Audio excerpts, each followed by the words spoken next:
Awakening the military-industrial system, Chu Ge, with the ceaseless evolution and enhancement of this system, unleashes cutting-edge technology that wreaks havoc, successfully transforming Huaxia into the foremost military-industrial powerhouse in the world. Various technological and military achievements, which instill trepidation and envy in traditional powers, emerge like bamboo shoots after a rainstorm. The successful development of controllable nuclear fusion is poised for mass production.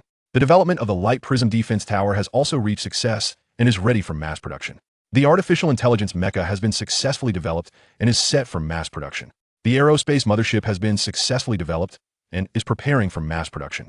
The formation of the Interstellar fleet has been successfully completed and is ready for mass production. With the infusion of advanced technology, Huaxia has already diverged from its previous developmental trajectory. Chapter 1. The Military-Industrial System. Chu Ge has graduated from university for a year. Now at the age of 22, he still resides in a modest two-bedroom apartment. Yulu is Chu Ge's girlfriend. During their university days, they were a striking couple, enamored with each other. After graduation, with the mundane concerns of life, Yuli's ambitions have grown increasingly grand as she compares herself to others in the workplace. In her eyes, Chu Ge, who works a 9-to-5 job, has become the quintessential representation of mediocrity. Sometimes, Chu Ge finds it perplexing that despite changing locations, the people remain the same, yet the atmosphere has shifted dramatically. He does not understand Yulu. There are two types of angirls. One type is immediately discernible, while the other lies hidden within, seemingly harmless, yet when provided with the right conditions, temperature, soil, and moisture, the greedy branches of her heart expand wildly. Yulu belongs to the latter type. In the early morning, within their rented room, Yulu cast a sorrowful glance at Chu Ge before departing with her suitcase, not looking back. As he sat smoking, surveying the chaotic battlefield of his bed, Chu Ge let out a cold laugh. Ah, does this count as leaving behind a memento? Indeed, Yulu has gone, abandoning him, the once fervently promised first love. Yulu is rational. She thoughtfully granted Chu Ge a year to adjust. This situation is not entirely unreasonable. If Yulu is destined for a life of great wealth and privilege, Chu Ge believes he must also learn to let go. Stubbornness afforded Chu Ge a final shred of dignity. He harbored no resentment. After all, what could he expect from his ordinary existence? After releasing his pent-up emotions, he stepped outside, yearning for fresh air. In truth, Chu Ge's family is relatively well off, though not excessively wealthy. His father, Chu Zhongliang, owns a small factory, ensuring a comfortable life. Chu Ge is ambitious. He desires to forge his own path rather than conforming to the traditional expectation of inheriting his father's business. Beneath the cerulean sky and amidst soaring seagulls, the vast and boundless ocean crashes its salty waves against the rocky shore. At the end of the coastline lies a theme park, where a decommissioned warship rests by the sea. Chu Ge has visited this warship many times. Ascending the gangway, Chu Ge feels compelled to revisit the ship that has accompanied him for 4 years.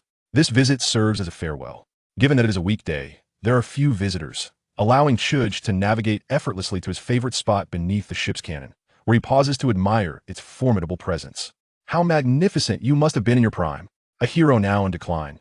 Lying here, are you not lonely and desolate? Chu Ge did not notice that at that moment, the sky suddenly darkened, and a thick, ominous cloud loomed directly above the ship. Z. A bolt of lightning struck down, electricity dancing upon the cannon. Chu Ge, startled by the flickering current, exclaimed, "Ah, I was merely speaking in jest. Please do not take offense." The electricity intensified, converging into a single surge, which swiftly shot towards Chu Ge. Grandma! Darkness enveloped Chu Ge, and amidst the tingling sensation, he felt an invisible force surge into his mind. Ah! Chu Ge suddenly opened his eyes, a faint current of electricity flickering in his gaze. Before him, the cannon transformed as if from a scene in Transformers, rotating and morphing until a brand new cannon stood erect before him. Is this a fully functional cannon?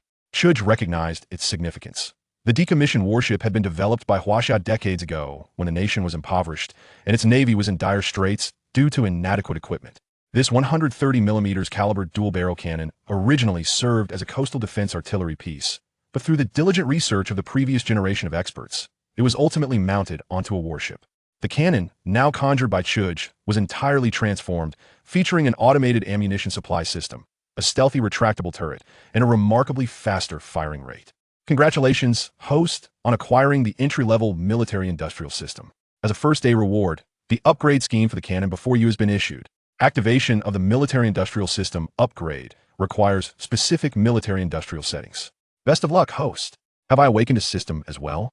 Oh my, the ancestral graves of the Chus must be smoking. This is it, I've made it. Wait a moment. Is there a task for immediate monetary reward? Nothing too difficult. Perhaps a reward of 1 billion would suffice. The system remained unresponsive. Or if not money, perhaps you could transform me into a superhero, Spider-Man, Captain America, the Hulk. Well, maybe not the Hulk. The system maintained its aloof demeanor. Big brother? System? Daddy?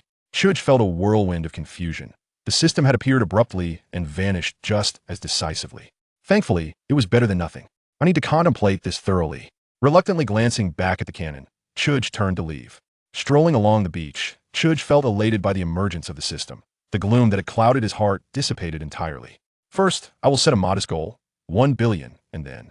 Chu Ge suddenly recalled Yu Lo. He stood by the sea for a long while, ultimately deciding to let her go.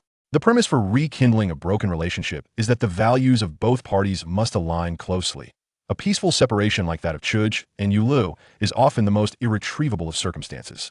This stands in stark contrast to those couples who, amidst petty squabbles and fleeting emotional outbursts, part ways. Having come to this realization, Chu Ge resolved to temporarily set aside matters of the heart. The paramount concern at hand was the military-industrial system. He needed to transcribe the upgrade proposal bestowed upon him by the system into written form. After an entire afternoon of labor, he finally completed the document, and gazing at the thick stack of stationery, Chu Ge smiled.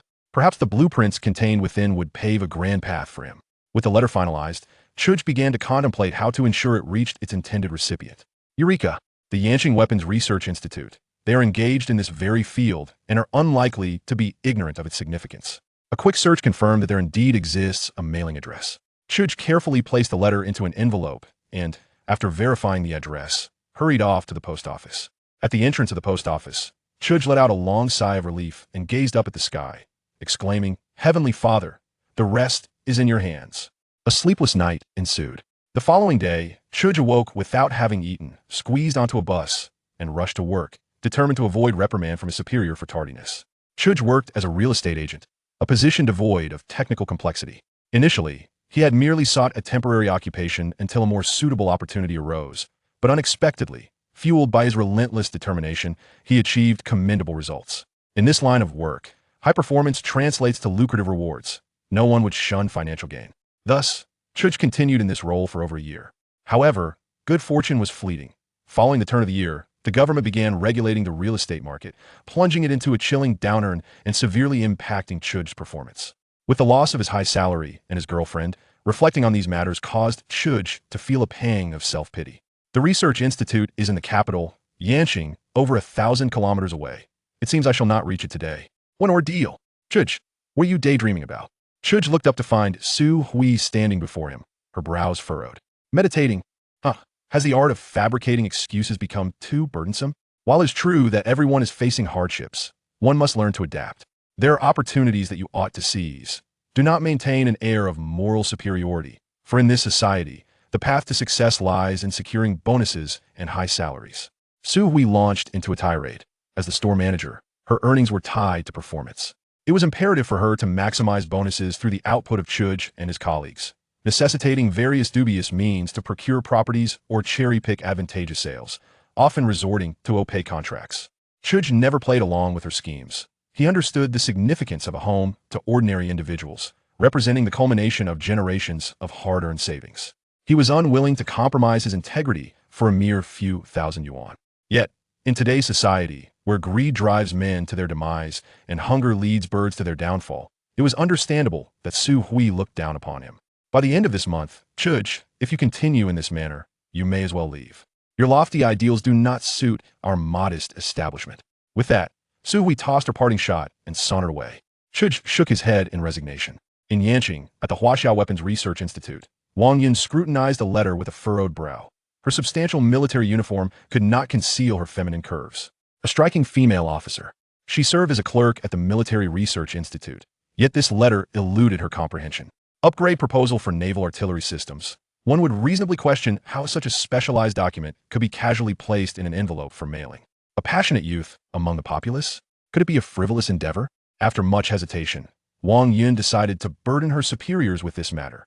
There are no trivial concerns in the military. An hour later, when Academician finally laid eyes upon the letter, he studied it intently and was somewhat taken aback. The contents, while not classified, were certainly of a confidential nature, and upon inspecting the envelope, it bore no markings from sister unit. This was indeed perplexing. After a moment of contemplation, he picked up the phone. Wang Yun, please book me a ticket for tomorrow. Where to? Y City. Chapter 2. Acquaintance with a big shot the following day. A Saturday, Chu Ge strolled aimlessly down the bustling streets, fate guiding him to Panjiayuan, the CBD of Y City, which essentially housed all the major corporations of the area. Those who worked here were either white-collar professionals or distinguished elites. Yulu was also present, having studied finance, and now working as an administrative secretary. Although she rarely mentioned her work, it was apparent that her salary was quite substantial. Chu Ge recalled the imported cosmetics on her vanity, which hinted at her affluent lifestyle. Suddenly, his phone vibrated in his pocket, and he answered the call nonchalantly. What's up? Hello, young man. May I ask if you're Chu Ge? Oh, hello, Mr. Chun. I thought it was one of my colleagues. No waities. Are you in Y City? I am Chun Hua from the Weapons Research Institute, here specifically regarding the naval gun upgrade proposal you sent us. Chu Ge felt a surge of joy. It seemed his gamble had paid off. Hello, Mr. Chun. Yes, I'm here, right now at Panjiayuan by the fountain. The one in black, who looks the best. After hanging up, Chu Ge was in high spirits, whistling as he gazed at a tall building adorned with glass facades. At the entrance of the building, Yulu was chatting merrily with her colleagues. Upon spotting the conspicuous figure of Chu Ge by the fountain, her brow furrowed, and after a moment's hesitation, she said to her colleague, Xiao Min, you go ahead. I need to take care of something. All right. Meanwhile, Chu Ge was gazing up at the tallest building in Y City, lost in his daydreams. Chu Ge, what are you doing here? Yuta? You startle me. Stop with the playful banter. Didn't we clarify everything? What is the matter? Can't a grown man let go? Enough, enough. I'm not here to look for you. You should go about your business. Chu Ge understood that Yulu did not wish to see him, and he had not intended to bump into her. You're just stubborn. You. Chu Ge was momentarily at a loss for words. I could say anything, but you wouldn't believe me. It's pointless to continue this conversation. With that, he turned and walked away. In a nearby Western restaurant, Yulu greeted her colleague Xiao Min with a smile before sitting down for lunch. Xiao Min was both her colleague and close friend, and after Yulu moved out from Chu Ge's place, she sought refuge with Xiao Min. Is that him? He looks quite handsome and tall. Yes. That S about his only redeeming quality. Otherwise, why would I have been foolish enough to like him back in school? True. Looks one fill your stomach. I think you did the right thing, Lulu. While you're still young, cut your losses and don't waste your youth on someone like him. Let us not talk about him. Let us eat. Yulu mumbled, genuinely not wanting to bring up Chu Ge in front of her colleague. It was embarrassing. By the fountain, Chu Ge remained unfazed. Some matters are best left in the past, and he bore no ill will toward Yulu. Everyone has their aspirations, and at this moment, his ambitions did not lie with her. A military jeep came to a steady halt in front of him, and an elderly gentleman with graying hair but a vibrant spirit stepped out. Slow down, you must be Grandpa Chun. Chu Ge hurried over to assist him. No need. Young man, I'm not so frail that I can't get out of the car. Haha, indeed, you look quite robust. Chun Hua stepped out and assessed Chu Ge with a smile, nodding in approval. Ah, handsome young lad. At least you're not boasting. Huh? Ha! Chu Ge scratched his head, feeling slightly embarrassed. Passers-by occasionally glanced back, as a military vehicle in a bustling area certainly attracted attention, especially with an energetic elder in uniform. Piquing curiosity, Yulu, dining upstairs, noticed this commotion too. She was puzzled. Chu Ge, not being a local, had never mentioned any connections to the military. Xiao Chu, let us chat in the car. All right. Once inside the vehicle, the olive green jeep made a swift turn and disappeared from sight. Inside, the elderly gentleman and the young man engaged in lively conversation. Xiao Chu, I must say I'm quite impressed with the depth of your knowledge. Though the report has yet to be validated, based on my experience, it seems logically sound. There shouldn't be any issues. Thus, I have come specifically to invite you to Yanjing. This report was drafted by you, and we require your oversight on further details. Additionally, I'd like to get to know you better. Chu Ge eagerly accepted the invitation, and without further ado, he boarded a plane to Yanjing alongside Academician Chun. Xiao Chu, how did you conduct your research on those theories? Academician Chun inquired, unable to contain his curiosity. My major is mechanical engineering. I've always dealt with such matters. My father is a mechanical technician, so I've been immersed in this field from a young age. Chu Ge had prepared this explanation in advance, ensuring not to betray his system father. Oh, no wonder. Compared to you, my grandson is quite the disappointment. He is about your age, but spends his days only courting girls. After saying this, a hint of melancholy flickered in Chana's eyes. That is better than me. You sly boy. You have quite the silver tongue. In the capital of Huaxia, Yanjing, an ancient city, a military jeep sped towards the Weapons Research Institute through the brand new terminal. When Chu Ge met Wang Yun, he was taken aback. He anticipated the institute would have such a young and beautiful woman. He had expected someone more akin to Academician. Oh, Wang Yun, let me introduce you. This is Chu Ge. Hello. Chu Ge extended his right hand. Hello. Wang Yun was slightly astonished. She had just handled a report the day before and knew that this young man before her was its author. She had expected a scholar or a professor, not.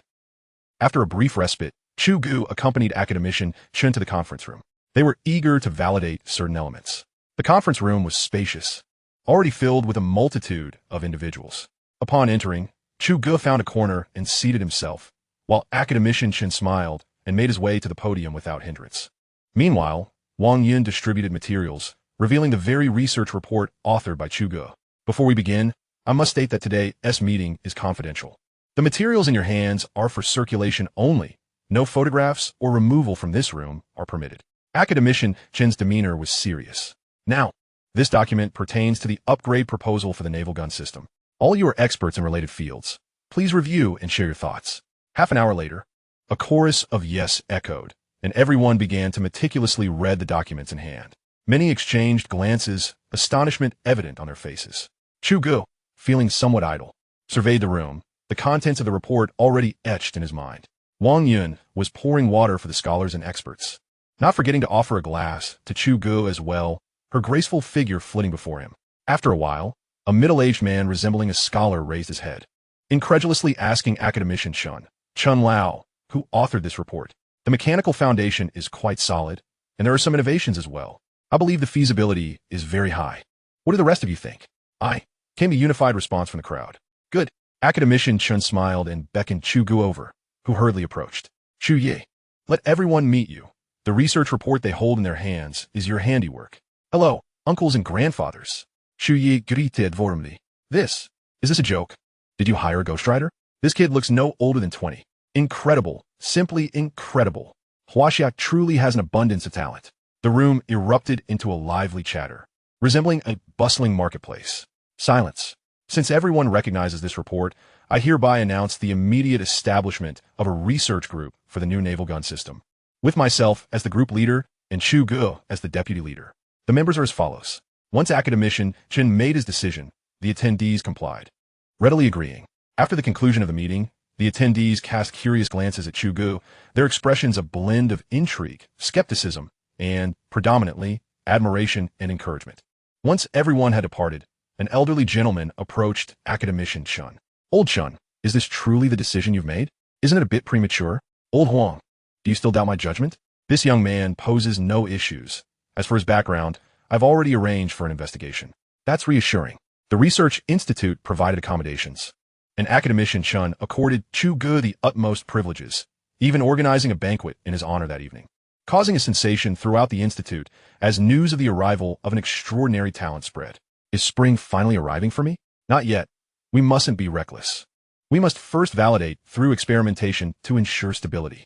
Meanwhile, Chu Ge, restless in bed, was unaware that the entire institute was abuzz, coordinating research teams, discussing experimental venues, and mobilizing security forces.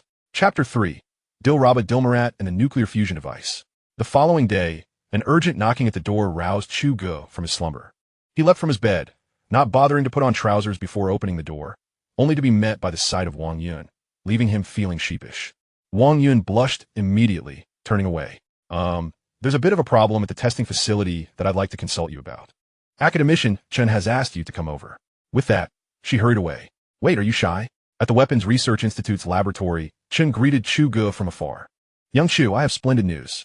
After deliberation among our experts, your report on the arching shell system is simply impeccable. It's more efficient, stable, and compact. The retractable stealth structure for the naval artillery is also quite innovative. This report holds immense value. Grandfather Chun must be encouraging me. Indeed, there was encouragement, but more so praise. Young Chu, I must seriously tell you, your proposal has the potential to become a reality. Just imagine, the artillery you designed sailing through the azure depths of the sea. What an honor that would be.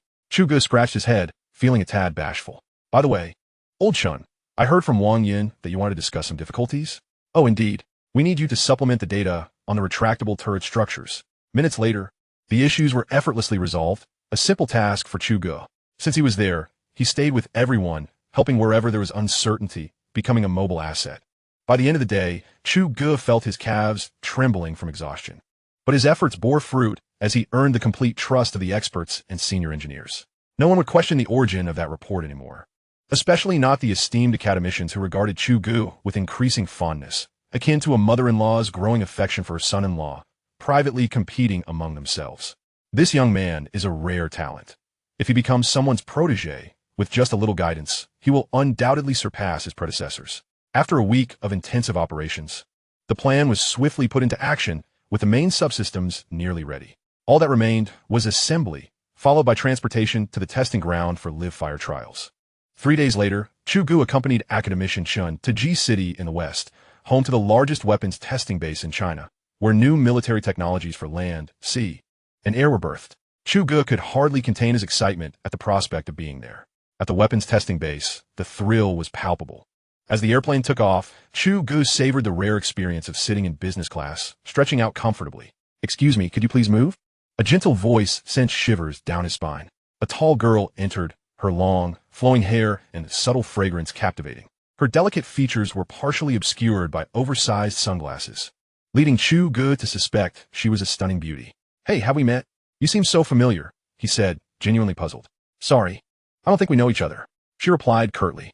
"Ah, fair enough." Chu Ge decided to return to his own thoughts, realizing that pursuing further conversation would be meaningless given her clear disinterest. An hour later, he awoke with a start, realizing his hand had inadvertently found its way onto the girl's chest. She was now looking at him in terror, her mouth agape. "No." Chu Ge quickly covered her mouth, sensing the impending chaos. She struggled, her sunglasses falling aside, and as he caught a glimpse of her face, recognition dawned upon him. "Wait, aren't you?" In a moment of panic, Chu Ge couldn't recall her name, even as she continued to squirm. "If I let go, you want tea scream, right? I was just sleeping. How was I to know you suddenly fell into my arms?" "Yes, I was the one who was abrupt. I apologize. Can we start over?" Chu Ge pleaded. The girl, her eyes narrowing, gestured toward her hand, prompting Chu Ge to hastily release her and bow his head in contrition. "I remember now. You're the superstar Dilraba Dilmarat, the leading lady from Peach Blossom." Enough. Dilraba's temper flared. Born into privilege, she had been pampered until the age of 18. And her family's prominence meant that any boy wishing to approach her had to think twice. After turning 18, she simply never had the time. Thus, she had never even shared a kiss. And today, she had been inappropriately touched. Unforgivable. Dilraba remained silent, glaring at Chu Ge, who, noticing her fury, felt the weight of her gaze. Naza, what would it take for you to forgive me? If possible, I'd like to cut off your hand." "That's a bit harsh, isn't it?" "I think it's insufficient." The conversation was becoming untenable, so Chu Ge decided to ignore her, thinking it was her own fault for getting so close. The plane was unsteady. She could very well complain to the pilot herself. The announcement came that the plane was about to land, prompting Chu Ge to tidy up and prepare to disembark. He shook his head in exasperation at Dilraba, who still wore an expression of fury. "The plane is landing soon, and I have urgent business to attend to. Here's my number. If you think I owe you any compensation, feel free to call me." With that, he hurriedly exited the scene, sensing that it was wise to avoid lingering in a place fraught with tension. Dilraba crumpled the paper into a ball, ready to throw it away, but then hesitated. She couldn't let him off that easily. Revenge. She was determined to get back at him. Chu Ge followed the convoy into the base, which was situated in a desolate area, surrounded by nothingness. Armed guards stood watch at the entrance, and soldiers could be seen patrolling the premises. Excitement surged through him. Having missed the chance to enlist, he had found himself entering the military in this unexpected manner. Wang Yin took Chu Ge to the dormitory, bustling about to ensure he was settled before departing. "Now that girl is truly terrifying. Dilraba Dilmarat? I can't believe I've idolized her for so long. I'm done." Dilraba had come to film a project and was genuinely dedicated to her work, diligently fulfilling the director's demands despite the harsh conditions of the Gobi Desert. She was looking forward to this journey, aside from the incident on the plane. The Gobi Desert housed China's satellite base, and she had been fascinated by space travel since childhood. The stars and the ocean were her dreams. At the experimental base, testing proceeded methodically. The following afternoon, Wang Yin came to invite Chu Ge to the testing site. "We did it. We succeeded." Researchers embraced one another, and Academician pulled Chu Ge into a heartfelt hug. "Xiao Chu, you truly are a genius. We, the older generation, have indeed aged significantly. I am deeply grateful for your contributions to our nation. It is but my duty, Chun Lao. Chu Ge responded with a hint of nonchalance, compelled to feign modesty as the military-industrial complex, after a prolonged silence, finally stirred to life, inundating him with a plethora of documents. Brother, just how long have you been holding all this in? Chapter 4. Controlled Nuclear Fusion. Advanced Handgun Program. Advanced Rifle Program. Advanced Unmanned Systems Program. Advanced Bulletproof Vest Armor Program. Advanced Communication Radar Technology Program. Advanced Controlled Nuclear Fusion Program. As Chu Ge contemplated the myriad of advancement proposals swirling in his mind, he could hardly contain his excitement. Oh, System Daddy, you've truly outdone yourself. I feel almost embarrassed to receive such an abundance all at once. Ha ha, I must treat you to a massage later. Yet, as the system relentlessly churned out these numerous plans, Chu Ge found himself in a quandary. Which one should he prioritize for research? This was indeed a technical endeavor.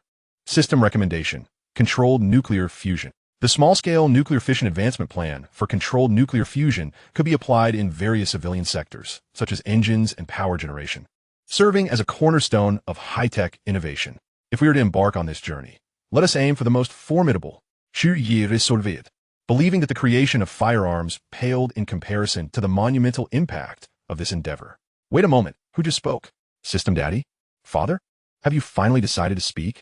Chu Ge felt as though he had found a long-lost relative, his voice trembling with emotion. Ding, congratulations, host. You have successfully activated one of the core functions, the interactive system. The interactive system will provide guidance and support to the host when necessary. The system will grow alongside the host to activate other subsystems. Stay tuned. Oh, spare me the pleasantries. Transform me into a superhero first. I want to show off. Chu Ge unabashedly declared. Not supported at this time. Then can I at least withdraw 100 million? Not supported. The fervor that had ignited within Chu Ge was swiftly doused. Fine, I shall focus on my son research instead. Weeks swiftly passed. One day, the entire base awoke early, only to realize something was amiss. The time was wrong. At this hour yesterday, darkness still enveloped the sky, yet today, it was already bright. As everyone pieced together the situation, they discovered that the light emanated not from the heavens, but from a specific location within the base, the laboratory. When Academician Chun saw Chu Ge emerge, cradling a device, he was momentarily dumbfounded. Chu Ge, shrouded in a radiant glow, seemed almost ethereal, akin to a celestial being descended from the heavens. Is this Xiao Chu? What is he holding? It feels as though I'm still dreaming. Chun Academician, I present to you the Super Tokamak device. The experimental data and video materials are in the laboratory. I'm utterly exhausted. I shall take my leave for a nap. With a casual toss of the device to Chun Lao, Chu Ge paid no heed to the astonished expressions around him and strolled towards his dormitory. The Super Tokamak? What on earth is that? It feels as if I have gazed upon the sun. Chun Academician's mind raced, while others might be unfamiliar with the Super Tokamak device. He was acutely aware of its significance. It was far too hot to handle. After a brief stupor, Chun Lao finally grasped the gravity of the situation. Security Division. Implement a complete lockdown of the base, particularly this laboratory. Additionally, assign a team to guard Chu Ge's dormitory around the clock. I need to make a phone call first. In the laboratory, Chun Lao reviewed the experimental videos from the past 3 days. This young man has truly opened my eyes. I cannot fathom what the future holds for him. At the Ministry of Science and Technology, Wu Jiangwo was poring over documents when the phone on his desk rang. Hello. Jiangwo, it's me, Chenhua. Chun Lao, you finally decided to call. Aren't you at the base right now? Did the experiment succeed? Wu Jiangwo inquired excitedly, having awaited this call since Chun Academician's team had arrived. Forget about that system for now. I'm sending you some documents to review immediately. Click. Chun Lao had hung up on him. Wu Jiangwo rose to pour himself a glass of water and turned to his computer. The Super Tokamak experimental data. Gasping, Wu Jiangwo focused intently on the materials, then opened the video, which included footage of Chu Ge holding the Super Tokamak device. He hurriedly redialed the phone. Hello, Chen Lao. Who is this young man? Oh, he is the developer of the new naval gun system. By the way, the naval gun system experiment was a resounding success, truly flawless. Excellent. Chen Lao, you've uncovered a priceless treasure. Ensure you take good care of him. I'm on my way. Wu Jiangwo, without a moment to spare, booked a flight and rushed to the military airport. Meanwhile, the base had returned to its usual state, though astute observers would note that security had been significantly upgraded. Elite special forces had been deployed. No one was allowed to leave. Access to the laboratory was strictly prohibited. Certain dormitory areas were off-limits. Chu Ge awoke 3 or 4 hours later. Upon exiting his dormitory, he was greeted with a salute from several fully armed soldiers. "Ah, no. I didn't tea. What is going on?" After a brief moment of confusion, he accepted the situation, attributing it to the chemical reaction caused by the super tokamak. "It seems I made the right choice," Chu Ge thought to himself, reveling in his triumph. He shows Weasley. In the base, a peculiar sight emerged. A young man flanked by 2 fully armed guards. The guards, with sharp eyes, vigilantly scanned for anyone attempting to approach the young man. In areas of the base that were off-limits to others, he moved with ease. Upon encountering the young man, the personnel at the Weapons Research Institute regarded him with respect. Their eyes filled with admiration. After a brief tour of the base, Chu Ge entered the laboratory. "Xiao Chu, have you rested well?" Academician Chun inquired with concern upon seeing him. "Yes, Chen Lao, I feel quite invigorated now." "Haha, splendid. Come, let me introduce you. This is Commander Wang, who oversees the daily operations of the base." A robust, middle-aged man with a resolute visage approached. "You must be the legendary Chu Ge. Truly impressive. Such youth, and already so accomplished. The future of Huaxia rests upon you young talents," he exclaimed excitedly, shaking Chu Ge's hand with fervor. "Salute." Chu Ge stood at attention, executing a perfect salute. Until now, the highest-ranking official he had encountered was his military training squad leader. Suddenly standing before a commander reignited his fervor for military service. "Look at our Xiao Chu, standing at attention, clad in military attire. He looks every bit the part of a qualified soldier." "Hold on there, Lao Wang, this is not your domain. Better keep your thoughts to yourself." Chen Academician interjected hastily. "Ha, that remains to be seen, doesn't he it, Xiao Chu?" Chu Ge scratched his head, realizing that these two were teasing him. At that moment, a tall and imposing soldier entered the room. "Report, Commander Wang, the filming crew just called inquiring about our prior agreement to assist them." "That is fine. I'm aware of that, but we need to reduce the number of personnel, the base's other tasks." Commander Wang gestured dismissively. "Filming crew? Perhaps there are celebrities involved." Chu Ge mused to himself. "Commander Wang, Academician Chun, I have no pressing matters. I wish to go see." Commander Wang glanced at Academician Chun, and they both nodded. "Very well, go ahead, but exercise caution. Captain Gong, I entrust Chu Ge to you. Ensure his safety. If anything goes awry, I will hold you accountable." "Yes, Commander. I will ensure the mission is accomplished." A soldier accompanying Chu Ge replied resolutely. Thus, Chu Ge set off in 2 military vehicles towards the destination, yearning for a breath of fresh air, as the gaze of everyone in the base felt as if it could consume him whole. The filming location lies over 50 kilometers from the base, and the military vehicle speeds across the desolate Gobi Desert, swiftly arriving at the destination. Upon disembarking, Chu Ge observed a series of military green tents standing in formation across the barren landscape. In fact, many local film and television productions benefit from military support, as certain scenes can only be convincingly portrayed by actual soldiers. Having ordinary individuals attempt the same might result in a failure to execute even the most basic tactical maneuvers. After a segment of filming concludes, the director gathers everyone inside the largest tent. "Captain Gong, we are immensely grateful for the unwavering support from your base's personnel. It is our duty." Captain Gong replies. "Now, everyone take a moment to rest. I will call for the actors. There's no need to rush for the next scene. Let's have some water." "Very well, you manage things as you see fit." "Director, I'm here." A waft of enticing aroma fills the air, familiar yet perplexing to Chu Ge.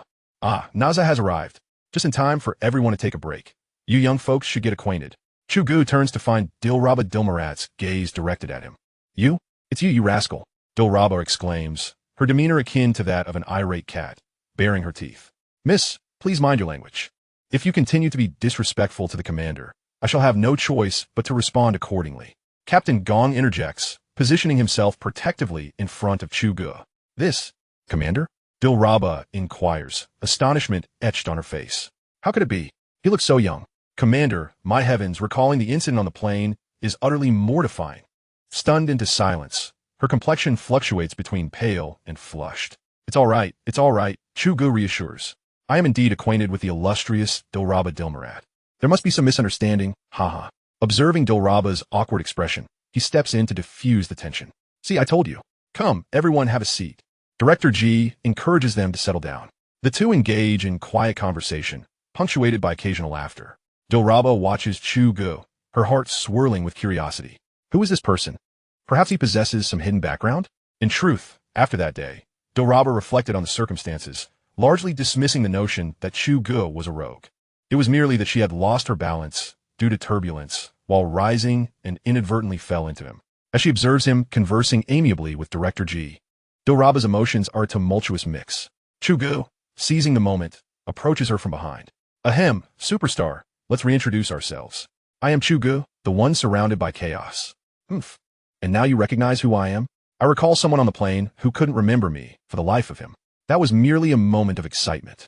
I must confess, I am a devoted fan of yours. Back in school, I often faced my girlfriend's wrath for your sake. Chu Ge animatedly recounts. The sweet words are merely a facade. I suppose your girlfriend must be quite pleased with you? If she were truly happy, she wouldn't have kicked me to the curb, would she? What? She dared to kick you? Dilraba glances at the guard station behind Chu Ge. Perhaps she found me lacking in wealth and ambition. Is she blind? While various reasons abound, Chu Ge finds no desire to elaborate. Standing next to the radiant star, he feels his heart racing. The goddess is so close. Dilraba, it seems, is quite grounded, eschewing any airs of superiority. It is no wonder she has been named one of the 4 little flowers of Huaxia. As they continue their whispered exchanges, a distant rumble of engines interrupts their moment. Soon, a colossal helicopter descends from the sky, circling above them before gently landing nearby. Chu Ge squints at the prominent military insignia on the aircraft, raising his jacket to shield Dilraba from the wind and sand. The arrival is none other than Academician Chun, accompanied by a refined, middle-aged gentleman. Chu Ge hurries forward. Academician Chun, what brings you here? Is there something amiss? Academician Chun gestures to the man beside him. It's him. Xiao Chu. This is Director Wu Jiangwo from the Ministry of Science and Technology. Hello, Director. Gviting, Xiao Chu. Apologies for intruding. Your brilliance is simply too radiant. I feared if I delayed any longer, you would be whisked away. Academician Chun chuckles heartily. All right, let us head back to the base. We can discuss matters there. Let's not disrupt the filming. Academician Chun observes the bewildered expression on Dilraba's face. Very well, then. You 2 leaders go ahead. I shall follow closely behind. Wu Jiangwo pats Chu Ge on the shoulder as he strides towards the military aircraft. As Chu Ge walks a short distance, he suddenly remembers something, turning back to Dilraba, gesturing to his phone with a faint smile before boarding the helicopter. Only then does Dilraba realize he has left, his jacket still draped over her, as she gazes longingly at the departing military aircraft. Moments later, the helicopter lands smoothly at the base. In a conference room, several individuals sit, and Wu Jiangwo regards Chu Ge with earnestness. Xiao Chu, I've been pondering this all the way here. How about joining our Ministry of Science and Technology? May I have a few days to consider? I am still undecided. Norus. Here is an official document. Inside is your academician certificate. Do not decline it. What? Chu Ge's mind momentarily short-circuits, leaving him at a loss for words. What do you mean? With your current capabilities, you are more than deserving of this honor. Wu Jiangwo asserts decisively. Ding. Host receives 5,000 honor points. A friendly reminder. Reach 10,000 points for a surprise. What kind of surprise? Confidential at this time. I can't shake the feeling that you're trying to tease me. Are honor points hard to come by? Guess. Do you think my head is tougher than it? Chu Ge glances at a massive pillar nearby. All right, don't be impulsive. Honors are officially granted. Each additional title earns you 5,000 points. It's not particularly difficult. That sounds more reasonable. Chu Ge replies, a self-satisfied grin spreading across his face. Having resolved matters, Wu Jiangwo hastily departs for Yanjing. In the base dormitory, Chu Ge reflects on the words of Director Wu, feeling a surge of excitement. System Dad, we finally have a chance to showcase our skills. He catches sight of the document bag and retrieves the embossed crimson booklet, gently stroking its surface, his resolve growing stronger. Suddenly, a notification interrupts his thoughts. Friend request from Little Sweet Sweet. Guess who I am? Na's a Little Sweet Sweet. That's a bit of an insult to my intelligence. Boring. By the way, did that big rascal leave G City? Not yet. Wait, who has the rascal? Do you think I won't rush over to show you what a rascal looks like? You dare. Haha, have you finished filming? Yes, nearly. We've wrapped up the scenes in the Gobi Desert, but we must move on to Y City for the next location. Y City. Chu Ge Ponders. After exchanging playful banter for a while, Dilraba announces her need for rest, claiming an early start for a dawn shoot. Chu Ge muses to himself about the demanding schedule of a superstar, feeling a blush of nostalgia for his own past. The experts from the Weapons Research Institute gathered early that morning to return to the institute, as Chu Ge's advanced tokamak needs to be transported back for disassembly and study. This time, they're not taking a commercial flight, but are being escorted directly by the military. Chu Ge understands that such a significant item must not encounter any mishap. In the days following his return, Chu Ge found himself perpetually occupied, as his guidance was essential for the ongoing tokamak project. Even the most skilled engineers dared not act recklessly, for mere oversight could lead to catastrophic consequences. Throughout this time, he maintained communication with Dilraba Dilmarat via his mobile phone, gradually growing more familiar with her, akin to long-lost friends with endless tales to share. Dilraba informed him that she had left the Gobi Desert and was currently filming in Y City. After concluding a phase of his research, Chu Ge requested leave from Academician and boarded a flight directly to Y City. Unable to resist Academician Chen's insistence, he was accompanied by Captain Gong, who was a young lieutenant, his physique robust and muscular, a formidable presence indeed. Academician Chu, we will ensure your safety from the shadows. Under normal circumstances, we 1T intervene.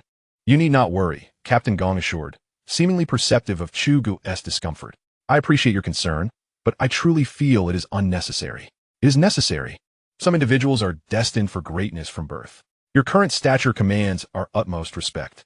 Captain Gong's candidness left Chu Ge momentarily flustered. Upon disembarking the plane, Captain Gong vanished without a trace, leaving Chu Ge searching in vain.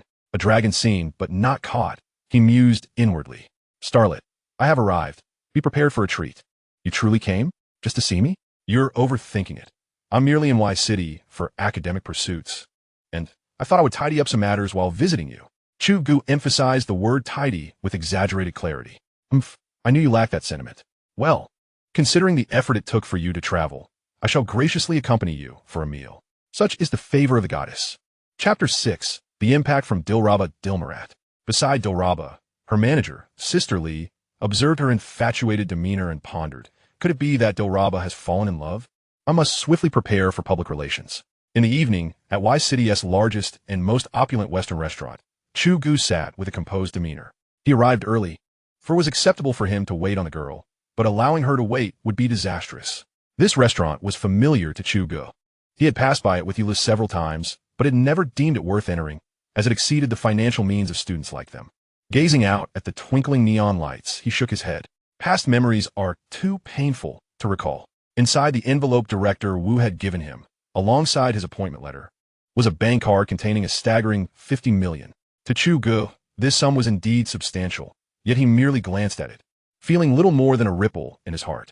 Compared to the trust and honor bestowed upon him by the Research Institute, monetary gain paled in significance. This delineates the stark contrast between individuals. Without capability, one yearns for wealth. With capability, wealth becomes the least of one's desires. Chu Ge thoughtfully chose a secluded corner table, mindful of Dilraba's reputation, wishing to avoid any potential scandals that could tarnish her image. Yude, having dressed with considerable care, was excited about a recent acquaintance from the financial sector with whom she shared a strong rapport. After a whirlwind of flirtation, she felt that her ideal match had finally arrived, and she was determined to secure his attention. They had arranged to dine at this Western restaurant, and it was almost comical. She had once hesitated to step foot inside, yet lately, she had grown weary of the very cuisine she once coveted. Upon arrival, she did not see Chu Ge. Her male companion gallantly pulled out a chair for her. In her eyes, Chu Ge was non-existent, as she was engrossed in conversation with her companion. Just then, Dilraba made her entrance, still wearing oversized sunglasses, but her exquisite facial features and statuesque figure, honed from years of experience, captivated her male companion's attention. After surveying the room, Dilraba strode directly towards Chu Ge, causing Yulu to realize that this stunning and sophisticated girl was indeed seeking Chu Ge. A flicker of annoyance crossed her face. How was it that he had befriended such a beauty, though she was hardly alone in her pursuits? Women's thoughts are often quite peculiar.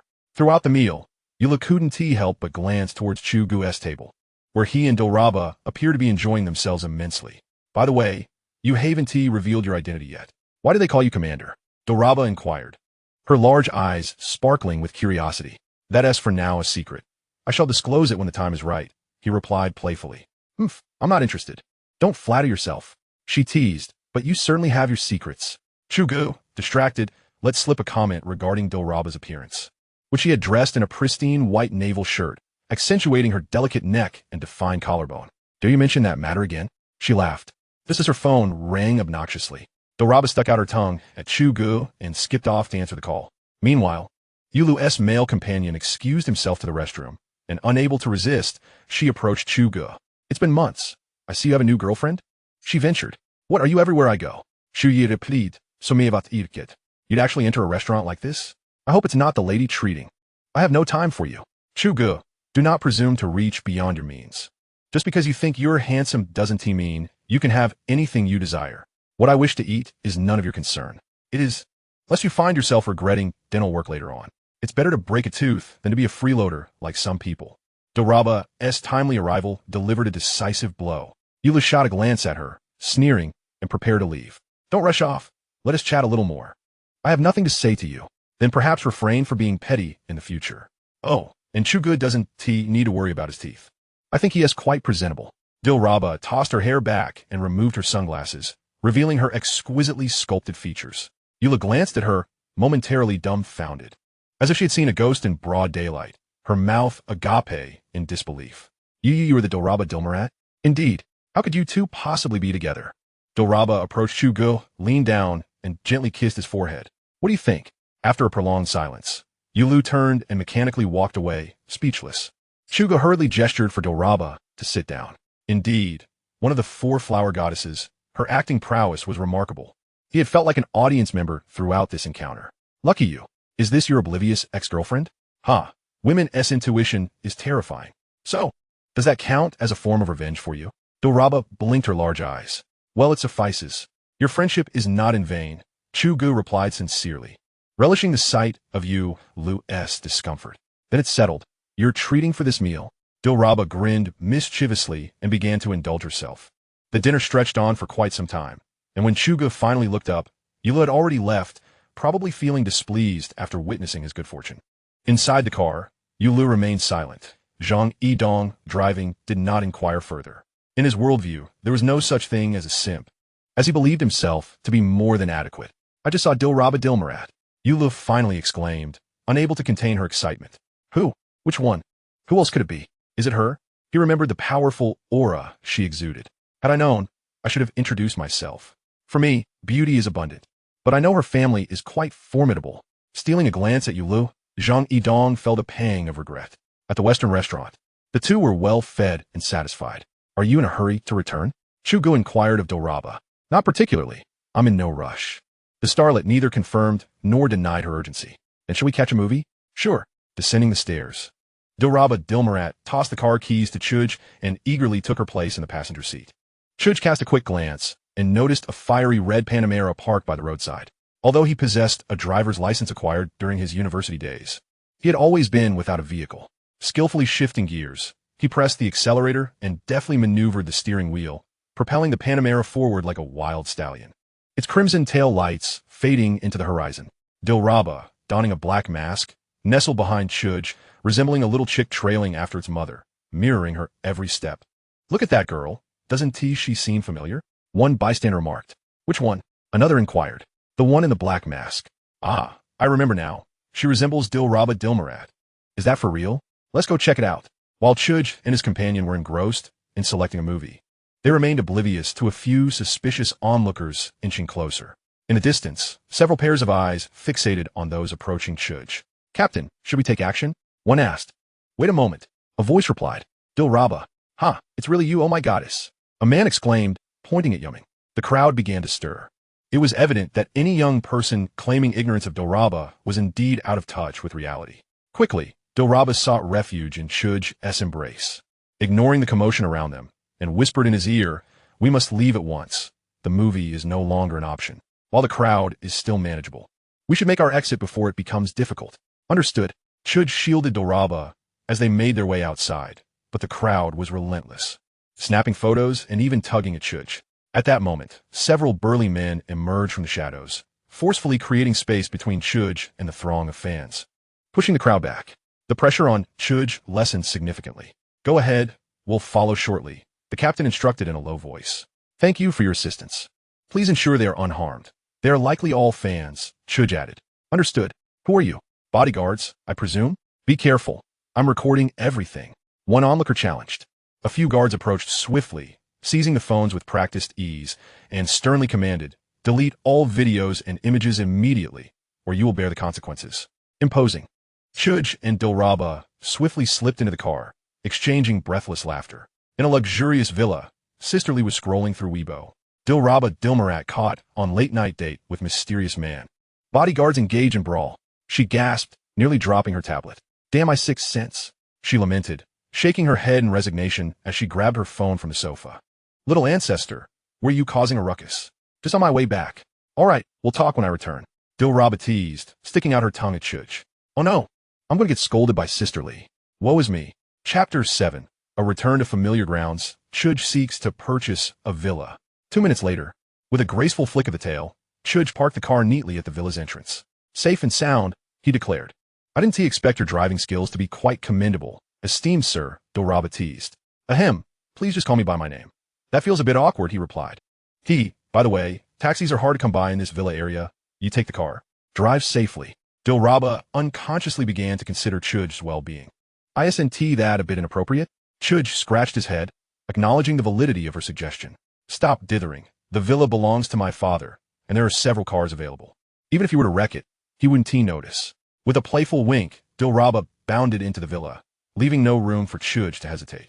He shook his head helplessly as the roar of the engine echoed, the red tail lights vanishing into the distance.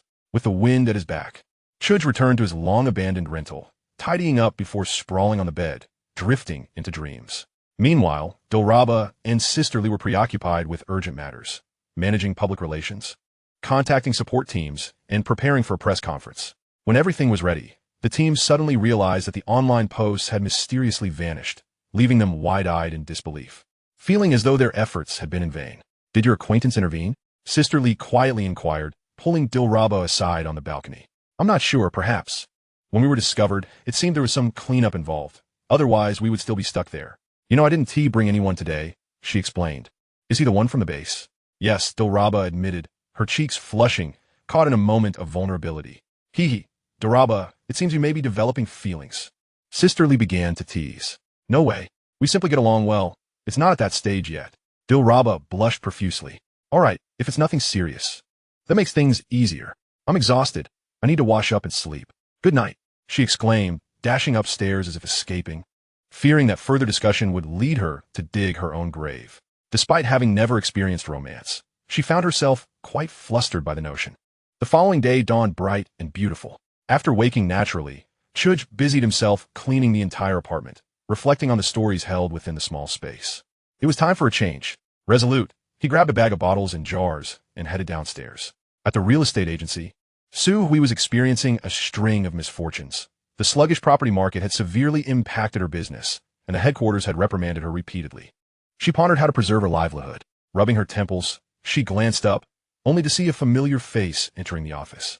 Oh, Manager Su, gazing at me so affectionately. It feels a bit strange. I thought it was someone important. Isn't this just Chu Ge, the young master? What brings you back? To gauge public sentiment? Su Hui's smile was laced with sarcasm. Perhaps that is indeed the case. Chu Ge replied with a hint of amusement. Well, it's not just to collect a paycheck.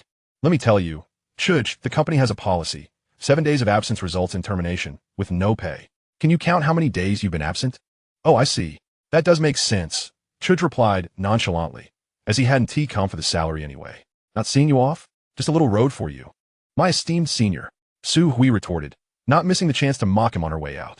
All right, Chu Ge, he said, as Lu Ming approached, rubbing his hands together, his expression resembling that of an eager puppy.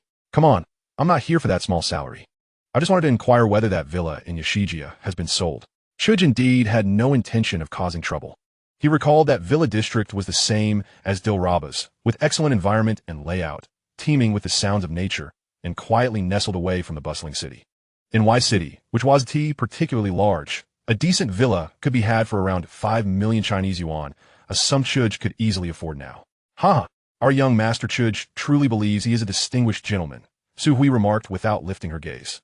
Lu Ming chuckled beside her, shaking with laughter. Chu Ge, aside from that handsome face, what else do you have to offer? Not to belittle you, but you'll never be able to acquire that property in your lifetime. Perhaps you should take a moment to reflect on your own situation.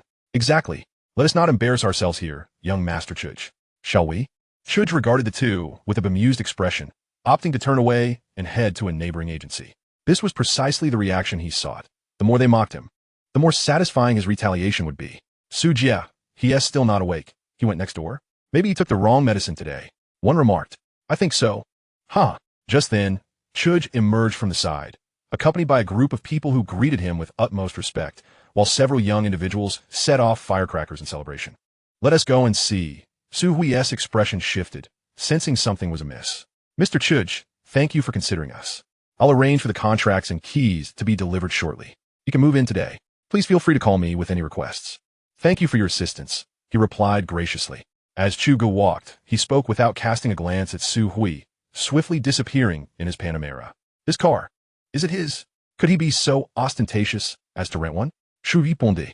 Sister Su, Chu Ge truly purchased that apartment. I just inquired nearby, and he paid in full on the spot. What? Su Hui plopped down on the ground, staring at the now vanished end of the road, her face ashen, shaking her head like a rattle. This is impossible. How could he afford it? Over 5 million. Did he really just hand that over to a competitor? Beside her, Luming secretly recorded a video, a sardonic smile creeping onto his lips, his eyes suddenly gleaming with intrigue. Chapter 8. The helicopter's arrival sparks a commotion. Chu Ge cruised to Panjiayuan, singing merrily, executing a graceful tailspin as he parked beside the fountain. The surrounding shoppers, both young men and women, halted in their tracks, captivated by the sight. The handsome driver and his luxurious car quickly became a spectacle in Panjiayuan. Yu Lu and Chu Min, hand in hand, were preparing to dine. Look, a handsome guy, and a rich one at that. Following Chu Min's gaze, Yu Lu saw Chu Ge, leaning against his car, smoking, and her expression turned icy. Humph, high and handsome, barely rich, let's forget it. You know Chu Ge. Have you forgotten? He was here by this fountain last time. Oh, I remember now, your ex-boyfriend. Judging by his appearance, he seems to be doing quite well. Humph. He's certainly attached to a wealthy woman. Yu Lu thought better of voicing her thoughts, feeling that if she did, she would have already lost half the battle. Huh? Chu Min pouted. As they conversed, the two approached Chu Ge, who had his back to them. The moment he turned to see Yu Lu, he was startled. I say, miss you. Why do you always appear out of nowhere? You scared me. Hee, perhaps you're feeling guilty? What's the matter? Chu Ge rummaged in his car for a while before handing Yu Lu a bag filled with various items. These are yours. I'm moving in a couple of days. And I have no right to discard someone else's belongings, so I brought them back for you. Throw them away. I don't want to see you or them again. Rest assured, I too do not wish to see you again. With that, he executed a perfect arc, tossing the bag of cosmetics directly into the trash bin. TCH, a freeloader pretending to be a rich guy, Chu Min muttered softly. You. Chu Ge was about to retort when a phone call interrupted him. Hello, is this Chu Ge? Academician Ju. Yes, who is this? Hello, I am from the Y City Garrison Command. We received a call from Yinjing. You are to return immediately, as there is an urgent order from the Research Institute. All right, I'm by the fountain at Panjiayuan. Where are you? I'll drive over. Okay. Academician Chu, please wait there. We will be quick. Goodbye. After hanging up, Chu Ge muttered, You're fast? You must not know about the legendary car god of Y University. He recalled that he hadn't finished venting his anger earlier and turned to find Yu Lu and her friend had already vanished. 5 minutes later, Chu Ge obediently closed his mouth. A dark green military helicopter hovered above Panjian Square, its engine roaring thunderously as it descended slowly near Chu Ge. Wow, is that a helicopter? In peacetime, common folk rarely see such things outside of films, let alone military ones. That's a military transport helicopter, ZY-20 model, typically used by the Army. Wow, you really know a lot. Is this a military exercise? Doesn't seem like it. Look, there are special forces. Hiss. A special operations team disembarked from the helicopter, spreading out for security. 2 soldiers approached Chu Ge, verified his identity, and stood at attention, saluting crisply. Wow, they're saluting? Who are those guys? They look so young. I don't know, but they seem to be from affluent backgrounds. As the crowd speculated, Chu Ge had already boarded the helicopter. Minutes later, it ascended, gradually fading from view in the sky. Many tourists lingered to watch, some still in disbelief, the most bewildered. However, were Yu Lu and Chu Min on the second floor. I say, Lu, your ex-boyfriend doesn't seem as pitiful as you suggested. You remained silent. Still in shock, she was the one who understood Chu Ge the best. How could this be? Chu Ge. What transpired in the months since I left? Just months ago. He was like an old military officer, and days ago, he was with Dilraba. Today, it's even more outrageous, being flown to and from work by a helicopter. Who are you? Chu Ge's first helicopter ride ended in nausea and dizziness, and in an awkward moment, he asked a nearby soldier if he could borrow one of those special forces masks to cover his face. it would at least hide his embarrassment. The handsome soldier shot him a glance, as if to say, dude, have you watched too many movies? The military operates efficiently. The helicopter landed directly on the runway of a military airport. A gray-black military transport aircraft had already started its engines. The powerful jet turbines exhaust, making it hard for Chu Ge to keep his eyes open. The spectacular transport plane vibrated as it prepared for takeoff, seemingly eager to soar into the azure sky. Without delay, Chu Ge boarded the transport plane and departed Y City. Several hours later, Chu Ge arrived at the research institute, with Wang Yun trailing him like a devoted shadow, though she was far more attentive than when she first arrived. Wang Yun had cropped her hair to ear length, her unadorned face radiating a fresh beauty, and her tailored military uniform accentuated her feminine silhouette almost perfectly. Chu Ge gazed at her for a long while, only retracting his gaze when he noticed the young girl blushing. Chu Ge, you finally returned, greeted Old Chun, leading a group of key personnel from the institute in a welcoming formation. Old Chun, everyone, it's been a few days. I missed you all. Xiao Zhu, you've become even more handsome. Where? Ha! After a round of courteous exchanges, Chu Ge joined the bustling experiments. The super tokamak device that Chu Ge had developed at the base was a miniature nuclear fusion apparatus. The institute, relying on this model and experimental data, had successfully replicated a much larger version. However, Ignition had not succeeded in the final phase, and despite being elite scientists from the Academy, they were largely novices in the field of controllable nuclear fusion. Moreover, any mishap could lead to catastrophic consequences. A nuclear fusion explosion could be far more powerful than that of an atomic bomb. The capital's millions of citizens were not to be trifled with. Therefore, even the slightest issue made them hesitant to proceed with disassembly. The elders unanimously decided to wait for Xiao Chu's return. Chu Ge did not decline. Rolling up his sleeves, he mingled with the experts and engineers to troubleshoot. Upon identifying a flaw in a set of laser generator components, Chu Ge decisively opted for backup parts. And after a thorough re-examination, ignition was successfully achieved. As they beheld the dazzlingly bright new apparatus, the key personnel of the institute erupted in jubilation. This was a historic breakthrough. Moreover, based on the data, it was unique worldwide. It was indeed a groundbreaking scientific achievement. Controllable nuclear fusion, at this stage, still belonged to the realm of cutting-edge scientific research, with only a handful of nations able to explore it, and none having succeeded. With China's leap, it became the leader, far surpassing other countries. The foundational figure was none other than the youthful Chu Ge. It's time to take that step, Academician Chun remarked, observing Chu Ge dancing with joy, exchanging meaningful glances with several elder academicians.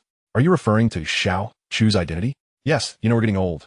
And only that step can take Chu Ge further, grounding him in reality. All right, let us collectively endorse this among ourselves. Agreed. Agreed. Chapter 9. The Conferment of Rank. Days later, Chu Ge was seated at a table, diligently writing an experimental report. He aspired to devise a unique defense system through the integration of controllable nuclear fusion and laser technology. This idea had long been a seed planted in his mind, one he continuously refined and validated.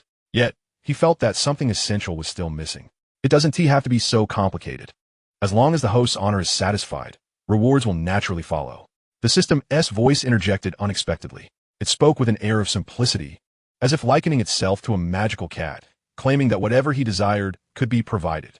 It is not entirely impossible. Really? How can I achieve that? He inquired. Honor points, honor points, honor points.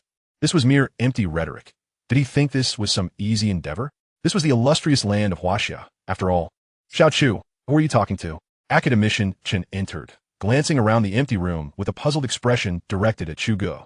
Oh, nothing, Chun Lao. I was just talking to myself. Oh, this child. By the way, I have good news for you. You have been promoted to the rank of Major. Indeed, this was the result of Academician Chen's efforts alongside several esteemed elders, and the rank was substantial, reflecting the nation's recognition of Chu Ge's recent contributions to Huaxia. With a military endorsement, Chu Ge would essentially be untouchable within the realm of Huaxia. What? Don't tease me, Chen Lao. I might take it seriously. Ha! When have I ever made a fool of you? It's just that I'm not entirely satisfied with this major rank. I had a bit of a quarrel with those old-timers in the military over it. No, I think it's perfect. I am truly overjoyed. To be honest, if I were to tell my father, he would be so ecstatic he might not sleep for days. My grandfather was a martyr, and my father has always hoped I would enlist. That's wonderful to hear, Academician Chen observed, noting the genuine joy radiating from Chu Ge. He could see that Chu Ge truly cherished this honor. Ding. Honor points have reached 10,000, thus activating the shop system. The shop system is one of the main systems of this framework, allowing the host to purchase items based on their honor points or Huaxia currency. The shop system encompasses all imaginable items. Who dares to compare themselves to a magical cat? The system's voice even carried a hint of sarcasm. System brother, I'm beginning to find you somewhat terrifying. You are indeed quite different from what I expected from novels. You want to start taking over my space, will you? Cuckoo. Come on, Xiao Chu. The country has prepared a small promotion ceremony for you, Academician said, noticing Chu go lost in thought. Ohat, anzai, Chu Ge ziplit. Casting a longing glance at the shop system, practically salivating. What was so joyous about attending a ceremony? He could have had a grand celebration at home. Reluctantly, Chu Ge followed Academician Chun towards the auditorium. The Grand Hall of the Weapons Research Institute was a place Chu Ge had never visited before. As he beheld the bright and spacious auditorium adorned with red, five-pointed stars symbolizing the nation's machinery under the spotlight, a surge of solemn respect filled his heart. To strive for the rise of Huaxia, Chu Ge resolved internally, determined to accelerate his research plans. He had anticipated a small promotion ceremony, yet it appeared that everyone who could attend had gathered, making the auditorium densely packed. Compared to this, school events seemed trivial. The ceremony was both solemn and fervent. Commander Wang personally conferred the rank upon Chu Ge. Uncle Wang, what brings you here? I'm quite flattered. You brat, could I possibly miss such an occasion? I've been reassigned to the Yanjing Guard Command. Do drop by for tea sometime. Absolutely. Just worried I might not get past your grand gates, haha. In the past, it was a challenge, but from today onward, you'll have unfettered access. Quite right. Our youngest major in Huaxia. I reckon I'll have to clear some space in my position in a few years. Are you making fun of me again? Ha ha ha. Wang Yun observed the leaders from various departments conversing on stage, a wave of unease washing over him. Chu Ge was excelling to such a degree that his brilliance was undeniable, even drawing the personal attention of Commander Wang, while he himself had hardly changed in years. The disparity between people was indeed vast. She glanced defiantly at Chu Ge before slowly lowering her head. How many individuals like Chu Ge existed in this world? After bidding farewell to Commander Wang and the others, Chu Ge could no longer contain himself. He concocted an excuse to Academician Chun and hurried back to his dormitory, still preoccupied with thoughts of his shop system. Once home, he meticulously washed up and then sat at his desk, adhering to a strict routine, akin to a devout Muslim in prayer, serious and reverent. The shop system is now open, divided into two categories, military-industrial and others. The system began its introduction. Minutes passed. Is that all? Indeed. Sigh. I can't shake the feeling of being led into a trap. After all that, it's still the same old story. Excessively focused on military technology. This is called specialization. Chu Ge ignored the system's retort and began to explore the military technology tree. Within the military category, several major classifications were laid out. Offensive weapons, defensive weapons, sub-weapons, materials, power systems, intelligence systems, signal exploration systems, and the military-industrial complex. Offensive, unmanned space reconnaissance attack aircraft. Intelligent battlefield systems, composite mech units, battlefield robots, aerospace carriers, interstellar fleets. Defensive, laser defense towers, modular defensive walls, arc pulse networks, phase cannons, gravity wave cannons. Materials, titanium alloy materials, tritium tungsten materials, superalloy materials, programmable composite materials. Each complex system encompassed several subsystems. For instance, the intelligence system included unmanned intelligent mechs, heavy armored battlefield mechs, intelligent companion robots, automated reconnaissance robots, and interstellar base intelligent construction systems. Chu Ge was exhilarated. Calm down, calm down. If I manage to develop all of this, why bother squabbling over resources on Blue Star? Why not establish new territories in the galaxy, expanding into the vast cosmos? How thrilling would that be? Host, it is wise to remain composed. The shop system is not free, so please check the exchange conditions. Ah yes, I nearly overlooked that crucial detail. Chu Ge first examined the aerospace carrier. Having such a vessel would certainly be impressive. Aerospace carrier all blueprints and accompanying subsystems require honor points of 10,000 or Huaxia currency of 1 trillion. What? So expensive? 1 trillion? Brother, we could construct an entire fleet without needing even a tenth of that. It's not a joke. Chapter 10 Light Prism Tower Plan. Indeed, if my memory serves me right, your so-called carriers are still emitting smoke, right? Or nuclear-powered. Aren't they driven by bearing propulsion? How fast can they go? 50 knots? That's absurd. That seems to be the case. Let me take a look at yours. Aerospace carrier subsystems, electromagnetic cannons, phase cannons, star annihilation pile systems, laser systems, anti-gravity systems, warp engines. Upon closer inspection, 1 trillion doesn't seem so exorbitant after all. Wait a moment, are you saying my 10,000 honor points can be exchanged for 1 trillion Huaxia currency? Indeed, does the host wish to exchange? System upgrades do not consume honor points. Your current 10,000 points remain intact. No tax deductions. I absolutely adore you. But let us hold off for now, Chu Ge exclaimed, dancing with joy, contemplating that such limited resources should not be gambled all at once. Furthermore, starting with just 1 aerospace carrier seems somewhat impractical. Would he just float in the sky collecting tickets? A formidable interstellar fleet would require a comprehensive suite of supporting departments: command, navigation, combat, and logistics. A shiver ran down Chu Ge's spine as he recalled the international landscape of Huaxia. Suddenly, an idea struck him. First, he would establish a robust defense system, enveloping the entirety of Huaxia without any blind spots, allowing him to develop in peace while only he could strike. How exhilarating! To excel in one's craft, one must first sharpen their tools. The instrument, under the aegis of the chant of Chu, is initially defensive. In the vast expanse of Huaxia, we have never relied on our strength to oppress the weak. Should the petty and insignificant dare to provoke us, they shall come with their lives and leave without them. The remaining matters shall be entrusted to the passage of time, starting from the fundamentals, materials, electrical energy, and auxiliary support development. Let us proceed to establish an interstellar fleet. Shall we build greenhouses on Mars? Ha ha ha, splendid. What say you, a steam system? You lack funds. Aye. Very well, you win. I shall focus on research while leaving the ensuing chaos to them. How could I have overlooked this? He, clever as I am. Chu Ge is a man of his word, dismissing the complexities and diligently studying the laser towers within the defense system. These contraptions bear resemblance to the Prism towers in Red Alert, with an interception range of 5,000 kilometers into the stratosphere. They are more than capable of targeting satellites. However, the primary focus remains on intercontinental ballistic missiles. The nuclear fusion reactor, energy shield, and sensing components are all integrated into a tower 200 meters tall with a radius of 50 meters, coupled with the aircraft carrier's effective defense radius of 1,000 kilometers. This should suffice to repel adversaries from our borders. It is yours. The exchange price is 1,000 honor points. 1,000 honor points, equivalent to 100 billion Huaxia coins. Goodness, this is hardly inexpensive. Thankfully, it is a one-time purchase. Had it been a recurring fee, I would have seriously considered uninstalling you, dear brother. The system brother takes hits while lying down. After a brief moment of discomfort, Chu Ge decisively made the exchange. There was no time for hesitation. If this procrastination continued, his dreams of building greenhouses on Mars would surely be buried with him. Prism Tower Initiative. This flamboyant title was coined by Chu Ge himself, with no room for negligence. He meticulously compiled a series of documents, including progress reports, subcomponent designs, and theoretical data. Any error in construction could lead not only to embarrassment, but potentially to the loss of life. Days later, the scruffy Chu Ge emerged from seclusion, having been undisturbed during his research. Upon learning that Chu Ge was developing a new system, Academician had commanded that no one approach this dormitory. Captain Gong and his team stood guard outside, providing close protection.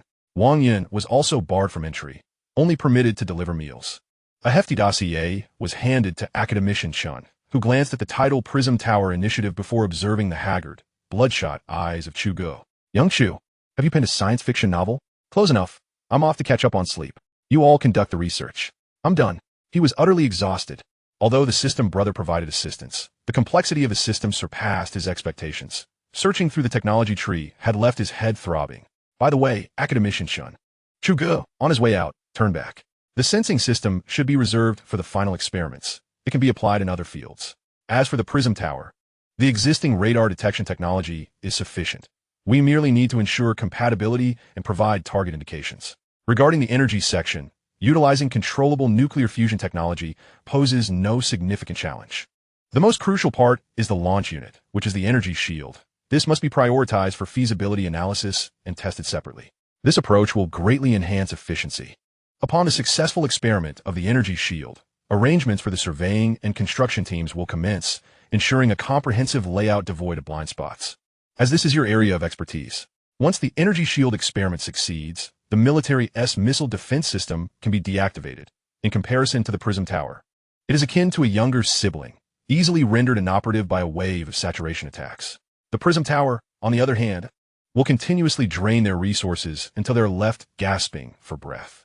Chu Ge whistled, hands tucked into his pockets, striding away with an air of pride. Behind him, Academician Chen remained silent, grappling with the fact that some matters had transcended his understanding. Is this still human? By the way, system brother, since I've trimmed down some aspects of the Prism Tower, can you refund me some honor points? You are quite the unscrupulous merchant, and there's no room for negotiation. Shamelessly playing the rogue. Guess what? The data reduction was a decision made by Chu Ge, integrating the Prism Tower's performance with current technologies, ensuring that the effectiveness would not diminish while significantly boosting efficiency. Everything must proceed swiftly. The core components are underway, harnessing the formidable capabilities of Huaxia's infrastructure prowess. Constructing dozens of Prism Towers should be a matter of mere moments. Meanwhile, on Academician Chen's side, there was much to be done. After several days of verifying the data, the Weapons Research Institute was abuzz. Tactical-grade laser systems predominantly utilize chemical laser sources. The reason for their limited strategic application is due to their evident shortcomings. Either the energy density of the laser is insufficient, or environmental factors, such as atmosphere, rain, and snow, diminish energy, limiting range and preventing all-weather operations. Additionally, they are constrained by power reserves, which are difficult to miniaturize and thus lack practicality. Therefore, while they may be effective for small-scale tactical use, their application at a strategic level proved challenging. In contrast, the energy columns emitted by Chu Ge's energy shield possess the monochromatic qualities of a laser without its drawbacks, rendering them nearly perfect. Unfortunately, these cannot curve like missiles. Otherwise, if deployed near the coast, they could easily target any troublesome base. If unleashed continuously, even that troublesome nation would be obliterated.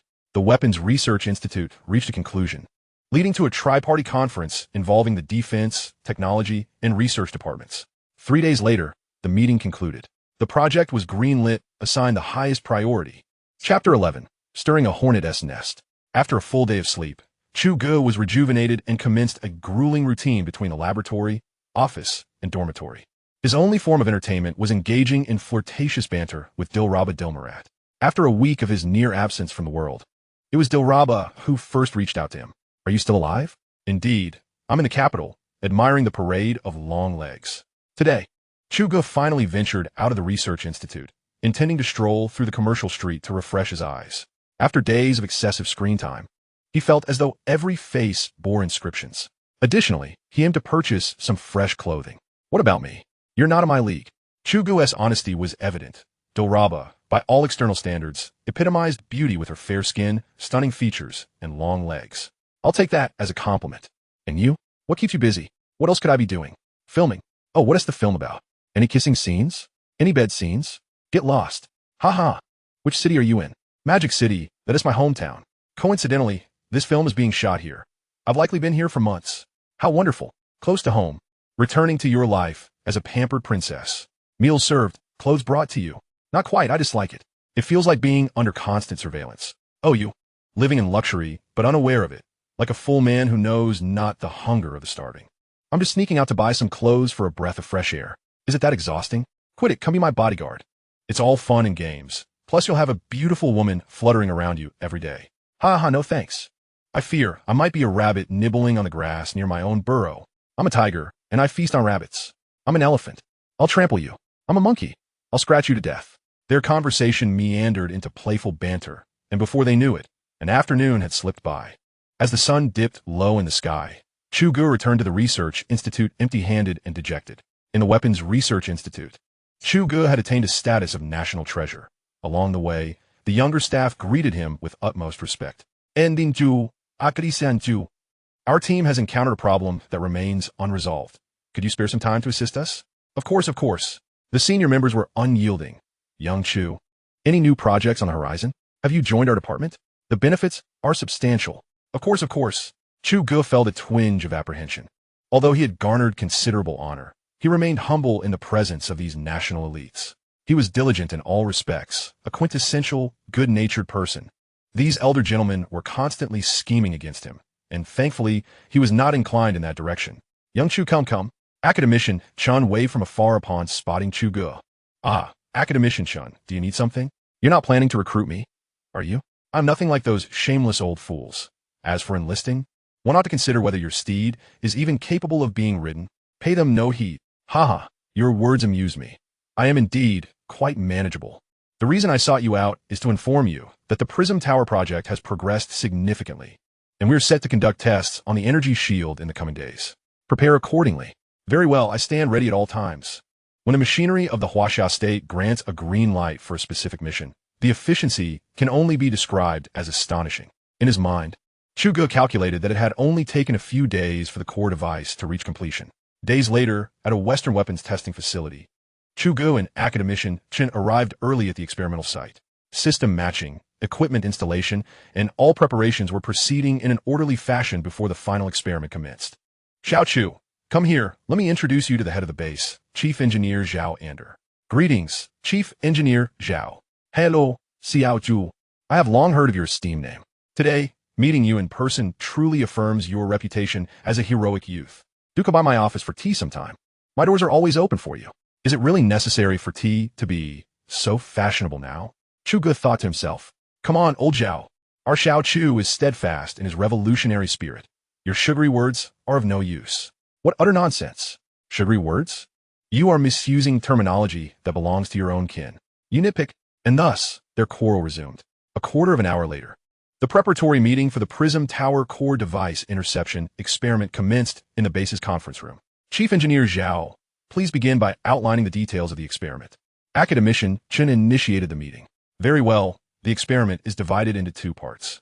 The first involves incoming targets, specifically the KJ-2000 cruise missiles launched by a fleet of naval destroyers.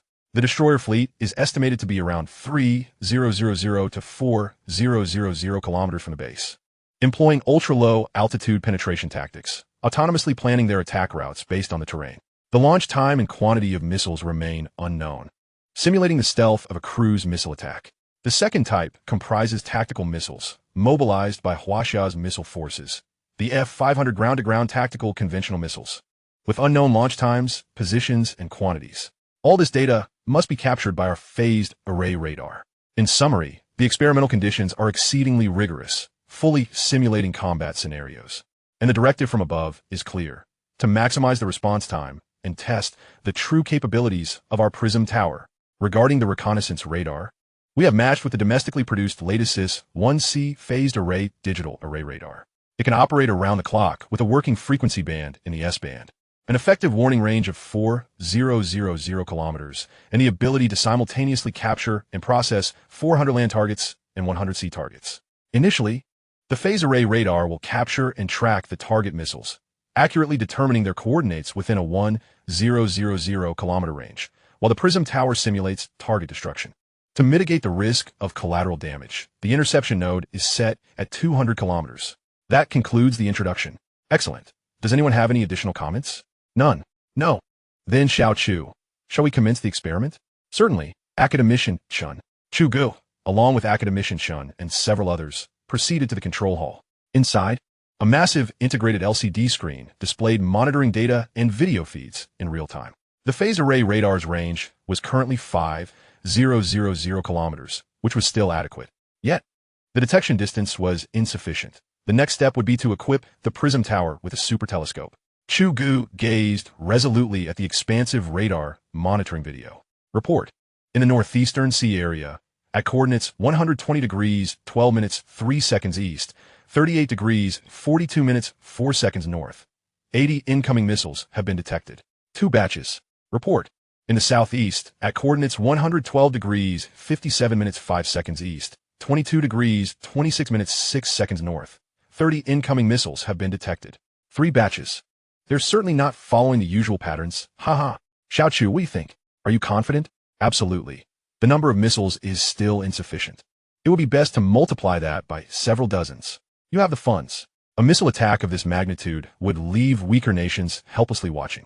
Meanwhile, in the control hall of the U.S. Aegis Missile Defense System stationed in Guam, alarms blared incessantly. What is happening? Report to command. Huaxia has simultaneously launched 110 missiles. The early warning radar is calculating the attack targets and paths. Level 1 alert. Order all base personnel to return to their posts. Violators will be dealt with according to military law. Yes. Stay alert. Immediately contact the embassy in Huaxia to inquire about the situation. Yes. My heavens. Please don't let them be headed our way. I have a date tonight with a lovely girl from our country. Radar operator Johnson prayed fervently to God for protection. A similar scene unfolded at various missile defense radar bases worldwide, as the entire globe anxiously focused on the simulated attack paths displayed on their screens. Huaxia's relevant departments were inundated with a flurry of international phone calls. Chapter 12, the Super Telescope. Although Huaxia's diplomats had prepared in advance, they were still overwhelmed by the incessant ringing of phones. Report. The first batch of missiles will reach the 1,000-kilometer node in 2 minutes. Good. Proceed according to the experimental steps. Initiate the simulated destruction program at 1,000 kilometers. Yes. 10, 9, 8, 7, 6, 5, 4, 3, 2, 1 attack. The monitoring of the Prism Tower's weapon core was now displayed on the main screen, revealing 6 massive energy weapon panels emitting laser-like beams of light, flickering in rapid succession. The Prism Tower's system, reminiscent of a laser system, differs significantly. Lasers typically fire continuously, whereas the Prism Tower operates intermittently. It resembles firing a shell, then transitioning to the next segment of laser fire, with the target changing in between. In the control hall, the scene depicted lasers being fired in rapid succession, both intermittently and continuously. Report. The main system indicates all incoming missiles have been successfully destroyed. Goodness, that was swift. It barely took seconds. Over 100 missiles were rendered inoperative just like that. What a lucrative endeavor. This was precisely why Chu Ge insisted on developing the Prism Tower. Its defensive efficiency far surpasses that of conventional missile defense systems, and without any loss. The energy is inexhaustible, no matter how many missiles approach. They can be dealt with in mere moments. One can only wonder how those rogue nations that favor missile offensives will react upon learning of this. A few minutes later, the 200-kilometer node has been reached. Attack. The main screen transitioned to a sky backdrop, where various nodes at the experimental base had already stationed ground monitoring teams to ensure first-hand video footage reached the main control room. Boom, boom, boom. The screen displayed scenes of missiles being obliterated mid-air, bursting forth like fireworks against the azure sky. Success, success. In the main control room, everyone exhaled simultaneously in relief, applauding in celebration. Xiao Zhu, I find myself at a loss for words to express my feelings. Academician Shan was moved to tears. This moment had been long awaited. May heaven bless Huaxia. Our nation successfully conducted a national missile defense system test at a base in the northwest yesterday, achieving resounding success. The following day, major official media outlets issued brief announcements. The content was succinct, understood by those in the know. Several rogue nations in the West were left shaken. What is the fuss about a mere test? What they remain unaware of is that following the experiment, multiple construction teams were deployed in all directions of Huaxia. And even more mysteriously, they were accompanied by fully equipped heavy armored divisions. But that is a tale for another time. Each Prism Tower base is safeguarded by reorganized armored divisions, showcasing the military's emphasis on this defensive system. Wait a moment. Over 100 missiles were intercepted successfully? In the Pentagon's conference room, the specifics remain unclear. Our radar failed to detect their launched intercepting missiles. Perhaps it's all just a show of bravado. William, promptly arrange for the East Asia Intelligence System. I demand to know the specifics of Huaxia's recent test. Minister, this poses quite a challenge, as you're well aware. Penetrating Huaxia is no simple task. The results may prove unsatisfactory. This is your responsibility. I'm solely interested in the outcomes. Those who can discern the subtleties will appreciate the nuances. Those who cannot will merely spectate. John Wilson, in charge of the intelligence system, furrowed his brow, acutely aware of the gravity of the situation. If Huaxia's missile defense system had reached such maturity, he must alert the higher-ups that the military and political landscape of Asia requires re-evaluation. While the construction of the Prism Tower progressed vigorously, Chu Ge was also diligently occupied, delving into the research of the super telescope's sensing system associated with it.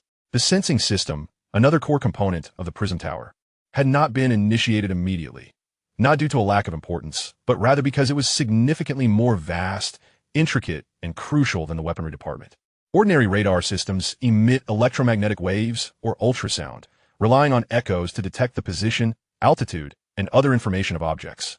In contrast, the military-grade sensing system employs neutrino detection technology, which disregards the mass of objects and can effortlessly penetrate even the Earth itself, thus eliminating concerns regarding obstructions such as mountains and towering cities that might impede signal transmission. Essentially, it disregards the existence of collision volumes. Curiosity is the wellspring of human advancement. Since the basic prototype of the Prism Tower had taken shape, Chu Ge felt it was time to develop the sensing system as well. He recognized that its applications extend beyond the Prism Tower alone. Moreover, substantial funds had already been allocated, 100 billion to be precise. Though the military-industrial output is of exceptional quality, it does not come inexpensively. Months swiftly passed, and as the depths of winter approached, the end of the year loomed. Chu Ge's research experiments on the new system neared completion, culminating in a novel system that amalgamated exploration, navigation, and early warning functionalities distinct from conventional radar systems.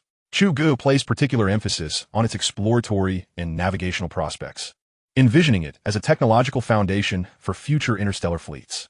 He had meticulously organized the theoretical data and construction processes related to the core device of the neutrino detector, a high-energy accelerator, and was left with only minor refinements. In the interim, he had conferred with several esteemed veterans, and the Institute now offered him unconditional support for his project. Following previous successes, Chu Ge had effectively become a prodigious figure, rendering the processes of project approval and research superfluous. Though the astonishing figures presented to Elder Chun during material approval caused him some distress, he ultimately acquiesced with a reluctant stroke of his pen. Under this exceptional patronage, Chu Ge's project yielded remarkable results.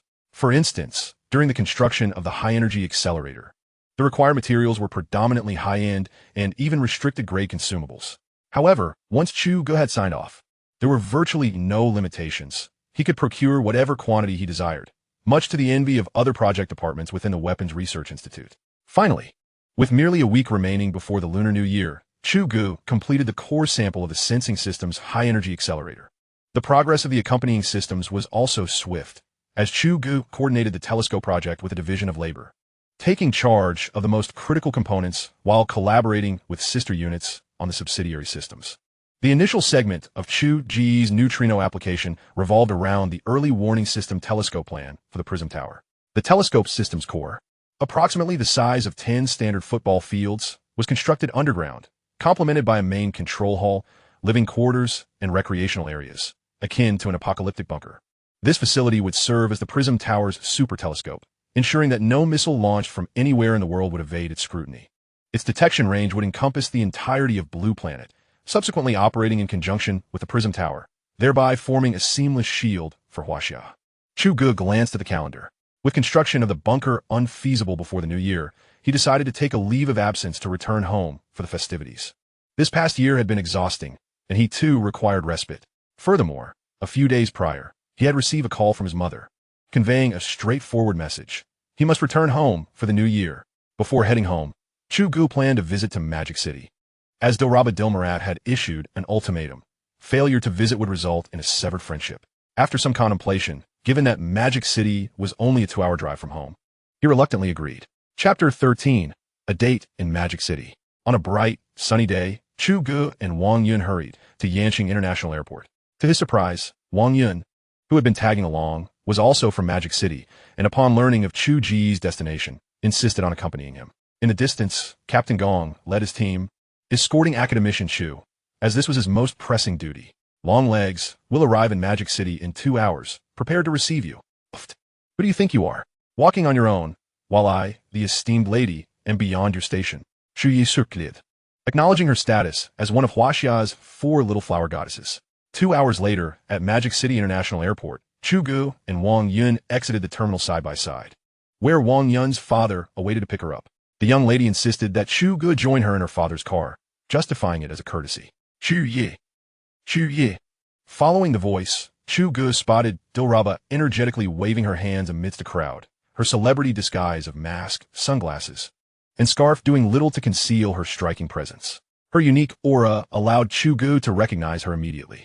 After greeting Wang Yun, he dashed over to Dilraba. Longlegs, weren't you supposed to be unavailable? What is the rush to see me? Don't flatter yourself. You traveled all this way to see me, and I, as the host, must fulfill my duties. Seems hard to argue with that. Their banter continued as they made their way to the parking lot. Beep beep.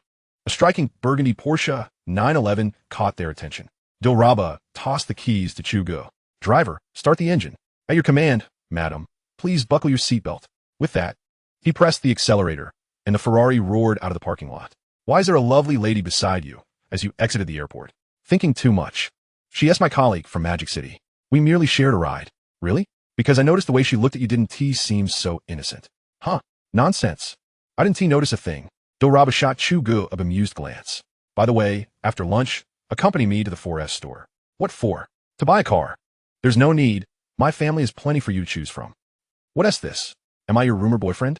"It seems rather thrilling to be associated with a stunning beauty like you." "Get lost." Regardless, it's not suitable." "All right, I'll leave this to you." Chu Ge intended to buy his own car. Dilraba's vehicles were far too ostentatious, and he believed that driving such a car home would invite undue attention. He wanted something less conspicuous. His dream car since his student days had been a Jeep Grand Cherokee. Now that he had the means, he decided to fulfill that aspiration without overthinking it. After a playful lunch, they headed straight to the Jeep dealership. The sales staff rushed to greet them from afar, as the Porsche 911 was indeed impressive. Chu Ge, undistracted, led Dilraba towards the top-of-the-line imported Grand Cherokee. Every man harbors a desire for a Jeep. It's a sentiment that resonates. If I drove a 911 back to my small county, I'd be in for some serious attention. This car suits me perfectly, and it's a dream fulfilled. What is not to like? Indeed, this vehicle complements you rather well. Greetings, ladies and gentlemen. This is the only Grand Cherokee available for immediate purchase. Due to the upcoming spring festival, most customers have already taken their vehicles. If you find it appealing, I could arrange a discount for you. What do you think? No need for that. I'll take this one. Please take me to sign the contract. Chu Ge expressed his lack of aversion towards the sample car with a casual tone. All right. The saleswoman, still processing the situation, perhaps not accustomed to clients like Chu Ge, hurriedly invited the two to the VIP room. Once seated, the young lady joyfully went to prepare the contract. "What is the plan for later?" Chu Ge inquired, glancing at the enchanting Dilraba beside him. "I need to return to the film crew shortly." This half-day off was a special exception. Perhaps feeling the warmth of the room, Dilraba removed her scarf and mask, pouting unhappily. "Still filming right before the new year? You must be joking. In our industry, holidays are a rare luxury."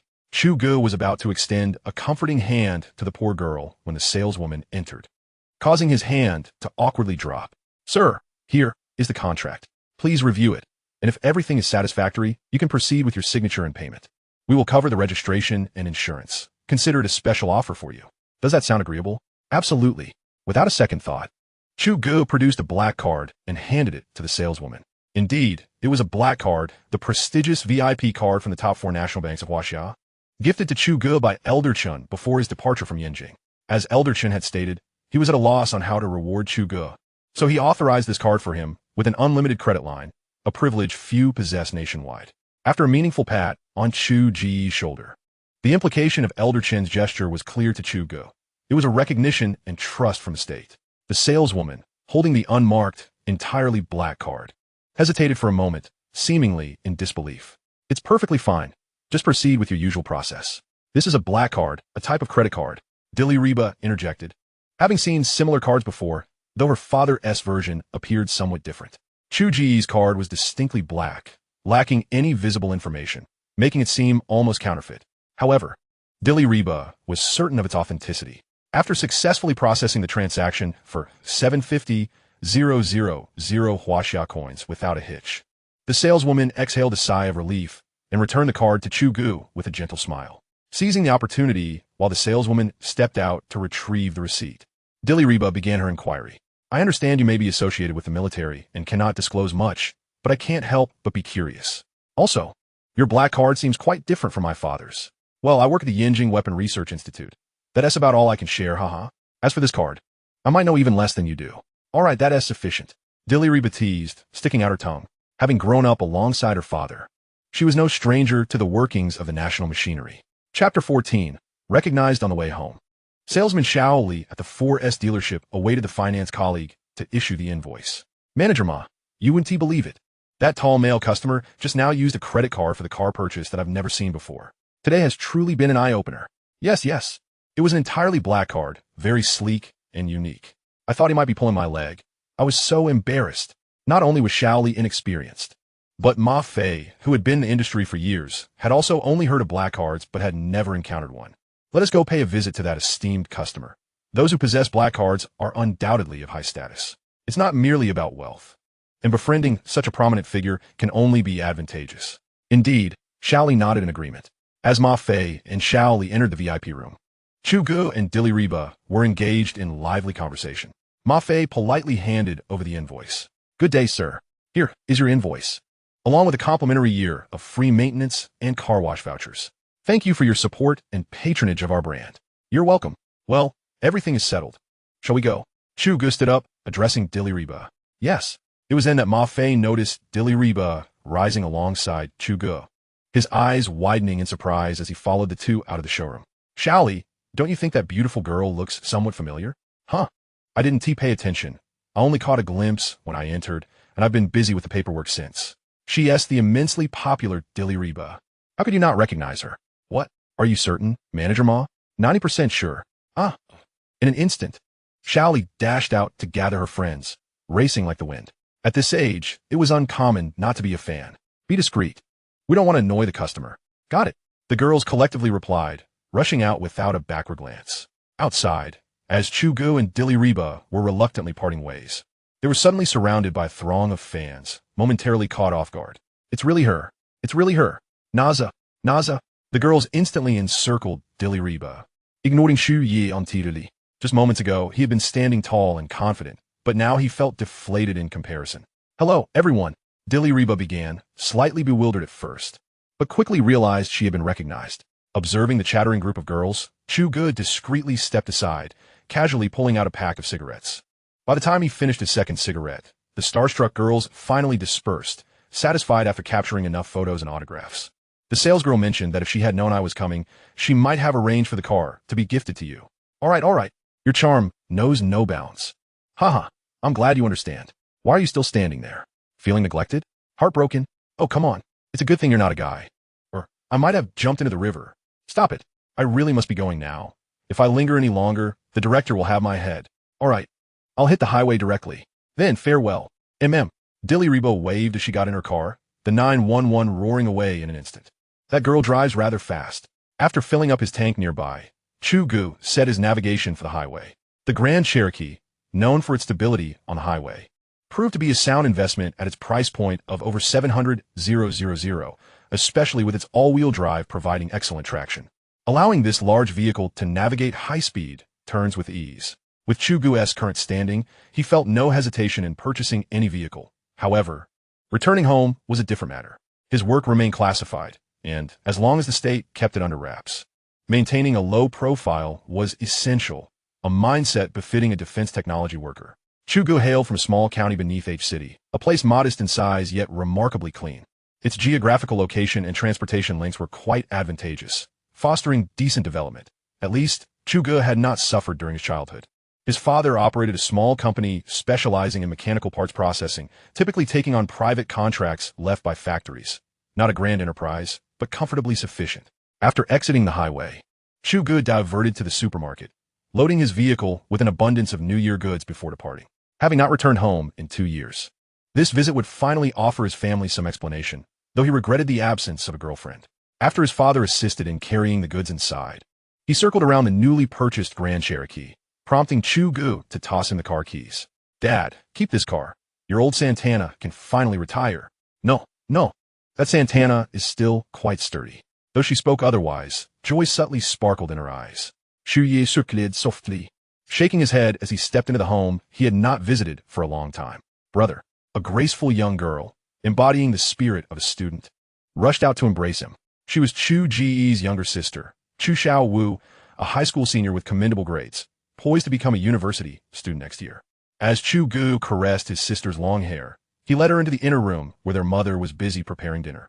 Upon noticing him, Chu Mama shot him a glance, saying, "So you do remember to come home. I was beginning to wonder if you were planning to skip the new year altogether without a phone call." Mom, how could I? Even if you don't call, I must obediently return, right? Hee. I have everything ready. If you hadn't come back, I would have sent your father to drag you home. Huh, that one be necessary. After a few playful complaints, Chu Mama set aside her tasks and approached Chu Ge, fussing over him, muttering, "You've lost weight. A mother worries when her child is away. Seeing his mother's worried expression made Chu Ge's heart ache. A year ago, he had been in a state of despair, financially strained to the point of not being able to return home for the holidays, merely calling to feign busyness at work. He couldn't bear to face them. Indeed, all parents share the same hope. They do not yearn for their children to be wealthy, but simply wish for their safety and the occasional visit home. From that moment on, Chu Ge resolved to make time to visit his parents, no matter how busy life became, especially as they were growing older. That evening, the family of four radiated joy. Xiao Wu, shall I take you to H City tomorrow? Why are you still wearing your school uniform during break? Mom says new clothes are only for the new year. Forget what Mom says. Tomorrow, I'll take you shopping. Pick whatever you fancy and wear whenever you like. Great. You're the best, brother. How can you say that? What is Mom lacking in what you need? Chu Mama chimed in, playfully scolding Xiao Wu. Brother, see? When you're not around, Mom focuses all her energy on me.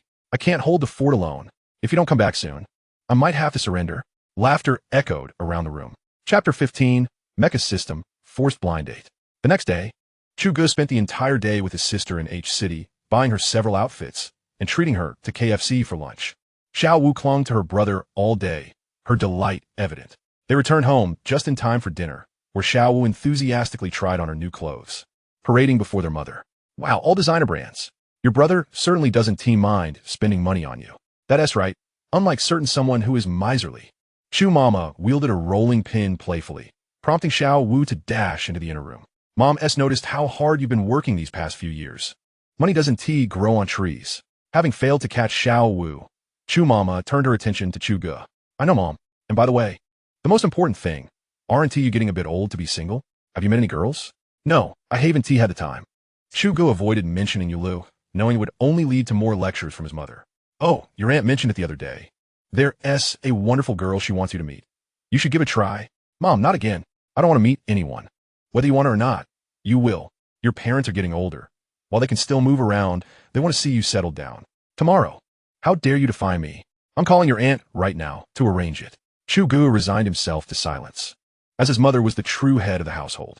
Even his father dared not protest, and Chu Ge chose to keep the peace. Later that night, Chu Ge returned to his room and began to organize the technological tree in the system shop. The light prism tower and telescope plans were well underway, and the remaining tasks no longer required his attention. It was time to prepare for the next project. While extravagant options were financially out of reach, the more modest choices seemed lacking in value, leading Chu Ge to face another bout of indecision. The system suggested the host consider the mecha system. Mecha? Why? The system merely guided and recommended, leaving the reasoning to him. Misha. Chu Ge began to replay scenes from modern battlefields, akin to a military exercise before deployment. Currently, he couldn't afford a space battleship. Once it became available, the combat paradigm on Blue Star would be utterly transformed, rendering conventional sea, land, and air forces obsolete. Without a doubt, a space battleship accompanied by escort vessels would constitute a standard interstellar fleet. Its battleground was the cosmos, and the naval forces of Blue Star would lack even the qualifications to engage it. However, all strategies must now revolve around assembling an interstellar fleet. Once established, the only military branch that might still exist would be the army. After all, someone had to clean up the battlefield. The battlefield robots derived from the mecha system, alongside combat drones, heavy mecha units, rescue teams, and reconnaissance in complex environments, would all be indispensable. Brother, you're truly remarkable. With just a nudge, I see the light. 2,000 honor points. Shall we exchange? Why the rush? There is no catch, right? Haha, just a joke. Exchange. Congratulations, host. You have exchanged for all the information regarding the mecha system, which has now been delivered. Friendly reminder. You have 7,000 honor points remaining. Thanks for the reminder. I was just about to explode with excitement, but you had to douse me with cold water. Just as Chu Ge was about to delve into the mecha data, a notification chimed on his phone. Bro, what are you up to? This princess is free now. Headache? What's wrong? Are you sick? Not exactly. Being forced into a blind date by my mom. Ha ha ha. Let me laugh for a moment.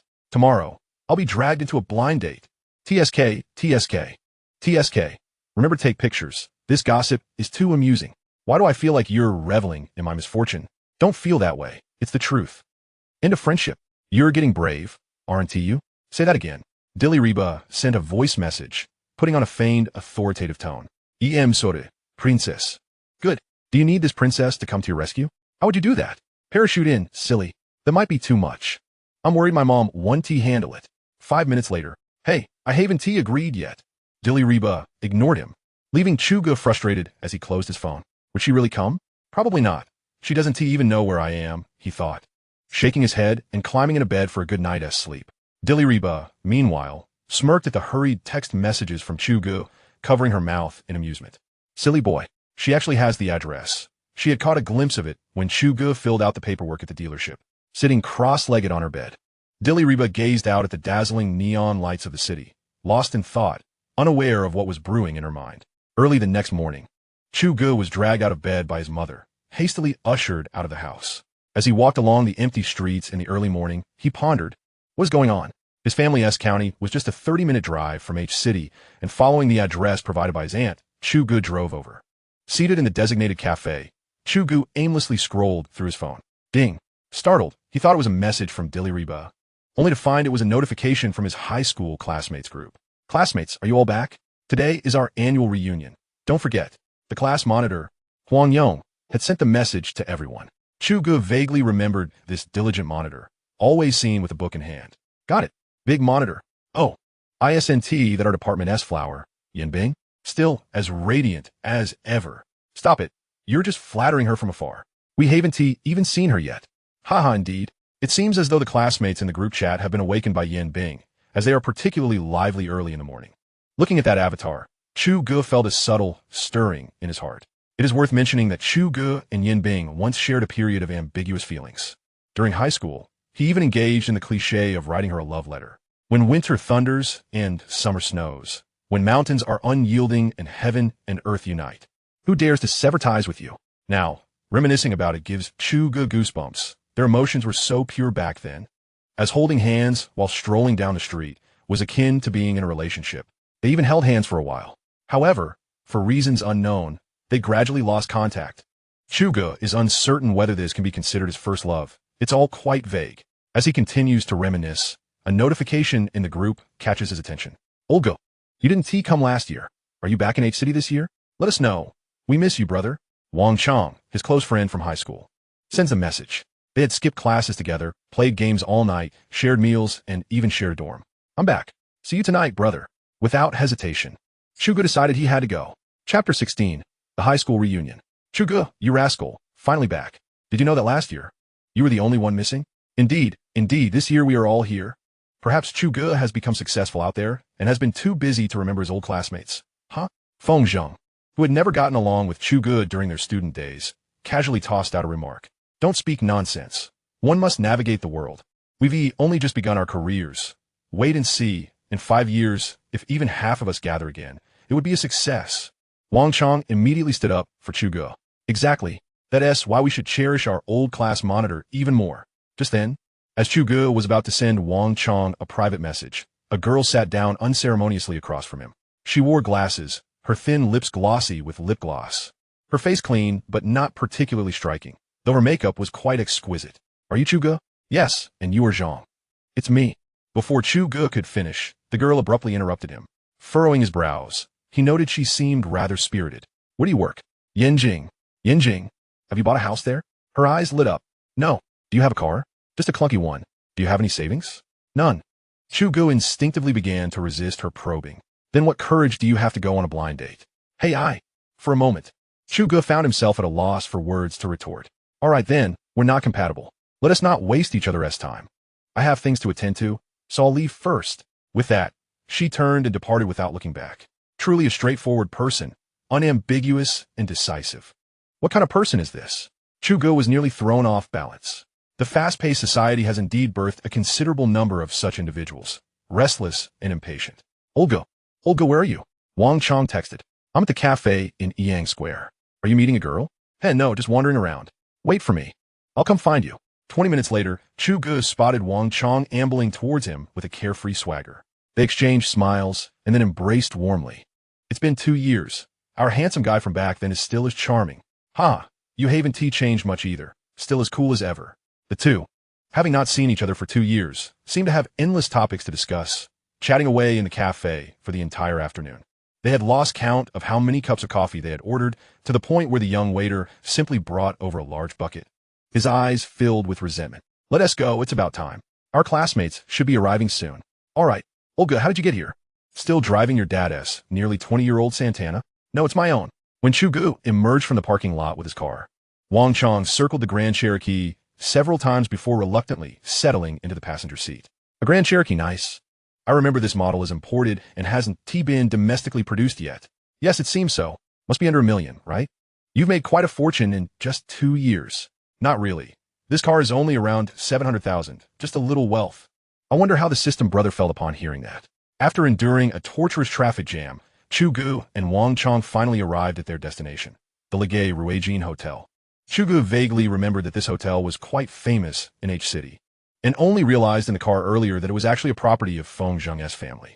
According to Wang Chong, they had gathered there last year, and Feng Zheng had booked the entire place himself without making everyone pay. Moreover, during the last gathering, Feng Zheng had publicly pursued Yin Bing, but what the outcome was, Wang Chong did not know.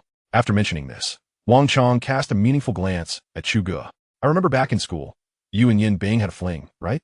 At the hotel entrance, Feng Zheng, their old class monitor Huang Yong, and Yin Bing were already there, surrounded by several classmates.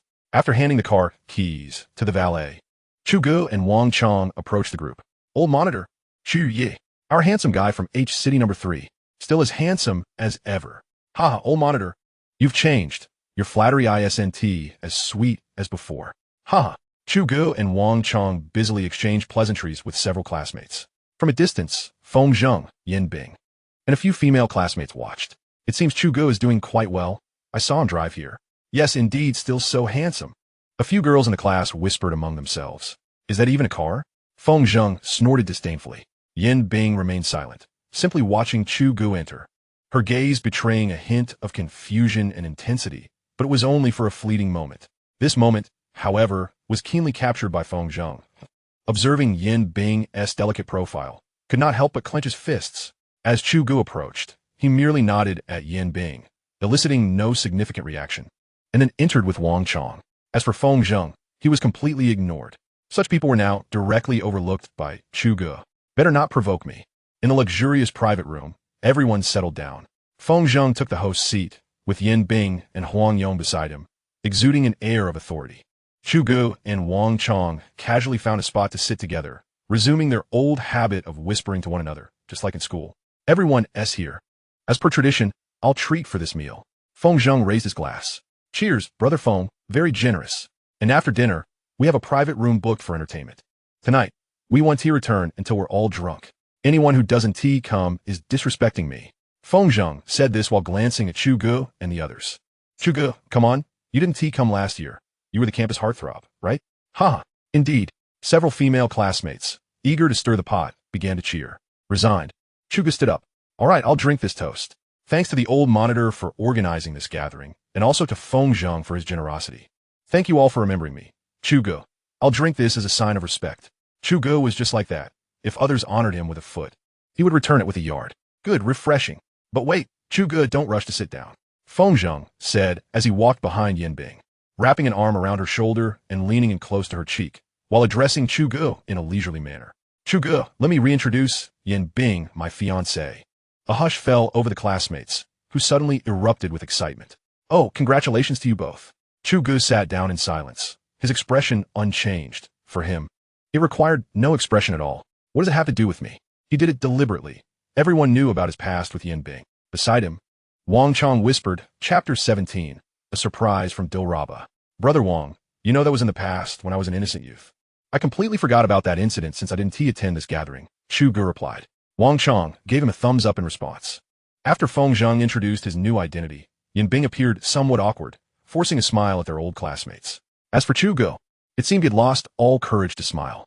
Amidst the clinking of glasses and cheerful conversations, everyone, still longing for more, eagerly suggested changing venues. Apart from initially giving Chu Ge a hard time, Feng Zheng didn't trouble him much afterward. Thus, spurred on by a few rowdy classmates, Chu Ge's group concluded their dinner early and headed to KTV, at the luxurious suite of a high-end entertainment venue. Chu Ge struggled to recall the last time he had sung karaoke, as he seldom frequented such places due to his lack of musical talent. Consequently, he refrained from joining in and instead gathered several male classmates, including Wang Chong, for a card game. There were a few vocal powerhouses among the classmates who could sing all night if given the mic. How about Chu Ge singing? Feng Zheng casually remarked to a nearby classmate. He can't sing at all. Yin Bing replied nonchalantly. You seem quite certain. Yin Bing realized her slip and fell silent. Lowering her head, Feng Zheng cast a cold smile at Chu Ge, who was deeply engrossed in the card game with Wang Chong. Grabbing the microphone, Feng Sing approached Chu Ye. Classmates, let us have our class's most handsome Chu Ge serenade us with a song. Shall we? Good, Ye. Ha! This is going to be embarrassing for Chu Ge. A few classmates whispered amongst themselves. Chu Ge lifted his head, squinting at Feng Zheng. Damn it. This guy just won quit. System brother, it's time for you to step in. Ding. Host, you can check the other categories in the store system. All right. How could I forget? Chu Ge hurriedly navigated to the artistic section of the store system. Exchange for a lifetime singing master. Reputation value 10,000. Exchange for a temporary singing master. Reputation value 100. Hostess reputation value 200. Ha, brother, do you think I have a choice? Ding. Congratulations, host. You have exchange for a temporary singing master, valid for 24 hours. Remaining reputation value 100. I truly appreciate it. I'll have to research what this reputation value nonsense is later. After finishing his dialogue with the system, Chu Ge glanced at Feng Zheng, who was wearing a smirk, eagerly awaiting his embarrassment. A light bulb went off in Chu Ge's mind. This is your own doing. Just don't call me Uncle Wong later. He took the microphone and headed straight to the song selection booth, typing in the title, You Must Be Happy, as the gentle melody of a love song began. The classmates fell silent, walking home alone under the streetlights. Calling an old friend. Is the weather nice there? Any news to share as a joke? Memories don't like to talk to me. Occasionally, I think of her. As Chu Ge's masterful voice filled the room, the entire class was taken aback. Feng Zheng, having just lit a cigarette, dropped it in shock. Damn. Why does Chu Ge sound even better than the original singer? Wang Chong murmured. Oh, Chu Ye. I love you. Several female classmates began to whistle excitedly. With some worries in my heart. Some love we must part ways with. Remembering her in the stillness of night. The flowers she gave. The heart-wrenching words we exchanged. Betting on a chance for happiness. Remembering her in bustling streets. Is she doing well now? But I have no answers to give you. Yet you must be happy. As Chu Ge finished his song, he exchanged a meaningful glance with Yin Bing before stepping off the stage. At that moment, Yin Bing's mind went blank. She was in a daze. She remembered how Chu Ge had been tone-deaf in high school, yet this song seemed to unveil an entirely different level. Moreover, the lyrics Yin Bing felt her face flush. Although the room was dimly lit, she could feel the warmth rising within her. Feng Zheng observed Yin Bing's dazed expression, and the second cigarette he had just lit dropped to the floor. Meanwhile, Chu Ge was surrounded by female classmates, all clamoring for him to sing another song. Just as he was about to refuse, his gaze caught his phone flashing on the table, and he hurriedly picked it up. Rascal, where are you? At a class reunion. Singing at KTV right now. Singing? I love to sing. I want to join. Is that convenient? You are dying to join them, but you're in Magic City. By the time you come and go, we'll be done. Stop messing around. Who said I'm in Magic City? I'm in H City. Hurry up and send me the location. Come out to greet your princess. Huh? Chu Ge sent the location to Dilraba and pulled Wang Chong along as they headed outside. Hey, old song, if you're not going to sing, then don't, but why are you in such a hurry? I'm really in a hurry. But it's for something else, so come on. The two arrived at the entrance of the entertainment venue. I have a friend coming over soon. Do you think that's okay? Male or female? Girl. Is she pretty? Very pretty. How pretty? As pretty as Dilraba. Convenient. Chu Ge was speechless. What kind of friend was this? 20 minutes later, a beam of light shone from a distance, followed by the roar of a 911 engine. The red 911 screeched to a halt in front of Chu Ge, and Dilraba opened the door, leaning against the window, her bright eyes sparkling as they met Chu Ge's gaze. Big rascal, long time no see. Dilraba wore a striking red coat. Her flowing long hair held back with a red and white hairpin. She paired it with an asymmetrical black pleated leather skirt and black stockings that hugged her legs. Subtly shimmering, playful yet wild. Realizing what was happening, Chu Ge quickly moved to block her from view. Several passers-by were already staring. Long time my foot. I saw you just the day before yesterday, he said, pulling Dilraba into the lobby and playfully kicking Wang Chong as they passed. Stop drooling. Hurry up. Oh wait. Old song. You need to introduce your buddy first. We'll get to know each other once we're in the private room. Just go ahead and make a good first impression. Oh, okay. Wang Chong hurriedly ran ahead, glancing back at Dilraba as he dashed. Big rascal. Surprised? Dilraba, masked up, faced Chu Ge, cupping her face with her hands, shaking her head playfully. It's a surprise for me, but probably a shock for them. Ha! As they reached the entrance of the private room, Chu Ge pushed the door open. Wang Chong, being clever, greeted everyone as soon as he entered and turned off the spotlight and ambient lights. The room was now brightly lit. Upon seeing Chu Ge and Dilraba enter, the crowd immediately bowed, exclaiming, "Welcome, Chu Ge's wife." A chorus of excited female classmates erupted. Chu Ge closed the door, looking at Dilraba, and shrugged helplessly. "All right, you take the lead." Dilraba looked at Chu Ge, winked, and then removed her mask. "Hello, everyone. I'm Dilraba, a good friend of Chu Ge's, and I hope I'm not intruding." Chapter 18. Finally, I've been waiting for you. The crowd fell silent. Suddenly, a cigarette box clattered to the ground. "Wow, old song. Don't tell me. She really looks like Dilraba." "What do you mean looks like?" "She is her, you rustic," a nearby girl retorted. Oh my gosh." The female classmates went wild again, except for Yin Bing, who bit her lip tightly, seemingly in disbelief at the scene unfolding before her eyes. Dilraba bounced over to join the girls who had surrounded her, while the male classmates strained their necks to catch a glimpse, especially Wang Chong, whose neck was nearly twisted into a pretzel. I inquired, "Aren't you afraid of straining your neck?" Chu Ge playfully tapped the individual.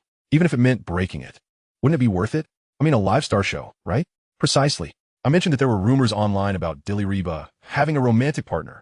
To my surprise, it turned out to be one of our classmates. "Don't spout nonsense. We are merely friends." Who would believe that? Several male classmates chimed in, exchanging banter. Chu Ge, feeling disinclined to elaborate, sensed that the situation was spiraling out of control. In the midst of it all, Dilraba intermittently sang a couple of love songs for everyone, casting glances at Chu Ge with a tender gaze, embodying the demeanor of a youthful girl. The onlookers exchanged knowing glances, offering applause and encouragement for the duo. Feng Zheng watched as the dazzling Dilraba sent flirtatious glances towards Chu Ge, nearly exploding with jealousy. Meanwhile, Yin Bing paid little attention to Dilraba, despite the fact that this should have been her stage. Instead, she scrutinized Chu Ge, perplexed by the secrets he seemed to harbor. Perhaps she felt she no longer had the right to inquire. "Chu Ge, come on up. We want to hear a duet of love songs. Together, together, together." Chu Ge felt somewhat coerced into this situation, even though he had already begun to excel. A quick-thinking female classmate had already selected a song, ushering everyone to take their seats and handing the stage over to Chu Ge and the others. Chu Ge glanced at the big screen. "Finally waiting for you. Well, who picked this? After tonight, I fear I might receive some unsavory letters." At a certain age, one begins to understand the hardships of solitude. Gradually, one starts to taste the bitterness of loneliness. Time relentlessly chips away at one's pride. At this moment, Dilraba found it difficult to maintain her composure. She hadn't anticipated Chu Ge's remarkable singing ability. His pitch, rhythm, and articulation were impeccable, even effortless. For someone like her, who had been trained for years and could be considered professional, she felt herself struggling to keep pace with Chu Ge's rhythm. Damn it! How many people are willing to accompany me for a while? Even fewer wish to traverse a lifetime together. Whether it's unforgettable hardly matters. I simply wish to savor the essence of love amidst the mundane. Finally waiting for you. Thankfully, I did not give up. Happiness is hard-earned, making it all the more precious. As the song concluded, it was a duet that could only be described as flawless. The applause resonated long after. As the night grew late and the crowd dispersed, Chu Ge and Dilraba bid farewell to everyone. Wang Chong, along with several classmates who were ardent fans of Dilraba, escorted her to the entrance. Having had a few drinks, Chu Ge opted not to drive and took the passenger seat in Dilraba's Porsche 911, waving goodbye to the rest. After navigating a few turns, they merged into the flow of traffic. "By the way, how did your blind date go?" "Not well. I think I was looked down upon." "Ha ha ha." Dilraba burst into laughter, tears streaming from her eyes. Was it really that amusing? Indeed, it felt particularly entertaining. "Where to?" Chu Ge, noticing Dilraba's carefree demeanor, swiftly changed the subject. "Your place, of course. The bed is spacious enough." "Absolutely not. It's late. It wouldn't be appropriate." "Oh, is that the reason? What if it were appropriate?" As he spoke, Chu Ge leaned in closer to Dilraba, his eyes fixating on her exquisite profile, especially her long lashes, which looked even more enchanting and alluring from the side. At that moment, Dilraba felt an overwhelming surge of nervousness. Her hands gripped the steering wheel tightly, her heart racing like a drum, acutely aware of Chu Ge's presence beside her. I don't know. This can't just be hypothetical." The voices behind them grew fainter. This was a delightful payback for earlier. However, at this hour, it truly wasn't suitable. "You should go to the hotel ahead. There's no need to drive me home. It's too late and unsafe." You villain." I'll drive you home since it's not far. Listen to me. You should drive back yourself and find a place to stay. I'm not at ease. Chu Ge was reluctant to allow her to roam the streets alone. It was far too conspicuous. Fine, Dilraba relented, using his own status as a cover. Chu Ge escorted Dilraba to a relatively luxurious hotel and checked her in. Upon entering the room, he first inspected the cleanliness, then turned off the lights, checked the infrared devices, and secured the windows and main door. After a flurry of activity lasting over 10 minutes, he finally felt at ease. Dilraba watched him, sweaty and flustered, and felt a warmth in her heart. You know, I believe you have the potential to be my assistant. What perks does an assistant get? Get lost. All right. As Chu Ge stepped outside, he suddenly swung the door open again. If you feel scared at night, call me. I'll be on standby 24/7. Okay. I got it. Take care on your way. Oh, and send me your address. Sure then. I'm leaving. Are you sure you don't need a bodyguard? The kind that stays close? Get lost. Chu Ge dashed away. After washing up, Dilraba comfortably lay on the bed and quickly drifted into slumber, a smile gracing her lips. Chu Ge took out his phone. In WeChat, Wang Chong had sent him numerous messages. Hey, love guru. Not even a reply? Surely you're not up to anything scandalous? Chu Ge shook his head and set his phone down. The journey was illuminated by the flickering neon lights, casting colorful reflections that captivated Chu Ge's gaze. In a magical city, Chao Bo was browsing the news in his study. As the eldest son of the Chao family, he had taken over several substantial subsidiaries at a young age. The Chao Group, founded by Chao Chongqing, initially began in the chemical industry. Thanks to the winds of reform in China and astute business acumen, they were among the first cohort to successfully venture into commerce. After decades of growth, the Chao Group has evolved into a large conglomerate encompassing chemicals, energy, real estate, and construction, valued in the hundreds of billions. It holds a prominent reputation in the magical city. Chao Bo is seen as the most likely successor to the Chao Group. Yet, he still seeks an opportunity, namely, a marriage alliance with the Dilraba family, as Dilraba is their only daughter. The Dilraba family specializes in commercial real estate, jewelry, cosmetics, and film, among other ventures. Should their two families merge, it would be a formidable alliance, positioning them as a leading conglomerate in China. Chapter 19, A Love Sealed. The foremost of the four little flower sisters, Dilraba, spotted enjoying a late-night singing date in H City, rumored boyfriend exposed. A striking entertainment news headline soared to the top of various online searches. Has Naza fallen in love? Is it for real? With evidence to back it up. How can anyone be blind to this? Ah, my goddess. Who is this pig that has taken her? Not just a pig. He's practically a beast. Who is that man? The main character is present. Everyone come and take a look. Let's hunt him down. I want to send him some unsavory letters. Calm down, my friend. We cannot engage in illegal activities. Chao Bo, observing the incessant rolling comments from netizens, felt a surge of anger rise within him, prompting him to make a phone call. Ajia, investigate Dilraba's whereabouts and the background of the man with her. I want to crush him. Clearly, he had already begun to regard Dilraba as his possession. The next day, at Chu Ge's home, his mother was tidying up the yard. Faintly, there were sounds of knocking at the door, accompanied by some commotion. Chu Ge's mother opened the door to find his aunt standing outside. Is Chu Ge home? There's a beautiful girl looking for him. She ushered in the bashful Dilraba. Upon entering, Dilraba removed her sunglasses and mask, standing respectfully. Hello, Annie. I'm a friend of Chu Ge. Is he at home? Yes, dear, come in. That rascal is probably still lazing in bed. Outside the door, a throng of children and adults surrounded a striking red Porsche 911, their eyes filled with wonder. Chu Ge, drooling with excitement, was abruptly yanked back by someone, ready to unleash his ire, only to discover that Dilraba Dilmarat was staring intently at him. What are you doing here? He exclaimed. I called you numerous times, but you didn't answer, so I had to come find you myself. I barely slept the first half of the night, and I must have been in a deep slumber the second half. Chu Ge was taken aback, though his astonishment was quickly eclipsed by joy. Dilraba had genuinely come to his home. In the living room, Chu's mother beamed as she gazed at Dilraba. What a stunning girl. She looks just like the one on television. Mom, she's that person. Isn't she, Sister Naza? Xiaowu protested from the side. Indeed, Dilraba said, sipping her tea, sitting modestly, her eyes occasionally drifting towards Chu Ge. By the way, Chu Ge, I have gifts for your parents in the car. Could you help me fetch them? Suddenly recalling the matter, Dilraba tugged Chu Ge outside. What gifts? At this hour, the mall isn't even open. He queried. I bought them in Shanghai, so spare me the details. Well, this was clearly premeditated. Chu Ge remarked as he opened the door, instantly stunned by the sea of people outside, packed tightly together. Come quick. The Chu family has a new daughter-in-law, and she's driving that fancy sports car. Chu Ge's expression darkened. His mother was busy trying on a new dress that Dilraba had gifted her, and just then, his father rushed in, looking bewildered. What's going on outside? They say we have. Oh, hello. His father's voice faltered as he caught sight of Dilraba, his jaw dropping in astonishment. Old Chu, Dilraba brought you a case of Moutai. It should keep you entertained for a while. At that moment, Dilraba took Xiaowu's hand and said, Xiaowu, it's my fault for not realizing we had such a beautiful and lovely little sister at home. I didn't prepare your gift in advance. But I do have this lovely watch for you. Accept it for now. Next time I come, tell me secretly what you want, and I'll get it for you. No need, Sister Naza.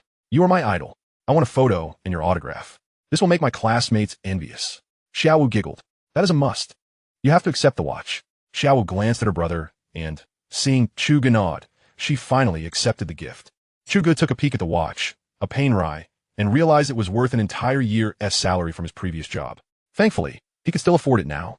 After that, Chu Ge felt largely sidelined. Until after lunch, when Dilraba rose to take her leave, the three members of the Chu family remained fixated on her. Chu Ge stood alone outside the circle, feeling like an outsider in his own home. As Dilraba departed H City, Chu Ge sat in the passenger seat, feeling somewhat dejected. Before leaving, his mother called him over. Naza is heading back to Shanghai. You should see her off. All right, I understand. I mean, see her all the way to Shanghai. Isn't that unnecessary, Mom? It is necessary. I've already decided on this daughter-in-law, so you better figure it out. Fine, I'll get the car keys. Keys for what? You drive your car, and she drives hers. How can you converse?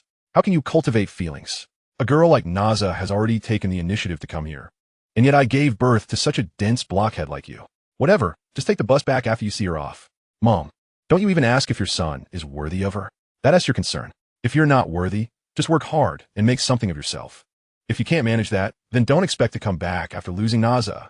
With that, Chu's mother slammed the door shut. You got some nerve. Dilraba, upon hearing Chu Ge's recounting, burst into carefree laughter. Actually, I have a gift for you too, in the storage compartment of the passenger door. After laughing, Dilraba whispered. Chu Ge fumbled to retrieve an exquisite watchbox, another painrai. A girl giving a boy a watch carries significant meaning. What is this? This brand is the one I endorse. The manufacturer sent me a pair. I kept the ladies' one, and since nobody claimed the men's, I figured I'd just give it to you. Dilraba hurriedly backtracked, blushing. Observing her cute, pouty face, Chu Ge shifted from teasing to seriousness. Beautiful Princess Naza, if one day your boyfriend were to gift you something, what would you wish for most? Let me think. Oh, since childhood. My dream has been the stars and the sea. If possible, I wish for him to don golden armor, tread on clouds, and take me on a whirlwind journey to pluck the stars and gather the moon. As Dilraba spoke, her eyes squinted with joy, her face radiant as if lost in a beautiful dream. That's not too difficult. Give me some time.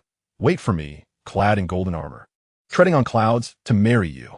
Dilraba shivered, automatically dismissing the boastful tone and only focusing on the word marry. After a long moment, she finally responded, I'll wait for you. Their hearts intertwined. The Porsche 911, under Dilraba's control, began to accelerate slowly, then suddenly roared to life. Hey, slow down. Chu Ge scrambled to fasten his seatbelt. Ha, you coward. Japta haimui, gaobao tek aksung. The 2-hour journey took Chu Ge and Dilraba 3 hours to complete. Dilraba's home was in a villa district on the outskirts of Shanghai, and after some thought, Chu Ge decided not to follow her inside. The timing just wasn't right yet. Outside the villa district, they bid a reluctant farewell. Be careful on your way back. Rest assured, go inside quickly. Okay. After hailing a taxi, Chu Ge departed, while Dilraba watched the cab drive away, feeling a twinge of sorrow. She trudged inside, only to find the entire family gathered, including several uncles she rarely saw.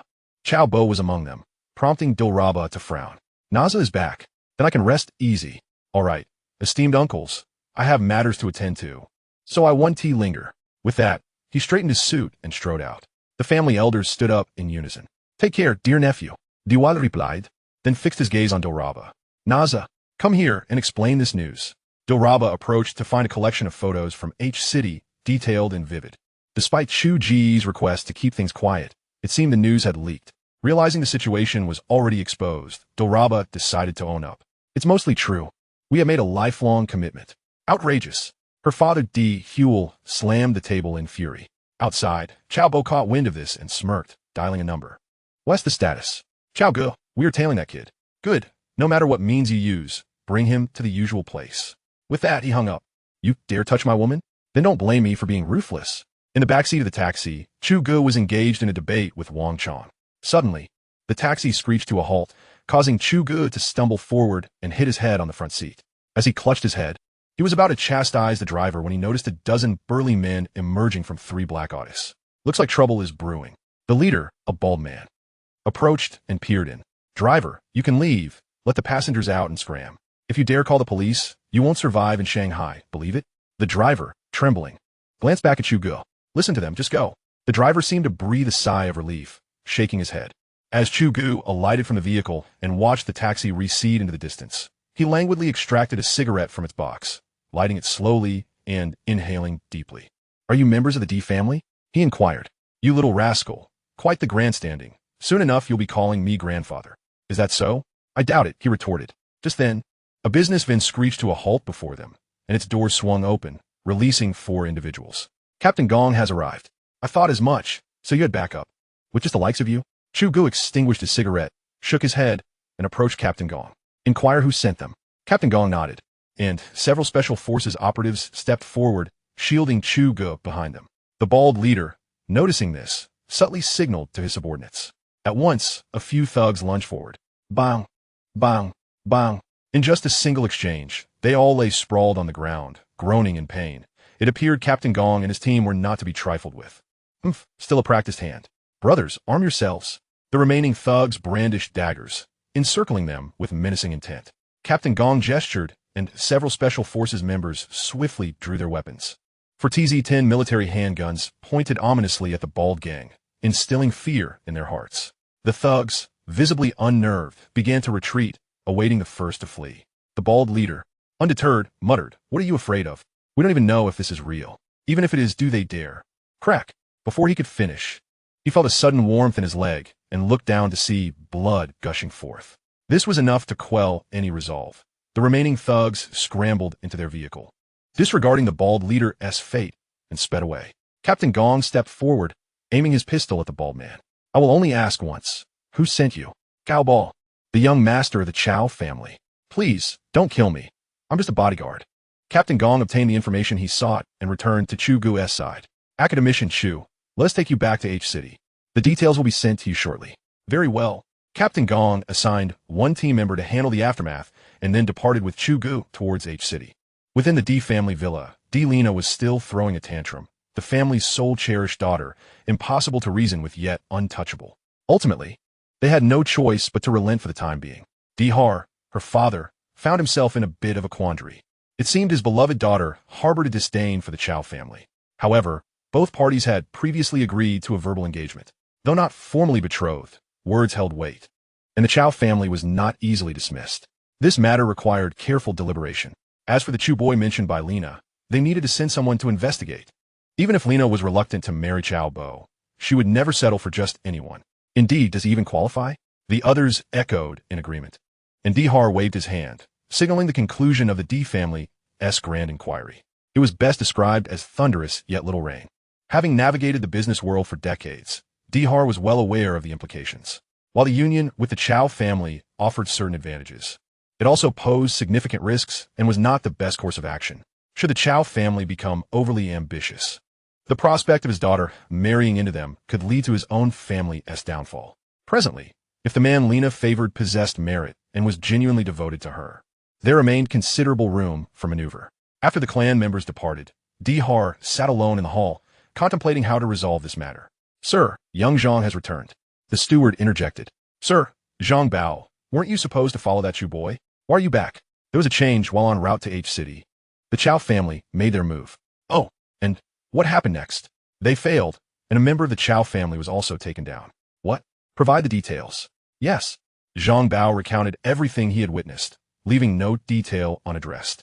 Dihar listened, his brow furrowing deeper. They had failed to subdue 4 foes, and those foes were armed? Indeed, after the gunfire, the Chu boy left 1 person behind and continued on his way. Eventually, the police and paramedics arrived, and it seems the person he left behind was unharmed, as they too proceeded to H City afterwards. No injuries? Could it be that the Chu boy has some official backing? Dihar began to ponder. We felt the situation changed abruptly, so we returned to report. You did well to do so. It appears the Chu boy is no ordinary individual. Given the situation as progression, it did not seem overly dire. At least they were not in a rush to explain themselves to the Chow family, who would surely be preoccupied with their own troubles. Yet, what was this young man's background? H City was so close to Mo Do. Surely, there was no family in a position to challenge the Chow family? Could it be that he belonged to the Chu family of Yin Jing? Dhar's gaze sharpened with realization. Chapter 21. The Mecha Warrior Project. In Montakdu, Chow Bo was indulging in grapes presented by a nearby enchanting girl, his hands wandering inappropriately. Disgusting, she exclaimed with a laugh.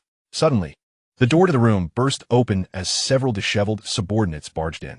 Are you blind? Get out and come back in. Ah, yes, young master. The men retreated and re-entered. Young master, we have a situation.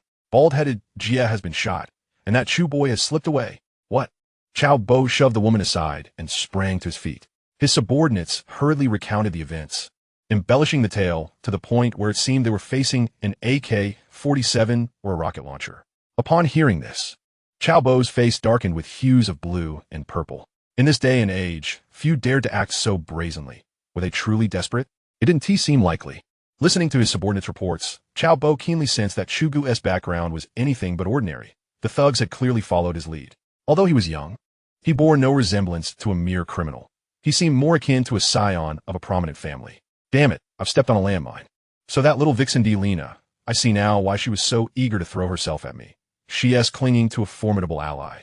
Investigate the background of that Chu fellow, but do so discreetly to avoid alarming the target. Now go. The subordinates nodded and hurriedly exited. Very well, Chu, this round. I concede defeat. Let's see how this unfolds. With a furious remark, Chow Bo abruptly seized the woman beside him, violently tearing her clothing. He needed to release the pent-up fury within him. Upon returning to H City, Chu Ge, as he stepped out of the vehicle, remarked, Captain Gong, we have grown quite familiar, haven't we? To be honest, I'm usually very observant of my surroundings. You are remarkable. You left no trace at all. I eventually gave up, yet I could sense your presence nearby. That feeling. It's quite extraordinary. Chu Ge harbored a fondness for the military, particularly for special forces. Academician Chu, the mere ability to perceive such things is already impressive. It indicates your potential in this regard. Haha, I'm feeling a bit giddy. What else with this Academician title? Just call me Chu Ge or Xiao Chu from now on. That one T do, it's not in accordance with protocol. I don't care. Then what about Major? Would that suffice? That works. Captain Gong hadn't reminded him, and Chu Ge nearly forgot about his other identity. Yes, Major. Captain Gong and his men immediately stood at attention, rendering a salute. Chu Ge returned the gesture, and they shared a smile before parting ways. Chu Ge sensed that with the change in identity, Captain Gong and his team regarded him with an additional layer of camaraderie beyond their previous respect. Upon returning home, Chu Ge first reported his mission to his mother, deliberately omitting the minor incidents. After the briefing, he retreated to his room and retrieved his phone. Princess Lena, I have safely returned home and wanted to report in. Not bad. How do you fare? I mean, how is your family? It's all right. Initially, my father was quite strict, but eventually, even those tasked with overseeing me withdrew, perhaps realizing that this princess was steadfast and resolute, leading them to retreat. With the princess in such formidable form, I felt at ease. The two continued their conversation for quite a while until Chu's mother called him for dinner, prompting them to refocus. After dinner, the captain of the palace guard transmitted the data regarding the Chow family from the magical metropolis. Chu Ge glanced at it and soon lost interest. In the family-run enterprises of Huaxia, there are always a few young scions, arrogant and haughty, and he had long since become accustomed to such behavior. It appeared that Chow Bo had not gained any advantage this time. One of his subordinates had even sustained an injury. Most importantly, it seemed they had not made things difficult for Delina Jia. So Chu Ge ultimately chose not to pursue the matter further, granting the Chow family a second chance. As for the future, one can only hope that individual learns from their mistakes. During the remainder of the holiday, Chu Ge fully embraced the quintessential activities of the new year: sleeping, socializing, drinking, playing cards, and then repeating this joyful cycle. Of course, amidst the merriment, he also took the opportunity to organize the mecha system report, eagerly awaiting its implementation upon his return to Yanjing. On the 6th day of the Lunar New Year, Chu Ge's holiday came to an end. His mother prepared 2 large bags of items for him, one filled with provisions for himself and another to share with his colleagues. Aware of his mother's intentions, Chu Ge graciously accepted them. Before boarding the plane, his mother shed tears, causing Chu Xiaowu to join in the weeping. while Chu's father embraced the two of them tightly and waved goodbye to Chu Ge. Nodding at his father, Chu Ge resolutely turned and strode towards the boarding gate, a few tears escaping the corners of his eyes. Upon his return to the research institute, Chu Ge discovered that the atmosphere within the courtyard was starkly different from the outside. Everyone was exceedingly busy, devoid of any festive spirit. In Huaxia, there are always individuals who dedicate themselves tirelessly to the future of their country. For them, every day is precious, and holidays are merely a fleeting notion. Feeling a sense of shame, Chu Ge put aside the noise and immersed himself in his work. After familiarizing himself with the progress of the light prism tower, Chu Ge decided to delegate the follow-up responsibilities to his colleagues, focusing solely on supervising the advancement. He applied for an independent research base from the institute, and, after borrowing relevant experts from Academician, set to work on the mecha system project. The implementation of the mecha plan required several groups to operate in synchrony. Firstly, Chu Ge consolidated a few material experts recommended by Academician into a single group, led by Zheng Jun. Their primary task was to research, manufacture, and assemble the individual components required by Chu Ge. All components would consist of high-strength titanium alloy coated with tungsten carbide to meet the physical defense requirements of the mecha's exterior. Next, the core of the mecha, the Intelligent Systems Energy Core, will be personally overseen by Chu Ge, with several relevant professors assisting him. Following that, the power energy station, weapon systems, and hydraulic systems would be managed by the newly established Controllable Nuclear Fusion Micro-Application Group, led by Li Gang. In truth, this portion was the simplest, under Chu Ge's planning. Controllable nuclear fusion had already become adept in practical applications. However, due to the current military demand, it had not yet been extended to civilian use. This was also a strategic decision. Huaxia needed to establish a substantial technological gap in this field before confidently proceeding without concern. Ultimately, Wang Yin served as Chu Ge's special assistant, responsible for daily document archiving and liaising among various groups. Once all these assignments were completed, the group leaders began guiding their team members in validating experimental data and producing preliminary models according to Chu Ge's research report. A few days later, Academician Chan was seated in his office reviewing the applications submitted from below. Upon seeing the first batch of requests from Chu Ge's department, he took a deep breath. Just the high-purity titanium alloy and the top-grade tungsten carbide alone amounted to a baseline of 1 billion Huaxia coins. This was merely the first batch, with 2, 3, 4, and 5 more to follow.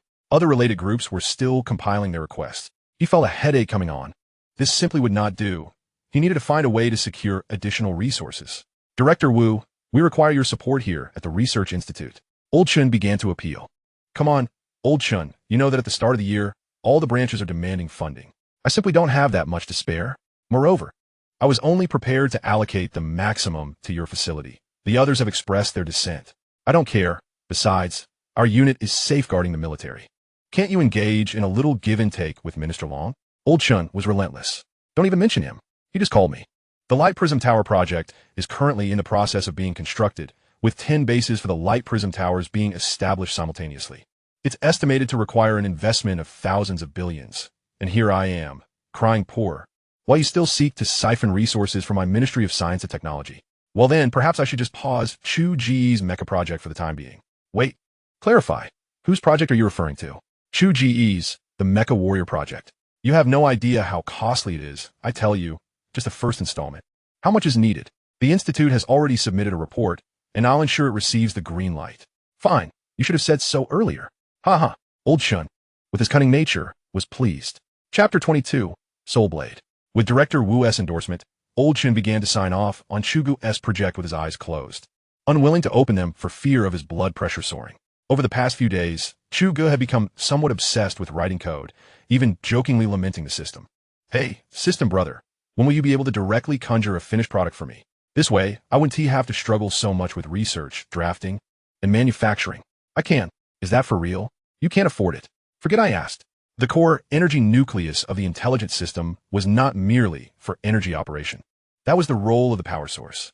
Its most crucial task was coordination, akin to the function of a human brain. The mecha that Chu Ge aimed to create was a war machine, not a sentient being capable of speech and thought. Inputting commands was straightforward. What mattered was that once commands were issued, the system could coordinate various functions to swiftly execute corresponding actions and relay feedback to the main system. For instance, in defense, The mecha must identify the trajectory and speed of incoming shells or missiles, enabling it to evade or build up energy for a counterattack. Calculating the optimal defensive maneuvers based on the efficacy of the initial defense. One cannot simply charge headlong without evading. As for super-intelligent robots, Chu Ge believed that the system's advanced technology could indeed produce such creations. However, the current societal framework neither required nor could accommodate such formidable entities. Furthermore, recalling the movie Resident Evil, Chu Ge remembered the Red Queen's bugs and feared a repeat scenario of a super-intelligent computing system wreaking havoc on humanity and the planet. Such a fate would be tragic. Thus, Chu Ge's mecha intelligence system would be a truncated version of an intelligent robot, diminishing autonomous consciousness while amplifying control, coordination, and responsiveness. Essentially, it would resemble a tank capable of traversing at 200 km/h, heavily armored, agile in maneuvering, and equipped for offensive capabilities. If tactical execution was executed well, it could even lead teammates to a decisive victory, a flawless dominance. A month later, the hardware groups indeed demonstrated the highest efficiency. On this day, their assigned components had essentially taken shape, and the first prototype had emerged. Chu Ge ascended to the central assembly hall via a lift, marveling at the masterpiece crafted by Li Gang and his team. Wow, this design looks oddly familiar. The purple coating and the mechanical arm equipped with a set of lightsabers, along with its striking headpiece, piqued his recognition. Thankfully, there were no tendrils atop, or it would have resembled a mecha version of Cassidon. What Cassidon? It doesn't need tendrils. The head primarily houses the sensory system, reconnaissance, and video systems integrated together. Li Gong earnestly defended. No, I was just making a casual remark. Chu Ge cast a sidelong glance at Li Gang, who possessed no gaming aptitude. He approached the colossal mech warrior, his hand gliding over its surface, the invisible coating clinging to the carbonized tungsten, refracting an icy chill. You have designed it exactly according to the blueprints, correct? Indeed, Chief Engineer, to the last detail. The primary weapon is the laser system mounted on the back, which can retract when not in combat, and automatically deploy during engagements. So it has 3 hands. What? It does resemble a third hand. Never mind, continue. Chu Ge sighed in resignation. The secondary weapon is a laser blade on the right arm, intended for close-quarter combat. The left arm is equipped with a heavy fist, capable of delivering a blow that can crush a 60-ton heavy tank into a mere pancake. We have already conducted practical tests. A young researcher, sporting glasses, chimed in. However, the most critical agility tests remain unperformed. The energy core brain requires another 2 to 3 days of optimization. Once installed, we can activate the entire system and ascertain its combat capabilities, Chu Ge added. Indeed, the surrounding team echoed in unison, their eyes gleaming with excitement. All right, thank you all for your hard work over the past month. Return to rest for 3 days, and we shall reconvene here afterward. Yes. As the crowd dispersed, Chu Ge stretched languidly before returning to his research lab. Wang Yin was busy archiving various experimental data and progress reports submitted by each group. Chu Ge settled down and prepared for the final sprint, adhering to the programming language provided by the system. At this moment, even a world-class programming maestro would be perplexed by what Chu Ge was inscribing. He himself was unsure. Perhaps only the system had the answer. Done. With the final string of code completed, Chu Ge exhaled deeply. The remainder involved allowing these programs to be read by the CPU. Without hesitation, he pressed the read button. In the lab, separated by a glass wall, a circular CPU device suddenly illuminated. Chu Ge knew it had commenced operations. In approximately 3 days, it would evolve into the singular brain of this exceptional mech warrior. It's a pity it can't transform. You should be able to. It's not difficult. The store system isn't lacking. The system began to entice him. No, I don't need that. Chu Ge was no fool. Transforming robots? Extravagant nonsense. He could already fly. Why would he need to turn into a car? However, camouflage was indeed quite appealing. But there was no Megatron here, so what good was disguise? Work hours concluded. After work, Chu Ge had little to do but indulge in flirtations with Dilraba. On his first day back at the research institute, everyone regarded him with the same awe as one might reserve for a national treasure panda. Chu Ge realized that these technological workers were not entirely oblivious to entertainment news. However, in accordance with Elder Chen's words, what is so surprising? Our little Academician Chu is a treasure of Huaxia, and associating with that, not Jia doesn't diminish his worth. You should learn from Chu Ge. Once you prove your capabilities, how could the daughters of Huaxia not be enamored? Chu Ge dared not share this with Na Jia. He merely listened. After Elder Chen's banter, the researchers gradually moderated their gazes, much like students of a feudal dynasty absorbing the wisdom of a sage. Wang Yun, however, remained as sharp-eyed as ever. 3 days later, in the central assembly hall, Chu Ge trembled as he pressed the energy core into the recess of the chest compartment. Click. The external defense structure locked into place, and the entire mech began to tremble slightly. From head to toe, the sounds of mechanical operations echoed incessantly. Click, click, click. Minutes later, the mech's head lifted slightly, its eyes projecting a crimson glow. Gradually, the red light morphed into a pale blue. Chu Ge understood that the energy core was activating the entire system, and it was now fully operational. Commencing enemy identification test. Command.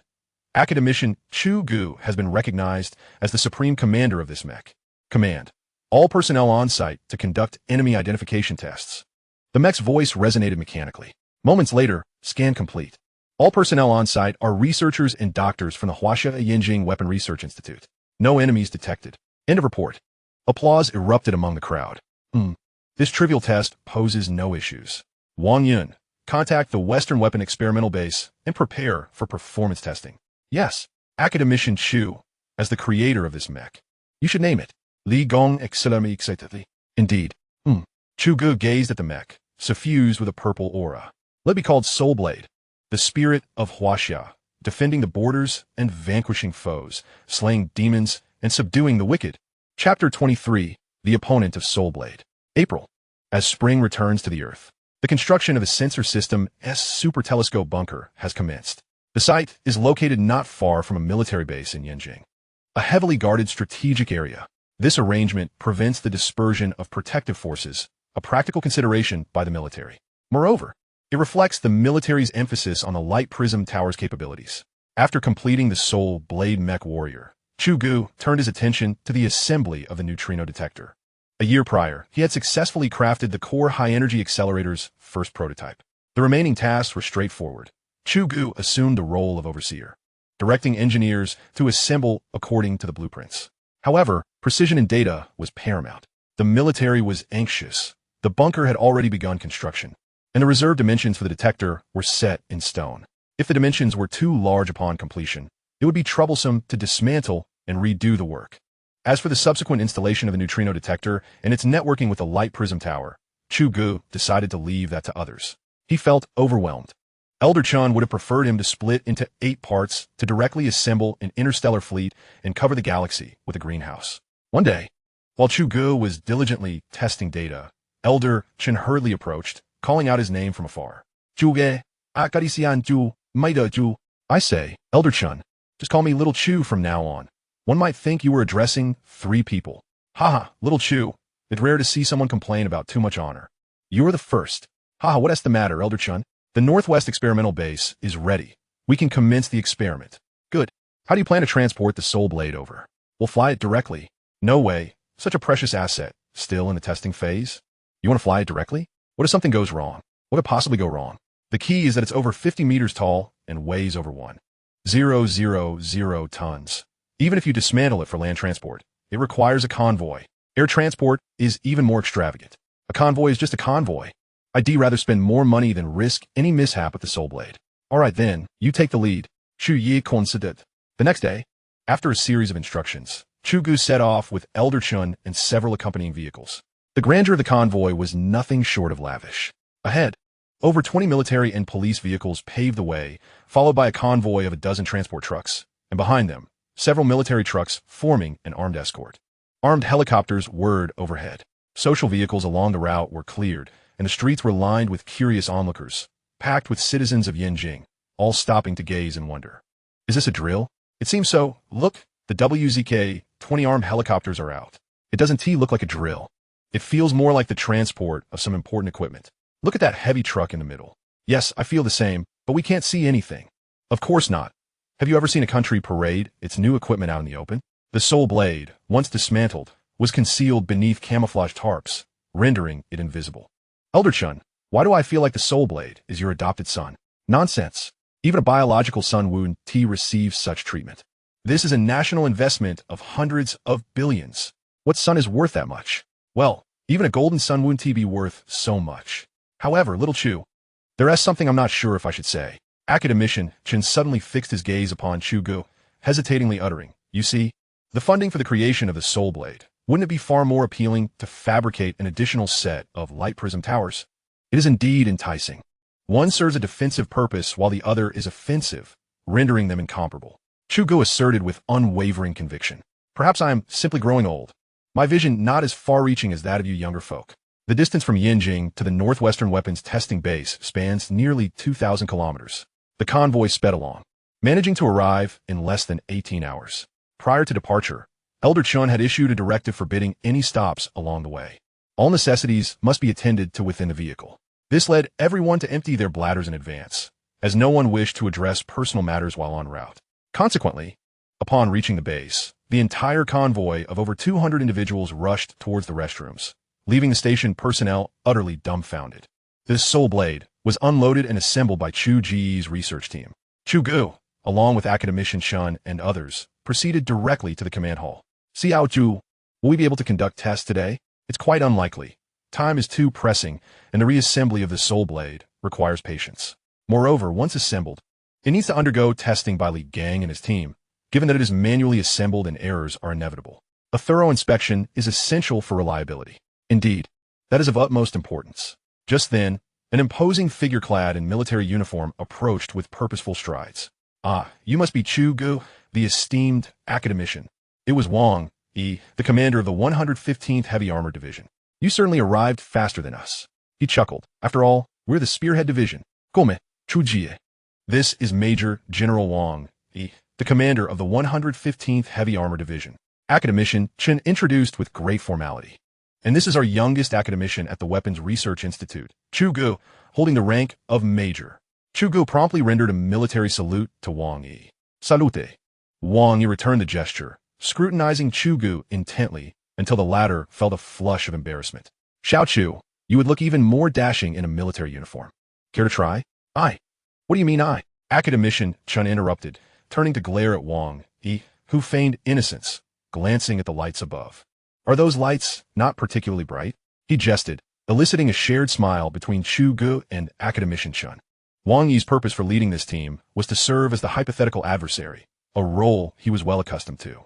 Many of the military's most formidable and well-equipped units often played the role of opposing forces during drills, designated as the Blue Army, while various divisions and brigades rotated as the Red Army. The Blue Army, steadfast and unyielding, faced an ever-changing Red Army. This opposing dynamic was instrumental in honing the skills of both sides, exploring tactical maneuvers, and testing new training outlines, while also evaluating the reliability and shortcomings of equipment. The 115th Heavy Armor Division specialized in such exercises. Their visit to the testing base was mandated by the General Equipment Department of Huaxia to assess the capabilities of the soulblade. Wang Yi wasted no time, bringing with him a significant contingent of personnel and equipment. A heavy armored regiment comprised 4,500 personnel, equipped with 180 of the latest 8 main battle tanks, 27 modular 122mm rocket launchers, and 27 sets of the CSA-113 integrated air defense system. An artillery regiment of 3,000 personnel brought along 18 units of the 370mm heavy rocket launcher and 12 tactical ground-to-ground missiles, alongside 81 units of the 155mm LP-78 self-propelled howitzer. An aviation regiment of 3,000 personnel included 36 WZK, 20 heavy-armed helicopters, and various utility helicopters, along with a special operations detachment. Additional support troops completed the contingent. At this moment, they lay in wait around 100 kilometers from the testing base, eagerly anticipating their quarry. Chapter 24. The glorious moment of the soulblade. After reviewing the information about Wang Yi's forces, Academician Chen appeared somewhat unsettled. "Commander Wang, are you certain you are here to engage us in battle?" Indeed, the General Equipment Department's official document identifies the Weapons Research Institute's soulblade as the opposing force. Wang Yi continued, "By the way, old Chen, what does soulblade actually mean? My advisors and I have been pondering it for quite some time without any clarity. It seems neither like a typical military unit nor like standard equipment. However, my advisors mentioned that what Academician Chu has developed must be engaged with a fully equipped division. Thank you, Commander Wang, for holding this soulblade in such high regard, as well as myself. No need for modesty. I, as a Major General, have the right to be informed about your Light Prism Tower project. I'll let you in on a little secret. Your name has made it onto our Army Commander's little notebook." Wang Yi's tone shifted. taking on an air of mystery. Little notebook? Chu Ge. Our commander has a hobby of noting down talents he hears about. And then what? Academician Chun inquired, intrigued. Then, he spares no effort to recruit them. Academician Chen's expression darkened considerably. Ah, no wonder your combat effectiveness is so formidable. Clearly, you embody the revolutionary spirit of the previous generation. Back to the point, what is soulblade? The equipment department's document states it is meant to carry heavy equipment for confrontation, and we are about to encounter it. Surely the mystery is about to be unveiled. Chu Ge exchanged glances with Academician Chen. There is no rush. Our soulblade is still undergoing maintenance. We can examine it later this afternoon. Indeed, let us go. Old Wang, it's time for a meal. Elder Chen interjected, attempting to mediate. All right then, shrouded in mystery, I wonder what tricks you have up your sleeve? Whether it's a mule or a horse, let us see it out in the open. Hours later, can you reveal it to me now? Commander Wang was relentless in his pursuit. Very well, Li Gang should be done with the adjustments by now. Chu Ge considered reluctantly. Elder Chen, you are becoming increasingly outrageous. Li gathered the staff. We must go meet this soulblade. Yes. Does it also come with a personnel shakeup? Chu Ge internally lamented. A procession of over 20 individuals marched with great pomp towards the largest experimental facility at the testing base. The soulblade, standing at 56 meters tall and weighing 1848 tons, was indeed a behemoth that could scarcely fit in most places. The group lined up for inspection by the sentinels. My, how serious this is, Commander Wang jested, turning to his advisors behind him. Inside the experimental area, in the vast workshop, several cranes were in the process of draping a massive canvas over the soulblade. Li Gang informed them to halt the covering. We have visitors eager to see our warrior, soulblade. Understood. Academician. Come, Commander Wang, you won't get a clear view from down here. We need to ascend the ladder. As they climbed, the ladder slowly elevated, pausing at its apex. Just then, the canvas slid off, revealing the imposing soulblade in all its magnificent glory. Wow, is that a transformer? Incredible, absolutely stunning. Oh my heavens, so handsome, those blue eyes. The advisors instantly transformed into fervent admirers of the soulblade. Silence. What disgrace. Commander Wang reprimanded. Say hello to Commander Wang of the 115th Heavy Armor Division. Major General, Chu Ge called out to the soulblade. Soulblade, greetings Major General Wang of the Huaxia A Group Army's 115th Heavy Armor Division. I am soulblade. Even its voice is alluring. The admirers exclaimed once more. Commander Wang shot a glare at one of the advisors. How does it know me? As you said, at your level, you have the right to know it, so naturally, it knows you as well. Chu Ge shrugged. All officers of the rank of Major General and above within Huaxia are documented in the Soulblade S database, facilitating deployment and task assignment. Major General, Chu Ge is a particularly unique entity, especially in relation to this Soulblade. This Soulblade is so weighty that, despite its resilience, it cannot possibly be bested by a mere heavy armored soldier like us. Can it? Soulblade, let us have a little disco. The Soulblade goes clack, boom, clack, spontaneously delivering a nostalgic disco performance from yesteryears. Haha, our Soulblade certainly has a penchant for nostalgia. Nearby, Academician Chen became intrigued, prompting Chu Ge to tap his forehead. This has made Major Wang rather unsettled. The advisors have betrayed him, yet he remains quite lucid as a commander, as a soldier. Vanquishing the adversary is his solemn duty.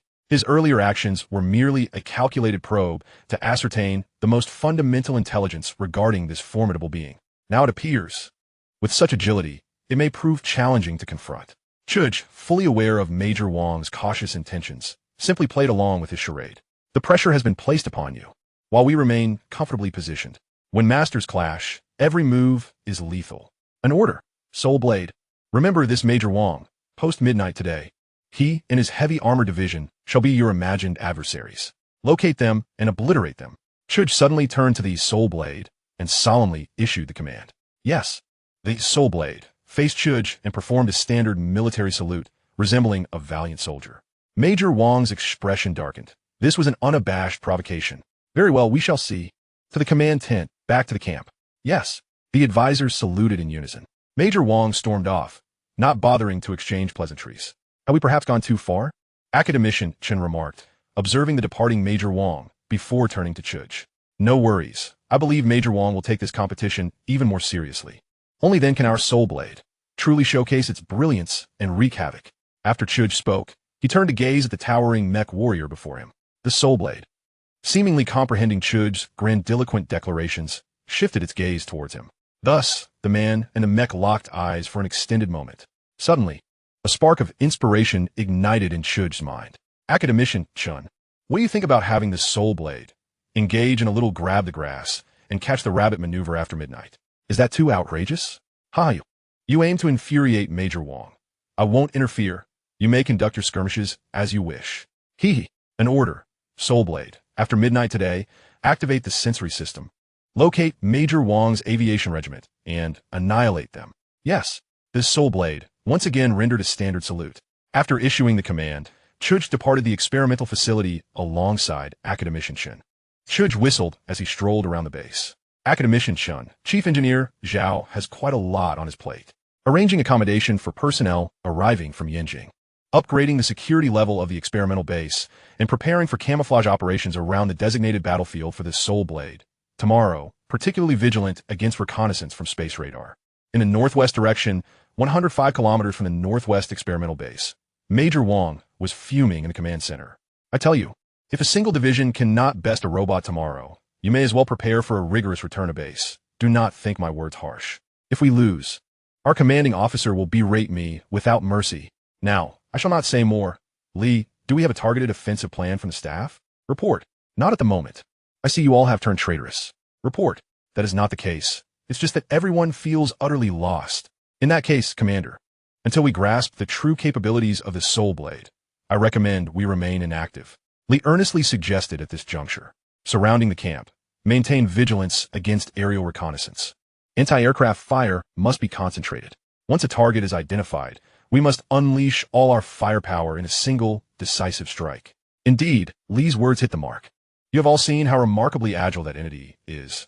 Therefore, we must avoid exposing our anti-air positions through isolated actions, as that would be counterproductive. If we are to proceed, we shall do so collectively, concentrating all firepower for a simultaneous barrage. Yes, the commanders of the 4 anti-air battalions saluted in unison.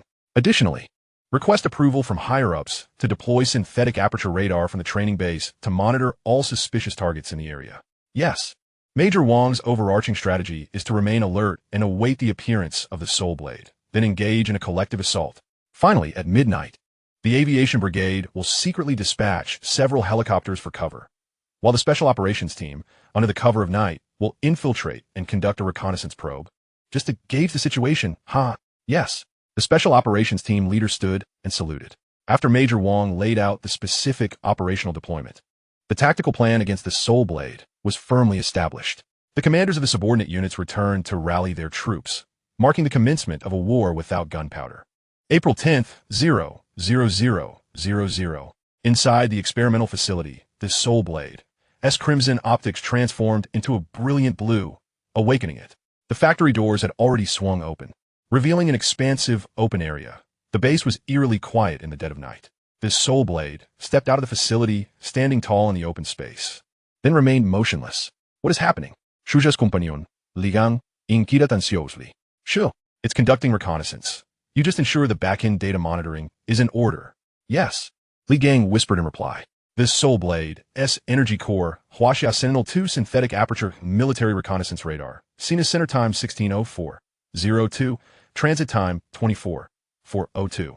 5 minutes later, a bright white flame ignited beneath this Soul Blade, propelling the mech warrior into the air.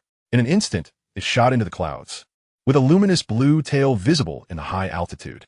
All back-end data reported normal. On the outskirts of the base, 2 WZK, 20 armed helicopters were hovering at low altitude. Wingmen, maintain radar vigilance.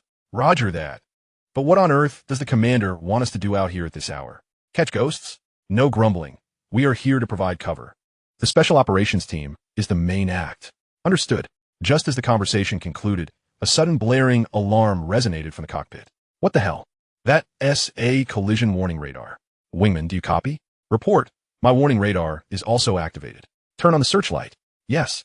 2 beams of bright light illuminated the area, revealing the Soul Blade standing majestically in mid-air, akin to a colossal tower. Evade! Evade! Wingman, take evasive action. The headset filled with static noise, and moments later, an automated voice message echoed in the earpiece. Attention, WZK 20 armed helicopter number 224-5-2246. Your pair formation has been destroyed. Per the exercise directorate's orders, please exit the battlefield immediately. Over and out. Captain Liao Jie removed his headset, momentarily dazed as the soulblade vanished from the spotlight. The headset crackled with the wingman's voice calling out, prompting Liao Jie to don the headset once more. Liao Jie, did you see that? Maintain discipline. I saw it. I witnessed a gigantic, transforming robot. So did I. I thought my eyes were deceiving me. Well, it seems our demise was not unwarranted. Return to base. Roger that. At the aviation brigade station, Liao Jie and his crew disembarked from the aircraft, with Wingman Commander Wei Jianhua rushing over. Liao Jie, it appears our opponent is rather formidable. Indeed, it's not just formidable. I fear tomorrow's exercise will be a massacre. What do you mean? Liao Jie was gazing at the newly established helipad to the west of the station, his mouth opening and closing as he pointed. Wei Jianhua turned to look. To the west, this soulblade, towering at nearly 60 meters, stood out conspicuously. Behind it, laser weapons were fully charged, its sharp head pulsating with dazzling light.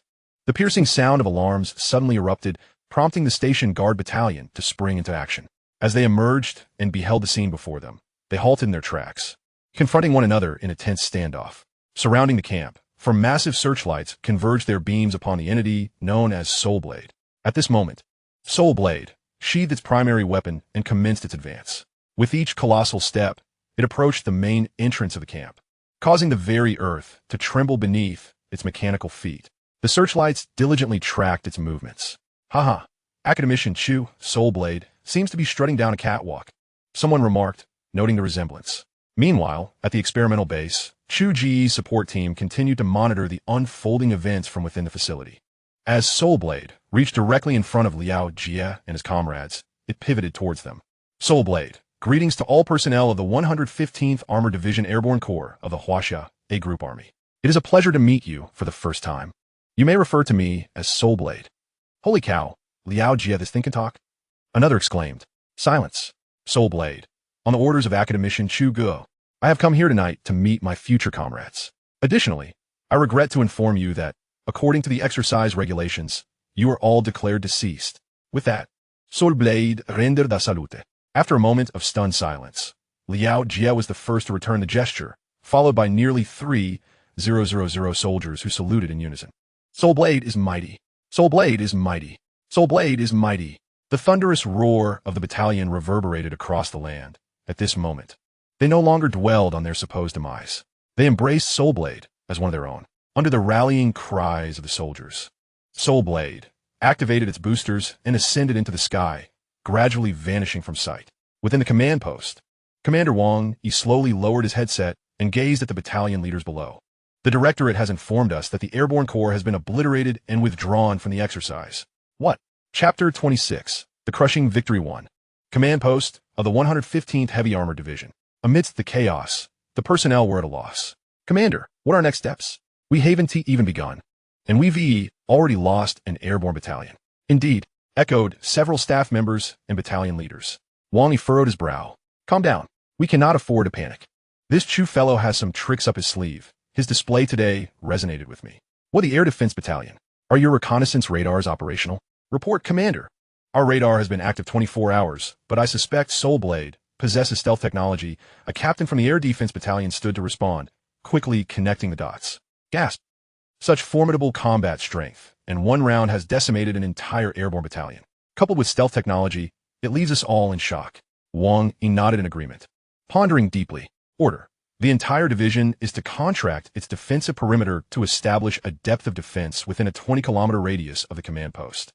Order. Armed forces are to abandon conventional weaponry in favor of individual anti-aircraft arms as primary weaponry. All units are to be issued these by tonight. Wang Yi resolved not to play by conventional rules against Soulblade. Perhaps an unconventional approach would yield unexpected results. Order. The reconnaissance battalion is to deploy in squads, advancing 50 to 100 kilometers to locate Soulblade. Upon sighting the target, report coordinates back to the command post immediately. Wang Yi issued several commands in quick succession. At this moment, the commander must take charge. If the backbone of a division falters, its fate will be grim. By the way, what is the status of the Special Operations team dispatched? Wang, he turned to inquire of the Special Operations Battalion leader. Report, Commander. The team is currently under radio silence, and no updates have been received. No news is good news. All right, everyone, in past exercises, we've often pushed our limits against our peers, but the tides have turned. I have a premonition that our opponent is likely unprecedentedly formidable. Nevertheless, the 115th Division will not cower before any adversary. When the time comes to engage in close combat, I shall lead the charge. Yes, let us conclude for today. Rest well. Tomorrow promises to be a fierce battle. Yes. All personnel of the division stood and saluted in unison. The elite forces exhibited an extraordinary spirit. Thus far, their morale remained high, and their combat capabilities undiminished. 25 kilometers outside the experimental base, in the darkness of night, a fully armed special operations team advanced with caution, moving in groups of 3, taking turns to provide cover. Suddenly, the foremost member of the team halted, raising an arm, prompting the others to crouch down and observe their surroundings warily. He was the team leader, codenamed Vulture. "Captain, what's the situation?" A teammate inquired via wireless mic. "Maintain vigilance. There's nothing immediate, but I can't shake the feeling of being watched."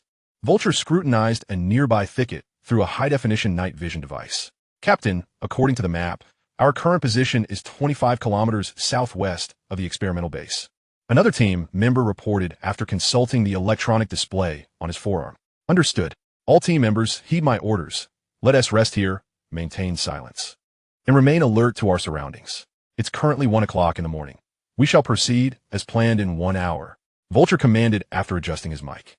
At 2 in the morning, when most people are in the deepest slumber, Vulture chose this moment to act, aiming to catch Chu Ge and his team off guard. "Understood," the team replied in unison. Unbeknownst to them, over 100 meters above, Soulblade hovered silently, monitoring the movements of the special operations team below. This scene was accurately transmitted to the computer at Chu Ge's base. "Academician Chu, how shall we proceed? They are likely awaiting the dead of night. I want to indulge them. I need my rest. Let's Soulblade, keep them occupied. Let us go capture some prisoners," Chu Ge declared, briskly heading outside. 20 minutes later, Chu Ge, Li Gang, and a squad of guard arrived at the coordinates of Soulblade. After disembarking, Chu Ge approached the colossal foot of the mech.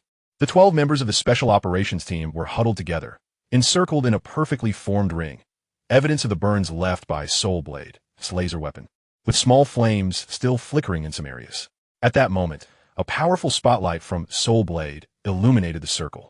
The special operations members shielded their eyes, unable to see Chu Ge and his team. "Turn on the headlights." "Yes, Major Chu." A guard sprinted toward the nearby truck. "All right, Soulblade, turn off your lights. Don't you know how to conserve energy?" The blinding light vanished. Chu Ge stepped forward. "Brothers, you've worked hard." "Haha." Vulture took a moment for his eyes to adjust to the new environment. He ignored Chu Ge, his gaze fixed upon the towering Soulblade.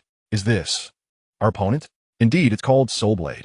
Its speed is astonishing. Despite our caution, we barely managed to retaliate during its attack, yet it seemed impervious to our efforts." "Ha! It knew you were out the moment you stepped out. It simply had other missions. Otherwise, do you think you could have made it this far?" "Now I understand why I always felt as though we were being watched. I surmised correctly that it had been following us the entire time. Hadn't it?" "Correct. You truly are the elite of the special forces." "All right, we should head back to the base. We need to rise early tomorrow." "Oh, Soulblade, you needn't return. Find a place to hide and spare us the trouble tomorrow," Chu Ge said, turning to leave. "Captain, where are we headed?" Upon witnessing the scene, the special forces members hurriedly gathered around Captain Vulture. "Us? Huh. Strictly speaking, we have already become his captives. Where else could we possibly go?" The special forces trailed closely behind the Chu Ge convoy. However, after walking a considerable distance, the team members continued to glance back at the imposing figure of Soulblade. Soulblade remained motionless, standing there, watching them depart. "Captain, I can't shake the feeling that I'm still not fully awake," suddenly remarked a petite team member. "Do you need me to help confirm that? Hummingbird? Get lost, get lost."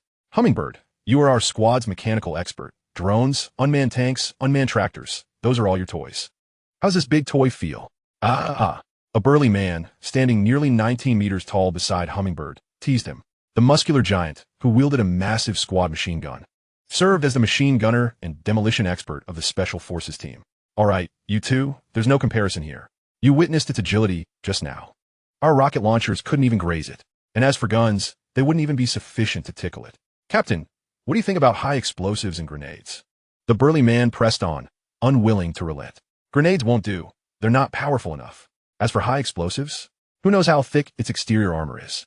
It might be vulnerable from within. The critical question is, can you get close enough? It can fly. It's practically a real-life Iron Man. Throughout their journey, this Special Forces team engaged in heated debates about how to take down this colossal toy.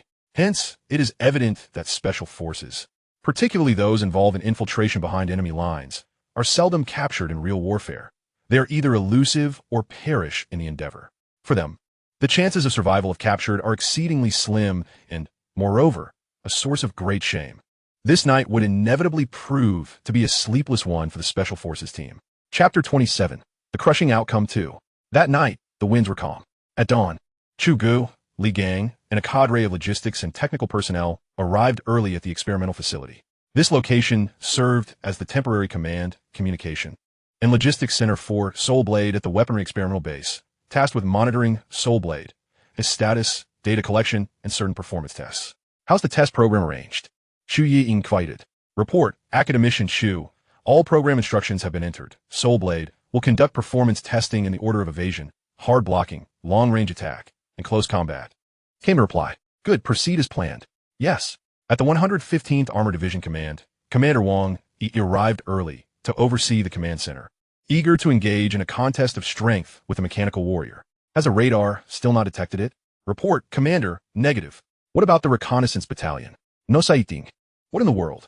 Continue searching. Yes. Report, Commander. Sentinel number 6 reconnaissance satellite has identified a target. An excited radar operator announced. Good. Transmit the coordinates and target images to the big screen immediately. Yes, synchronizing with the information display. On the command center's operational information screen, a series of clear images unfolded. Soulblade stood majestically on a stretch of barren land, surrounded by yellow sands, the sun casting its rays upon its solitary form. A scene both desolate and solemn. Why is it standing still? Wang felt an unsettling apprehension. Commander, based on the coordinates, it appears to be at the weapon testing grounds northwest of the experimental base. What is the distance to the target? 250 kilometers. At that range, only long-range artillery and missiles can reach it, right? Yes. Deploy unmanned reconnaissance drones to keep it under surveillance. Immediately relay the coordinates to the missile battalion and artillery regiment. Damn it. Let us unleash a storm of iron upon it first. Commander Wang, he had been simmering with frustration for the past few days, and, after giving orders, he inadvertently let out an expletive. Order. 18 units of the 370mm 8-tube heavy long-range rocket artillery commence rapid fire on target coordinates in 5 minutes. Give it a preliminary barrage. Yes. 5 minutes later, at the long-range artillery position, a thunderous roar erupted as 18 rocket launchers fired almost simultaneously, each rocket trailing flames as they soared toward the target. A single volley from the 370mm long-range artillery released 144 rockets, capable of covering a substantial area. Moreover, the precision of this version of long-range artillery in Huaxia was remarkably high, akin to that of precision-guided missiles. On the barren land, Soulblade calculated the trajectories, speeds, and impact points of the incoming shells with remarkable accuracy. In the next instant, Soulblade sprang into action, leaping and then landing heavily, shifting its position. Moments later, a series of explosions erupted, sending plumes of smoke and fire into the air.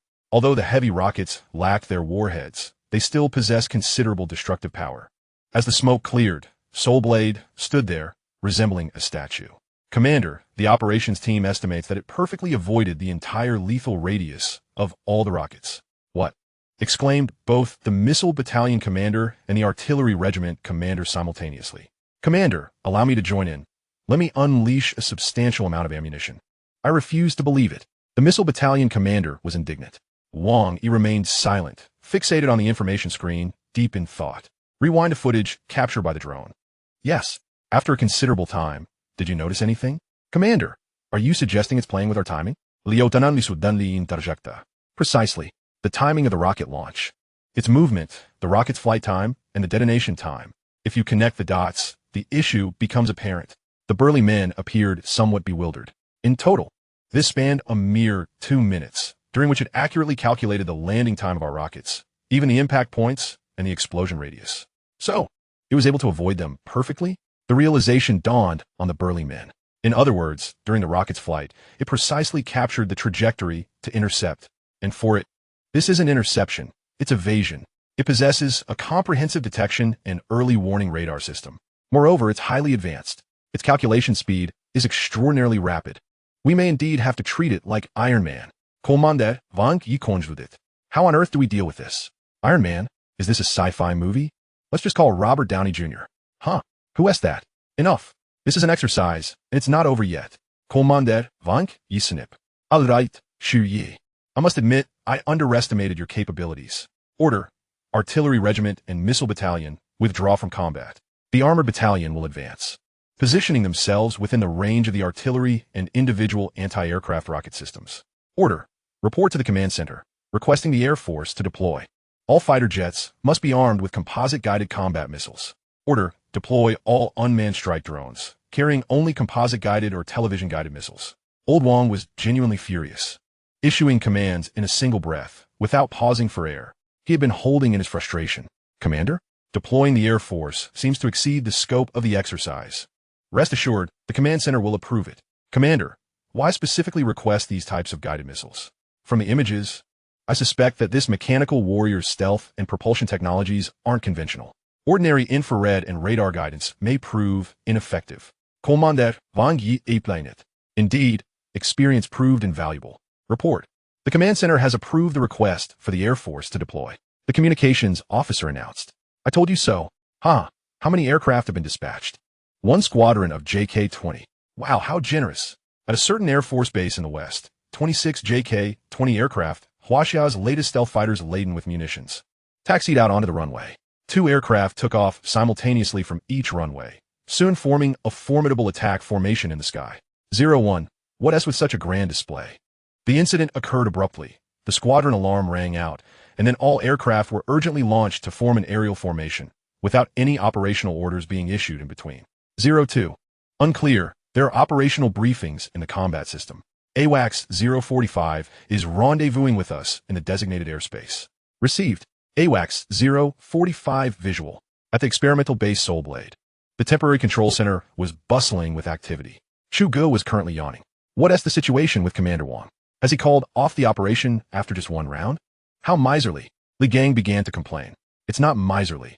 He knows we're playing hide-and-seek with him. Chu Ge asred, genuinely admiring Commander Wang's capabilities. Alright, we can skip the subsequent experimental procedures. Why? Li Gang was perplexed. Because Soulblade is about to engage in close-quarters combat. Activate Soulblade-free combat mode. Chu Ge's eyes sharpened with intensity. Affirmative. Chapter 28. Overwhelming victory in the 045 airspace. The Flying Dragon Squadron, with aircraft 169 designated as the early warning command aircraft for this mission, transmitted channel 11560, complete. Flying Dragon 01 received. Flying Dragon 02 received. Flying Dragon 03 received.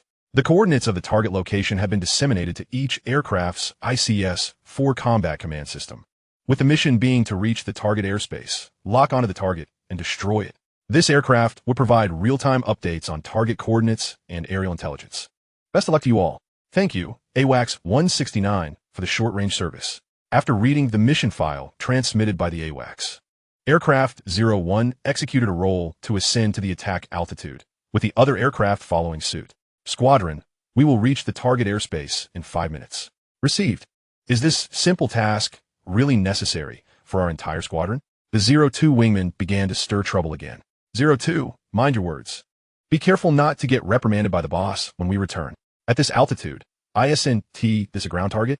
Why are we all carrying air-to-air combat missiles? Who issued this order? 02, now serious, glanced at the file and immediately expressed his doubts. I'm your leader, not your search engine. Inside the AWACS 169, the radar screen marked with drone signals indicated that Soulblade was on the move and at an astonishing speed. Flying Dragon Squadron, please note, the target position is shifting. Coordinates updated to. In the next moment, what the hell? The target is directly ahead of the AWACS. Evade, evade. The Flying Dragon Squadron was dumbfounded. It was astonishingly rare for the typically serious AWACS combat guide to be cursing over the headset. Subsequently, communication with the AWACS was lost, leaving only static on the line. 01 calling AWACS. 01 calling AWACS. 01, things are looking rather grim. The 02 wingman spoke with an air of reckless bravado. Squadron, command is now under aircraft 01. Switch back to the original formation channel. Immediately engage afterburners and head towards the last known coordinates of the AWACS. Received. 03. Received. A few minutes later, ahead of the Flying Dragon Squadron, the AWACS 169 was still cruising at altitude, its silhouette gradually becoming clearer, seemingly normal. ISNT, the AWACS still there? Is this a ghost? Yet radio contact was impossible. Use the spotlight to send Morse code to inquire about the situation. Received. 01. The AWACS reports they've been shot down and have exited the exercise. What? Oh, and one more thing. What? Good luck to you. Not good. There's danger. Spread out the formation. Pair up 2 aircraft together and split into smaller units. Activate search radar. Be vigilant of enemy activity. 01 sensed the impending danger from this statement and hastily issued combat orders. He abruptly twisted the control stick, rolling the aircraft out of the aerial formation, then swiftly engaged afterburners, causing the blue flames from the exhaust to stretch dramatically. The sequence of actions was executed seamlessly. The 02 wingman followed closely. Wingman, stay with me. Engage afterburners and leave this airspace. Received. Usually lighthearted, 02 was now also feeling the tension. A few minutes later, 01 attempted to call other groups on the formation channel, but received only static in response. It seems AV all exited. Is this a total loss? Exaggeratedly. They hadn't even seen what the enemy looked like. All right. Stay close to me. Received. 02. The opponent likely possesses stealth technology, or our radar wouldn't be completely unresponsive. 02 understood. Target acquired. Lock onto it. Fire 2 short-range air-to-air missiles. 02 received. In the cloud, cover ahead. Soulblade loomed like a guardian deity, appearing and disappearing amidst the layers of mist. The divine being descends. It raised its right hand, and a light blade gleamed brilliantly. 01, did you see that? Am I hallucinating? No, that is the target, my heavens. Is this an alien invasion of Earth? After a few seconds of regaining composure, 01 decisively pressed the launch button. 02, after launching, disengaged swiftly. Yes. The 2 fighter jets, one to the left and one to the right, soared and then rolled, tracing a graceful semicircular arc. The central flight path was straight up, with 4 short-range combat missiles racing towards Soulblade at a speed of Mach 4. Soulblade weaved through the clouds, leading the 4 missiles directly towards the Earth. If monitored, one would notice that the distance between them was not decreasing, but rather slowly expanding. 15 seconds later, 01, the combat missiles have lost target. 01, that monster is returning. Lock onto it, use the cannon. With Soulblade in front, the 2 fighter jets formed a formation and ascended straight ahead. The aircraft cannons unleashed a barrage of fire. But Soulblade merely adjusted its angle slightly and continued to soar skyward. The distance between them continued to grow. Beep, beep, beep. The warning sirens sounded in 02's cockpit. 01, we've reached maximum cruising altitude. If we pursue any further, we risk stalling. Damn, that thing is almost out of sight. Is it heading into outer space? The 2 fighter jets finally reached their limits and began to dive down. Can you see it? 01 asked anxiously. Yes, just behind us, coming closer. I see its face, blue eyes. I must admit, it looks quite striking from this angle. Soulblade brandished its right hand's light blade, descending forcefully. A familiar electronic broadcast filled the air. At the 115th Division Command Center, Commander Wong, he shook his head helplessly after listening to the battle assessment from the directing team. Placing the headset down, the Flying Dragon Squadron has been completely annihilated. This, so quickly, that grotesque humanoid metal lump is unscathed. Wong, he slammed his fist on the table. At that moment, a communications soldier stood up, reporting to the commander. The armored units have advanced to within 5 kilometers of the weapons experimental base. The commander requests permission to continue advancing. Understood. Wong, he slumped back down. Commander, what is our next course of action? What course of action? We've lost this confrontation, and we've lost decisively, but we still have the armored units. The nearby staff's voices trembled. The Flying Dragon Squadron has been completely annihilated. Do you know what that implies? I don't understand the commander's meaning.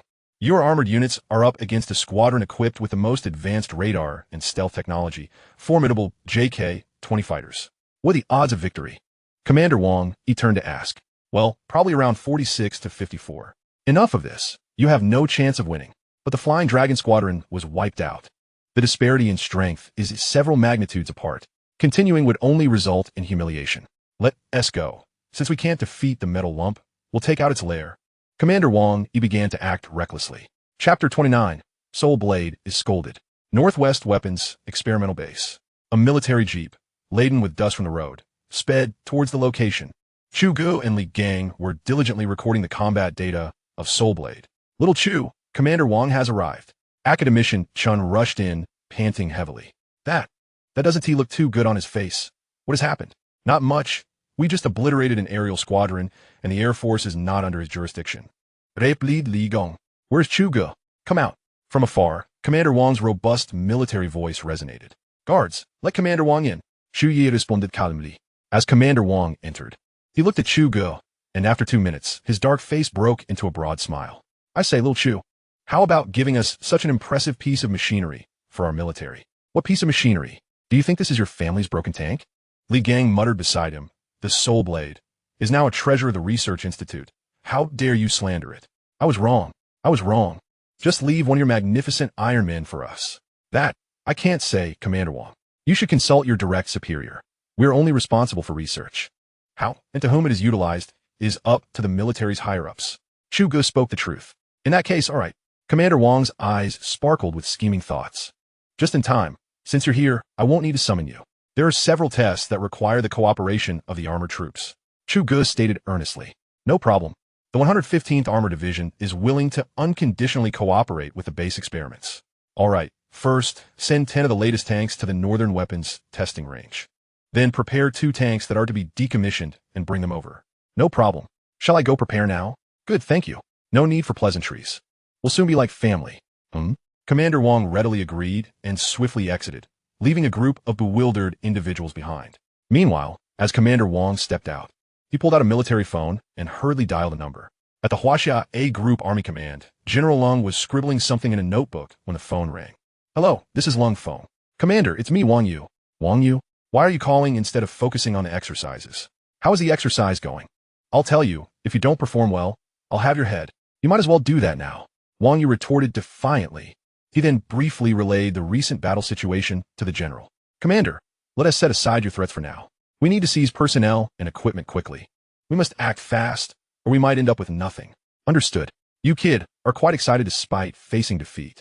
Focus on completing the remaining tasks with Academician Chu at the experimental base, and we'll deal with you when you return. After General Lung hung up the phone, he pondered, facing one against thousands? My goodness, this is a change in the tides. He glanced at his notebook, tracing over Chu Ge's name, then solemnly added Soulblade beneath it. Subsequently, he beamed with delight. Back at the base, after arranging as per Chu Ge's instructions, Commander Wang returned. The allure of this place was such that even a general would find it hard to leave.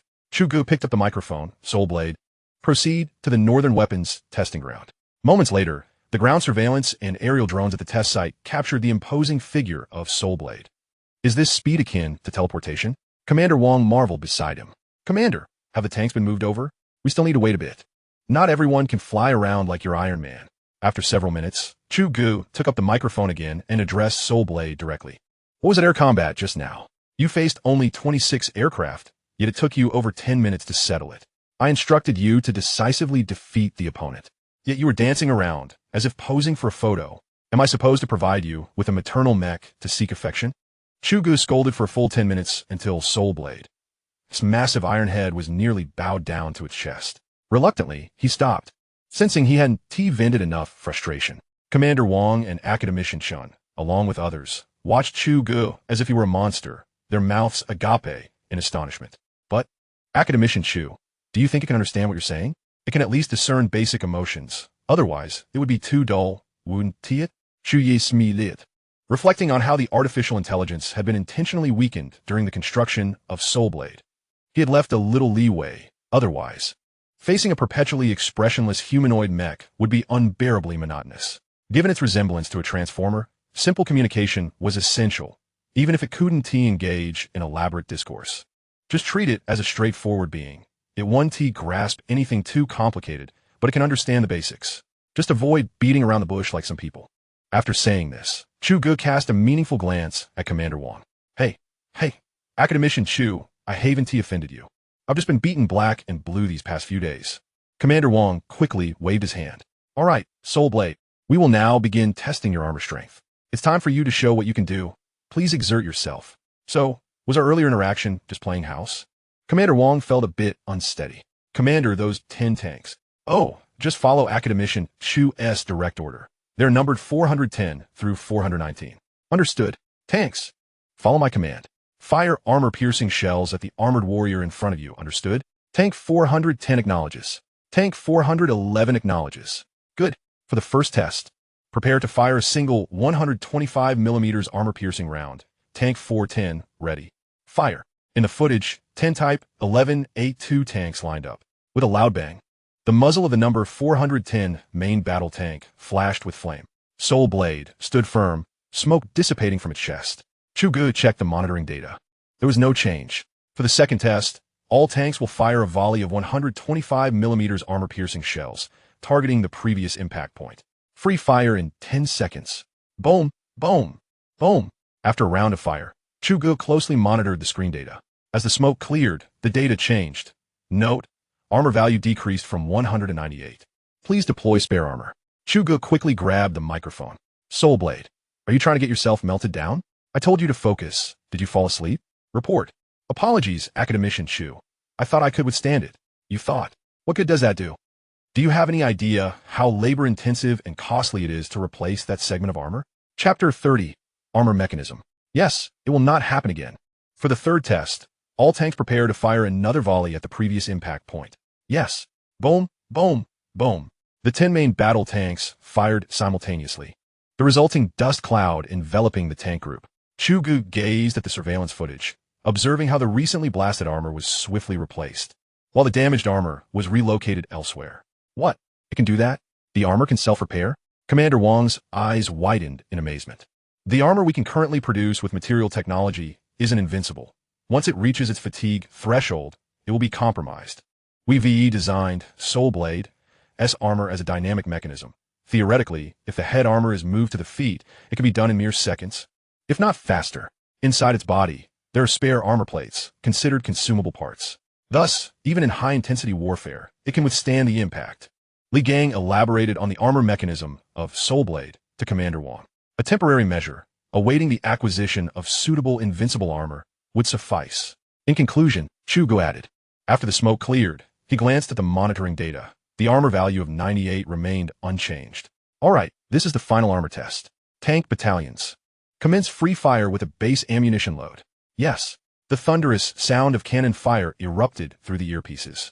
Our unfortunate mech warriors stood there, motionless, enduring the onslaught. However, judging by their demeanor, they appeared quite at ease. It was merely a scratch on the surface. Commander Wang, would you care for a cup of tea? It will take a while. Chu Ge sipped his tea and inquired leisurely. No, thank you. Commander Wang, he did not even glance back. His eyes fixed intently on the surveillance video and detection data. 5 minutes later, the dust settled. Chu Ge scanned the data. The armor value of 98 remained steadfast. All right, the armor experiment is concluded. We can wrap up. Everyone exhaled in relief. Commander Wang, we are immensely grateful for the cooperation of the armored division. The tank battalions are free to return to their posts. He then instructed for the scrap tanks to be unloaded in the open area. Understood. Soulblade, engage those 2 tanks in close combat using your heavy fist. Feel free to unleash your prowess. Chu Ge commanded. On the testing grounds, the massive form of Soulblade soared into the sky, ascending higher and higher until it was beyond the reach of drone cameras.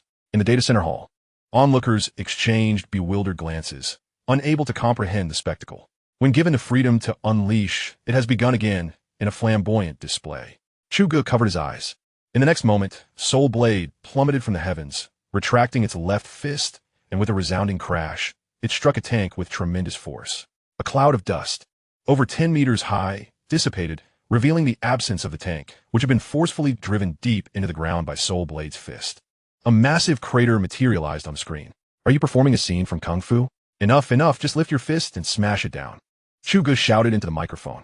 Facing the camera, Soulblade disregarded the tank, raised its fist, and with a thunderous impact, the tank was instantaneously reduced to rubble. Dismembered on the spot. If only it had done that sooner, we could have wrapped this up. It was the first time Chu Ge witnessed Soulblade deliver a heavyweight punch, and it seemed he was quite satisfied.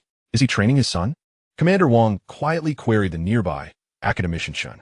Well, technically, he is indeed Soulblade's progenitor. All right, let us pretend I never asked. Soulblade's debut concluded amidst the playful banter between father and son. Once Soulblade returned to the laboratory, Li Gang and the others hurried to conduct meticulous inspections, anxious about any potential damage. The entire 115th Division watched as the mech warrior descended from the sky, gradually touching down before entering the experimental facility. Wow! Witnessing this behemoth up close is truly awe-inspiring. Not just awe-inspiring. I heard the entire Flying Dragon Squadron was annihilated in less than 10 minutes. Is that really true? Why did our commander grant us a day off today? What happened to the scheduled exercise? You brat, haven't you had enough of a beating? I can't shake the feeling that we might be out of jobs soon. Ugh. The formidable reputation of Soulblade began to spread throughout the A-Group army, triggering a chain reaction that would leave Chu Ge regretting his decisions in the days to come.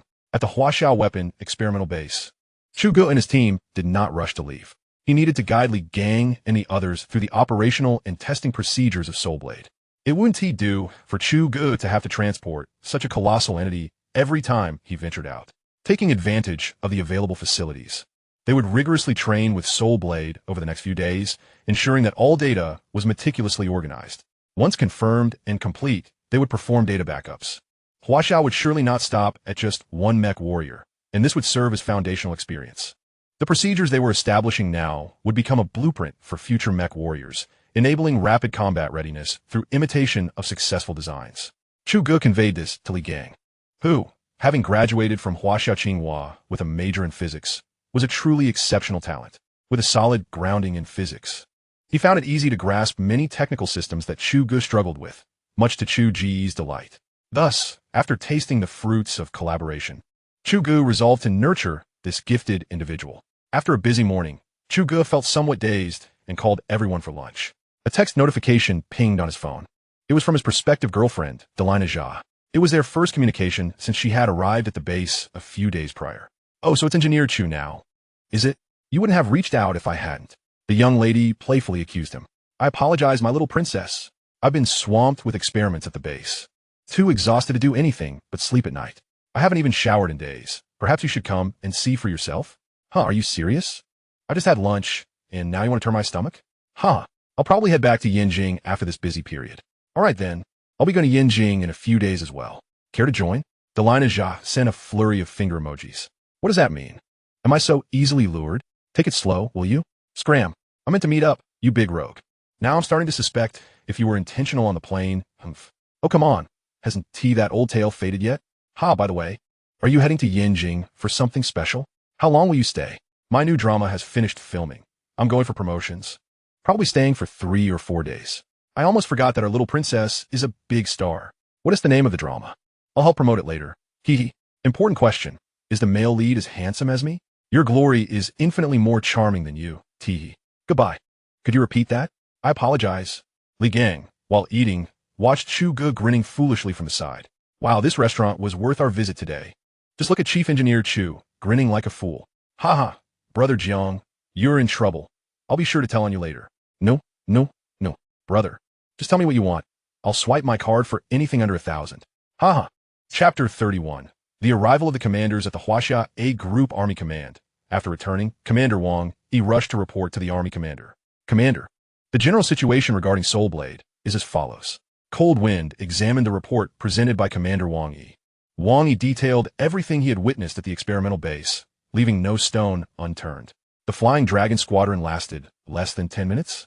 Confirmed. In truth, it was a one-sided beating. The radar couldn't even detect where Soulblade was. This mech warrior was developed by Chu Ge, indeed, and he is essentially Soulblade's progenitor.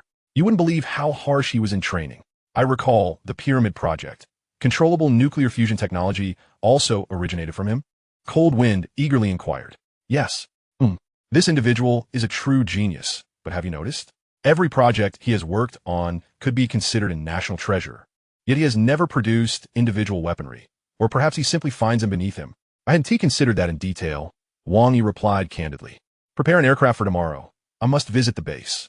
Regardless of whether we can acquire this person or Soulblade, a casual contribution from Academician Chu would be enough to elevate us significantly. In truth, Cold Commander understood that in the realm of mechs, he was not qualified to negotiate. He harbored his own plans. The following day, at a military airport in the northwest, just past 6 o'clock, as Cold Commander disembarked from the plane. He had not yet entered the vehicle when he spotted a familiar transport aircraft approaching from a distance. This plane looks oddly familiar. Isn't this the personal aircraft of Commander Liu from the Western Military District? Given our proximity, Lung Feng has certainly interacted with Commander Liu on numerous occasions. Let us hold on for a moment. As the plane touched down and the occupants had yet to disembark, Lung Feng approached eagerly. I must say my eyesight is impeccable. Old Liu, what brings you here on such a gust of wind? The Huaxia A Group Army is experimental in nature, comparable to other military districts at a similar level. I was wondering who it could be. Isn't it Commander Lung? Hey, didn't your exercises conclude? What are you still doing here? Oh, I just came over to seek some insights. And you, Old Liu? Me? I also came to seek insights. Shall we go together? Sound good. Just as the two were about to leave, another transport aircraft appeared in the distance. They exchanged glances. Shall we wait a bit? That works. I was pondering who it could be. ISNT, that Commander Wang from the Northern Military District? Thus, our Commander Lung Feng remained at the airport from 6 in the morning until 9 without departing. His entourage had swelled to 8 individuals. Leaders from all military districts of Huaxia gathered at the Northwest Weapons Testing Base. I said, "Gentlemen, let us drop the pretense. We are all soldiers here. So let us speak candidly." Lung Feng, visibly irked, voiced his discontent.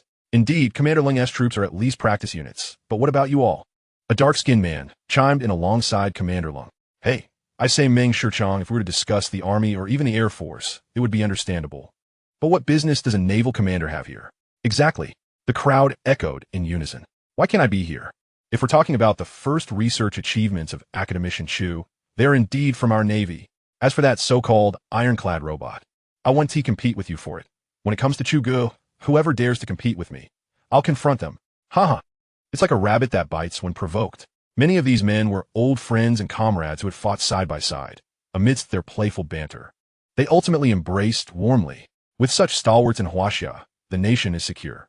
Meanwhile, Chu Ge was laboriously analyzing the data. Dean Chun rushed in. "Chu Ge, quickly hand the work over to Li Gang. Many leaders have arrived." "Huh? What leaders?" Chu Ge inquired as he exited, glancing at Dean Chun. "Almost all the prominent leaders of Huaxia have come. Why do I feel like we've caught the attention of a pack of wolves?" Dean Chun sighed. "Do you think the news about Soulblade spread so swiftly?" "Haha." I said, "You never mind, you thick-headed blockhead." In an office within the base, various leaders were exchanging intelligence when Chu Ge unexpectedly entered. He promptly retreated as several individuals inside were frequently seen on television. At this moment, Chu Ge felt anxious. Why is Old Chin dropping the ball at such a critical time? Why did he ask me to come here? What am I even doing here? Chu Ye grumbled internally. "Ah, you must be Chu Ge, right?" Commander Lung, with keen eyesight, quickly rose to inquire. Feeling slightly embarrassed, Chu Ge mustered the courage to enter. "Greetings, esteemed leaders. I apologize for not realizing your arduous journey here. Please forgive my rudeness." "Haha, our academician Chu seems nervous." Laughter erupted among the leaders. "No worries, come. Sit down. Do you fear that we old fellows might consume you?" No, I'll see who dares to touch our young Academician Chu." Just outside, a soldier with an elegant yet resolute demeanor entered. Upon seeing him, the leaders straightened up and rose in unison. "Good day, Minister Long." The newcomer was none other than Minister Long of the military. What occasion is this? Is this a prearranged gathering?" "Ah, yes. ISNT at about time for the mech warriors testing. We thought it prudent to come and admire them in advance." Commander Lung, with unabashed boldness, stated without a hint of embarrassment. That does make sense. It aligns with your style. Each time new equipment emerges, a demonstration is warranted." I said, "Commander Meng, they're here to scout for intelligence on the mechs. What about you? As a naval commander, are you planning to have our mech warriors accompany your warships at sea?" "Well, that's not entirely out of the question." "Hey, Meng Shichang, weren't you just saying otherwise?" Now, other commanders were displeased. "Nonsense." Minister Long's expression turned stern. "Minister Long, not to mention that our young academician Chu has developed the naval artillery system that has already been deployed on ships. As a naval commander, shouldn't I come to express my gratitude?"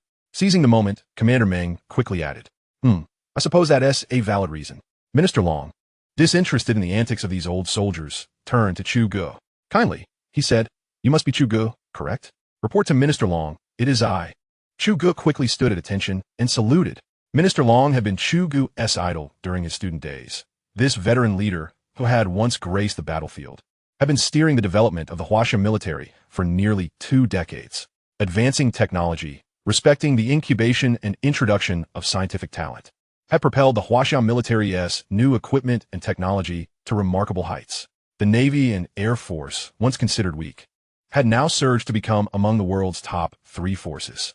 Chapter 32, Future Plans. Xiao Chu, come here. Sit next to me. Minister Long gestured to the chair beside him. Chu Ge hurriedly sat down. First, let me give you a heads up about the future deployment of soulblade. I have my own plans. You'd better put away any thoughts of taking advantage of the situation. Minister Long cleared his throat. Moreover, Academician Chu, do not worry. He is now a national treasure. Have you ever seen a treasure kept hidden away? The commanders lower their heads. However, the research results are still open for consideration. After Minister Long's words, the eyes of everyone gleamed with interest. Since everyone is present today, Xiao Chu, please share the follow-up plans for soulblade. Certainly, Minister. The testing of soulblade is nearing completion. My team is now focused on further refining this research data to establish an operational log and maintenance framework. Subsequently, we will initiate a production plan, initially aiming to produce 10 mech warriors to form a mech combat group.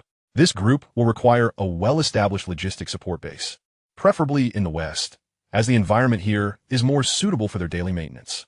The support base will also need a command center and data center, which will be integrated to form the hive of the mech group. Overall, the planning and construction are expected to take at least a year. It could stretch to 4 or 5 years if things progress slowly. As he spoke, Chu Ge looked at Minister Long. Xiao Chu, you needn't worry about that. Huaxia will fully support the construction of the base, striving to create a new home for our mech warriors in the quickest and most effective manner. All right, I will follow up on the production of the mech warriors concurrently. By this time next year, we will have a military force that will intimidate all. The commanders listened with rapt attention, their blood boiling, and as Chu Ge finished, they burst into applause. Minister Long gazed at this vibrant and spirited young man for a long moment. By the way, there is something else everyone should congratulate Chu Ge on. Secretary Zhang, bring over the commendation order. Minister Long instructed a nearby individual, and Secretary Zhang, who had been prepared with a document bag, quickly handed it over. In recognition of Chu Ge's outstanding contributions to the national defense efforts, a special commendation is being issued across the military. This has already been disseminated to military agencies at all levels nationwide. Applause erupted throughout the room. Furthermore, Chu Ge's rank has been elevated from major to colonel. Minister Long took a deep breath. Goodness, a leap of 3 ranks. What? Is a contribution of our colonel, Chu, not worthy? Shall I directly? Exactly. The crowd began to whisper among themselves. Nearby, Dinshin looked at his beloved protege, nodding in satisfaction. Chu Ge stood up solemnly, saluting the assembly with a military gesture, his eyes glistening with unshed tears. Ding! Congratulations to the host. Military rank has risen 3 levels. Honor points 15,000. System rewards 5,000 points. Current honor points 27,000. How much is 27,000 points? 10,000 points can be exchanged for 1 trillion Huaxia coins. The system implies that the child should solve the arithmetic problem by himself. Ding! Congratulations to the host. Commendation order issued to the entire army. Reputation points 3,000,000. Current reputation points 30,005, 500. There's still 500 points left? I recall I have utilized some of those. Reputation points can be accumulated. In that case, today is indeed my lucky day. Chu Ge was ecstatic within, though he maintained an air of solemnity externally. His internal performance could be described as masterful. At that moment, Minister Long cleared his throat, and the crowd fell silent. Minister Long surveyed the room, finally settling his gaze on Commander Meng Shichong. Commander Meng, in light of the current budget constraints, your plan for the construction of the 4th aircraft carrier fleet will likely be delayed. Alas, I knew it. However, Minister Long waved his hand, directing his attention to everyone. Today, let's open the discussion. It is likely that significant reforms will occur within the Navy, Air Force, and Army following today. Your previous equipment plans and new weapon research initiatives will require reassessment. Therefore, some established military budget allocations will also need to be adjusted accordingly. At this moment, the commanders were uncertain whether to voice their objections. Academician Chun, upon returning to Yinjing, you will need to coordinate with the military regarding some overlapping projects that should be scrapped. Yes, Minister. Academician Chen nodded earnestly. You all must look ahead. Good steel should be used on the cutting edge. Am I right, Xiao Chu? Chu Ge was still lost in the world of the system when he suddenly heard Minister Long call his name, hastily pulling his awareness back. Yes. I had previously focused solely on research and did not coordinate effectively in this regard, resulting in a waste of some resources. With this thought, Chu Ge turned to Commander Meng Shichong. Commander Meng, let's temporarily halt the plan for the Navy's 4th Aircraft Carrier Group, as per Minister Long's suggestion. Once my current project concludes, I may initiate the Space Aircraft Carrier program. Space Aircraft Carrier? The crowd, including Minister Long, turned to Chu Ge. Well, we are already accumulating some technological groundwork for the preliminary plans. I have yet to finalize the complete construction scheme, but it should not take long. Once the Space Aircraft Carrier program is implemented, Huaxia's future will not be confined to this land or sea. We will establish our presence in space. Academician, how confident are you? Commander Meng Shichong inquired excitedly. 90%. However, many of the technologies are revolutionary. I estimate it will take about a year to complete the transition from technical data to finalized blueprints. So soon? Huh. Chu Ge had forgotten that his timeline was calculated under the system's enhancement. Not to mention such a massive, entirely new system project. Even the design and research for a conventional aircraft carrier typically takes 3 to 4 years from conception to laying the keel. Ultimately, launching it within 6 to 7 years is the norm. For new vessels, achieving combat readiness in 10 years is not considered too long, while the lifespan of a warship is typically 40 to 50 years. Already, a significant portion of its lifespan would have elapsed without utilization. Hence, these large-scale strategic weapons are truly beyond the means of small nation. Hiss. Several commanders expressed their astonishment. Xiao Zhu, why did you not inform me of such a significant development earlier? Minister Long quickly interrupted, his tone amiable, though tinged with concern. This was actually planned quite some time ago. I wanted to present it to you only once a preliminary form was established. Chu Ge fabricated an excuse, clearly indicating he had previously lacked the means. Very well, Academician Chun, upon your return, establish a corresponding expert group. Regarding personnel and funding, consult with Academician Chu. The project application will receive a green light throughout. I will report back to the higher-ups, and you need only execute. Yes, Academician Chun replied in agreement. Minister Long, however, I haven't even provided you with any data yet. You are being overly generous. Chu Ge did not anticipate that matters would be settled so swiftly. What are you looking at? Do you think any of these old fellows can comprehend this? Xiao Chu, proceed with your endeavors. The nation trusts you unconditionally. Yes. Chapter 33. The Arrival of the Girlfriend. Having concluded the necessary discussions, Minister Long stood up. Gentlemen, let us proceed to observe our mech warriors. Was this not one of the purposes of your visit? Yes. The assembly rose, with Academician Chun leading the way. In the data center, Li Gang and his team were still bustling about. Upon the arrival of the high-ranking officials, they remained unaware of the situation, until Academician Chun called out, "Everyone, please pause for a moment. Let us see who has come to visit." The crowd lifted their heads, and upon spotting Minister Long and others, they promptly stood at attention. "Good day, Minister. Good day, esteemed leaders." "Ha, no need to listen to old Chen's ramblings. Just get back to work. You have Chief Engineer Chu here to accompany you." "Yes, Minister." Chu Ge followed Minister Long and the others up the lift. This was the first time the leaders had encountered the soulblade, and the experience was far more impressive than merely viewing it on a screen. Academician Chu, what is the primary weapon of the soulblade? Commander Meng, having heard of the Mech Warrior Initiative recently, seemed somewhat puzzled. Oh, the primary weapon of the soulblade is the laser system located on its back. Adapted from the light Prism tower, its range and destructive capability significantly surpass those of current lasers. For now, we shall refer to it as the laser system. The secondary weapons include its hands, with the right hand wielding a light blade capable of effortlessly shattering the hardest diamond. The left hand serves as a heavy fist that can easily crush a 60-ton heavy tank. Chu Ge elaborated on the details, and everyone, including Minister Long, listened intently. These are merely the surface features. The advanced technology embedded within is far more than these few aspects. Isn't that right, Xiaohua? Minister Long turned to gaze fondly at a general clad in blue military attire. Yu Xiaohua is the Air Force commander, the head of the Flying Dragon Squadron. Ha! I am humbled. Upon my return the other day, my troops were utterly astonished, repeatedly exclaiming they had seen a ghost. That is precisely why I rushed over to witness the soulblade, which left my subordinates in disarray.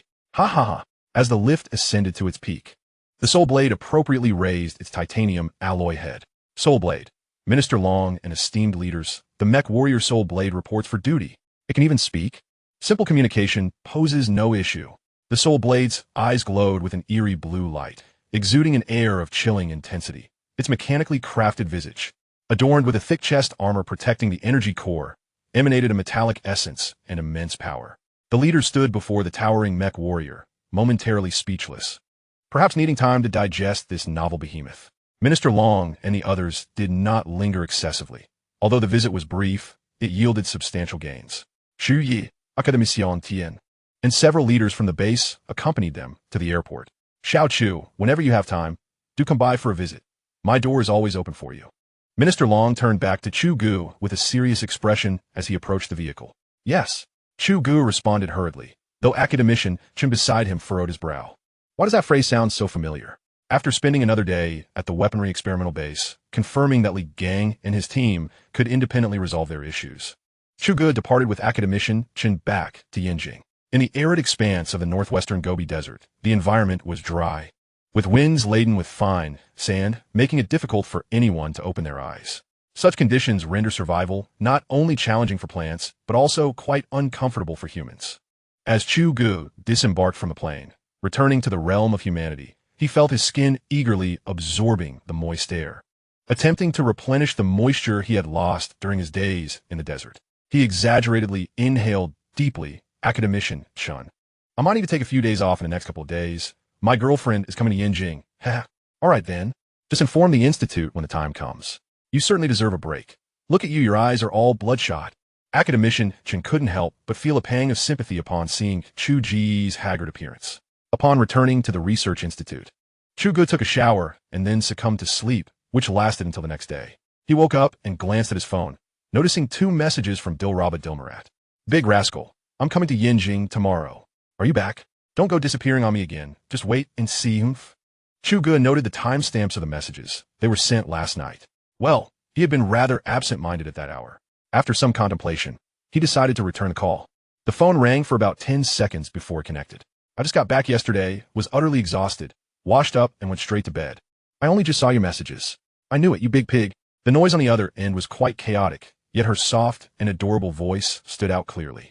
My event is about to start, so I can't chat long. Send me your location, and I'll come find you afterward. Bye for now. All right. After sending her the location, Chu Ge Hongmu, it seemed she hadn't mentioned when she would be done. Never mind, he thought. He would first check the lab. He got up to tidy himself, exclaiming, Oh, I'm the handsome brother Chu. The bathroom echoed with his playful tone.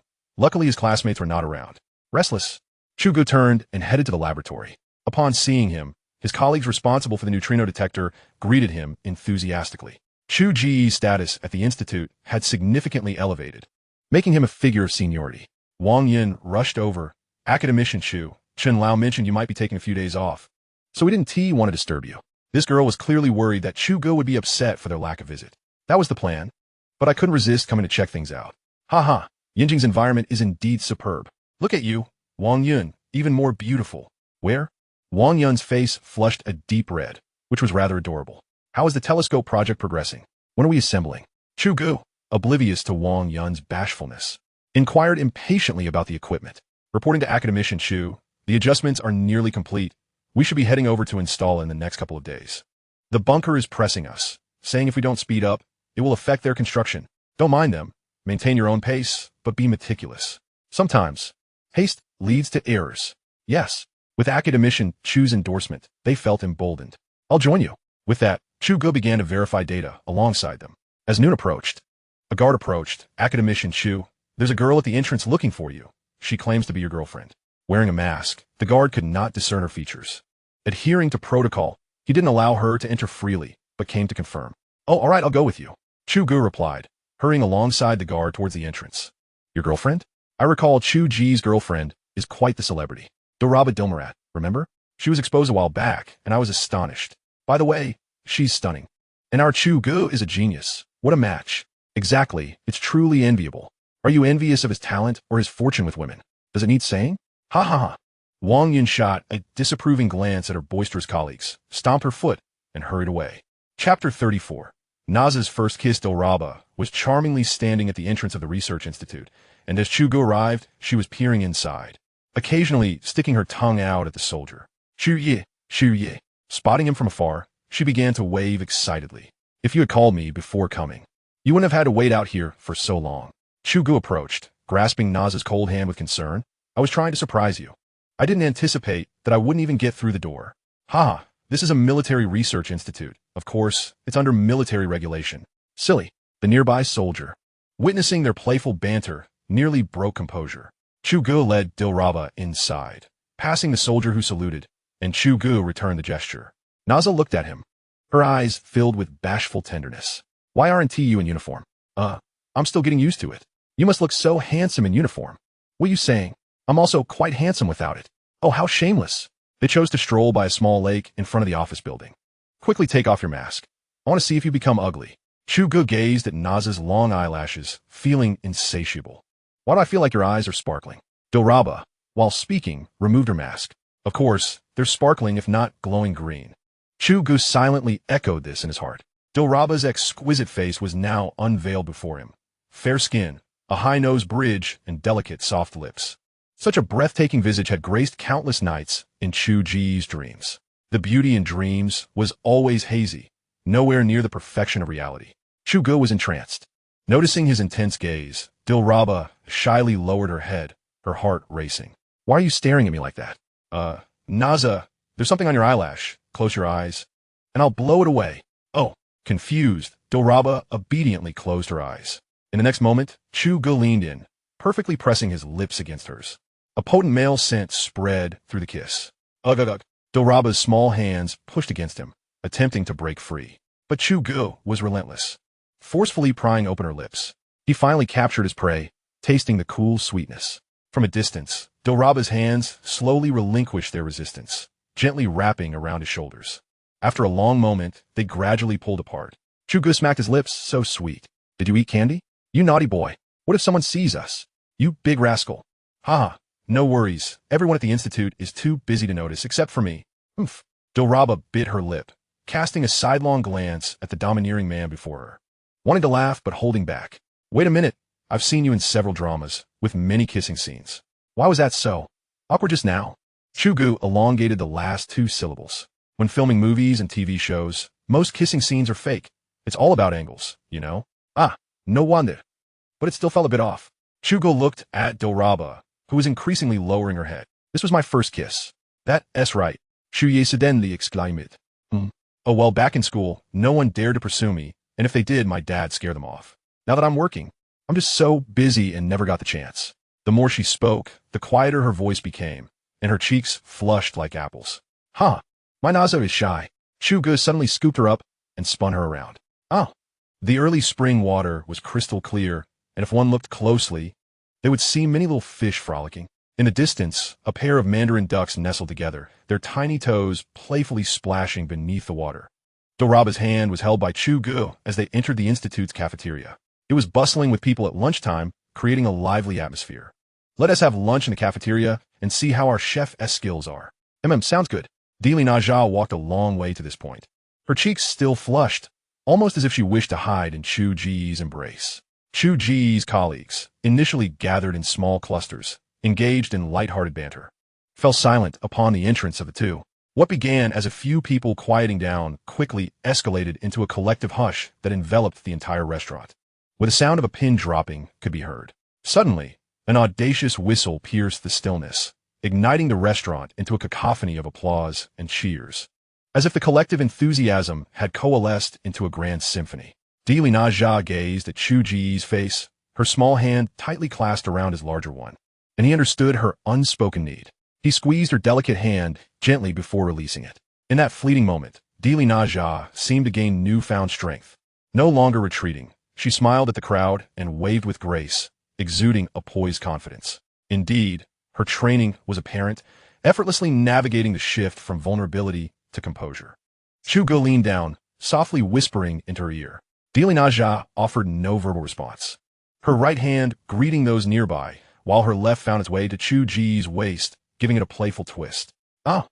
Chu Ge's exclamation echoed in mock horror, eliciting laughter from those around them. As Chu Ge arranged for Dilraba, he busied himself with getting their meals. Zheng, please prepare 2 servings with a mix of meat and vegetables. Certainly, Academician Chu. Is that your partner? She's truly stunning, far more attractive than the belle of our village. Laughter erupted among the researchers assisting Chu Ge as he fetched the food. From the moment he stood to serve, Dilraba's gaze remained tenderly fixed on him, following his every movement, occasionally smiling in response to greetings from others. "Naza, may we take a seat?" Wang Yun and a few young colleagues from her team smiled at her. "Of course," she replied enthusiastically, retracting her gaze. "Ah, it's you. I remember you from the airport in Magic City." "Yes, I'm Wang Yun, Academician Chu's assistant, and these are all his colleagues." "Chu, Academician Chu." "Are you referring to Chu Ge? He is already an Academician." "Indeed, he has been for quite some time. But it seems he has recently been promoted from major to colonel, jumping 3 ranks. Colleagues speculate that it won't be long before he becomes a major general," added a bespectacled male colleague. Dilraba had her suspicions about Chu Ge's identity, but hearing Wang Yun's words struck her with genuine surprise, both at his academic title and the rather astonishing military rank. "You weren't aware?" Wang Yun discerned the astonishment on her face. "I truly had no idea. I never inquired.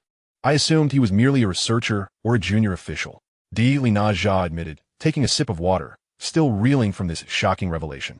"Ah, Wang Yun, you're here too?" Chu Ge arrived at the table, carrying 2 servings of food, and sat beside Dilraba. "Yes, Academician Chu. We're here to get a closer look at the star on the screen." "Haha, come on, Naza, try the cafeteria food." "Sure, Academician Chu." Dilraba intently focused on him, enunciating each word carefully. "Haha," Chu Ge chuckled awkwardly, glancing at Wang Yun, who discreetly stuck out his tongue. Of course, Dilraba wasn't genuinely upset. She shot a playful glance at Chu Ge before turning to Wang Yun to share a quiet conversation. As the meal progressed, the group quickly became familiar. "Hey, is that little Chu's girlfriend?" At a distance, Academician Shun and several elder figures in the institute shared a meal. "Yes. She is a big star.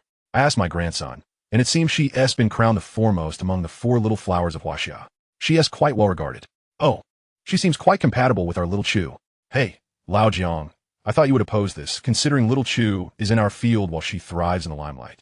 Times have changed. Who says today as scientists must live in obscurity? Look at those renowned physicists in M country. Every Nobel laureate is a socialite." "Indeed, Lao Jiang. You've touched my heart." Initially, our colleagues at the Security Bureau attempted to suppress Chu Ge's personal information. However, the higher-ups decided that given his trajectory, becoming a household name was inevitable, so they ceased their efforts. Of course, the narrative still needs to be managed. Anything detrimental to little Chu must be addressed. "Exactly. Tell them, if anyone dares to harm little Chu's reputation, I, Jiang Donglai, will be the first to stand against it." "And I too."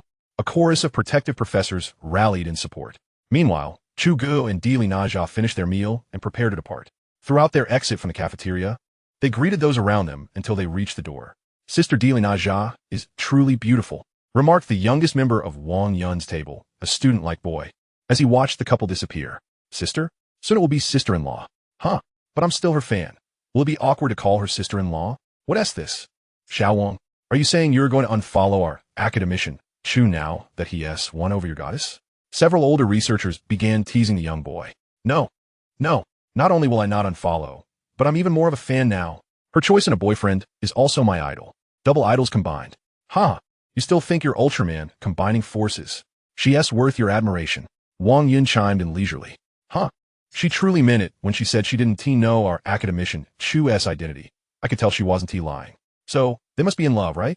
After Wang Yun finished speaking, he stood up and left, leaving behind several colleagues still in a daze. What Yun Jie said is rather profound. I didn't quite catch that. The young boy pondered. You're still young, Ultraman Jr. Chu Ge and Dilraba stepped outside the research institute. Your colleagues are quite warm. They're different from what I imagined. What did you envision? I thought they'd be very serious and stern. That was in the past. Now, with fresh blood continuously joining, the institute keeps pace with societal trends. By the way, the kid who wanted your autograph just graduated this year and was recruited. He is not older than us. Indeed, just a little brother. Didi Enya Salaft. What are your plans for the afternoon? I have an event tonight. I need to perform on stage. Sisterly said it's crucial, so I'll be rehearsing my dance this afternoon. A rather unfriendly image flickered in Chu Ge's mind. Little hot dances, which he liked. I'll accompany you. I'll take a leave anyway. Great. Dilraba cheerfully linked her arm with Chu Ge's. 30 minutes later, at a large dance center in Yanjing, after registering. The two pushed the door open to enter.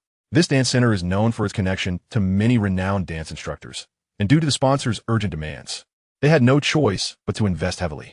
Dilraba pouted as she introduced it to Chu Ge. especially for the dance instructor. Sister Lee mentioned they were specifically hired from abroad. Yes, an afternoon is indeed too short. The accompanying dancers must be particularly professional to achieve quick results. Chu Ge remarqued. Half understanding. My Naza, you finally returned. Quickly, go familiarize yourself with tonight's accompanying dance instructors.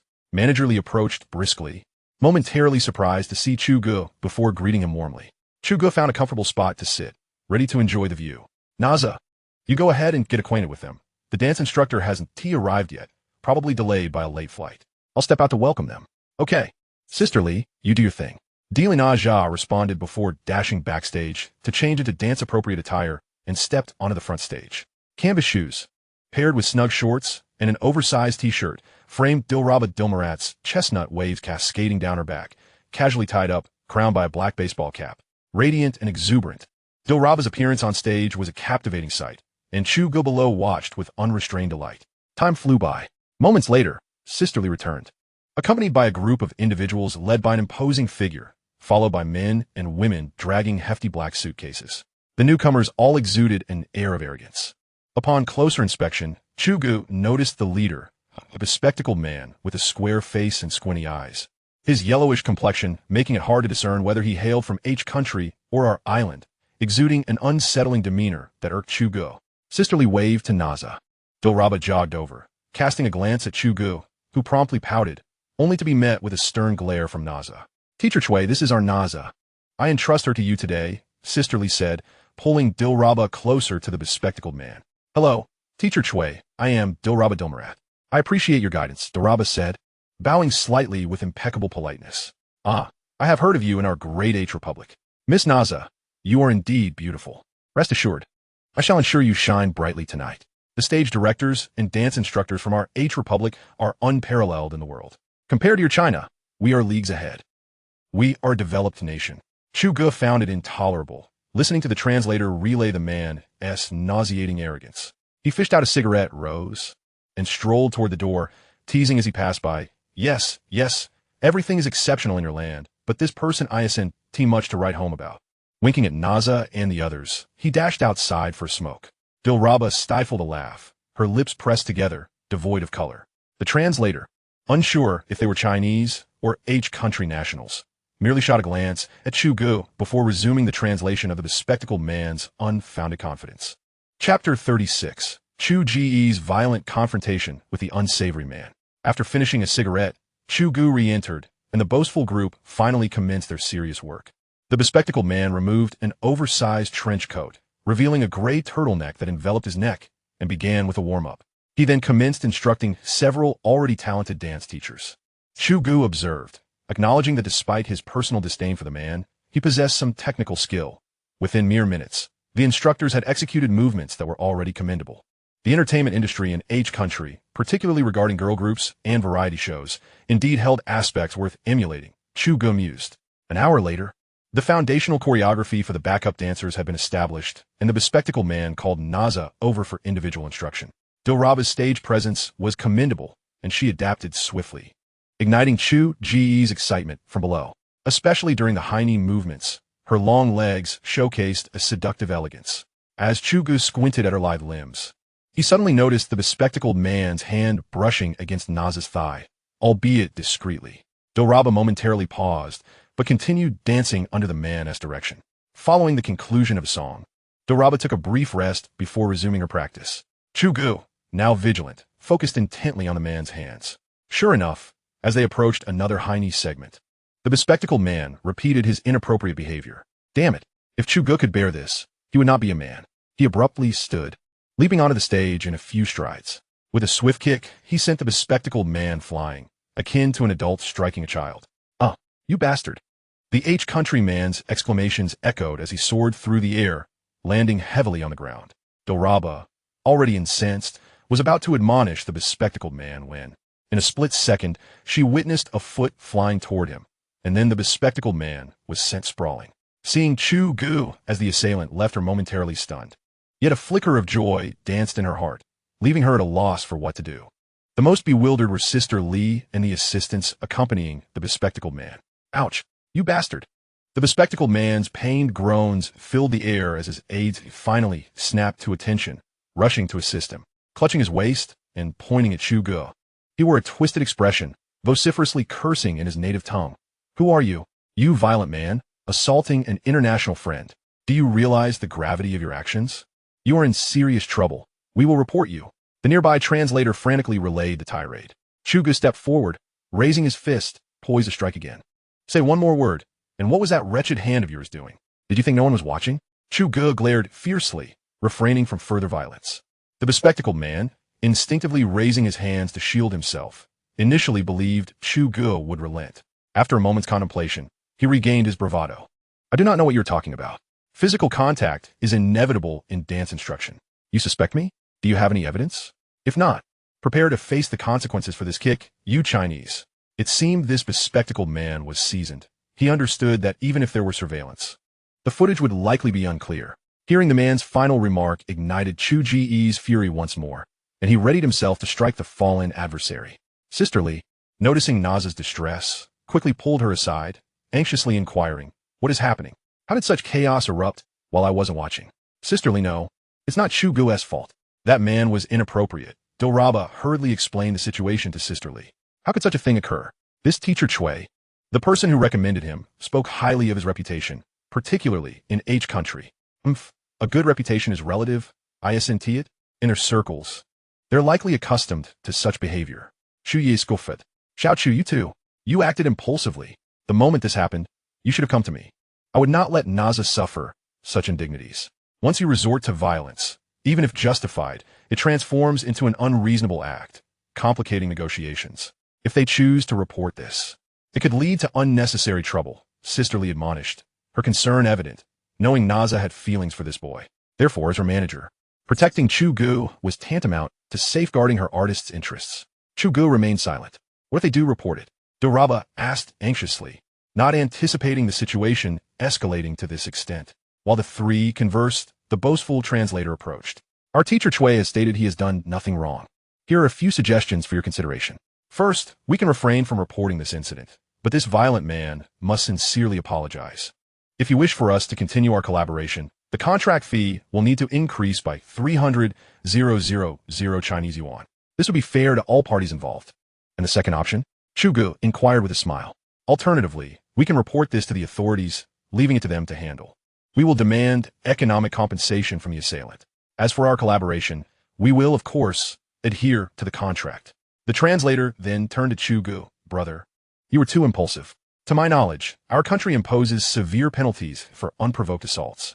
Regardless of teacher Chui's status as an international friend, you won't be able to evade consequences this time. He concluded with a smile that bore no warmth.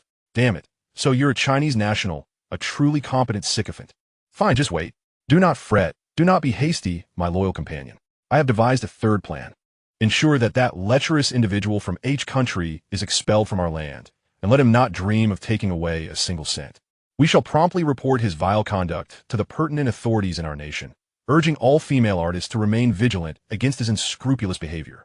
As for the future, may he never earn a penny in our homeland again. Oh, and feel free to contact the police. Justice will surely prevail. I have faith that the authorities will handle this matter with utmost fairness. Chu Ge declared in one breath, while Sisterly tugged at his sleeve. But he paid her no heed, for he had already made up his mind. The translator's face shifted from crimson to pale, astonished by the sharp wit emanating from the seemingly brawny Chu Ge. Very well. Is this also your company's stance, Sisterly? He stammered, before Sisterly could respond. Chu Ge shook his head and then nodded. Seeing this, Sisterly chose to remain silent. All right, just you wait.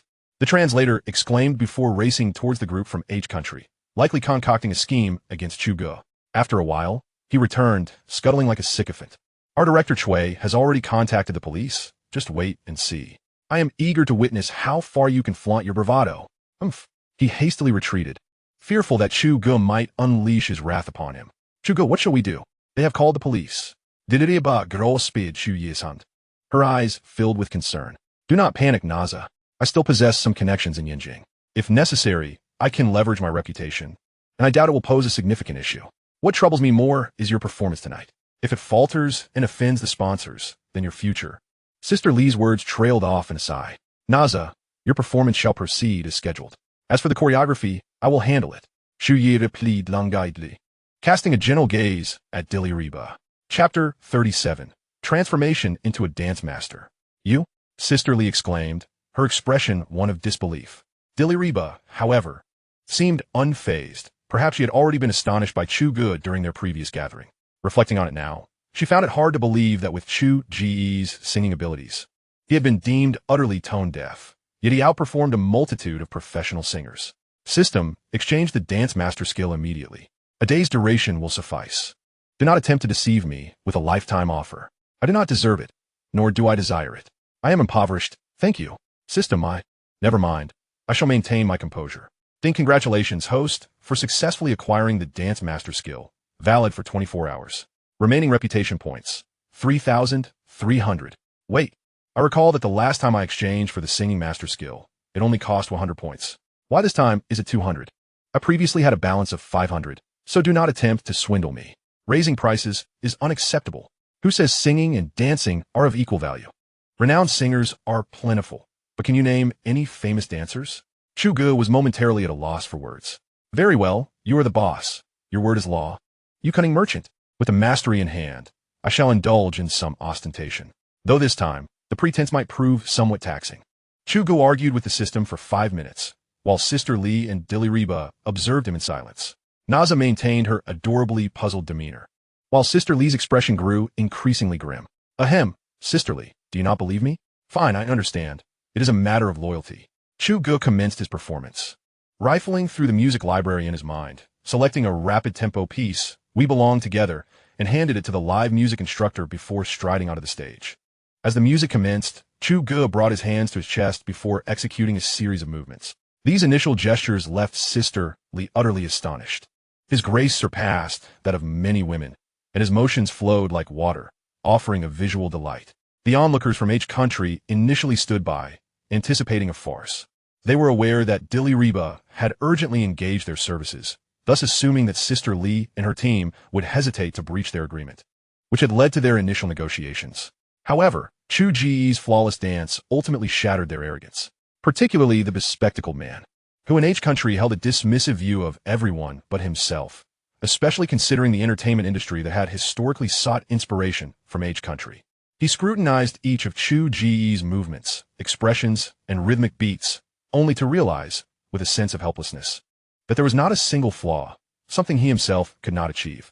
Defeated, he sank into a seat, the arrogance of his disposition obliterated. He finally grasped why Dilraba and her team had dared to rebuff his suggestions with such audacity. They had a reliable backup.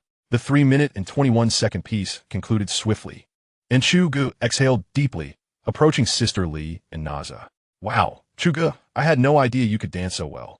And your singing is remarkable too. What else have I yet to discover about you? Dilraba exclaimed, her demeanor akin to that of an enamored fan. Sister Li opened her mouth, yet words failed her. Indeed, the expressions of those witnessing Chu Ge's extraordinary performance for the first time were often akin to hers. As for the H country girl group, they were rather mediocre. Stage presence is one aspect, yet many renowned Chinese stage directors overlook a crucial element: the backup dancers. Why do we find the performances of H country girl groups so striking and pleasing? Much of it can be attributed to their exceptional backup dancers, often of mentor-level caliber. What about us? We may have trainees yet to master the basics, let alone dance instructors whose skills are lacking. Can we expect comparable results? Chu Ge's thunderous words rendered Sister Li and the nearby dance instructor momentarily speechless. Eventually, the audience erupted into applause, for Chu Ge had evidently assumed the role of their mentor. Tonight, Naza, I shall accompany you on stage, standing right beside you. I will choreograph for you, and we shall discuss the finer details as we practice, striving for optimal results in the shortest time possible. What say you, Sister Li? Chu Ge inquired, observing Sister Li, who appeared lost in thought. Huh? Oh, you call the shots. Chu Ge, Director Chu? She stammered. Huh, well then, I shall not hold back. Chu Ge declared, rallying Naza and several dance instructors to commence intense practice, segmenting the piece into sections and gradually piecing them together. As their rehearsal progressed, a few police officers entered. The bespectacled man, who had been sulking, instantly lifted his head upon seeing the officers, a spark igniting in his eyes. All right, I nearly forgot about the assault. Not only did he strike me, but he also attempted to undermine my business. This cannot be tolerated. This dual blow sparked a moment of inspiration within him, and he staggered towards the officers, weeping profusely as he began to lament.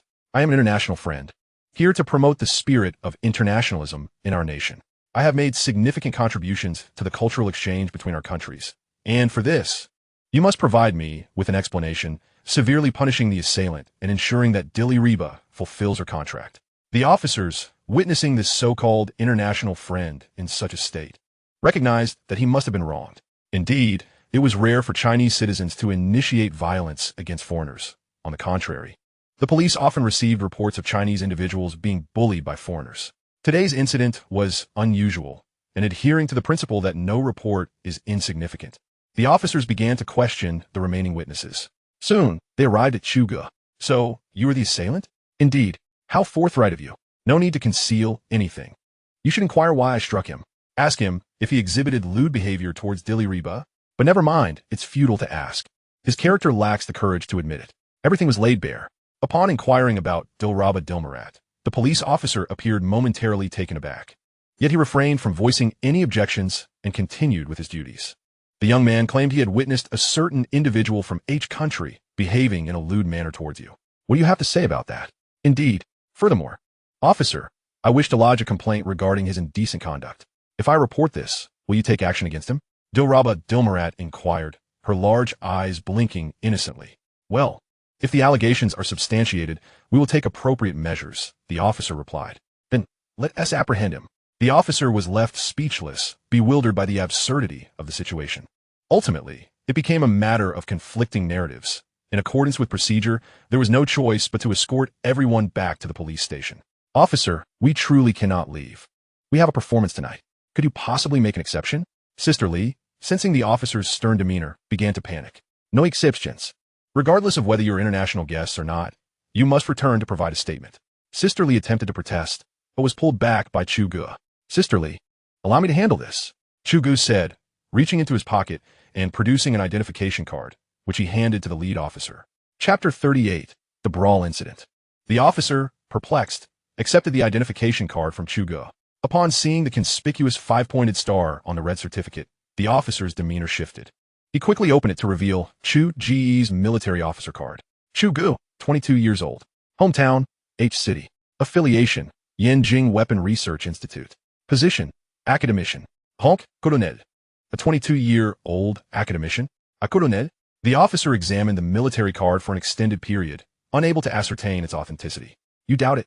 You may verify by phone. Certainly. The officer complied, acknowledging the gravity of the situation warranted confirmation. At the Yanjing Garrison Command, Commander Wang was reviewing documents when the phone on his desk rang. Commander Wang, this is the duty room. I need to inform you of a situation. Go ahead, he replied. The local police station reports a group involved in a civil dispute, and one of them presented a military officer card. Oh, it's one of ours.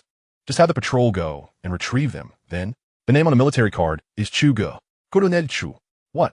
You little rascal. Can't you speak in full sentences? Tell those officers to behave themselves. If they dare lay a finger on Chu Ge, I won't let them off lightly. Yes, sir. Mobilize the security detail and follow me.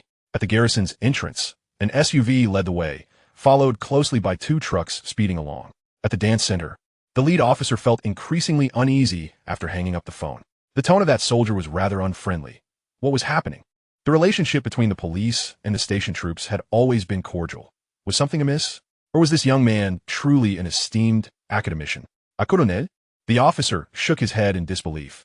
It seemed impossible for someone so youthful to hold such a rank. Commander Wang's vehicle blared its siren. The cacophony of the horn commanding the road as other vehicles hastily yielded. The procession moved with an urgency that rivaled that of a fire truck in response to an emergency. If anything were to happen to Chu Ge on his territory, it would spell disaster, likely making him a scapegoat for the entire military. The convoy swiftly arrived at the dance center. Inside, the officers were still scrutinizing the military card. The door was flung open, and 4 or 5 plainclothes officers rushed in, sprinting towards Chu Ge. One stepped forward and saluted. Colonel Chu, Commander Wang has arrived. It turned out to be Captain Gong and his team. Ah, Captain Gong, there you are. I thought you might take a day off today. I've been on duty. Those incompetent fools were no match for Colonel Chu. And as for these officers, just as we were about to enter, you revealed your card. Captain Gong gestured to the military identification. Well, I had no choice. I truly could not leave at that moment. Once this matter is resolved, I will voluntarily report to the police station to clarify the situation and accept any necessary repercussions. The military card slipped from Chu Ge's hand and fell to the ground, eliciting astonished looks from the officers present, their expressions reflecting confusion and disbelief. Chu Ge, where are you? Commander Wang's booming voice preceded his entrance. As he pushed the door open, a dozen armed soldiers followed in a rush. This time, it was not merely the police. Individuals from H country and sisterly gaped in shock, and a few timid girls began to tremble. Everything will be fine. Just wait for me. MHM, she replied obediently. Commander Wang, what brings you here? Chu Ge greeted him. Hello, Commander Wang. Captain Gong and the others immediately saluted. Hello, Colonel Chu.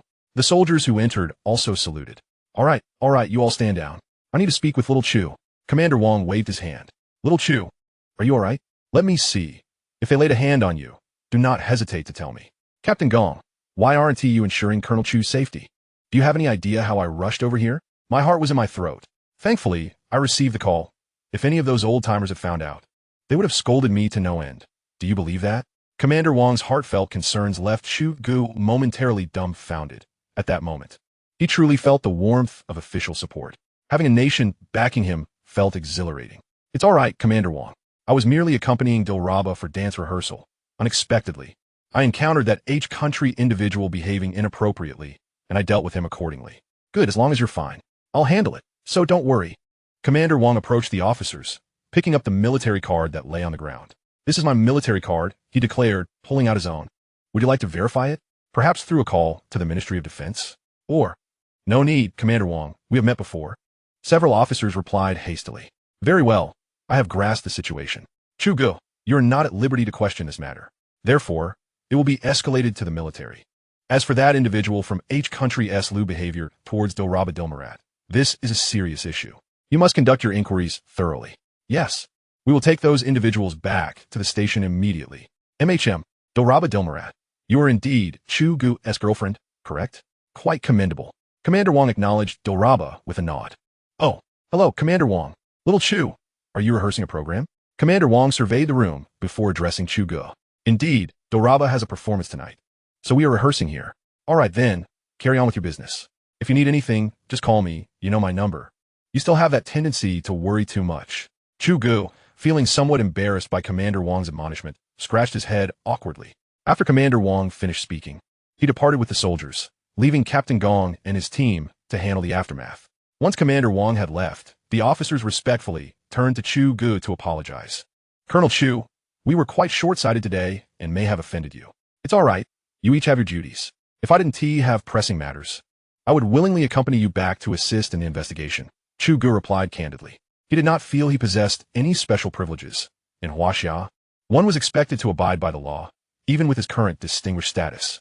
After exchanging pleasantries with Chu Ge, the officers shifted their gaze towards the group from H country, their expressions now revealing contempt. Let us go, gentlemen. You cannot control your actions here in Huaxia. Do you think this is your own country?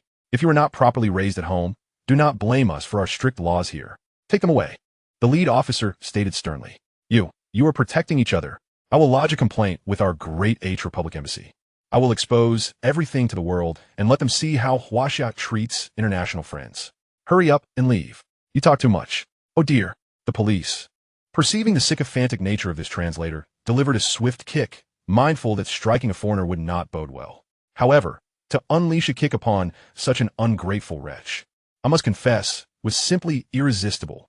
After all, the police are but human, filled with flesh and blood. Chapter 39, The Elves on Stage. With the distraction of trivial matters behind him, Chu Ge settled into a focused mindset to ardently instruct Dilraba and her companions in various dance techniques, as well as the application of stage experience. Following the recent incident, the dance instructors regarded Chu Ge with heightened reverence, particularly several of the young women, whose eyes sparkled with admiration, albeit overshadowed by the almost divine presence of Naza. The girls possessed enough self-awareness to recognize their own standing. With the support of the system's divine-level skills, Dilraba and her fellow dancers were now capable of performing the entire dance piece with grace and precision. Chu Ge finally exhaled in relief. After imparting some key points, he encouraged them to practice independently. He settled in the rest area with a cup of coffee, realizing that dancing, indeed, is quite an exhausting endeavor. The dancers on stage exuded vibrant energy, yet beneath the surface lay a sea of perspiration. Chu, Chu, I hardly know how to address you, Li Jie said, approaching with a beaming smile while holding a cup of coffee. Teacher Chu is just fine, haha. Chu Ge had indeed grown somewhat bold. Your stage presence is simply phenomenal. I assure you, tonight's gala will be an outstanding success. Indeed, I heard from Naza that you can sing as well. According to her, when compared to your level, her singing is merely child's play. Naza is not one to speak falsely. Therefore, if you're considering a foray into the entertainment industry, you must prioritize signing with our agency. After all, good fortune should not flow to outsiders. Upon finishing, Li Jie lowered her head shyly, fidgeting like a bashful maiden. Haha, all right, absolutely. Li Jie truly possessed a discerning eye for talent. After chatting with her for a while, Chu Ge stood up to sweat it out once more. Before long, dusk began to settle, the lights illuminating the night. The gala commenced, a charity event sponsored by a renowned real estate enterprise in Huaxia, featuring a plethora of celebrities, including Naza. Within the opulent hotel foyer, men donned elegant suits while women glided through the crowd in lavish evening gowns. For them, the gala was merely a backdrop. The true stars of the evening took center stage. Chu Ge and the others had rehearsed their dance to perfection and were currently preparing backstage for their performance. Such an event, of course, attracted considerable media attention. Chu Ge peered out to see cameras and reporters, even a local television station from Yanjing. For television news outlets, sponsors were vital partners, while for new media and live streams, the stars were the main attraction.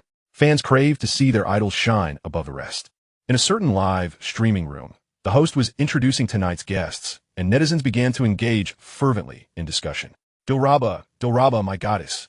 Truly the foremost among the four little flower daughters, waiting for Naza to outshine them all. Quit boasting, if we're speaking of allure. Yu Qingzhen is truly the first sensual goddess of Huaxia. Your Dilraba hasn't fully matured yet. Yu Qingzhen? Spare me. Her rise to fame is likely due to her revealing outfits. You're merely bitter because you can't have her, and now you're disparaging her. Do you think Dilraba is pure? Weren't there recent rumors with evidence? Where's the evidence? I can't find any. Private chat upstairs. In the backstage dressing room, Chu Ge nearly swooned at the sight of Dilraba's outfit as she prepared to take the stage. The combination of a tiny leather skirt and her smooth, slender legs left him mesmerized. Oh, Naza, you've changed your style today? Showing off your sensuality? A playful voice accompanied by a fragrant breeze wafted in. Sister Jeanne. Not at all. Compared to you, I'm merely half as good. Upon seeing who had entered, Chu Ge felt vindicated in his choice to perform alongside Naza today. This woman was genuinely alluring. Her captivating gaze and stunning figure, especially her pronounced curves, were undoubtedly a dream come true for many. Chu Ge swallowed hard. Dilraba, noticing Chu Ge's somewhat lecherous expression, shot him a disapproving glance, confirming that indeed, men were often insatiable. Oh, and there's a handsome guy. Naza, why don't you introduce him to me? Chu Ge rubbed his hands together as he stood up. Oh, he's just my backup dancer, nothing special. Oh, Su Qingzhen promptly lost interest. Chu Ge, feeling deflated like a punctured balloon, sat back down with a sniffle. All right, you go prepare. I'll be back. All right, Sister Jeanne. As the door closed, Dilraba turned and playfully tugged at Chu Ge's ear. Hey, little princess, what are you doing? That hurts. Well, Chu the Great. You've grown bold, daring to flirt with girls in front of me. Who says it's just her? She's nowhere near my Naza. Our Naza is pure and pristine. With just a hint of sensuality, oh, so she's the epitome of sensuality? Chu Ge nearly blurted out a response, but caught himself, choking momentarily. As Naza attempted to maintain her authoritative demeanor, Li Jie entered, witnessing the scene and merely offering an awkward smile. What are you two squabbling about? You're on stage soon. Hurry up and prepare. You really are a handful. Chu Ge darted out, bowing to Li Jie from a distance. Naza, regarding what I mentioned about Chu Ge during our meal, what do you think? Oh, Li Jie, I've suddenly changed my mind. The entertainment industry is not suitable for him. Hey, you didn't say that during dinner. I need to prepare. We're going on stage soon. See you later, Li Jie. Li Jie watched Dilraba dash away. Bemused, this child sure changes her mind quickly. Before long, Dilraba's segment began. Clad in a black leather skirt, with bare legs and a crop top adorned with puff sleeves. Crowned with a headset, Naza was destined to be a captivating little sprite tonight. In the spotlight, alongside her backup dancers, her voice soared as they danced in synchrony, alternating between rapid and slow movements, their proficiency inciting a surge of hormones in the audience. Keen observers might notice that among the dancers, one stood out as the most exceptional, with every glance movement, and detail perfectly executed. That was our master Chu Ge. As the energetic dance unfolded, paired with her remarkable vocal prowess, the audience erupted in applause, their emotions soaring. Na's performance was flawless, and as the audience grew more animated, the donation segment followed her act, prompting the host to be informed that they need not wait for the grand finale, but rather make an immediate change. Understood, Director Su. In a private box upstairs, Su, the benefactor of the evening's gala, watched the performance with satisfaction. That little minx, Dilraba, is putting in quite the effort tonight. In the backstage corridor, Su Qingjin observed the interaction between the stage and the audience, her expression growing cold. Director Yuan, I'm asking you, do you think we can outshine them? Huh? Oh, I wasn't watching Dilraba. I was watching that guy. Look, the one to Dilraba's left, did you notice? Throughout the entire dance, he is the true lead dancer. Following the man's finger, Su Qingjin's gaze fell upon Chu Ge. Ah, so it's him. No wonder. Chapter 40, Chu Ge Chance Online. Do you know him? Let me tell you, based on my years of experience, this person's dancing skills are likely and master level. Is that for real? You're not deceiving me? Su Qingjin, who had just withdrawn her gaze, now looked back at the stage with renewed interest. Do you still doubt my judgment? Not at all. The man ignored Su Qingjin, as if he had discovered a new world, his eyes fixated intently on Chu Ge on stage. Chu Ge never anticipated that his impromptu decision to take the stage would trigger a series of chemical reactions, resulting in him unexpectedly soaring to the top of the trending charts as a mere bystander. In a certain livestream room, netizens began flooding the comments section. Wow, I never realized Dili Naja danced so exquisitely before. After witnessing her today, I'm a new fan. Our Naja is truly multifaceted, unlike some individuals who merely strip to showcase their muscles. Naja was absolutely magnificent today, but did you not find the young man beside her dancing even better? He was like a deity of dance. I concur. I replayed the footage multiple times. That individual is undeniably a master. Don't question my credibility. I'm a professor at the Yanjing National Dance Academy. Wow, esteemed professor, I'm your student. A student of dance too. Are the two of you performing a duet? Listening to you both, I went back to scrutinize that young man, and I can't shake the feeling that he looks somewhat familiar. I also noticed, don't you think he resembles the one who was recently rumored to be dating Dili Naja? That is spot on. I can confirm. He is indeed the one. Wow, this is monumental news. It's no wonder then, being dance partners daily, it's only natural for feelings to develop. Haha. But ISNT, there's something you find curious? What? That handsome fellow S.H. He appears remarkably youthful. Such youth, yet such exceptional dance skills. There is something amiss here. Wow. A suspenseful drama unfolds. Dili Naja's rumored boyfriend performs on stage. Dili Naja's rumored boyfriend turns out to be a dance master. Professional analysis of Dili Naja's rumored boyfriend's dance from a prestigious Chinese dance academy. After the performance, the entertainment industry erupted. Major platforms and news outlets were inundated with similar sensational headlines. Chu Ge was firmly labeled as Dili Naja's rumored boyfriend. At this moment, freshly off the stage and still riding the high of excitement, Chu Ge was oblivious to the whirlwind around him, apologizing to his little princess. Oh, it seems the online rumors hold some truth. You truly are up to something, openly displaying affection in public. Yu Qingjin remarked, observing their playful antics with irritation. Her anger was understandable. She had put forth considerable effort and even spent her own money for today's grand finale, aiming to overshadow Dili Naja, only to have her plans thwarted. Hey, handsome, if she is ignoring you, I'll pay you some attention. Here is my business card. Do remember to call me.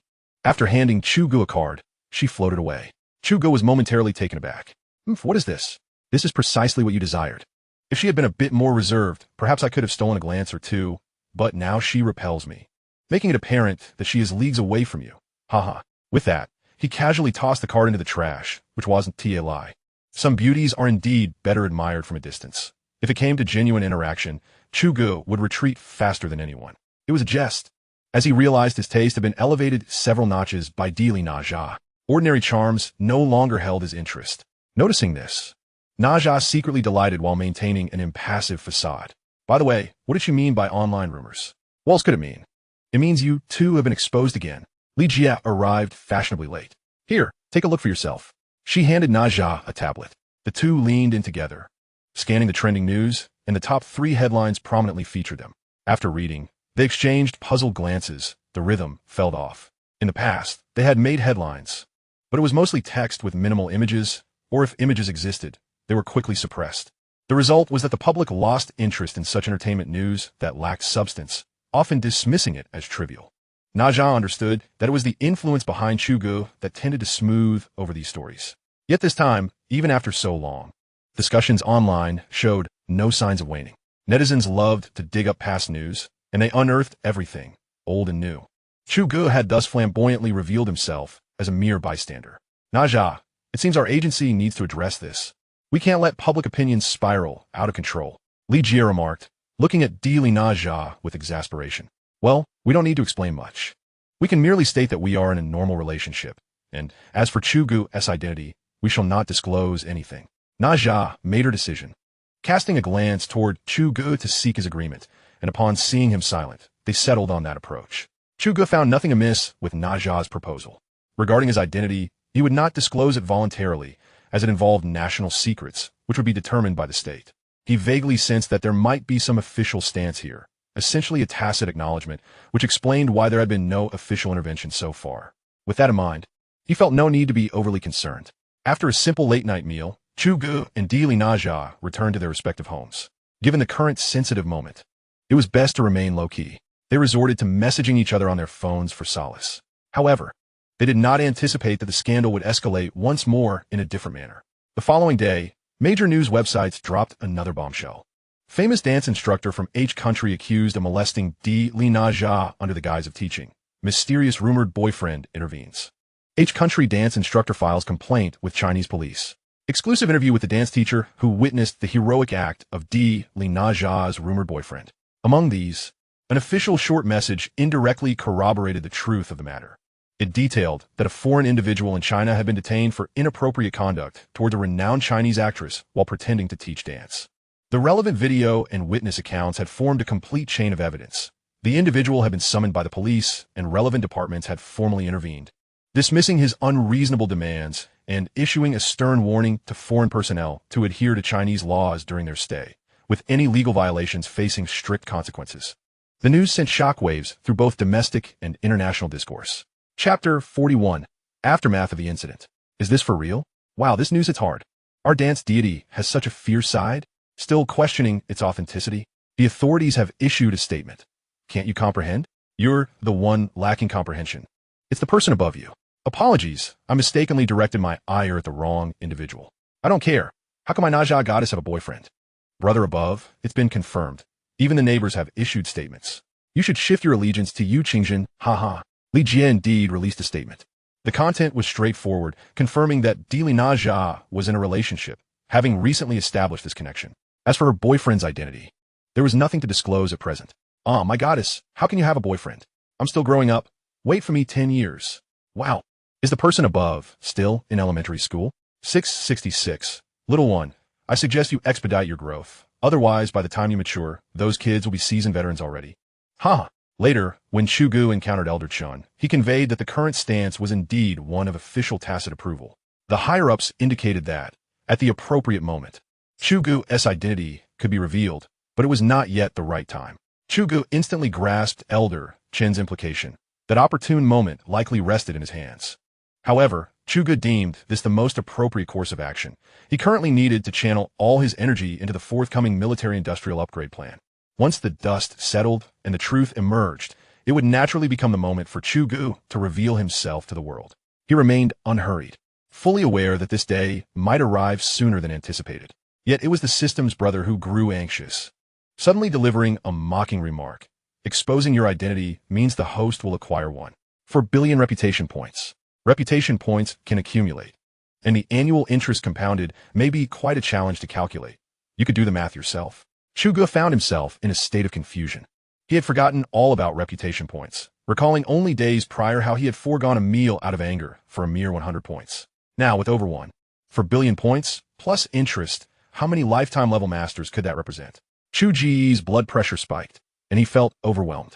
No longer did he wish to be the god of dance. At this moment, he longed to be the god of death.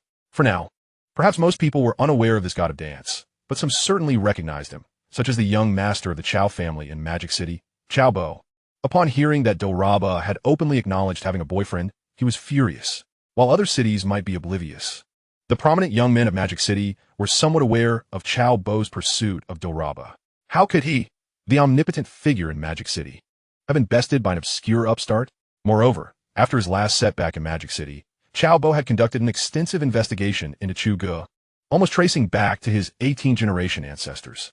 However, after much inquiry, no significant background had been uncovered, not even connections to the prominent families in Yanjing. Naturally, nothing substantial came to light, leading even the typically cautious Cao Bo to ponder if that incident had merely been a stroke of serendipity for that young man. Therefore, upon witnessing the scene early that morning, he could no longer contain himself. He resolved to seek vengeance at the first opportunity. Of course, when this matter reached Yu Lu and Chu Min, all that remained was astonishment. The duo had followed the video from the previous day to the morning's declaration where Dilraba herself affirmed the news. Chu Min, with her wide, innocent eyes, turned to Yu Lu and asked, "Lele, is this still your ex-boyfriend? His dancing is extraordinary. He is practically a deity. How is it possible? I was with him for 4 years in college, and I never knew he could dance. Lele, is this truly your ex-boyfriend? The wealthy woman you mentioned is actually Dilraba?" This question left Yu Lu at a loss. She could no longer comprehend the person Chu Ge had become. The previous version of him seemed a mere shadow of the dazzling figure he now embodied. Online, netizens had successfully tagged Chu Ge with his second identity, the god of dance. Fortunately, after a night of contemplation, she resisted the urge to call him. After all, he could hardly be considered a diamond bachelor yet, though he might be a promising stock. You le remède astundingli intelligent. The domestic turmoil had reached a temporary conclusion, and Dilraba's popularity had not waned due to the incident. Rather, it continued to surge, largely attributable to Chu Ge. News of his altercation with the H-country nationals quickly spread, prompting their netizens to unite in condemnation, claiming that Chu Ge had harmed their national pride. The peculiar reasoning of these individuals was baffling. What did pride have to do with the matter at hand? Consequently, many domestic netizens shifted their focus, igniting a unique international verbal clash. The essence of the Chinese people's lack of civility was laid bare. It was suggested that the citizens of the H-country should refrain from visiting the Huaxia nation. Bah! As if we would welcome you. The thief nation is barred from entering Huaxia. A chorus of voices declared them barbarians, asserting that their nation was developed and held no interest in a less developed country like Huaxia. What have we stolen from you? Our nation has a history of 10,000 years. Why will we need to steal from you? It is you who have taken from us. And as for that 10,000 years, why not claim you existed since the universe's inception? Such boasts were absurd. Lord Suzerain, I suggest we vigorously reprimand these H-country individuals.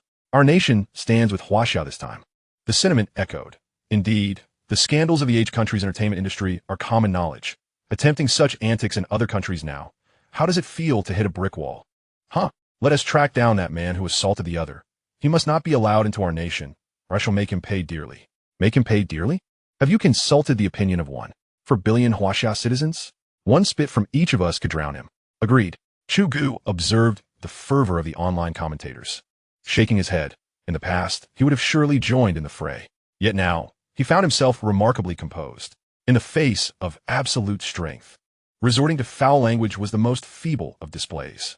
Chu Ge aspired to elevate Huaxia to the pinnacle of the world, leaving these arrogant nations with nothing but the capacity for empty rhetoric. Ultimately, it was might that constituted true capital. Verbal prowess held little significance. Moreover, by that time, he would have the leisure to engage in petty exchanges. Wouldn't it be better to seek extraterrestrial opponents in the cosmos? The thought exhilarated Chu Ge. He pondered what absurd excuses the boastful H-country nationals would conjure to mask their national inferiority. Chapter 42, Pentagon Intelligence Agency. In the United States, at the East Asia Intelligence Analysis Office of the Pentagon, John Wilson paced back and forth in his office. The monthly intelligence analysis report concerning Huaxia lay on his desk. "William, the situation is rather grim. By the way, have we received any intelligence regarding their missile defense tests?" Wilson inquired suddenly. "Regarding missile interception, I'm afraid we haven't gathered detailed specifics, but the intelligence department has received word that after Huaxia's interception experiment, several large-scale projects commenced simultaneously in various directions within their territory. Initially, our spies dismissed it as a routine construction, but they later realized it was not." "Oh, elaborate." Wilson's interest was piqued. Every large construction crew is accompanied by stationed troops, and judging by the scale, it's at least a heavy armored division. "So cautious?" "Based on my understanding of them, this project is highly likely to be military in nature and of the utmost secrecy. Have them continue observing and keep a close watch on this project. Yes, sir. William, here's some images captured by our military satellites. Take a look and share your thoughts. As Wilson's chief intelligence officer, William Miller possessed exceptional analytical abilities. Wilson required such an aide to assist him in deciphering intelligence. William took the photographs and scrutinized them closely. The images were rather blurred, but one could discern a humanoid silhouette. Our satellite encountered some form of interference during its transit, resulting in indistinct photographs. Subsequently, the military dispatched several backup reconnaissance satellites, but unfortunately, the outcomes were the same. We suspect Huaxia has implemented some form of technological shielding over this military base. Wilson explained. Is there something particularly noteworthy about this indistinct object? William struggled to comprehend the photograph. Indeed, while our satellites cannot capture a clear image, they did manage to detect its flight speed. Oh, at its fastest. It reached 10 Mach. Do you mean Huaxia has developed hypersonic missiles? No. The situation may be worse. Look at the photograph. It does not resemble a conventional missile. And curiously, its minimum speed is nearly zero. Zero? What does that imply? Suspended in midair, akin to a helicopter. This appears to resemble some form of new equipment. Indeed. William, we lack a frontal photograph of it, making it difficult to ascertain the purpose of this new weapon. Huaxia has been quite active of late. William Miller began to contemplate the intricacies of life. Several minutes later, he addressed his superior, boss. I propose that you directly lobby the gentleman at the Department of Defense to dispatch a mixed fleet to the eastern waters of China, just destroyers and reconnaissance vessels. Nothing as cumbersome as an aircraft carrier, to avoid provoking an excessive reaction from China. And then, Wilson listened intently. Then, we must dare to undertake a covert reconnaissance. William concluded with a smile directed at Wilson. William, you always have a way. I'll draft the report immediately. Very well, boss. I'll return to reorganize our operations as well. Many of our infiltrators are still in hibernation. I need to awaken a portion of them to gather as much valuable intelligence as possible. Wilson nodded, then opened his computer to commence the drafting of the report. Meanwhile, as netizens engaged in fervent discussions with their foreign counterparts, the protagonist of the event, Chu Ge, busied himself with work as usual. The telescope project had reached the installation and debugging phase. Chu Ge, along with relevant personnel from the project team, arrived at the bunker. On the route to the bunker, checkpoints began to question them approximately 50 kilometers away. If you're not affiliated with the bunker, I'm afraid access is restricted ahead. Chu Ge's convoy was escorted by military personnel, ensuring a smooth passage. He observed that the closer they approached the bunker, the more military personnel were stationed for patrol. Within 10 kilometers of the bunker, numerous armored vehicles could be seen scattered across the landscape, predominantly missile launchers and integrated artillery systems designed for air defense. Finally, Chu Ge arrived at their destination, the main complex of the bunker. Construction was underway in many areas, with cranes, excavators, and engineering vehicles bustling in and out. In truth, this was merely a facade. The surface portion of the bunker would house a military camp, serving as the main base for 4 combined brigades, the outer defense forces of the bunker complex. Beneath the camp lay the heart of the operation, revealing a massive pit nearly 2,000 meters deep. From a distance, one could see layers of underground structures being constructed simultaneously, with vast voids running through the entire assembly. Once their core apparatus is installed, the bunker will gradually cover and enclose from the deepest layer upwards, resembling an inverted cone. At the bottom lies the core area, the main body of the high-energy accelerator. The accelerator is circular and connects vertically to a spherical detection array composed of 360 detection panels, each arranged in hexagonal prisms. This fixed spherical array can detect any missile, aircraft, ship, or submarine belonging to Blue Star from all angles without blind spots. Data from the detection panels is directly compiled by miniature processors to the central processor located behind the wall. Each detection panel is accompanied by a miniature processor, ultimately consolidating into 10 sizable central processors to ensure that the massive data influx does not overwhelm the system. The data hall is also designed in a circular layout, with a central lift that differs from a typical elevator. It features a large tubular cylinder at its core designed for weight-bearing and retraction, where personnel stand around the cylinder, enclosed by open railings. The design drew inspiration from submarine periscopes. One level above is the rest area, accommodating over 1,600 personnel stationed in the bunker. Among them, over 1,000 are engaged in the daily operations of the detectors, with 100 serving as internal security, 200 as maintenance staff, and over 100 senior engineers responsible for the core equipment and processors' normal operation, while the remaining 200 are various utility personnel. Given the substantial number of personnel, The rest area is naturally expansive, resembling a small community. Above the rest area is the supply storage zone, designated for the accumulation of daily necessities and consumables for equipment operation. The topmost level serves as a recreational area, and access to this secret military stronghold is strictly regulated. Aside from a week of leave every 3 months, this area will be where they pass the time during their shifts. Although the bunker lies over 60 meters underground, beyond the reach of advanced subterranean missiles, the layers are reinforced with super strong reinforced concrete, reaching a depth of 2 meters. Such fortification can hardly be described as excessive.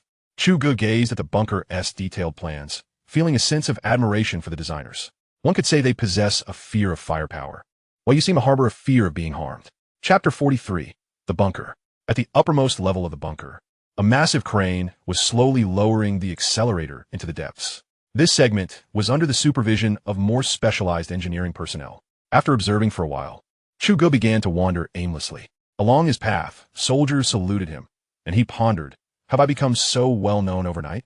However, he quickly dismissed the thought, realizing that military personnel do not have the luxury of scrolling through phones or computers. Glancing down, he chuckled softly. Today he had donned his military uniform, and the insignia of his rank, a colonel with 2 stars, served as his identification.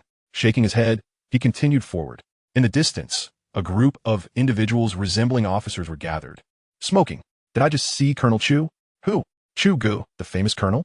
You fool. Is he at the base? Yes, he should be. The base was constructed for him. After all, the installation of key equipment requires his personal oversight. Oh, where is he? I want to see him. I've only heard about his remarkable deeds, but have yet to meet him. As they approached, a particularly young individual commented, I wouldn't have believed it if it weren't for the 2 stars on his shoulders. Of course, at 22, can he not be young? Never mind. Let us hurry to find the brigade commander. He has been eager to meet Colonel Chu. If he finds out we didn't inform him of Colonel Chu's arrival, we'll be in deep trouble. Oh, how could I forget? Let us go. The group of officers hurried towards the temporary brigade headquarters tent. Inside a massive camouflage tent, several officers were gathered. Lunan, the commander of the 224th Combined Brigade, was currently examining construction blueprints. Damn it, as a soldier, why am I reviewing construction plans? This is absurd. Unfortunately, orders from higher-ups must be followed. The Army's command is not merely advisory. We must check for more rational suggestions, and if none are found, they will proceed according to the equipment department's designs. One of the staff measured dimensions and commented, that said, once it's built, if there are any unreasonable aspects, do you think our commander will spare me? Well, all right, you advisors should set aside military matters for now. For the next few days, let us focus on ensuring this project is executed correctly. The priority of the bunker base currently surpasses that of the light Prism tower. Do we not understand the stakes? Yes, Commander. Report. Commain. Lunan's irritation was still palpable. Several captain-level officers pushed their way inside, and no one dared to take the initiative in the tense atmosphere. You rascals, instead of monitoring below, what are you doing here? Report to the commander. We saw Colonel Chu. Oh, who? Colonel Chu Ge. What? Where? Let us go. Without further ado, Lunan grabbed his hat and pulled along several captains as they dashed outside. Lead the way quickly. If we can't find him, you'll be doing a 5-kilometer armed obstacle course. Upon hearing this, the captains rushed ahead, leaving the brigade commander trailing behind. Hey, you rascals, wait for me. Lunan's voice faded into the distance. Meanwhile, Chu Ge was examining the concrete, curious about whether military construction adheres to the same standards as civilian projects. Logically, they should differ. However, I feel there is no discernible difference. It would be remarkable if he could manage it, as this is not his area of expertise. He is merely idling. Suddenly, several officers rushed towards him, coming to an abrupt halt, nearly colliding with the ones in front. As a cloud of dust settled, Chu Ge found himself dusted with a layer of gray, instantly appearing aged. Colonel Chu, greeting. Ah, hello to you all. The unexpected commotion startled him. After speaking, Chu Ge brushed his hair. The dashing colonel must always maintain his hairstyle. Yulot, please make way. I can't get through. Brigadier Lu shouted anxiously from behind. And only then did the crowd remember him, hastily clearing a path. The newcomer was none other than Brigadier Lunan. Upon seeing the young man, Lu's eyes lit up, and he quickly extended his hand to grasp Chu Ge's, shaking it enthusiastically. I finally meet the living legend, Colonel Chu. Ha, such words. Chu Ge felt a bit dazed from the vigorous shaking. Finally, Lunan released his grip, his eyes sparkling with excitement as he straightened his military attire and rendered a standard salute. Reporting, Colonel Chu, I am Lunan, Colonel and Brigade Commander of the 224th Combined Operations Brigade, Army Group A. Hello, I'm Chu Ge. Ha, Colonel Chu indeed lives up to his reputation, youthful and handsome. What a pity, my daughter is still too young. By the way, my brigade headquarters is just ahead. Would you mind joining me for a visit? Sure. I estimate the installation and debugging will take a while longer. I'll just bother Brigadier Lu for a bit. Haha. Let us go. Lu Nan, a man of northern temperament, exuded a refreshing, carefree spirit. Upon entering the tent, Chu Ge was astonished to find not a sand table, but construction blueprints laid out on the table. Brigadier Lu, have you transformed into a construction corps? Ah, indeed. And it's giving me quite the headache. Commander Lung is pushing us hard. Well, only you, Colonel Chu, would dare to speak so candidly about Commander Lung. And I wager he would still chuckle after hearing it. Not so exaggerated. Not at all exaggerated. You have no idea how Commander Lung spoke of Colonel Chu in our presence. Lunan rambled on about Commander Lung's remarks during their last military district meeting, thoroughly relaying the speech. Should I mention to Commander Lung your thoughts on this construction corps? No, please don't. If Commander Lung hears I brought up such inconsequential matters regarding military development, he would tear me apart. Commander Lung remarked that you are now crafting formidable weapons, any one of which is strategic in nature. Once you have some spare time, feel free to tinker with something. It seems we are merely wielding firewood over here. As Lunan spoke, he tossed a handgun onto the table. Chu Ge gazed at the handgun, lost in contemplation. Previously, due to financial constraints, he had to be judicious in selecting military projects. Now, however, with 27,000 points of honor yet to be allocated, deducting the 10,000 points for the aerospace carrier leaves him with 17,000 points, necessitating careful consideration of his developmental direction. Upon realizing the silence in the room, with everyone attentively watching him, Chu Ge snapped back to the moment. Well, perhaps I should inform the army leadership that our military will be focusing on outer space in the future. Frankly, there is little of interest left on Earth. Wouldn't you agree? Yes, Commander Lung has mentioned something similar. Don't believe me? Within a year, we will have mechanized soldiers, the Prism towers constructed, and strategic weapons reduced to scrap metal. At that point, no one will dare provoke us, and it will be time for us to seize resources in outer space. Chu Ge's ambition was to first quell the few rogue nations on Earth, rendering them toothless, and then let them fight amongst themselves while he established vast dominions across the galaxy. Are you suggesting we prepare a space force and establish extraterrestrial bases? Roughly speaking. Of course, this is a complex system engineering challenge that requires resolving issues one by one, such as this. After stating this, Chu Ge picked up the handgun from the table. Chapter 44. Individual Soldier Equipment.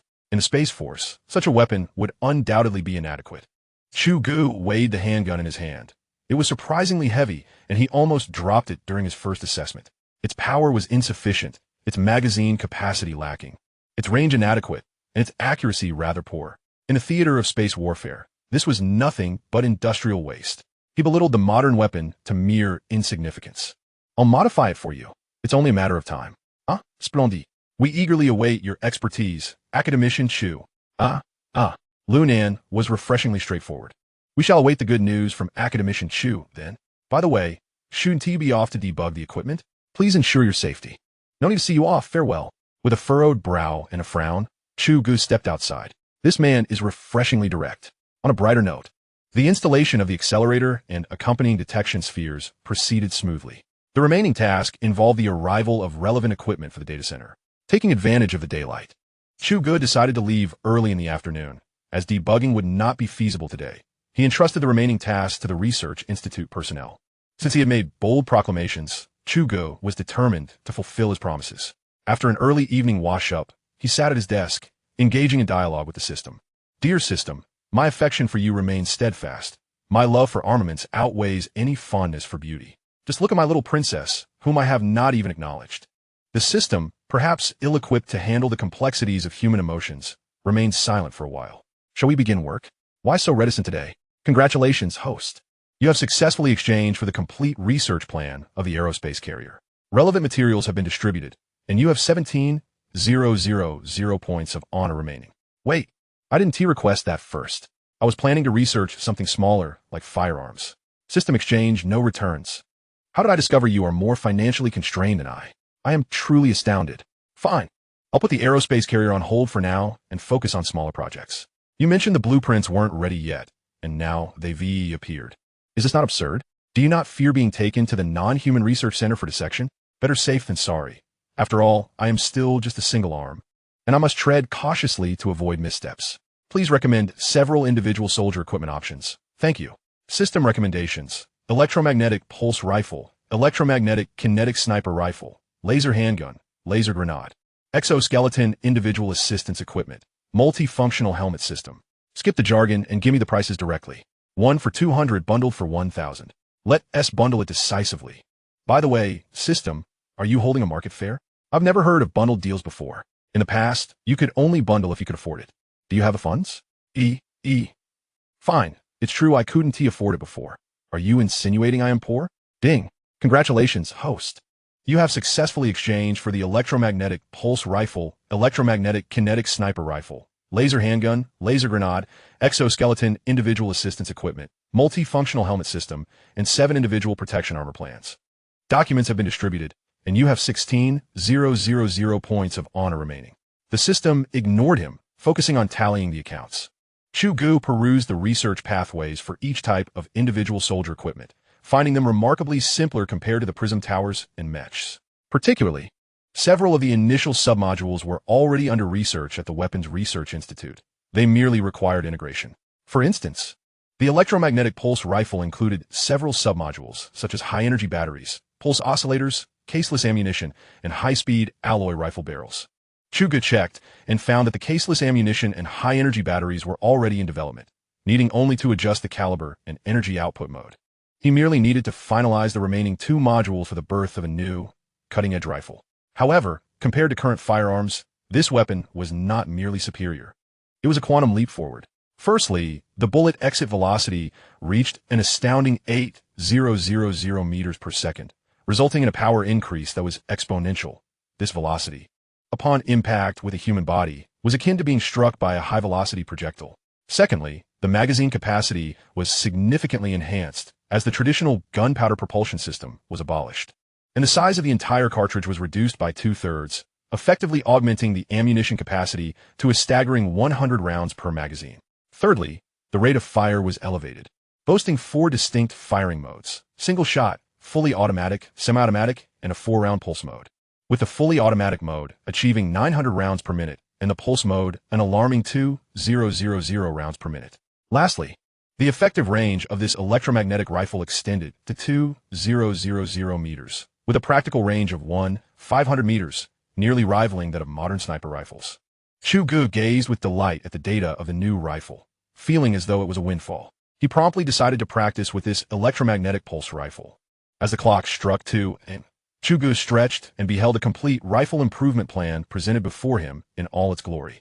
Now, all that remained was to bestow upon it a name that exuded grandeur. Thus, HQL 411A was born. What does that mean? You've already named it? What a peculiar name. System recommended. Use it or not. Is there a copyright fee? None. Then, I suppose we shall make do with it. The frugal Chu Ge, feeling utterly exhausted after a long stretch from 6 p.m. to past 2 a.m., had no energy left to ponder over names. So he settled for this rather odd designation. Chu Ge had not slept so soundly in ages, and he slumbered blissfully until past 8 a.m. A knock at the door roused him from his slumber. Report. Li Gang reporting to Academician Chu. Outside the door, Li Gang stood upright. Oh, you're back. Has everything been taken care of over at Soulblade? Yes, it's all done. The base has been authorized for transfer, and, until the Mecha Beehive is completed, Soulblade will enter hibernation, automatically awakening only under special circumstances. Good. Your return saves me a lot of trouble. Chu Ge turned and handed yesterday's report to Li Gang. The new project isn't too complicated. I've marked a few challenges along with solutions. The rest is up to your team. Li Gang opened the report. An electromagnetic pulse rifle? Academician Chu, are you planning on combating extraterrestrial beings? What extraterrestrial beings? If you're behind, you'll be beaten. Do you understand? Yes. By the way, the ergonomic design for the electromagnetic rifle needs your team to perfect it, along with auxiliary equipment. It needs to be finalized as quickly as possible. I am in urgent need. Understood. Academician Chu. Oh, I'll have Academician Chen assign more personnel to your department. Remember, only the elite. Let's triple the numbers. Huh. I already have 50 people, half of whom are professors. If you triple it, there will be no one left in other departments of the Research Institute. No worries, I'll discuss this with Chen. Do you think having too many people is a bad thing? Oh, almost forgot. I also have sniper rifles, laser pistols, multifunctional laser grenades, exoskeleton systems, and individual armor projects to launch. Wouldn't it be better to aim for 5 times the number? Li Gang's expression shifted dramatically. Chapter 45. The recruitment academician, Chen, was in his office reviewing research applications from various departments. Suddenly, Chu Ge knocked and entered, sitting across from Academician Chen and simply staring at him in silence. Little Chu, what's the matter? Academician Chen shivered. The last time Chu Ge had looked at him like that for 10 minutes, he had tearfully approved a research funding request of 200 billion.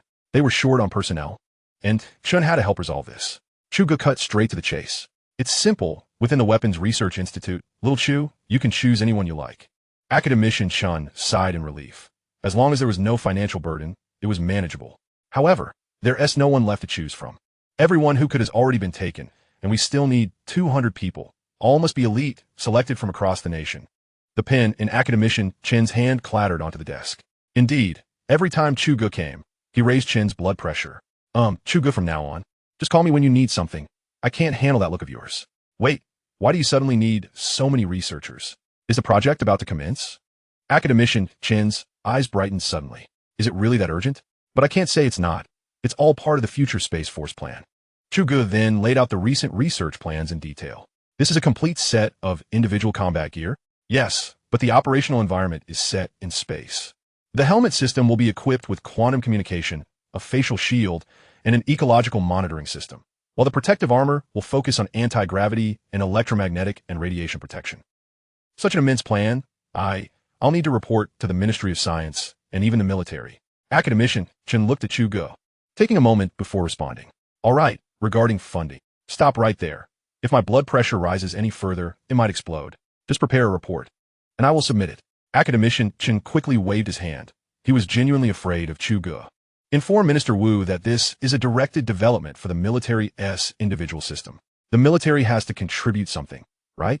Haha. Once Chu Ge had finished speaking, he dashed away, relishing the feeling of requesting funds from others. That little rascal. After Chu Ge left, Academician Chen hastily picked up the phone on his desk. Such thrilling news needed to be shared with old Wu. If he was going to raise blood pressure, he might as well do it together. Hello, old Chen. Is there something? Director Wu answered the phone directly, seeming quite busy. Old Wu, Chu Ge has a new project about to launch. Is he short on funds? Just submit an application. You know that Chu Ge's name alone signifies a green light, and I can't even stop it, haha. The budget hasn't come in yet. But I fear he'll need personnel as well. Personnel? What do you mean? Director Wu set aside his documents, intrigued. Technical experts, research talent, elites from every field. What are you implying? What I mean is that you need to filter them out nationwide in the name of the Ministry of Science. Our research institute and its subsidiaries have already been cleaned out by him. There are still over 200 vacancies. Please, do your utmost to scout for both local research talent and promising students still in school. Academician Chen advised Director Wu. Have them report to the Yanqing Weapons Research Institute as soon as possible. I will prepare the relevant support work immediately. Tell them that as long as they can achieve results in their fields, their treatment will be executed at the highest standard. The several branches of the Weapons Research Institute that commenced construction last year were nearing completion. Only a few precise research devices had yet to arrive. Once they did, people could be placed directly into those roles. I estimate that once they arrive, they won't want to leave. Their records will be transferred here, directly affiliated with the Weapons Research Institute, which will also serve as a guarantee of honor for them. Academician Chen concluded in one breath. Old Chen, you're going all out, aren't you? Could it be? You don't need to guess. Chu Ge's research report will likely be submitted in the next few days. Let us discuss it in detail when we meet again. You are already aware of the subsequent plans. In the coming years, the nation will revolve around these several top-secret projects initiated by Chu Ge. Yes. The higher-ups have already briefed me. Director Wu nodded. Therefore, old Wu, we may truly witness a miraculous era soon. In the not-so-distant future, China will undoubtedly intimidate the world and lead the tide of technological military advancements. Can we afford not to devote ourselves fully to this endeavor? All right. I will convene a relevant meeting immediately to determine the specific personnel arrangements. Once everything is set, I will have them report to you. Excellent. Director Wu hung up the phone, pondering over Academician Chen's words for quite some time. Gradually, A spark of excitement ignited in his eyes, and a smile crept upon his lips. Haha, splendid. The time to elevate our national prestige is drawing near. In the ensuing days, scientists and graduates from institutions across China experienced an unforgettable and extraordinary journey.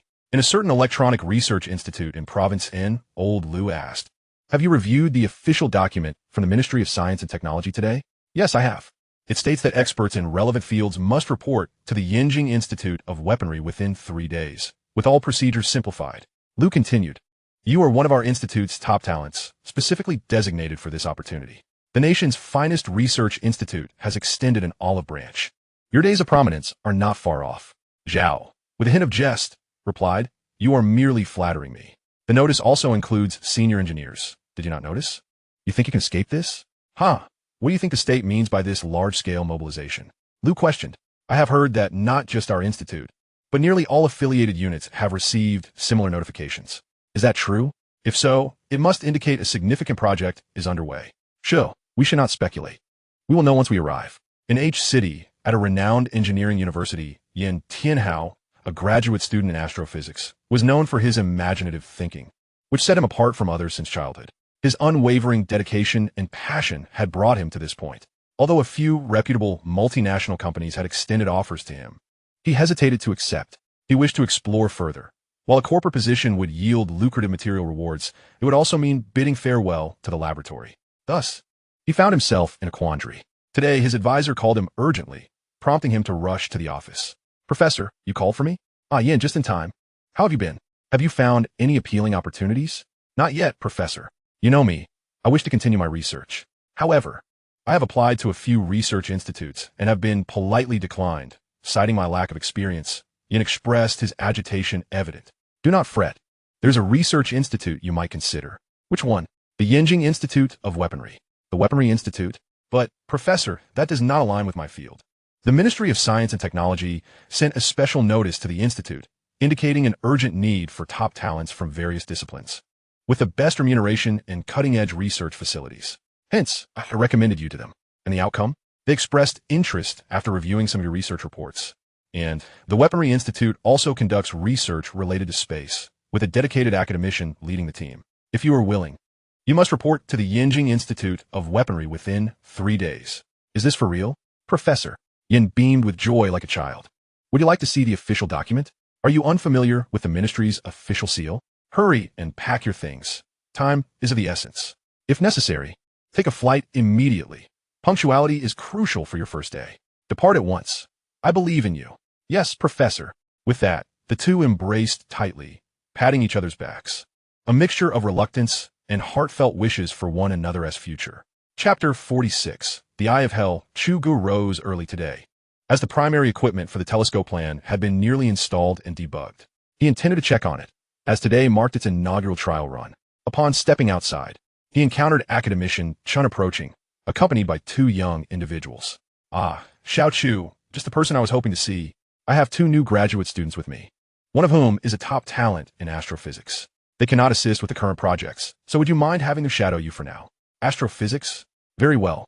Chu Ge understood Chen's intent. This was in preparation for his aerospace carrier project. It dawned on him that cultivating research talent and even skilled technicians would require astronomical numbers. Starting the reserve now was likely already behind schedule.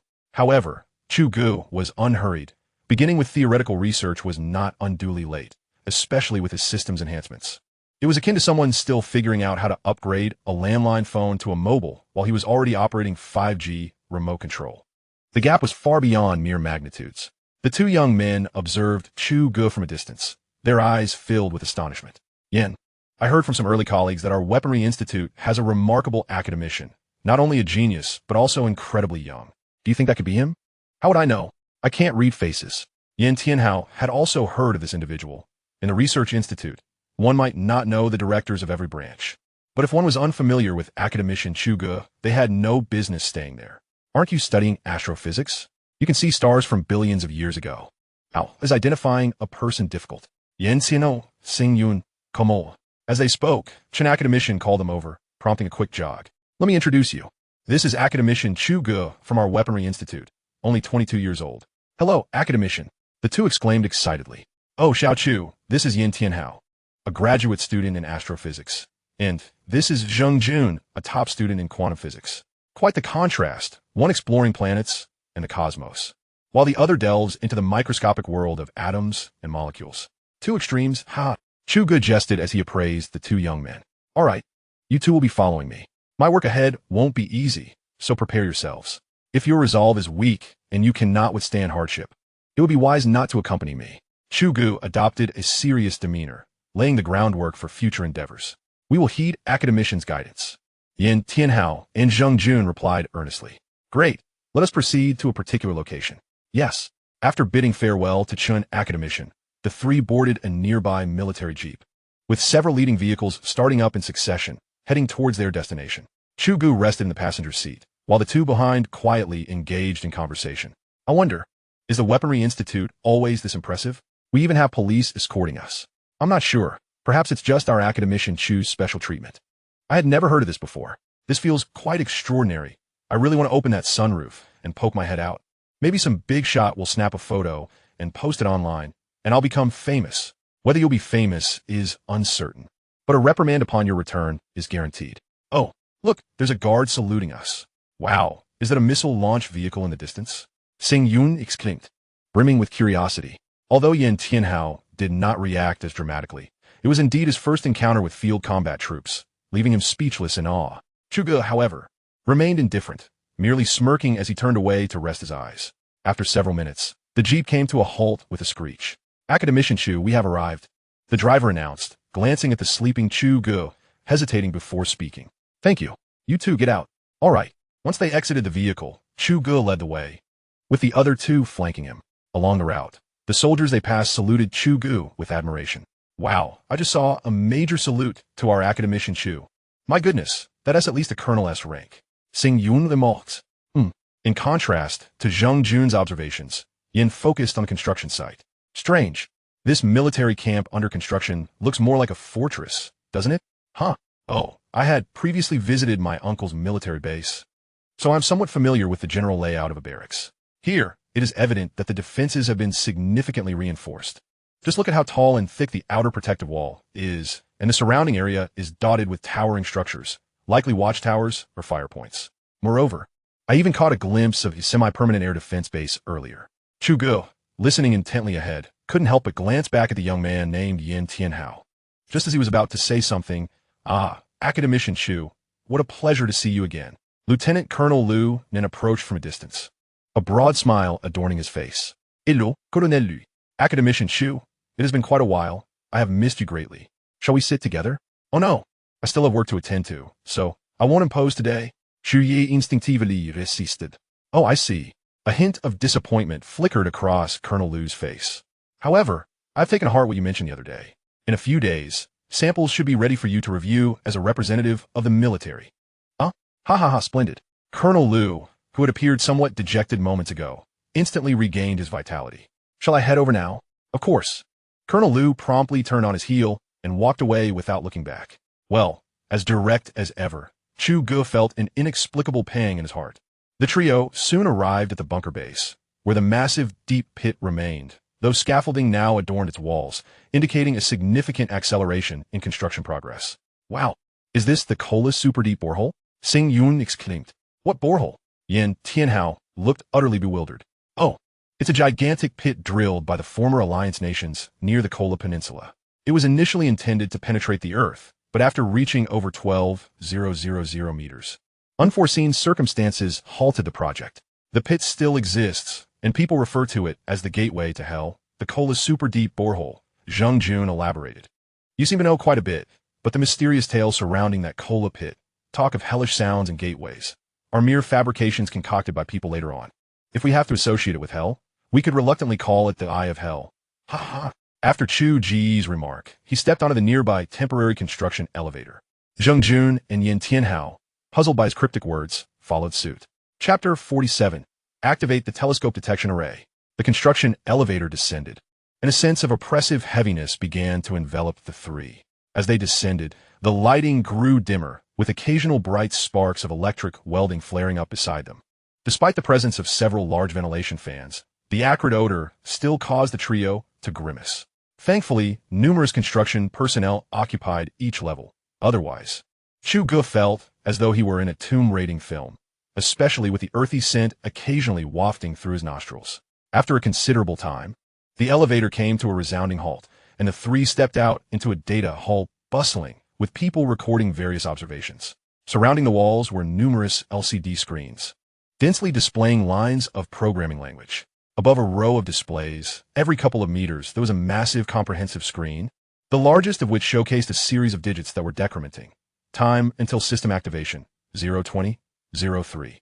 A row of warning lights blinked above several screens, currently all in yellow standby mode. Chu Ge was lost in thought, observing the warning indicators. Those are the danger alert lights. A gentle voice chimed from behind. The trio turned to see Wang Yun, clad in military attire, standing behind Chu Ge. Despite her bare face, her uniform accentuated her commanding presence. We operate an automatic calculation based on the number of incoming missiles or shells. The blue lights represent a base of 10, with all 10 lit indicating around 100 missiles, while the red lights represent a base of 100, with all fully lit indicating approximately 1,000 missiles. If under 1,000, we can manually select which light beam tower to activate for interception. And what happens if it exceeds 1,000? Chu Ge inquired with curiosity. When the red lights are fully illuminated, the system will determine that we have entered a full defense phase. The system switches to automatic mode, and the telescope detectors operate at full capacity, coordinating the light beam towers for tiered interception, with no human interference allowed until the threat is neutralized. That is quite intuitive and exhilarating. Just imagine, when the red lights illuminate, everyone just sits there, staring wide-eyed. It sounds thrilling. Not so easily when the red lights activate. The system enters automatic mode, and the data link here connects directly with the military system, marking the coordinates of incoming missiles for our counterattack. Wang Yun pouted defiantly, standing at attention before Chu Ge. Academician Chu, I have finished the introduction. Welcome. The telescope project will commence its first trial run in 10 minutes. Welcome, Academician Chu. The data center's personnel rose in unison, greeting him. Hello, everyone. No need for such formality. Please continue your work. Yes. The crowd settled back down, returning to their tasks, while Chu Ge, accompanied by his two young aides, began to survey the area. Meanwhile, Zheng Jun gradually leaned towards Yan Tianhao. Brother Yan, I just learned that Academician Chu holds a military rank, lieutenant colonel, which is equivalent to a brigade or division commander. My goodness, he is only 22 years old. An academician and a lieutenant colonel. I am increasingly in awe of Academician Chu. I share your sentiments. Let us hold off on discussing Academician Chu for now. Is this bunker a radar center? It appears so, but the scale suggests it is a national-level missile defense center. I recall seeing news about Huaxia testing missile defense technology. I didn't expect the base to be fully constructed now. Indeed, now I understand why the outer camp is arranged in such a manner. It revolves around this bunker. In essence, the training camp is a facade, while the guard troops are the reality. That makes sense. Zheng Jun nodded in agreement. What exactly is that light beam tower the beautiful female officer mentioned? I recall something similar from the game Red Alert. It's likely some sort of interception system for missiles. But the light beam tower in Red Alert is utterly useless. Just use a nuclear bomb, like Yuri's.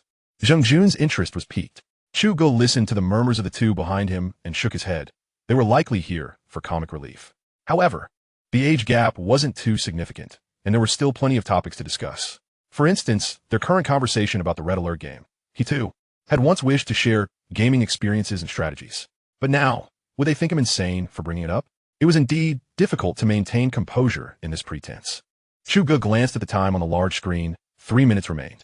You too, remember what you see and hear today. When we return, you must not disclose anything. Do you understand? The confidentiality level here is top secret. You are aware of the consequences. Yes. The two grew serious. The first lesson at the Research Institute was about confidentiality, and they understood its importance. All right, the activation will commence shortly. So, pay close attention and learn. Let us leave the Red Alert discussions aside. He almost let slip his desire to play around. Academician Chu, the countdown has begun. Please follow me. Understood. Chu Ge followed Wang Yun to a main console. The so-called activation was merely the initiation of a program, and Chu Ge's task was simply to press the enter key at the designated time. It seemed straightforward, but only he had the authority to press that key. 10, 9, 8, 7, 6, 5, 4, 3, 2, 1. As the crowd in the hall counted down in unison, Chu Ge pressed the enter key. The large data screens on the walls switched to display various data maps, including those surrounding Huaxia, Europe, and the Americas. The warning lights remained unresponsive, still slowly rotating in yellow. Chu Ge glanced at the data screens, monitoring the status of the high-energy accelerator, reporting, Academician Chu, all data is normal. In the distance, a researcher raised a book, prompting Chu Ge to hurry over, fixated on the changes in the data displayed on the screen. Certainly, your position is of paramount importance. Should any anomalies arise, please adhere to the established protocols. Yes. Chu Ge returned to Wang Yun's side, continuing to gaze at the large screen mounted on the wall. The terrestrial boundary extended outward for 5,000 kilometers, with all military operations and troop movements being meticulously monitored by the system. At sea, vessels, including submarines, within a 300-kilometer range of territorial waters would also be under systematic surveillance. In the aerial domain, all aircraft within a 5,000-kilometer radius would similarly be monitored. Wang Yun, observing the screen, proceeded to elaborate on the refined operational mechanisms they had developed. For military activities unrelated to Huaxia, we shall merely document them without undue focus. For instance, while our system can detect short-range missiles, such information will be swiftly filtered out, with our primary attention directed towards the periphery extending 8,000 kilometers beyond Huaxia's borders, as well as intercontinental missiles. Indeed, whether they choose to engage in conflict holds little consequence for us. Chu Ge nodded affirmatively. By the way, how is the construction of the Prism tower base progressing? Chu Ge recalled that while the eyes of the defense execution component had been completed, the Prism tower itself had yet to become operational. Approximately 1 month remains until all 12 Prism towers are fully constructed. Oh, that is acceptable. It's not too late. Just as the two were conversing, a sharp alarm suddenly blared, causing Chu Ge to glance at the blue warning light flashing on the wall. Goodness, could it be that straightforward? Are we being thrust into action right away? Chapter 48, A False Alarm. Chu Ge organized a work plan for his two aides. The personnel in the data center were rendered momentarily speechless. Chu Ge directed his attention to the large screen beneath the blue alert light, where the data map was incessantly shifting. Upon closer inspection, it was evidently a map of the East Asian region. Report. The system has detected the launch of an intercontinental missile towards the Northeast Asia Peninsula. Well, that essay relief, it's undoubtedly that chubby fellow again, idly tinkering with missiles at home. Chu Ge yested. Minutes later, the blue warning light transitioned to yellow, and the alarm ceased its wailing. It seems likely that it failed again. After spending 4 to 5 hours in the data center and witnessing the system operate without issue, Chu Ge prepared to return to the research institute. Wang Yun, I have matters to attend to at the Research Institute, so I shall take my leave. If any issues arise here, feel free to contact me directly. Yes, Academician Chu, Wang Yun replied, saluting. After Chu Ge returned the gesture, he turned to Zheng Jun and the other aide, gesturing for them to follow before exiting the data center. In the engineering elevator, Academician Chu, what exactly is the high-energy accelerator you mentioned? Zheng Jun had been startled by the term earlier and had been about to discreetly inquire of Chu Ge when the earlier commotion interrupted him. Now he could no longer restrain his curiosity. I assumed you wouldn't notice. Upon your arrival, did you observe that this so-called radar center lacks the massive long-range early warning radar antennas? Indeed, I noticed that absence. But such radar antennas can be positioned elsewhere and connected here via military data fiber optic cables. Sing Yun replied candidly. Yes, that is true. But our antenna is not distant. It resides beneath your very feet. Are you suggesting it's buried underground in this bunker? Precisely. This is the first time I've heard of radar being concealed underground. Yin Tianhao, nearby, couldn't he resist joining the conversation. Haha, well, our radar is somewhat unique. Zheng Jun may possess a deeper understanding of the specifics. Neutrino detection technology does not require antennas. It can detect global military activities through neutrino oscillation. And the core of this technology is the high-energy accelerator. This is simply astounding. You have already begun applying neutrino technology? Academician Chu, did you develop this technology? That's certainly worthy of a Nobel Prize in physics. Zheng Jun's gaze towards Chu Ge shifted dramatically. Nobel Prize? What value does a single Nobel Prize hold? Huaxia's cutting-edge technology needs no validation from them. Chu Ge proclaimed as the engineering elevator came to a smooth halt. He strode out confidently, head held high. Neutrino detection technology? Is it challenging? Yin Tianhao couldn't he help but say to Zheng Jun. He was a stellar astrophysics student who had some exposure to neutrinos, but only in a cursory manner. Challenging? Let me put it this way. Globally, only a handful have even brushed against its surface. Yet our academician, Chu, has already put it into practical application. Do you understand what this signifies? What? Huaxia stands at the pinnacle of quantum physics globally. After Zheng Jun's proclamation, he too walked with head held high. Yin Tianhao, observing the two retreating figures, felt an instantaneous surge of energy within himself. He clenched his fist tightly and hurried to catch up with Chu Ge. Academician Chu, let us return to the Weapons Research Institute and assign us some tasks. Everyone is busy with research, and I feel we cannot afford to be idle for a moment. This was his heartfelt sentiment. He felt as if he had suddenly discovered his life's direction, especially with a resplendent beacon illuminating his path ahead. Chu Ge glanced back at the talented individual, calculating his age, realizing he was likely a bit older than himself. He understood the urgency within Yin Tianhao's heart at this moment. Well, do not rush in your endeavors. Take your time. Tianhao, I shall address you by your name directly. I hope you don't mind. Chu Ge slowed his pace, adopting a teacherly demeanor. Knowledge knows no boundaries. The adept are the true educators. Chu Ge had gradually acclimatized to the reverence that others held for him. You are a stellar astrophysics prodigy. Have you conducted any research on cosmic velocity, anti-gravity systems, or warp drives? A seemingly simple question left Yin Tianhao momentarily speechless. He had assumed Chu Ge would lean towards Zheng Jun's microquantum theoretical research, but was unexpectedly queried about his specialty. After a brief contemplation, he cautiously responded.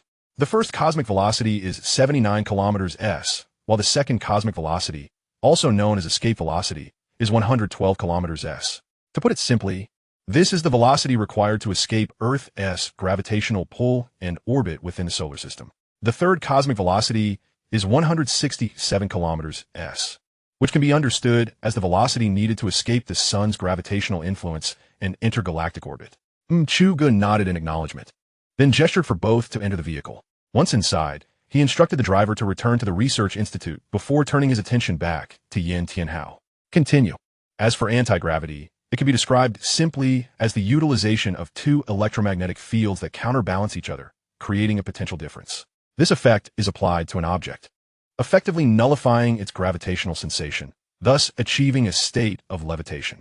Proceed. Chu Ge nodded in satisfaction, appreciating Yin Tianhao's succinct exposition. Although he contemplated delivering a minor critique, he recognized that these rudimentary principles of physics bore a semblance to certain theories within his system as framework, albeit only superficially. The majority diverged significantly, if not contradictorily, in knowledge structure. Consequently, for an extended period thereafter, Chu Ge maintained the belief that his system originated from an extraterrestrial civilization, one whose technological level surpassed that of contemporary human society by several magnitudes. As for warp drives, that is merely a trope from science fiction. Isn't it? Ha! Yin Tianhao glanced at Chu Ge, indicating he had finished speaking, and invited him to enlighten further. Ha! Let us set aside theoretical discussions for now. Given your current knowledge structure, it would be futile to delve into that. Instead, let us discuss your work for the coming year. Chu Ge completely disregarded Yin Tianhao, jesting. Why should I explain anything to you? I myself barely comprehend it. If pressed to articulate, I would simply say, it cost me a considerable sum of money. Chu Ge cleared his throat, preparing to continue. Zheng Jun, upon returning to the Weapon Research Institute, sought out team leader Li Gang to report in. Currently, he was engrossed in the development of a novel rifle, which might temporarily render him unavailable. In the future, however, the new individual soldier helmet would necessitate talents proficient in quantum communications, a realm in which you excel. Yes, Sing Yun hastily responded, then returned to his thoughts as Chu Ge nodded and turned away, pensive. Yin Tianhao, after waiting for 10 minutes without any direction from Academician Chu, could hardly contain himself. Academician Chu, what about me? You will join the preliminary planning team for the Aerospace aircraft carrier. First, please develop several subsystems for me.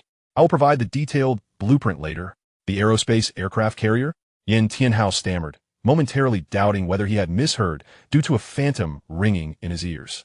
Chapter 49, Electromagnetic Pulse Rifle. Not only was Yin Tianhao astonished, but Zheng Jun also widened his eyes, glancing at his classmate who was still clearing his ears. Did we just hear the words Aerospace aircraft carrier? Yin Tianhao seized his ear clearing and nodded vigorously. Wow, this is incredibly exciting, Sing Yun exclaimed, causing the driver to shudder and abruptly swerve the military jeep, barely regaining control after veering into two lanes. Try not to startle so easily. You nearly lost your voice from that shout, Chu Ge remarked, still feeling a bit shaken. Indeed, It is the Aerospace aircraft carrier from the Interstellar fleet, which will include several frigates and transport vessels, ultimately embarking on interstellar exploration in a mixed fleet formation.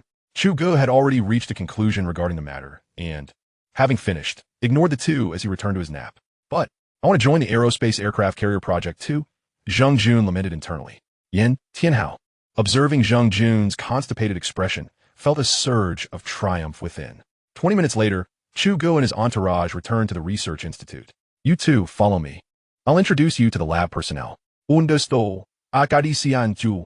Zheng Jun and Yin Tianhao automatically flanked Chu Ge, resembling his devoted protectors. In the individual equipment weapons experimental center of the Weapon Research Institute, Li Gang was meticulously assembling the newly arrived modules. After a few minutes of clicking sounds, a uniquely designed new rifle was revealed. The electromagnetic pulse rifle, adorned in a matte gray finish, featured a seamless integration of the barrel and body, with a drag-free design at the rear, merely accompanied by an adjustable telescopic component to cater to the user's preferred stance.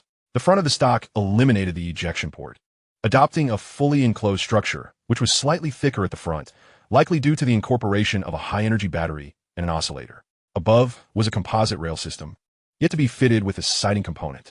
From a distance, if one were to retract the front barrel and remove the trigger beneath, it would resemble an elongated rectangle. Team leader, this rifle looks impressive, exclaimed a team member, awestruck. Of course, just look at who designed it. Academician Chu is exceptional. Even a mech warrior would find it a delight. Li Gang had just turned to offer a nod of approval when he spotted Academician Chu entering with two youthful figures resembling students. Academician Chu, over here, he called out eagerly. Chu Ge, still somewhat dazed from the ride, perked up upon seeing the imposing firearm in Li Gang's hand. Is this the prototype of the electromagnetic pulse rifle? Indeed, Academician Chu. The crucial modules have been installed. We await your decision on the sighting device. The rail has been reserved for it, and after analyzing our data over the past few days, we settled on a 10mm caliber for the caseless ammunition. Originally, the Institute intended to design the new rifle in a 7.62mm caliber, necessitating a remolding that would delay progress slightly. A sample should arrive tomorrow, allowing the electromagnetic pulse rifle to reach its preliminary design stage. Li Gang stated confidently, patting the rifle. Very well, a green laser sight will suffice. A clustered laser facilitates our targeting of objectives, and green lasers perform better in low visibility than red sights. The electronic sighting will serve to provide target designation for infantry alongside heavy firepower. Future iterations can be improved based on the first generation of firearms, perhaps by adding various new auxiliary kits, such as grenade launchers. Yes.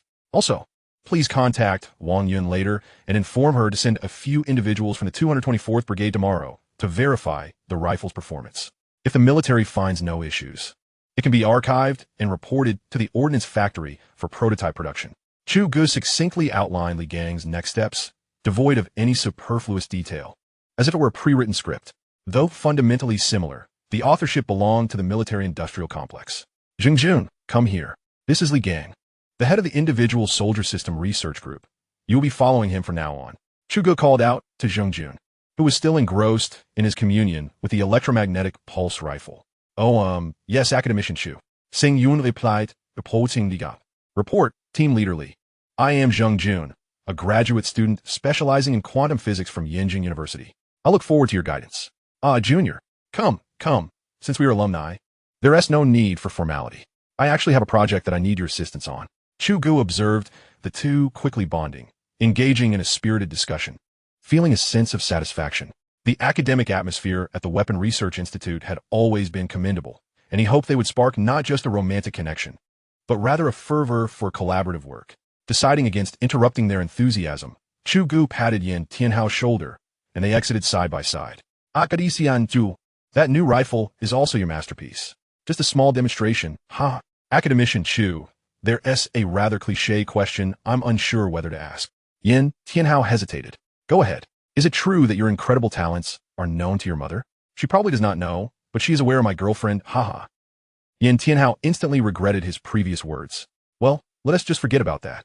The colleagues at the Institute had long since divulged the details of Academician Chu's romantic endeavors.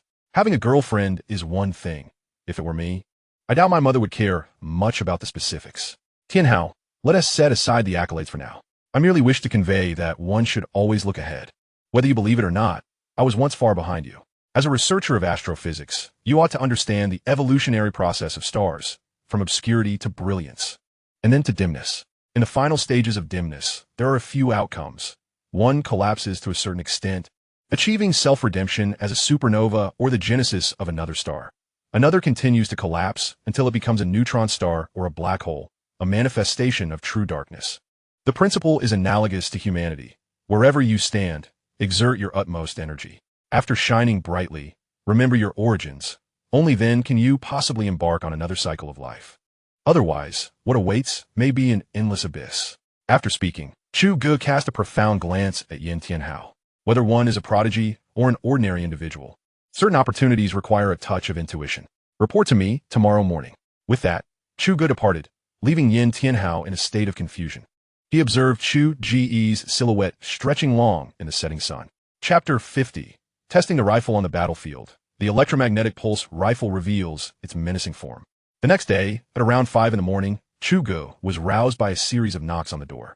Opening it, he found a lively Yin Tianhao standing outside, evoking a pang of regret in Chu Ge for his brainwashing plan from the previous day.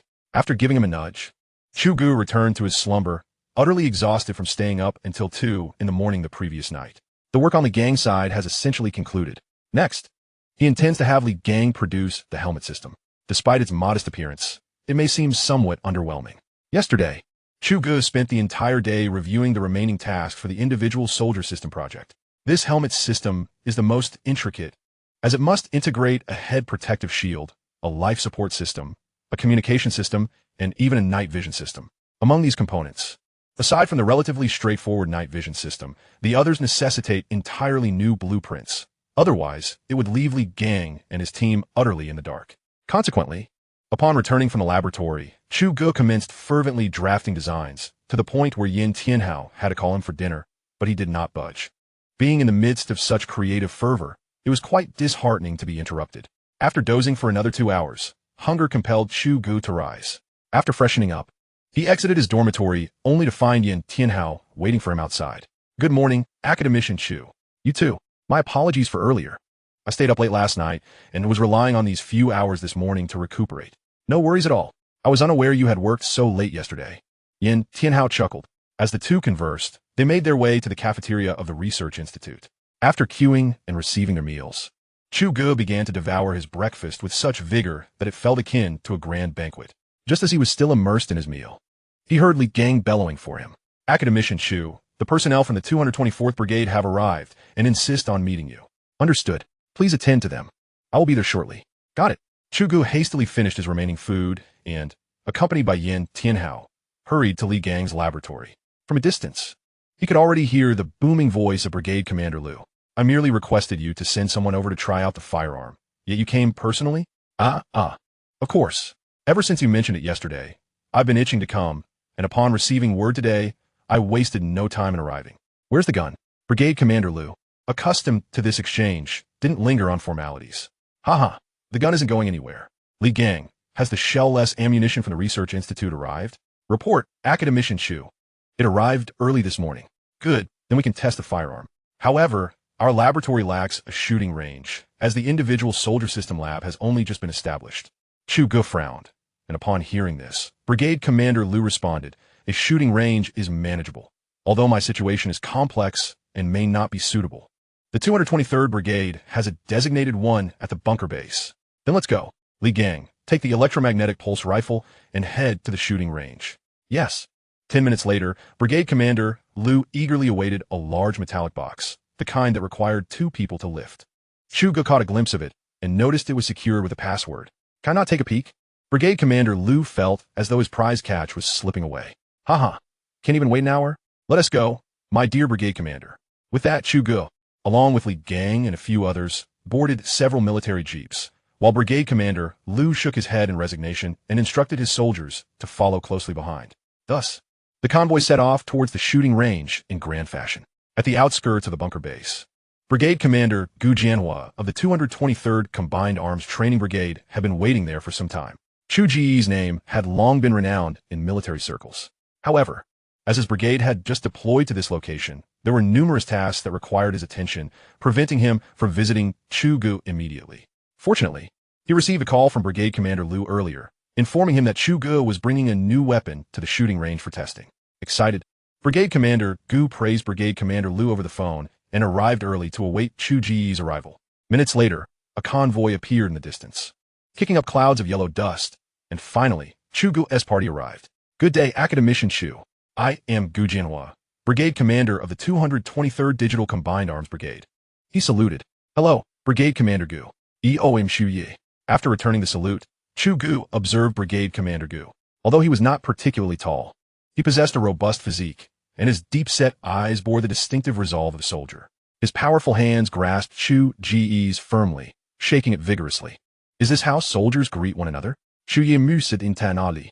Chu Ge, the two brigade commanders are ahead. Let us proceed to the training range, Brigade Commander Liu stated. Academician Chu, could you share some basic data on the new rifle? Brigade Commander Liu inquired, rubbing his hands together in anticipation. Certainly. The electromagnetic pulse rifle has an overall length of 95 centimeters, weighs 32 kilograms when unloaded, employs shell-less ammunition, has a range of 2,000 meters, an effective range of 1,500 meters, and a magazine capacity of 100 rounds, utilizing a 1,024mm caliber projectile with immense power and 4 firing modes, achieving a maximum rate of fire of 2,000 rounds per minute. This is the general data, but we will need to verify its performance against the design specifications shortly. I have no doubt. With such a magazine capacity and lethality, I believe this rifle will outclass all renowned firearms currently in existence, Brigade Commander Gu added.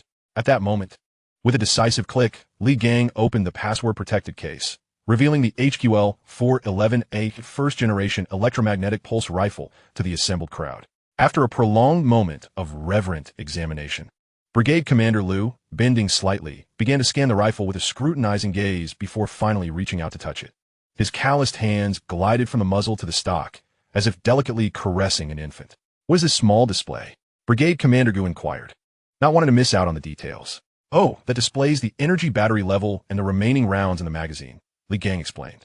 After both brigade commanders had a chance to admire the electromagnetic pulse rifle, they proceeded to the firing test phase. The first experiment involved penetration power, utilizing 2.07 steel plates at a distance of 100 meters, in comparison to the 762mm caliber Type 81 rifle. Li Gang recorded the experiment as two soldiers took prone positions, readying their firearms. Type 81 rifle, fire. Bang. The soldier wielding the Type 81 decisively pulled the trigger. Electromagnetic pulse rifle, fire. Whoosh. Brigade Commander Liu glanced at Brigade Commander Gu. Does this rifle have a silencer? No, it lacks the explosive sound of gunpowder. And with its fully enclosed structure, it manages to produce less noise than a standard rifle equipped with a silencer. Well, that saves us some expense on purchasing silencers. Chu Ge thought to himself. The shooting results quickly came in. The bullet from the Type 81 penetrated the first steel plate and became lodged between the two plates. At a distance of 100 meters, the 0.7 steel plate proved to be its limit. Meanwhile, the other plate revealed two significantly larger penetration holes. But the fate of the bullet remained a mystery. The second penetration experiment for the electromagnetic pulse rifle involved 10 layers of 0.7 cm steel. Li Gang continued his meticulous documentation. With a command from Li Gang, the electromagnetic pulse rifle fired again. The results of the penetration experiment came in. After penetrating 6 layers of steel, the bullet finally came to a halt. Well, it's acceptable, although the bullet material still needs improvement. This result is satisfactory, Li Gang. Proceed. Chu Ge concluded. The next phase involved distance and trajectory testing, setting targets at 1,500 meters and 2,000 meters, and preparations commenced. Li Gang instructed via intercom, and a few minutes later, the Research Institute colleagues reported that the targets and related equipment were installed, allowing the experiment to continue. The electromagnetic pulse rifle fired once more. After 2 shots, the results were in. At 1,500 meters, the bullet's trajectory height was 0.35 m, while at 2,000 meters, it reached 0.50 m. Goodness, that's rather alarming. The Type 81 rifle reaches a trajectory height of 0.35 m at a distance of 300 meters. Chun Nan exclaimed in shock. The electromagnetic pulse emission, characterized by significant kinetic energy, allows the projectile to travel in a trajectory closely resembling a straight line. Perfectly normal. Chu Ge maintained an impassive demeanor. The ensuing series of tests, including semi-automatic and fully automatic firing modes, 4-round burst pulse mode switching, harsh environmental simulations, and module disassembly and reassembly were conducted meticulously according to the prearranged protocol. The electromagnetic pulse rifle met all its performance specifications, delivering an exemplary result. The personnel at the training range erupted in jubilant celebration. After Chu Ge and 2 brigade commanders signed the experimental log, the practical testing of the electromagnetic pulse rifle came to a close. Chu Ge finally relaxed, rising to stretch his limbs. Li Gong. The blueprints and pertinent research data may be archived and reported to the equipment department, paving the way for the ordnance factory to commence trial production. Preliminary experiments could proceed no further. Specific follow-up plans would necessitate a small-scale testing phase within the troops, allowing for a period of exploration to identify areas for improvement. Yes. Academician Chu. All right, let us tidy up. It's getting late, and we should prepare to return to the research institute. Just as Chu Ge intended to greet the 2 brigade commanders, he noticed Brigade Commander Liu Nen approaching with a broad smile. Colonel Chu, you see, the research institute requires a batch of this electromagnetic, what was it called? Oh yes, gun to gather data. Why not directly equip our 224th Brigade? Being nearby would facilitate mutual collaboration, wouldn't it? Colonel Chu, don't forget about my 223rd Brigade. Gu Jianhua chimed in promptly from the side. Go on, old Gu. I've already shown you enough courtesy in this experiment. Don't push your luck here. Hey, Lieutenant, can they really be confused? One thing is one thing. What is your point?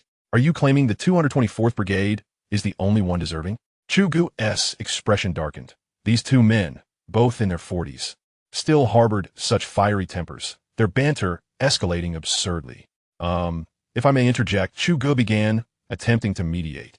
This truly isn't within the purview of the Weapons Research Institute. It requires the military's approval from the General Staff.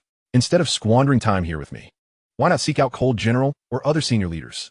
After a moment of contemplation, the 2 brigade commanders exchanged glances, seeming to find some merit in his words, and then fell silent. Haha, well then, rest assured that more equipment will certainly be forthcoming. Besides, both of your brigades are elite units. I am confident you will be among the first to be equipped. All right, that's enough. We should be heading back.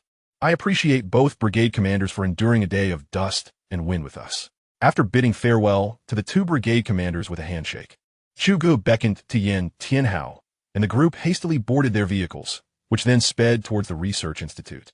On the vehicle, in high spirits, Chu Ge retrieved his phone and tapped on Dilraba Dilmarat's profile. Recently, he had learned to be more proactive, checking in on her every few days to avoid the embarrassment of forgetting and facing her playful bearing of teeth later. Your Highness, are you busy? I'm quite well. You've been doing nicely lately, she replied. Of course, one must learn from their mistakes, right? Haha, by the way, I'm preparing a new song. There's still over 40 days until the Shanghai Music Festival, and I haven't even started. The music festival? Chu Ge was somewhat familiar with this event, which held considerable prestige in Asia, attracting even some of the hottest stars from each country in our country. By the way, do you have time? I have excellent seats. And, well, I miss you, Dilraba whispered, then fell silent for a moment. Chu Ge recognized that she was shy again. It should be fine. I'll manage my schedule. Shall we meet then? After calculating, Chu Ge figured that the Prism Tower would be completed in a month, so he would definitely find time to visit, followed by the integration of the telescope. In the next half-month, he needed to finalize the design blueprints for the helmet system and several subsystems of the Aerospace mothership. Time was indeed tight, and he would have to work tirelessly again. Damn it, who would have thought that after acquiring an impressive military-industrial system, I wouldn't have the time to pursue any romantic interests? Chu Ge chuckled at himself before dozing off again, needing to recuperate. He didn't want to end up like the character from the Memorial of Departure. Upon awakening, Chu Ge discovered that only he and Yin Tianhao remained in the vehicle. Leaning over, he noticed Yin Tianhao engrossed in an academic report on black holes. Ah, Academician Chu, you're awake. Leader Li saw you were exhausted and instructed us not to disturb you. He has gone to report the experimental results to Old Shun. Where is Zheng? Go fetch him for me. I suddenly remembered there are some matters I need to discuss with him. Understood. The communication system in the helmet project, along with one of the core devices of the Aerospace mothership, would utilize quantum technology, so it was time to refine the quantum plan. As he pondered this, Chu Ge made his way to the Research Institute's office area. 15 minutes later, Zheng Jun arrived, panting heavily. Academician Chu, you called for me? Yes. I have 2 tasks to assign to you. First, the helmet in the individual soldier system needs to integrate a quantum communication system. I will provide you with a specific timeline and blueprint report tomorrow. Second, You must coordinate with the nation's most esteemed quantum experts to assist in transforming the existing quantum computer, originally designed for the CNN project, into a super quantum computer suitable for aerospace mothership applications. The detailed transformation plan will be given to you in a few days. Yes, Academician Chu, regarding quantum communication. The Chinese Academy of Sciences has already been developing it. However, they are currently stymied by two challenges: the relay issue and the distance decay of quantum entangled states. I am aware, which is why I will provide you with solutions to these problems tomorrow. What? Academician Chu, have you already surmounted these two challenges? Zheng Jun stared at Chu Ge, his expression contorting as if he were on the verge of exclaiming, "Are you even human?" Chapter 52, Mass Production of the Electromagnetic Pulse Rifle. Are these two challenges truly that formidable? Chu Ge asked abruptly, eliciting an almost explosive reaction from the still reeling Zheng Jun. The advancement of civilization hinges on what? Merely the birth and breakthrough of new technologies. I am but transitioning from the steam engine to the internal combustion engine. Are you sure? Is it really you? Apologies, I couldn't help myself. The system seamlessly interjected. What is yours is mine, brother. We're practically conjoined twins. Have you forgotten? That doesn't sound too pleasant. All right, go ahead and brag. Chu Ge promptly lost interest, waving Zheng Jun away. Glancing at the time, he realized it was almost mealtime and decided to head to Academician Chun's office for a bite. 5 minutes later, he arrived at Chun's office. Old Chun, I'm here. How have you been lately? Chu Ge grined broadly. Ah, Xiao Chu, you've come. I was actually planning to find you. Oh, what is up? Well, the electromagnetic pulse rifle has been finalized, hasn't it? Several military leaders were very pleased after reviewing the experimental data and are promptly requesting equipment from the General Staff. The General Staff has asked me to gauge the cost of this device from you. Not expensive at all. I estimate it would cost around 1 million Huaxia yuan per unit. Academician Chun's face twitched, speechless. Chu Ge casually picked up an apple from the coffee table, enjoying it while glancing at Academician Chun with his sparkling eyes. So, what is the planned quantity for this first batch of verification units? Chun took a deep breath before continuing. Let us say 4 synthetic brigades. If we calculate 7,000 personnel per brigade, that would be 28,000 units. To round it off, let us say 30,000. Just like that, hundreds of billions of Huaxia yuan vanished once again. All right, let us wrap up after finishing this. Time to go. The two walked side by side toward the cafeteria. By the way, Old Chun, are you familiar with the Chinese Academy of Sciences? Somewhat familiar. Why do you ask? Oh, it's nothing, just that I need to recruit all their experts in quantum computing to come here. Chu Ge casually remarked, as if he were merely missing a sprig of scallion while cooking, and with a playful wiggle of his backside, he stepped into the courtyard to pluck a stalk. Little Chu, I can't shake the feeling that it won't be long before you unify the martial world, will it? Ha! It seems Old Chun has a knack for humor too. Chu Ge laughed heartily, his carefree mirth contagious enough to evoke a soft chuckle from Academician Chun. By the way, Old Chun, in the coming days, I plan to develop the helmet for the individual soldier system. As for quantum communication, well, let's say tomorrow, I'll let Zheng Jun showcase his expertise. All right, little Chu, go ahead and pursue this special project. Regarding the quantum computing expert, very well. I shall place a call to Director Wu tomorrow to make arrangements. Academician, Chun replied after a moment of contemplation. Thank you, Grandpa Chun, Chu Ge affectionately teased. Having spent considerable time with Academician Chun, he occasionally regarded him as a grandfather figure. His biological grandfather, a martyr, had perished while aiding in the fight against the old regime, leaving young Chu Ge devoid of that familial affection during his formative years. In this regard, Academician Chun had provided him with a semblance of that warmth, a generational intimacy that was profoundly cherished. The two finally shifted from work-related discussions to more personal matters, engaging in light-hearted conversation over the course of dinner. For reasons unknown, Chu Ge found tonight's meal particularly delectable. After parting ways with Old Chun, he returned to his dormitory, prepared a Red Bull, and set to work with fervor. He aimed to resolve the quantum communication issues tonight, while the matters concerning the quantum computer could await the arrival of the experts. Chu Ge relished the fruits of his own labor, eager to integrate his findings into the ongoing process by the very next day, a practice that mitigated many safety risks.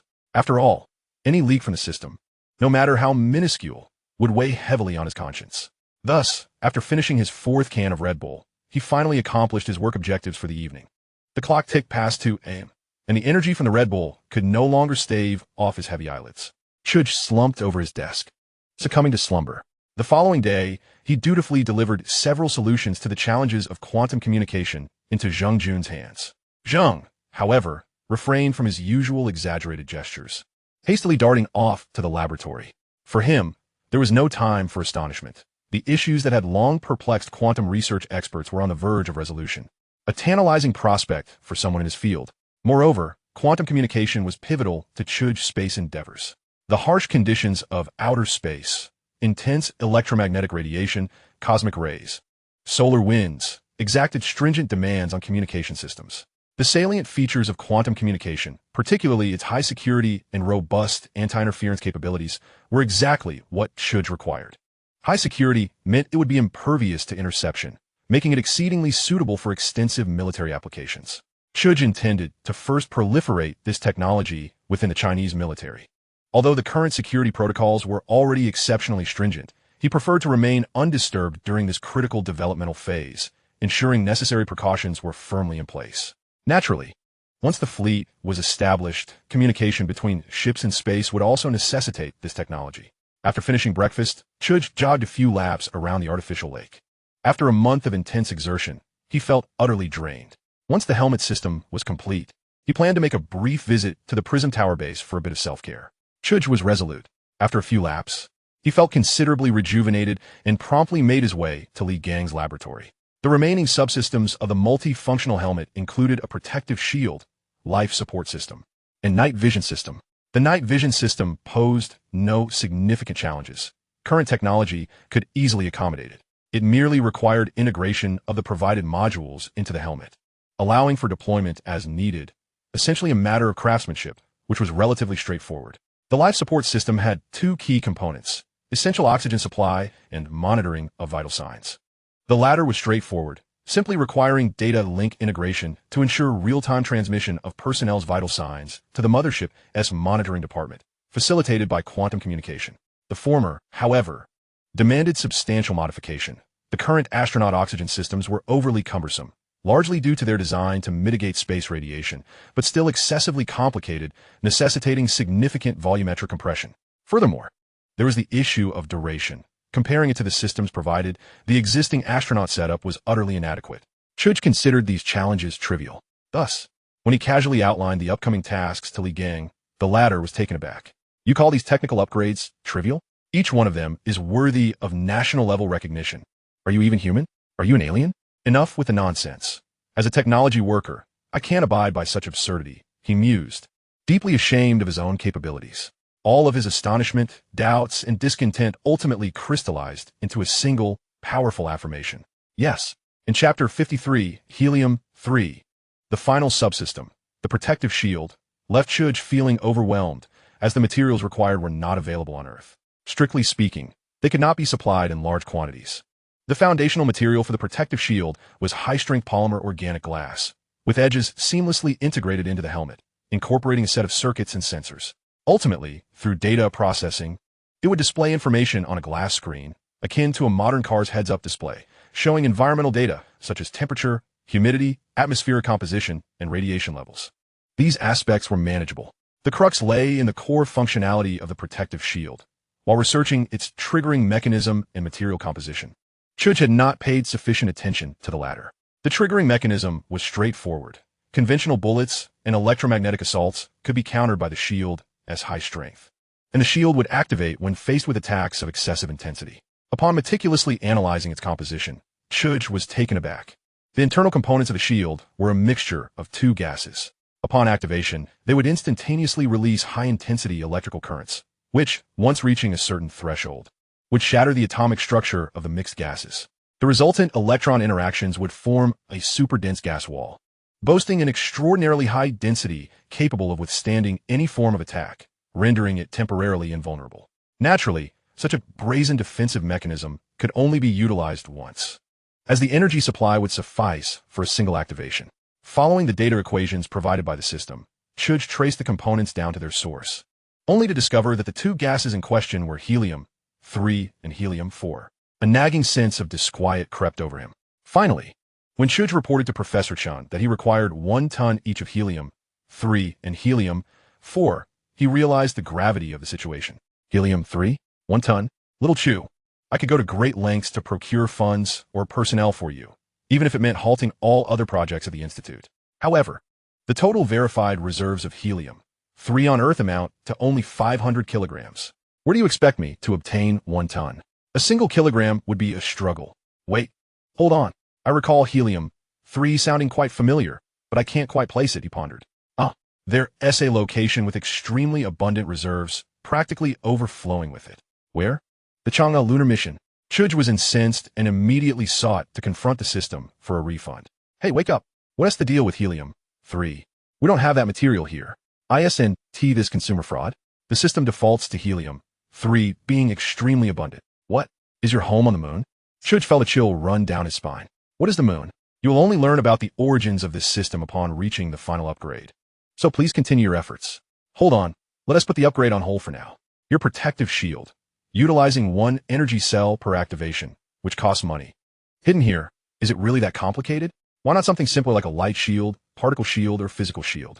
Why go for an extravagant gas shield? The system defaults to this activation mode as the simplest and most effective, primarily due to the abundant materials available. Abundant indeed? Even if you scoured the entirety of Blue Star for helium-3, you would only unearth a mere 500 kilograms. Are you really going to fashion a mask from that? Aren't you concerned they might take both you and me for research purposes?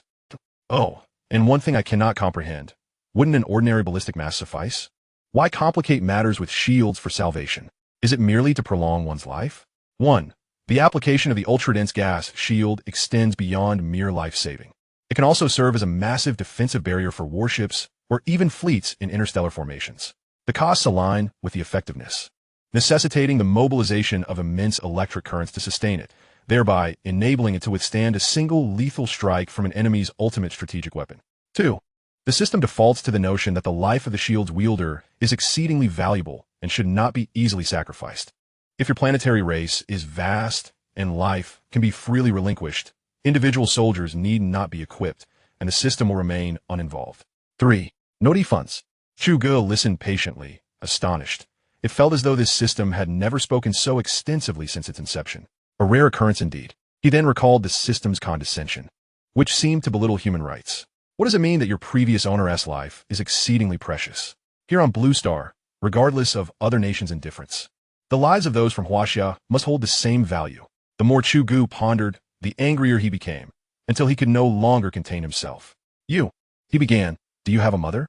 The system defaults to requesting an upgrade for origin questions. Chu Ge surrendered. The defenses of this entity were impenetrable, rendering even his inquiries futile. After a series of actions, he returned to his office, disheartened. Presently, it seemed that this helmet could only be fashioned into a compromised version. It was not that he disrespected life. Rather, he found himself devoid of resources. Lunar helium-3 was simply too distant to procure efficiently. Nevertheless, the system's lengthy discourse had awakened him to the potential of the ultra-dense gas shield. Apart from the challenges in handling helium-3, it was straightforward and robust. Most importantly, future interstellar fleets would require it. Who could fathom the nature of the world beyond Earth? Should he enthusiastically venture into the cosmos only to be captured by Martians?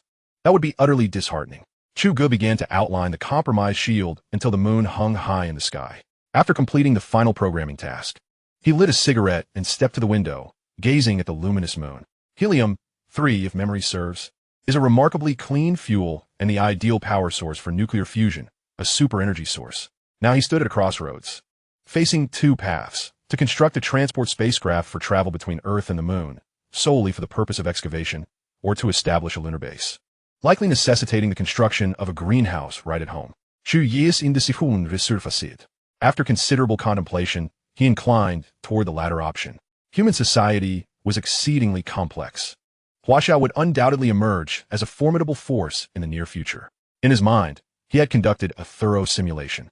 Huaxia, with its unparalleled military might, would assert dominance, rendering weaker nations mere vassals, compelled to follow in its wake. The concern lay with those obstinate dissenters and neighboring countries historically at odds with Huaxia. Perhaps outwardly they would acknowledge, yes, you are the leader, but behind closed doors, who knows what schemes they might devise. It was reminiscent of a rogue, speaking one way while acting another. He had little faith that those nations would obediently submit. Hence, the question arose, should an unwise nation provoke Huaxia? Would a bloodbath ensue? And if so, what would be the consequences? The ramifications were difficult to gauge, and Chu Ge simulated the worst-case scenario. One could not expect to obliterate their military might or colonize their citizens and territories. He recognized that current global populism was rampant, leading to an endless cycle of oppression and counter-oppression. Unless, of course, a massacre spanned 3,000 miles. Yet, such brutality was incompatible with Huaxia's ethos. We are not bloodthirsty. The ideal simulation was one where my spaceborne mothership, heavy battleships, interstellar fleet, light beam towers, and mech warriors all made their grand debut, leading to the unconditional surrender of nations and the establishment of an Earth alliance under Huaxia's aegis. This was a possibility, but not a certainty, especially with thousands of nuclear weapons looming over them. Should they become provoked, resorting to self-destruction would eliminate any rational discourse. After several simulations, Chu Ge resolutely decided to proceed with the lunar base plan.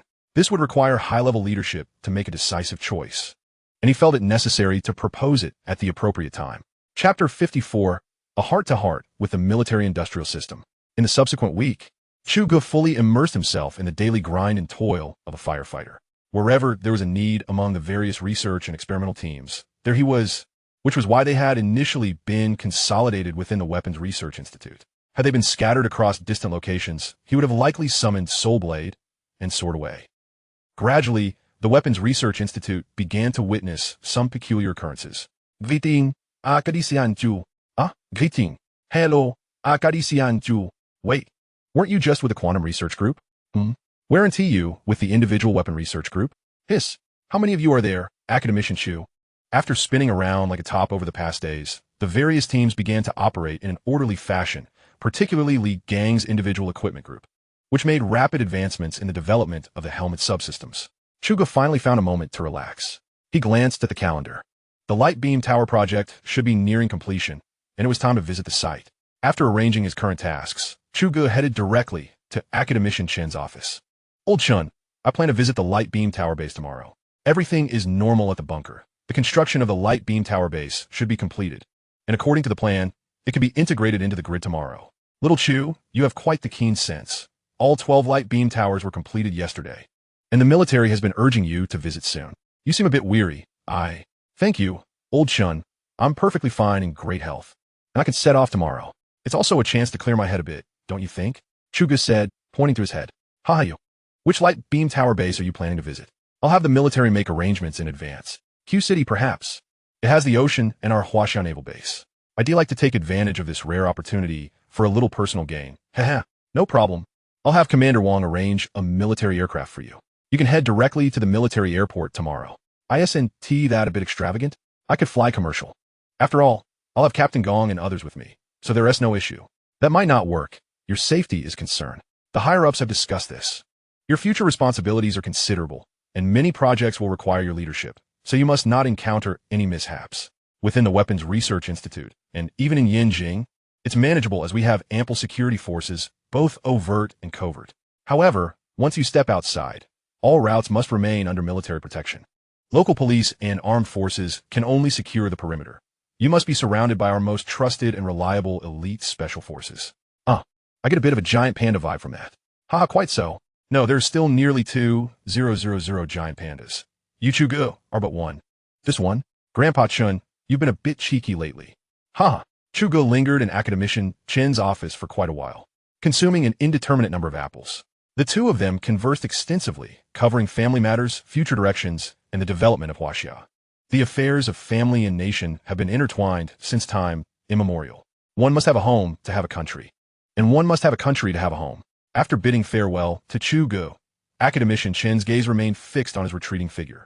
Chu Ge, I sincerely hope that my weary bones will still be able to witness the moment when you lead the Huaxia to dominion over the world. Academician Chun, with a face full of expectation, lowered his head. His gaze fell upon a photograph on the desk, and the smile that had adorned his face moments ago was swiftly replaced by a somber expression as he retrieved his phone. Grandfather, sigh. What now? Dad, grandfather scolded me again. How many times is this month? After finishing his meal, Chu Ge returned to his dormitory. He had no intention of burning the midnight oil tonight. Instead, he planned to retire early. Perhaps it had been far too long since he had gone to bed at such an hour, for he found himself tossing and turning, unable to find slumber. His biological clock was evidently yet to adjust. With eyes fixed on the ceiling above, he recalled the conversation he had with Academician earlier that afternoon. System brother, are you asleep? Not a chance. Ah, your learning ability is remarkable. It seems you have adapted to the banter of an old married couple quite well.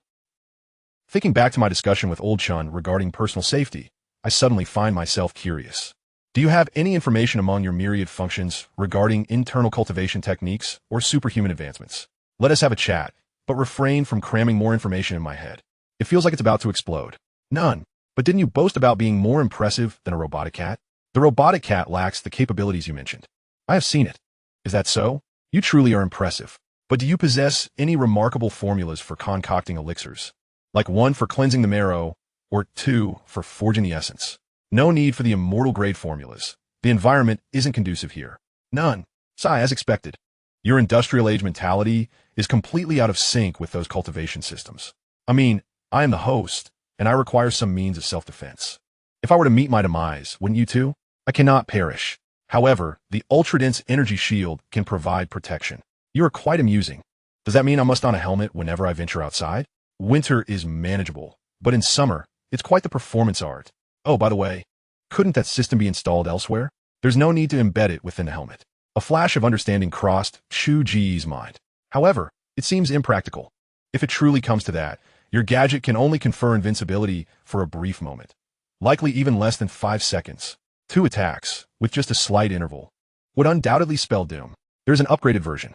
The system could no longer tolerate the incessant chatter of this host. Wait, is that for real? Where can I find it? In the store system, other categories, 255th major category, 1324th minor category. Hold on, how much does it cost? How does one utilize it? It is instantaneous, but can only be used by the host, consuming host prestige points. Ah, you should have mentioned that sooner. Host benefits. Hundreds? Let me check how many prestige points you have left. Oh, 6,000,000 can be exchanged for 9 uses. Chu Ge glanced at his prestige points. Surprised to see a significant increase. 6,000,500. I seriously suspect you are quoting prices based on my remaining balance. What about those extraordinary skills costing 100 or 200 points? And this one demands 6 million? Are you engaging in competition? The primary task of the military-industrial system is to assist the host in establishing a formidable military alliance. It does not wish for the host to overindulge, lest they lose focus. You've really taken it to the next level. Fine, you're the boss. I concede. Where did you learn such rhetoric? Even motivational quotes are coming into play. 9 exchanges. Before Chu Ge could finish, ding. Congratulations to the host for a successful exchange. Remaining prestige points, 500. Chapter 55, The Subtle Intentions of America. The system brother completed the exchange in the blink of an eye. Chu Ge sprang up, bewildered. What do you mean it's been exchanged? I meant to say that 9 exchanges weren't necessary. 3 would suffice. You. 6,000,000. How many impressive skills does that buy? And they're lifelong, no less. Brother, I'm here pinching pennies and you just went all in. Don't play dead on me. Every time, it's the same, you grab the money and go incognito. You're the most money-hungry system in existence. Chu Ge ranted for half an hour, while the system brother remained unfazed. Downstairs in the dormitory, the distant street lights flickered, and the weather was still mildly cool. A few reckless little flying insect had ventured out early to chase the light. By the window of Chu Ge's dormitory, a shadow of a fist-waving figure was cast upon the curtain. The lights in the neighboring dormitory suddenly dimmed. The common folk of Huaxia had just finished another day, living authentically in their respective homes, whether in affection or in quarrel. Meanwhile, in America, it was precisely 7 a.m. Along the banks of the Potomac River, the vast parking lot of the Pentagon began to fill with vehicles. John Wilson had arrived at the intelligence office early, filled with excitement. Leaning against the office door, a steaming cup of coffee in hand, he cast his gaze over several stunning figures within the office, contemplating whom to invite out next. Hey, boss. You're in early today. William Miller, carrying a brown briefcase, greeted his superior while pulling out a chair for himself. Hi, William. You're looking particularly agreeable today, haha. Every time you say that, I know you're in a good mood. Haha, you know the reason. Come, let us discuss in my office. John Wilson withdrew his gaze, slowly returning to his seat, picking up several photos his subordinates had handed him the day before. Squinting at them, he occasionally sipped his coffee. Any new information from the boss? William asked as he entered, standing before the desk and adjusting his tie. About the satellite reconnaissance photos of those mysterious structures in Huaxia you mentioned last time. John placed the photos down and glanced at them. William promptly picked them up and began flipping through them. The 5 structures depicted appeared to be architecturally consistent. Are these the only 5? Based on this proportion, they are circular buildings with a diameter of 50 meters. So far, only these 5 locations have been identified. Perhaps there are others yet to be discovered.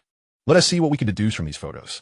William Miller, adjusting himself in his seat, began marking each photo's coordinates on a map, the standard map of Huaxia. Although the locations seemed unremarkable, he pointed out, but boss, aside from the 2 buildings in the upper section, the 3 below appear to be arranged in a regular pattern, with similar distances between them, approximately 3,000 kilometers apart. There is definitely a narrative here. Perhaps the mystery is about to be unveiled. John ceased his focus on the map and leaned back comfortably in his chair. The USS Mustin and the USS Victory will arrive in the eastern waters of Huaxia in about 15 hours. Oh, those young masters are finally here. William smirked. I adore your terminology for them. This time, they will conduct close reconnaissance approximately 160 nautical miles off the coast of Huaxia. The Huaxia Navy will undoubtedly be closely monitoring them. Thus, they will seek an opportune moment to deploy high-altitude stealth drones to photograph these locations. The Victory will merely serve as cover. Oh, William, what do they call that tactic in Huaxia? Feigning an attack to conceal the real intent. Exactly. Wow. When it comes to understanding Huaxia, you're unmatched, haha. But, boss, is that reconnaissance aircraft reliable? What if it gets detected before even crossing into Huaxia's borders? There should be no issue. The military asserts that this Tier 5 Dark Star stealth drone is the latest innovation from Lockheed Martin. It has undergone rigorous testing with our own military radar systems and is exceedingly difficult to detect. This is the sole unit in existence and is of considerable value. I labored extensively to persuade those old-timers to lend it to us temporarily. But what if something goes awry? Boss, you would find it challenging to account for that. What if? Do you truly believe that Huaxia possesses such radar technology? Or do you think their military radar surpasses that of our esteemed nation? Nonsense. Well then, let's hope they bring us good news tomorrow. Yes. John Wilson snapped his fingers. In a certain maritime region of the Pacific, 2 gray warships cut through the waves in the dark of night, battling the fierce winds.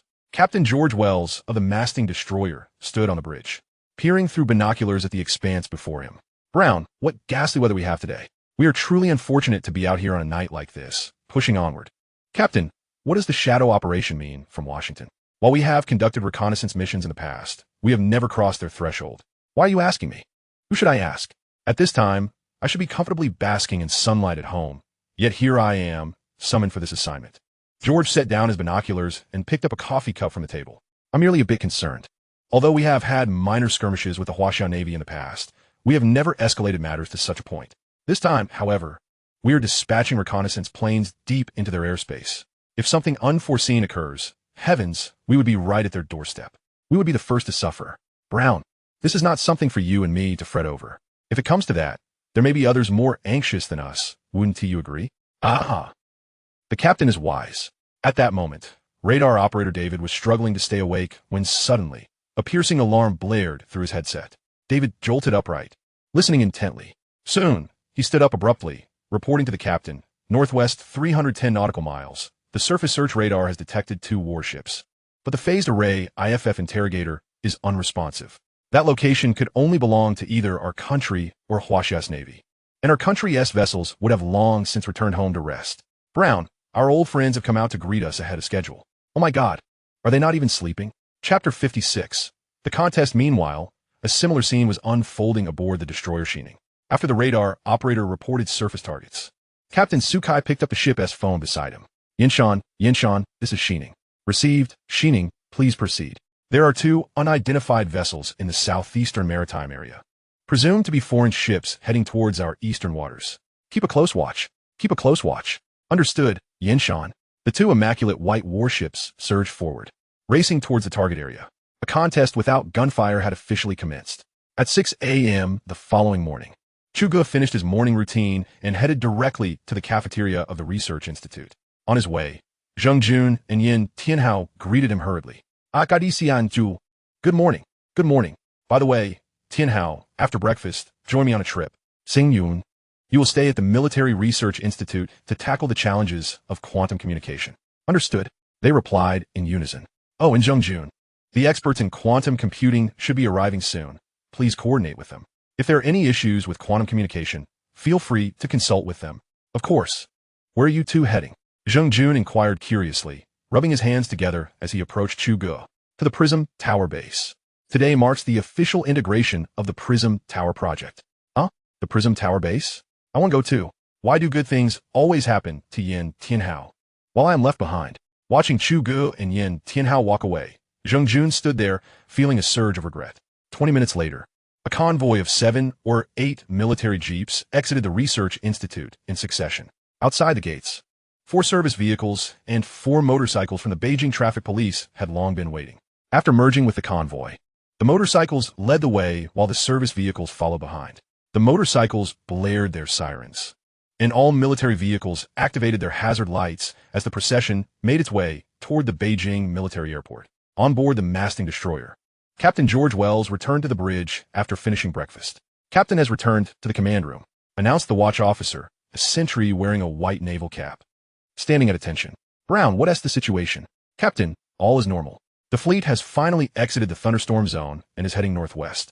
"And the others?" George Wells lifted his binoculars to peer into the distance, still maintaining a distance of approximately 500 meters from our fleet. "My God, they've been tailing us like vampires since yesterday morning, never letting go. Haha, we used to by now, aren't we? We all know the rules, just don't overstep. Haha, it has a bit of a Tom and Jerry vibe. We'll see who plays which role." As the two captains jested, the ship's phone crackled to life. "Masting, good morning. This is the Eagle Eye electronic reconnaissance aircraft. I will be accompanying your fleet and providing aerial support. Please settle fuel costs upon returning to base." "Over. Good morning, Eagle Eye. Thank you for your aerial support. As for fuel costs, you might try requesting it from the Huaxia fleet ahead." "Over. Masting, no unidentified submarines detected in the surrounding waters. You may proceed with your mission with peace of mind." In the distant airspace, there is an RC-135 strategic reconnaissance aircraft monitoring the movements of the Huaxia missile forces and signal collection. As for fuel costs, the Huaxia military likely has no knowledge of my account. Over. Masting acknowledges. Over. George Wells set down the phone. "Brown, it appears Washington remains concerned that Huaxia might employ missiles to target reconnaissance aircraft, even deploying the RC-135. It is said that this stealth reconnaissance aircraft is a recent development, having consumed considerable resources and effort. But what are these fools thinking?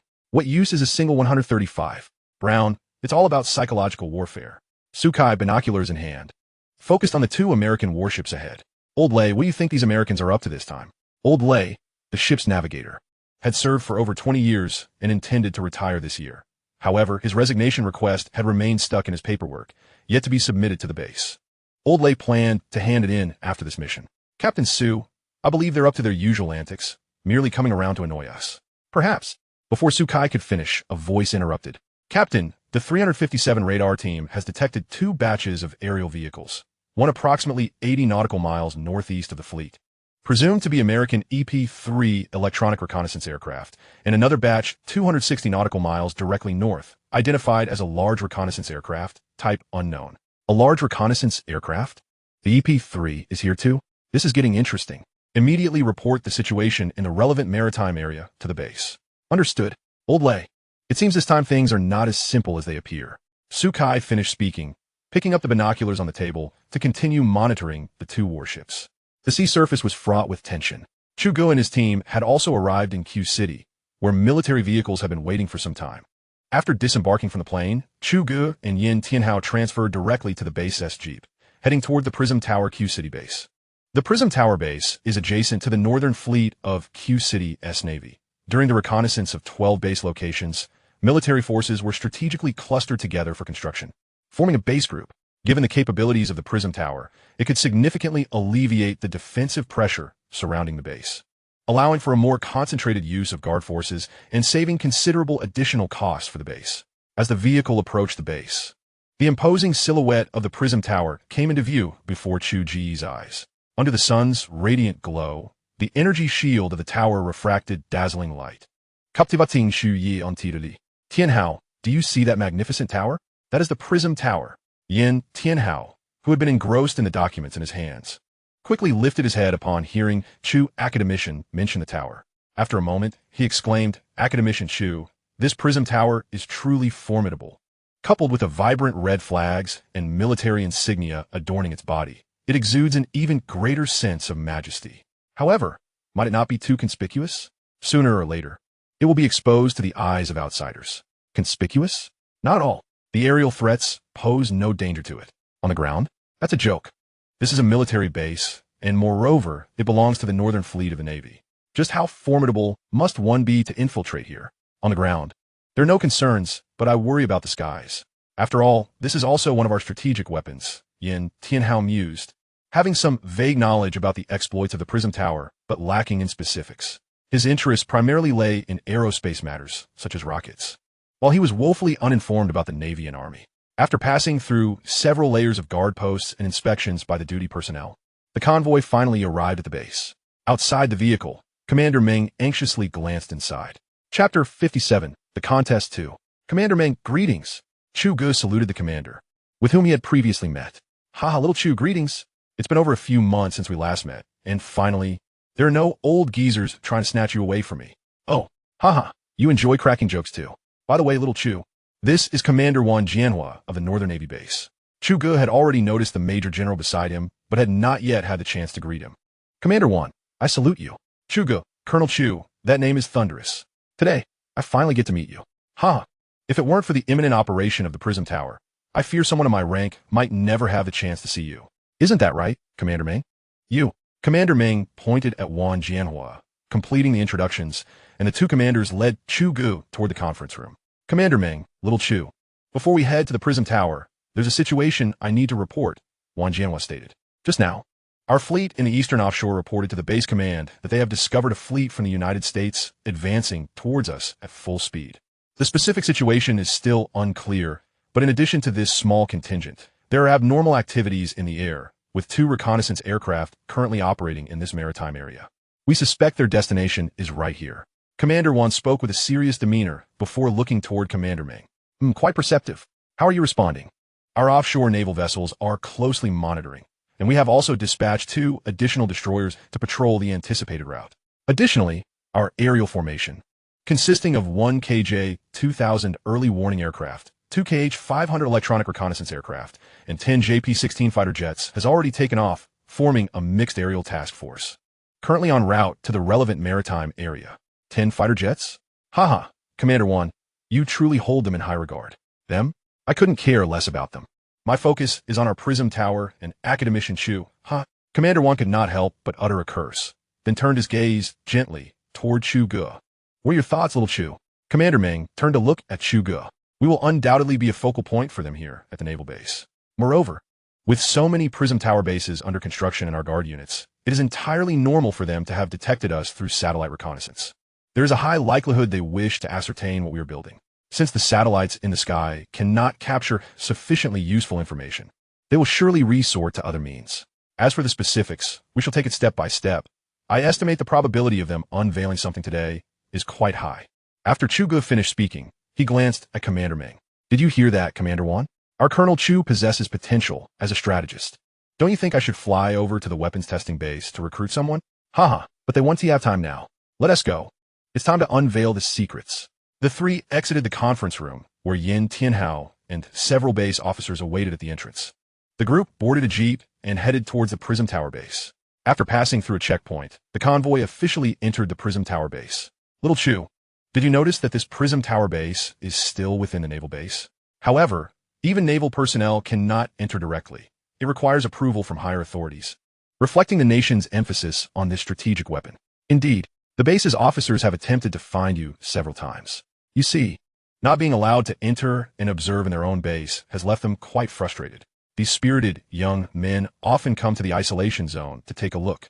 The scene is quite spectacular. Commander Wan added from the front seat. Looking for me? It would help. I would still need to seek permission to enter. Chu Ge was unaware of these matters.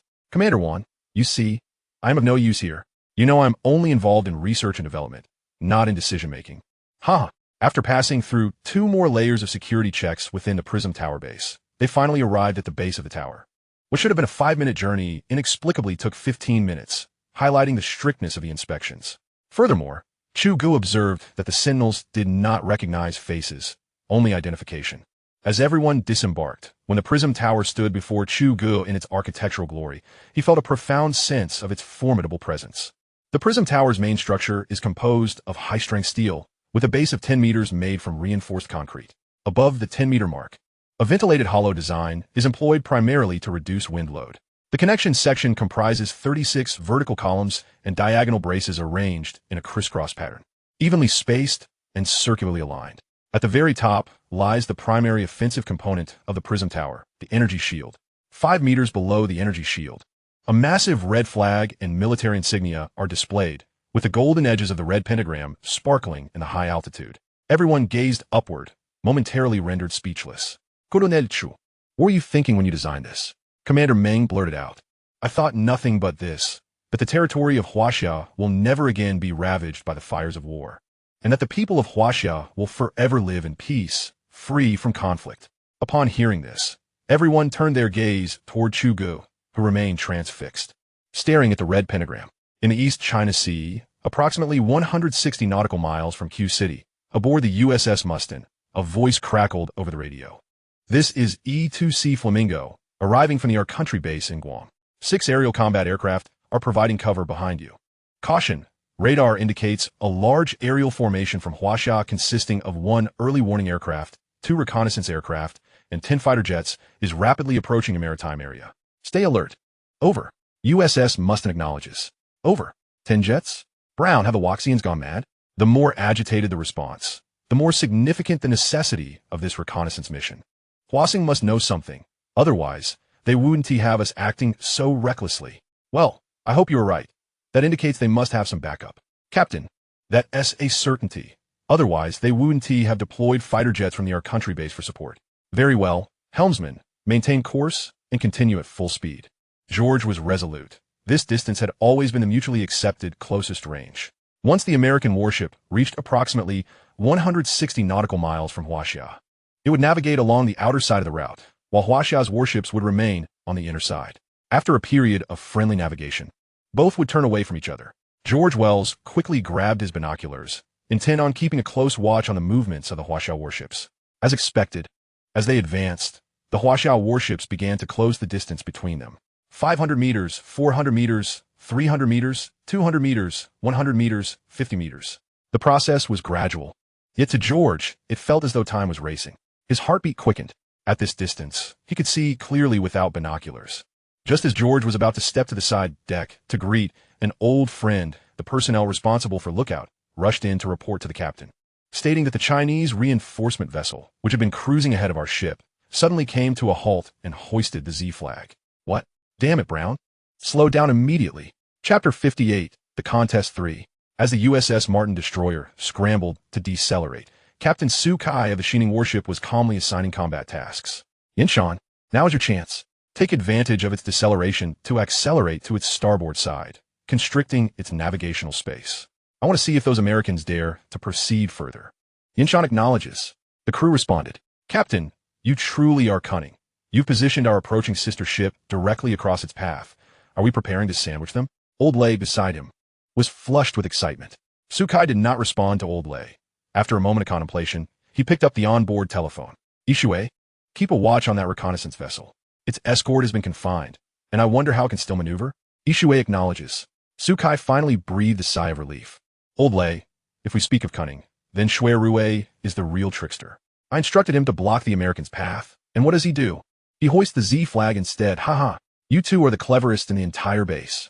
Chu Ge chuckled as he stepped out of the bridge, gazing at the white warship ahead, its conspicuous Z flag fluttering in the wind. His eyes fixated on the billowing banner, his blood surged. In that moment, he seemed to grasp Shui Rui's intent, a resolve of no return, a fearless spirit of self-sacrifice. Signalman, issue the order to hoist the Z flag immediately. Since our brother ship has sounded the charge, we cannot lag behind. Yes, Captain. The signalman saluted Chu Ge, his eyes brimming with admiration. Moments later, the Chinese warships simultaneously raised the flag.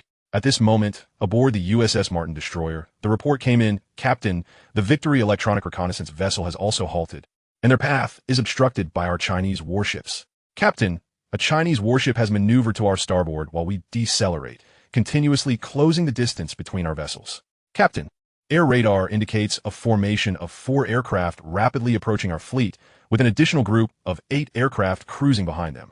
In the command room, Crew members continually reported surrounding dynamics to George Wells, who was fixated on the comprehensive information screen.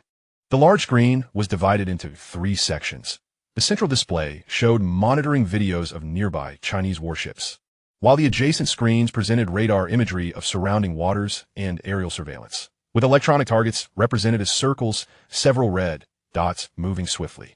George felt a twinge of anxiety, sensing something was amiss. "Captain, what does it mean that the Chinese warship has hoisted the Z flag? Could it be a malfunction?"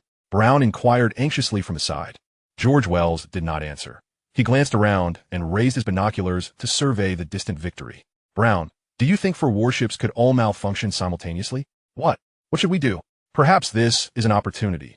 Amidst the chaos, while everyone's attention is on the opposing vessels, we should immediately deploy that reconnaissance plane and release our drones to disrupt their line of sight." "Understood." Brown hurriedly exited the bridge, and at that moment, George Wells stepped out onto the deck, observing the nearby massive white warships, his expression unusually grave. As he contemplated while rubbing his chin, the distant roar of fighter jets reached his ears. The sound grew clearer, and in an instant, 4 fighter jets flew over George in a standard combat formation. He could even discern the Pentagon insignia on their tails. The immense noise caused his cochlea to thrum, a buzzing resonating in his brain. Oh, this small stretch of sea was particularly lively today. The aircraft from both nations were astonished to discover 6 enormous warships abruptly anchored together, neither advancing nor retreating, akin to pedestrians exchanging polite greetings. In fact, the situation in the air was rather awkward. Typically, early warning and reconnaissance aircraft would accompany operations at a distance, seldom taking the lead. Yet today, it felt as though both sides were merely a step away from opening their hatches to converse amicably. In the air and on the sea, a stalemate ensued, with both parties cautiously probing each other. Guam base. Thankfully, neither side took further action. Inform the frontline vessels and aircraft to maintain their current positions and exercise caution. Our focus is not on the sea. Base Commander Kyle intently monitored the real-time footage from the reconnaissance plane, exhaling deeply as he issued commands. He picked up the now-cold coffee, took a sip, yet found it lacking in flavor. He felt a lingering unease. The previous scene had been perilously close. Any friction could render the situation uncontrollable. The astute Kyle recognized that this was not the intention of the Washington elite. Should the situation escalate severely, he knew he would bear the brunt of the consequences. Currently, his priority was to ensure that the damned reconnaissance plane captured photographs, allowing him to command the fleet to withdraw from the perilous waters. Thus, when he observed 2 drones take off from the USS Martin, he finally felt a sense of reassurance. All right, let the RC-135 and the early warning aircraft monitor the Chinese missile and radar signals. Report any anomalies immediately. As for the sea, let them play card with the Chinese Navy for a while. Haha. At the Q City Prism Tower base, Chu Ge was currently with 2 commanders, fixated on the large screen on the wall. They were situated within the Prism Tower, the command center of the entire Q City base, resembling a bunker. At this moment, the large screen displayed a network connection progress bar. 98, 99, 100. The screen flickered, and when it stabilized, Wang Yun's beautiful visage appeared before everyone. Academician. Commanders, greetings. This is the Telescope Detection Center reporting. Hello. Wang Yun, Commander Meng replied, reporting to the commander. The detection center has successfully connected with the 12 Prism Towers, and they can now unleash their formidable combat capabilities. Good, good, good. Commander Meng exclaimed excitedly, clapping fervently 3 times. Under his lead, the personnel at the Prism Tower base and the detection center joined in a vigorous applause, especially Yin Tianhao, who nearly applauded his hands raw. Once the crowd quieted, Wang Yun suddenly turned serious. Commander Meng, there is an urgent situation that requires immediate attention. The telescope has detected 2 small aircraft taking off from A.U.S. warship not far from the East China Sea, with one already approaching the national border. Approaching the national border? Immediately pull up the base's air defense radar display. Commander 1 urgently instructed an adjacent operator. The monitoring showed that the radar was operational, but the military radar display only indicated distant aircraft signals, with the national border appearing blank. They must be stealth aircraft. Wang Yun transmitted the telescope data. Chu Ge quickly seated himself at a computer, fingers flying across the keyboard. Yes. Academician.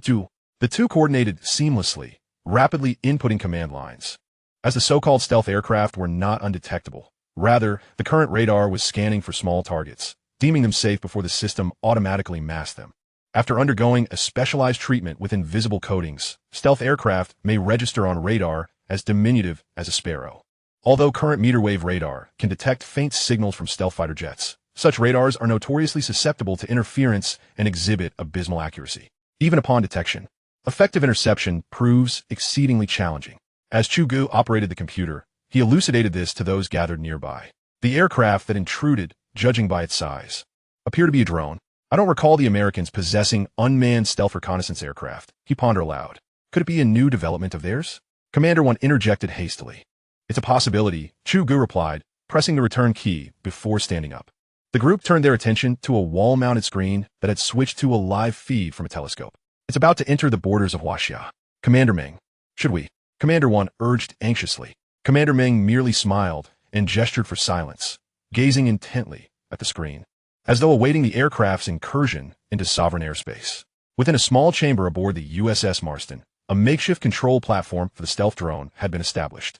Captain George Wells fixated on the screen. Captain, we are nearing the borders of Huaxia, the drone pilot murmured, gripping the control stick. Understood. As per our pre-established plan, we shall first circle around before heading directly to that enigmatic structure. Exercise caution, he instructed. At approximately 500 meters in altitude, an unmarked drone was cruising swiftly along the coastline. In a sudden maneuver, it veered sharply, crossing the shoreline to head straight towards Q City. It's in. It's in. Commander 1 exclaimed, eyes fixated on the screen. At this moment, everyone in the command center was glued to the display, silence enveloping the room as they awaited Commander Meng's decision. Little Chu, as the chief engineer of the Prism Tower and a colonel, soon to be promoted like Old Juan. Now that you're the highest commander at this base, it's only fitting that you take charge. Don't look to me for guidance. I'm from the Navy, and I lack the authority over the Prism Tower base, Commander Meng stated, gesturing with an inviting hand. Commander 1 hesitated, perplexed, casting a curious glance at Commander Meng. Chu Ge did not respond immediately.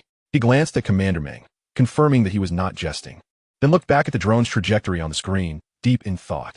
Very well, since Commander Meng has said so, I shall not be modest. All operational personnel at the Q City Prism Tower base, he my command. Yes. The officers responded in unison, their gazes unwaveringly fixed on Chu Ge, hands poised over their control panels, ready to input commands at a moment's notice. All right, activate the Prism Towers according to protocol. Commence activation. The 12 Prism Towers, typically in a dormant state, were coordinated by the telescope's central command. Upon detecting enemy activity, the telescope would sequentially awaken the corresponding Prism Towers based on the number and trajectory of attacks.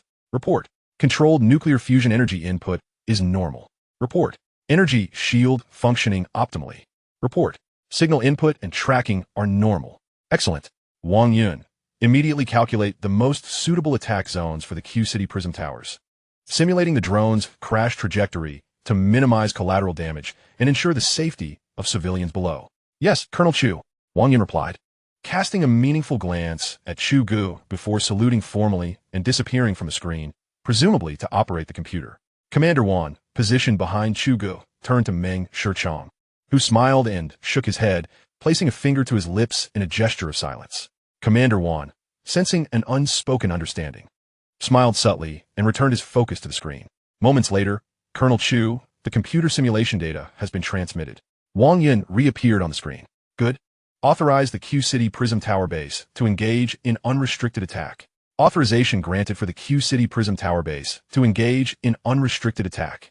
Report. Authorization complete. Chu Ge's gaze remained fixed on the large screen, where the stealth drone continued to circle.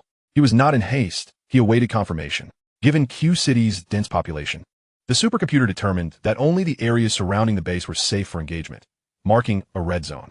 Once the drone entered this area, an attack command would be issued, prompting the Prism Towers to strike immediately. Commander Meng, do you believe that stealth drone will enter that designated red zone? Commander 1 inquired anxiously as he observed the drone's movements on the screen. I have faith in Little Chu's judgment. Commander Meng replied without hesitation.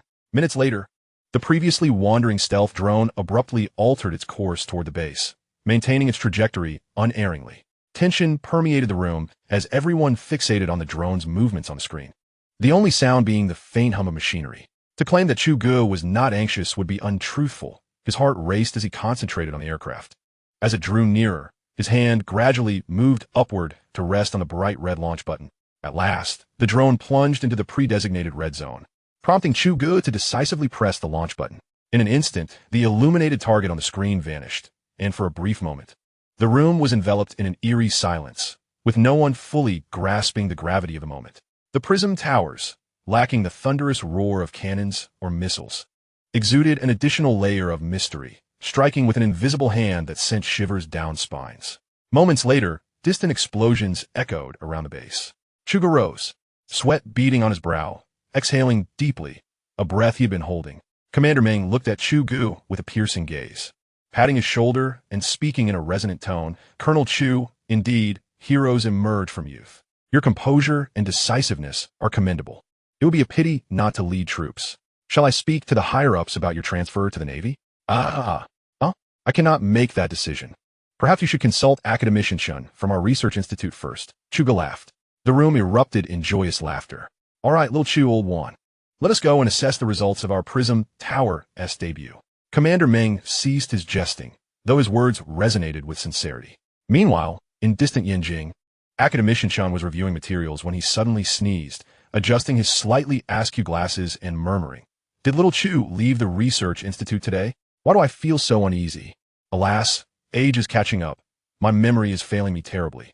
Chapter 60. The 10 billion from the United States. In the small dark room aboard the USS Marston, the stealth drone pilot appeared bewildered. He had attempted numerous methods, but the display screen remained blank. Finally, he had no choice but to report, "Captain, it seems our drone has lost contact." "Seems?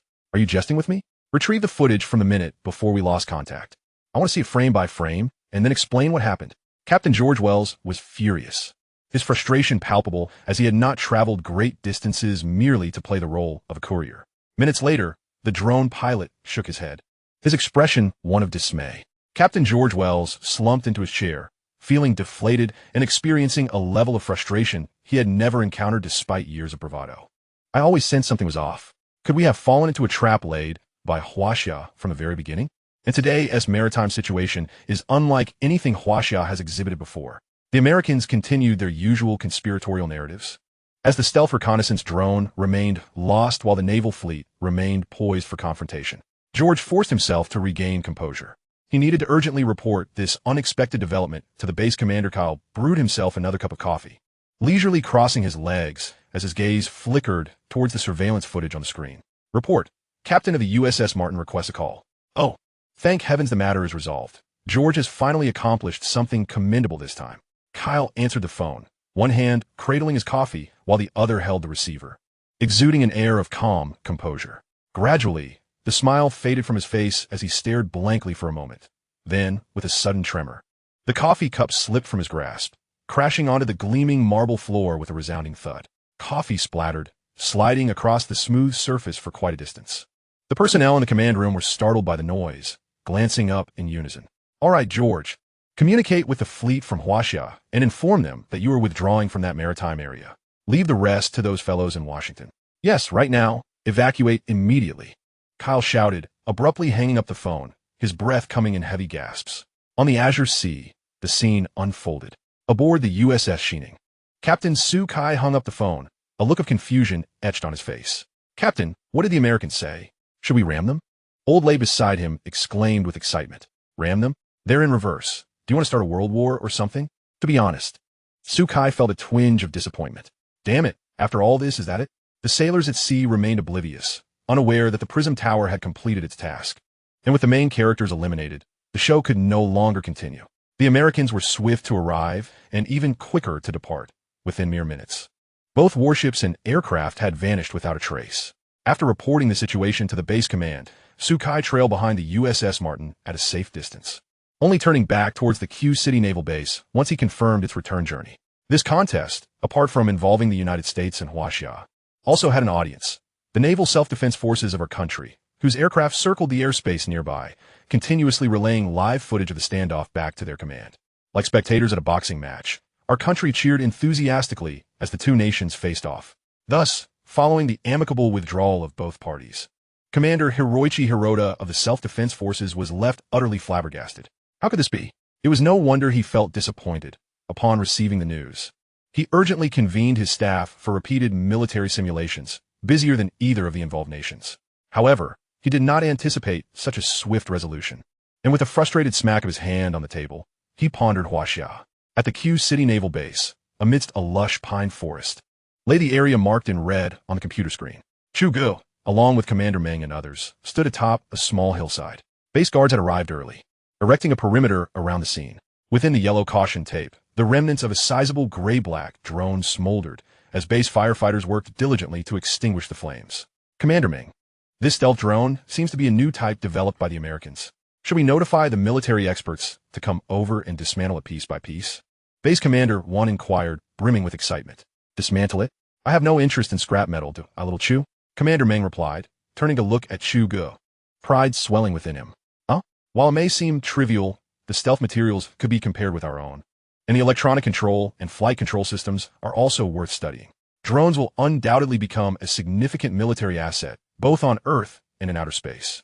Chu Ge earnestly analyzed, acknowledging the importance of learning from one another, given that much of the military technology is developed by building upon existing advancements.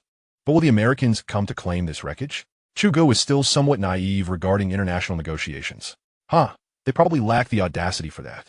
There will be designated personnel to negotiate with them, but from my experience, such matters are typically kept under wraps, with both sides merely posturing.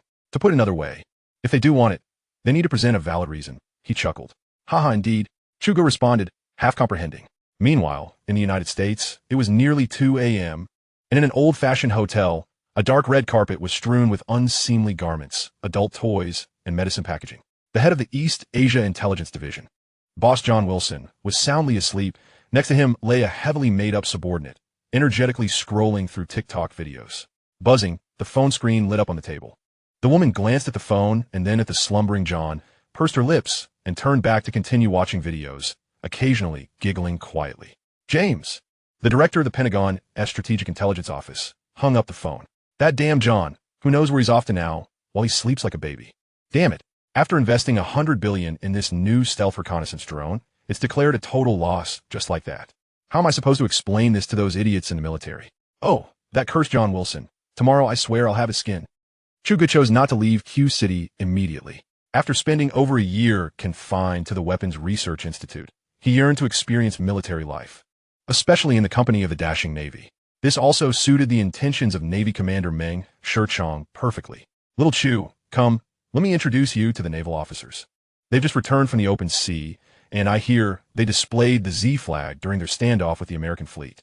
Their bravery is commendable, and as commander, I must personally welcome our heroes. Yes, sir. Chapter 61. The heroes return when Chu Ge and his companions arrived at the dock. The soldiers were in the midst of their post-mission recovery. Dressed in crisp white uniforms, they shone brilliantly under the sunlight. The sight of the orderly ranks was imposing. Comprising over 1,000 men, Old Meng, Shui Rui, and the others performed admirably today, delivering a significant blow to certain arrogant individuals. You must say a few words to them. Juan's right. Today is a day to commend these young men properly. He strode forward, ascending the temporary podium and adjusting the microphone with a keen gaze. I am Meng Shichong. First and foremost, I want to commend you all. Why? Because you performed splendidly today. Chu Ge listened attentively from below, inspired by Meng Lao's impassioned speech, which filled him with a surge of ambition. In the formation, Su Kai stood alongside Shui Rui, their chests puffed out, arms straightened at their sides, radiating vitality. They were daring and tenacious, their professional skills among the finest in the system. Meng Lao spoke at length, primarily affirming Su Kai and his comrades' spirited attitude, and after a fervent oration, the audience erupted into enthusiastic applause. Su Kai, your eyes are sharp. Do you recognize the person standing next to the chief? Dressed in army attire. Hearing this, Shui Rui followed Su Kai's gaze. He looks quite young, and somewhat familiar. Is there such a young officer in the army? The two exchanged whispers, their eyes fixed ahead. Wait, I remember now. There is indeed such a person. Shui Rui's expression jolted, his voice trembling slightly. Who? Chu Ge. Academician. What? No wonder, no wonder. The surrounding individuals, already attentive, gasped upon hearing those two words. It was understandable they didn't recognize him. Initially, he had only been described in text without accompanying photographs. On stage, the leader of their contingent stepped up to the podium. Su Kai and a few others fell silent. Yet, during the process of attentively listening, They involuntarily exchanged furtive glances towards Chu Ge. The modest celebration at the dock swiftly concluded, and Chu Ge and his companions made their way towards the base. Little Chu, since you are staying here today, you are now under my wing, even if only for a day. Hence, I, Old Meng, wish to inquire about our roles in your grand design, he stated. Chu Ge turned to this venerable elder, who despite his hardened exterior forged through a lifetime of battles, was a man of genuine character. It dawned on Chu Ge that this question was not merely casual.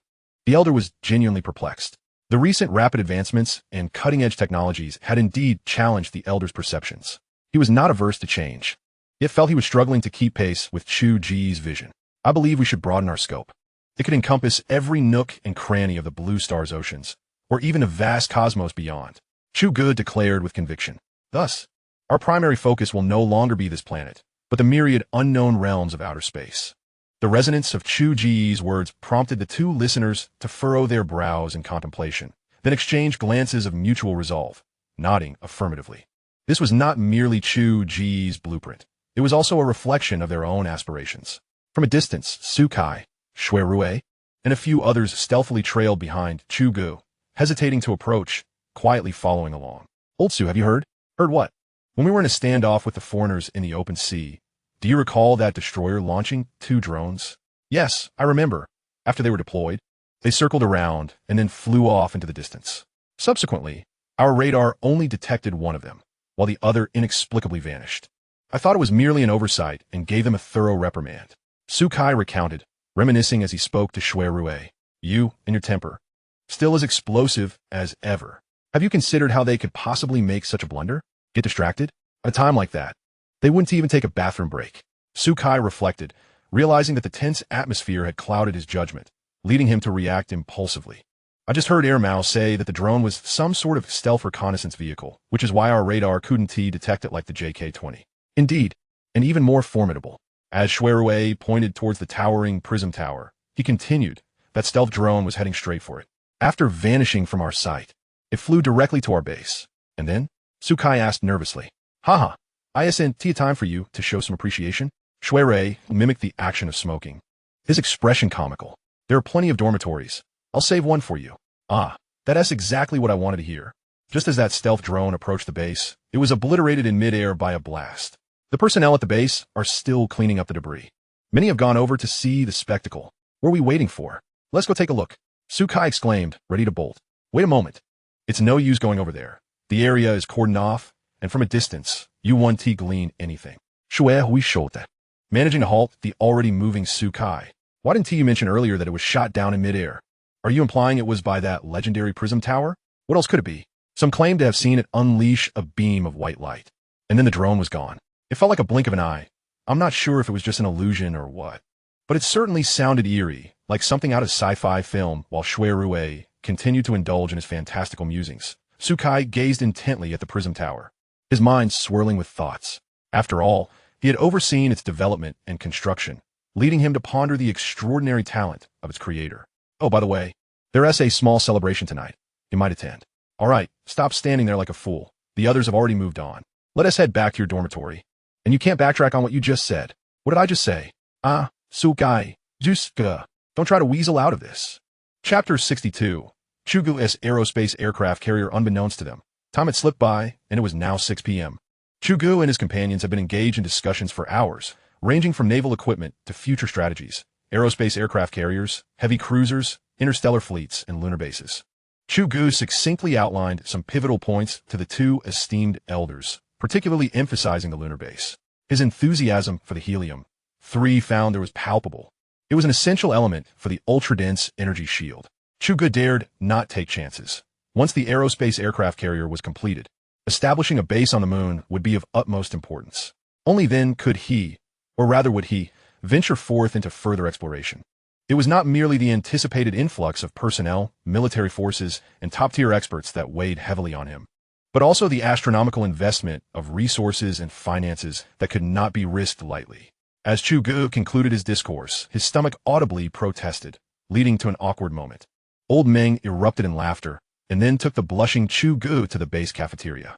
Upon entering, the cafeteria was enveloped in silence. The soldiers stood at attention, their meals meticulously arranged on the tables. There were roasted chickens, braised pork, and fish, an abundant spread. The two elders guided Chu Ge to the officer's table, where Su Kai, Shui Rui, and Old Lei were present, all seated with the same disciplined demeanor as their soldiers. All right, no need to be so serious. Today is a joyous occasion, so you can relax a bit. Catering team, bring over a few cases of beer, 2 cases per table, 1 bottle per person, no more. Yes, sir. The catering staff promptly acknowledged the request. After a round of applause, the tension lifted, and the bolder among them began to speak in hushed tones. Here, the 2 captains immediately stood up. Haha, come here. I'd like to introduce you to someone extraordinary. They hurried over, and Old Meng continued. Sukai, Shui Rui. Meet Chu Ge, an academician from the Weapons Research Institute. You know his rank. This statement effectively confirmed Su Kai and the other suspicions, and all eyes turned towards Chu Ge. Salute. The 2 captains stood at attention, their postures impeccable as they rendered a formal salute. Salute. With a resounding echo, all the soldiers rose, turning towards Chu Ge, hands raised high, eyes filled with fervor. To you, who boldly faced the challenges of the open sea today. Salute. Chu Ge returned the salute and gradually turned to face everyone. After a moment, he realized that the camaraderie among passionate men was often simple, forged through a person, an event, or a shared belief. All right, this is starting to feel like a matchmaking event. What? Are you all planning to stand here and smell the food? He quipped. If you're not hungry, I'm about to dig in myself. Laughter erupted from the soldiers, and Old Meng felt that if he didn't step in soon, this group of rascals would devour Chu Ge. Sukai, Shui Rui, I'm entrusting you with a task today. Make sure to take good care of little Chu, or my old pals will complain that I didn't look after him properly. Yes, but can we have Academician Chu sit with us? Shui Rui asked, unabashedly grinning. Little Chu, go ahead. All right. Hey, Shui Rui and the others were already ushering him along. Ha ha ha. Chu Ge reveled in the atmosphere, feeling grateful for his decision to stay. The celebration banquet commenced, and the soldiers finally relaxed, the sound of laughter filling the cafeteria. As Chu Ge settled down, he inadvertently assumed the role of an impromptu information source, with several deputy captains and the chief navigator exhibiting a childlike curiosity, bombarding him with an array of questions. Academician Chu, I heard that today we shot down a stealth drone. Chu Ge was about to elaborate on the circumstances of that event when he was interrupted.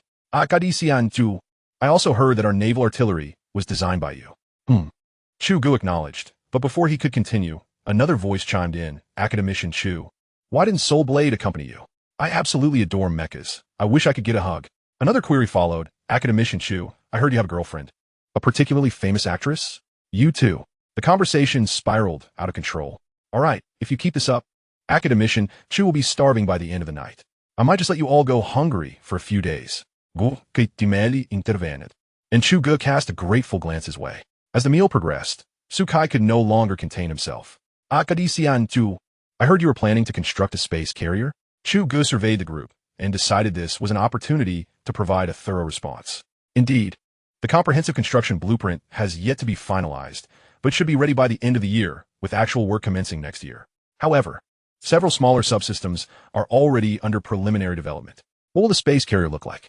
Oh, if it involves confidentiality regulations, I retract my previous question. Not at all. If it were as simple as a few words to bring this thing to life, I would have disclosed it long ago. So, in your minds, what does a space carrier resemble? Chu Ge deftly redirected the ball back to Sukai. A flying aircraft carrier? Exactly.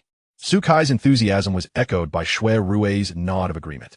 Functionally, they are quite similar. Both serve as platforms for the takeoff and landing of fighter jets, drones, and reconnaissance aircraft. However, the space carrier is more akin to a large, mobile research facility, characterized primarily by its sheer size. Immense. It's like a self-contained island at sea, equipped with everything necessary for comfortable living, working, and most importantly, research, studying the moon, the solar system, the Milky Way, and the vast expanse of the universe. Chu Ge concluded, his breath escaping in one long exhale. And how colossal would that be? Shui Rui mused, his mouth agape as if he could fit an egg inside. Will there be escort warships, akin to the destroyers and frigates that accompany our current aircraft carriers? Sukai, momentarily taken aback, quickly inquired after a moment's contemplation. Yes, there will be escort vessels but no destroyers. The 2 captains sighed in unison, harboring a special attachment to their own class of vessels. There will be heavy cruisers, though.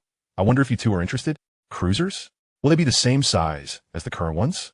Not quite, in terms of scale. They will be roughly comparable to the existing heavy aircraft carriers, Chu Ge replied, after recalling the data with certainty. Wow, that must be at least a 100,000-ton class. How will the crew be selected?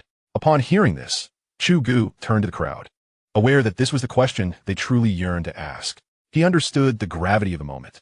From among you, of course. Where else would I find candidates? The Army or Air Force? They have their own missions. A cheer erupted among the crowd, their spirits lifted. Lao Lei, momentarily dazed, discreetly slid his hand into his pocket, crumpling the unfortunate demobilization report in despair. Chapter 63, Laser Grenade. The entire banquet concluded in this peculiar atmosphere. Chu Ge felt less like a diner and more like a participant in a symposium. Perhaps his speech had resonated well for long after the dinner. Shui Rui and others continued to grasp his hand, reluctant to part ways.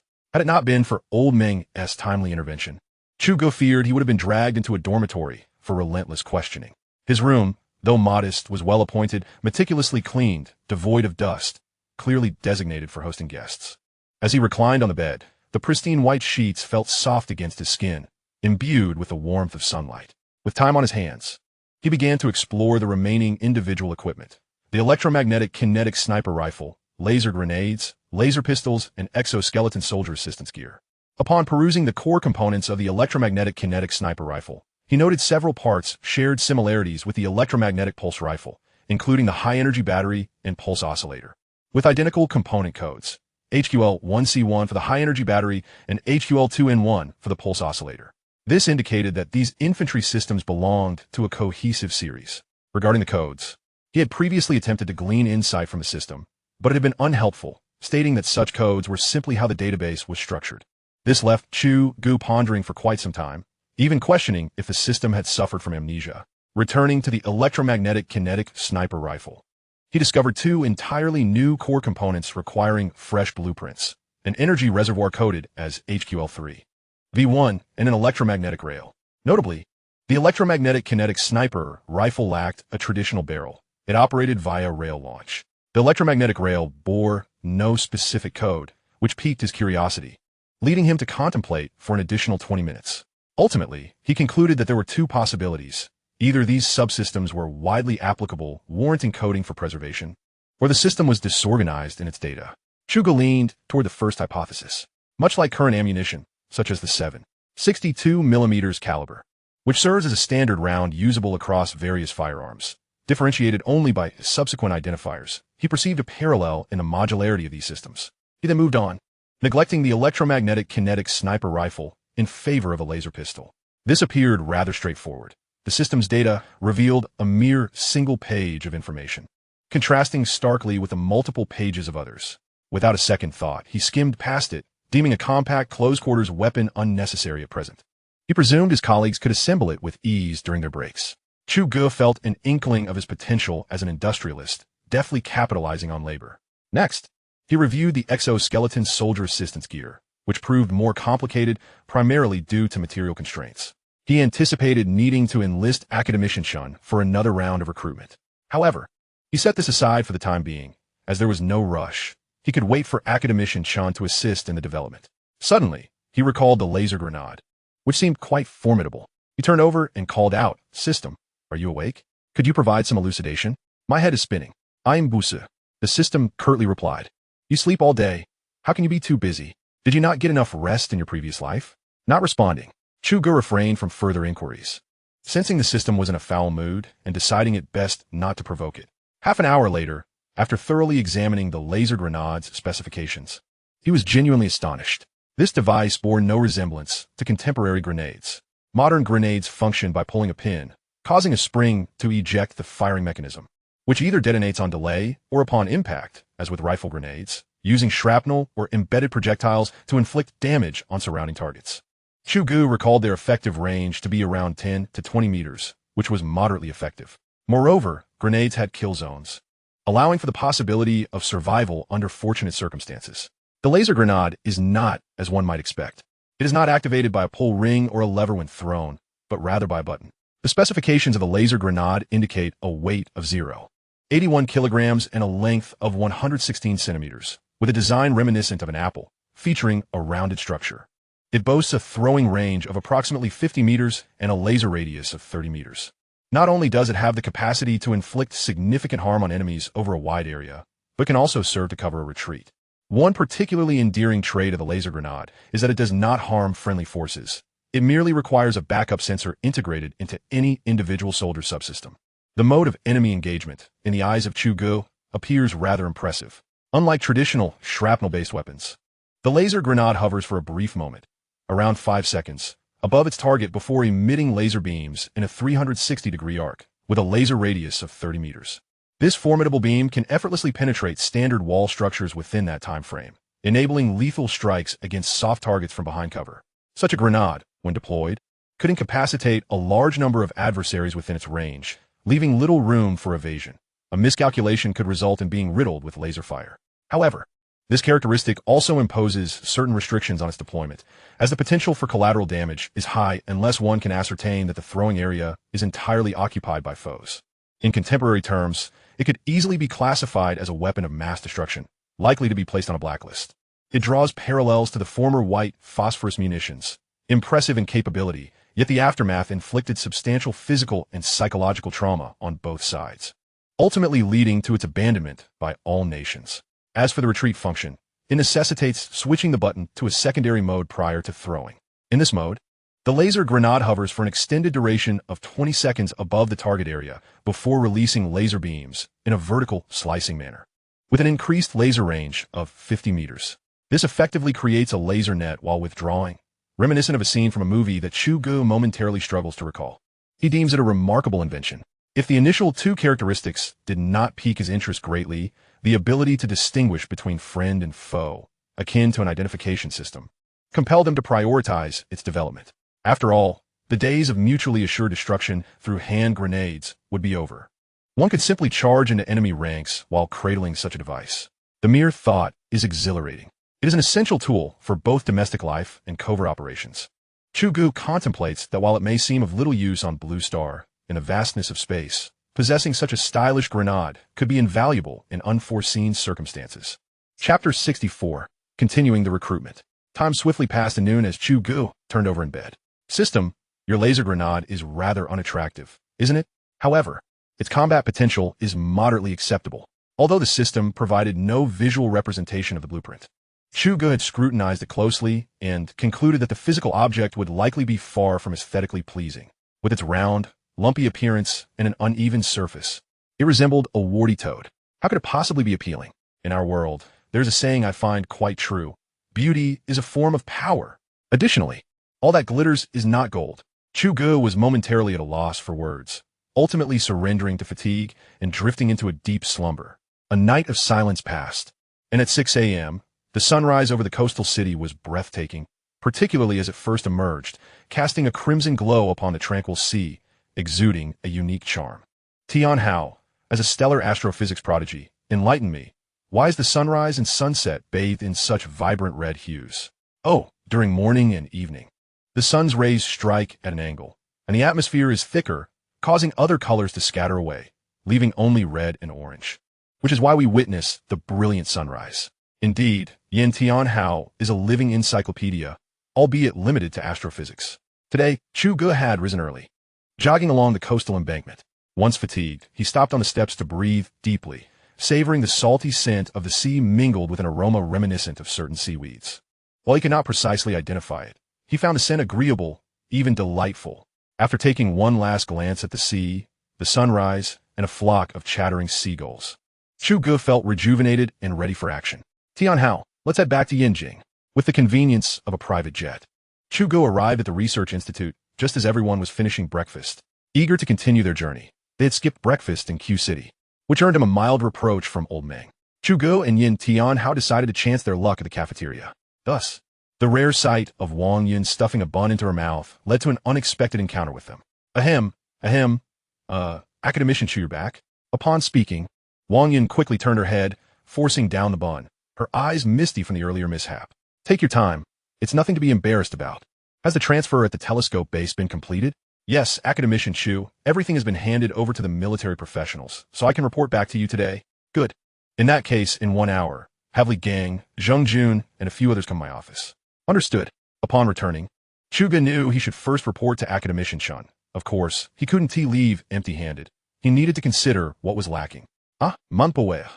With this thought, Chu Ge lost his appetite and, after exchanging pleasantries with Wang Yun and the others, made his way directly to Academician Chen's office. Upon entering, he found Academician Chun practicing Tai Chi. Chu Ge observed for a while, noting the strong stance and commanding presence of Chun, who appeared to have been practicing for quite some time, despite Chu Ge's lack of familiarity with the art. Academician Chun, your Tai Chi is impressive. Little Chu, you've returned. Have you eaten? Yes, Chu Ge replied, picking up an apple from the coffee table. Do you understand Tai Chi? Not really, but it seems quite profound. If you were don a proper practice outfit and perform on a mountain, you'd look just like a Tai Chi master. You really know how to flatter.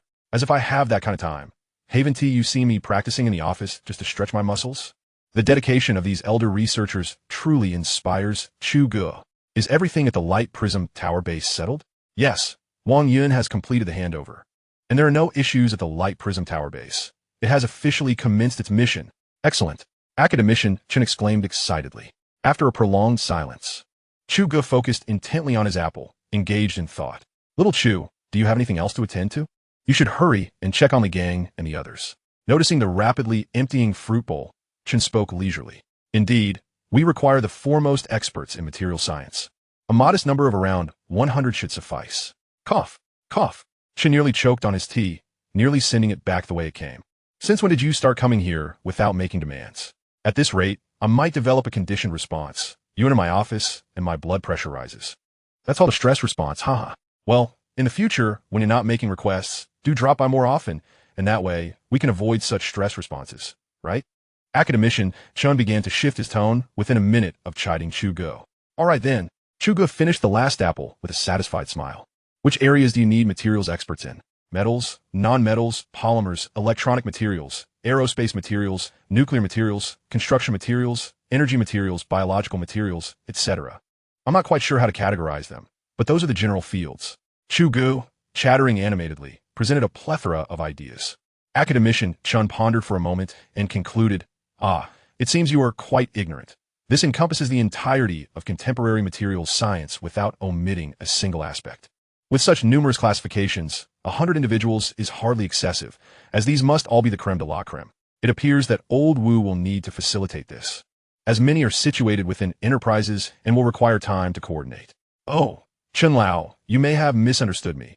I meant 100 individuals per materials classification, across several categories. Chu Ge began counting on his fingers. Very well, please prepare a detailed report, and I shall forward it to Old Wu. Is there anything else? Suddenly, he felt a wave of discomfort wash over him. Upon returning to the office, he found Li Gang and the others waiting outside. Academician Chu, you're back. Yes. Guomin, he replied. How are the projects you've been working on progressing? Li Gang and Zheng Jun quickly updated Chu Ge on their recent advancements. All right, here's the plan. Zheng Jun, continue your work on the quantum communication and quantum computing projects. Prioritize quality over speed, as these are foundational and among the most critical aspects. As for you, Li Gang, delegate the finishing touches on the helmet system to your deputy leader and select a portion of your team to be prepared for new projects by tomorrow at the latest. I will provide you with the relevant data and progress reports. The team had grown accustomed to Chu Ge's working style after some time. Chapter 65, Electromagnetic Kinetic Energy Sniper Rifle. After Li Gang and the others departed, Chu Ge promptly accessed the data on the laser grenade and began to write fervently. The hours slipped by unnoticed until evening fell. Throughout the afternoon, he had only taken a brief moment to stretch his aching limbs before immersing himself back into work. At last, he completed all necessary preparations before 6 o'clock. At that moment, a notification chimed from his phone in his pocket, clearing off the blueprints from his desk. He pulled out his phone. Dilu, have you returned to Yanjing? Yes, I came back early this morning. So, will you be able to attend the music festival tomorrow? If Dilraba hadn't reminded him, Chu Ge would have completely forgotten about this event. I should be able to manage, but I may need to return on the same day. Chu Ge replied honestly, as he had recently taken on quite a large workload and needed to remain vigilant, prepared to extinguish any potential fires. Oh, one day is fine. I know you're extremely busy. Dilraba's response left Chu Ge uncertain if she was pleased or displeased.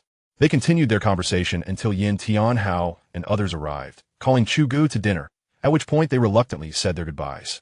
In the cafeteria, Chu Ge filled his plate and scanned the room. Spotting Academician Chun, he turned to beckon Yan Tian Hao and the others. You all eat first. I need to have a word with Chun Lao. All right, Academician Chun, they replied. Chen Lao, Chu Ge said playfully, unsure if the elder had calmed down since their earlier discussion.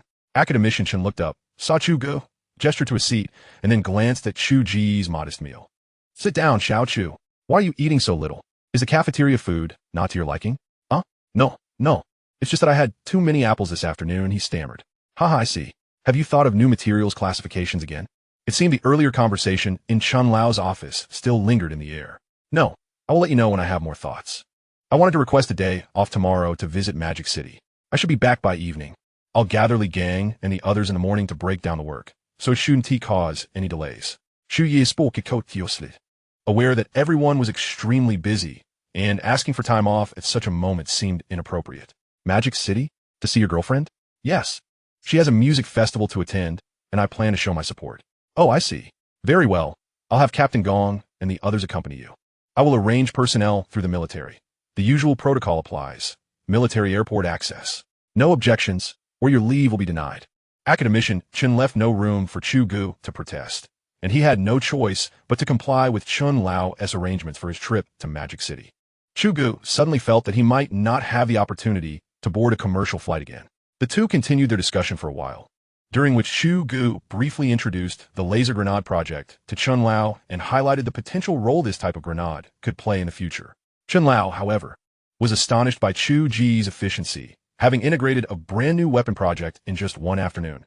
Such speed was almost unheard of, with projects being launched one after another. The Research Institute's territory was expanding rapidly. If things continued this way, it might indeed come true that the Institute, or rather Chu Ge, would dominate the military research sector. As they reached the cafeteria entrance, Chun Lao remarked, Xiao Chu, feel free to spend time with your girlfriend. Pursuing scientific research doesn't require you to forsake your personal life. We are still human, and aside from work, there are many aspects that require our attention. I'll go back and coordinate with the military side. Don't worry. Thank you for the trouble, Chun Lao. Well then, I'll take my leave now. MHM. On the way back to his dormitory, Chu Ge took out his phone. Naja, you don't need to pick me up tomorrow. What? Why not? I just told Li Jie that I would go to Magic City Airport to meet you. She replied, sounding disappointed. The leave has been approved, huh? Well, I'll be taking a military plane, and you want to have access. Just send me your address later, and I'll come find you directly. Huh? A military plane? Okay, all right. Li Naja was momentarily baffled, unable to comprehend how Chu Ge had arranged to fly on a military aircraft. In Academician Chen's office, after pondering for a moment, he picked up the phone on his desk and dialed a familiar number. Commander Wong, it's me, Old Chun. Yes. Here's the thing. Xiao Chu needs to go Magic City tomorrow, and I'll rely on you to coordinate with the military side. All right. As long as everything is foolproof. Also, about that bold individual who attempted to harm Xiao Chu. Yes, please collaborate with the police, if he harbors any ulterior motives. It's time to bring him to justice. Good, that is settled.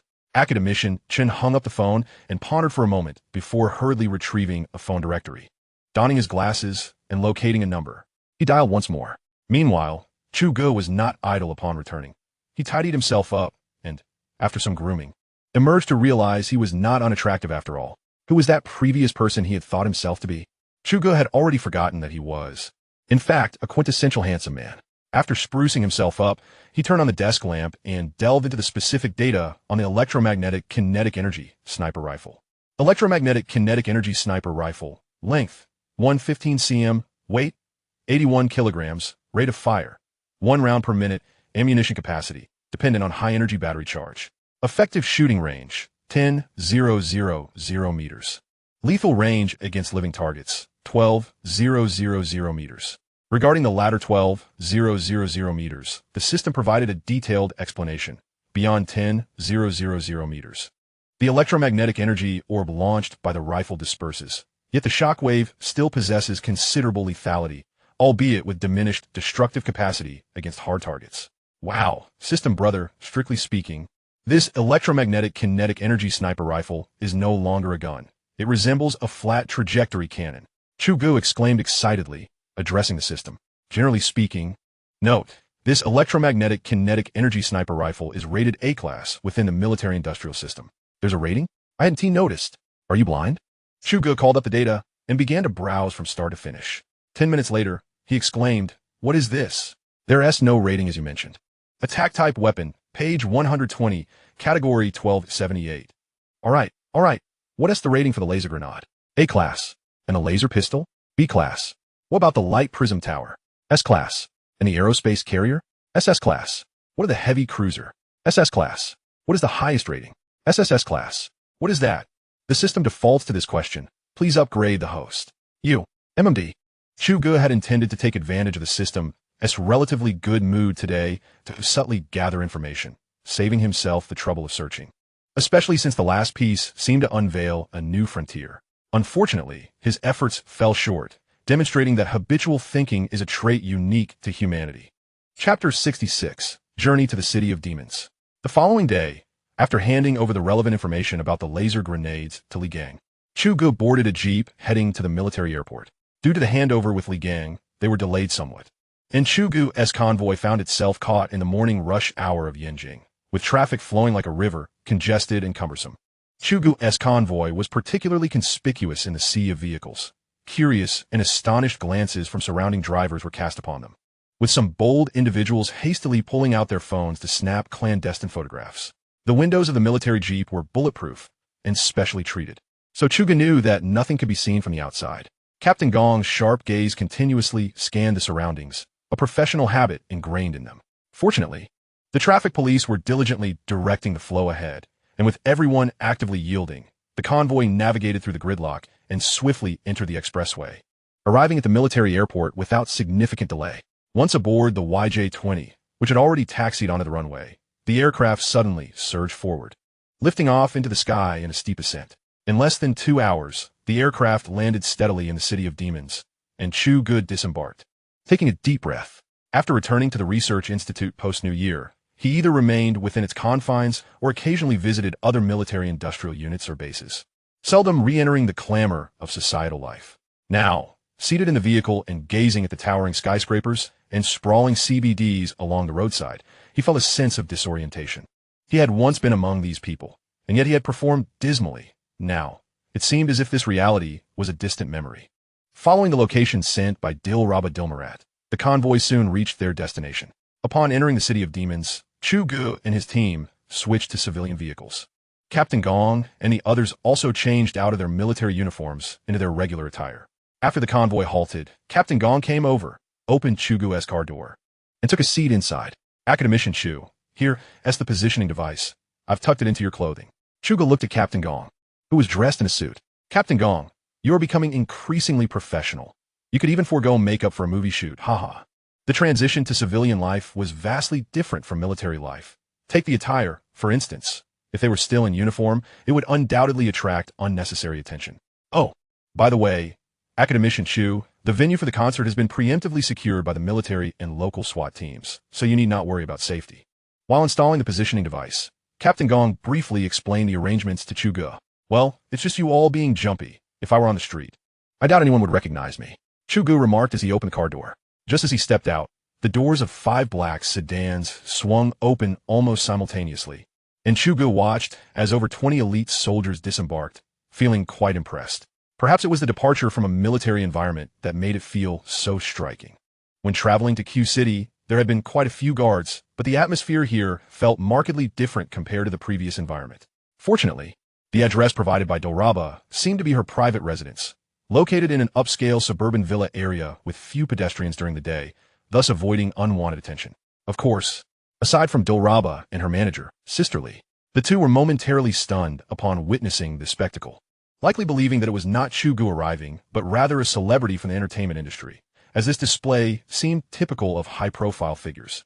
Chu Ge approached Dilraba and teased, "What's wrong? Don't recognize me? Your mouth is agape enough to fit an apple." And no, I just didn't react immediately. I was momentarily dazed, thinking perhaps a big star had arrived, she replied, linking her arm with Chu Ge's.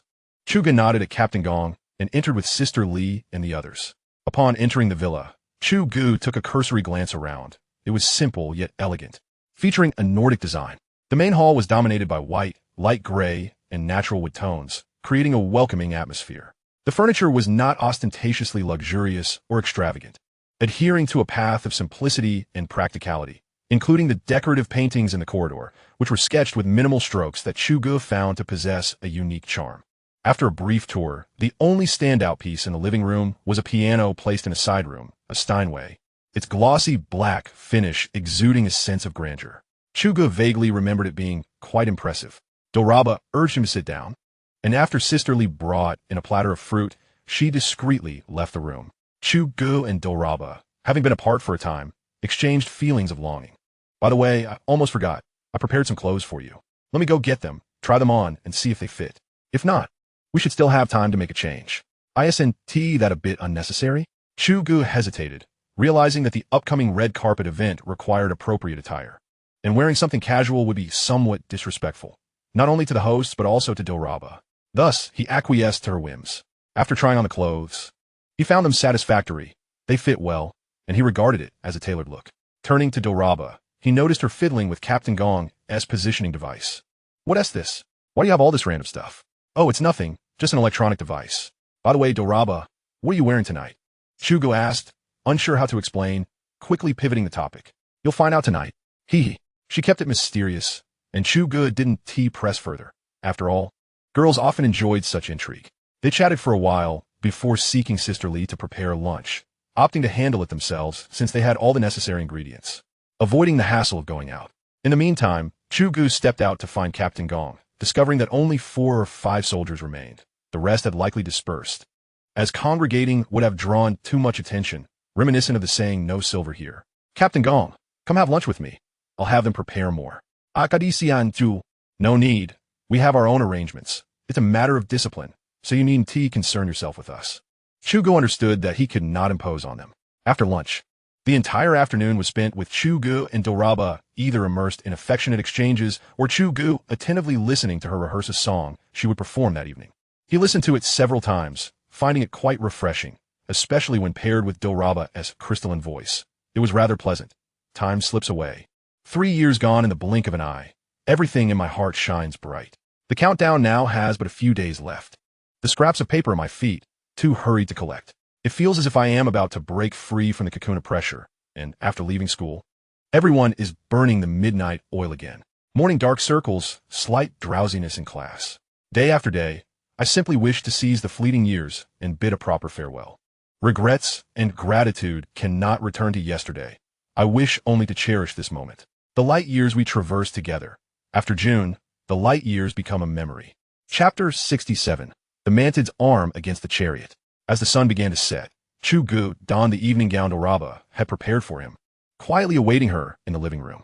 The moment Dilraba emerged, dressed in a gown reminiscent of a wedding dress, Chu Ge felt as if time had momentarily frozen. The pristine white gown accentuated her ethereal beauty, and with the crystal crown adorning her head, Dilraba appeared like a delicate princess. She bashfully approached and linked her arm with Chu's, and together they exited the villa, boarding Naza's motorhome. Captain Gong and the others trailed far behind. As the group sped towards the concert, the music festival in the Magic City was hosted in an outdoor musical plaza, situated within a rather renowned park, gaining a modest reputation within the music circle. Upon Chu's arrival, the throng could only be described as a sea of people from a distance. An array of luxury cars congregated, with handsome men and beautiful women creating a lively atmosphere. The concert was inherently a realm for the youth, drawing countless attendees from across the nation, eager to witness the spectacle. During such occasions, affluent scions were especially extravagant, throwing money recklessly to secure one of the few prime spots, allowing them a closer view of their favored domestic and international stars. Among these wealthy heirs was Chao Bo, the illustrious young master of the Magic City, known for his lavish spending on those he favored. Despite his penchant for revelry, he remained attentive to family matters, preparing for a grand spectacle, an extravagant public proposal amidst the festivities. As for Naza's declarations regarding her supposed boyfriends, he had never taken them to heart, viewing them merely as trivial games between the sexes. He was indifferent to Naza's past or future. The ultimate goal of their union was the strengthening of familial ties. As for that fellow named Chu Ge, he had nearly forgotten him. However, it wouldn't be long before he recalled him vividly, as just moments later, he spotted Chu Ge and Naza hand in hand, traversing the red carpet. Goodness, is that Naza? She looks like a little princess today. I'm more focused on the handsome guy beside her. Could he be the mysterious boyfriend Naza has been talking about? It seems so. Wow. They look quite compatible. Truly a pair of stunning individuals. The conversation of those nearby reached Qiao Bo's ears, igniting his fury before the show had even commenced. His anger transformed into a cold smirk on his face. For someone like him, the more he contained his rage, the more it simmered beneath the surface. So, they dare to show up? It seems I found an opportunity. Yeah, if you mess this up again, you might as well not come back. Yes, Boss Bo. Qiao Bo's companions retreated, while Chu Ge remained blissfully unaware of the brewing storm. After walking the red carpet, Naza headed backstage, while he settled into the seat reserved for him, patiently awaiting the commencement of the music festival. Gradually, the surrounding empty seats filled, and whispers rippled through the crowd. Dressed in an elegant suit, Chu Ge sat there, exuding an air of distinction. Regarding the evening attire, he had glanced at the tag, entirely in English, and he couldn't decipher it. Who is that handsome guy sitting in front? Does anyone recognize him? He seems somewhat familiar. I think he might be from a prominent family, given his seat. I heard that prime spots for today's music festival are selling for upwards of hundreds of thousands. Indeed. And that suit he is wearing, I saw it featured in a magazine just a couple of days ago. It's from a luxury European brand called Brioni, or something like that. Even a regular piece from their collection would cost at least 70 to 80,000. Wow, he is so handsome. No one stopped me. I think I'm in love. Haha, you hopeless romantic. The excited chatter of a few nearby girls reached Chu Ge's ears, causing him to smile and shake his head, casting a sidelong glance at the suit. It indeed bore that brand's label. Naza had certainly splurged on him. Chu Ge felt it was somewhat extravagant. This outfit was essentially a display piece, likely to be worn just this once, making it seem like a disposable item. However, he reasoned that many of life's necessities were similarly used just once, so it was hardly objectionable. Hello. While Chu Ge was lost in his thoughts, a shy voice interrupted him. Hello. May I sit here? I don't quite understand the characters on this seat. Oh, let me take a look. Chu Ge examined the ticket and confirmed that it indeed corresponded to the seat beside him. It appeared to be a foreigner. Upon closer inspection, he vaguely recognized her as a rising star from the land of kimchi, although her name escaped him. To him, their names often felt indistinguishable, much like their faces. Yes, this is your seat. Please take a seat. Oh, welcome to Huaxia. Chu Ge replied courteously. Once the girl was seated, he resumed his gaze towards the stage, as the lights gradually dimmed, indicating that the music festival was about to commence. A series of exhilarating beats reverberated through the venue, with the organizers kicking off the event with a fast-paced song. The previously boisterous audience began to quiet down, leaving only the music in its wake. Among the audience, small clusters of friends ceased their conversations, swaying to the rhythm of the music. Of course, Qiao Bo was not in a mood to revel in the festivities. Boss Bo, our people are ready. Once the concert wraps up, we can make our move. Is that kid going alone? Let us not have a repeat of last time, where we embarrassed ourselves. He should be alone. We observe him closely. Rest assured, this time it's foolproof. All right, you may go. Gao Bo, note that? His gaze darting towards Chu Ge. Kid, today we'll settle old scores along with the new. Meanwhile, Chu Ge was thoroughly engrossed in the live music, having always been a fan. Despite his lack of vocal talent, today was a rare opportunity to unwind, and he listened attentively to each song. Soon, Naza took the stage, performing a refreshing song that sent a crowd of newly minted adults into a frenzy. As Chu Ge watched their spirited enthusiasm, he couldn't help but reflect on his own youthful exuberance. After finishing her song, Naza stealthily made her way back to Chu Ge's side. Hey, Naza, the girl next to Chu Ge suddenly whispered. Oh, it's you. You're here at the music festival? Yes. I came to Magic City for a promotional event. When I learned about the music festival, I asked a friend in Huaxia for a ticket. I didn't plan on performing. What a pity. If they knew you were here, they would go wild. Naza gestured towards the group of young fans nearby. Thank you for the compliment. By the way, is this your boyfriend? Oh, I almost forgot. This is my boyfriend, Chu Ge. Hello. Hello. Chu Ge and the girl exchanged pleasantries once more, with no more songs on the agenda. Mainly some activities and awards from the organizers. Naza quietly suggested to Chu Ge, if you don't like this part, we can step outside. She was always considerate of Chu Ge's feelings. He paused for a moment. That works. Besides, you've already sung, and they can't compare to you. Oh, come on. I know my own worth. They both laughed. Chu Ge and Naza greeted the girl beside them before slowly moving towards the aisle. Not far off, several pairs of eyes were fixated on the duo as they exchanged glances, poised to approach, when suddenly, a chill ran down their spines. Come with us quietly, or this will get loud. As they looked down, they saw dark guns glinting ominously with the flickering lights of the venue. Bald Jie was drenched in sweat, thinking, this scene feels eerily familiar. Qiao Bo was momentarily bewildered, watching as Chu Ge and Naza drifted further away, while his subordinates remained frozen in place, as though under a spell.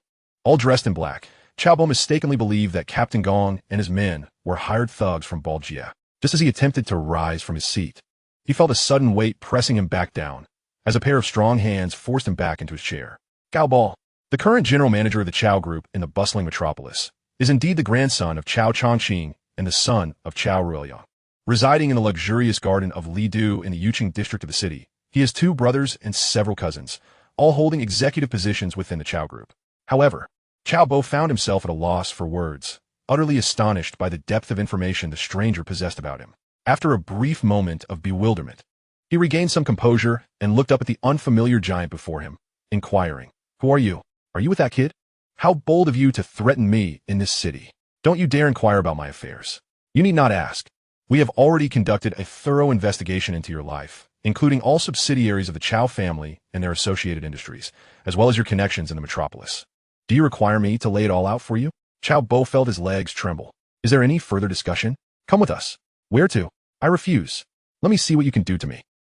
Before he could finish his retort, a sharp pain surged through his arm, rendering him numb to its existence. "No need to look further. I have dislocated it. Any more questions?" "Yes, I wouldn't mind losing a few more limbs."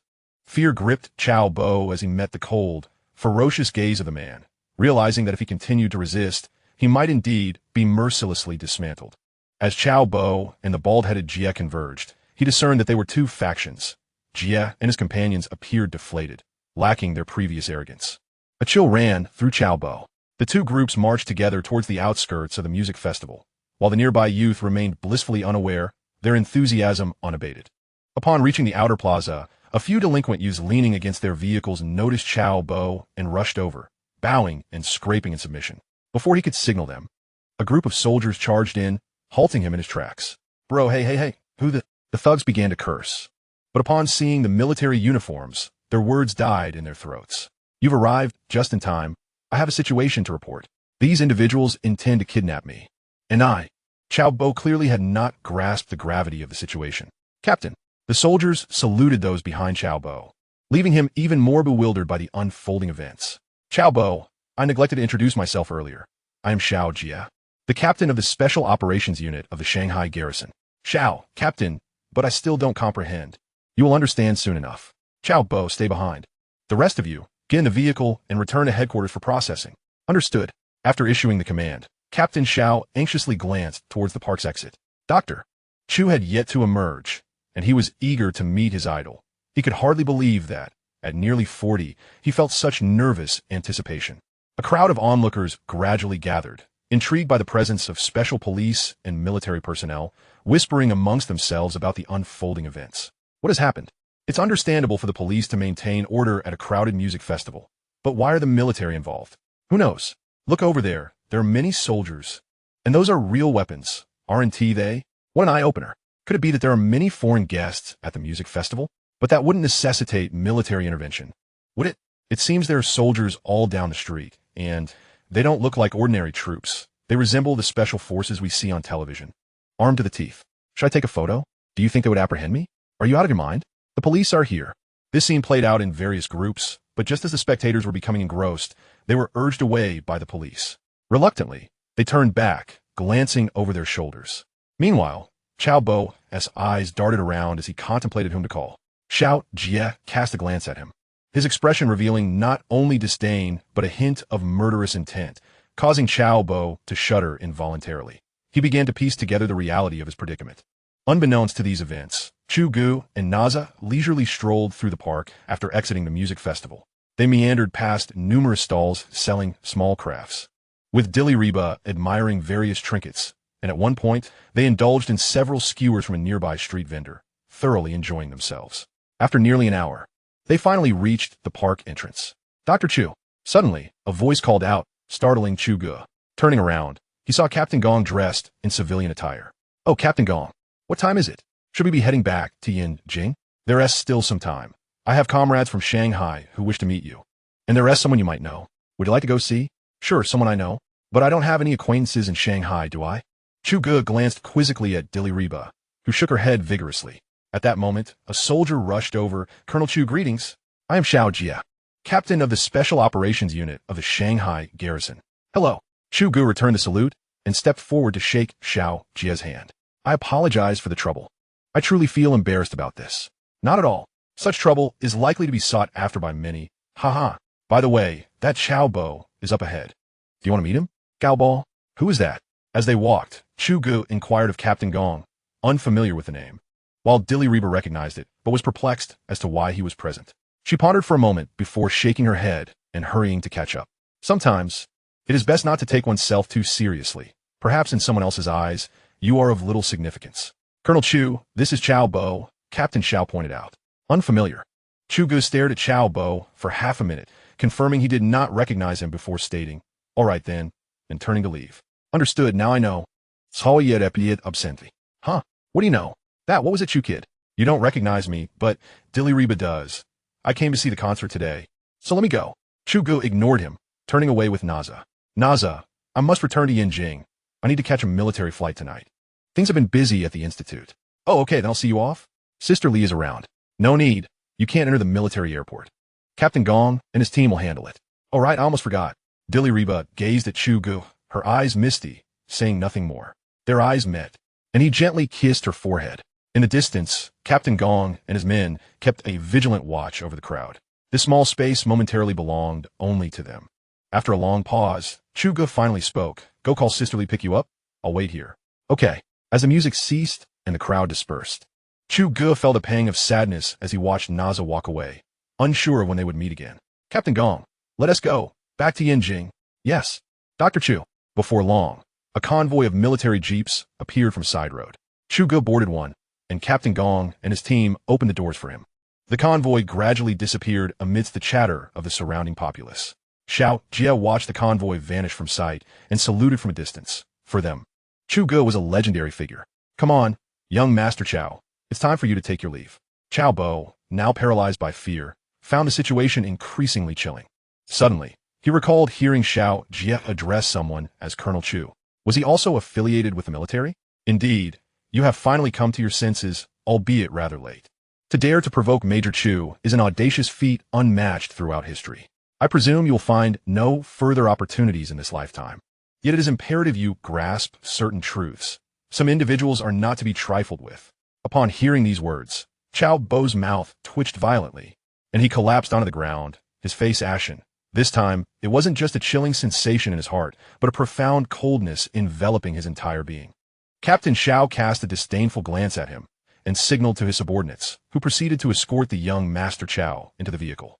The alarm lights flickered, gradually merging with the neon glow of the night in this grand metropolis of Huaxia until they faded into the distance. At 11 p.m. in Yinjing, Chu Ge had finished his evening routine and comfortably reclined on the spacious bed in his dormitory. After reassuring Delina Zha of his safety, he accessed the database in his mind, a habit he had cultivated. Even on nights when he refrained from writing progress reports, he would still close his eyes and delve into the intricacies of System Big Brother. His good friend. Yesterday, in his haste, he had yet to fully explore the electromagnetic kinetic sniper rifle, so he resumed his research from where he had last left off. System Big Brother. What is the rating for the electromagnetic kinetic sniper rifle? A grade. It seems that today this fellow is in a rather good mood. A range of 10,000 meters? Even with a 16x scope, I cannot spot the target. How am I to shoot at something I cannot see? Moreover, don't I recall that currently, military forces worldwide typically use scopes of up to 8x at most? What is your target? Umans. Who told you that the electromagnetic kinetic sniper rifle is meant for human targets? Are humans worthy? Aye. Chu Ge stifled his response, realizing he must continue the dialogue without stooping to the level of this non-human entity. Then what am I supposed to shoot? According to your military framework, high-value targets are the primary focus of the electromagnetic kinetic sniper rifle, such as radar stations, missile launch vehicles, armored targets, etc. Oh, I see. It resembles an anti-material sniper rifle. What else? What else? Does Godzilla, xenomorphs, or Transformers count? My goodness, you are aware of these? The system will learn parts of new knowledge frameworks alongside the host. These entities do not have original data in the database. I am currently saving them. Ahem, you needn't bother saving those. They are of no use, mere fabrications. It will be far more prudent to store some useful books instead. Chu Ge was genuinely astonished by System Big Brother's earlier remarks and began to jest with it. What else have you learned? To be honest, These matters piqued Chu Ge's interest. Yet upon further reflection, he couldn't shake the unsettling feeling that perhaps he was overthinking it. Subsequent events would prove that Chu Ge was not merely imagining things. The host is lacking in knowledge. This system is attempting other methods to continue learning. All right, you may go to sleep now. Chu Ge felt the urge to rest. After a day filled with joy, he found himself unable to sleep due to this entity's provocations. As Chu Ge tossed and turned, Academician was also awake, engaged in a phone conversation with Director Wu. Old Wu, are you implying that we can initiate the Redshore plan now? Yes, Academician Chun. The high-ranking officials convened an urgent meeting tonight and have decided to implement the Redshore plan ahead of schedule. Well, it seems that young Chu will soon find himself in the eye of the storm. Haha, what are you worried about? Do you doubt that modern Huaxia cannot protect him? Besides, we have the backing of 1 billion citizens. Very well, I will comply with orders. However, once this plan is executed, security measures for Xiao Chu's family will likely need to be upgraded. You need not worry. Arrangements are already underway.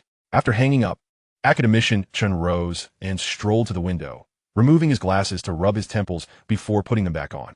He stood quietly, gazing out into the inky darkness of the night. After darkness comes dawn, he murmured. The Redshore plan had been established long ago, and following Chu Ge's development of a complete controllable nuclear fusion technology, Huaxia had successfully completed technological upgrades and accumulation during this period. It was time to present it to the world, converting it into a technological barrier and utilizing it to reap global wealth. This approach had always been the tactic of developed Western nations, leveraging technological superiority to extract exorbitant profits and plunder wealth. Huaxia had been paying an unfathomable amount in foreign currency each year, although the nation had invested heavily in the research and development of these high-tech fields in recent years. It was still lagging behind. Once the castrated version of controllable nuclear fusion technology was released, it was inevitable that interested countries would seek to exploit it and pursue technological advancements through reverse engineering. However, Huaxia was unperturbed, for by that time, the nation would likely have ascended to great heights. This was the ultimate version of being one step behind, leading to a perpetual state of lag. Furthermore, the implementation of this plan also signified that its creator, Chu Ge, would soon emerge into the limelight. Chapter 70. Chu Ge's Meteoric Rise to Fame. Although System Big Brother had belittled him yesterday, Chu Ge believed that the electromagnetic kinetic sniper rifle was still a remarkable creation. His motto was, if it is a great invention, it must not be kept to oneself. It ought to be shared with Li Gang. After a morning of intense work, Chu Ge promptly delivered the blueprint to Li Gang in the afternoon. But Academician Chu, my team for the laser grenade has just been established. You can't keep piling projects on me like this. Li Gang lamented, feeling utterly despondent. While he was excited to see new projects, he simply cannot keep up with Chu Ge's relentless barrage. I don't care. The other projects in your team will have to be delegated further. You can figure it out. It's not the first time. If necessary, just ask Academician Shun for more personnel. Regardless, I will come to you for the final product when the time comes. Chu Ge began to adopt an air of authority. Very well, Academician Chu. Who am I to argue with the boss? He chuckled. The surrounding team members, witnessing Li Gang's predicament, erupted in laughter. Within the group, Li Gang was the leader. While they were only there to endure admonitions, today, they finally seized the opportunity to take revenge through Chu Ge. Laugh all you want. Wang Lei, Zhang Yuanqing. You two are the most amused, huh? Come on, let's go find someone to pick on. Hey, team leader Li. Chu Ge had already walked far ahead, listening to Li Gang and the others bantering behind him, unable to suppress a grin that stretched from ear to ear. Li Gang was indeed a man of immense potential. This was true. Despite the high-intensity development plans that Chu Ge imposed, he consistently met deadlines without faltering. Chu Ge was quite satisfied with this. The soldiers he had chosen were indeed competent. At this moment, while Chu Ge was playfully tormenting Li Gang, he had no inkling that soon, he too would become the subject of relentless pressure, and the storm would be fierce. The situation began to spiral from online developments. Renowned film and music star Dilraba Jia makes an appearance at the Magic City Music Festival, with a mysterious boyfriend cheering her on, as the two stroll hand-in-hand down the red carpet. Upon seeing this marathon-length headline, Chu Ge nearly lost his composure. Indeed, clickbait was an art form perfected.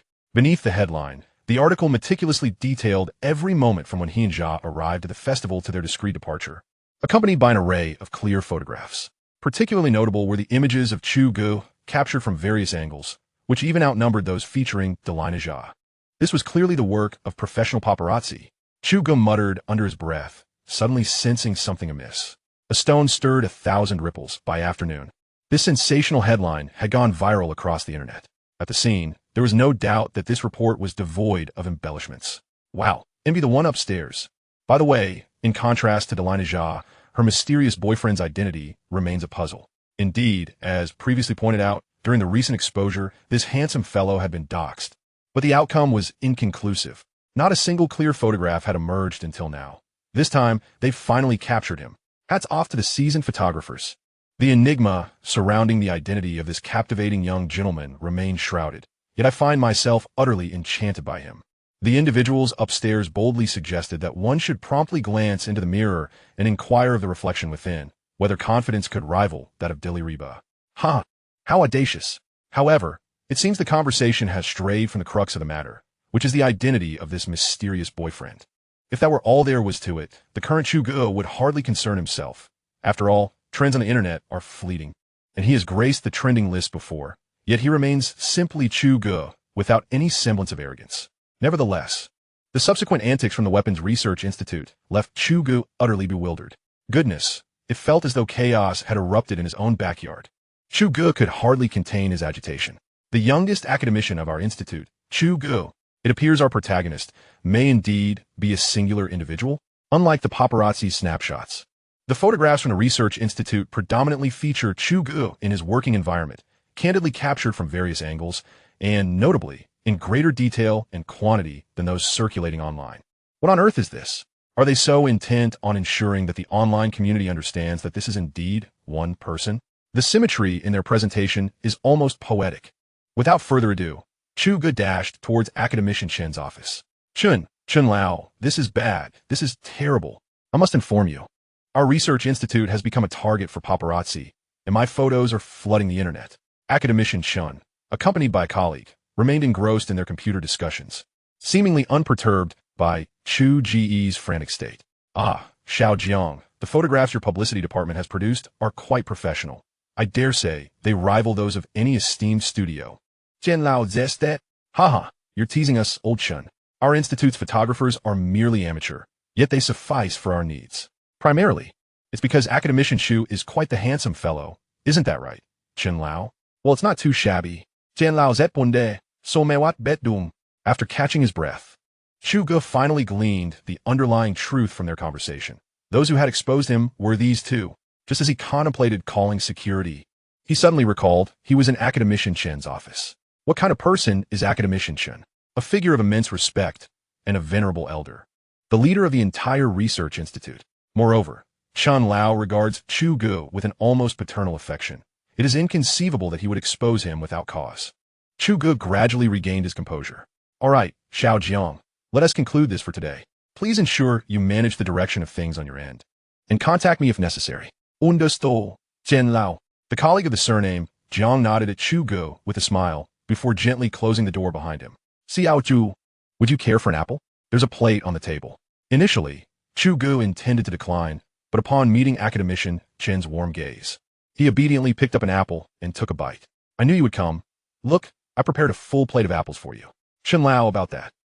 Academician Chen waved his hand. This is a plan that has been in the works for some time. In the past, our nation tended to conceal and protect certain talents, often leaving them unheard of for decades. However, times have changed. Our philosophies, modes of communication, and methods of interaction have evolved. Hence, it is imperative that our approach to nurturing talent also transforms.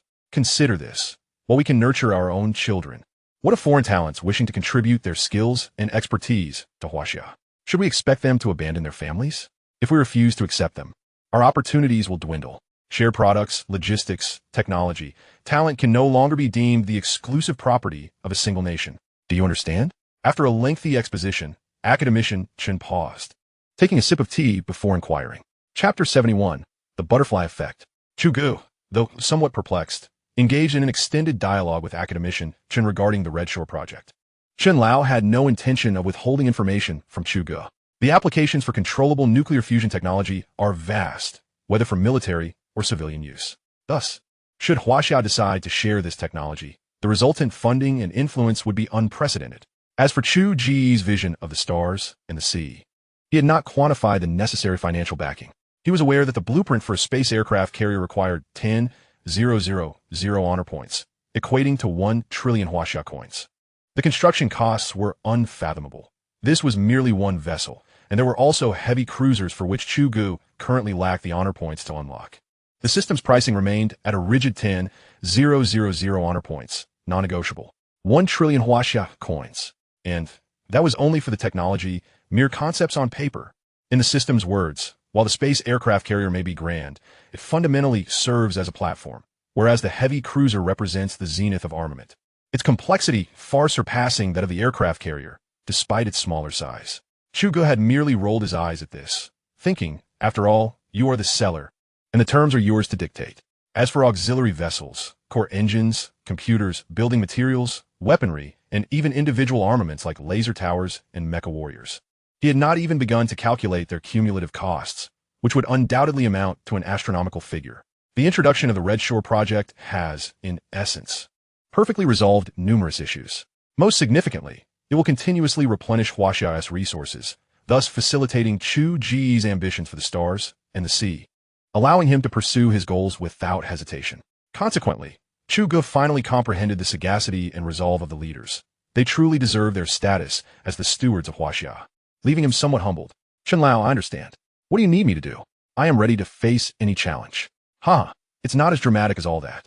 You must not put yourself in danger. You are the focal point of this plan's protection. Simply continue with your stars and sea project, and the rest will be managed by Huaxia and its people looking out for you. Thus, Chu Ge, even in his obscurity, would inevitably gain notoriety, not just within Huaxia, but potentially across the globe. An official endorsement from the Research Institute detonated like a heavy bomb on the internet, and to everyone's astonishment, the top 3 trending topics were all centered around a certain Chu Ge. The popularity of Chu Ge, the Academician, swiftly eclipsed his other title as Dilraba's boyfriend. He is actually an Academician? Wow, this is utterly dazzling. The upstairs chatter turned increasingly fervent, with one individual lamenting. What does it mean to be a 22-year-old Academician? I lack the educational background to comprehend. What does it mean? Let me put it this way. Before Chu Ge was recognized as an Academician, the average age of Huaxia's Academicians was nearly 60 years old. And mind you, this average reflects only recent years. Ponder that. The implication was clear. Chu Ge, through his own merit, had single-handedly lowered this so-called average age. No doubt about it. I must confess, I previously thought that NASA had merely found a wealthy heir, and I felt somewhat disappointed. But now, this revelation is explosive. I comprehend what it means to exemplify a match made in heaven. Clearly, this individual was a fan of Dilraba. Another voice called out, "Why don't you go to that celebrity named Dilraba next door and leave us be? She's just a star. How could she be compared to a Huaxia Academician?" Agreed. Agreed. Agreed. This was the online discourse, and it unfolded precisely as Academician Shun and his colleagues had anticipated. However, certain developments ventured beyond their expectations into the lives of the general populace. Professor Chen would later reflect, who would have thought? This lad, Chu Ge, appeals to both the young and the old alike. Mischievous children, while you neglect your studies, this young man has become an academician at the age of 22. And what about you? All you do is feast. Mother, I am merely 12 years old. 22 seems an eternity away. Eternity? Indeed, it is distant. Even if you were to board a rocket, you would not catch up. A diligent child. I must say, at 22 one could even become an academician. I once believed my aspiration to attend Yenjing University was lofty, yet now it appears my ambitions were rather modest. It is indeed my brother Chu who serves as my exemplar. Parents, children, bus drivers, office workers, company owners, and even the distinguished figures within their respective fields are all astounded by Chu Ge's remarkable youth and accomplishments. This evening, the name Chu Ge has become a household term. After finishing his meal, Chu Ge engaged in no other pursuits, for he had witnessed something extraordinary. The reputation points of the system began to rise ceaselessly, previously dormant. They now fluctuated vigorously. 3-digit figures, 4-digit figures, 5-digit figures, 6, 7, 8, 9. Can these reputation points be exchanged for currency? You are overthinking it. At 7:20 p.m., as the citizens of Huaxia dined, they simultaneously discussed Chu Ge while watching the news. The Ministry of Science and Technology of Huaxia announced the latest news. The controllable nuclear fusion technology developed by Academician Chu Ge has completed its feasibility study, with the miniaturization of the device and its real-world applications extending into the civilian sector. Please see the detailed introduction. The news segment was brief, lasting only 5 minutes. Not long. Apologies, but within the confines of Huaxia's 30-minute comprehensive daily news report, that is quite extensive. Dad, what exactly is controllable nuclear fusion? I believe I heard Brother Chu Ge's name mentioned. The child, still young, inadvertently transformed those words into a jumbled mess. Well, I suppose I too am unsure what that entails. A 5-minute news report has thrust the internet's protagonist, Chu Ge, into the limelight. Controllable nuclear fusion? What on earth is that? A nuclear bomb? A nuclear bomb? Hasn't Huaxia long possessed those? An atomic bomb is based on nuclear fission, while nuclear fusion pertains to hydrogen bombs, right? How is high school physics taught upstairs? When 1D, deuterium, and T, tritium, undergo fusion, a neutron is produced, releasing 176 MeV of energy. 2DS undergoing fusion release approximately 141 MeV. The conditions for nuclear fusion are exceedingly stringent. High temperature and pressure are required, followed by the release of neutrons and substantial energy. Previously, nuclear fusion necessitated heavy nuclear fission to initiate, meaning an atomic bomb was required to detonate a hydrogen bomb. And all were uncontrollable nuclear fusion. A scholar upstairs has been duly identified. Whether or not one excels academically, I only know that Academician Chu Ge is truly remarkable. Is there any need for you to say that? All of Huaxia is now aware. Chapter 72, Overwhelmed. This night is destined to be a sleepless one for many. Whether acquainted with Chu Ge or not, those unfamiliar often find themselves exclaiming, "Brother, truly impressive," before heading off to praise him further. As for those who know him, their astonishment is palpable. Is this truly the Chu Ge I once knew? Yu Lu and Chu Min are among the astonished. Academician Chu. Lele, do you see this person? Is he your Chu Ge? Yes, indeed. The photos have surfaced. You've seen them before? Haven to you? Yet, it seems somewhat surreal.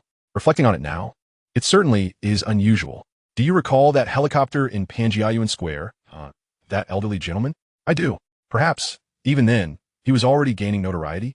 Yu Li's expression appears somewhat dazed. Chu Min converses with her extensively, but she refrains from further comment.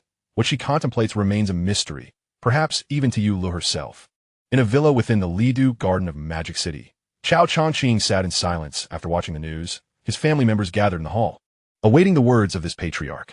Among the younger generation of the Chao family, while Chao Bo may be somewhat brash in Chao Chongqing's eyes, he was the most suitable and capable to inherit the Chao group. Yet now, Chao Chongqing laments his decision to have Chao Bo join the family business. Father, is the academician Chu mentioned in the news the same person that Chao Bo provoked? However, according to family reports, that young man is a senior colonel, a member of the military system. How did he become associated with the Research Institute? It appears that regardless of the faction, the Chao family has entangled themselves with someone they ought not to have. What shall we do? Several of the elder members of the Chao family exchanged anxious words, their concern evident. Enough. Gao Jiangqing sighed deeply. At this point, there is no room for regret. Chao Bo is of the Chao family. Thus the mistakes he makes and the consequences he incurs are ours to bear. However, I fear the repercussions may be beyond our capacity to endure. With that, Chao Chongqing slowly rose, ignoring the crowd, and retreated to his bedroom. His hunched silhouette vanished with the creaking sound of a closing door. Observing that the elder had spoken, the Chao family members did not linger, rising to depart. Yet, the once imperious members of the Chao clan now seemed to be filled with trepidation, each contemplating their escape routes. Chu Ge typically lacks the time to watch the news, hence he remains oblivious to the evening's events. However, following the broadcast, first his parents, then relatives, friends, both familiar and unfamiliar. Everyone with his number seemed to be calling him, or on the verge of doing so. His phone quickly began to overheat. Eventually, Chu Ge opted to turn it off entirely. Is this what fame entails? It feels rather burdensome. Perhaps it is best to change my phone number tomorrow. Shaking his head, he set his phone aside, pulled the covers over himself, and soon drifted off to sleep. Chu Ge had yet to comprehend that this is merely the nature of humanity. In the United States, at 9:00 a.m., John Wilson found himself increasingly overwhelmed. The issue of the stealth reconnaissance aircraft had become known throughout the entire defense system.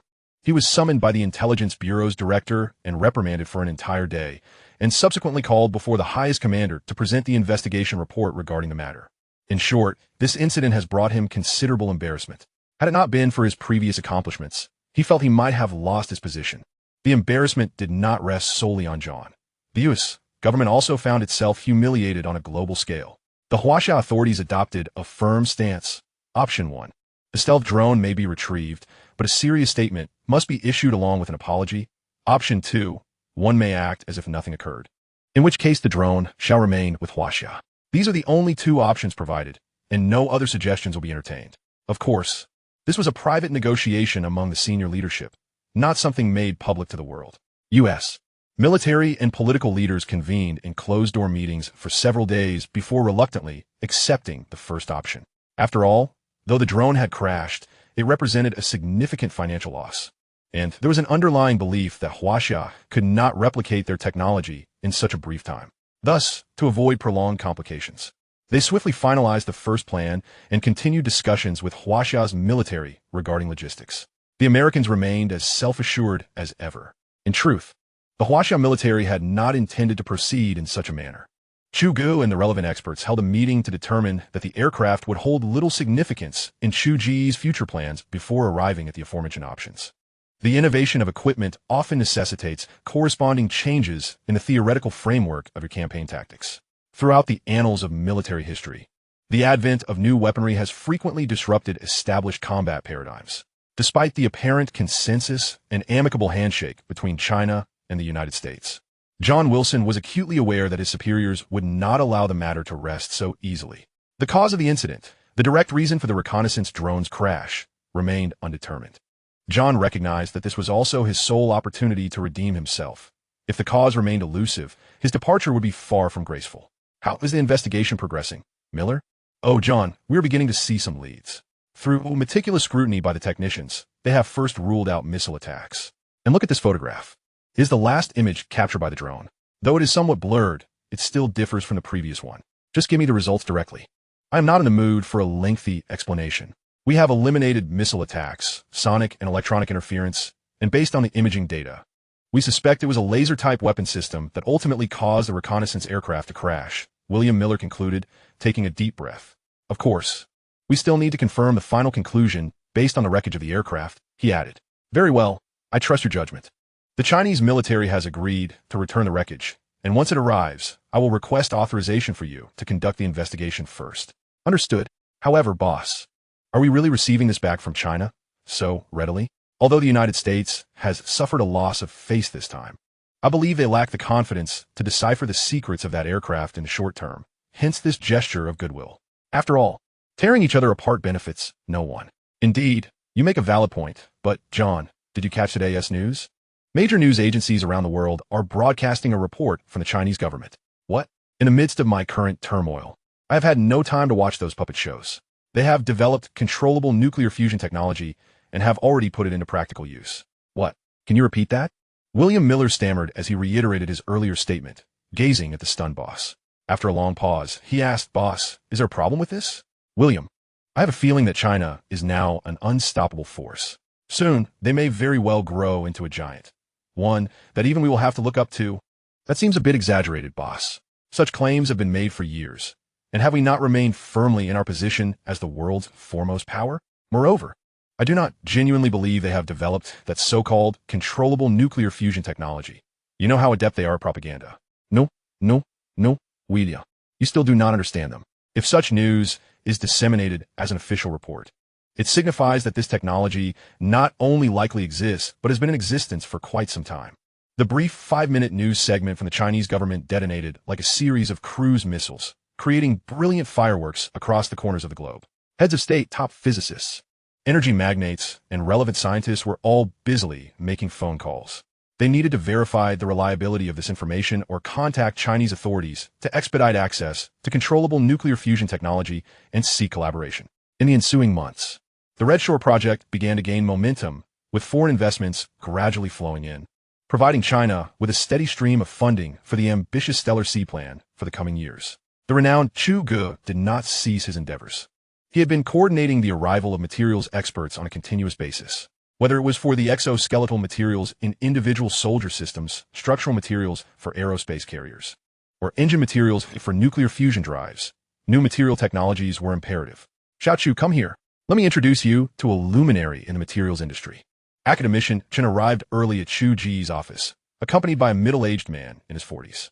The man wore thick glasses, his hair meticulously groomed, and his attire was impeccably pressed, so much so that it bore no wrinkles. Chu Weichao, a senior engineer specializing in metallic materials, Xiao Chu, please meet him.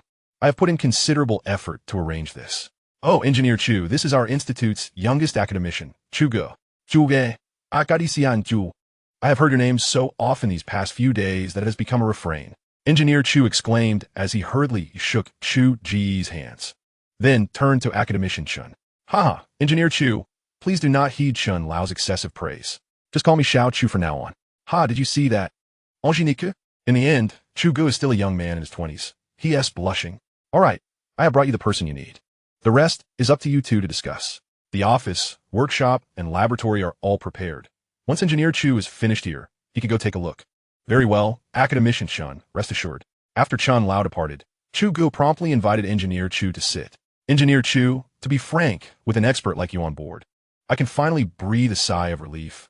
Otherwise, I would struggle to proceed with the upcoming tasks. Haha, Academician Chu, there's no need for modesty. Before coming, Chun Lao had already briefed me on some matters. Concerning the future of China, we will certainly do our utmost. Please, direct me as you see fit. I am at your command. Engineer Chu expressed his stance clearly, prompting Chu Ge to scrutinize the middle-aged man before him for a moment longer, feeling genuine admiration. It takes a great sense of duty to set aside the distractions of the outside world and devote oneself to scientific research for the future of China. With this realization, Chu Ge decided to be forthright. All right, here is the plan. You will take your team to the laboratory to take a look at the equipment. If any replacements are needed or if you have better suggestions, feel free to voice them. I will ensure that the Institute staff accompanies you throughout the process. I will personally hand over the specifics regarding the experiments and manufacturing of new materials to you tomorrow. How does that sound? Sounds good, Academician Chu. I will follow your arrangements. If there is nothing else, I'll head back to make preparations. Absolutely. Angelique spoke. He had already exited the office with a brisk demeanor. Chu Ge recognized that he was indeed a man of action. Wasting no time, he turned his attention to the system. The exoskeletal equipment provided by the system actually serves as an auxiliary armor for individual soldiers. Built upon a foundation of armor, it enhances the area between the hands and shoulders, as well as from the ankles to the thighs, with an additional layer of physical augmentation, supplemented by microcomputer control. This design aims to enhance the explosive power, endurance, jumping ability, and strength of the individual soldier's hands and legs. The primary material is based on carbon nanotubes, which allow carbon atoms to hybridize in both sp2 and sp3 states, forming a new substance characterized by a mixed hybrid state. In this state, the tensile strength of carbon nanotubes reaches 100 times that of steel, while its density is merely 1/6 that of steel, significantly reducing the weight of the final product. Upon reviewing the system's data, Chu Ge noted that a complete exoskeletal armor set weighs only 46 kilograms. This material also possesses two additional properties. Its hardness is 3 times that of diamond, and its melting point is the highest among known materials. It is, in essence, the perfect exoskeletal material. System, you truly excel. This material selection is impeccable. Although it is not novel, the manufacturing process poses a challenge. Based on my research, large-scale production would be best handled through your methods. I have better options, but sadly, you lack the funds. Moreover, due to your resource scarcity, you can only modify, upgrade, and utilize currently available resources. I find you to be quite the contrarian. Can you not utter a single kind word? After listening to the critiques from the system, Chu Ge returned in a huff. Humans are complex.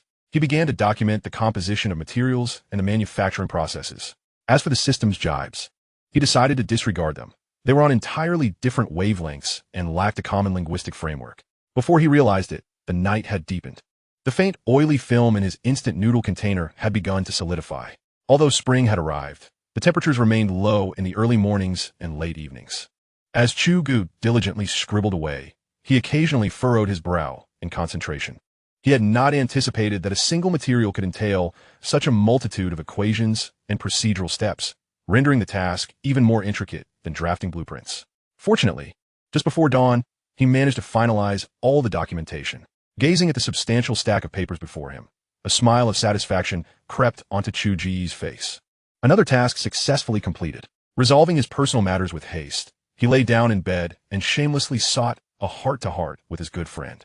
Hey, system bro, can you give me a discount on that heavy cruiser? With my remaining honor points, I simply can't afford it. You haven't even built the space carrier yet. Why the rush? Haha, I see your vocabulary has expanded again. Chapter 74, System Rewards. However, the system's words reminded Chu Ge that he had long since exchanged the blueprint for the space carrier. which had been gathering dust in the recesses of his mind. He resolved to organize the data and blueprints for the space carrier after completing the current project related to individual combat systems, a monumental undertaking. He glanced at his wrist, feeling a deep empathy for it. Firmly decided, he checked his reputation points. System, remaining reputation points, 912,000, 500, still fluctuating, approaching 1 billion. The thought of it made Chu Ge's heart race. This reputation point system felt somewhat pointless, since he couldn't use them freely. What was the purpose of having them? It would be better to convert them all into honor points, allowing him to redeem something useful. The military-industrial system prefers that the host not focus excessively on skills unrelated to military affairs, but that does not mean reputation points are without value. Quantity can lead to qualitative changes. Please look forward to it, host. Yes, everything is as you say. What am I looking forward to? Right now, I feel like you're just a nuisance. I almost forgot that you forced me to buy 9 sets of instant activation ultra-dense energy shields last time. By the way, do those 9 sets really block 9 attacks? In principle, you can understand it that way. Given the current attack methods on your planet, they would all essentially be considered ineffective, unless it involves poisoning or self-destructive actions. Am I crazy? If I were to self-destruct, you wouldn't even wish me well. 9 lives? A 9-tailed fox, huh? Impressive. Does the number 9 have any significance in the system? It has many interpretations here. None. The system calculates your remaining reputation points and assigns a number at random. Oh, I see. Wait. Chu Ge decided to temporarily put the system on the back burner. It was not only bullying him, but also exhibited a rather masculine insensitivity that was hard to endure. The next day, after finishing breakfast, Chu Ge sought out Engineer Chu, delivering the data on carbon nanotube technology that he had hurriedly compiled overnight. Engineer Chu exhibited the same expression as Li Gang, becoming petrified after flipping through a few pages, furrowing his brow in contemplation before continuing to read. Chu Ge was unfazed, quietly waiting for Engineer Chu to finish examining the materials. Afterward, he shook hands with Engineer Chu and exchanged a meaningful glance. The rest is in your hands. Take care. Engineer Chu nodded heavily. This titan of the metal materials field had been profoundly impressed by Chu Ge on the very first day. However, it seemed Engineer Chu did not grasp the underlying implications of Chu Ge's words. A few days prior, when the surrounding people were fervently discussing Chu Ge's achievements, Chu Weichao had his own doubts. In his understanding, every step must be taken meticulously. Achieving success in one fell swoop was nothing short of a joke. Theoretical data, in his view, required strict verification processes. Yet, having briefly glanced at the data report earlier, he felt it was nearly accurate. For data does not lie, especially for professionals like them, who can glean the gist from a mere glance. Nonetheless, diligent as he was, he still intended to conduct a simulation. Is this the legendary Academician, Chu? Truly deserving of the title. After leaving Engineer Chu, Chu Ge headed straight for Li Gang. He prioritized the electromagnetic kinetic energy sniper rifle, curious about the sensation of firing such a weapon. Li Gang, how is my sniper rifle coming along? You've been a bit sluggish with your work lately. Chu Ge launched straight into his inquiry. Academician Chu, even Huang Shuren doesn't exploit you this way. It's only been a few days. We're currently at the model simulation stage for the energy chamber. Once that is completed, the most critical component will be ready, and then we can create a sample and move on to the next step. Hierarchy crushes the weak. Li Gang patiently explained his workflow to Chu Ge. All right, fine. This week, you must ensure that these key stages are nearly complete before handing them over to someone else. I have other plans for you. Another change? Li Gang felt an urge to explode right then and there. What? Is tinkering with these small gadgets not enough? This time, you'll be getting something substantial. Something substantial? What do you mean, Academician Chu? Can you give me a sneak peek? Upon hearing the mention of something substantial, Li Gang became intrigued. No. Hey, why are you bringing that up then? Why haven't you been so eager about the laser grenades, quantum communications, or quantum computers from other teams? Is the electromagnetic energy sniper rifle your favorite? Well, it's my adopted child. My biological one is still in development. Chu Ge spoke the unvarnished truth. All right. Reporting to Academician Chu, the adopted child should be ready in about 3 days. You can come for inspection then. Great. That's the phrase I was waiting for. Chu Ge waved his hand and turned to leave. He had several biological children in mind, though they all remained hazy in his thoughts. Oh, and one was still being auctioned off by the system. On his way back to the office, suddenly, the system began knocking on his skull. Ding. Congratulations, host. Your reputation points have reached 1,000,000,000,000. I know, but it's not of much use. Chu Ye replied dictately. still preoccupied with the blueprint for the space carrier. 10 billion reputation points have triggered the system's reward mechanism. Please wait a moment while the system prepares your first prize. A prize? Is that possible? Chu Ge instantly perked up, hastily running back, realizing that such a surprise deserved a sense of ceremony. He returned to his office and sat upright at his desk. After a short while, I say, "Big brother, are you waiting for a dish? With so many treasures in your database, why take so long to find one? You aren't scheming again, are you? No need to sneak a peek at the reputation points. It's 10 billion. Just look at it and enjoy." Chu Ge recalled some rather unpleasant thoughts. Extracting file. File extraction complete. Serial number, HQLJ001, a basic monomer gene enhancement agent. The synthesis equation has been dispatched. Please accept. Noting that one gene agent is exclusive to the host genes, and other monomers will be ineffective. The effects of two gene agents do not stack for further enhancement. Please develop a higher-level gene agent or activate system rewards. That asset? Just a bottle of medicine? What is this? I thought you were going to reward me with a heavy cruiser. I can't believe I got excited for nothing. Chu Ge was deeply disappointed. The pinnacle of military equipment, the heavy cruiser, remained an insurmountable barrier for him. Wait a minute. How much does this gene enhancement cost? It won't deduct all my 10 billion reputation points, right? Chu Ge suddenly recalled something and asked nervously. This? Forget about the 10 billion. Host remaining reputation points, 500,000,000. At least you still possess a modicum of conscience. After finishing his words, Chu Ge ceased to engage with the system. Recognizing it as the house dealer, the rewards had been distributed and his reputation points had been entirely deducted. He hurried to examine the effects of the genetic agent. Chapter 75, Genetic Agent. Agent No, HQLJ001, Monadic Genetic Agent. Enhances the fundamental attributes of a singular entity by 15, encompassing all bodily functionalities including life, strength, memory, vision, hearing, taste, speed, and explosive power. This genetic agent is a one-time functional drug. Cumulative usage is ineffective, and the method of administration is via bodily injection. The enhancement mechanism for individual functionalities is permanent, with the initial agent calculating improvements based on the entity's baseline functions. Subsequent genetic agents will recalibrate the data from the first enhancement, and so forth. Important notes. 1. Following the injection of the genetic agent, the subject will enter a state of coma. After 24 hours, the agent will activate the subject's nervous system, allowing them to awaken. This process must not be interrupted. Otherwise, the transformation will fail and the injection will be deemed unsuccessful. 2. The monadic genetic agent is designated solely for specific subjects. Otherwise, the agent will become ineffective and may inflict irreversible harm on the experimental subject. This warning must be heeded with utmost seriousness. 3.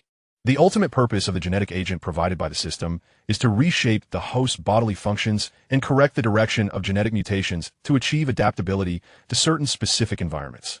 4. This genetic agent has no side effects. Apart from enhancing fundamental functions, it does not impact the subject's existing memories, personality, preferences, or other acquired behaviors. As Chu Ge continued to browse, he found the subsequent sections primarily detailing the natural additives, chemical composition ratios, and synthesis equations of new chemical compounds. Upon reaching this point, he felt a lingering sense of unease, prompting him to revisit the document and scrutinize it word by word. Eventually, he identified several key phrases that caused him to pause in contemplation, yet he remained utterly perplexed. System brother, what does the third caution regarding the genetic agent mean by achieving adaptability to certain specific environments? Moreover, what is meant by correcting the direction of genetic mutations? This genetic agent is intended to alter genes, not merely to enhance physical prowess, akin to something like 6-flavor Remania pills. 6-flavor Remania pills? What is that? Well, it seems you have yet to learn about this. It is similar to your agent, designed to enhance physical constitution. Chu Ge, covering his face to stifle his laughter. The correction of genetic mutation direction will only adjust beneficially for the host, so there is no need for concern. As for the specific environment mentioned later, the system assumes that the host should continue to upgrade. Those words are indeed your ultimate decree. Asking you is futile. Very well, since I've already boarded your ship of thieves, I suppose there is no turning back now. Chu Ge resolved to take it easy, for he had no other choice. He had already expended 500 million reputation points, and instinctively felt that the system brother would not harm him. He harbored a vague suspicion, but whether it held any truth would require further advancement to ascertain. Chu Ge summoned the data disseminated by the system brother and meticulously copied the formula for the genetic agent, paying particular attention to the chemical equations. After completing the transcription, he carefully cross-referenced it with the original data twice. After all, a single misstep in a letter or dosage could spell disaster, leading to his own demise without an antidote. To perish, just as he gained renown, would be an untimely exit. Once he had finished compiling all the data, he cautiously placed the formula for the genetic agent into a file folder, then proceeded to wash up and prepare for sleep. As he lay in bed, he reflected on the day's gains, sensing that the deeper he delved, the more enigmatic the system brother became, increasingly resembling the supercomputer Red Queen. A shiver ran down Chu Ge's spine. Never mind, according to the typical narrative, Blue Star, a planet scarce in resources, truly offers little of worth aside from its myriad organic life forms.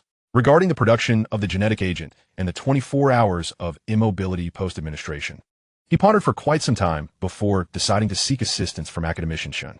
After much internal conflict, Chu Ge resolved that he might have to tell a little white lie to Academician, mainly because this matter was difficult to bring to light. Many details were too convoluted to explain coherently, and at such times, the best solution was often to say nothing at all, to avoid prolonging uncertainties.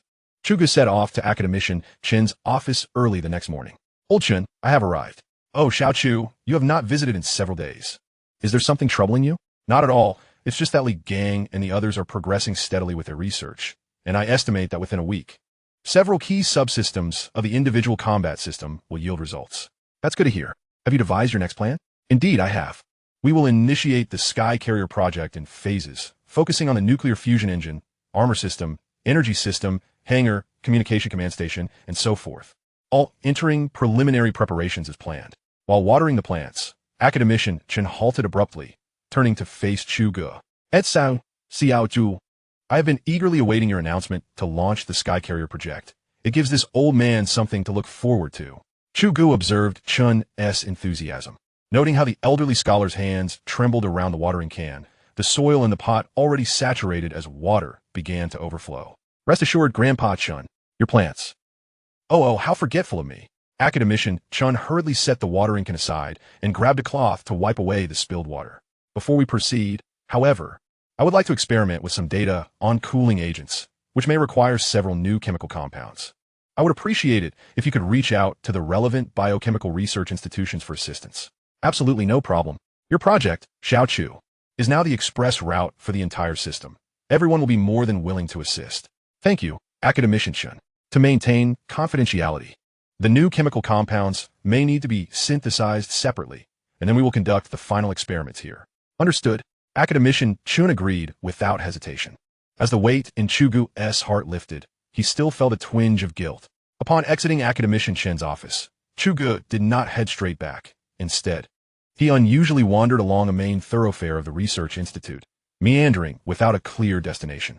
Along the way, staff members greeted him, and he mechanically returned their salutations. After a considerable distance, he finally reached the end of the road, where numerous excavators were diligently at work. He recognized that they were constructing new experimental facilities and dormitories for the Institute. The Institute was continually expanding, and it seemed that soon many more engineers and experts would take residence here. Thanks to Chu Ge, the Institute had grown exponentially. Gazing at the freshly laid asphalt beneath his feet, he noticed that the new surface appeared just solidified, still exuding the scent of tar. Chapter 76, Power Engine. Chu Ge paused to look into the distance, where the evening sun had painted the entire sky in hues of crimson. The cosmic cycle continues. As the sun sets in the west, dawn will soon surge forth. Chu Ge suddenly recalled a poem by Shelley. "Once the strange morning light rises, it will dissolve the clouds above your head. Hell and heaven will vanish, leaving only the eternal cosmos. Life is finite, yet the universe is infinite. Is it not a grand endeavor to explore the boundless cosmos with our limited existence?" As these thoughts crossed his mind, a smile gradually spread across Chu Ge's face, as if he had suddenly grasped the meaning of the poem. After casting one last glance at the sunset, he turned and walked back with a firm stride. In the Research Institute's dining hall, when Chu Ge arrived, the establishment was already teeming with patrons. "Academician Chu, your meal has been prepared," Yan Tianhao called out, glancing eagerly at the entrance as he spotted Chu Ge's arrival. "Thank you," Chu Ge replied. "You're welcome. I thought you might skip the dining hall again. So I was ready to pack something for you to take back to your dormitory," Yan Tianhao said. Li Gang and Wang Yun were also present. "Where's Zheng Jun?" Chu Ge inquired, surveying the table and noticing Zheng Jun's absence. He is swamped at the moment, claiming that quantum communication has reached a critical juncture. The team is practically living in the lab. Even their meals are set up there, Li Gang explained, gesturing to a nearby table where more meal boxes were prepared. Wang Yun, please inform them tomorrow that they should come to the dining hall when it's time to eat. Otherwise, the food will be cold. A few times is manageable. But over time, their stomachs will suffer, Chu Ge instructed. Understood. Academician Chu, Wanzun Zeppunde Plumti Li. She had assumed the role that Chu Ge previously held, acting as a mediator, coordinating between various teams, and relaying issues to Chu Ge. After a few days, she appeared somewhat fatigued. By the way, Tian Hao, come by my office first thing tomorrow. Starting tomorrow, you will be collaborating with Academician Huang. He leads the research group on controllable nuclear fusion applications. Although Chu Ge had yet to fully replicate the blueprints for the Aerospace mothership, he had strategically laid out several critical subsystems in advance, including quantum communication. The command system of the Aerospace mothership was founded upon quantum communication, which was pivotal. Once successfully developed, the subsequent components would merely be supplementary, easily integrated with the existing shipbuilding facilities following the blueprints. Additionally, quantum computers and large-scale shipborne data storage systems could be considered the brain of the Aerospace mothership. Now entering the research and development phase. When the time came, the whole could be constructed, and these modular subsystems would seamlessly match with the ship's configurations. This mirrored the current shipbuilding model for naval vessels, characterized by segmented construction and final assembly, which proved highly efficient. Given Huaxia's shipbuilding capabilities, Chu Ge was confident that once these critical subsystems were fully realized, the subsequent construction speed would be astonishing. Chu Ge reviewed the data blueprints from the system, pondering that a few key subsystems of the Aerospace mothership had yet to be initiated, particularly the engine power module, energy module, and armament module. Among these, the engine module was notably complex. The system's engine concept was novel, featuring nuclear fusion and anti-gravity warp engines, entirely distinct from the current naval applications. Furthermore, Huaxia's technological reserves in certain engine technologies remained relatively weak, although significant progress had been made in recent years regarding shipborne AIP, electric propulsion, and gas turbine combined cycles. Placing them in the leading tier, Chu Ge noted that the Aerospace mothership's engine technology bore closer resemblance to aviation engines, which was an area where Huaxia was still developing. Considering all factors, Chu Ge resolved to commence the practical research on the engines over the next few days. Without this component, further discussions would be futile. Tian Hao. After all this time, Academician Huang has amassed substantial technical knowledge in controllable nuclear fusion. He possesses considerable theoretical and empirical data regarding energy and physical energy conversion. Working alongside him will be immensely beneficial, and you may find the upcoming tasks particularly engaging. Chu Ge teased, opting not to elaborate further, as he lowered his head to begin his meal. Of course, Academician Chu, I will heed your guidance and eagerly seek advice from Academician Huang. Well, it seems we have drifted into work discussions even during our meal. You all are quite the enthusiasts. Is this the nature of scientists? Wang Yun interjected, casting a glance at Yin Tianhao. Observing that Chu Ge was engrossed in conversation, she signaled to Tianhao to refrain from further discussion. Understanding her cue, Yin Tianhao fell silent, and the group resumed their quiet meal. Within 10 minutes, Chu Ge had polished off his dinner and stood up. All right, I've finished. I must return. Some work remains unfinished. You too, take your time. Understood. Academician Chu. Safe travels, Wang Yun replied hastily, watching as Chu Ge hurriedly departed. Suddenly, she recalled something. In the future, we should try not to discuss work while he is eating. It's a rare occasion for him to enjoy a hot meal. Most of the time, he is in the office or making do in the dormitory. I understand, Sister Wang, Yin Tianhao whispered in response. Upon returning to his dormitory, Chu Ge did not pause for long. He promptly accessed the technological tree blueprint for the Aerospace mothership, beginning to organize the data. The Aerospace mothership measured 2,100 meters in length, 260 meters in width, and 145 meters in height, weighing a total of 960,000 tons. The crew configuration included 4 captains and 3,060 crew members. Next, he navigated to the configuration interface of the engine power system. Power system. Main propulsors. 9 units of the HQLEA-11 nuclear fusion engines. Maximum speed, 25 times the speed of light. Auxiliary propulsors. 12 units of the HQLEA-12 rotating nuclear fusion engines. Maximum speed, 12 times the speed of light. Anti-gravity warp engines. 2 units. Designated HQLSSA-01 and HQLSSA-02, serving as jump engines. Jump speed, 25 AUS. Jump distance, 52 light-years. This provided the fundamental data for the Aerospace mothership's engines. The remaining details pertaining to the manufacturing blueprints of the various engines. Regarding the nuclear fusion engine, Chu Ge bypassed this section, confident that Academician Huang could address it based on the blueprints. Eagerly, he advanced to the anti-gravity warp engine, recognizing its significance as a standard feature for starships. Without a jump engine, traversing to other star systems would be arduous. As Chu Ge delved deeper into the data and manufacturing blueprints, his expression shifted from elation to dismay upon viewing the specialized materials list for the jump engine. What? Am I being taken advantage of again? System. You're quite the trickster. Chapter 77, Jump Engine. What is the primary medium for the anti-gravity warp engine? Chu Ge exclaimed in frustration. Dark matter. Hey, where am I supposed to find that? Is there none? According to the system database, this substance is not rare and is commonly found throughout the universe. Is that so? Yet, I recall it being somewhat elusive. Chu Ge pondered, feeling momentarily swayed. Perhaps it truly existed, and he was simply uninformed? Please do not doubt the accuracy of the system database. Perhaps recalling Chu Ge's earlier outburst, the system adopted a more serious tone. Fine. I'll inquire about it tomorrow. Having concluded his interaction with the system, a startled Chu Ge hurried back to examine the material composition of the nuclear fusion engine. Should another nonsensical requirement arise, he would be at a loss. 20 minutes later, he sighed in relief. The nuclear fusion engine's materials fell within his understanding. Only a few obscure components required further development, such as the high-temperature alloy for the engine S nozzle, a superalloy combining iron, nickel, and cobalt bases. This material must retain exceptional durability under extreme temperatures, maintaining both creep resistance and fatigue strength. The system data also provided detailed proportions for the base metals. At the very least, these were all within his capabilities.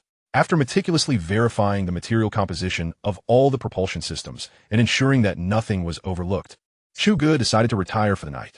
The commotion had taken up considerable time, and he was unable to engage in any copying and pasting, especially with an unresolved question lingering in his mind. The following day, as soon as Chu Ge opened his eyes, he hastily dressed and rushed to Academician Chen's office, even neglecting his personal hygiene in his frantic state. Chen Lao, I have a question that I must consult you about, Chu Ge exclaimed, noticing the office door ajar before even stepping inside. Oh, young Chu, you startle me. You must be cautious. My old heart can't handle such surprises. Chen Lao replied with mock seriousness. My apologies, I was a bit hasty. Haha, no worries, I was merely jesting. What is the urgency? Please sit down. Chen Lao gestured towards the sofa, inviting Chu Ge to take a seat. Are you familiar with dark matter? Are there any experts on the subject at the Academy of Sciences? Dark matter? I must confess, I am not well versed in that area. But you need not venture to the Academy. We have someone knowledgeable right here in our institute. Who? Yin Tianhao, of course. Have you forgotten? He is an exceptional student in astrophysics. Ah, how could I have overlooked that? Very well, I shall seek him out. Chen Lao, I must be on my way. Farewell. Chen Lao. After saying this, Chu Ge dashed out the door. That boy is quite restless today. Chen Lao chuckled, shaking his head. After leaving Chen Lao's office, Chu Ge glanced at the time. It was precisely 7 o'clock a.m. Just as he was about to pull out his phone, Wang Yun approached him. Academician Chu, good morning. Good morning, Wang Yun. By the way, have you seen Yin Tianhao? Yin Tianhao? We just had breakfast together. You should be heading to your office now. Don't you remember the arrangement you made yesterday? Right. I must be off then. Wang Yin, goodbye. Chu Ge greeted her before striding purposefully toward his office. Upon his return, he found Yin Tianhao standing upright before his office door, resembling a telephone pole. Tianhao, had you been waiting long? Not at all, Academician Chu. Here, I brought you breakfast. Excellent. Come inside. I have a few questions for you. Chu Ge accepted the breakfast and set it aside, too anxious to focus on eating. How much do you know about dark matter? Chu Ge got straight to the point. Dark matter? Well, it is a hypothesized substance that may exist in the universe but remains invisible. It is likely a significant component of the cosmos, yet it does not belong to any currently observable celestial bodies. Additionally, astronomers have observed numerous phenomena that seemingly violate Newton's law of universal gravitation. However, these phenomena can be satisfactorily explained under the assumption that dark matter exists. Yin Tianhao recalled thoughtfully before continuing. Theoretically? So, this remains an unknown domain then? Yes. It is all conjecture. However, many countries have recently embarked on research concerning dark matter. I recall that our nation even launched a satellite to verify whether certain cosmic rays originate from dark matter, and it seems there have been some promising results. Yin Tianhao added. Verification? What I require is not mere verification. Chu Ge's eyes widened in disbelief. This was becoming absurd. After a moment of daze, he noticed Yin Tianhao gesturing at him. Tianhao, you should report to Academician Huang's team today. I will inform you of the specific tasks once I have sorted things out on my end. Go ahead. Understood. Academician Chu. Yin Tianhao rose to leave. Turning back for a moment to glance at Chu Ge, who appeared somewhat lost in thought, but still waved him off. After some time, Chu Ge muttered to himself, Brother system, your reliability is in question. Dark matter still belongs to the realm of the unknown on Earth. The technology matched by the system is derived from the technological foundation of your galaxy and represents a preliminary version. Theoretically, such a situation should not occur. Should not occur?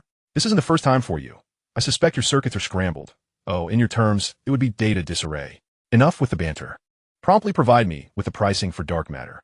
I suspect you are trying to extort me further. Chu Ge remarked, casting an exasperated glance at his reflection in the nearby mirror. There is none. None?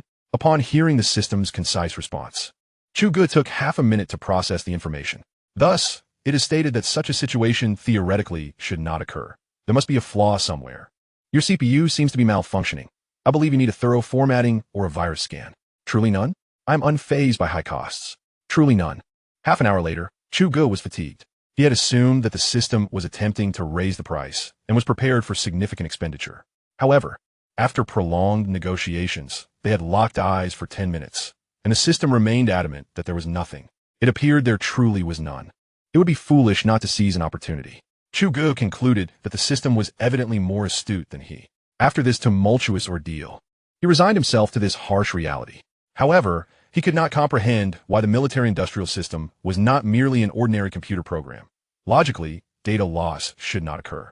The system's assertion was based on the technological framework of the solar system, which is, after all, the solar system itself. Outside the solar system, humanity has scarcely ventured. Such a statement is hard to defend. As for the solar system, we have conducted extensive research. Chu Ge still held some knowledge of this. Excluding Earth, the other celestial bodies were a chaotic mess, and not a single one exhibited signs of life, except for Earth. Chu Ge harbored profound skepticism towards the system's assertion. Chapter 78, Jump Engine 2. The 8 planets of the solar system are classified as the inner planets, listed in order of proximity to the Sun: Mercury, Venus, Earth, Mars, Jupiter, Saturn, Uranus, and Neptune. It seems there was once Pluto, which scientists later demoted to a dwarf planet.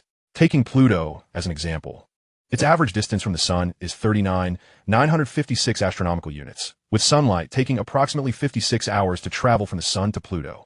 When Pluto is at its closest to Earth, it is about 38 astronomical units away. Light takes roughly 5 hours and 27 minutes to reach Pluto from Earth, accounting for the 8 minutes light takes to travel from the Sun to Earth. Without a jump engine, considering that the maximum speed of the main engine of a space carrier is 25 times the speed of light, Chu Ge calculated that traveling from Earth to Pluto at a quarter of the speed of light would take 5 hours and 27 minutes multiplied by 4, resulting in just over 21 hours. Although it appears relatively swift, it pales in comparison to the efficiency of a jump engine. Chu Ge found himself in a quandary, unable to advance or retreat. Perhaps it would be more prudent to entrust the matter to his superiors.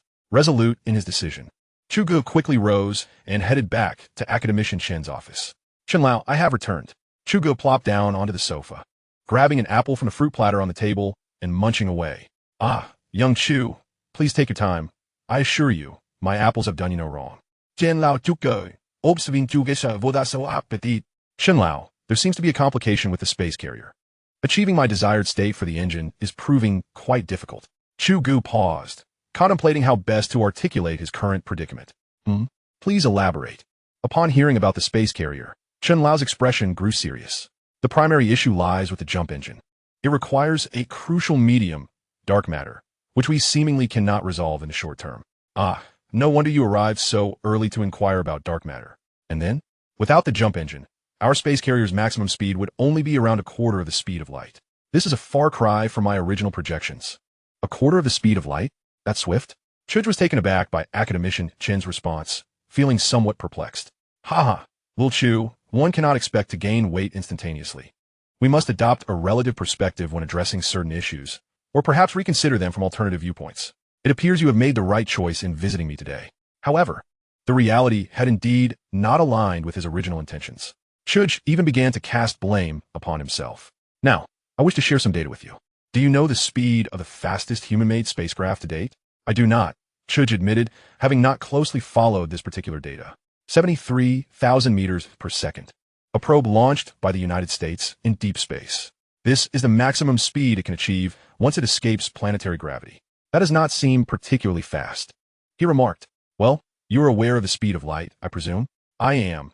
The speed of light in a vacuum is 299,792, 458 meters per second. If the Aerospace mothership were to reach its theoretical speed, you can do the calculations yourself, Academician said, taking a sip of tea and smiling at Chu Ge. But, Chu Ge stammered for some time, unable to articulate his thoughts. Moreover, it is not as if we are abandoning research on such engines. We can continue to explore. A new type of warship does not necessarily need to have all of its subsystems be the most advanced, especially in the uncharted domain of aerospace motherships. The first aerospace mothership, strictly speaking, can only be regarded as experimental, much like our first aircraft carrier. Surely you do not intend to construct just one and then cease all efforts? Certainly not. According to our plan, at least 3 will be necessary to meet normal research and exploration demands. Precisely, Academician replied, unhurriedly. Furthermore, little Chu, it is highly probable that even once the aerospace mothership is operational, it will not be permitted to venture too far. I must clarify this to you in advance. Well, even if it wanted to travel far, it could not. It would take a day just to traverse the solar system, and the Milky Way is an entirely different matter. Where do you wish to go? Academician remarked with a hint of exasperation. Chu Ge's imagination ran wild, envisioning a day-long round trip across the galaxy, fishing in Sagittarius in the morning, sipping tea in Gemini in the afternoon, and watching a performance in Ursa Major in the evening. This felt reminiscent of a scene from my apartment, where Jiao Chan was perpetually on the road. Upon exiting Academician's office, Chu Ge promptly returned to his own. Since Academician had offered his affirmation, he resolved not to dwell on these issues any longer. First, he would address the fundamental existence of the project, and as for the subsequent matters, as the old saying goes, when the car reaches the mountain, there will surely be a way. Perhaps one day, the system would enlighten him and reward him with a set of jump engines. With this thought, a sudden flash of insight struck Chu Ge. He harbored a vague suspicion that the system was guiding him towards a particular destination, a feeling that was growing increasingly intense, though he had yet to ascertain where that might be. Freed from his constraints, Chu Ge immersed himself wholeheartedly in the design of the nuclear fusion engine blueprint. Through the data, he could already envision the colossal appearance of such an engine. He could hardly fathom what it would look like when installed on the aerospace mothership. The mere thought of that scene filled him with vigor. 2 days later, Chu Ge, accompanied by Yin Tianhao, arrived at Academician Huang's office. The space resembled a battlefield, with various data and blueprints scattered all around. The diminutive Academician Huang was ensconced amidst the pile of papers, diligently recording something. Chu Ge and his companion navigated through the chaos, nearly having to pull him from the mountain of documents. Academician Huang, are you busy? After half an eternity of their presence, Academician Huang had yet to notice them, leaving Chu Ge no choice but to speak up. Huh? Oh, little Chu, what brings you here? This is quite the rarity. Ha, come, take a seat, oh. It seems there's nowhere to sit. Let us converse while standing. Academician Huang, I understand you are busy, but I have a report on the nuclear fusion engine blueprints that I need to deliver directly to you. Also, this is Yin Tianhao, an outstanding student of astrophysics. You may have him assist you with, tidying up your office if you like. Chu Ge chuckled, gesturing towards the disarray. Hello, Academician Huang. Yin Tianhao reporting for duty. Yes, good lad. You seem quite likable, Academician Huang remarked, donning his glasses to scrutinize Yin Tianhao. He then turned to receive the engine report that Chu Ge extended to him. A nuclear fusion engine? Little Chu, did you develop this? Well, sort of, Chu Ge replied modestly. Is that true? Splendid. Your controllable nuclear fusion technology has already been transformed into numerous practical applications. However, in the realm of aerospace engines, despite our relentless efforts, we still find ourselves at a standstill. Our foundation is somewhat lacking. As Academician Huang continued to peruse the data, he became visibly more agitated. Little Chu, if these data validate correctly, we may indeed be able to construct a nuclear fusion engine. Yes, more or less. Chu Ge began to downplay his accomplishments. If the validation is successful, I would like to request that you commence physical manufacturing according to the subsequent blueprints, though, the dimensions may be a bit large. Upon hearing this, Academician Huang eagerly flipped to the final pages of the blueprints, studying them intently, his mouth agape in astonishment. Lil Chu, I must ask a question that perhaps I should not. Given the considerable size, is this module meant for a nuclear power plant's generator set? It does not quite resemble one. Oh no, it is for the Aerospace mothership. Chu Ge casually replied, searching fruitlessly for an apple in Academician Huang's office. What? The Aerospace carrier project has already been initiated? As a seasoned veteran at the Weapons Research Institute, he had indeed heard whispers of this grand interstellar endeavor. Sort of. We are first developing several key subsystems, while the overall planning is still in the data validation phase. By the end of the year, we should commence full-scale operations. Oh, I heard from Academician Shun that the relevant construction factory has already begun work, ensuring a seamless transition. All right, rest assured, little Chu. Since this is the engine for the Aerospace mothership, we shall not treat it lightly. It will be given the utmost priority, and I will ensure that Yin keeps you updated on our progress. Very well. After a brief exchange with Academician Huang, Chu Ge left Yin Tianhao behind and made his way back alone. As late spring transitioned into early summer, the flora along the Research Institute's path had blossomed anew, exuding an air of vitality. As Chu Ge walked along this route, his spirits soared. Academician Chu, over here. In the distance, Wang Yun waved at him. Today, she wore a checkered shirt beneath a light blue jacket, which suited the season perfectly. Chu Ge hurried over. Academician Chu, Li Gang has been searching for you everywhere, claiming your son was born and urging you to hurry over. What does that even mean? I couldn't make sense of it. Don't pay attention to his nonsense. It's merely that a project has likely reached completion. He has no filter and rambles on with everyone. Oh, by the way, Wang Yun, could you please contact Brigade Commander Gu of the 223rd Brigade and inform him that we have new weapons that require testing? Ask him to prepare accordingly. Understood. Academician. I will arrange it immediately. After bidding farewell to Wang Yun, Chu Ge briskly headed towards Li Gang's laboratory. Li Gang sought him out, undoubtedly because the electromagnetic kinetic energy sniper rifle was nearing completion. Upon arriving at Li Gang's lab, Chu Ge found him admiring the sniper rifle. The 115 centimeters electromagnetic kinetic energy sniper rifle appeared exceptionally long when held horizontally, its body adorned in a matte gray hue reminiscent of the electromagnetic pulse rifle. The front half featured two rectangular rail sections, composed of upper and lower segments, merging to form an octagonal shape. The vertical edges of the diamond shape had been subjected to inward molding, extending back to where the scope would be mounted. The molded grooves ran along the length, likely housing the energy propulsion tracks, while the recessed areas of the outer mold were perforated to facilitate cooling and water drainage. The front half of the trigger features a slight depression design, reminiscent of a machine gun magazine, albeit of the straight insertion variety. Naturally, the electromagnetic kinetic energy sniper rifle is devoid of traditional ammunition. Within lies its energy storage component. As Chu Ge caressed the sniper rifle, he was struck by the comfortable texture that exuded a metallic essence. To his surprise, there was an intricate hollow design at the rear of the trigger, leading directly to the retractable stock. During our preliminary experiments, we discovered that separating the energy storage and firing actions of the electromagnetic kinetic energy sniper rifle necessitated an additional, somewhat cumbersome maneuver. In fact, an unfamiliar marksman might even need to divert their gaze from the scope to execute it. Therefore, we integrated these two actions into the trigger mechanism, designing it to operate with a rearward pressure grip, allowing a single hand to accomplish both tasks while maintaining a steady shooting stance, thus minimizing the impact of recoil on the subsequent shot. Li Gang illustrated this concept while explaining it to Chu Ge. When Chu Ge handed over the design blueprint to Li Gang, he granted him extensive modification privileges, particularly regarding human-machine interaction. Brother system, don't you think these changes are quite ingenious? Chu Ge quipped internally, eager to claim credit. Superfluous. Ahem. Li Gang, I believe Wang Yun has made the necessary arrangements. Bring the electromagnetic kinetic energy sniper rifle and accompany me to the shooting range. I wish to assess its power. Understood. 10 minutes later, Li Gang, Chu Ge, and the research team boarded a military jeep bound for the 223rd Brigade shooting range. The lead escort jeep burned rubber as they set off, with the rest following closely behind, all heading towards the range. At the 223rd Brigade shooting range, Lu Nan and Brigade Commander Gu Jianhua had already been waiting for some time. Brigadier Lu, it was my responsibility to arrange the firearm testing for Academician Chu. What brings you here to join the fray? Lu Nan was irked, lamenting that had he not coincidentally been at the 223rd Brigade headquarters today, he would have missed the experiment with the electromagnetic kinetic energy sniper rifle, thanks to overhearing Commander Gu's phone call. Old Lu, why the long face? By the way, How many electromagnetic pulse rifles has your brigade equipped? Not many, just one regiment. What? You've equipped an entire regiment? Commander Wang is clearly biased. I'll have to confront him about this. Does he think my troops are easy to push around? There's nothing to be done. Favoritism is favoritism. Lunan chuckled, the tension that had been brewing in his chest dissipating in an instant. You, Brigade Commander Gu, was about to retort when a convoy sped into view. Chu Ge's party had arrived.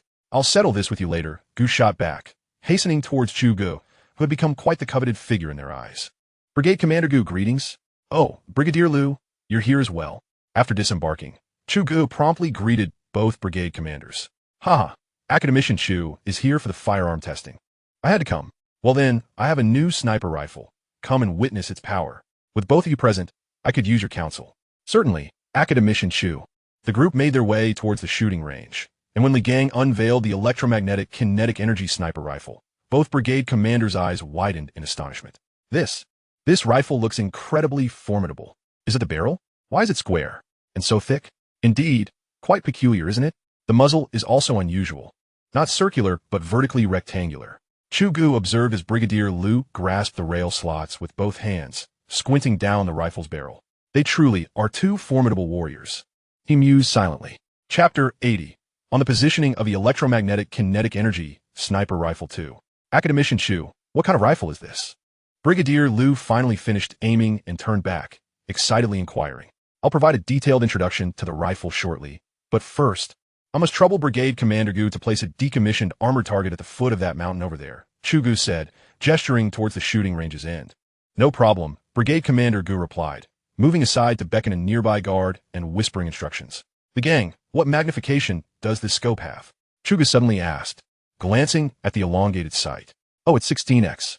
The Research Institute is currently developing a 45x scope specifically for it, Li Gang replied, giving the electromagnetic kinetic energy sniper rifle a pat.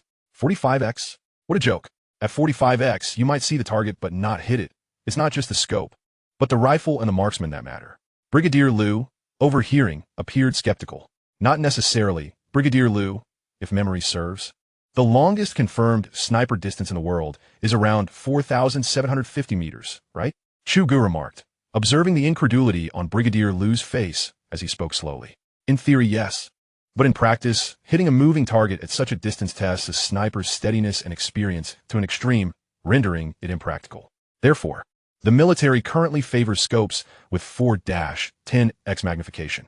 What Brigadier Liu said holds true. A scope isn't necessarily better the higher its magnification. Beyond 1,000 meters, the effects of ballistics, environmental factors, and the sniper's skill lead to significant instability in accuracy. Consequently, most military snipers operate within a range of about 800 meters, supporting infantry operations. Brigade Commander Gu added, having completed his task, using the 7.62mm M51 full-power round as an example, it begins to drop in trajectory beyond 400 meters, and the deviation becomes more pronounced after 1 kilometer. Thus, hitting a target beyond 1,000 meters often requires meticulous calculations and a stroke of luck, demanding a high level of synergy between the sniper and the observer. Noticing Chu Ge shaking his head, Brigade Commander Gu, concerned he might not believe him, added, I understand your skepticism, but I assume you are referring to human targets? The military's 800-meter scope configuration largely hinges on the need for quick targeting. In combat, rapid targeting ensures continuous engagement of living targets. Higher magnification actually reduces the field of view, complicating target acquisition. However, the goal of our electromagnetic kinetic energy sniper rifle is not those targets. It should be aimed at vehicles like those over there, Chu Ge stated, pointing towards the nearby armored vehicle and the distant radar. The brigade commanders turned to follow his gesture, surprised to realize the intended targets. A few minutes later, goodness.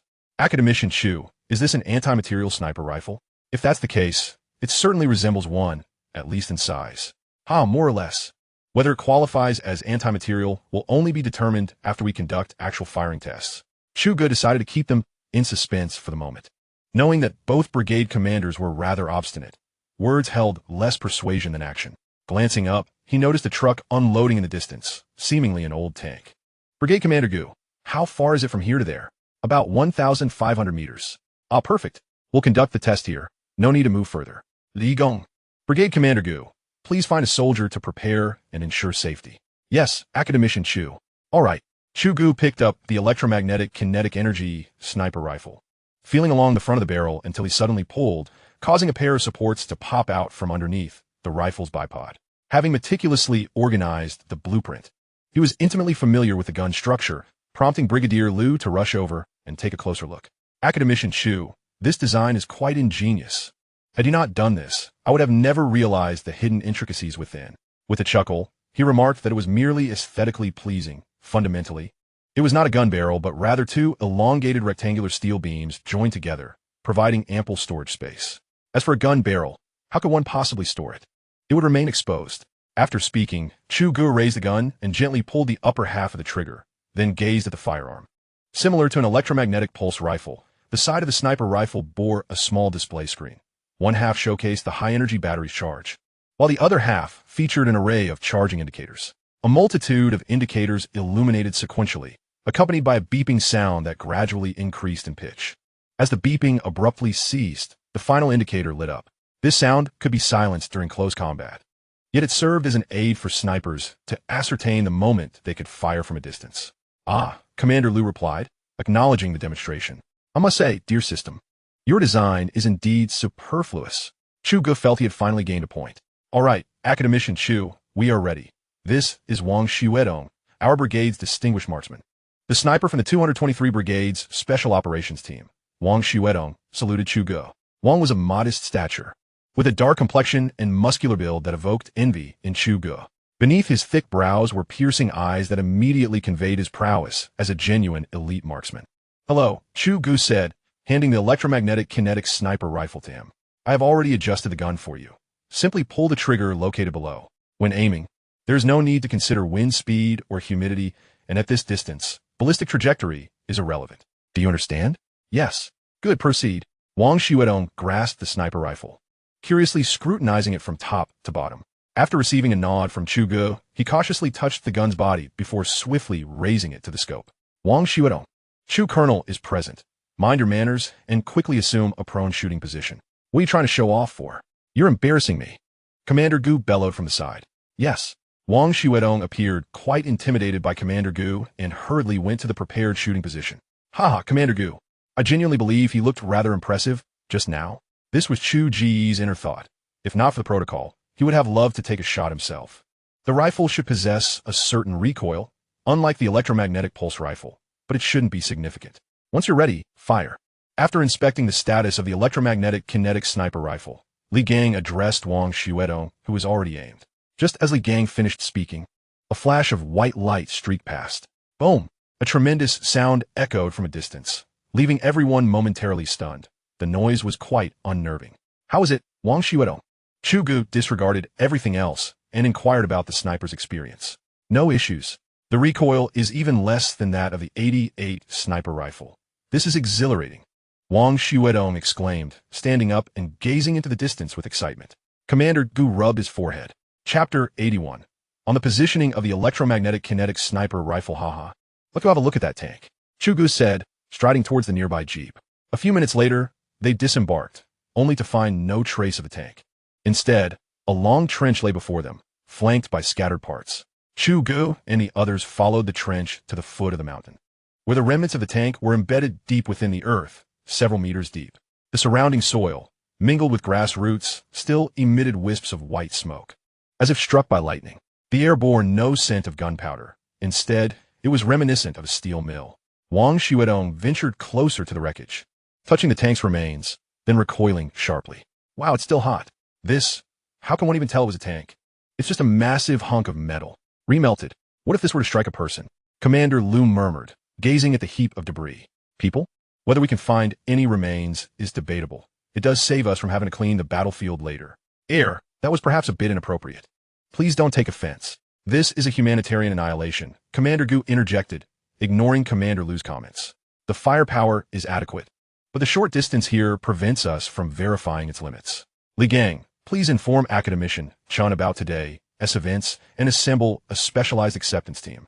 We will also need to utilize laser grenades and the like later on. Then, coordinate with the military's specialized testing facilities for further performance validation. Today can only be considered a preliminary test. Understood. Academician Chu. Commander Gu summoned a squad of soldiers to commence the excavation of the tank's wreckage. Li Gong. Once we clear this up, check the test conclusions to see if there's anything that needs to be added. I'll stroll around with the two commanders. After organizing, Chu Ge walked with the two commanders around the perimeter of the shooting range. Do either of you have any inquiries? Now's the time to ask. Academician Zhu. When will the electromagnetic sniper rifle be ready for deployment? Commander Liu promptly inquired. That's not what I meant. I was referring to the positioning of the electromagnetic kinetic sniper rifle. Chu Ge rubbed his head. Hard to say. An anti-material sniper rifle lacks such firepower. In terms of destructive effects, it's somewhat akin to an anti-tank missile. Commander Gu was the first to speak. Oh, I might not have shared the specific data with you, but the effective shooting range of the electromagnetic kinetic sniper rifle is 10,000 meters, with a lethal range against living targets of 12,000 meters. As for the subsequent data, further experiments at a major weapons testing base will be required. It will also generate a certain degree of shockwave damage, which we cannot validate today. The firing frequency is 1 shot per minute, and the ammunition supply is calculated based on a fully charged high-energy battery. This quantity is dynamic. Did you notice the protruding position of the magazine? That is its energy storage compartment, followed by the high-energy battery. Typically, there are 3 sets. One set can support around 100 shots. The exact number of battery sets can be adjusted as needed, with a maximum of 5 sets. However, generally, 12 sets suffice, and the rail's lifespan can withstand up to 500 shots. It's all modular design, making replacement quite simple.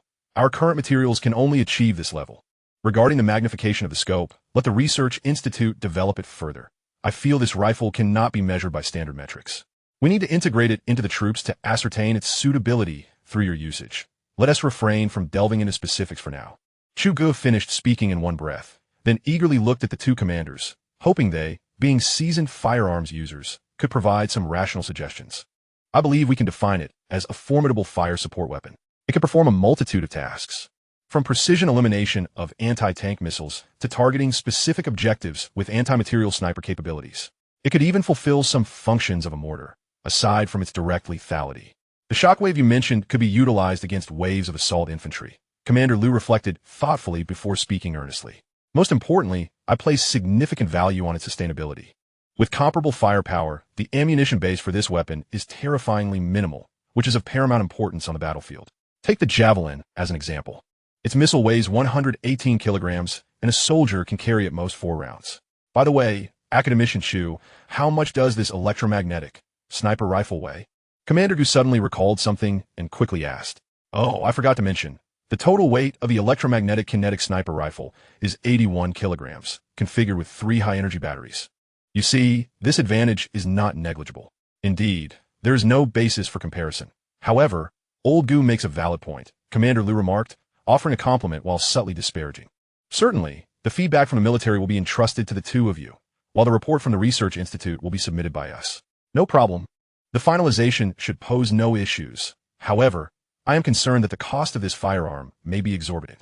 You are not aware, Academician Chu, that the last time your electromagnetic rifle proved to be exceptionally effective, yet the quantity was rather limited. The response from the General Assembly was that the weapon was too costly.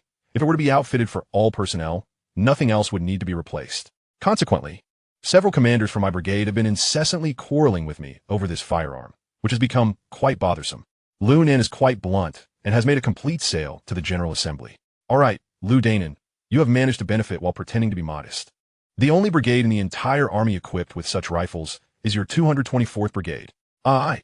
Well, esteemed brigade leaders, this electromagnetic kinetic sniper rifle should be priced similarly to that weapon. Although it includes several additional modules, it eliminates the cost of ammunition. Overall, it should not be excessively expensive. Chu Ge hastily offered some comforting words, as he observed the two fierce commanders preparing to bicker once more. If the prices are comparable, then equipping our 224th Brigade with an entire regiment would be splendid. That would essentially provide me with an additional regiment of heavy firepower, with flame launchers, direct fire artillery, anti-material sniper rifles, and grenades rendered unnecessary. All heavy firepower under 5,000 meters could stand aside. What a thrilling prospect. Liu Nan was as elated as a child. Haha. Speaking of grenades, I nearly forgot. Laser grenades should be developed soon as well.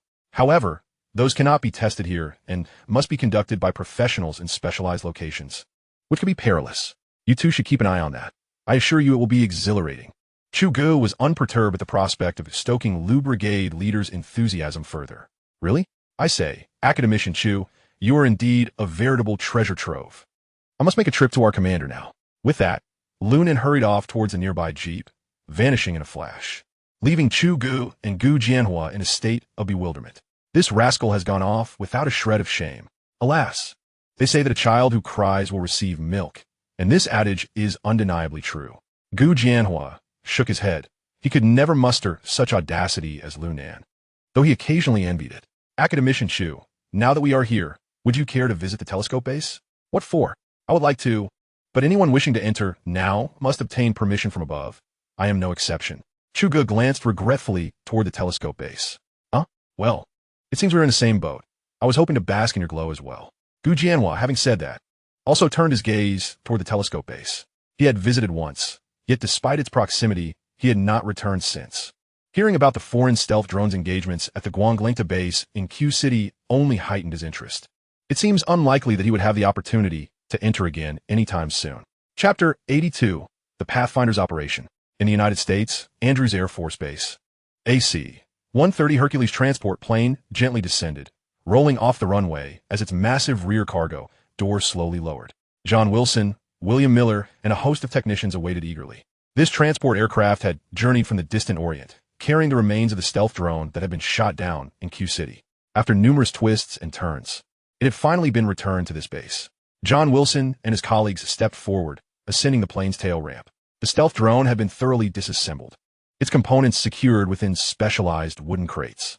As John Wilson and his team peered inside, they noted that the various parts of the reconnaissance drone were labeled with numbers, indicating that they had been categorized upon recovery.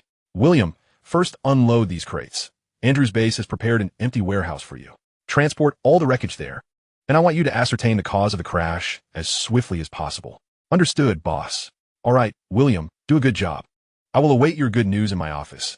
I have a few other matters to attend to, so I will leave this in your capable hands. With that, John Wilson descended from the plane. He had been exceedingly busy. Investigating the cause of the drone crash was indeed necessary, but that was merely a facade. Once a conclusion was reached, he would undoubtedly inform the higher-ups. It was a matter of accountability. However, John Wilson felt that this was far from sufficient. Discovering the cause would, at best, secure his current position. If he wished to regain his former prestige within the Pentagon's intelligence apparatus, he knew he must pursue additional avenues. In light of the current situation, is there any intelligence that could possibly rival that of China's enigmatic structures? The answer was a resounding no. John Wilson had pinpointed an opportunity for a resurgence, and he had begun laying the groundwork early. Today, he had arranged to meet with a contact, a clandestine ally he had relied upon for years. Since overt reconnaissance actions against China were no longer feasible, he would resort to covert means. The United States possesses countless agents, informants, and operatives worldwide. These individuals can often prove more effective than government representatives. Importantly, they operate through intermediaries, thus rendering any investigation into the U.S. government fruitless. Moreover, no one was investigating. Georgetown, Washington, D.C., as the oldest district in the capital, boasts a picturesque landscape characterized by numerous medieval-style buildings. The long, cobblestone streets are flanked by historic bakeries and pubs. Georgetown is crisscrossed by two waterways, the Potomac River and the C.O. Canal. Beyond its scenic beauty, the C.O. Canal's towpath is renowned as a popular recreational route, with many people walking, jogging, and cycling along it. The extensive network of over 50 public bike racks, 8 bike-sharing stations, and a large-scale bicycle repair shop attest to the popularity of cycling in the area. John Wilson entered a bar adjacent to the canal, aptly named C.O. The peeling walls and flickering neon lights bore testimony to its storied past. Navigating the dimly lit corridor, he approached the bar and skillfully ordered 2 glasses of whiskey, then settled into his usual seat. This particular spot was somewhat secluded, yet offered an excellent view, allowing him to observe both the passers-by and the patrons within the bar. He took a sip of the strong liquor, grimacing slightly before settling into a quiet wait. At this hour, the bar was not particularly crowded. A glance around revealed only a few old drunks and a small group of young people. The latter sported nose piercings, puffing away as they brazenly discussed women. At that moment, the bar door swung open, admitting a middle-aged man, disheveled and weary, who scanned the room before making a beeline for John Wilson. "Hey, John. Hey, Joey. I brought you some whiskey. Give it a try." "Oh, thank heavens, you still remember my tastes." "Ha, It has been 2 years since we last met. Hasn't it? Why the insistence on meeting in person this time? It would have been much simpler to send me a message. You have no idea how many flights I had to take to get here. Joey finished his drink and began to grumble. I see you've become accustomed to that monkey country. What is this? Now you fancy Asian women? John Wilson merely rolled his eyes. Ha! You antiquated fellow could never comprehend the nuances of such matters. Look outside at the people. To be honest, my friend, I have lost interest. This country may no longer suit me. After finishing his drink, Joey downed another shot as the server promptly refilled his glass. Joey, the reason we cannot use our previous methods this time is that we must leave no paper trail. This mission is particularly delicate, and the target is no longer those monkey countries of the past. John Wilson prepared to delve into the main topic, fearing that if they continued to engage in idle chatter, Joey would soon be intoxicated. Oh, could it be? Joey dipped his finger into a glass of liquor, then inscribed the initials of a nation upon the table. John Wilson cast a sidelong glance and nodded. Joey discreetly wiped away the marks left behind. Upon returning, pay heed to those beneath you, ensuring no traces are left. The first mission is paramount and the most susceptible to complications. Have them recruit reliable individuals. I possess a list of mercenaries, all of whom have either served in Delta Force or the Navy SEALs. Seasoned professionals who can be of great use this time. After you return, present the list for their consideration. John, is that truly necessary? After all, they haven't engaged in any significant military operations for decades. Just a bunch of greenhorns. Do we really need such elite mercenaries? Joy, I trust you've heard the recent news? I can be candid with you. Those old-timers did not authorize my actions. This is a unilateral endeavor on my part, thus. Aside from monetary compensation, there is no support from the U.S. government. Do you comprehend? John Wilson took a swig of the whiskey before him, craving such stimulation at this moment. The first operation, codenamed Pathfinder, requires them to delve deep into the territory of that nation. I need as much detailed intelligence as possible about that enigmatic structure. Regarding the routes, this bag contains 2 covert operational paths, each extending to mysterious bases. Select the most suitable one, John Wilson said, pushing a dossier across the table. No problem. What is the other task? Without perusing the contents, Joy stowed it away and continued to inquire. Investigate a person. Chapter 83, The Rainforest Passage. You've seen the news regarding controlled nuclear fusion, haven't you? I require comprehensive information on the individual spearheading this project. This task does not necessitate excessive effort. Simply have the personnel there conduct preliminary investigations. I need to compile initial information before orchestrating the subsequent plan. After pondering for a moment, John Wilson continued. The Pathfinder operation is your primary focus, Joy. Do not underestimate them. We have suffered enough at their hands. John, I understand. I will ensure the best personnel are assigned. Await my good news. Additionally, Joy gestured. The operational funds have already been transferred to your account. Go forth and return without delay. Very well. Henceforth, please refer to me as Mr. Superman. Joy chuckled resignedly before rising to depart, leaving his untouched drink on the table. John Wilson glanced at the glass of whiskey, silently withdrew several bills from his wallet, and pressed them beneath the cup before standing to leave. Chu Ge had spent the day at the construction site, following Academician's directives. Initial projects related to the development of the aerospace carrier had commenced. However, the core dry dock had yet to begin, as it required Chu Ge's blueprint data for matching. Academician indicated that Chu Ge should prioritize assisting the engineers in designing the main segments of the dry dock, while other tasks could be temporarily set aside. This season is ideal for commencing construction on the dry dock. Operating around the clock should not result in delays. As for the previous shipyards in Huaxia, they are ill-suited for constructing aerospace carriers. Perhaps a few minor segments or subsystems could be built in collaboration, but they will be powerless regarding the main sections of the aerospace carrier. Chu Ge had no choice but to organize some data, then work on-site with the engineers using the provided blueprints. Fortunately, the process progressed smoothly, as Chu Ge did not encounter any insurmountable obstacles. This is Huaxia's advantage. In terms of infrastructure, as long as you have blueprints and a reasonable plan, everything can be constructed with quality assurance. Chu Ge spent his days in this repetitive manner, analyzing data and drafting designs at night, while during the day, he rushed to the construction site to verify data with the engineers, confirming the layout of the dry dock, the tonnage of the cranes, the area of the main workshop, and so forth. Upon completion of the planning, various construction machinery arrived overnight. Often, when Chu Ge visited the site the previous day, it was still barren. Upon his return, it was already bustling with activity, as they commenced work on portions of the project as they were planned. Each time, Chu Ge witnessed this scene, He felt an urge to raise his arms in triumph, but he restrained himself. Recalling the last time he did so resulted in rinsing his mouth with 2 bottles of water. As Huaxia fervently engaged in construction, Joy was not idle either. Today his entire team had gathered. In a secluded jungle within a lawless region of Southeast Asia, several bamboo huts lay concealed. Within one of these huts, a group of mercenaries clad in special forces attire sat together, examining a map. My suggestion is to take this tropical rainforest passage, although it is fraught with numerous minefields. With assistance from local drug traffickers, we should encounter minimal issues. The speaker, a Caucasian known as Huaxia, was a former U.S. Navy SEAL who, after retirement, was introduced to a Delta Force mercenary company. During his service, he excelled in offensive strategies, retreat route planning, intelligence analysis, and adaptive responses, organizing dozens of infiltration and assassination operations in various countries without a single failure, earning him considerable renown among mercenaries. I concur with Huaxia's proposal. The walking corridor does lead to the destination more directly, yet is entirely desert, barren, and exposed, making it exceedingly easy to be detected. This route can be dismissed. A short man, nicknamed Monkey, cast a flirtatious glance at Huaxia. He was responsible for electronic information processing, including drone reconnaissance, photography, network infiltration, and communications for this special operations team. Well, if both of you agree, then we shall prepare around this rainforest passage. I happen to know a few local drug lords. Acquiring a map from them should pose no challenge. Joy decisively concluded, then turned to beckon a few burly men smoking outside. Once you set off, all operations will adhere to Huaxia's directives. He is relatively familiar with this area, and you're not strangers to it. I wish to convey to you all that your adversaries this time are not merely small fry as before. Proceed with caution.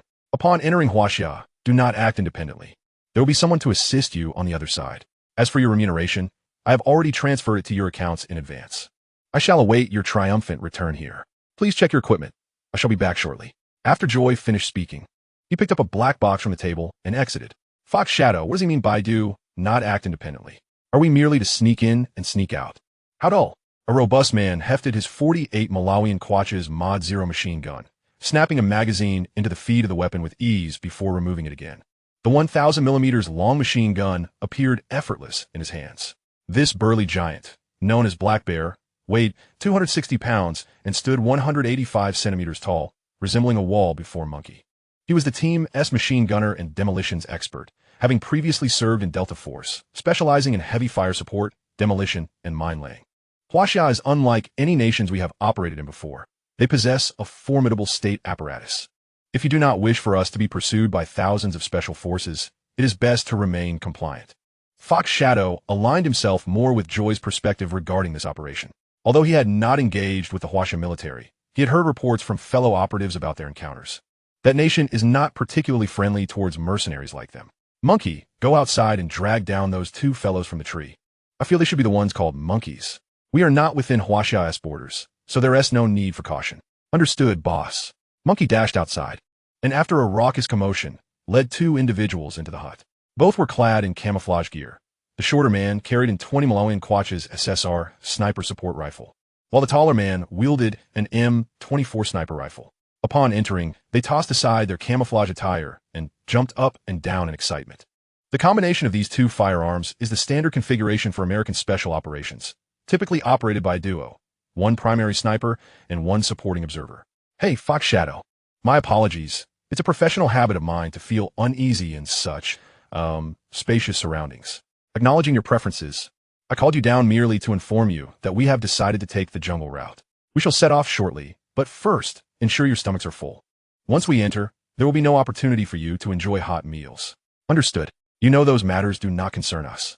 We're solely focused on our finances and our sniper targets. He chuckled. The retired special forces gathered together for work had done so on numerous occasions before, and soon they resumed their customary banter, sharing meals and discussing the women of this nation.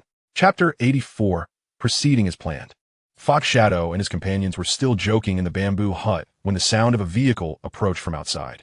They moved toward the entrance as 2 individuals alighted from the car. One was their old acquaintance, Joey, and the other a stranger. You're all here. Splendid. Allow me to introduce a new member, Lone Wolf, an Asian proficient in various modes of transport, including tanks and armored vehicles. Moreover, he is fluent in Chinese and will serve as your guide this time. Hi, it is an honor to join your team. I'm no longer a lone wolf. The individual known as Lone Wolf of Asian descent displayed remarkable politeness. An Asian who speaks Chinese. You're not from China, are you? Fox Shadow scrutinized the stranger, his demeanor less than welcoming. He was not fond of unfamiliar faces within his team. Not quite. My ancestors hail from H country. You must be Fox Shadow, correct? I have heard much about your exploits. Oh, are you also a mercenary? Fox Shadow inquired, intrigued. Indeed, but I have predominantly operated in the Golden Triangle and Southeast Asia. Unlike you, whose presence is felt worldwide, he laughed. Fox Shadow glanced at his teammates, noting their lack of objections, and decided not to press further. Where are your weapons? In the vehicle. Here, you needn't carry any gear. Upon hearing this, Joey sensed that Fox Shadow and the others had accepted the stranger, allowing him to breathe a sigh of relief.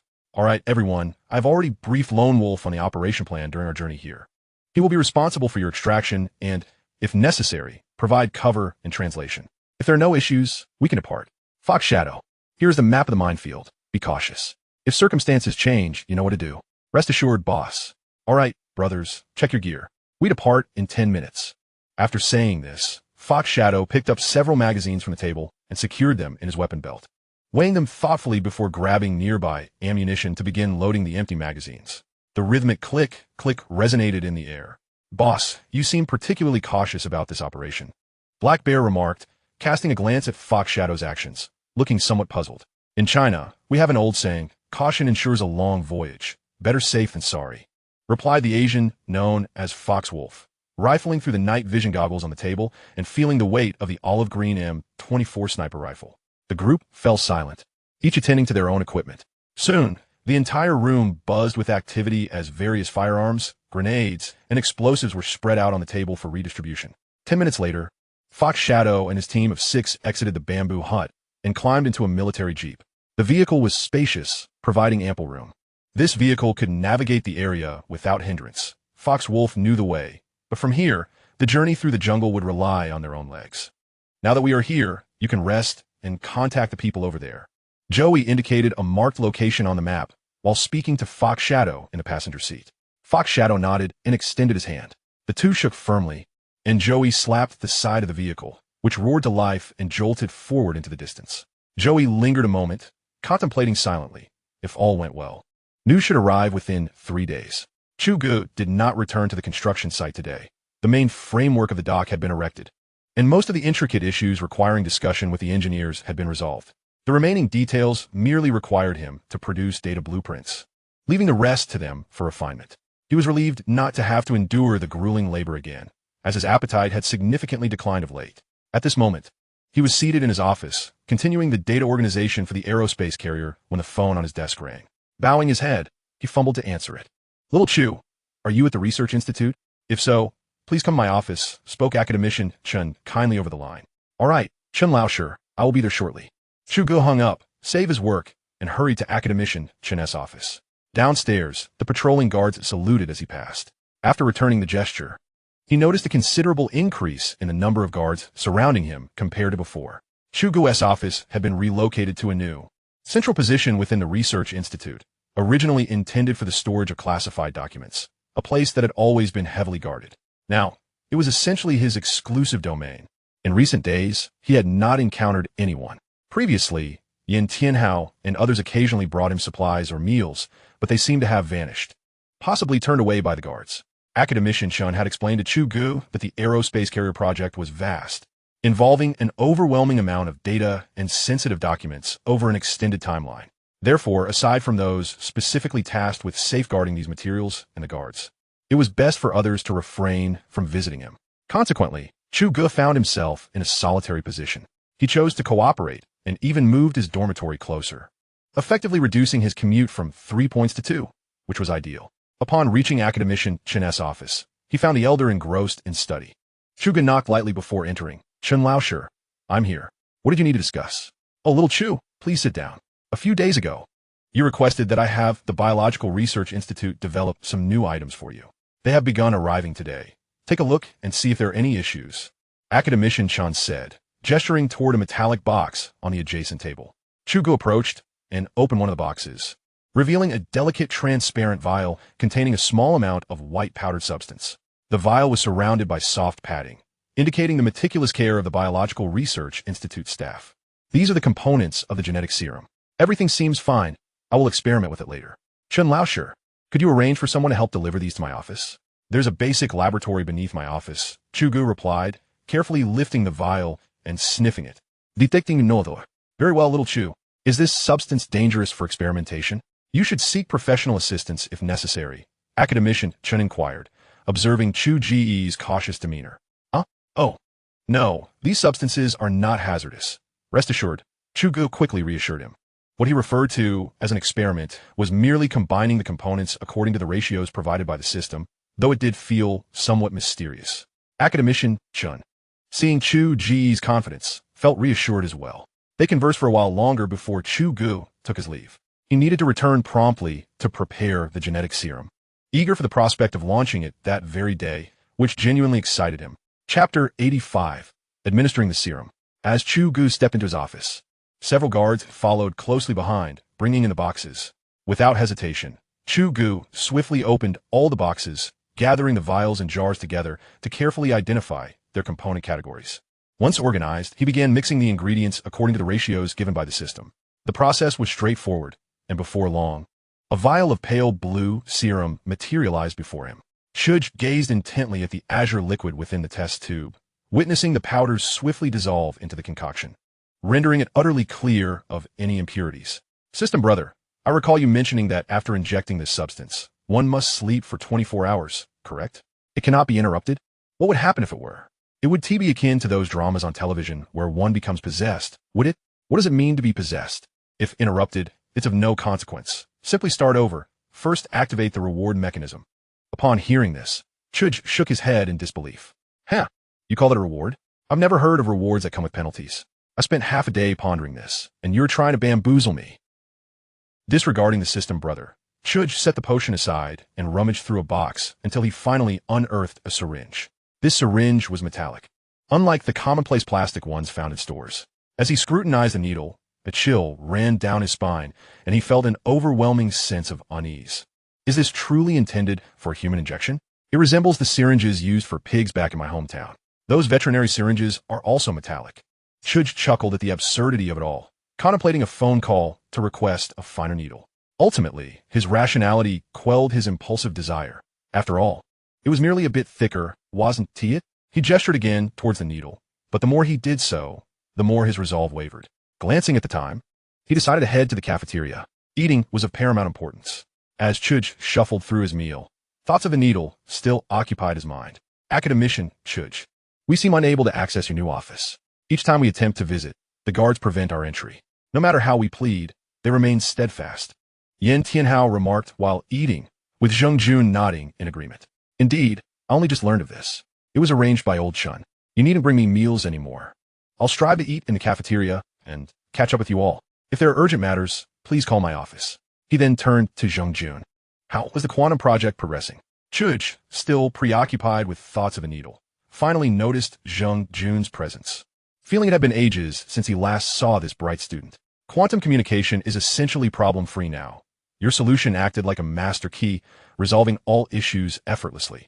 The initial version is ready for military use, and we are currently addressing derivative fields and compatibility with your aerospace carrier subproject. However, according to your technical specifications, there remains a significant gap in quantum computing.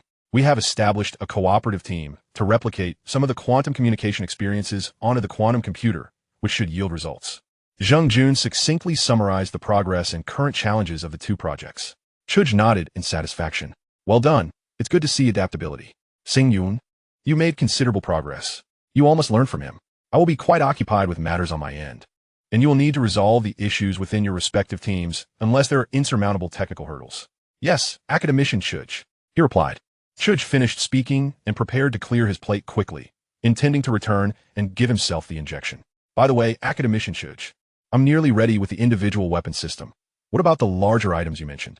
Li Gang interjected after waiting patiently for Chu Ge to address him. Oh, larger items? What larger items? Chu Ge momentarily faltered. The large items for the aerospace carrier, as you mentioned last time. Oh, you were concerned about the frequency of changes, weren't you? That large project has been on hold. We can revisit it when we all have the time. Chu Ge recalled that the weaponry system for the aerospace carrier was the next project he had prepared for Li Gang, but he had been too preoccupied with dock construction to organize it. Hey, Academician Chu Ge, no gracias, alright? You know I was joking. Li Gang's impatience was evident. Huh, understood. You know I've been busy with the dock plans these past few days. When would I have the time? Do you really think I have 3 heads and 6 arms? If I did, would you all still be sitting here? Chu Ge laughed heartily.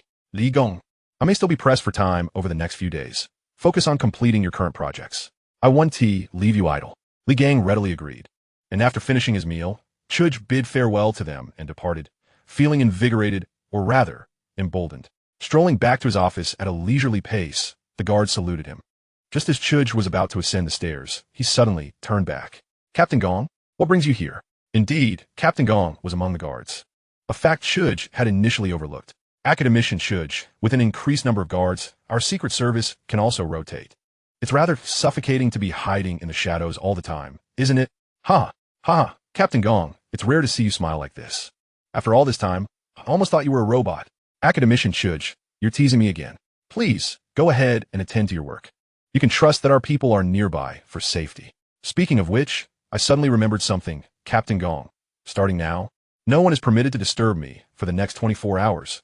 Not even old Chun. You must wait for me, as I have very important matters to attend to.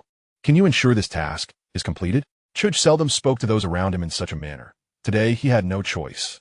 Lest his 500 million prestige points go to waste. Yes, I guarantee the task will be accomplished. Captain Gong immediately stood at attention, displaying no hesitation. And the guard beside him saluted Chu Ge as well. Chu Ge returned the military salute solemnly before striding upstairs. That evening, Chu Ge made a point to eat heartily, stuffing himself, as he would not allow himself to feel famished during the 24-hour period. He was uncertain of the effectiveness of this substance, whether it would induce immediate standby or function akin to a sleeping pill. Holding the large syringe, Chu Ge muttered to himself as he roamed about, ultimately sitting obediently on the bed, for he did not wish to awaken to a state of paralysis. Mimicking a nefsis technique, he drew the blue potion into the syringe and expelled the air. Below, Chu Ge no longer scrutinized the needle. Summoning his resolve, he swiftly injected the substance. The pain was hardly enough for him to curse, as a wave of dizziness suddenly engulfed him. He collapsed onto the small nest he had prepared for himself. Chapter 86, The Rainforest Minefield. Today, the weather in Yanjing was exceptionally bright, with temperatures steadily rising. Occasionally, a few swallows could be seen resting on the power lines outside, chirping merrily. A ray of sunshine filtered through the window, bathing Chu Ge's face, its angle shifting, intensifying in warmth. Yet at this moment, Chu Ge felt nothing, lying perfectly still with barely a whisper of breath. Though his exterior appeared unchanged, save for his thoroughly soaked clothing, he seemed to be enveloped in the heat of summer. Chu Ge was increasingly drenched in sweat, especially on his forehead, where not only sweat but also wisps of steam emerged. The cause uncertain. Perhaps it was the midday sun or the humidity emanating from within him. The team traversing the tropical rainforest had far less fortunate circumstances. The unpredictable climate of the rainforest could shift from bright sunshine to torrential rain in an instant. Last night, they'd been thoroughly soaked, and the urgency of time left them no opportunity to dry their clothes. Now, under the sun's relentless heat, the mixture of sweat and rain clung tightly to their skin, making their garments uncomfortable and sticky. In this environment, one must tightly secure their sleeves, for even the slightest exposure may invite those blood-sucking creatures to burrow eagerly into one's flesh. A diminutive leech, if given the opportunity, can swiftly transform itself into a plump creature, much like a magician performing a trick. Fortunately, this jungle path has likely been traversed by others multiple times, rendering it relatively easy to navigate, with faint traces of a trail discernible beneath our feet. Had this been an isolated stretch of rainforest, the distance would have required at least 3 times the time to traverse, as estimated by Fox Shadow. Boss, the map indicates we are about to enter a minefield ahead, said the monkey, glancing at the map before alerting Fox Shadow in front. Right? Everyone be mindful of your footing. Although we possess a map of the minefield, we cannot rule out the possibility of mines that have been displaced by the rains. I certainly do not wish to encounter an explosion in this cursed place, Fox Shadow cautioned. Fox Shadow and his companions had encountered several minefields in various locations: Africa, Eastern Europe, South America, but most of those were remnants from World War II. While their numbers were considerable, they were not particularly complex. However, the minefield in this tropical rainforest was an eye-opener, aptly described as layers upon layers of danger. Anti-tank mines and anti-personnel mines were the basic types, but the bewildering array of specialized mines, including butterfly mines, directional mines, deceptive mines, and tripwire mines, left them astounded. Not only was the variety vast, but the sheer quantity was staggering.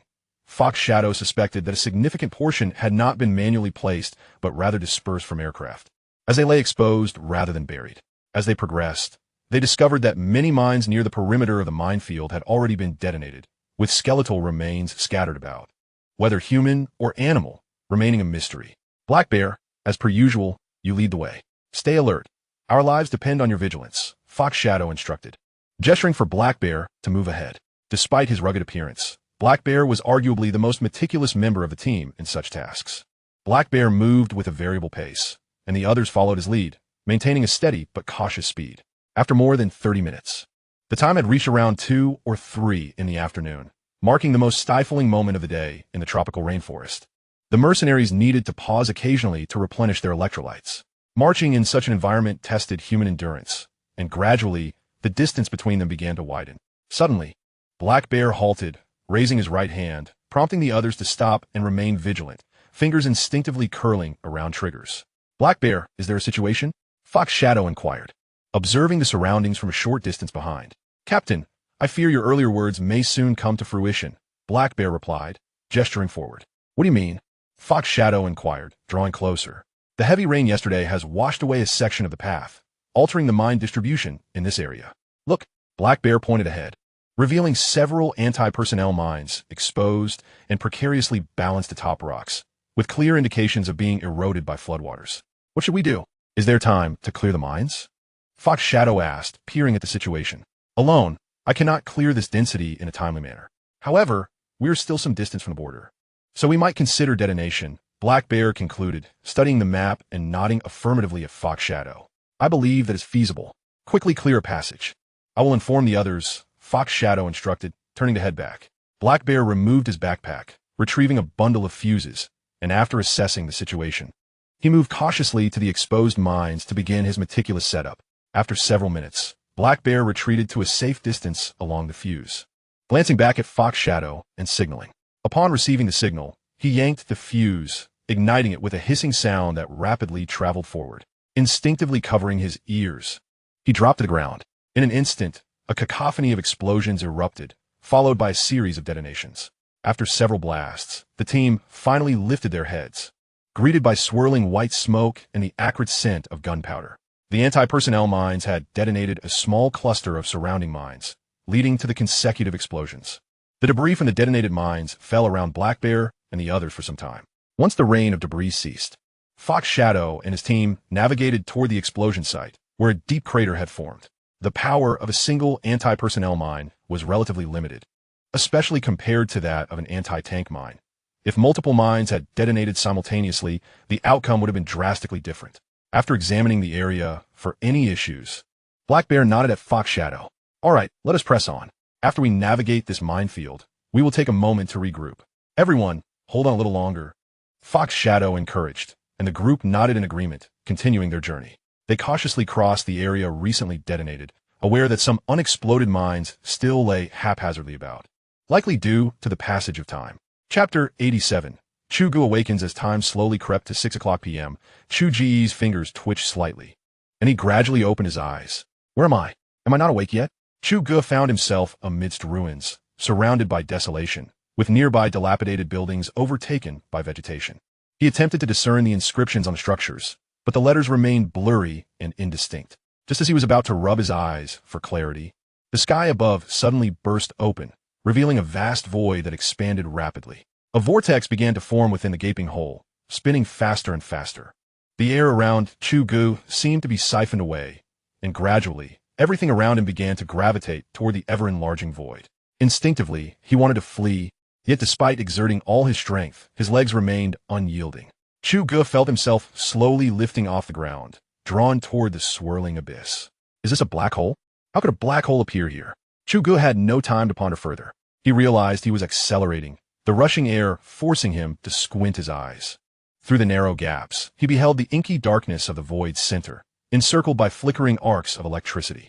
Finally, he shut his eyes tight as the electric currents drew near, enveloping him with their presence. He could even hear the crackling sounds distinctly in his ears. After a while, Chu Ge felt himself gently descending back to the ground. He tested the surface with his feet, confirming it was solid. He cautiously opened his eyes, but the surroundings were engulfed in darkness, and he needed time to adjust. As his eyes acclimated to the dimness, Chu Ge discovered he was in a vast underground chamber.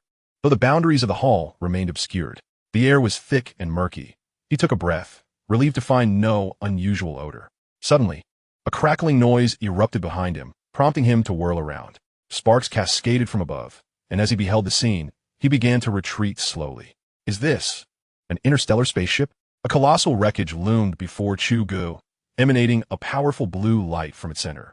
He continued to back away, curious about the source of the blue glow. After retreating for what felt like an eternity, he finally beheld it, a colossal sphere of energy suspended in mid-air. What a joke, a floating blue energy sphere. This must be a dream, Chu Ge murmured to himself. The azure energy sphere cast the surrounding environment in a dreamlike aura, and Chu Ge gazed upon it as if entranced. The blue orb seemed to sense his presence, beginning to emanate circles of light that expanded outward in rhythm with his breathing, growing ever brighter and more distant.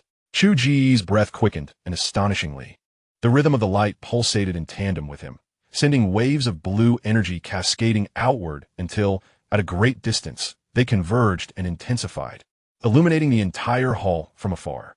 Peering down into the luminous glow, Chu Ge discovered a throng of kneeling humans at the foot of the steps, their forms indistinct in the shadows. They bore humanoid shapes, raising their hands as if in fervent supplication, murmuring something he could not discern. Striving for clarity, he turned and continued forward.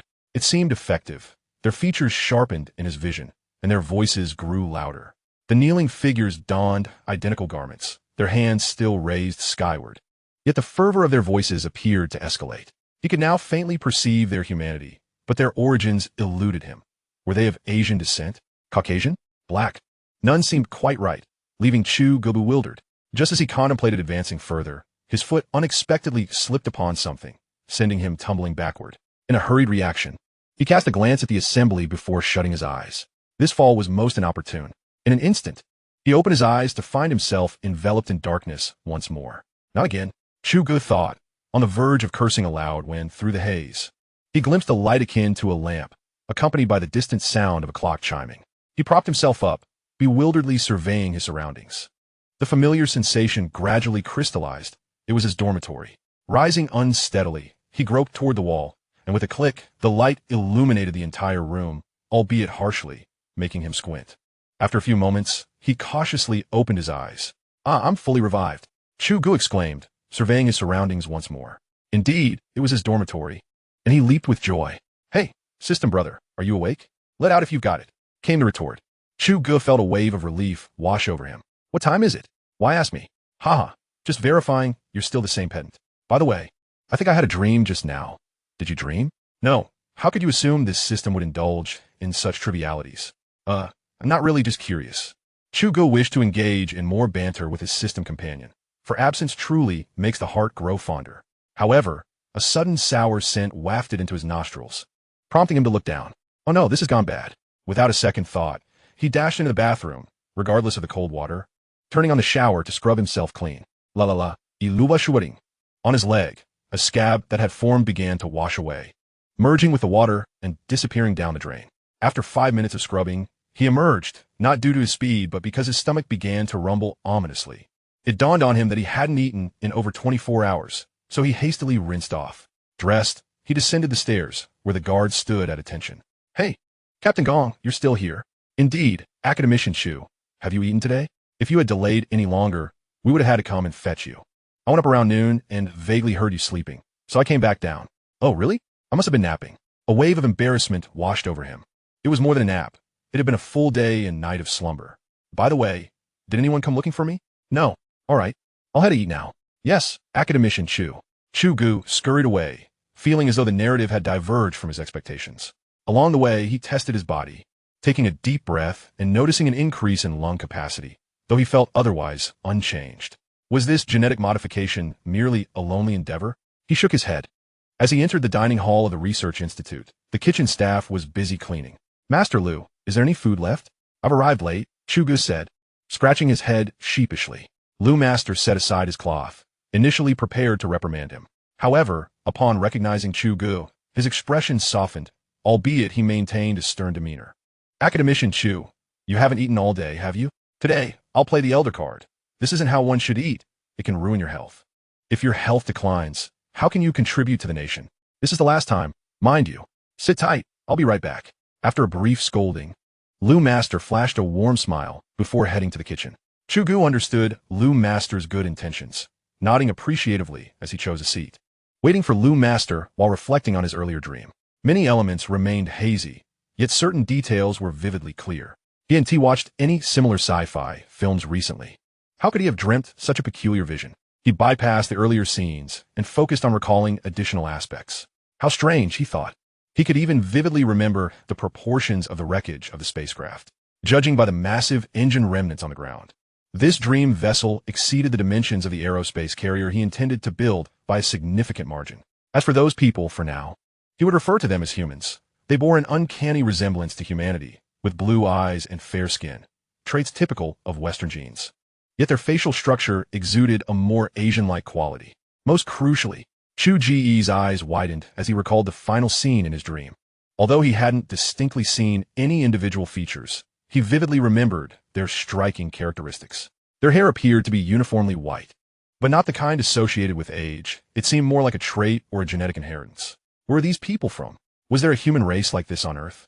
Chu Ge muttered softly to himself. What else with the white?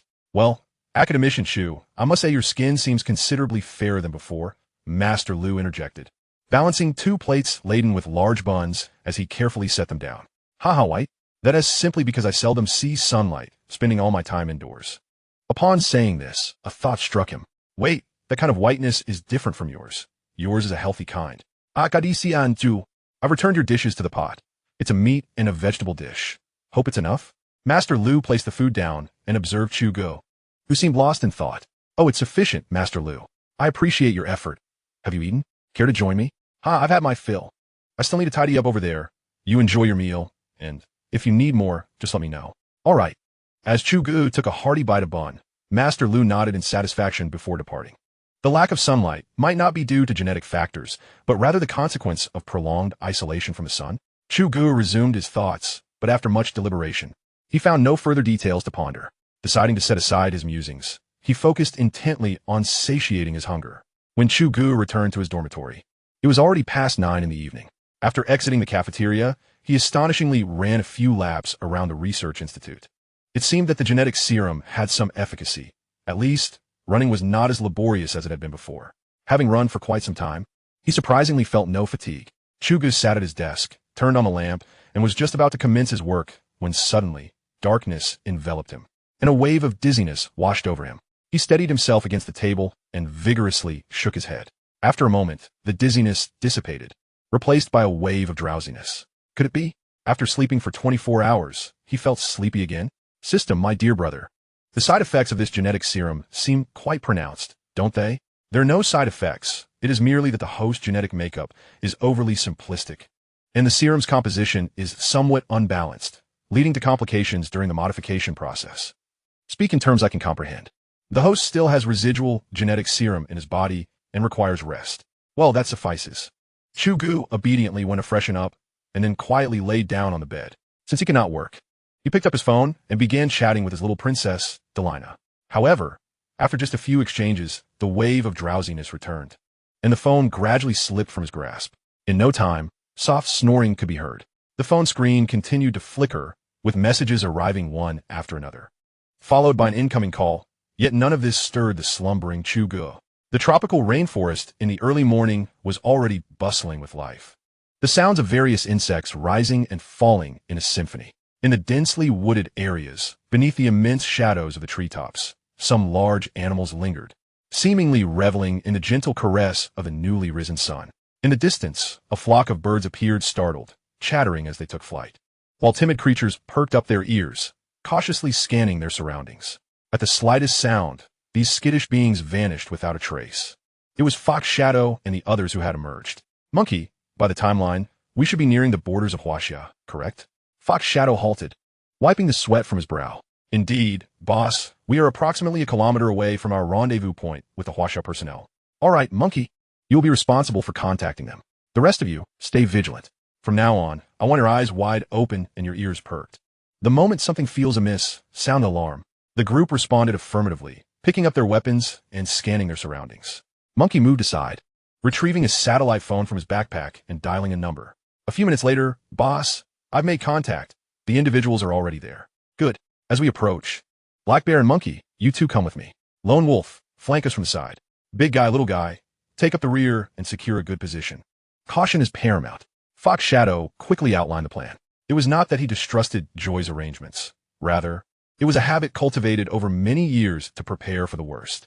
Deep within the dense forest, by an inconspicuous path, a business vehicle was parked, with a lone figure sitting in the driver's seat, idly tapping on the steering wheel. He was the one responsible for the pickup, nicknamed Viper. Viper's eyes were fixed ahead, muttering to himself, "Damn it, why haven't they arrived yet? Wasting my time."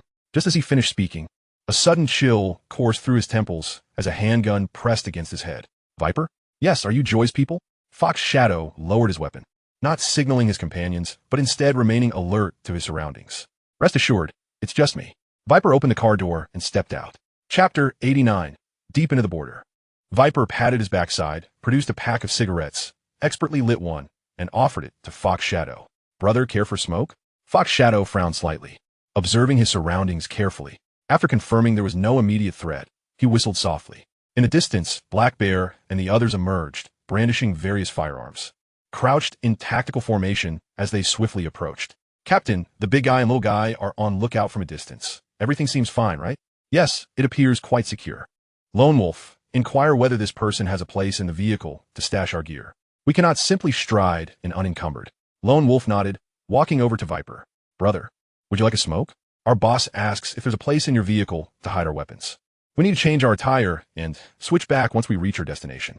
Viper finally closed his mouth, nodding vigorously. Yes. We've been in this line of work for a long time. We certainly have our methods. The seats and undercarriage have been modified to conceal items. And I have clothes prepared for you. As Viper spoke, he moved to the rear of the vehicle, opened the door, reclined seat, lifted the top layer of the cushion, and yanked at a hidden latch, revealing a metal panel. Lone Wolf leaned in for a glance and nodded in approval. Viper pulled out a large woven bag, unzipping it. Gentlemen, all the clothes are here. If there is anything else you need, feel free to ask. All right. Fox Shadow and the others exchanged nods, beginning to remove their clothing and equipment, neatly placing them into the concealed compartment. Monkey, call the big guy and little guy over to change quickly, then we'll head to our destination. Understood, boss. Monkey stepped aside, cupped his hands to his mouth, imitating monkey calls, and then leisurely returned to continue selecting his preferred attire. In the distance, two figures dropped from two large trees, approaching with measured steps. Upon seeing them, Viper's composure faltered. Both were clad in thick jungle camouflage and bore sniper rifles, their expressions unreadable. Viper, feeling uneasy, cautiously edged closer to Lone Wolf. I say, brother, are you all preparing for battle? This seems rather professional, doesn't it? I shouldn't be asking questions, but you don't seem like mere brick haulers. Could it be? Viper gestured with a slicing motion across his throat and subconsciously glanced at Fox Shadow's group, who were changing their clothes. You know better than to ask. Just focus on your own business, and the payment will be ample. Lone Wolf exhaled a puff of smoke, retrieving a map from his pocket, unfurling it against the side of the vehicle and pointing to a circled area on the map. Is there a more discreet route to this location? There is, but it's not easy to traverse. Viper studied the map, contemplating before responding affirmatively. That's all right. We prefer to operate under the radar, minimizing trouble. Also, is this route safe? Any border checks or the like? Typically, there are none, but it's hard to say. Currently, within Huaxia, there are no absolute safe passages unless you abandon all transportation and traverse through the woods, which is quite difficult. In some areas, if you stray from the main roads, you simply cannot pass. There are many mountains, places seldom trodden by humans. Nowadays, we split the cargo at a specific point, using various routes for transport, then regroup at another location. There will undoubtedly be losses along the way, but it's preferable to a complete loss.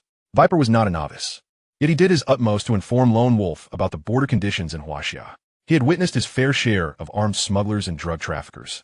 Yet this group genuinely opened his eyes. He knew they had certainly committed their share of murders. Such insight was evident to someone like Viper, who had navigated the underworld for years. Thus, instinctively, he began to tread carefully. In these desolate mountains, mingling with a band of cold-blooded mercenaries could easily spell disaster for him. Thank you, brother. I'll discuss this with our boss. Rest assured, you are one of us now. Lone Wolf patted Viper on the shoulder, extinguished his cigarette butt, and walked over to Fox Shadow, recounting their earlier conversation to the leader. Very well, Lone Wolf, stow your long rifle. I have already informed them that each person is to carry a sidearm in the event of unexpected circumstances. Provided it is not a large-scale inspection, we should encounter no issues. Of course, everything will proceed according to my directives. Here, should we resort to weaponry, our escape may prove exceedingly difficult. Understood, boss. The group hastily donned their attire, swiftly organizing their gear. Lone Wolf gestured to Viper, and the team promptly boarded the vehicles. Lone Wolf settled into the passenger seat, while Viper turned her head, noting that everyone was on board, and quickly started the engine. With a swift press of the accelerator, they sped towards their destination. Viper, how long until we arrive? Approximately 3.5 hours. All right, brothers, take this opportunity to rest. You haven't had a proper sleep in the past couple of days. I will keep a watch with Viper, and should anything arise, I will notify you. Good. Chu Ge felt invigorated today. After sweating profusely the previous night, he now felt a sense of well-being throughout his body. Perhaps, as the system had indicated, yesterday was merely a result of residual medication. After a night of recuperation, he was now in peak condition. Chu Ge was in the office, organizing the armament systems of the aerospace carrier. According to the military-industrial blueprint, the carrier's role should be akin to that of contemporary aircraft carriers, remarkably versatile, yet lacking in substantial armament. Chu Ge remained diligent for the two systems' available bore serial numbers, implying that subsequent warships would likely incorporate them as well. The systems were designated as the HQLSC-111 arrayed phase cannon and the HQLSG-03 pulse magnetic railgun. Chu Ge had familiarized himself with these two weapon systems. The arrayed phase cannon resembled an energy-charged weapon akin to an electromagnetic kinetic sniper rifle, while the magnetic railgun functioned similarly to an electromagnetic pulse rifle. The latter was relatively straightforward, while the former posed greater complexity. Chu Ge planned to approach the task incrementally, as Li Gang had been persistently calling him, urging him to expedite the process. Consequently, Chu Ge felt akin to a treasure chest, perpetually ready to unveil something new. Although, in truth, that was precisely the situation. As Chu Ge located the pulse magnetic railgun section and prepared to commence work, a knock echoed from the door. Report. Gulmin. A guard entered, saluting. Report. Academician Chu Ge. There are several officers downstairs seeking your presence. The guard stated anxiously after saluting Chu Ge. Officers? Very well. I shall head down immediately. Chu Ge rose hastily and descended the stairs, the guard closely trailing behind. Commander Gu, was surprised to see you here. Upon reaching the lower level, Chu Ge discovered the 223rd Brigade commander along with another officer, whom he recognized as the ace marksman he had encountered during the shooting range trial. Academician Chu Ge, Commander Gu said, hastily approaching and clasping Chu Ge's hand, not releasing it as he urged him forward. The military district has issued an urgent order, commanding Wang Xiudong and several other snipers from my brigade to proceed to the southwestern military district immediately. The vehicle is waiting outside. Oh, and what brings you here? Without further explanation, Commander Gu seized a folder from the guard and extracted a sheet of paper, handing it to Chu Ge. This is the military district's order. You will understand upon reading. Chu Ge accepted the document and skimmed through it swiftly. The contents were succinct. Commander Gu, the electromagnetic kinetic sniper rifle is with Team Leader Li Gang. I will take you there immediately. Additionally, ensure that Li Gang accompanies your convoy to the airport, and on the way, brief them on the rifle's operational precautions, specifically Lieutenant Wang Xiudong, as he is the only one who has utilized it. Chu Ge then nodded towards the lieutenant sniper. Haha, Academician Chu Ge, you have astutely discerned that Wang Xiudong is not only an exceptional marksman, but also the commander of my brigade's special operations team. As for Team Leader Li Gang, no problem. I will make arrangements to return him to the Research Institute afterward. Indeed. Very well. As they conversed, the group hurried towards Li Gang's laboratory. The military district's order was straightforward. Order. The 5 members of the Special Operations Team from the 223rd Combined Brigade of the Northern Military District are to carry electromagnetic pulse rifles, with 1 member carrying Academician Chu Ge's latest development, the electromagnetic kinetic sniper rifle, and proceed immediately to the Southwestern Military District. Note: weapons must remain in a combat-ready state. The aforementioned 6 personnel must arrive at the military airport in the Southwestern Military District within 2.5 hours. No delays permitted. When Chu Ge and Commander Gu arrived at Li Gang's laboratory, he was engrossed in research on the computer. Upon noticing Chu Ge's entrance, his face lit up with excitement. Academician Chu Ge, you must have remembered me. Where's the research report? I want to see it, haha. Report? What a misnomer. Where's the electromagnetic kinetic sniper rifle? Chu Ge retorted, somewhat exasperated, as Li Gang had indeed treated him like a report-generating machine. The sniper rifle? It's right here. I've been safeguarding it carefully. We still need to conduct further performance tests in the coming days. Li Gang sobered, realizing that Chu Ge was accompanied by several individuals. Bring out the rifle. The military personnel require it urgently. Yes, Academician Chu Ge. Seeing the seriousness etched on Chu Ge's face, Li Gang refrained from further comments and hurried inside. Moments later, he emerged, cradling a metallic case, its dimensions perfectly accommodating the electromagnetic kinetic sniper rifle. Li Gang placed the case before the group and pressed the latches on either side, causing it to spring open with a satisfying click. The Research Institute had installed specialized secure storage for equipment in the laboratory, with each item housed in custom-built cases, typically stored behind password-protected doors until needed. I thought you would present yet another password-protected case. Has this rifle been inspected? Are there any issues? Report, Academician Chu Ge. The electromagnetic kinetic sniper rifle is in optimal condition. We conduct daily checks, and the high-energy battery is discharging properly. Good. You will accompany Commander Gu and the others to the military airport, and on the way, brief Lieutenant Wang Xuedong on the rifle's operational precautions. He has a mission that requires its use. After delivery, Commander Gu will ensure your return to the Institute. Is that clear? Yes, understood. Li Gong replied emphatically. Chu Ge turned to nod at Lieutenant Wang Xuedong, who promptly stood at attention and saluted Chu Ge. He then retrieved a large black backpack from his own bag, approached, and carefully enclosed the white case, subsequently slinging the black backpack over his right shoulder, resembling a musician carrying an instrument. All right, let us depart. Time is of the essence. Commander Gu urged, and Li Gang shed his outer garment, following Chu Ge and the others out of the laboratory towards the entrance of the Research Institute. Chu Ge accompanied Commander Gu to the entrance, and without time for farewells, the group hastily boarded the military jeep. The engine had been kept warm, and as everyone settled in, the driver executed a sharp turn and sped towards the airport. The Southwestern Military District? Has that troublesome nation found another excuse? Wang Xuedong, you must take aim with precision and give them a surprise. Chu Ge stood at the entrance of the Research Institute, watching the convoy disappear, a tumult of emotions swirling within him. He felt a twinge of envy towards Wang Xuedong.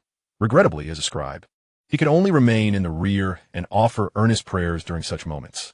Inside the military jeep, Li Gang had already briefed Wang Xuedong on the usage of the electromagnetic kinetic sniper rifle. Having previously used it, Wang Xuedong quickly grasped the operation. As for trajectory adjustments, the sniper rifle's zero trajectory high range was 2,000 meters, and the detailed trajectory charts had yet to be tested. Lieutenant Wang could use the zero trajectory high range as a reference. I forgot to mention, the currently paired scope is only 16x magnification. Thus, distances below 2,000 meters require no consideration for trajectory adjustments. Furthermore, this electromagnetic kinetic sniper rifle has been zeroed. You can recalibrate it according to your shooting preferences. Li Gang contemplated for a moment before continuing. Understood. Very well. As Wang Xuedong attentively listened to Li Gang's introduction, his hand instinctively reached for the electromagnetic kinetic energy sniper rifle. Noticing Wang's subtle gesture, Li Gang couldn't help but chuckle. Captain, you're the first person in our army to wield this weapon. Upon your return, I will require a detailed report on its practical performance, as we aim to optimize it further based on your feedback. Rest assured, the mission will be accomplished. He added with a light-hearted tone, and there's no need to be so serious. The high-energy battery levels will be displayed on the side screen, right here. You see, all 3 batteries are currently fully charged, each capable of approximately 100 shots. However, you needn't concern yourself with that. I doubt you'll exhaust even 1 battery. Li Gang continued. Moreover, it's crucial to note that the core components of the electromagnetic kinetic energy sniper rifle are located behind the scope and require professional maintenance. Given the urgency of the situation, I won't be able to teach you everything in such a short time. Therefore, you can disregard that for now. Once the sniper rifles are mass-produced, specialized technicians will be dispatched to the troops for training. If any issues arise, there is a self-locking program to ensure safety. After concluding this segment, Li Gang glanced at Wang Xuedong, allowing him a moment to digest the information. 5 minutes later, Li Gang resumed. The electromagnetic kinetic energy sniper rifle lacks a traditional barrel. thus theoretically requiring no routine maintenance at the front. However, we included a cleaning kit during the design phase. Observe. He demonstrated by pulling back a hidden compartment at the rifle's muzzle, revealing a concealed slot. Both the upper and lower sections of the muzzle contained hidden mechanisms. Pulling back revealed the cleaning kit above and the sniper rifle's bipod below. The entire rail slot was designed with a hollow structure, which could inadvertently allow some impurities to enter. While these impurities are unlikely to interfere with shooting, they have yet to undergo practical testing, necessitating ongoing feedback from the troops during actual use. If maintenance is required, you can perform routine cleaning just like any other rifle, he concluded. Well, that's essentially it. To be honest, Captain Wong, I haven't fully grasped this rifle either, primarily due to the limited time. Perhaps upon your return, you can teach me a thing or two. Li Gang said, half jokingly, half seriously. All right, I officially entrust this sniper rifle to you. Please take care of it. Reluctantly, he pushed the electromagnetic kinetic energy sniper rifle toward Wang Xuedong. Rest assured, Team Leader Li, I shall treat it as my own child, Wang replied. Li Gong hesitated, feeling the generational hierarchy was a bit muddled, but ultimately decided not to voice his thoughts. At that moment, the convoy rolled into a military airport. The aircraft, affectionately dubbed Fat Girl, was already poised for action. The convoy screeched to a halt beside it, and the 6 Special Forces members rushed to salute Brigade Commander Gu and Li Gang before hastily boarding the plane.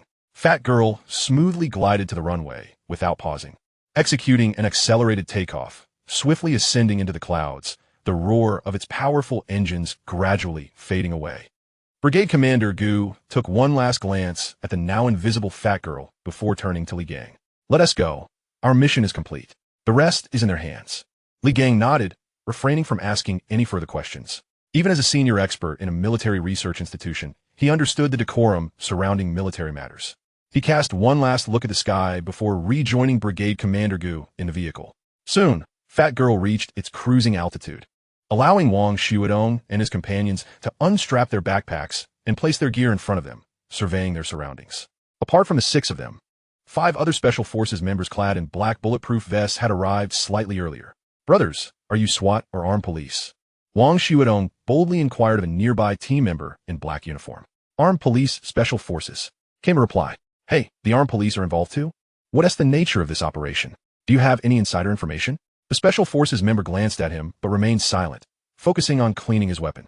Wang's eyes lit up as he caught sight of the other's equipment. Wow, Seats LR4? Type 26. That sniper rifle is impressive. How does it fare, brother? Let me fire a few shots when we get the chance. The black-clad member continued to ignore him, intent on his task. After a considerable pause, he finally spoke up. Are you military? Yes, from the 223rd Brigade. Doesn't it strike you as odd that military and police are collaborating on an operation? Wang Xuedong, momentarily bored, perked up upon hearing the question. I don't know. We received an urgent order and came straight here. Oh, same here. Nice to meet you. I'm Wang Xuedong from the 223rd Brigade. He extended his right hand. Hello, Chu Ge. The two shook hands amicably, solidifying their camaraderie. Shue, I've heard that the accessories for the Type 26 are quite formidable. What do you have with you? An 8x32 white light scope, a laser rangefinder ballistic computer, a night vision device, and spare magazines. Everything I could carry. Wang's mouth watered at the response. Damn, that is even more impressive than my electromagnetic kinetic energy sniper rifle, measly 16x scope. Now I'm itching to get my hands on it. He had no interest in anything else, but he recognized that the 8x32 white light scope and the night vision device were valuable assets, especially for nighttime operations. He pondered how he might acquire them. Chu Ge, however, had other intentions. He stowed his sniper rifle back in his backpack, then scrutinized Wang Xuedong's large black backpack. Hey, brother, that is quite a hefty backpack you have there. You must be carrying a lot of gear. I remember the 88 Sniper's backpack isn't this spacious.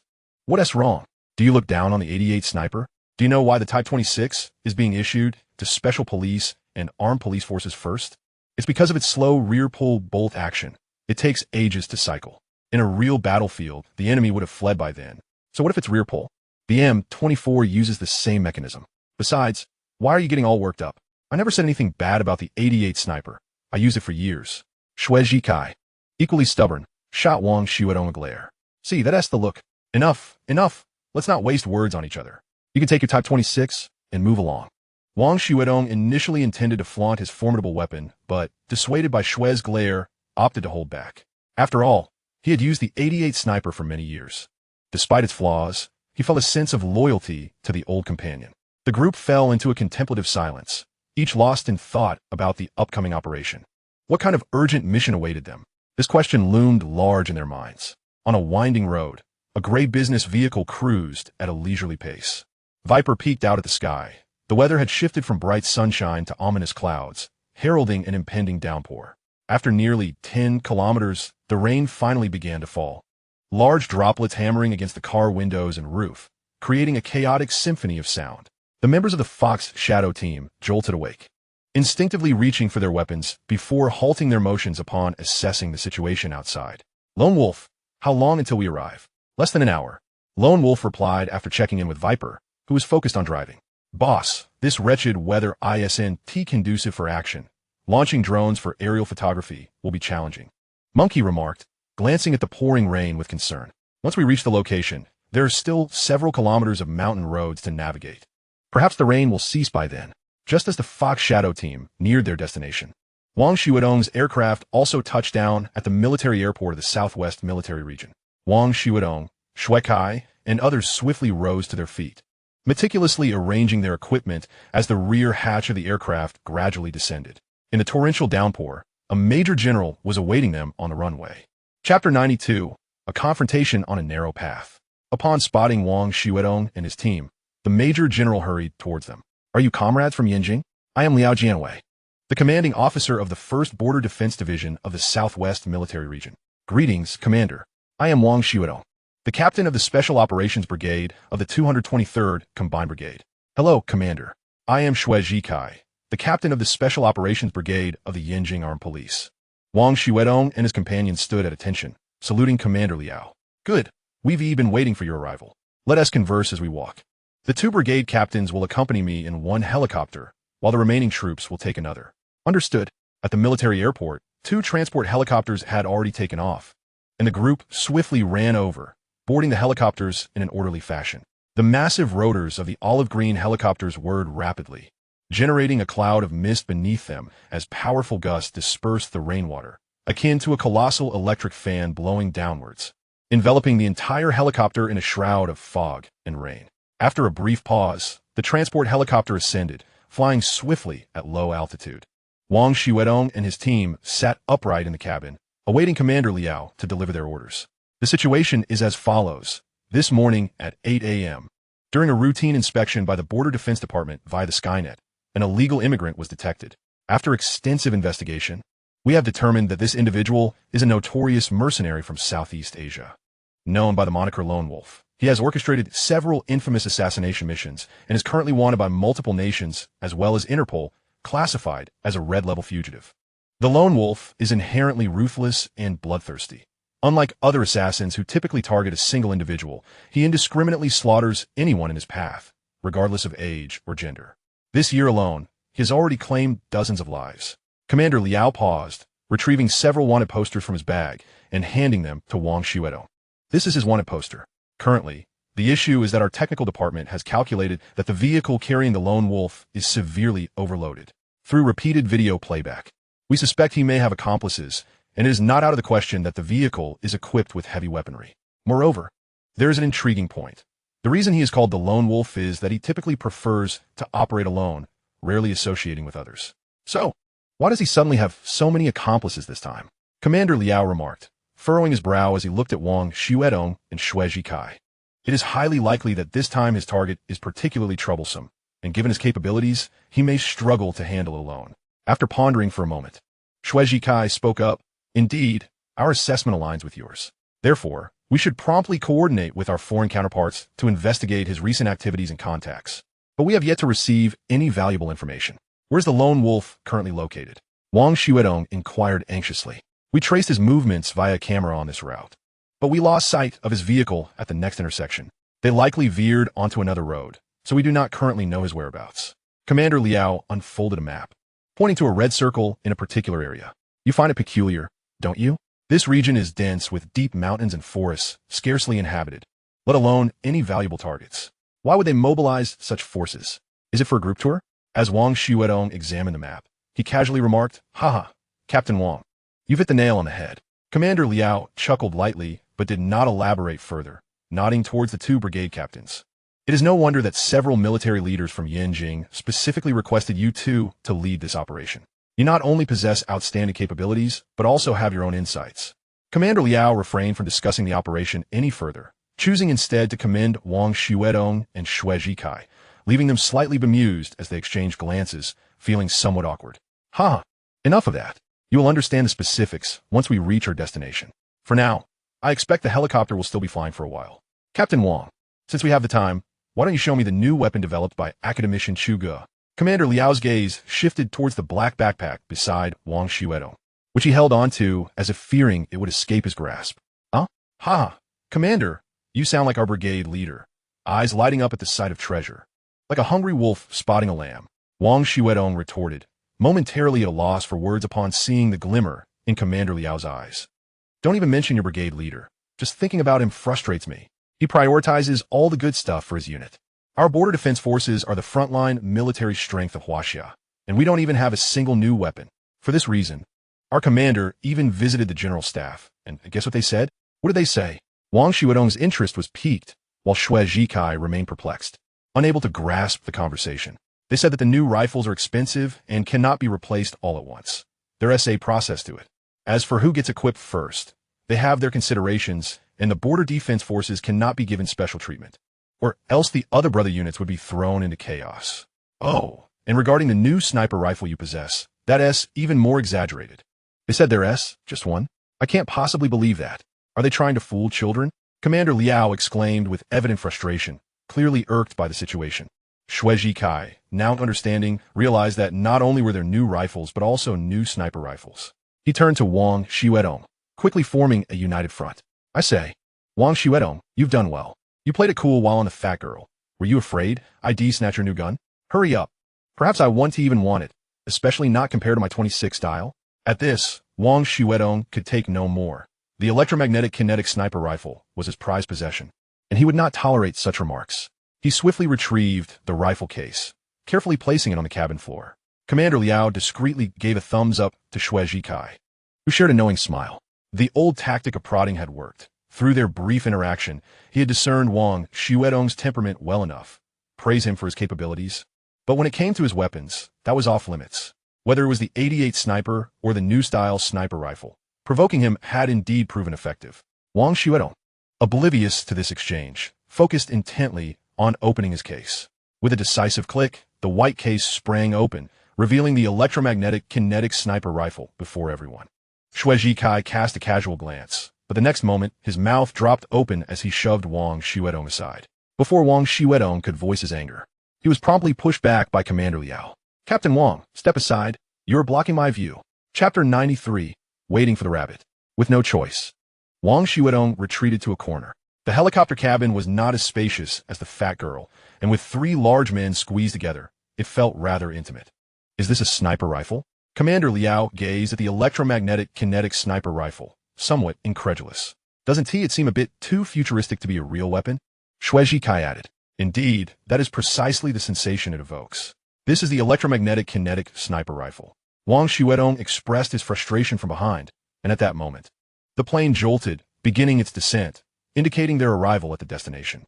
In the front row, Viper and Lone Wolf each held a cigarette, puffing away while peering out at the rain. Boss, the rain has lightened up. Shall we set off? All right, replied Lone Wolf to his comrade. Stash the vehicle and wait for us here. If all goes well, we'll be back before nightfall. Understood, boss. Lone Wolf had clearly considered himself a part of the team, turning to translate Fox Shadow's words, then giving Viper a reassuring pat on the shoulder. Viper nodded in agreement, feeling fortunate about this profitable endeavor. After all, driving was a relatively easy job, not one that could cost him his head. He silently reveled in the worth of this undertaking. Gradually, the rain ceased and Black Bear and his team donned their gear, checking their firearms before lining up, awaiting their leader's command. All right, brothers, the real test of our mission begins now. I want you all in top fighting form. We are seasoned warriors, while they're accustomed to peace. Your equipment must surpass theirs in quality. So, let us wrap this up before darkness falls. Yes, boss. Viper stifled a laugh at the thought that even foreigners enjoyed such theatrics. Monkey, how is the calibration of your drone? Your equipment is crucial for our operation. No problem. Boss, let me test the earpiece. If it's functioning, we'll be on our way. Understood. Black Bear acknowledged. Understood. Piped up the little guy. A fully armed six-man team swiftly vanished from Viper's sight. He pulled out a cigarette, ignited it with a snap, and retrieved a handgun from the armrest compartment. Racking the slide while scanning his surroundings, he nonchalantly tucked the handgun into his waistband and ambled out of the vehicle. Upon disembarking from the helicopter, Wang Xiaodong was struck by the sight of the Prism Tower, standing tall in the distance. This was the base of the 1st Division, guarding the southwestern military district. Although Wang had never seen the Prism Tower in person, he was acquainted with the observation bunker that served as its brain, so he possessed some knowledge about its significance.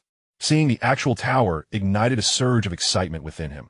This was a genuine weapon of mass destruction, dwarfing the electromagnetic energy sniper rifle he had. He suddenly grasped the meaning behind Commander Liao's words. These oblivious mercenaries were indeed targeting the tower, but they had chosen the wrong target. Wang's assertion was accurate. The American intelligence system had failed to ascertain the deployment dynamics of the Chinese military. All the troops guarding the Prism Tower were elite forces, the best of the local military district. Did a handful of mercenaries truly believe they could infiltrate? They might as well be asking for trouble. What do you mean? Are you suggesting their target is this military base? What a joke. Just based on those few individuals?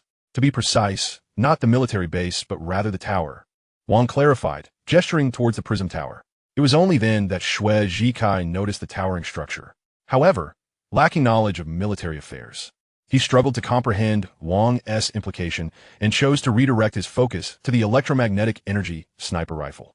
To the average observer, the Prism Tower merely resembled a cellular tower, and they had never given it a second thought. Ha, Captain Wang, you're correct. We had the same thought. But remember, infiltration can also involve reconnaissance, such as getting close to take photographs. Do you think they're fools, traveling miles to assault a military base? Commander Liao casually remarked, his hand reaching for the electromagnetic energy sniper rifle. Oh, by the way, Commander Jiang is at the shooting range. Let us head there directly. The shooting range? What do you mean? Are they holding a military meeting there? How intriguing. Commander Liao withdrew his hands and led the way. A group of over a dozen individuals marching toward the base's shooting range. Upon their arrival, a middle-aged man in military uniform was engaged in target practice. The crisp sound of gunfire echoing throughout the range. With a click, his handgun fell silent, likely having run out of ammunition, and he turned to face them. You've arrived. Reporting to Commander Jiang, Wang Xiaodong, leading a special forces team of 6, is here to report. Reporting to Commander Jiang, Chu Ge, leading a special police special forces team of 5, is here to report. Commander Jiang returned their salutes, his gaze piercing as he scrutinized the two for a long moment. Do you know why you've been summoned? For a joint operation to eliminate unlawful invaders. Chu Ge answered loudly. Ha, they hardly qualify as invaders. They're not even worth the designation. If we're discussing extermination, my 1st Division Special Forces are no pushovers either. Why go through the trouble of bringing you here? Wang Xiaodong and Chu Ge exchanged puzzled glances, struggling to grasp the situation. Wang scratched his head and, glancing at the electromagnetic energy sniper rifle in his hand, a sudden realization struck him. I see. This is more about testing these two new firearms in a real combat scenario. Isn't it? Indeed, that's one aspect. The second reason for not launching a full-scale assault is to wait for them to come to us, using our new weapons to crush their arrogance. We aim to set an example, sending a message to the nations watching us. Don't engage in trivial provocations, as China is no longer what it once was. Commander Jiang smiled knowingly, delivering a profound and impassioned statement. Wang Xiaodong and Chu Ge nodded gravely. As Chinese nationals, they understood the cultural nuances of their homeland. Diplomacy before aggression. Since the feast is laid out, the wine must flow. Ha, Captain Wang, since we have some time on our hands, shall we test out our new firearms? Commander Jiang proposed eagerly. I've been keen to see what sets these two new firearms apart, especially after my extensive efforts to advocate for this. Huh? Ha, no problem, Commander. The electromagnetic pulse rifles are already well practiced by the team. Chapter 94. The moment has finally arrived. As for my electromagnetic energy sniper rifle, it may require a larger target. Oh, such as? Commander Jiang inquired, intrigued. The last target was a decommissioned tank. Haha, understood, Commander Liao. Let us arrange that promptly. Commander Jiang replied with a smile, nodding at Wang Xiaodong. Wang returned a military salute and waved to his teammates. The soldiers of the 223rd Special Forces Brigade marched in unison to their shooting positions, promptly unloading their gear. In an instant, 5 brand-new electromagnetic pulse rifles appeared in their hands. The soldiers around the base exchanged whispers, as this was their first encounter with a new rifle model. And excitement was palpable. Commander Jiang, the electromagnetic pulse rifles are loaded with 100 rounds, utilizing shell-less 10mm caliber ammunition, with a range of 2,000 meters and an effective range of 1,500 meters. Within 1,500 meters, no trajectory correction is needed. It truly achieves pinpoint accuracy. Wang Xuedong succinctly presented the basic specifications of the electromagnetic pulse rifle to Commander Jiang, leaving those nearby utterly astonished, especially Chu Ge, who realized that even one of these statistics was overwhelmingly superior. You call this a rifle? Although sniper rifles fall under the category of rifles, what Wang describes resembles something akin to an AK-47, an effective shooting distance of 1,500 meters. The M24 only has a shooting range of 1,000 meters. This makes it resemble a precision shooting rifle, like the Mk-20 SSR. Listening to this data, it became clear why everyone was eager to seize it. Captain Wang, can this rifle fire single shots? Indeed it can. All right, soldiers of the 223rd Brigade, heed my command. Single shot mode, 10 rounds each. Aim at your designated targets. Prepare, fire. At the command of Commander Jiang, the Special Forces members decisively squeezed the triggers, the rhythmic sounds of gunfire echoing in succession. Oh, I almost forgot. The built-in suppressor is one of its distinctive features. Upon hearing Wang Xuedong's addition, Commander Jiang nodded in acknowledgement.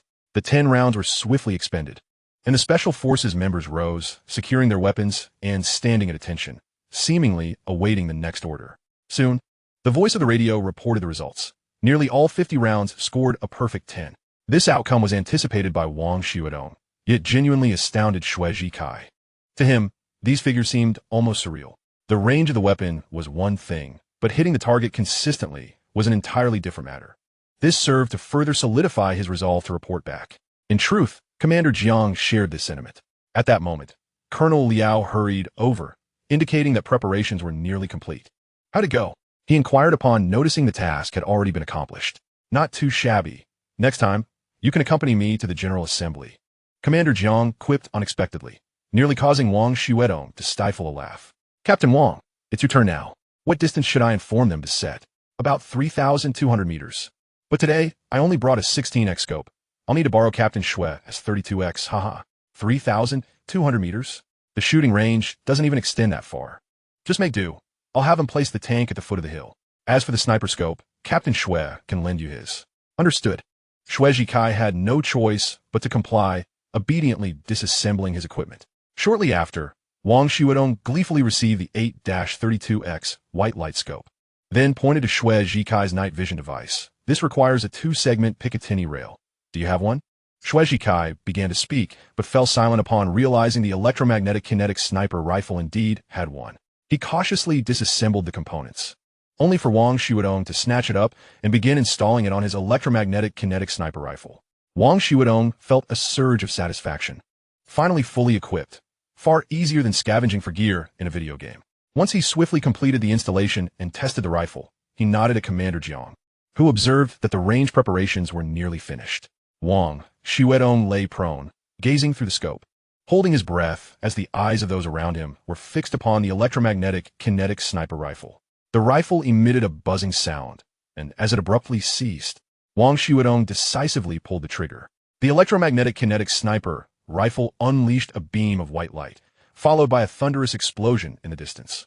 The onlookers stood in stunned silence for half a minute, unable to comprehend the spectacle before them. Is that a gun? It feels more akin to an anti-material howitzer. Colonel Liao broke the silence. Commander Jiang picked up a nearby high-powered telescope and directed it towards the tank's location. After a considerable pause, he exclaimed, "Ha, splendid. Old Liao, your analogy was quite apt. This sniper rifle, developed by Academician Chu, will likely necessitate a revision of our training manual. Haha. Excellent." Commander Jiang's exuberance elicited cheers from the surrounding soldiers. Meanwhile, Chu Ge remained dazed. The devastating efficacy of the electromagnetic kinetic sniper rifle offering him a newfound understanding of sniper operations. He vaguely recalled Academician Chu, the one renowned for developing controllable nuclear fusion. Chu Ge glanced at the distant light pillar, a swell of admiration rising within him. As the soldiers raised their hands in celebration, a soldier rushed over, report. A minor skirmish has erupted 49 kilometers southwest of the base. The fish have taken the bait. Good. At last it's here. Wang Xuedong, Xue Jikai. I command you to immediately take your teams to the ambush site and obliterate their arrogance with your weapons. Understood. 15 minutes earlier. Approximately 50 kilometers southwest of the Light Pillar Base, the Fox Shadow team, consisting of 6 members, trudged through the muddy mountain paths. Black Bear led the group, wielding a large knife, vigorously clearing the way. The forest appeared untouched by human presence for quite some time, filled with vines and branches. Boss, at this pace, when will we arrive? There's still nearly 50 kilometers to go. Black Bear's massive frame could hardly endure such prolonged exertion, and he glanced at the map during a brief respite. Not long now. We're not aiming to reach their doorstep. I estimate there are likely guards around the base perimeter, making close approach improbable. We just need to get within 10 kilometers, and then we can leave the rest to Monkey's drone. Oh, I feel this mission is too simple. Do we really need to be top-tier mercenaries for this? Boss, your superiors must be quite wealthy. Black Bear continued to swing his machete. Haha, Black Bear, you must realize this is Huaxia, a so-called forbidden land for mercenaries. Do you think ordinary peers can take on such tasks? Yet, to be honest, if it weren't for the generous compensation from the boss, I wouldn't accept either. Fox Shadow cautiously surveyed the surroundings as he spoke in a low voice. Oh, why is that? The environment here is indeed unsuitable for mercenary operations. As is well known, Huaxia has the strictest gun control laws in the world, making it exceedingly difficult to procure weapons through normal channels. Let alone these formidable pieces we have. The remaining options are merely a few smuggling routes. When a vast nation is reduced to just these few channels, monitoring becomes far less challenging. Furthermore, mercenaries typically operate in tumultuous nations. That's where our survival thrives. Here, it's too peaceful, leaving no ground for our expertise. Fox Shadow was about to continue enlightening his subordinates when he suddenly heard the anxious call of the big guy. Boss, I sense something's off. Fox Shadow immediately raised his right hand, bending down as his eyes scanned the surroundings warily. Big guy, what is going on? Nothing. But don't you think this forest feels different from before? Fox Shadow's heart sank at these words. Damned. He had been too engrossed in boasting about his knowledge to notice the surrounding environment. My God, big guy, thank you. It is indeed odd, too quiet. I completely overlooked this detail. Boss, what does this mean? Have we been detected? Black Bear whispered. Fox Shadow did not respond, but instead placed a finger to his lips, signaling silence. He raised his assault rifle, using the scope to scan left and right, then gestured to the sides. Seeing the boss's signal, Black Bear and Monkey swiftly readied their weapons, moving quickly to the left and right, while the two snipers sought suitable positions for support. Only Fox Shadow and Lone Wolf remained in the center. Lone Wolf, we may have walked into a Huaxia ambush. Proceed with caution. The situation is unclear. We don't yet know if they've discovered us. Boss, are you sure?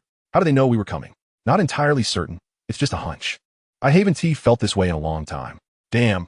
This feeling is unsettling. Fox Shadow and Lone Wolf moved cautiously, back to back. Lone Wolf knew of Fox Shadow's impressive track record. This was a person who always managed to escape peril, relying often on keen insight and uncanny intuition. About 1,500 meters ahead of the Fox Shadow team, in a concealed depression, Su Hu and his comrades lay in wait. Squad leader. There's an anomaly detected by the infrared sensor at marker 18. A nearby soldier reported, eyes fixed on the flashing red indicator on his electronic information panel. Su was intently observing the surveillance LCD screen before him when he received a report. Immediately, he adjusted a rotating handle with his right hand to locate the pre-marked 18 positions. As he turned, a spherical detection device mounted on a distant tree continuously adjusted its direction. This was an extensive remote monitoring system. Upon pinpointing the 18th marker, Su clicked a few times with his right hand, stabilizing the direction on the screen before zooming in. He patiently awaited confirmation of whether the anomaly was caused by human presence or merely a passing animal. Soon, the figures of Black Bear and his companions appeared on the surveillance device, and Suhu's eyes brightened with keen interest as he scrutinized the individuals before him. After assessing their numbers, he raised his left wrist, where a small LCD information platform resided, swiftly locating the name of the squad leader and dialing the number. Moments later, the resounding voice of Captain Huang Jisun echoed in his earpiece. Suhu, what is it? Captain, I report that a 4-man armed squad has been detected at the 18 marker ahead, advancing in a combat formation. Over. Huang Jisun unfolded a map and quickly identified the location, Suhu reported, marking it with a large red circle before striking his fist down in excitement. Huh, we finally got them, Suhu. Keep your eyes on them.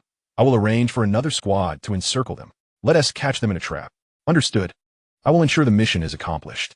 Suhu entered the call, his gaze fixed unwaveringly on the LCD display. Fox Shadow and his team were cautiously advancing, maintaining a distance of several dozen meters between each other, consistently moving in unison to cover one another as they searched. 1,500 meters, 1,200 meters, 1,000 meters, 900 meters. Suhu signaled to his teammates, slowly raising his sniper rifle. However, the targets unexpectedly halted and sought refuge behind a large tree. Suhu lowered his head and spat. Damn it, these people are quite alert. Those tactical maneuvers indicate they are seasoned veterans. You all be careful. Don't expose yourselves too easily. Understood? Yes, squad leader. The surrounding soldiers replied in unison. Fox Shadow, concealed behind a large tree. I just received a warning from the rear sniper team. Big guy, what did you just say? Captain, we discovered an infrared device on a tree behind us. This is an ambush zone. Shit, can't be this unlucky, right? Big guy, are you sure it's monitoring us? If so, we may have already been compromised. Boss, I'm not well-versed in Chinese characters, but it certainly appears to be an infrared alarm device. There's likely more than just this one in the vicinity. While the two conversed, a flock of birds flew overhead. Fox Shadow fell silent, his brow furrowed in contemplation as he recalled something. He raised his weapon again and peered through the sniper scope at the flock. Those are night herons. Shit, the whole team, listen to my orders. Retreat swiftly. We've been ambushed. Move quickly, big guy. You two provide cover from the rear. If we're slow, we might not make it out. Yes. Suhu's scope was trained on Black Bear when he noticed them turning back. Not good. They're trying to escape. Suhu shouted, then crouched low, searching for an opportunity to decisively pull the trigger. The sniper rifle discharged with a thunderous crack, reverberating through the open woods. The bullet grazed Black Bear's leg, embedding itself into a nearby tree trunk. Haha, boss, it's indeed an ambush. You're our savior. These Chinese soldiers aren't as skilled with their firearms as one might think. Black Bear felt a rush of adrenaline, even as he took a moment to mock his adversaries. Stay alert. Don't be complacent. From that distance, we have a bit of luck. But if we advance another 50 meters, you won't be so fortunate. Chapter 96. Chase in the Woods. Having missed a shot, Suhu quickly emerged, simultaneously contacting the squad leader. Captain, those individuals are attempting to flee. We are in pursuit. You must act quickly. Understood. Prioritize safety. Yes. With that, he gestured forward, and his team of 10 swiftly entered the fray, advancing cautiously while not recklessly charging in. They remained tightly on Fox Shadow's tail, biding their time for the other special forces to position themselves. Fox Shadow sprinted ahead, realizing that the pursuing enemies were not closing in quickly. He understood their intention. They aimed to encircle them. Boss, should we scatter and break through? Monkey panted in response. No, separating now would leave us more vulnerable. The outcome would merely be us picked off one by one. I suspect they've deployed at least one special forces team. Our only hope is to react swiftly and break through before they can cut off our retreat. Monkey, get in touch with Viper. Have him assist us. Received, boss. As the two groups chased each other, Wang Xuedong and his team had already exited their base. Wang Xuedong, just a heads up, unless absolutely necessary. Don't make a move. That sniper rifle of yours could take them out in a heartbeat, but the commander advised capturing them alive if possible. Accompanying Wang Xuedong was the reconnaissance battalion leader of the 1st Division, seasoned in tracking and counter-tracking. Exactly, just sit back and watch us handle it, haha. Shueji Kai was busy installing the 16x scope that Wang Xuedong had removed, seizing the moment to jest alongside the battalion leader. Wang Xuedong could only nod helplessly, recognizing the hierarchy's weight. Based on the location of the gunfire reported ahead, I can roughly deduce which small path they've taken. We'll move directly in and perhaps catch a big fish. The battalion leader relayed the location to the driver, who nodded before flooring the gas pedal. 2 military jeeps roared to life, racing down the uneven forest path, occasionally soaring over bumps as team members clung to the vehicle's handrails, the wheels flinging mud behind them. Suhu's team followed closely behind Fox Shadow, gradually closing the distance until they were within range of each other's weapons. The air crackled with the sharp sounds of rifle fire. They were engaged in combat. Fox Shadow fired a quick shot before taking cover behind a large tree, observing the pursuing enemies through his scope. Black Bear, while the chaos of gunfire is upon us, set up some traps, at least make it harder for them to pursue us so closely. Otherwise, we'll be worn down. Understood, boss. Black Bear stowed his rifle and retrieved hand grenades from his backpack, busily setting them between several large trees. Minutes later, having completed his trap setup, Black Bear seized the 48 Malawian Quach's Mod 0 machine gun and unleashed a barrage of fire before retreating behind Fox Shadow. As his robust figure emerged, Suhu held his breath, focusing his scope on Black Bear. Calculating the distance as he adjusted for his movement, he decisively squeezed the trigger. The bullet whistled through the air, and moments later, a thud echoed as Black Bear collapsed to the ground. Suhu had no time to linger, adjusting his scope to aim for the next target when a flash of light suddenly distracted him.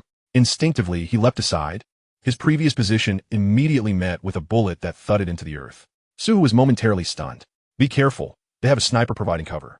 His reflexes were swift, and he immediately warned his teammates through the earpiece, but it was too late. Just as he finished speaking, two of his comrades were struck simultaneously by gunfire while taking cover behind a tree. Do not expose yourselves. There may be more than one sniper. As Suhu spoke, he rolled over and dragged one injured teammate behind a large tree. Assessing the wound, he sighed in relief. It was merely a shoulder injury, not a critical hit. Yet, the shoulder was gruesomely torn, clearly not inflicted by a standard rifle. You were lucky. He must have missed me earlier and hurriedly switched targets, losing his aim. Otherwise, the consequences would have been dire. While bandaging the wound, Suhu offered words of comfort. Squad leader, there's no need to worry about me. I'm not going to die. They have ceased fire, likely retreating. You all should continue the pursuit. The injured soldier gritted his teeth, suppressing excruciating pain, as he spoke to Suhu, who was attentively bandaging himself. Do not fret. Not a single one shall escape. I will ensure they pay for this, Suhu reassured as he grasped the soldier's hand. He signaled to a nearby teammate, and once they arrived, he crouched and crawled to another wounded comrade, unscathed in the interim. How are you faring? Suhu inquired with concern, observing as his fellow team members tended to the injury. Report, squad leader. He has sustained a gunshot wound to the abdomen. However, due to the protection of his bulletproof vest, the injury is not severe. The bullet appears to be lodged within, requiring immediate evacuation to the base for emergency surgery. Otherwise, his life could be at risk, the soldier replied, anxiously pressing down on his wound. Shirley, contact the base without delay. Inform them of our situation and request an urgent medical team to be dispatched. Hurry. Suhu urged, alarmed to see the soldier with the abdominal wound had lost consciousness, the bandage quickly becoming saturated with blood. The urgency for immediate surgical intervention was paramount to prevent shock from excessive blood loss. Keep him awake. Do not allow him to succumb to sleep. Xiaoma, you and Shirley stay here to care for our comrade. The rest of you, follow me in pursuit. Yes, sir, came the spirited replies from the team through the earpiece. Suhu hesitated no longer, shouldering his sniper rifle once more, patting Shirley on the shoulder, and swiftly surged ahead, his teammates trailing closely behind. Suhu understood that the adversaries had been eager to escape, having not had the chance to fire again. They could not afford to delay further, or they risked losing sight of their targets. As he pursued, he reminded his comrades to execute alternating tactical maneuvers for cover while advancing, cautioning them about two snipers among the enemy, one primary and one secondary. Understood, squad leader. They held their assault rifles aloft, meticulously scanning for the target. The Shadow Fox's team had already vacated the previous firefight location. Upon witnessing Black Bear fall, he hurried back to check, but after a mere glance, he abandoned the effort. Black Bear's wound was fatal, and he had only struggled briefly before perishing. His eyes wide in disbelief at his sudden demise. Shadow Fox gently closed Black Bear's eyes, glanced back, seized the rifle from the ground, and resolutely pressed onward. Though Black Bear had fallen, it was likely the enemy had suffered losses as well, as they had not pursued immediately. Boss, I believe the little guy and I took down two. I could have eliminated their leader, but he reacted too swiftly. He's quite skilled, the tall soldier reported to their commander. You two have exposed yourselves. Now is the time to swiftly traverse this thicket. We still have a chance to retreat. Understood, boss. Shadow Fox and his team disregarded the fallen Black Bear, and Suhu, focusing entirely on their hasty withdrawal. Chapter 97. Secure the perimeter. Suhu and his teammates relentlessly pursued, soon arriving at the place where Black Bear had collapsed. Suhu raised his right hand, prompting his comrades to halt. Guns at the ready, vigilantly surveying their surroundings. Cautiously advancing, Suhu examined Black Bear's body, probing his neck to confirm his demise before crouching to scan the area. At that moment, his teammates gradually gathered around him. Wait, step back all of you, Suhu ordered, glancing at his nearby comrades before attempting to rise, only to turn back swiftly, his voice booming. The soldiers immediately froze, looking to their leader. Suhu Ekalo, conducting a meticulous inspection until he cautiously felt a thin wire, an explosive trap. Huaxia, report the enemy's approximate retreat direction to the captain and assist them in securing the perimeter. Inform him we encountered a booby trap, which may delay us for a few minutes. As Suhu carefully disarmed Black Bear's trap, he coordinated with his team to relay their status to their captain. Yes. Squad leader. The soldier instructed to contact Huaxia wiped the sweat from his forehead, stepping aside to reach out to their captain, all the while glancing at Suhu, realizing that had it not been for Suhu's stern warning, he might have already succumbed. Captain Huang Jisun set aside his earpiece, contemplating before promptly contacting Captain Li to ascertain his current position. Yes. The nearby guard dialed the number, soon passing the call to Huang Jisun. Li Feng. What is your location? Move quickly. They're on foot as well. Suhu's team is engaged in combat, and the enemy is retreating swiftly. At this pace, they may very well slip past you. Understood. I will prepare a contingency plan. Huang Jisun hung up. Implementing his strategy, any unit encountering enemy activity would be responsible for delaying them, while the other squads would swiftly encircle them. However, the Shadow Fox's team was exceedingly cunning, retreating rapidly upon entering the ambush zone, leaving little time for other squads to react. They could not afford to lose their targets, being so close to the border. Should they slip away, it would pose significant complications. Huang Jisun murmured to himself, dispatch armed helicopters from the base. If the ground troops leave an opening, we shall not grant them a dignified demise, bomb them into oblivion. Once they are in, they shall not escape. He clenched his teeth, especially regretting this competitive style approach after hearing of the two injured team members. Yes, the guard replied excitedly, promptly relaying Huang Jisun's orders. Just as he ended the call, he noticed an incoming call and swiftly answered, handing the phone to Huang Jisun. Report. Reconnaissance Battalion Commander Wang requests to speak. Old Wang, yes? Where are you? Excellent. You sly old fox, I just dispatched armed helicopters. If no one blocks their exit, I was prepared to let them taste missiles, Huang Jisun exclaimed. All right. They're likely to encounter you. Li Feng's squad will take some time to arrive, so it falls to you. Exercise utmost caution. There are 2 snipers in their ranks that we previously overlooked, and we have already suffered losses. Understood? When this is over, drinks are on me. Huang Jisun set down the phone, his previously furrowed brow now relaxed. The perimeter had finally been secured. All that remained was the performance. Meanwhile, Shadow Fox found himself in a precarious situation, having arrived with the intent to engage, but now pursued relentlessly, suffering the loss of a key member, which stoked his inner fury. Monkey, where is Viper? He regained his focus. Safety was paramount, and nothing else mattered. Survival was the priority. Boss, he's just up ahead. He hasn't detected anything yet. I've signaled him to come for support. Monkey, the least physically capable of the squad, was nearly out of breath from the frantic sprint. But fortunately, he had not fallen behind. His survival instinct had ignited his latent physical potential.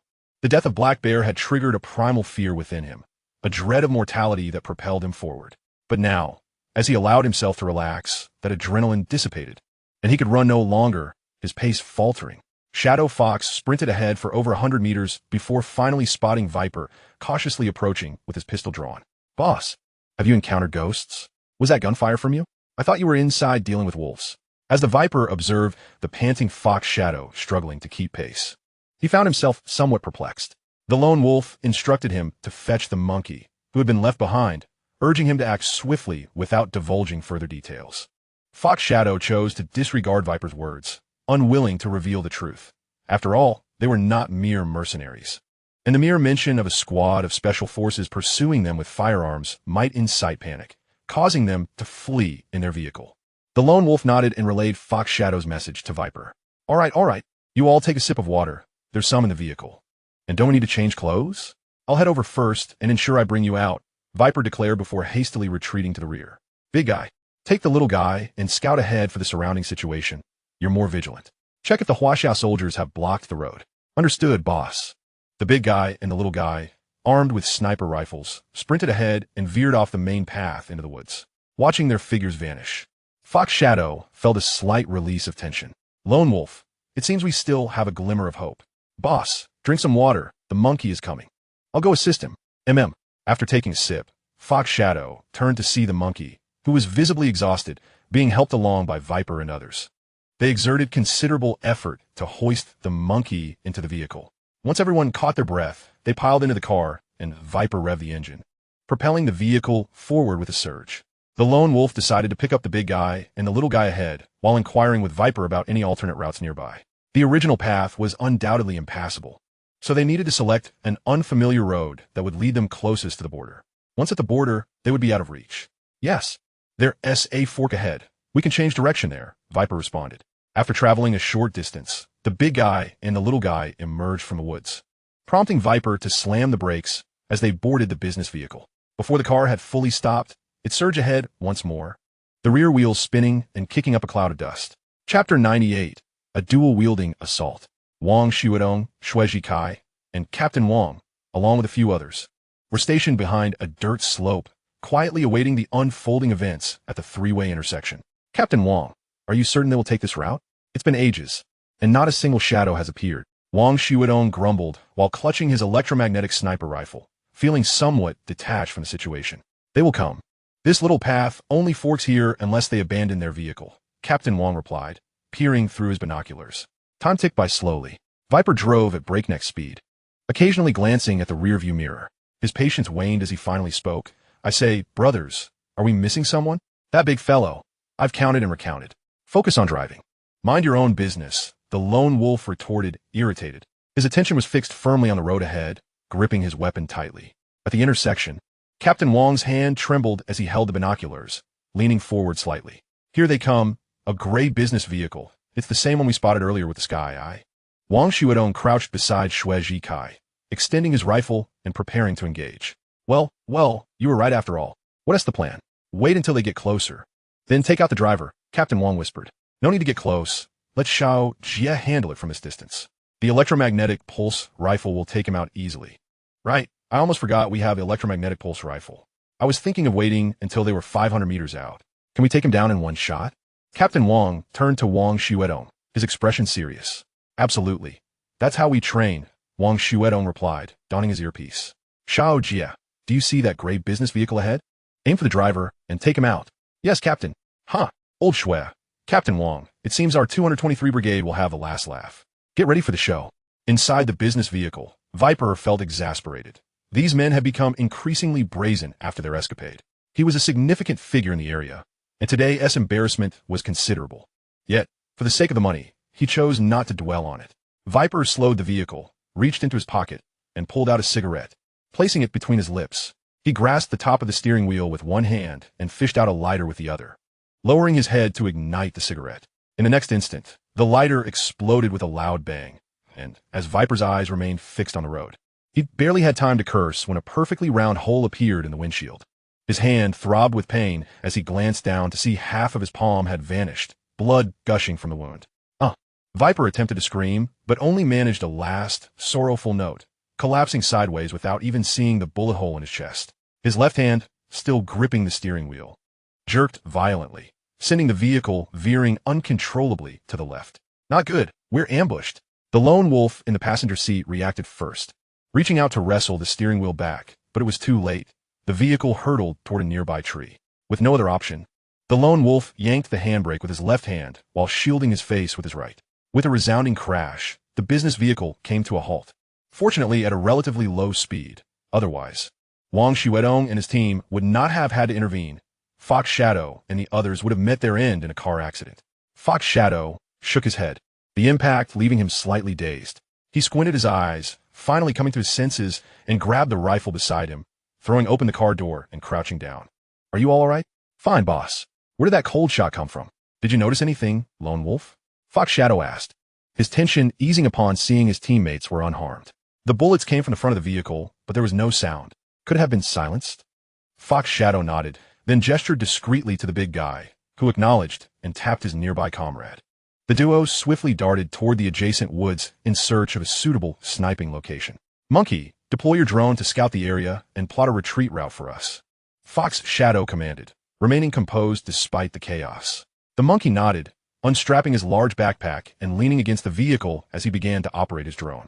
Soon, a small reconnaissance drone soared into the air, circling 10 meters above Fox Shadow's group, before heading straight down the path. Captain Wang lowered his head, watching the now stationary business vehicle through his binoculars, and the drone's silhouette clearly came into view. He stepped back slightly. These mercenaries have quite a few tricks up their sleeves. They've deployed a drone, likely unaware of our ambush, seeking to gather intelligence. A drone? That is something we Haven T encountered before. Let us see if Chu Ge can take a shot at it. The electromagnetic pulse rifle is discreet and produces no flames, so they won't be able to pinpoint our location based on muzzle flash, Wang Xuedong remarked, his eyes glued to the sniper scope. Seems this has turned into your personal shooting range. Very well, let us give a try. In the distance, Wang Xuedong's subordinates received the order to fire, quickly aiming at the drone and firing 2 successive shots. However, they failed to bring the drone down. Xiaojia, you need to practice more when you return. Those drones are not merely lifeless objects. Have you forgotten all the sniper techniques you previously mastered simply because you feel empowered by the weapons at your disposal? Wang Xuedong bellowed into the earpiece, his earlier arrogance swiftly evaporating. Ashamed, Xiaojia lowered his head as he listened to his captain's tirade. Allow me, Captain Wang. Since that drone is approaching, we will inevitably be exposed. It would be prudent to eliminate it while we still have some distance. Wang Xuedong turned to Captain Wang, who pondered briefly before nodding in agreement. Immediately, Wang Xuedong focused on the sniper scope, taking aim at the drone. The electromagnetic energy sniper rifle emitted a buzzing sound once more, and Chu Ge curiously observed the bright, arc-like display on the side of the sniper rifle. Just as the final segment lit up, a white flash streaked through the air, hurtling toward the oncoming drone. With a thunderous explosion, the drone disintegrated mid-air, its debris falling slowly to the ground. "Haha, Wang Xuedong, well done," Captain Wang exclaimed, raising his binoculars to observe the disintegrating drone while patting Wang Xuedong on the shoulder. Wang Xuedong pulled his gaze from the sniper scope, glancing at Chu Ge, his mouth stretching into a wide grin. Chapter 99, Total Annihilation. The speed of the electromagnetic energy sniper rifle was so astonishing that the monkey had not even comprehended what had caused his drone's demise. Staring blankly at the screen, displaying static, he felt a surge of confusion. "Boss, they've shot down the drone. We've encountered a formidable opponent." The monkey tossed the display aside, his voice trembling. Just as Huang was about to chastise him, the distant sound of an armed helicopter's engine reached their ears. "Grab your gear, quickly. Let us retreat into the woods. We cannot remain here," Huang declared, rolling behind a large tree with a backpack in hand. In an instant, the armed helicopter hovered ominously in the air nearby. Final warning, your unauthorized possession of heavy weaponry poses a severe threat to the territorial integrity of Huaxia. You are ordered to surrender immediately, or we will resort to force. The amplified voice of the armed helicopter echoed ominously in English. "What do we do, boss?" "They don't seem to be joking," the lone wolf stated, stretching his neck to peer at the helicopter with a look of palpable anxiety. Huang did not directly answer his question, but adjusted his earpiece instead. "Big guy, did you notice anything unusual just now?" "Captain, the target is positioned approximately 1,500 meters behind the slope ahead. I witnessed them shooting down the drone through the sniper scope, but it didn't appear to be a conventional anti-aircraft missile." "What do you mean?" "I'm not certain. It was too swift, far faster than typical anti-aircraft missiles, and it lacked any visible exhaust trail. Hence, I deduce it is not an ordinary anti-aircraft weapon." "Understood. 1,500 meters? That exceeds the range of your sniper rifle. How could this be? I recall that Huaxia's sniper rifles do not possess such extensive range. Could be an anti-material sniper rifle." Huang began to feel the weight of tension. He rarely encountered such a passive and defensive situation. Their predicament was growing dire. With narrowed eyes, he squinted at the distant armed helicopter, his gaze sharpening. "Since we have reached this juncture, there is no need for hesitation. You all know the fate of mercenaries who surrender. So, brothers, let us fight. Monkey, deploy the man-portable surface-to-air missile. Let us take down that helicopter. If we are to perish, we shall make them pay dearly." Huang resolved, understanding that eliminating this formidable foe could create chaos and possibly grant them a chance for survival, even if it meant mutual destruction. Monkey nodded gravely, opening a camouflaged long pouch beside him, skillfully loading the ammunition and powering it up before hefting it onto his right shoulder. He surveyed the helicopter's location and the surrounding environment. Finding a spot with a better vantage point, he aimed at the hovering helicopter.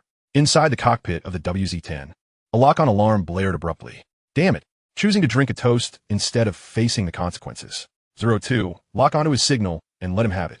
I'll prepare to deploy countermeasures. Understood. Don't worry, I've been ready for this. As Monkey heard the lock-on sound of the missile, he firmly pulled the trigger, sending the missile screeching forth. Simultaneously, the armed helicopter unleashed a volley of 2 missiles, both sides engaging in a nearly synchronous assault.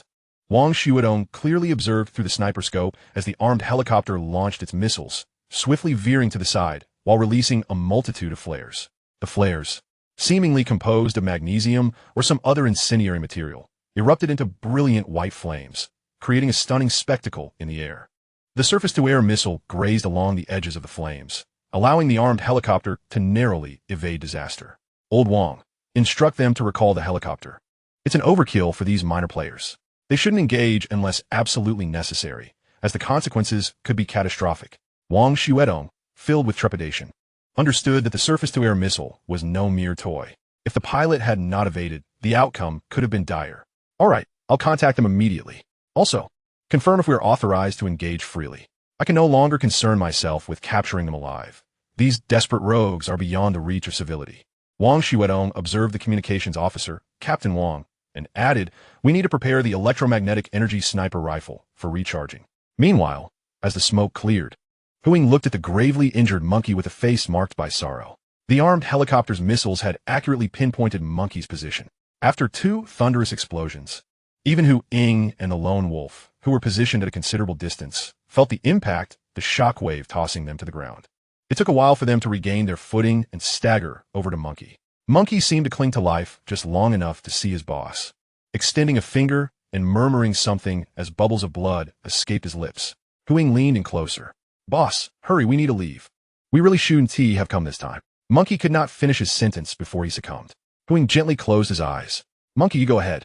I know what you wanted to say, but now, nothing can be undone. Beside him, the lone wolf sat despondently, clutching his abdomen. Huing glanced at him. Are you injured? The lone wolf looked at the blood on his hands and shook his head with a smile. Is this the end for us mercenaries? Huing observed the lone wolf's fading gaze and, momentarily at a loss for words, sat on the ground in silence. Boss, how are you doing? The big guy and another comrade rushed over, the former supporting Huing while the latter checked on Monkey and the lone wolf, shaking his head in despair. At that moment, an explosion erupted nearby as a gray van was suddenly obliterated, its remnants scattering across the ground, leaving a deep black trench behind. The big guy quickly raised his M24 sniper rifle, scanning for targets. You two need to escape. They're launching an attack. I will hold them off and buy you time. Huing steeled himself, resolute in his words, his gaze occasionally flicking toward Monkey's lifeless form.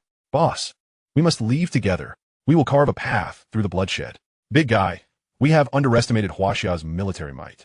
In every aspect, we are at a disadvantage. Even in range. We cannot leave together. I will cover you. This is an order. 2 snipers exchange a glance, resignedly nodding before casting a final look at their commander and retreating into the depths of the nearby woods. Moments later, Huing peered through his scope at Wang Xuedong and his team, who were advancing in search. He refrained from firing. He was gambling. A series of bullets thudded into the tree before him, the sheer force causing the entire trunk to shudder. The shooting did not cease, and Huing realized his chances were dwindling. As the trunk was gradually worn away, he leapt, aiming to take refuge behind a neighboring tree. However, a powerful force abruptly thrust him backward, and with a thud, Huing crashed heavily to the ground. Struggling to sit up, he leaned against a tree, gasping for breath, and fired wildly. When Wang Xuedong and his team arrived, Huing was on the brink of death. His eyes flickered towards the electromagnetic kinetic sniper rifle in Wang Xuedong's hands, a glimmer of life igniting within his dim gaze. His right hand slowly lifted, only to fall limply once more. The infamous Hu Ying of the mercenary world breathed his last, his gaze fixated on Wang Xuedong's electromagnetic kinetic sniper rifle. Wang Xuedong and Chu Ge examined the bodies of Hu Ying and his comrades before exchanging a solemn shake of the head with Commander Wang. After inspecting their weaponry, Commander Wang concluded that there should be 2 more snipers still at large. No sooner had he spoken than the woods echoed with fierce gunfire, prompting Commander Wang to spring to his feet, glancing in that direction. It must be Su Hu and Li Feng closing in. Commander Wang, we will head over there. You can handle things here, they declared. Understood. Stay safe, Commander Wang replied. Wang Xuedong and Chu Ge nodded to Commander Wang before leading their respective teams towards the source of the gunfire. The 2 large mercenaries found themselves cornered, besieged by 2 opposing factions, one directly in front and the other flanking them, forcing them back against a small mound. It was Su Hu's and Li Feng's troops.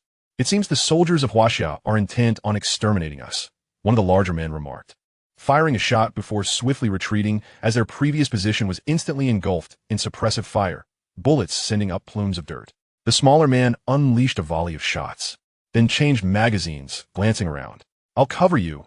Retreat westward. The enemy hasn't ventured that way yet. As he prepared to advance, the larger man yanked him back. You're no Hu Ying. Let us not be foolish. We stick together. If we can escape, we will. If not, we'll face it together. The smaller man fell silent, nodding after a moment's hesitation, his usual reticence evident. Together, they moved along the slope towards the west, devoid of any will to resist, firing sporadically to hinder Chu Ge's advance, while seeking an opportunity to withdraw into the woods. As Wang Xuedong's group approached, they coincided with Chu Ge's forces closing in on the small mound, both sides inadvertently holding their fire to avoid friendly fire. Where are they? Chu Ge, raising his sniper rifle to survey the western expanse. They've made good time, having fled so far already. Chu Ge, quickly, take a high position to seal off their escape route. If possible, eliminate them directly. I'm tired of this game of hide and seek. Understood. 5 team members armed with electromagnetic pulse rifles swiftly occupied advantageous positions, raising their weapons and, after a moment's aim, unleashed a barrage of fire.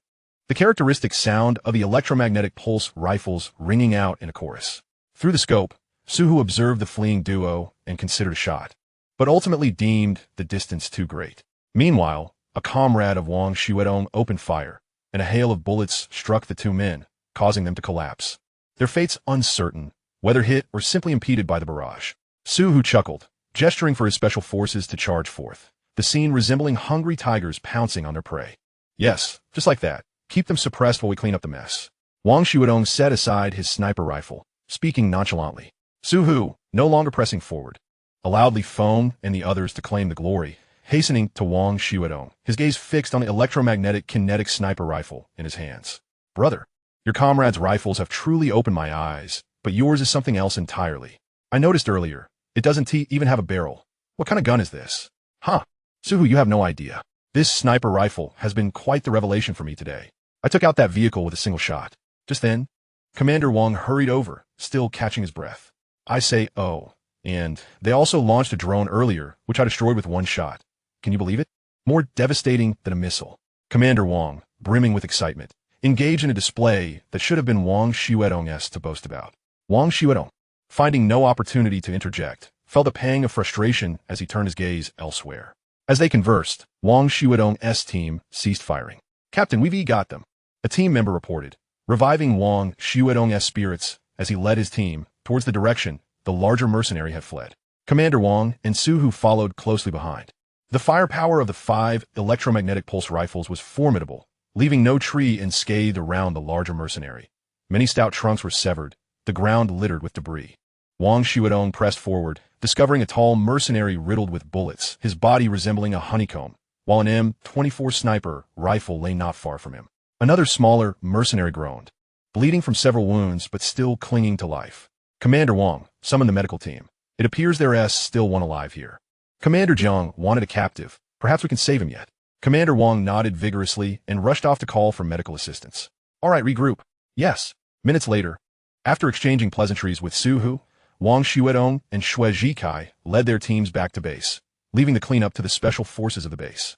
Upon returning and reporting details to Commander Jiang, they promptly set off back to their original unit, having only temporarily assisted in the operation.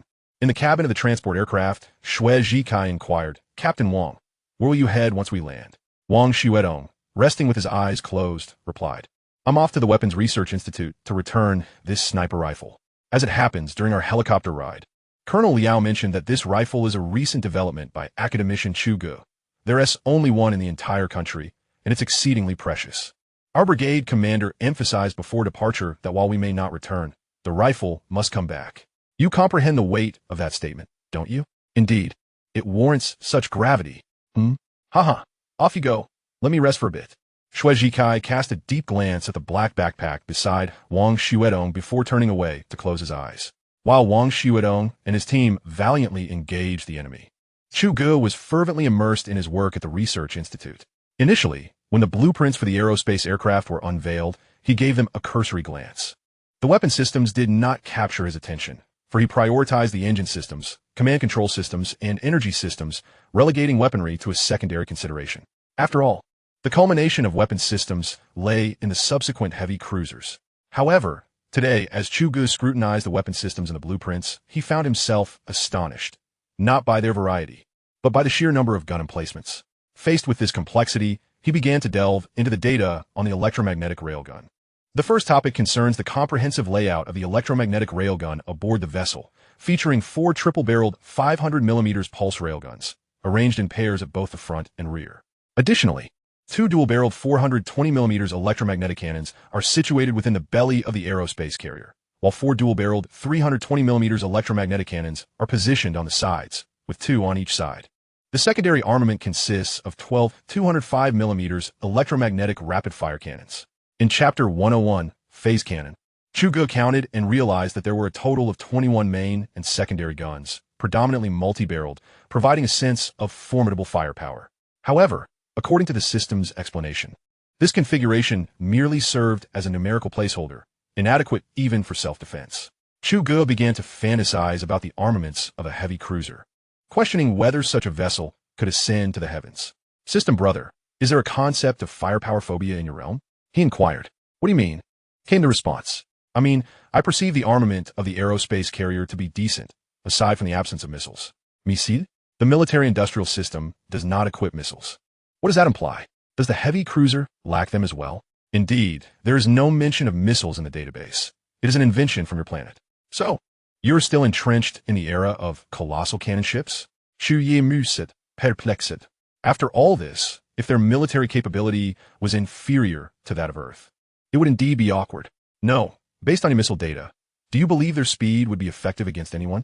In an instant, Chu Ge comprehended that although the Aerospace carrier's engine had not yet reached full capacity, its existing nuclear fusion engine could achieve speeds approaching that of light. A flush crept across his face. He felt somewhat embarrassed. After a moment of contemplation, he sensed something amiss. Gazing at the armament configuration list of the Aerospace carrier, his mind raced. No, I'm not referring to the speed of missiles. I'm discussing their mechanisms. Our missiles, while perhaps lacking in speed, possess their own distinctive features, such as automatic tracking, unlike your systems that cannot maneuver. Finally, a realization struck him.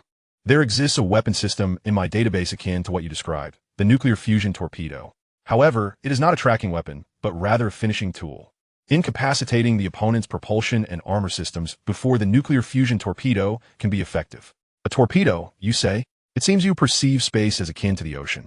Indeed, a nuclear fusion torpedo is indeed suitable for delivering the final blow. Before developing your armament systems, please ensure that your adversaries are of comparable combat capability.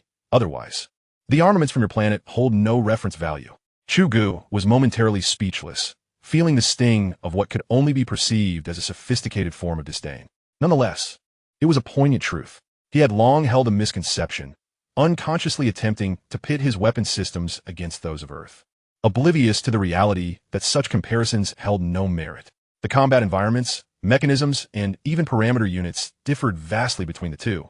Furthermore, your current development level is the most rudimentary in the materials from your planet. All right, you may leave now. Chu Ge felt as though System Brother was delivering a parting shot, and without hesitation, he rejected the notion. Host, at least bring forth a main weapon, would you? Do not regard me as inconsequential. He maneuvered within the vast and profound cultural heritage of Huaxia. It was evident that the military-industrial system had no intention of accommodating him. In its eyes, he was merely a tool. Reflecting on this, Chu Ge's earlier bravado evaporated, leaving him resigned to his role. Let me first cultivate Huaxia before contemplating the future. As for what lies ahead, who can say? He shook his head, casting aside such chaotic thoughts.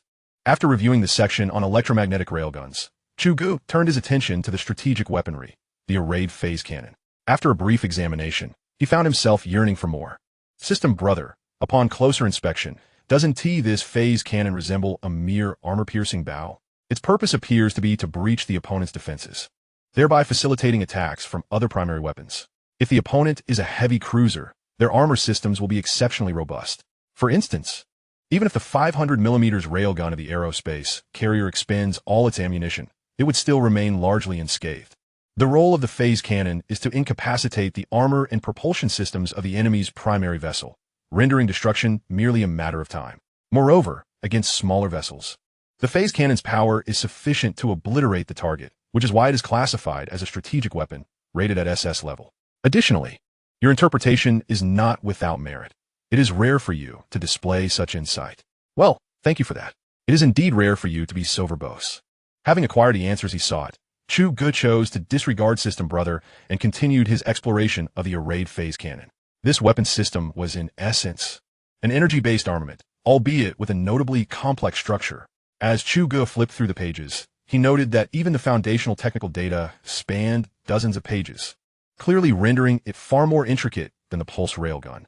The system documentation first outlined the functions of the arrayed phase cannon aboard the aerospace carrier. Armor penetration was but one aspect. Another vital function was debris clearance. Similar to the clearing apparatus at the front of a locomotive, it was designed to eliminate radioactive dust, micrometeoroids, asteroid belts, and other space debris obstructing the aerospace carrier's navigational path.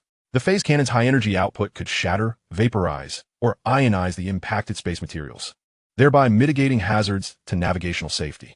Next, the documentation detailed the layout of the arrayed phase cannons aboard the aerospace carrier, which housed a total of 6 such systems, albeit with variations in size and capability. The configuration included 2 systems on the rear, 2 on the belly, and 1 on each side, with the latter primarily serving to address any blind spots. Among these, the 2 rear systems were the longest and largest, boasting 300 launch units each, arranged linearly. These weapon systems were positioned at the front and rear of the aerospace carrier, slightly protruding from the surface, with the remaining core components concealed beneath the protective armor framework. The 2 belly-mounted systems and the side units contained 150 launch units each. Following this, detailed specifications and manufacturing blueprints for the phase cannon were presented.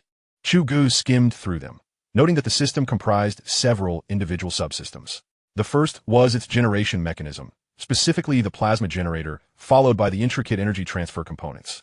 This assembly encompassed fire control, heat dissipation management, interlinked sensors, and radiation shielding and corrosion-resistant coatings where the system interfaced with the hull.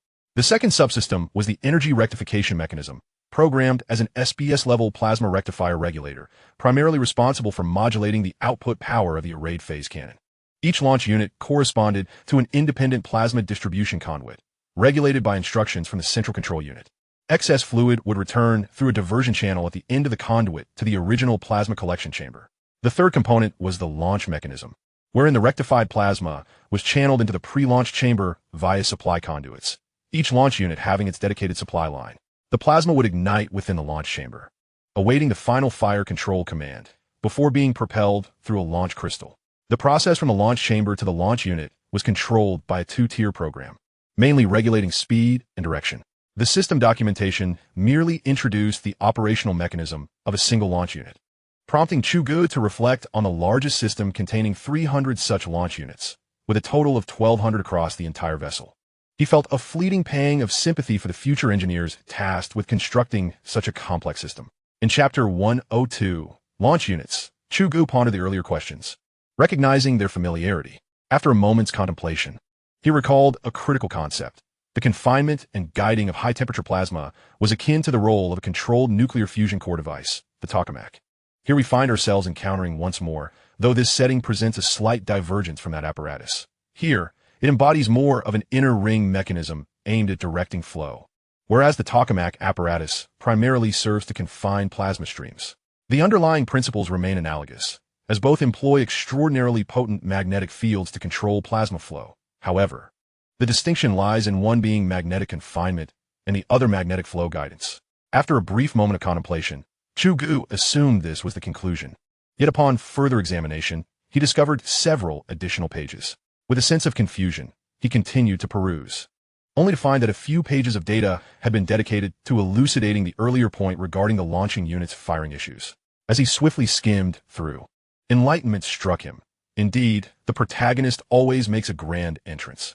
The most pivotal aspect of this array phase was not the preceding generation or rectification devices, but rather the final launching apparatus, the ultra-high temperature plasma stream, entering the combustion launch chamber through the rectification device, triggers energy transformation and an initial EM spectrum shift upon interacting with a high-temperature condensate, designated by the system as Ba2CuO4FY. Prior to emission, the energy beam is constrained within a fluctuating range of 0.0511 nanoseconds by foldable charge barrier as it traverses the emitting electrode of a synthetic crystal, identified by the system as Li Sufei 1321. The rise and fall of charge switching incites pulse waves, which, through a matrix integration process, culminate in the emission of the energy beam. The relative ratio of proton charge to pulse frequency during the final emission phase is determined by the power settings configured by the system or the operators. Finally, the matter of the emission direction of the phase beam arises. The calibrated energy beam is emitted through one or several crystal facets, with the firing sequence and emission direction dictated by the command processor of the phase cannon's core functionality. Chu Ge found himself overwhelmed. The inclusion of several new synthetic materials intertwined with various scientific disciplines he had yet to encounter posed a considerable challenge, leaving him uncertain as to which experts should be enlisted for their development. This was an unprecedented scenario for him. Steeling himself, he continued to flip through, relieved to find that the fundamental theoretical data regarding the phase cannon had reached its conclusion. The emitted energy beam, directed by force coupling, converges at the release point, forming a phase beam aimed at the target. Rapid firing from the launching unit generates a narrow and dense phase beam, characterized by its peak energy output. Conversely, a reduced firing rate results in a fan-shaped or conical phase beam, albeit with a significant decrease in concentrated energy power, thus rendering it more suitable for extensive clearing operations. Chu Ge glanced over this information with comprehension. At the very least, he was able to grasp it. Having finally completed the review, he realized that, aside from the new synthetic substances, the entire energy conversion process necessitated a complete overhaul of pipeline materials, combustion chamber materials, thermal insulation, radiation shielding, and corrosion-resistant materials. He took a cursory glance at the core combustion chamber materials of the launching unit, noting the use of uranium-238 alloy. At this point, he felt disinclined to delve further. It was no wonder the system had jested about his impatience. This undertaking was indeed monumental. He needed to promptly organize these materials, blueprints, and synthetic equations. Otherwise, the prospect of synthesizing the final construction diagrams seemed indefinitely delayed. Chu Ge felt an overwhelming weight of pressure, remaining rooted in his spot throughout the afternoon until the room gradually dimmed. He initially intended to hastily consume a dinner before returning to work, but was interrupted by a sudden knock at the door. "Come in," he called, continuing to document data without lifting his gaze. "Report to Academician Chu. Team leader Wang Xuedong has returned and is waiting for you downstairs." Wang Xuedong? Chu Ge momentarily faltered, only to swiftly regain his bearings and hurriedly followed the guard downstairs. "Academician Chu." Wang Xuedong and Chu Ge stood at attention, saluting Chu Ge. "Back already? Haha, have you eaten?" "Report." "No," Wang Xuedong replied, scratching his head. "Haha, come along then. I haven't had dinner either. Let us talk as we go." "And who is this?" Chu Ge inquired, gesturing toward Chu Ge. "Academician Chu. I'm from the Special Operations Team of the Beijing Armed Police. My name is Chu Ge." Chu Ge had resolutely decided to accompany Wang Xuedong to the Weapons Research Institute upon hearing of his visit, not for any other reason than to catch a glimpse of this renowned figure in contemporary Huaxia. Feeling a surge of respect, knowing they had just returned from the battlefield, Wang Xuedong, was the mission accomplished? "Don't tell me you didn't fire a single shot from that electromagnetic kinetic energy sniper rifle?" Chu Ge asked, half seriously, half jokingly. "Academician Chu, the mission was completed. We fired several shots, haha, though not enough," Wang Xuedong replied candidly, with no inclination to beat around the bush. "Haha, that is good to hear. When you hand over to Li Gang later, you can offer some feedback. Since it hasn't been finalized yet, there is still time for improvements. You are the sole user of this sniper rifle, so make sure to write a thorough report." "Yes, Academician Chu." With a wave, Chu Ge led the trio into the cafeteria, where the crowd had thinned considerably, indicating they had just missed the meal rush. He guided Wang Xuedong and Chu Ge to Master Lu's stall. "Master Lu, these two officers haven't eaten yet. Let us see if there is anything to warm up for them at our research institute." "Certainly, Academician Chu. You all find a place to sit. I'll take care of the rest. After all, you can't come here without filling your stomach." Master Lu's warm-heartedness shone through. Chu Ge scanned the cafeteria and approached an empty table where Li Gang was already seated. "Perfect timing. You can directly hand over the electromagnetic kinetic energy sniper rifle to them later."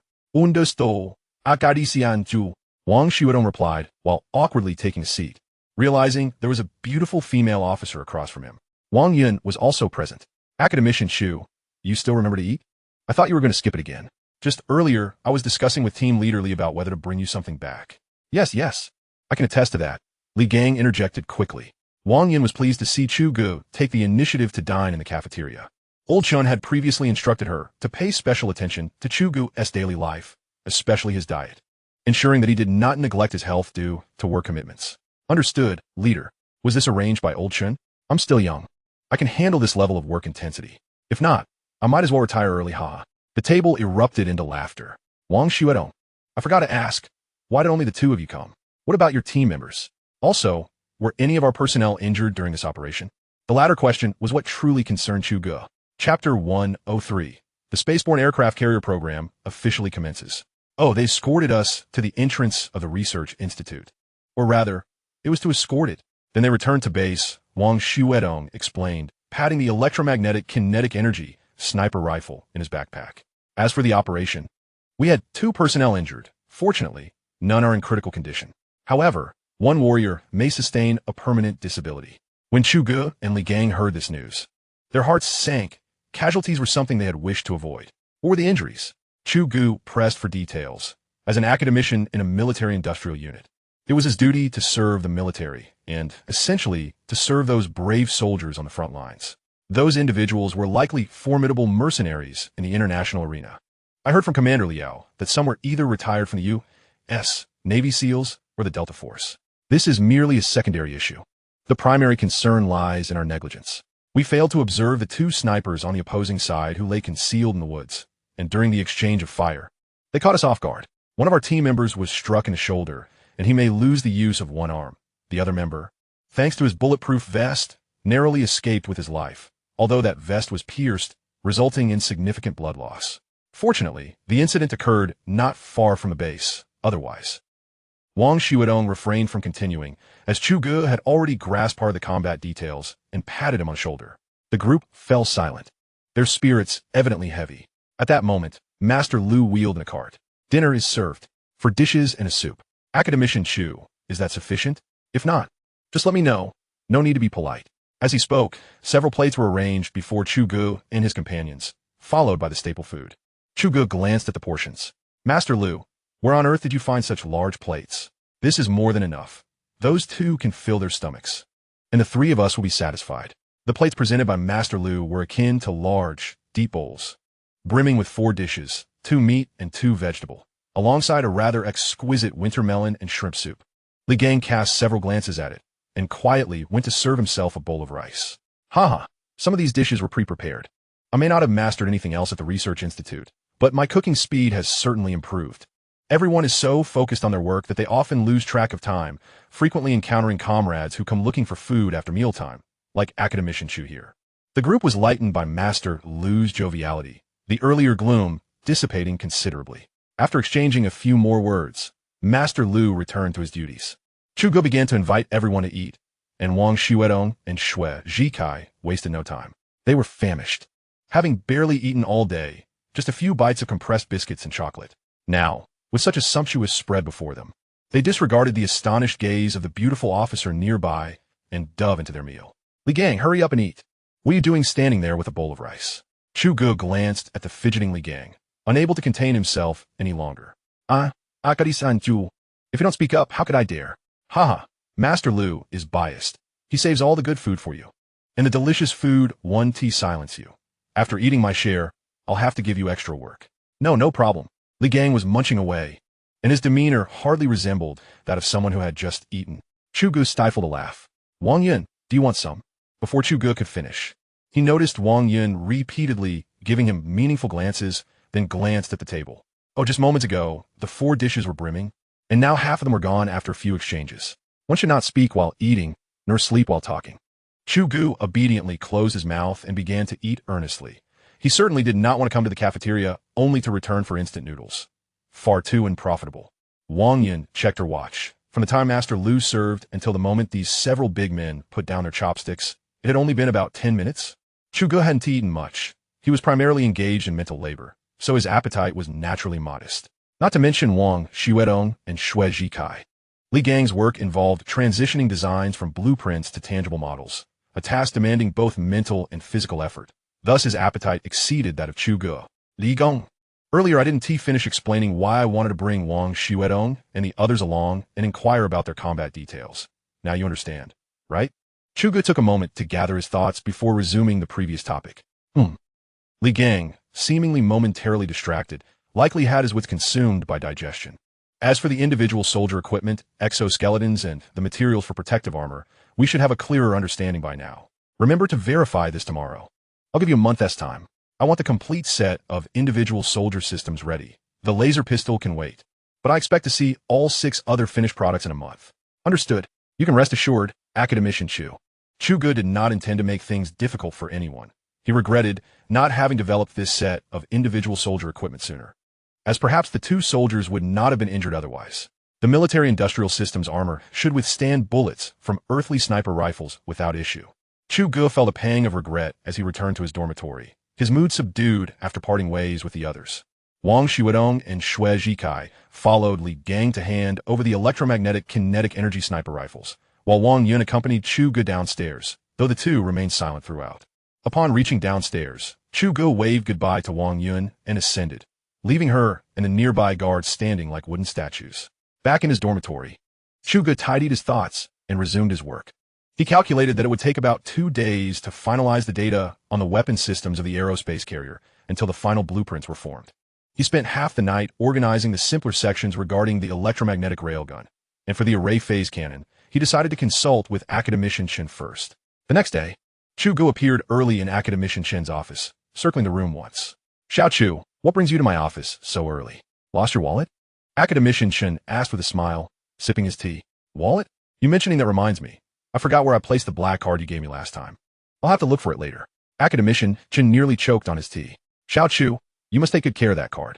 There are hardly any like it in all of Huaxia. Also, did you ever use the unlimited card I gave you?" "Oh yes, I spent over 700,000. Now I somewhat regret it. I did my father a favor." Academician Chun waved his hand, not wishing to engage with this wooden-headed fellow any longer. "Hee, Academician Chun. Within 2 days, the weapon systems for the aerospace carrier will be ready. I believe we can officially launch the aerospace carrier project." "No problem. We've all been waiting for your words, Xiao Chu." Academician Chun jumped up, his eyes gleaming with excitement. "All right, the project team will be established, and I will allocate some of the relevant subsystems according to everyone's areas of expertise. The armament plan will require some new synthetic crystals and polymers, which I'll need your help with, as I truly don't know which experts to seek." Chu Ge decided to offload this burden to avoid the headache of selecting personnel. "I think the project department should appoint several deputy chief engineers. You can have them coordinate later, right?" Academician Chun pondered for a moment before cautiously asking Chu Ge. "Experience is the best teacher. Fine. You all can manage the establishment of the project department. I must return to work on my weapon systems." Having achieved his objective, Chu Ge prepared to leave. "Wait a moment. What about the name for the aerospace carrier? As the chief designer, you ought to provide some input." "The name? I actually haven't thought about it. I'll consider it when I have some time." After saying that, Chu Ge dashed out, realizing that naming was indeed a tricky task. Chapter 104, Naming After Divine Beasts. Chu Ge returned to his office to continue developing his weapon systems. He meticulously organized the data reports, engineering blueprints, and the layout of the array phase cannon within the aerospace carrier, item by item. As for the new condensates and synthetic crystals, Chu Ge planned to create a separate list for them to hand over to the materials research and development team designated by Academician Shen. The entire process was lengthy and methodical. 2 days flew by, and during breaks, Chu Ge began to ponder the naming of the aerospace carrier. After much contemplation, he leaned towards using names of ancient mythical beasts unique to Huaxia or some extraordinary creature from the Shanghai Jing or Xiaoyaoyu. For one, the aerospace carrier is a national treasure, a symbol of national prestige. Using familiar names among the people of Huaxia would resonate more deeply. Additionally, many of these mythical beasts are regarded as auspicious symbols, and for Chu Ge, they carry a sense of blessing. Whether for the Interstellar fleet's future journey through space or for the flourishing future of Huaxia. In the end, Chu Ge aspired for the products emerging from the military-industrial system to be indelibly stamped with the mark of Huaxia. Regardless of whether the future world would acknowledge a planetary alliance or if these technologies would be disseminated, it was imperative to ascertain their origins. Just as the mention of American stealth technology evokes thoughts of the B-2 and F-22 among many nations, such as the imprint he desired, Chu Ge identified several potential names, Kunpeng, Phoenix, and Chu Ge as primary candidates, with alternatives including Taiyang Zhu Zhao, Taiyin Yuing, Qingwan, and Huanglong. As he reviewed these names, he felt Kunpeng resonated more profoundly, while the others could be allocated to different vessels. The Kunpeng, soaring across 90,000 miles, embodies the vastness and freedom of the sky. There was no other choice. The aerospace mothership would serve as the flagship of the fleet, boasting the largest tonnage. Chu Ge recalled that the Kunpeng, as documented in Zhuangzi's Free and Easy Wandering, was indeed a magnificent creature, perfectly matching the requirements in terms of tonnage. This led him to ponder the exhilarating idea of uniting these mythical beasts, though he quickly dismissed it, recalling the Shanhai Jing, which detailed no fewer than 128 such creatures. In terms of mythology and imagination, Huaxia truly excels, Chu Ge mused. Thereafter, he diligently circled Kunpeng on his notes. What do you think, dear system? Is this name not majestic? Boring. It holds far more significance than your random assortment of letters and numbers. Merely symbols. You fail to comprehend, you emotionless entity. Chu Ge found himself at a loss for words, unable to articulate the nature of the system. Neither a robot nor merely a program. It resembled a wisp of consciousness imbued with a military database. Ultimately, the language and characters of Huaxia are rich in symbolic significance and profound depth, which mere English letters cannot convey. Ignoring the system's retorts, Chu Ge continued organizing the data and construction blueprints for the weaponry system he had developed over the past 2 days. Just then, the phone on his desk rang. Xiao Chu, do you have a moment? Come to the comprehensive conference room in the courtyard. Your presence is required at today's meeting, said Academician Chen kindly. Chu Ge quickly agreed, sensing the importance of the matter, coinciding with the resolution of the Aerospace mothership's naming issue. After tidying up his documents, he hurried to the conference room, which was the largest in the Weapons Research Institute. He recalled only visiting once before during his initial arrival at the institute, when he had presented a letter of introduction. Since then, he had rarely attended subsequent meetings, not out of pretense, but due to a lack of time, as such technical discussions often dragged on. Gradually, Academician Chun had ceased to invite him, as he had become a leading figure. Meetings were usually convened around his newly researched projects for scheduling and allocation. Since Chun had taken the time to call him today, it was surely significant. Upon his arrival, he found a conference room teeming with attendees. A swift glance revealed a sea of familiar faces, leaders and technical experts from various departments of the institute. As Chu Ge entered, conversations ceased and the vast room fell silent, with those nearest rising to their feet. Academician tu, Academician tu. Even those further away, unsure of the situation, stood in unison. Taken aback by the sudden attention, Chu Ge felt a hint of discomfort, having been immersed in solitary endeavors for the past year, unaccustomed to such a gathering, particularly with numerous department heads present. The current Chu Ge is no longer the naive young man from a year ago. He has become the esteemed emblem of our Weapons Research Institute. What are you waiting for? Come sit beside me. Chu Ge bowed slightly to acknowledge everyone before stepping onto the podium. Academician Chen occupied the center of the stage, surrounded by esteemed elders of the institute. With a vacant seat beside him, next to Elder Huang, likely the only empty spot in the room, Chu Ge hastily took his place. As he settled into the chair, a slight discomfort washed over him. Minister Wu, Minister Long, Director Chun, Commander Wang, shall we commence? Academician Chun remarked, glancing at the multimedia screen beside him. Chu Ge noticed representatives from the technology, commerce, military, economic planning, resource departments, and even leaders from Huaxia's national media attending via video conference. With at least a dozen faces displayed on the comprehensive screen, many leaders were unfamiliar to him, though he found their faces vaguely recognizable. Additionally, there were cameras set up for recording. Was this to be broadcast live? Chu Ge silently pondered. All right, everyone. Today marks what can be deemed the most grandiose meeting in the history of our research institute. I won't delve into unnecessary details, as you may already have some inkling of the matter at hand. I can now officially announce that the theme of today's meeting, or rather the ceremony, revolves around the initiation of the Aerospace Mothership project. Academician Chen wasted no time, directly addressing the topic. In due course, the chief designer of the Aerospace Mothership will share insights with you all. I will refrain from showcasing my own expertise. I merely wish to emphasize that in the coming years, the Weapons Research Institute, and indeed all military research establishments in Huaxia, will center their efforts around this globally significant endeavor. Perhaps within a year or two, Huaxia will spearhead formal interstellar exploration on behalf of the entire Earth.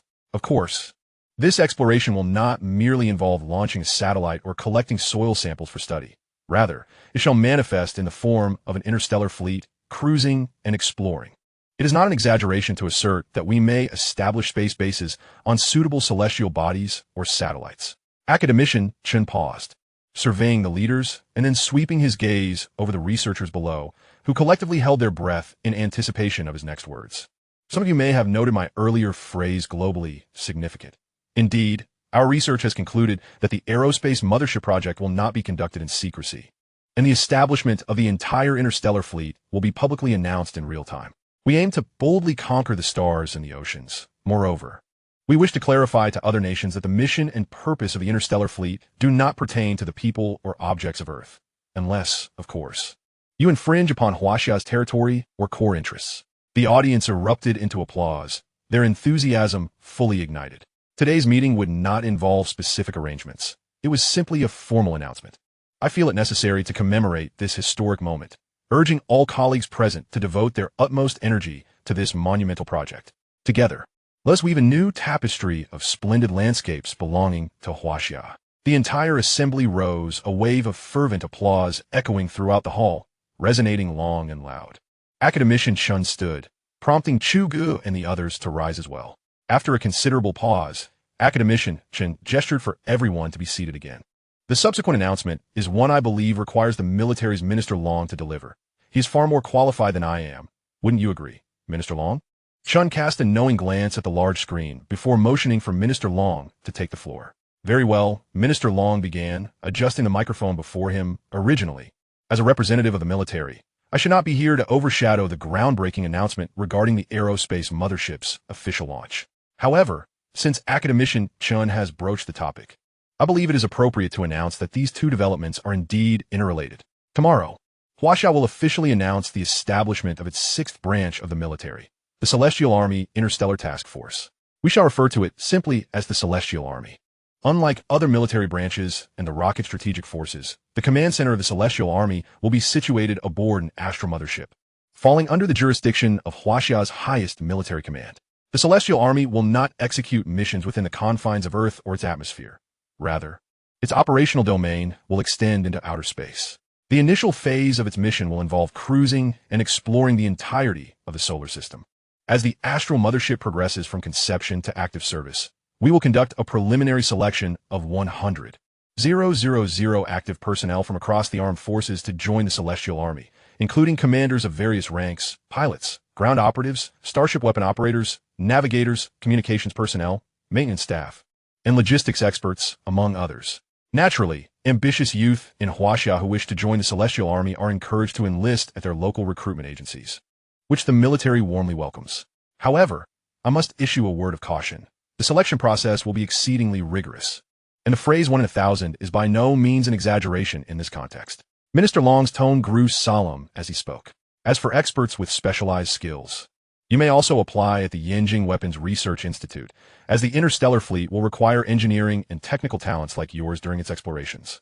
When landing on unfamiliar planets, we will need professionals in environmental science, detection, mineral exploration, and more. Additionally, when constructing space bases, we will seek experts in material research, architectural design, and spatial planning. Like military personnel, candidates with specialized expertise will also face stringent selection criteria. Chu Ge understood that the interstellar fleet requires a vast array of specialized talents, and it would undoubtedly cast a wide net nationwide. Perhaps the strictness refers not only to professional knowledge, but also to other aspects such as mental resilience, personal interests, and unique skills. Chu Ge was not concerned about this broad recruitment. Despite many people currently pursuing materialistic pleasures, there are still plenty of young individuals who, like him, yearn for dreams and the vastness of the cosmos. These talents represent the future of this new fleet. The announcement from Minister Long sparked a wave of excitement, akin to a bombshell detonating in the hall, after which applause erupted and whispers filled the air. The establishment of this new military branch signifies that Huaxia's strategic ambitions are no longer confined to this blue planet. Everyone was contemplating whether to enlist, while others were uncertain. Yin Tianhao, Zheng Jun, Li Gang, and Wang Yun decided to sign up after deliberation. They had always dreamed of one day following the immense interstellar fleet to establish a space base on another planet. How fantastical that would be. This had been their childhood dream, cherished to this day. How could they not be moved? Minister Long cleared his throat, signaling for silence. Well, I've said what I needed to say, so I won't take up any more of your time.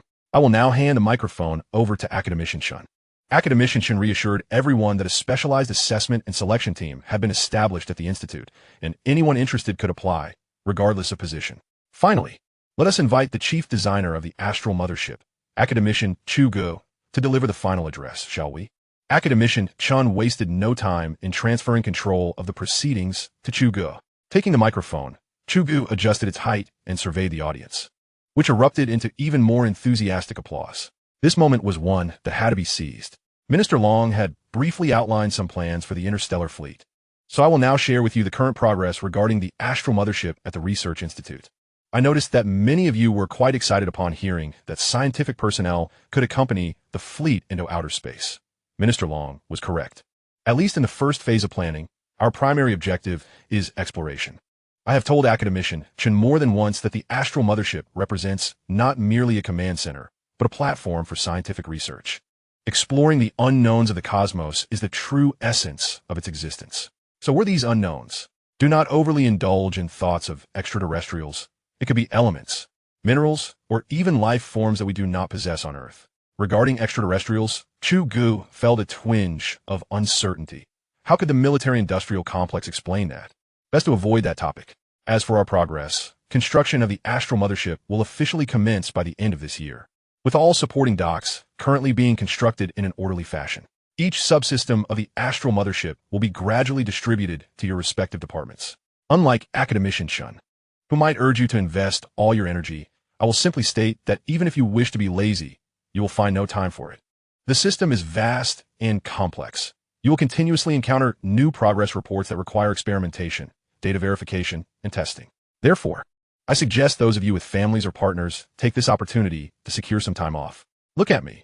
I consider myself quite clever, having requested a 6-month leave in advance. Unless you deliver it to me personally, haha. Upon hearing Chu Ge's words, laughter erupted from the audience. However, this did serve as a reminder that leave must indeed be requested. Human emotions and desires are natural.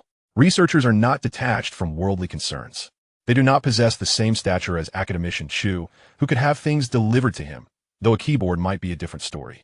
In my vision, once the astral mothership is launched, it will embark on a profoundly significant mission, marking a pivotal moment that I shall not disclose yet. Subsequently, other escort and support vessels for the Interstellar fleet will continue to be constructed until they are fully operational. This represents another milestone. Would you like to know the third milestone? Yes. The crowd responded in unison. The third milestone will be announced in the conference room of the astral mothership. Well, that concludes my remarks. Chu Ge knew how to expertly navigate the recruitment of talent. While the audience felt a tinge of disappointment, their resolve to enlist only grew stronger. Chapter 106. Simulated Data. The meeting concluded. Though brief, its content was exhilarating. Even as Academician Chun instructed everyone to return to their respective posts, many remained gathered to discuss the recent announcements, particularly the news regarding the selection of scientific personnel, which had captured the attention of all the experts at the Research Institute. Xiaochu, are you busy? If not, could you come by my office? Observing the sustained enthusiasm in the room, Academician Chun relaxed his rigid demeanor and turned to Chu Ge, who was sorting through materials. Sure. Academician Chun, I'm not busy today, except for needing to visit Li Gang's team to discuss some new work plans. All right, Academician Chun replied as he exited. Listening to the lively discussions echoing in the corridor, a smile spreading across his face. Clearly, everyone was highly motivated. Chu Ge followed in step with Academician Chun, the two walking side by side along a verdant concrete path. Xiao Zhu, have you given any thought to the naming of the astral carrier that I mentioned a few days ago? The higher-ups are awaiting this decision, and it needs to be finalized today. At that moment, Chu Ge was admiring the scenery, having not stepped outside for several days. He felt as though summer was just around the corner. In many northern cities, spring is fleeting. Today felt rather chilly, yet tomorrow might instantaneously usher in summer. Academician Chun, I have thought a few names, but I'm unsure if they are suitable. After saying this, Chu Ge flipped through the folder in his hand and retrieved the page where he had handwritten several primary and secondary name options, presenting it to Academician Chun. Xiao Chu, your handwriting is quite nice, Academician Chun remarked, shaking the paper as he praised it. Chu Ge felt a bit bashful upon receiving the compliment from Academician Chun. Nevertheless, it was true that Chu Ge's handwriting was commendable.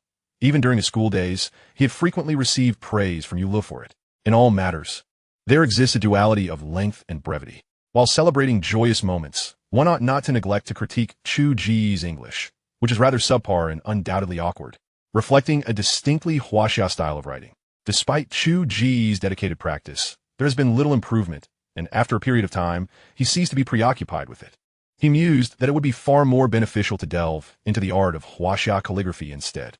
Old Chen observed intently, perhaps contemplating either the intricacies of Chu Ge's handwriting or the meanings behind each name.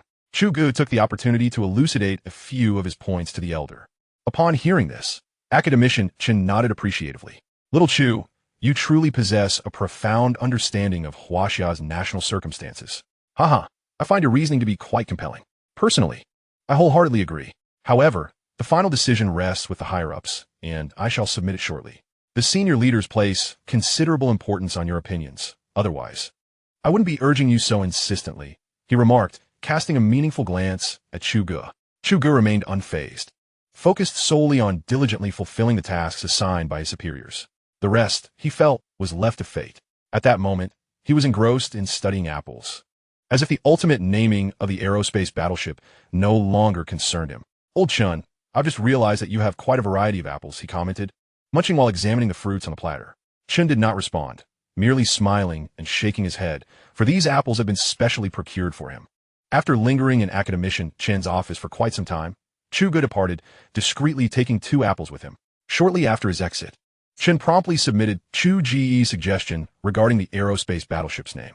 According to their prior plan, the name needed to be finalized before midnight to be included in the following day's press release, thus becoming known to all of Huaxia and the world.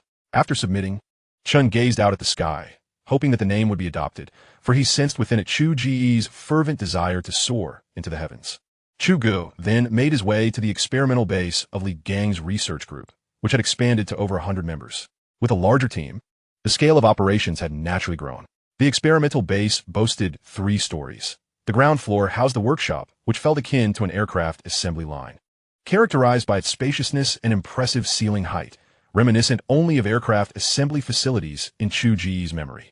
Engineers were busily calibrating various devices and semi-finished components, creating a bustling atmosphere.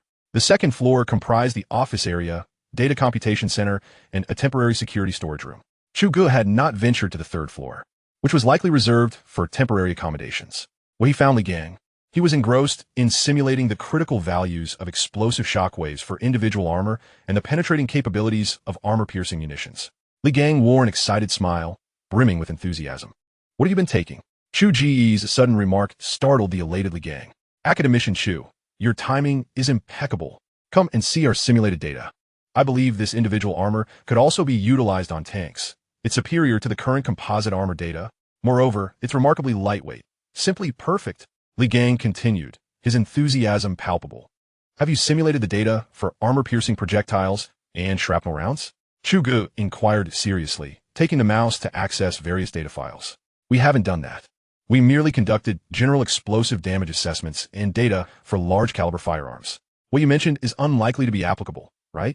Such rod-type armor-piercing projectiles are typically fired from large armored vehicles or anti-tank missiles, not for individual use. Isn't that a bit exaggerated? Li Gang replied, looking puzzled. The interplay between spear and shield has historically evolved in a spiral manner.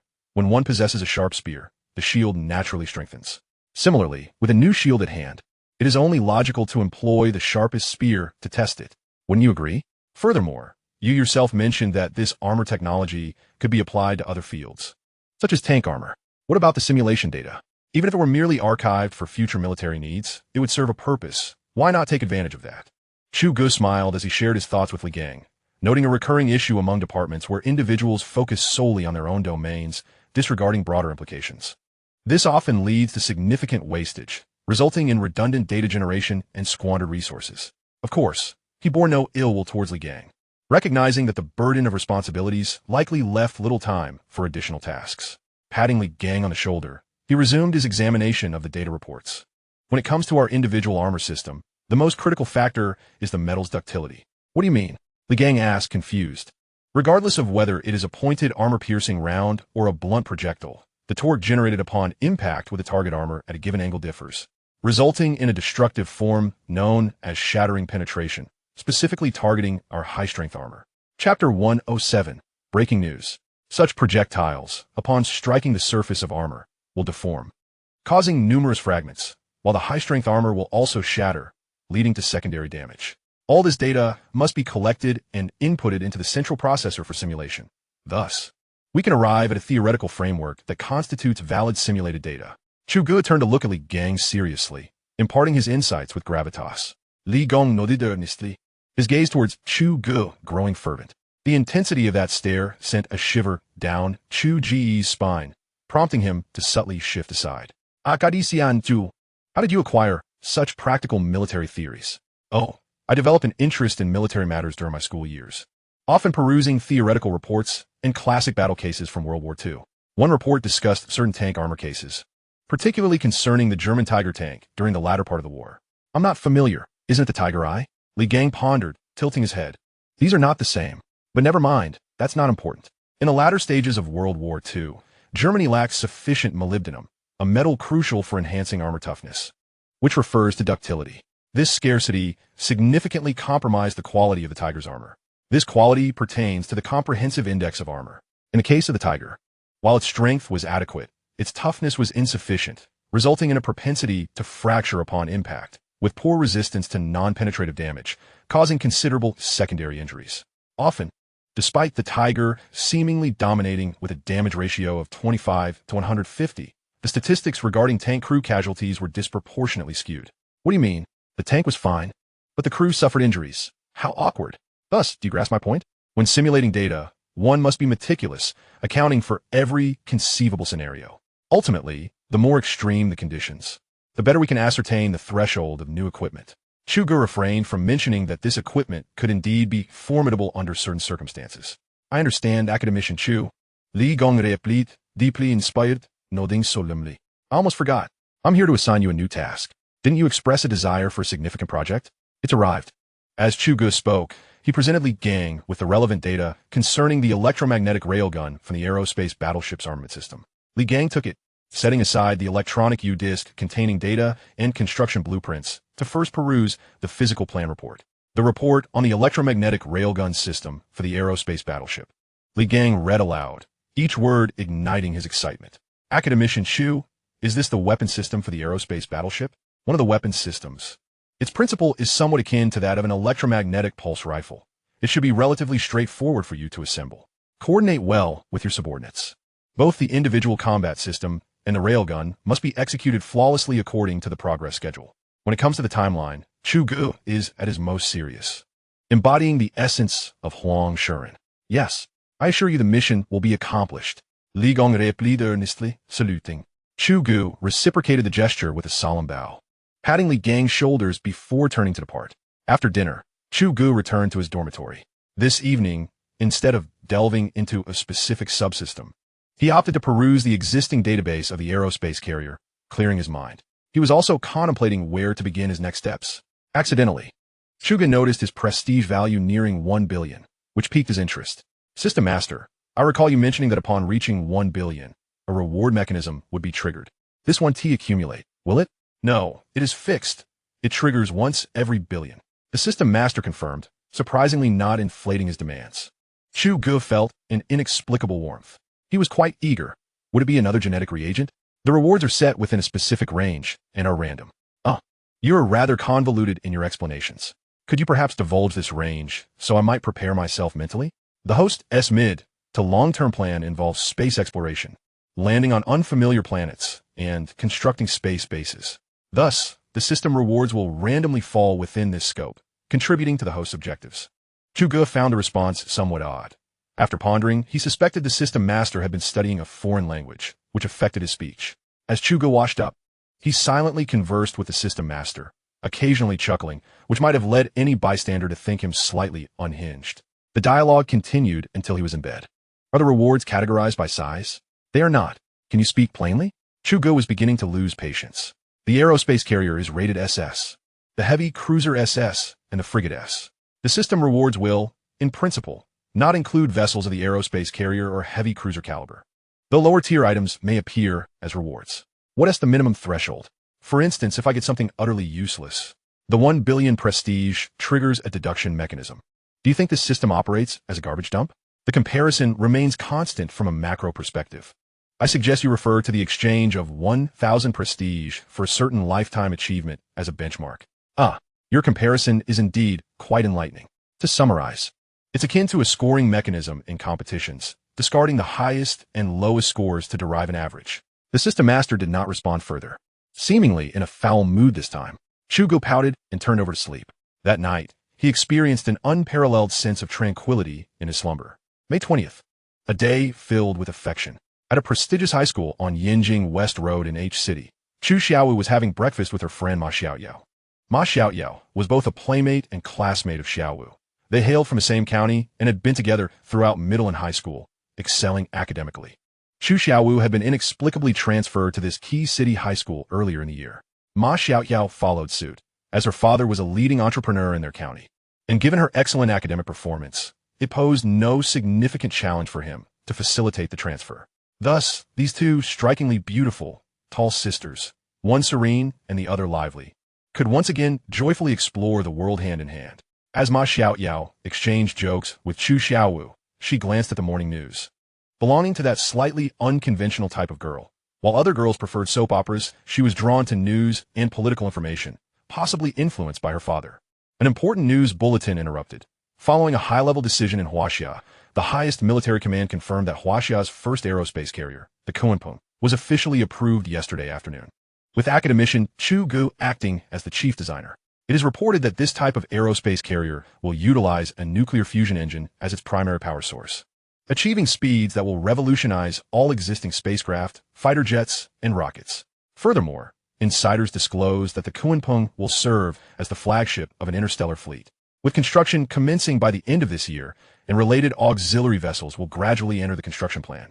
At that time, Huaxia will become the first nation on Earth to possess an interstellar fleet, representing humanity's conquest of the stars and the vast seas of the future. Simultaneously, the highest military command confirmed the establishment of Huaxia's sixth branch, the Celestial Army, which also initiated recruitment for 100,000 brave individuals to prepare military and technological talents for the interstellar fleet. The military reiterated, the mission of the Celestial Army is to explore outer space. We have no interest in terrestrial nations or military alliances, and we hope certain countries will not misinterpret our intentions. The cafeteria fell silent. The high school students, now aware of significant matters, were momentarily stunned by the news depth. Chapter 108. Reactions from all sides.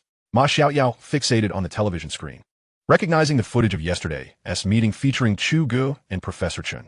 Xiaowu, doesn't that person at the podium look like your brother? Ma Xiaoyao remarked, her gaze glued to the screen. Chu Xiaowu turned sharply. She had vaguely heard the name Chu Ge mentioned in the news earlier, and had thought she was imagining things.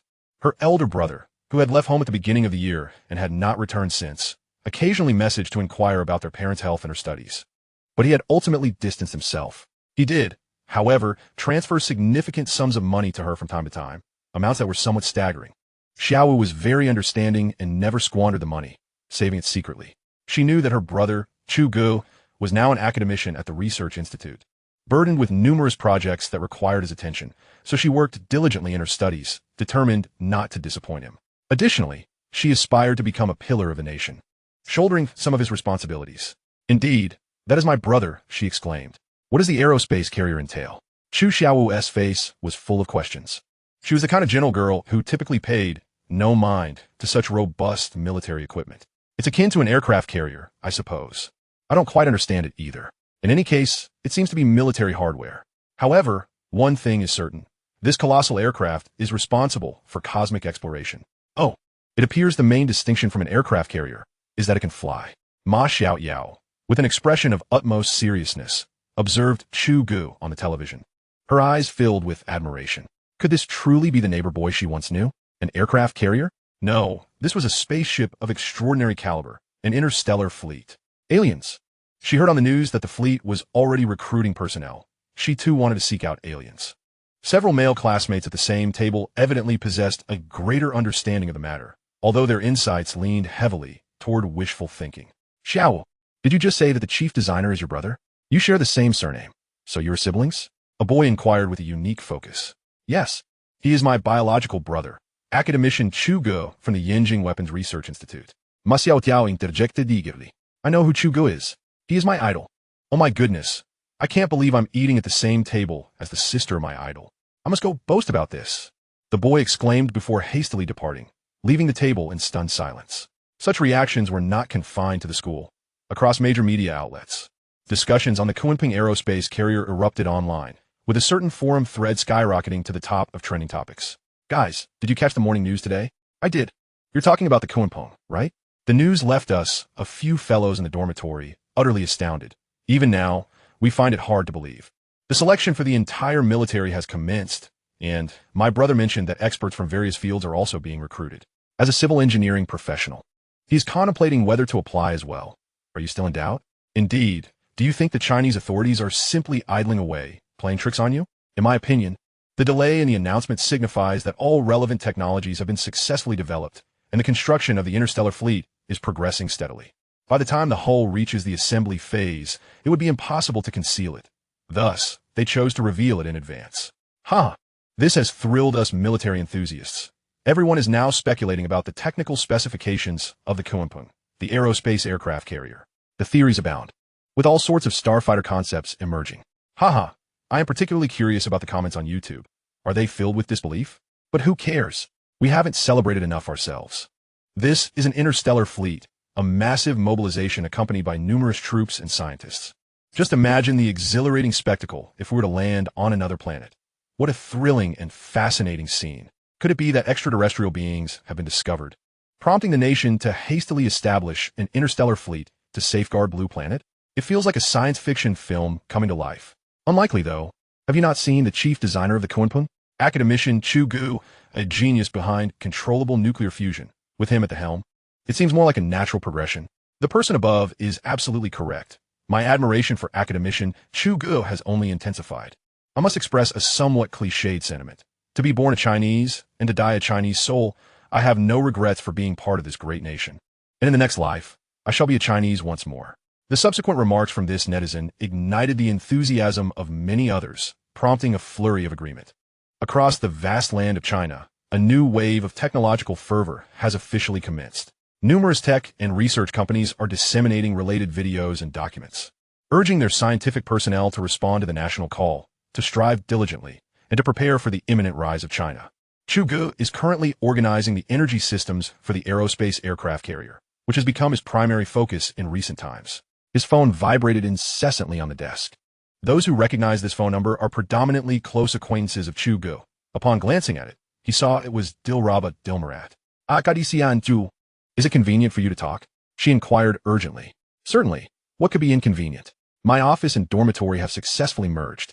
I am the sole occupant of the entire building. He replied candidly, having grown accustomed to this sovereign feeling. Did you catch the morning news today? No. I hardly have the time for that. Oh, you wouldn't believe it. My phone has been bombarded today. Friends in the circle are calling. Even some directors with whom I don't see eye to eye have approached Sister Lee about potential collaborations, and Sister Lee said it's all thanks to you. Dilraba was not exaggerating. The entertainment industry, at its core, is ruled by popularity, and Chu Ge now radiates an aura that attracts unparalleled attention. Those with ulterior motives naturally wish to leverage this opportunity. While they cannot reach Chu Ge directly, they're more familiar with Dilraba, so approaching her is merely a way to gauge the waters. Chu Ge paused, then recalled what Old Chen had said. It seemed the news release established yesterday afternoon was disseminated early this morning. That is splendid. At last, you've been recognized as your boyfriend. However, you can reach out to them, but don't involve me. I have no time for that. Tell them that if they can wait a few decades until I retire, I might consider it.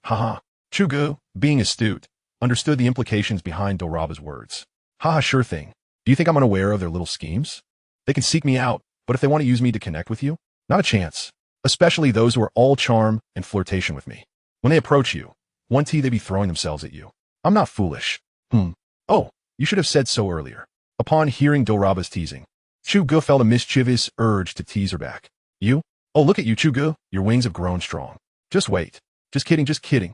As Chu Ge and Dilraba exchanged playful banter, the excitement surrounding the aerospace aircraft carrier Kunpeng finally began to ripple across international waters, with comments on YouTube serving as a prime example. Unprecedentedly, the most commented and popular videos centered around the remarkable developments in China.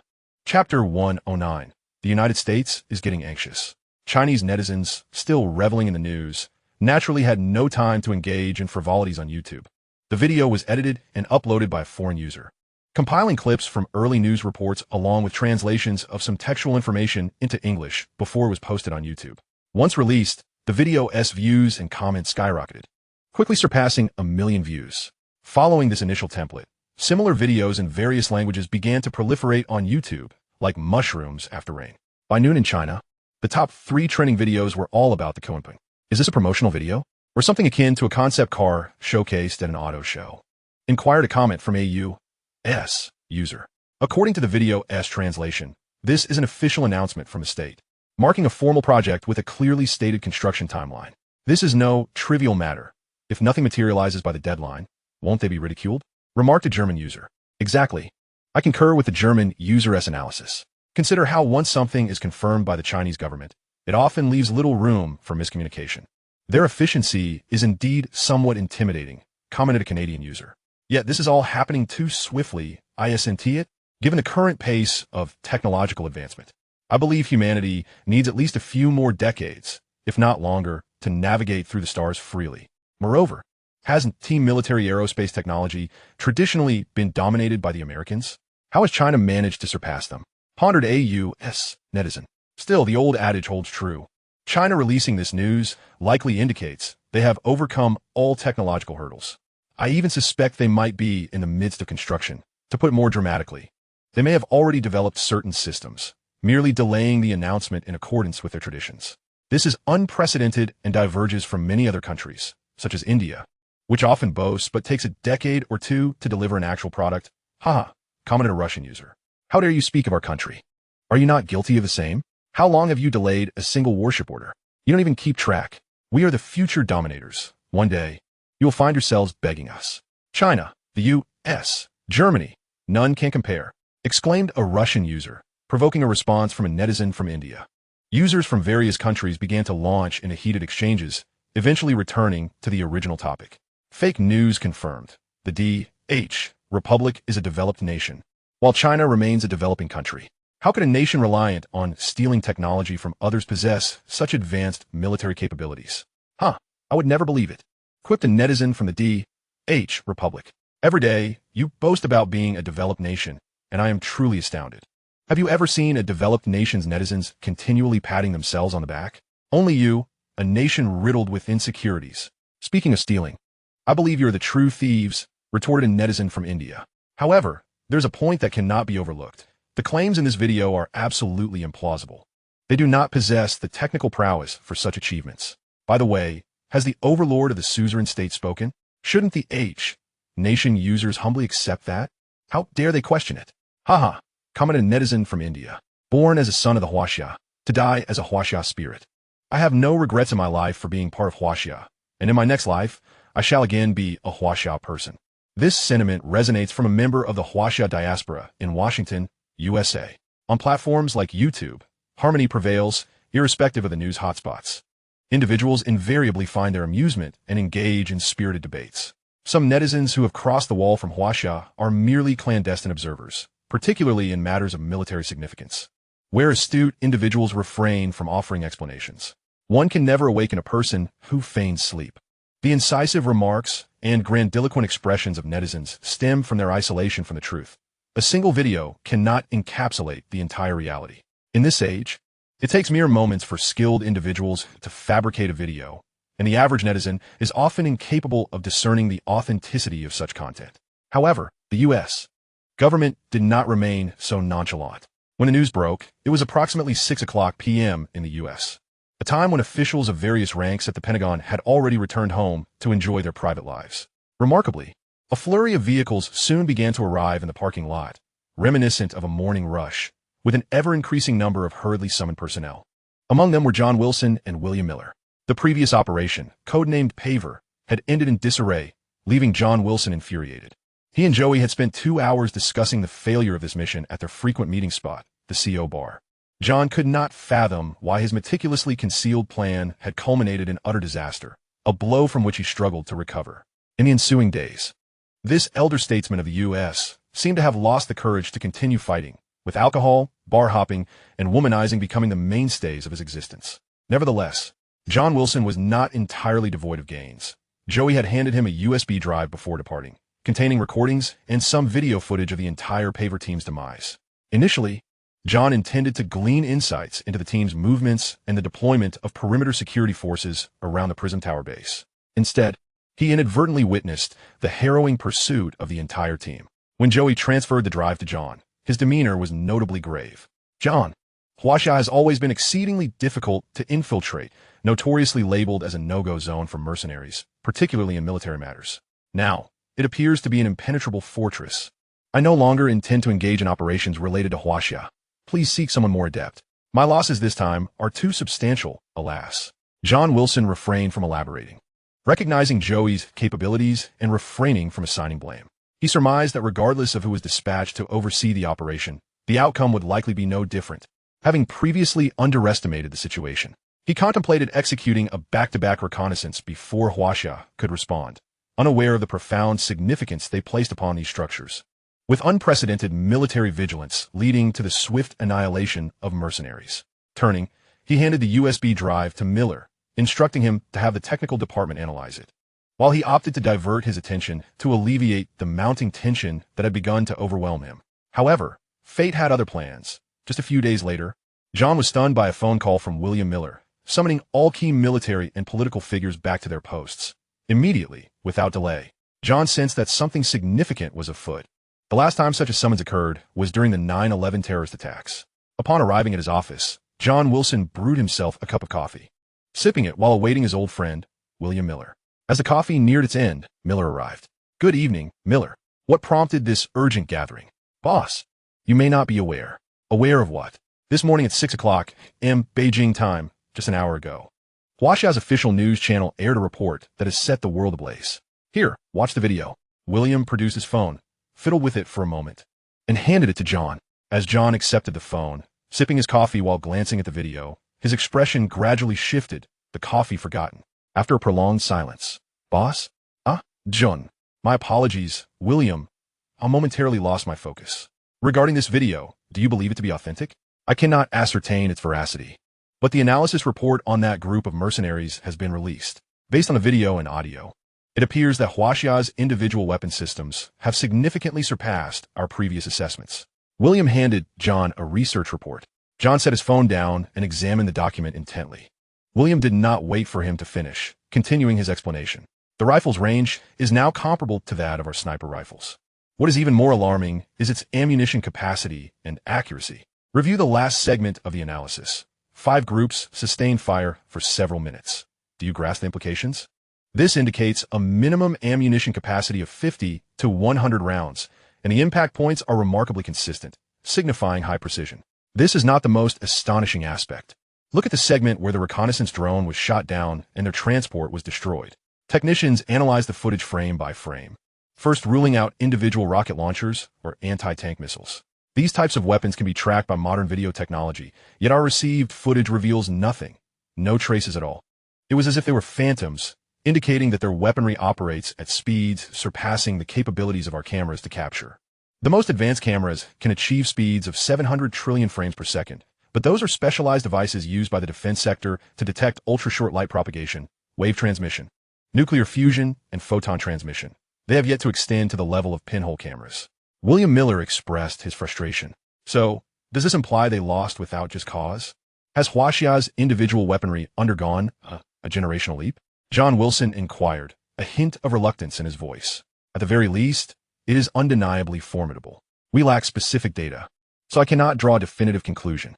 However, one point does provide slight reassurance. The vast majority of their special forces still utilize the original weapon systems, with the new weapons appearing to be quite rare. Well, let's set that aside for now. What concerns me is, if Huaxia's claims are indeed accurate, then, William, we must tread carefully and behave with utmost humility. The world may be on the brink of monumental change." John Wilson sighed deeply, leaning back in his chair. Though he had not directly participated in the paver operation, it felt as if he had been there. Like many veterans, he suffered from the dreaded post-traumatic stress disorder. And now, the mere mention of Huaxia induced headaches, profuse sweating, and an overall sense of malaise. On a positive note, we will not bear the brunt of the blame this time. They will likely mobilize all available resources to verify the authenticity of this information. Have you noticed that even the minister's official vehicle has arrived? They are undoubtedly more anxious than we are, William Miller remarked, feeling somewhat relaxed as he fiddled with his phone. Just then, a military officer entered the room. Director John Wilson. The minister has instructed me to inform you to proceed immediately to the #1 confidential conference room for an urgent military meeting. The officer turned and left without a backward glance. John stood in silence for a moment, shrugged at William Miller, and then slowly exited the room. When John Wilson arrived at the conference room, the high-ranking officials of the U.S. military were already assembled. He cast a sweeping glance around the room. The Pentagon's intelligence agency, the chairman of the Joint Chiefs of Staff, and a cadre of 5-star generals from the National Security Council were gathered together. While the multimedia screen at the front of the round table prominently displayed the President of the United States alongside his chief advisors. This was indeed a top-secret military conference of the highest order. John refrained from further disruptions and quietly took a seat in a corner at the back. Such a scene was one he had seldom encountered in his lifetime. All right, everyone, now that we are all present, you should already be aware of the topic for today's meeting. This afternoon at 6:00 p.m., the military of Huaxia announced their interstellar fleet plan to the world through their official media. Therefore, I would like to inquire of Director Rodriguez, as the authoritative intelligence agency of the United States, why were you completely unaware of this beforehand? The chairman of the Senate commenced the inquiry with an accusatory tone. Chairman Anderson, I hope you understand that Huaxia is a permanent member of the Security Council. Their military institutions, like our own, are tightly controlled, especially regarding projects of this magnitude. To expect foreknowledge? You might as well ask God. Rodriguez retorted bluntly, asserting that intelligence agencies are not omnipotent, but they are certainly not scapegoats to be sacrificed. Now is not the time for such rhetoric. What I wish to ascertain is the veracity of their report, or whether we have contingency plans in place, the Supreme Commander interjected, prompting the gathered dignitaries to cease their bickering and frown in contemplation. Mr. President, based on the current information we have gathered, it appears they are still in the planning stages. After all, our military reconnaissance satellites have not detected any large vessels being launched. As for the extent of their planning, whether they have merely conceptualized certain systems or have progressed to detailed schematics, we cannot ascertain at this moment, Rodriguez responded, gathering his composure as he addressed the Supreme Commander's inquiry. I understand your predicament. Throughout history, the emergence of such epic-making equipment has rarely been foreseen. For instance, take our Manhattan Project, shrouded in utmost secrecy. Thus, I am more inclined to inquire how we ought to respond, the Supreme Commander stated.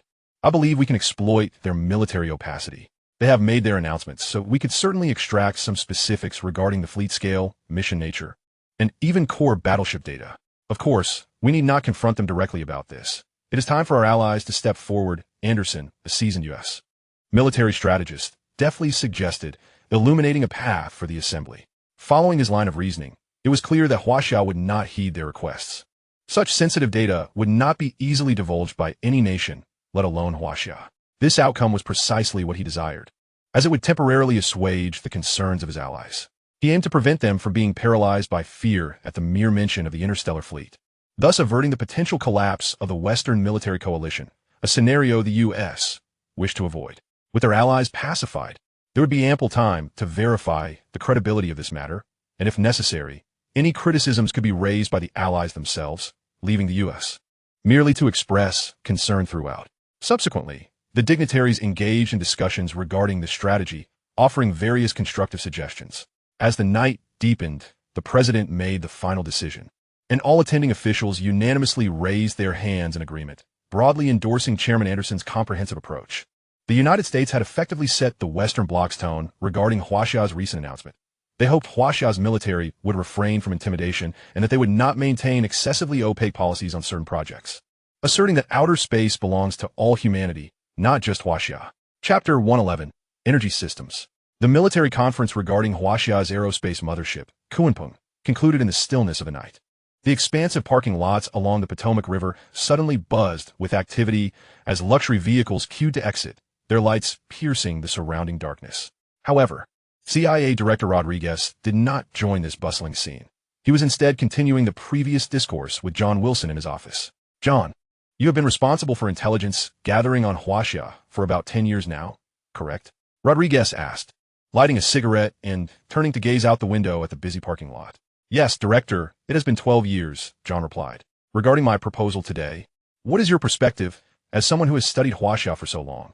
Rodriguez inquired earnestly. It is a perfect response strategy. Currently, there seems to be no better course of action. You know, we have also taken measures, conducting 2 reconnaissance missions that ultimately failed. It may not be wise to attempt further reconnaissance in the short term. I believe the mercenaries are sending a clear signal, one of warning.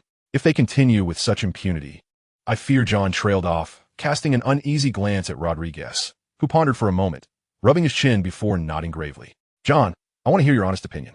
Do not merely say what sounds pleasing. You know, I was just appeasing those arrogant individuals at the military conference, Rodriguez insisted. Sir, I have a bad feeling about this. Additionally, I have yet to report one crucial matter. The obliteration of the mercenaries may have significant implications. Our analysis suggests that Huaxia's individual soldier systems have likely made remarkable advancements, possibly even surpassing our own, John Wilson concluded, lowering his head deeply. Sure? Rodriguez did not express much surprise. This conclusion is drawn from simulating both side soldiers in close-quarters combat based on existing data, albeit in the worst-case scenario. As simulation data is inherently estimative, John clarified. And what else? Rodriguez prompted. Rodriguez tossed a cigarette to John Wilson and gestured for him to sit down. As for their interstellar fleet, I personally believe it is highly likely to be authentic. The pressing question is, to what extent have they advanced? Should we take it as a possibility? Rodriguez drummed his fingers rhythmically on the table, fixing his gaze on John. Yes. It seems we will have to engage with them under such assumptions moving forward. Thus, I believe your proposed solution at the earlier meeting is indeed flawless. Oh, John, considering our years of relationship, there is no need for you to curry favor with me. In private, Rodriguez chuckled, eyeing the crafty old fox in front of him. No, I only have an affinity for women, especially those with ample curves, John retorted humorously. The clamor online and the tense atmosphere from the U.S. bore no relation to Chu Ge, who was engrossed in his study of the energy system. The energy system of the aerospace carrier evokes in Chu Ge a sensation akin to a vessel encased by two colossal suns, as its sheer magnitude is truly staggering. Specifically regarding the component, the database reveals it to be equipped with two HQLA 500 model fusion reactors, each boasting a staggering power output of 500,000 MW. Chu Ge, perplexed by the significance of this figure, hesitates to inquire further from the system, having already endured countless instances of disdain. Even a thick skin cannot withstand such relentless derision. Stealthily, he retrieves his phone to consult the search engine, discovering that the largest nuclear power station in Huaxia has an installed capacity of merely over 10,000 MW. In stark contrast, the combined power of the two fusion reactors aboard the Aerospace carrier totals 1,000,000 MW, equivalent to the amalgamation of 100 of the largest nuclear power stations. Such an accumulation of energy infrastructure could sufficiently supply several nations. While Chu Ge does not calculate the specifics, he soon discards his concerns, recognizing that with the immense tonnage of the aerospace carrier, the energy consumption of its myriad facilities would indeed be prodigious, particularly that of the weapon systems, which are the true energy consumers. The two fusion reactors are symmetrically positioned at the core of the aerospace carrier, surrounded by radiation shielding layers and reinforced armor. Familiar with the concept of miniature suns, Chu Ge notes that the primary energy apparatus of the aerospace carrier has undergone only minor modifications, transforming the tokamak device into a fusion reactor model. For such an enormous nuclear fusion installation as the aerospace carrier's reactors, the fusion reactor model is more fitting, as its primary advantage lies in its capability for continuous and stable operation, an essential requirement for energy reactors. Fundamentally, both types operate through the application of superlative magnetic fields to confine plasma. The absence of the fusion reactor model in Chu Ge's previous knowledge stemmed from its immense size, structural intricacy, and elevated cost. However, in light of the aerospace carrier's vast scale, these drawbacks seem trivial. Chu Ge surmises that Professor Huang and his team at the Research Institute must be somewhat familiar with this apparatus, since the announcement of controllable nuclear fusion's extension into civilian applications. Its primary and most prevalent direction has been its clean energy utility, with Professor Huang's team having long engaged in the development of corresponding reactors. However, Chu Ge remains oblivious to their progress. After some contemplation, he resolves to first compile all information regarding the energy system before presenting his findings along with the weaponry to Professor Huang, as this would demonstrate sincerity.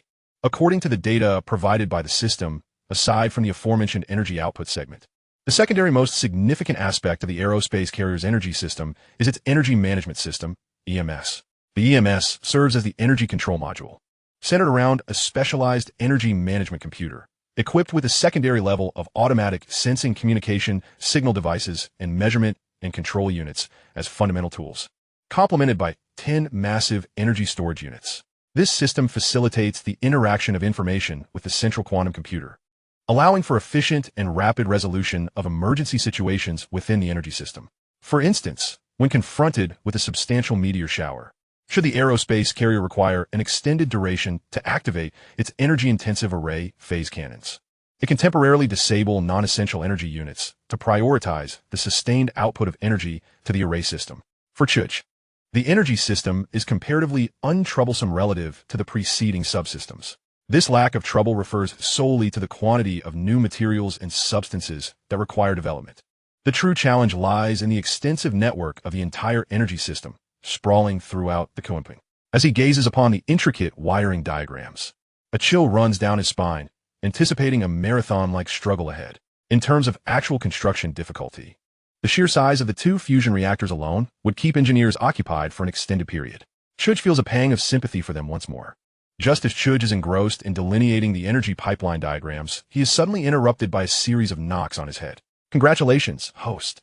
Your prestige value has reached 1 billion, triggering a system prestige quota reward. The prize is being prepared. Please hold on. Chu Ge dismisses the notification, recalling that the last time he received such a message, he was left waiting for 30 minutes. Thus, this time, he wisely resumes his tasks, confident that the notification would not escape. 10 seconds later, the system announces ding, extracting system database files, extraction complete. Congratulations, host, you have received a genetic reagent. System number HQLJ011. The relevant synthesis method and data backup have been dispatched for your acceptance. Chu Ge's hand, which had been busy sketching the wiring diagram, abruptly halts. After a moment of contemplation, he places down his pen and crosses his arms. I say, System brother, is there a data disorder on your end? Or am I succumbing to senility? I distinctly recall the last time being the same item. You cannot consistently present me with this. The last genetic reagent was utilized not long ago. Is this not akin to hastening growth prematurely?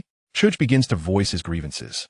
Not because there's anything inherently wrong with the genetic reagent. He would relish transforming into a formidable figure in an instant.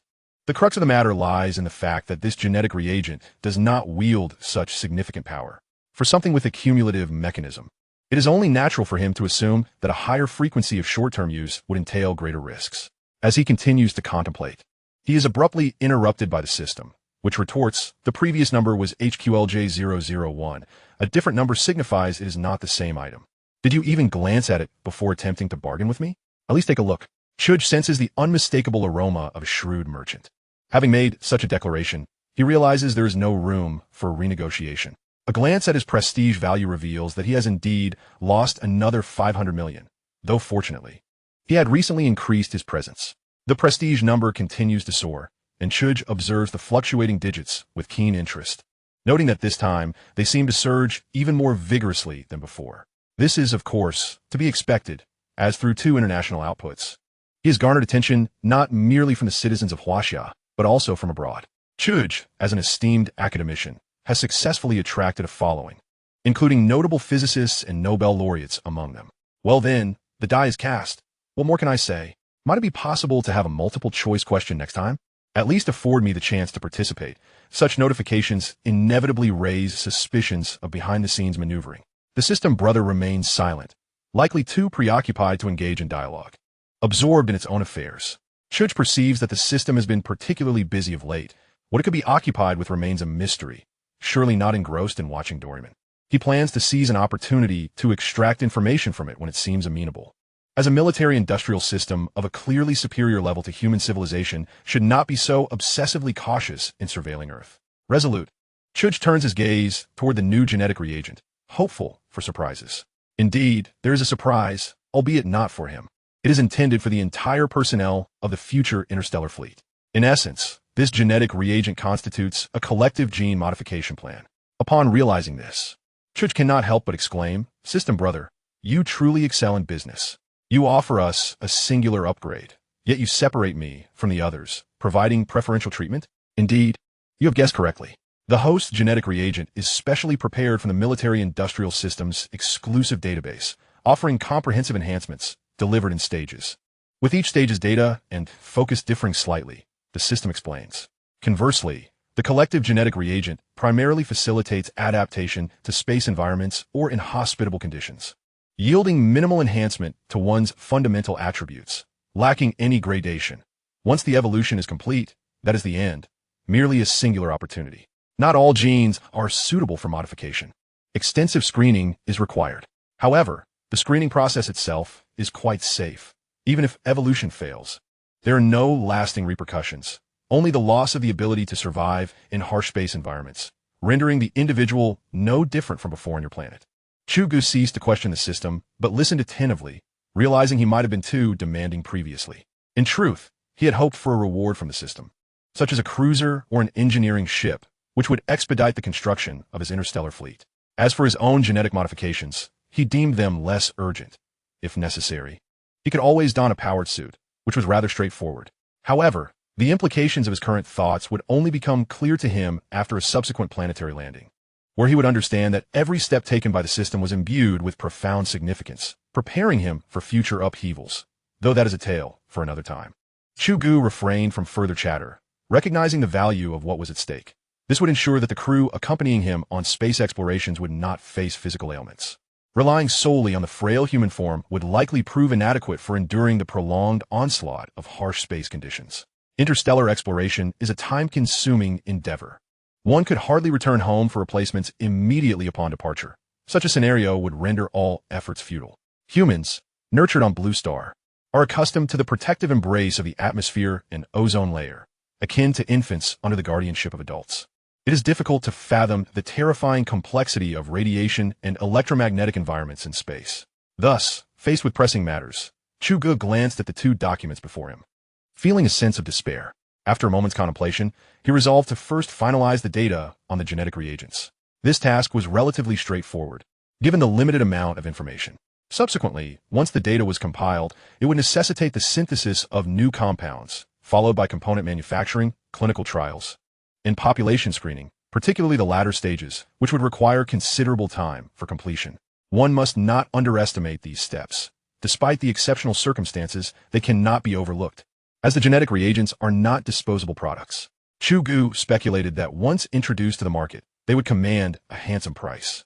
Therefore, all requisite procedures, including clinical trials, must be adhered to, otherwise they would have to be repeated during promotion. The sooner the development begins, the shorter the timeline will be.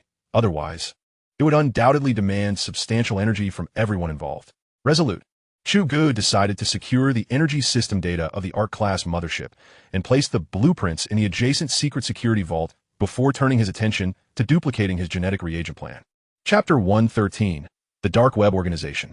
While Chu Ge busied himself with research on genetic reagents at the Institute, he remained unaware that his name had already ascended to the red list of the U.S. Intelligence Agency. Initially, John Wilson had not paid much attention to Chu Ge. He merely instructed his subordinates to gather basic information about him. From his understanding of Huaxia, an individual capable of orchestrating such grand designs would not brazenly present themselves in the public eye. He presumed this was merely a smokescreen laid by the Huaxia government. Like a cunning old fox, he thought he was being clever, yet sometimes fate unfolds in peculiar ways, aligning with the adage that intelligence can backfire. Thus, when his subordinates laid Chu Ge's dossier before him, the astute John Wilson sensed something amiss. The chief designer of the Arc-class mothership, Kuenpeng, still bore that name. Yet the credentials his subordinates had procured were largely devoid of substance, with only a solitary line stating, position, Academician at the Yenjing Weapons Research Institute. This indicated that for over a year, Chu Ge's information had been tightly controlled, shared only selectively by the authorities. John Wilson, with years of immersion in Huaxia's workplace culture, recognized that it was highly unusual for such a young individual to ascend to such a lofty position as an academician. Clearly, significant events had transpired, events beyond their comprehension. With this realization, John Wilson wasted no time. He seized the document from his desk and hurried to the office of his superior, Rodriguez. Director, it seems we have overlooked someone. Chu Ge. Both controlled nuclear fusion and the Arc-class mothership are his achievements. Without knocking, he burst in, speaking rapidly while Rodriguez was on a call, gesturing for him to take a seat before resuming his conversation. 5 minutes later, Rodriguez finally hung up, smiling at his subordinate. John, I understand. That Chu, haven't you already dispatched someone to investigate? Director, according to our previous assumptions, such monumental projects typically involve a team. At least several arms factories and research institutes in Huaxia would need to collaborate to achieve such extensive system research. However, the feedback we have received suggests otherwise. It appears they are more focused on orchestrating around this Chu Ge. Moreover, this 23-year-old is likely now the most popular individual in all of Huaxia. Are you implying? Rodriguez could not grasp the implication of his old fox's words. If this entire endeavor is indeed led by this young man, then he is a once-in-a-century genius. Have we been too dismissive in our approach? John Wilson's eyes sparkled with intensity as he awaited a revelation from his superior. John, do you suggest we enlist the dark web? Thank heavens, John Wilson exhaled in relief. At least his superior had not forgotten about this organization. The dark web was an entity embedded by the CIA in Asia, composed of individuals with enigmatic identities, infiltrating even the military and political spheres of loosely governed nations. They do not pursue short-term gains, but rather engage in long-term planning. An intelligence operative from the dark web could remain dormant in a country for a decade without receiving a mission seemingly forgotten by the U.S. intelligence system. In reality, they are the CIA's trump card.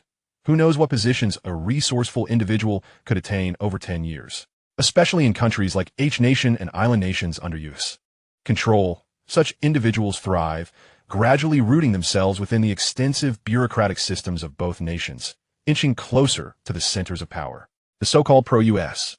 governments in many countries are significantly influenced by these individuals, who, rather than merely being friendly, are more akin to puppets. Indeed, it was time to activate the dark web. And not just partially, every available asset across Asia should be mobilized to thoroughly investigate this Chu Ge. We must gather all intelligence on him before taking action. John Wilson exhaled deeply, as if he had uncovered a renewed sense of purpose in life, all sparked by a young man from Huaxia. Very well, John. I concur with your proposal. I will authorize them to transfer control to you, granting you oversight of all dark web personnel in Asia. However, John, this is a political asset we have cultivated with immense resources, time, and finances. Even during the most severe military confrontations, we never extensively deployed the dark web. You are aware of the implications behind such actions. Rodriguez spoke solemnly to John Wilson, expressing his agreement with the latter suggestion while emphasizing the gravity of utilizing the dark web. This organization represented the CIA's hidden card. Deploying it would risk exposing the agency's face and even jeopardize his political career. If any missteps were made, the consequences could be dire, inflicting a catastrophic blow to the international standing of the United States. Therefore, he would not allow such a scenario to unfold. Understood. I will handle it with utmost caution. Boss. John Wilson concluded his hurried farewell, driven by an insatiable eagerness to issue commands, marking his final desperate gamble. Half an hour later, in various corners of Asia, a multitude of nations simultaneously received an encrypted message. Some were engrossed in meetings, others engaged in social gatherings, while a few were penning performance reports. Yet at that moment, they all turned their attention to the awaiting blue screen. Perhaps many among them had even forgotten their roles, nearly merging into the fabric of the countries they had inhabited for so long. There were those who reacted swiftly and others who deliberated for a considerable time, but ultimately, all placed their fingerprints upon the screen. The fingerprint recognition was successfully completed, confirming their identities. The AAA-level operational plan of the dark web had been disseminated, urging all dark web personnel to execute it at all costs.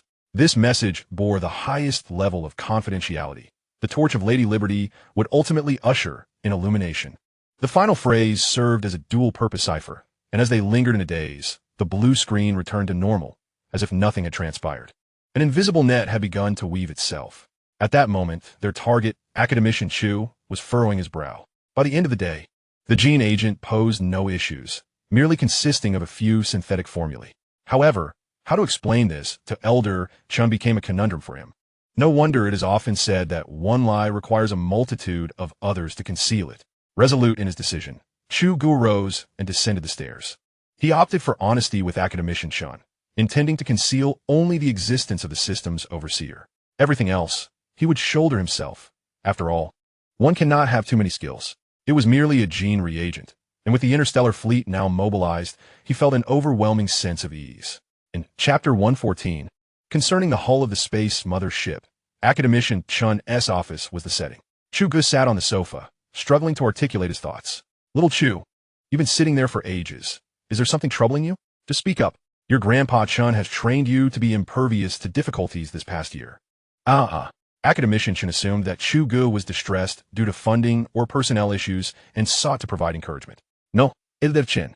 Personnel and special funding are all being organized by engineer Su and his team. I am solely focused on the blueprint planning for the space mothership, Chu Ge responded, feeling intimidated by Chun's amiable demeanor as he contemplated how to broach the subject. Oh, I had completely forgotten about that. Finally, I want to have to listen to you rant about those vexing matters every day. It almost feels less entertaining than being pursued for personnel or funds, Academician Chen remarked. Shaking his head, Elder Chun, do you recall that I previously asked you to connect me with colleagues in biotechnology to assist in synthesizing a new substance? Chu Ge finally ventured to speak. Ah, yes, I remember, but I've forgotten the specifics of its intended use. Is there an issue? Did they fail to meet your requirements or standards? Chen inquired. No, Elder Chun, I discovered that this new synthetic substance exhibits the ability to alter human genes. And positively so, Chu Ge delved into the crux of the matter, sensing that if he allowed Chun to continue guessing, the old gentleman would likely make a phone call to reprimand someone, as he was quite protective of his own gene mutation, and a positive mutation at that. Little Chu, this is no trivial matter. Do you realize how coveted this biotechnology is today? Academician Chun's demeanor shifted to one of seriousness as he donned his reading glasses and focused intently on Chu Ge. This is no jest. I have conducted experiments. Just look at me. I'm quite lively, Chu Ge reassured him. I stumbled upon this while researching the limits of human endurance in a space environment. I inadvertently discovered that this synthetic substance could enhance human cellular tolerance, correcting gene mutations caused by prolonged exposure to radiation, while also moderately improving certain bodily functions. I believe this could significantly aid our future space explorations. Although the space mothership is equipped with a radiation-shielding mesh, it cannot entirely block cosmic rays. Furthermore, we cannot remain confined within the ship indefinitely. Chu Ge posted, awaiting Academician Tian's feedback. Are you implying that you have personally tested this? This is sheer folly. This is a drug. All medications carry risks, little Chu. Do you think you're really sure? Chen's response was laced with a hint of disapproval. It seems Elder Chen's feedback is somewhat off, heavily tinged with skepticism. Chu Ge thought to himself, chuckling nervously.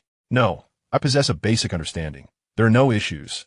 And I haven't experienced any adverse effects. Haha. Chu Ge attempted to lighten the mood, knowing that when Chen was displeased, his sharp tongue could be quite formidable.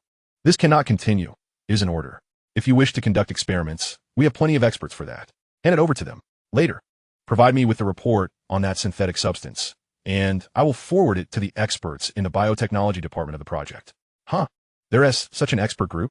Chu Ge, engrossed in his own office work, was unaware that the Kunpeng project had quickly formed several specialized research teams, with biotechnology and environmental simulation being among the focused areas. Indeed, the project is still being subdivided further.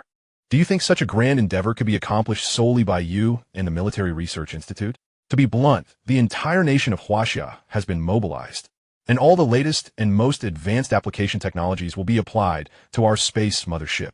As Chu Ge listened to Academician Chen speak with such conviction, he suddenly recognized a crucial oversight. The living and research areas of the space mothership appeared to be blank. Recently, he had been preoccupied with developing the main system and essential subsystems, neglecting to thoroughly examine the entire blueprint of the ship. Chu Ge, unable to respond to Chen, began to pull up data and work on site.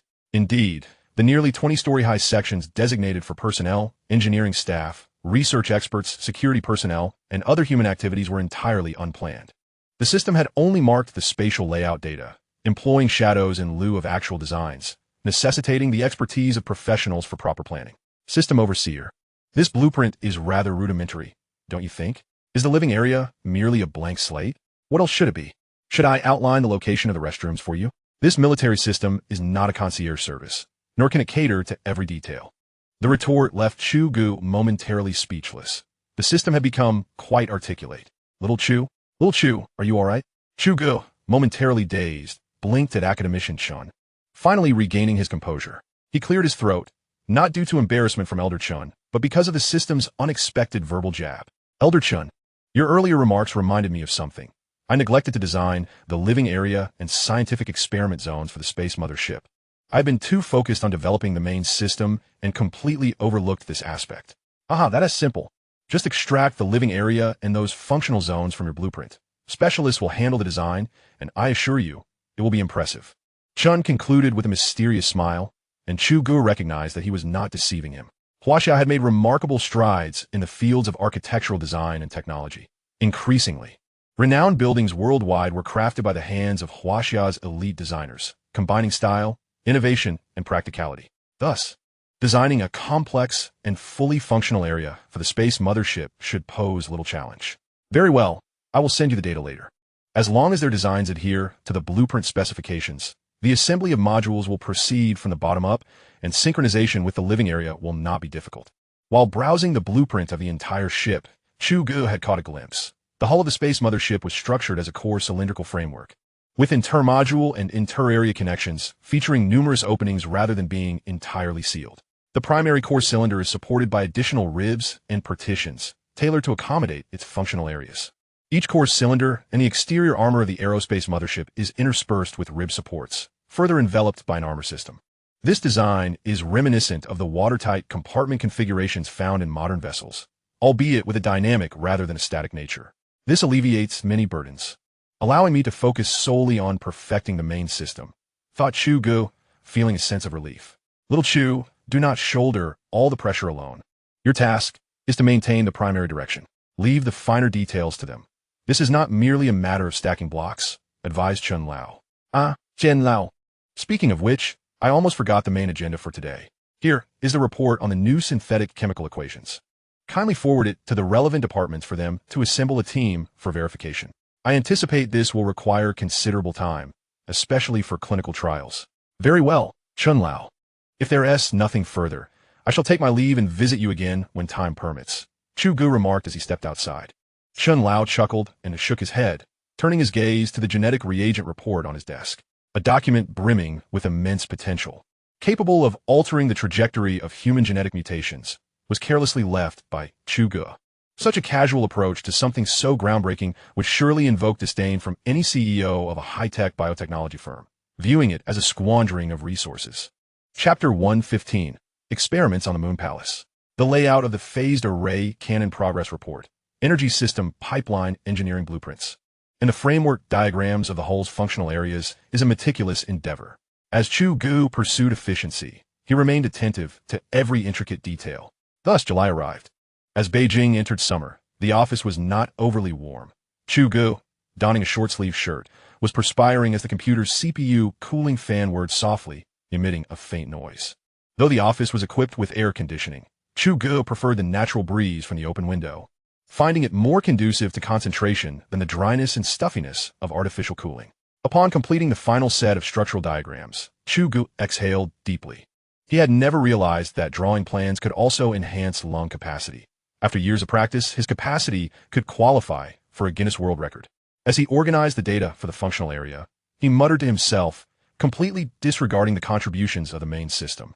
Just as he intended to deliver the archived materials to Academician Chun, a knock echoed from the door. Gumin, Li Do Ju, Jian Lao Gvit.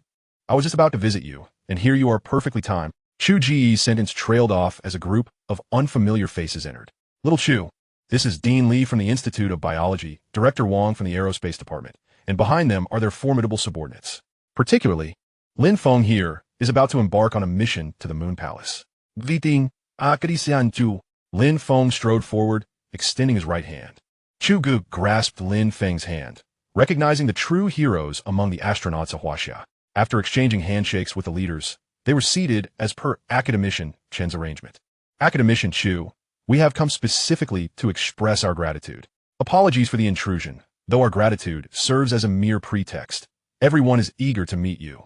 The most celebrated genius in all of Huaxia, Dean Li said, his eyes sparkling and voice resonant, exuding a refined charm.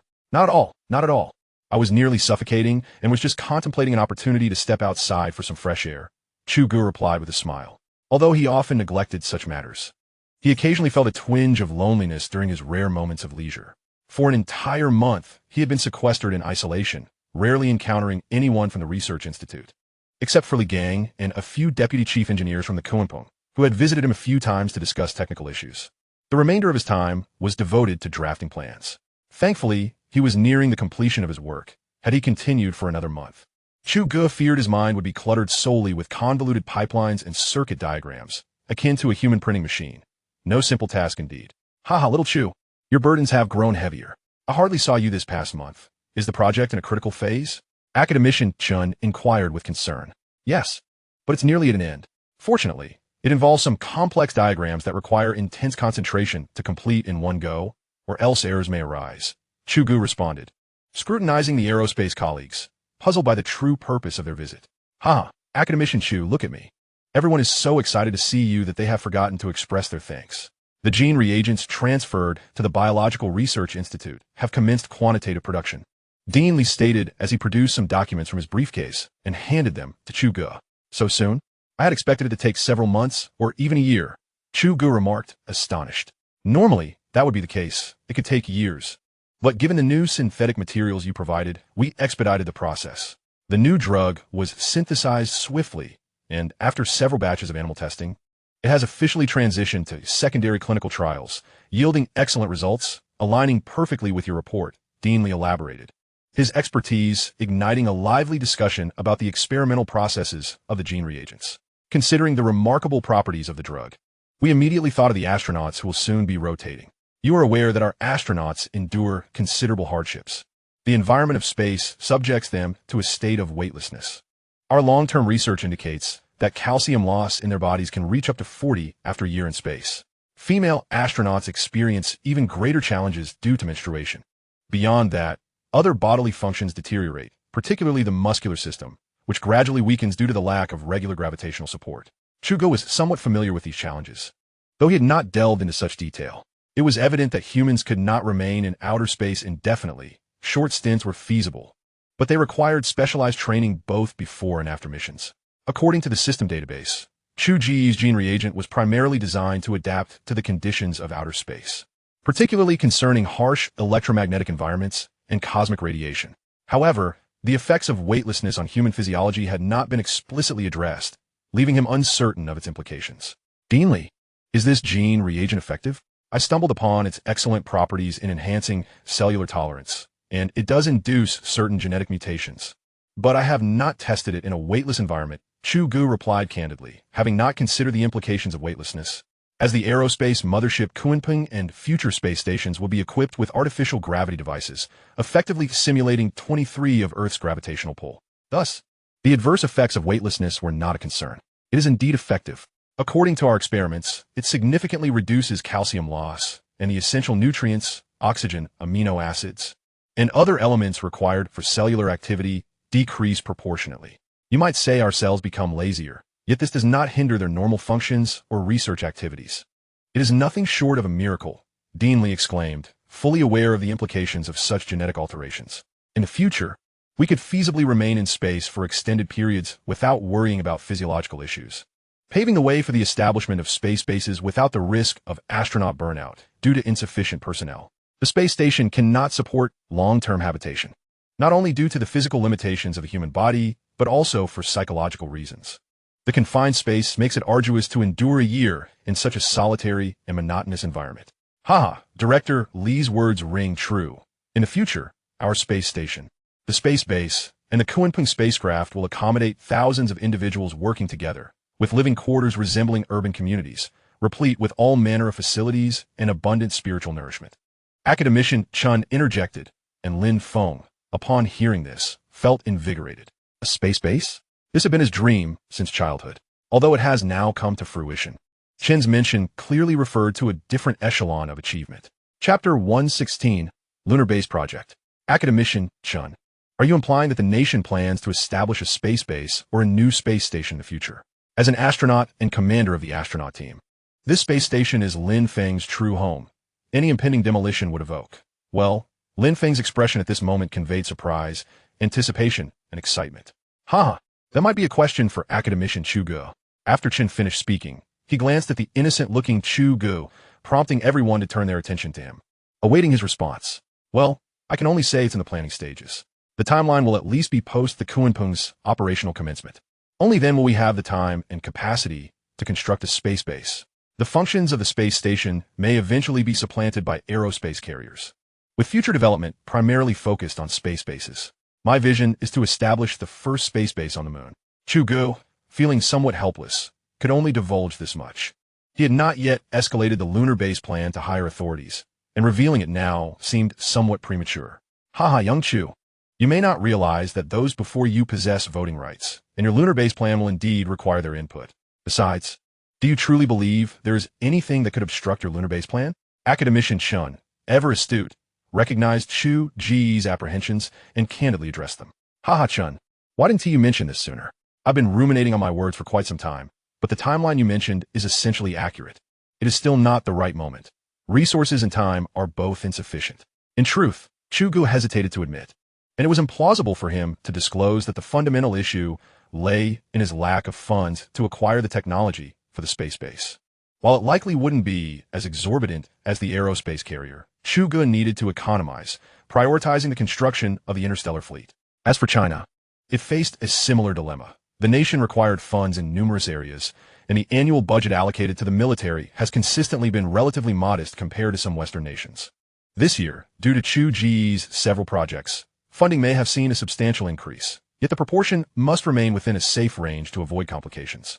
Although the Hong'an project has continuously generated substantial revenue for China, the scale of expenditure is immense. Tens of trillions of yuan can vanish in an instant. Moreover, the engineering construction poses its own challenges. It would be impossible to find sufficient engineers for such a monumental undertaking, as they are all devoted to the Kunping project.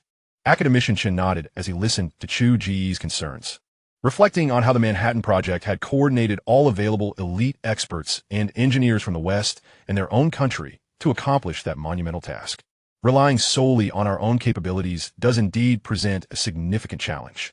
My plan is to initiate the lunar base project following the operational deployment of the aerospace carrier.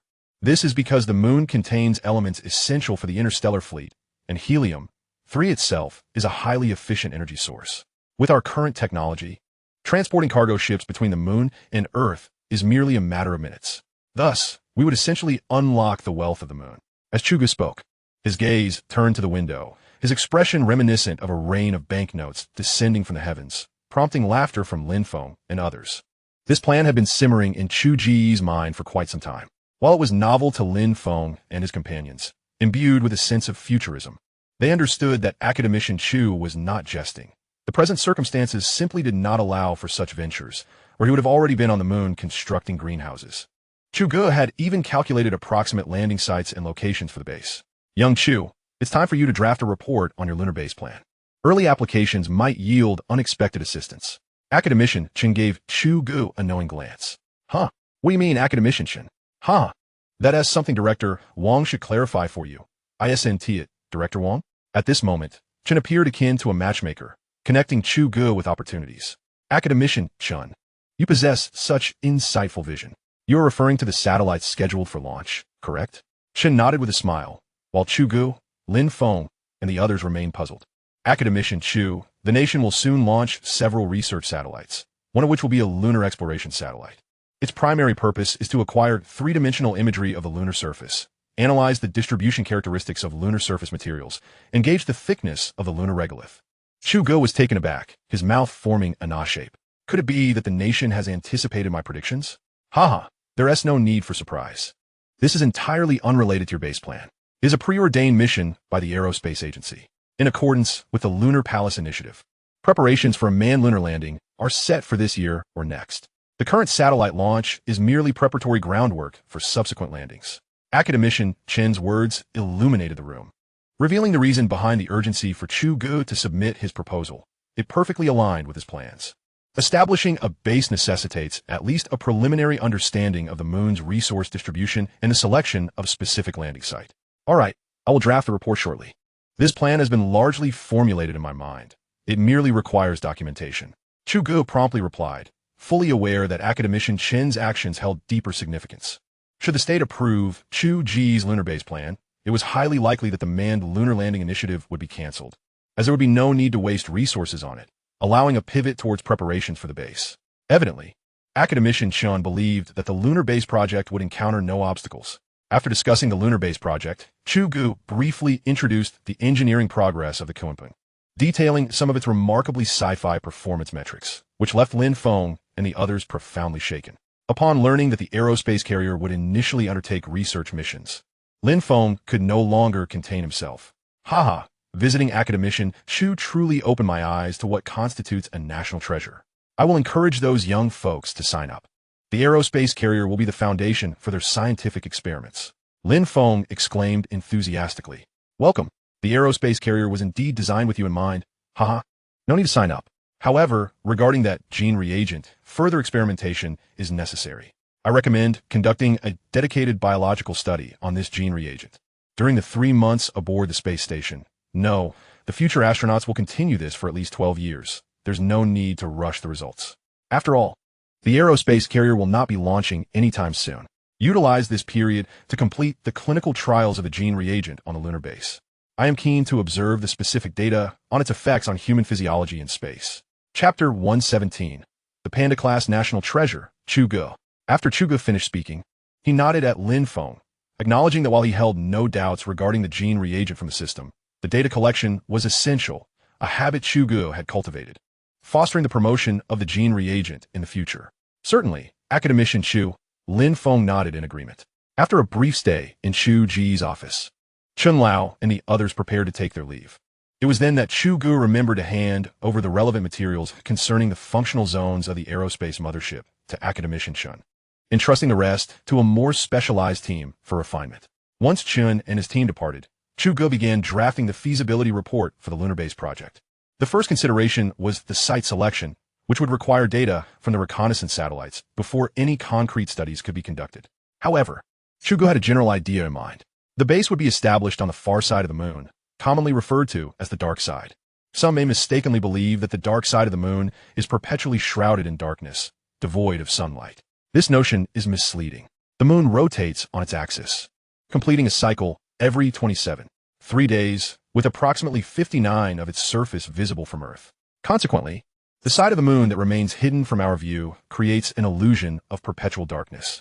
In reality, both the near and far sides of the moon experience cycles of day and night, each illuminated by the sun at different points during the moon's orbit around Earth. A simple analogy would be this. When flying from the United States to China, the moon observed from both locations displays the same topography. Just as you would recognize the moon from your hometown, the far side's construction would capitalize on this characteristic, as it remains invisible from Earth. Chu Ge was not being overly modest.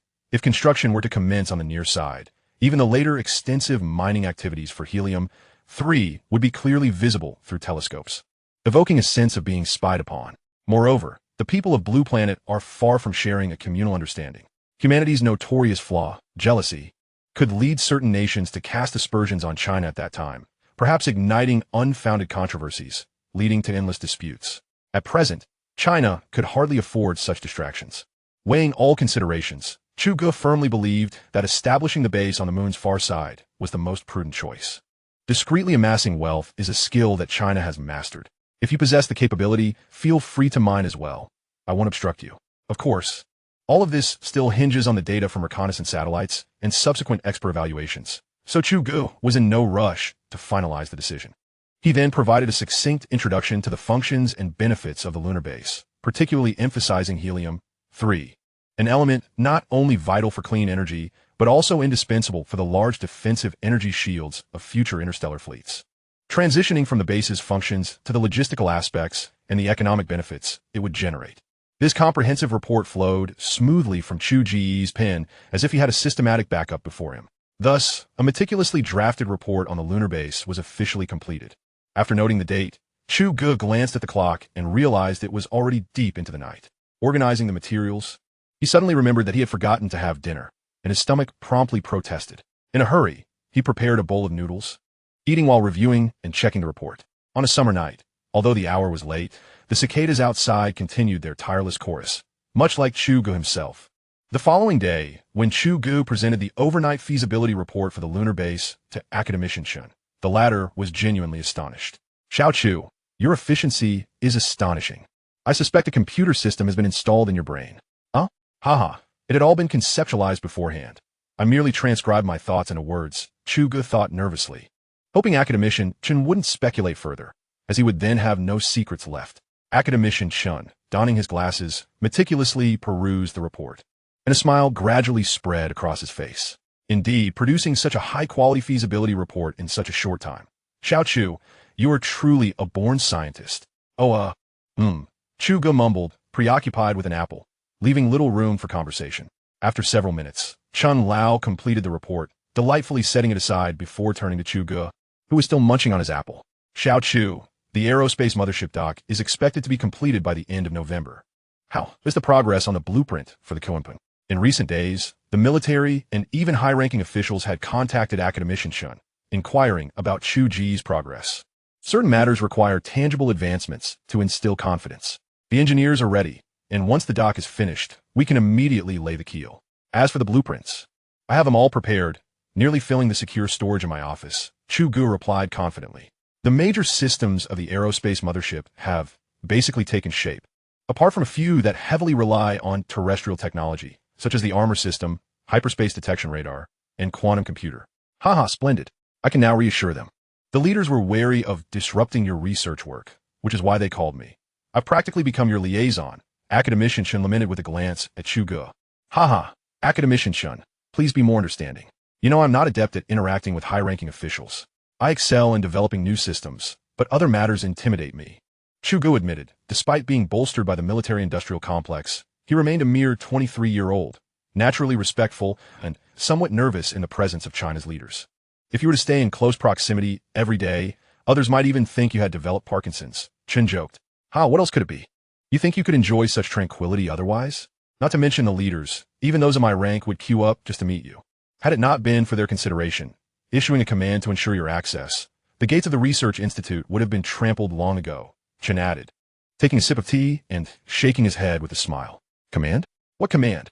Chu Ge finally paused his apple consumption, intrigued. To meet with you. One must first obtain approval from the high-ranking officials. Any non-research-related meetings are strictly prohibited. Otherwise, do you think Director Li and the others were able to come yesterday? They barely secured approval under the pretext of genetic reagents, Academician, Chen explained, unaware of the complexities behind the scenes. Chu Ge felt warmth in his heart upon hearing Chen's words. It seemed he had been regarded as a national treasure, akin to the giant panda. Restricted access, no crowds allowed. Chapter 118. Preliminary plans for the Western journey. After leaving Academician Chen's office, Chu Ge did not return immediately, but instead took a tour of several experimental bases.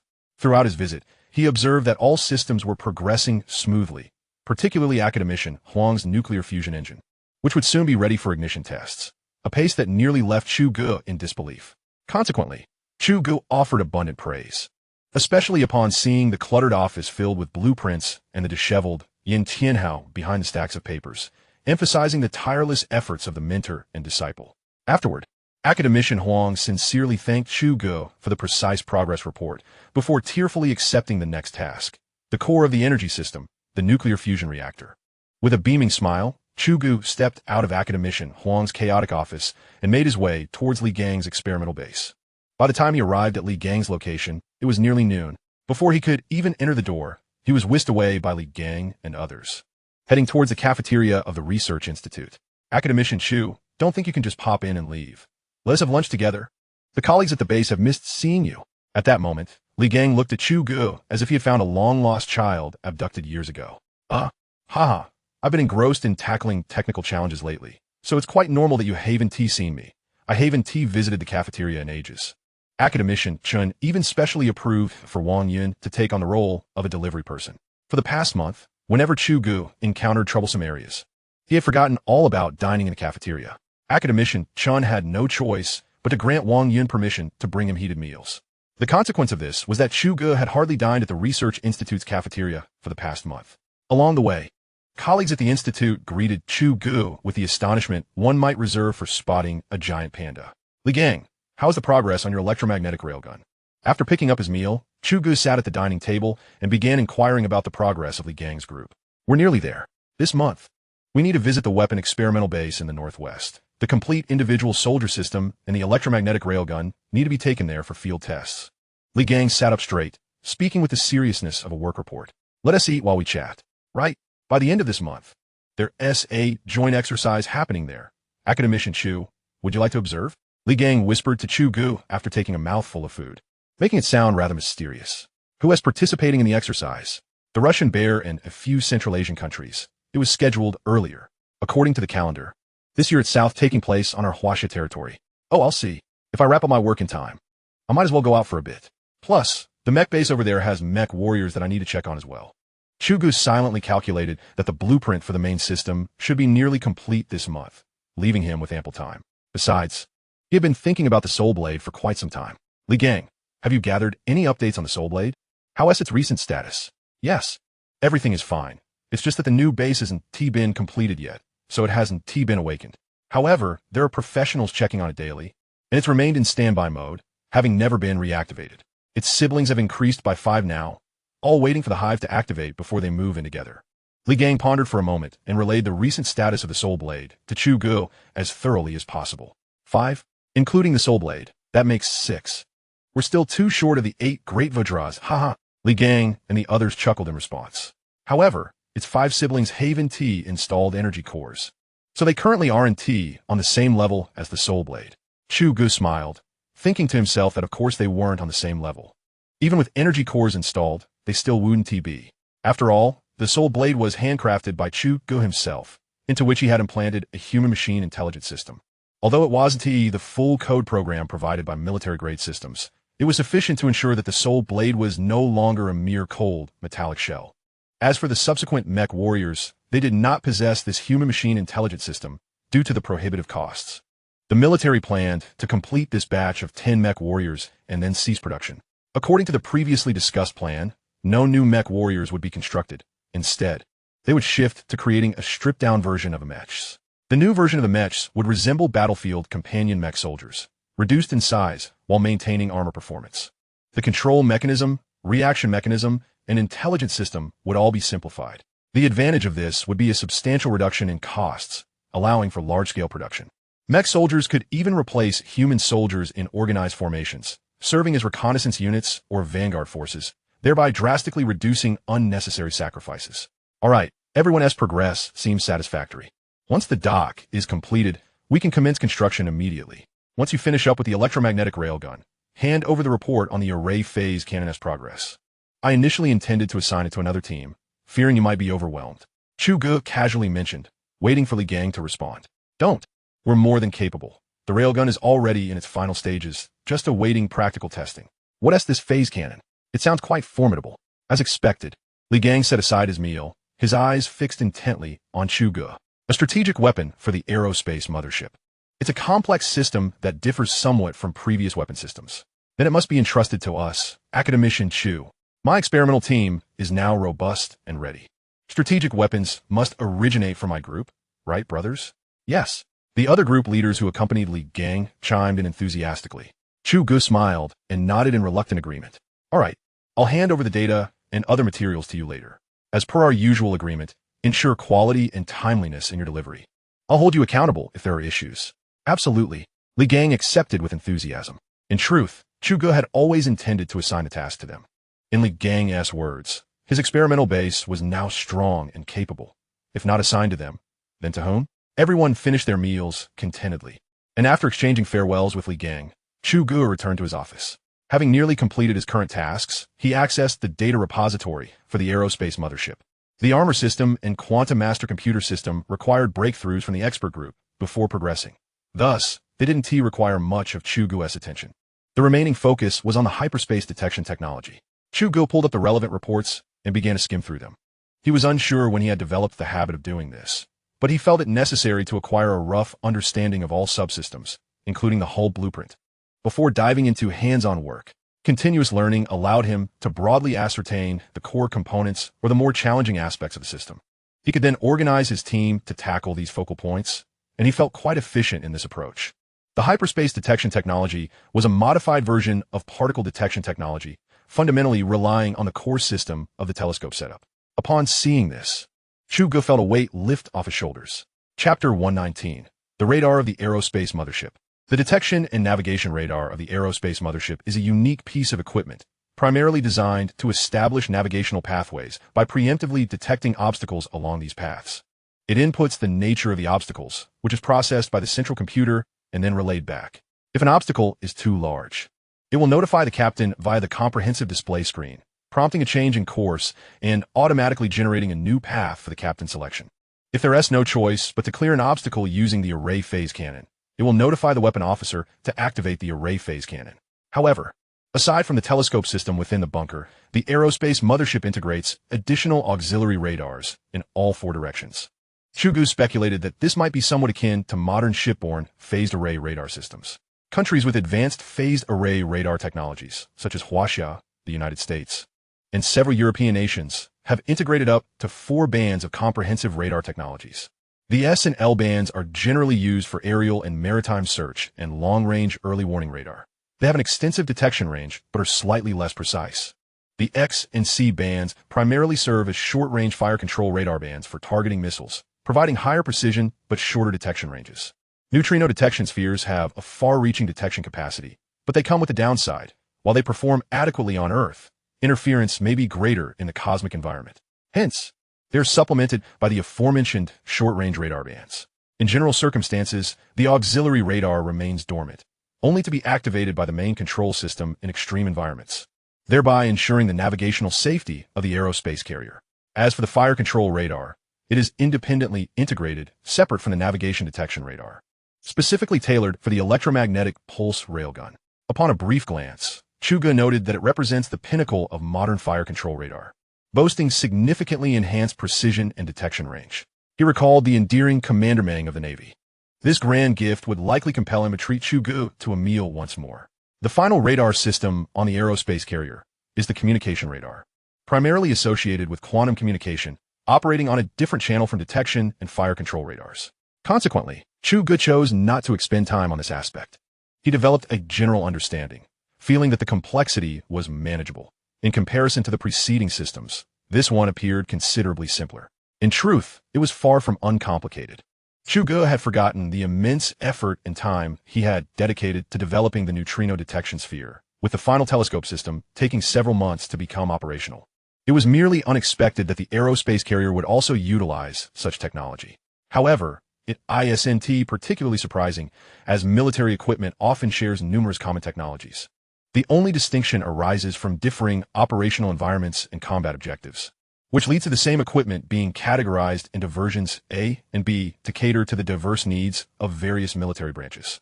Having grasped the overall picture, Chu Ge returned to continue sketching his energy system blueprints. This tedious task was finally nearing completion, invigorating him with renewed enthusiasm. As the month swiftly came to an end, Chu Ge archived and meticulously reviewed his recent work achievements, subsequently allowing himself to relax completely. He sauntered over to Academician Chen's office. Before heading to the western base with Li Gang, it was essential to notify Academician Chen. Chu Ge was determined to adhere to the organizational discipline. Chen Lao. Oh, Xiao Chu, what brings you here today? Academician Chen, steadfastly engrossed in reviewing documents, greeted him.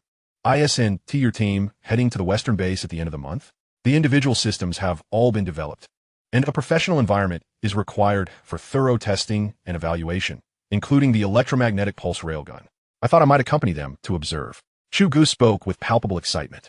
You may arrange your time freely, as long as it does not interfere with the subsequent plans for the aerospace carrier. There is no need to inform me. Academician Chen replied with a gentle gaze. Reporting to Academician Chen, the primary system progress data for the aerospace carrier is complete, and the blueprint design has been finalized ahead of schedule. Everything is archived, awaiting the formal completion of the shipyard for transfer. Chu Ge withdrew his smile, adopting a serious demeanor as he reported. Haha, splendid. I was eagerly awaiting your confirmation. I can tell you've been cooped up. Do you need a break? Perhaps a date with your girlfriend? Upon learning of Chu Ge's archived work, Academician Chen was momentarily delighted and contemplated granting him a respite. No need. She is currently filming, so I'll be fine at the western base. I believe the allure of soulblade is even greater, haha. Chu Ge whispered to Academician Chen. Hi, I'll have to inform Dilraba. It won't do for such a stunning beauty to be overshadowed by a robot. Surely, there must be something lacking on her part. Academician Chen chuckled. Come now, Chen Grandpa, you jest. I know. Chu Ge plead. But Academician Chen suddenly recalled the upcoming exercises and warned him, by the way, didn't Li Gang mention that drills are commencing over there soon? He did. But I'm not particularly interested in exercises. Moreover, time is quite limited. After several tests, a visit to the hive base will leave us with little time. Chu Ge answered candidly, as such exercises leaned heavily towards exchange, and he was merely an outsider in this regard, unable to comprehend them fully. Whether you attend is up to you, but do exercise caution. I'll call the base shortly to arrange security measures in advance. Academician, Chun stated as he rose to retrieve his contact list. No need, Chun Lao. It's a military base, heavily fortified. I'm not that precious, haha. Chu Ge nearly blurted out a jest about his 9 lives, but managed to suppress it just in time. That one do. I'll have Captain Gong assign 2 squads of guards to accompany you. I'll also notify the military to arrange perimeter security. You need concern yourself with these matters. Seeing Academician Chun's insistence, Chu Ge acquiesced. The following morning, Chu Ge and Li Gang, along with nearly 50 personnel, set forth in a grand convoy from the Research Institute. Apart from their jeeps, the convoy included 2 large transport trucks laden with various weaponry and equipment destined for the Western base for on-site testing.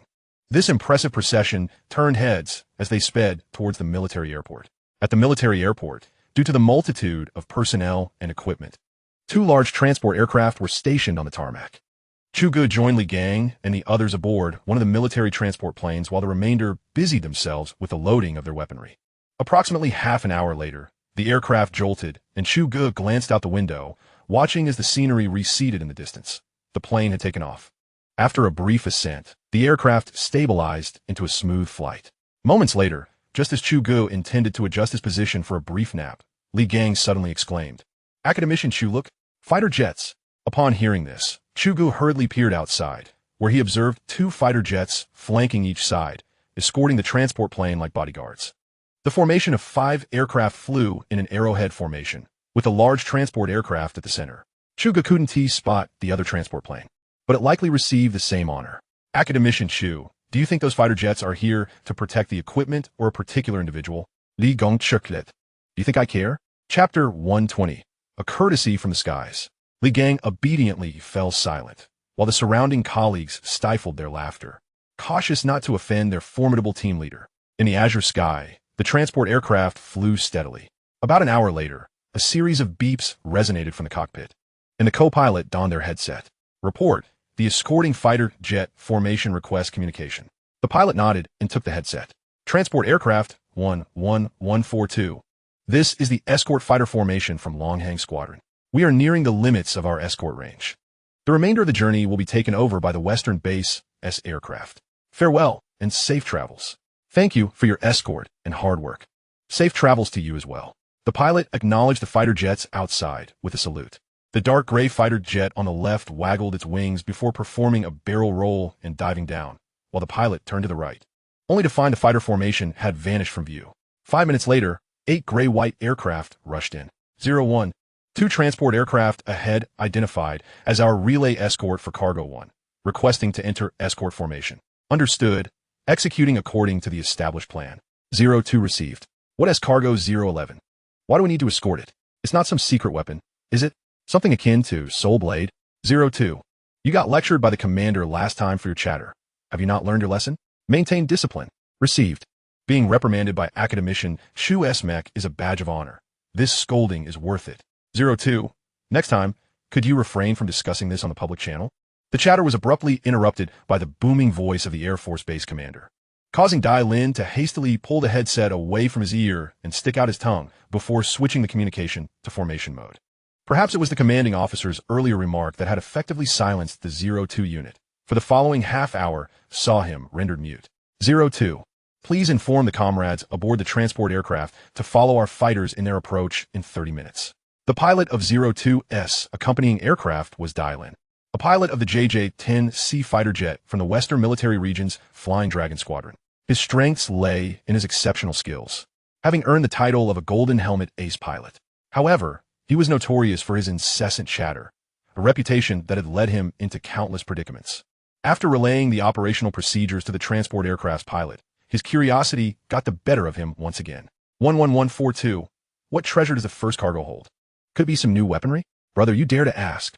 I wouldn't have the audacity to answer you. Just wait until we land, and you shall find out. Understood. That's exactly what I wanted to hear. See you on the ground soon. Over.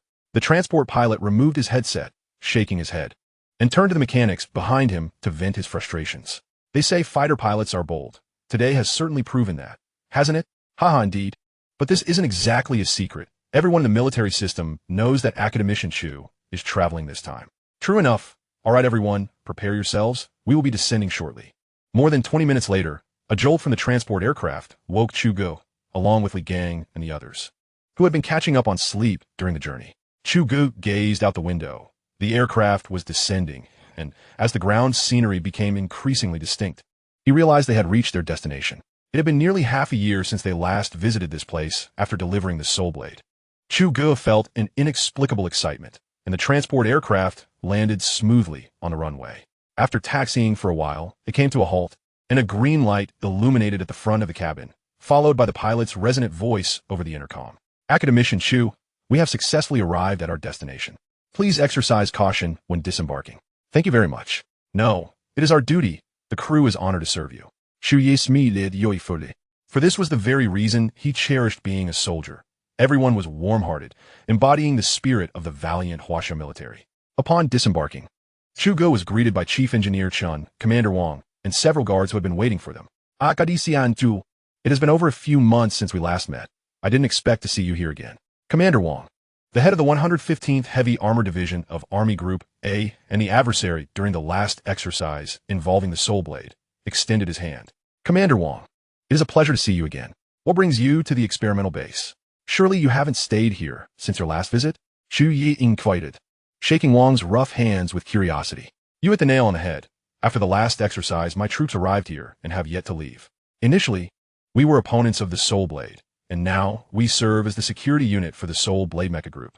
Commander Wang spoke with pride, showing no signs of displeasure from their previous overwhelming defeat by the soulblade. Academician Chu, I've long heard from our commander that your visit is for testing new weaponry. Where's the equipment? Chu Ge gestured towards Li Gang and the others, inwardly lamenting how these military bigwigs all seemed to share the same impatient temperament. As they approached another transport aircraft, Li Gang and the others were busy unloading equipment. It's all just large iron boxes. We can't see anything. Commander Wang craned his neck, expressing a hint of disappointment. Haha, sooner or later, all of this will be delivered to the base. Are you worried they will escape? Chu Ge remarked, having also scrutinized the boxes for a long time, puzzled about the whereabouts of the electromagnetic pulse railgun. Turning around, he speculated that it was likely too large and had to be transported by land. Academician Chu, should we take a moment to rest at the base? The equipment will be handled by the base's specialized personnel and researchers, so there shouldn't be any issues. Chief Engineer Chun suggested, noticing Li Gang and the others working diligently. That sounds reasonable. Besides, there's not much we can do here, Chu Ge replied, looking to Commander Wang for agreement. Wang nodded, and the group made their way towards the jeep parked by the airport runway, with Commander Wang glancing back repeatedly, clearly preoccupied with the new equipment. As Chu Ge's party was about to board the vehicle, a group of officers approached from a distance. Upon closer inspection, they were clad in Air Force uniforms, presumably pilots. Commander Wang, Chief Engineer Chun, the entire Flying Dragon Squadron salutes you. Leading the formation was Chung Chongquan, the captain of the escorting fighter squadron, who stood at the forefront and, after saluting, fixed his gaze upon Chu Ge. Chu Ge met his stare with a smile, admiring Dilin and the other 8 dashing fighter pilots. The thought of being a fighter pilot was a dream profession for Chu Ge, yet he lamented that it seemed unlikely he would ever attain such a position in this lifetime. You are Chu Ge, Academician Chu? Dilin's bluntness was striking, yet this time he hit the mark. It truly is Academician Chu. The pilots whispered among themselves, seemingly in disbelief. Indeed, it is me. There's no doubt about it. If you still doubt, Commander Wang and Chief Engineer Chun can vouch for me. Chu Ge joked while glancing at Wang and Chun. Colonel Chu, the entire Flying Dragon Squadron pays you our respects. Chung Chongquan and the others straightened their uniforms before raising their voices in salute. Chu Ge stood at attention, solemnly returning the military salute, while Wang and the others exchanged knowing smiles at the scene. Chapter 121.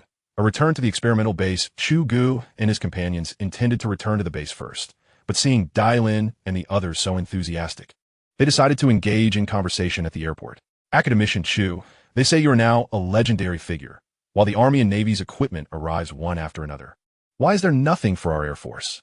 Dilin, growing familiar with Chu Ge, once again let his mouth run away with him. The Air Force? Not yet. The Sky Mother ship Kuanpeng is technically an Air Force asset, and it is a colossal vessel, far more impressive than the individual equipment of Commander Wang's troops. Academician Chu, don't pin that on me. Our base's security unit hasn't received a single piece of new equipment. I've submitted countless reports, yet there's still no word. Commander Wang's expression darkened at this point. You will receive it. Equipment production is already quite swift. Perhaps your gear is currently on the production line. Chu Ge reassured him. He was not fabricating tales. The electromagnetic pulse rifles and electromagnetic kinetic sniper rifles had already been finalized and were currently in production at an accelerated pace. However, in such a vast nation, it was unlikely for such advanced equipment to be swiftly distributed to frontline troops. Even a simple replacement of standard rifles took an extensive amount of time, let alone these high-tech devices. As for the production numbers of such equipment, Chu Ge was uncertain.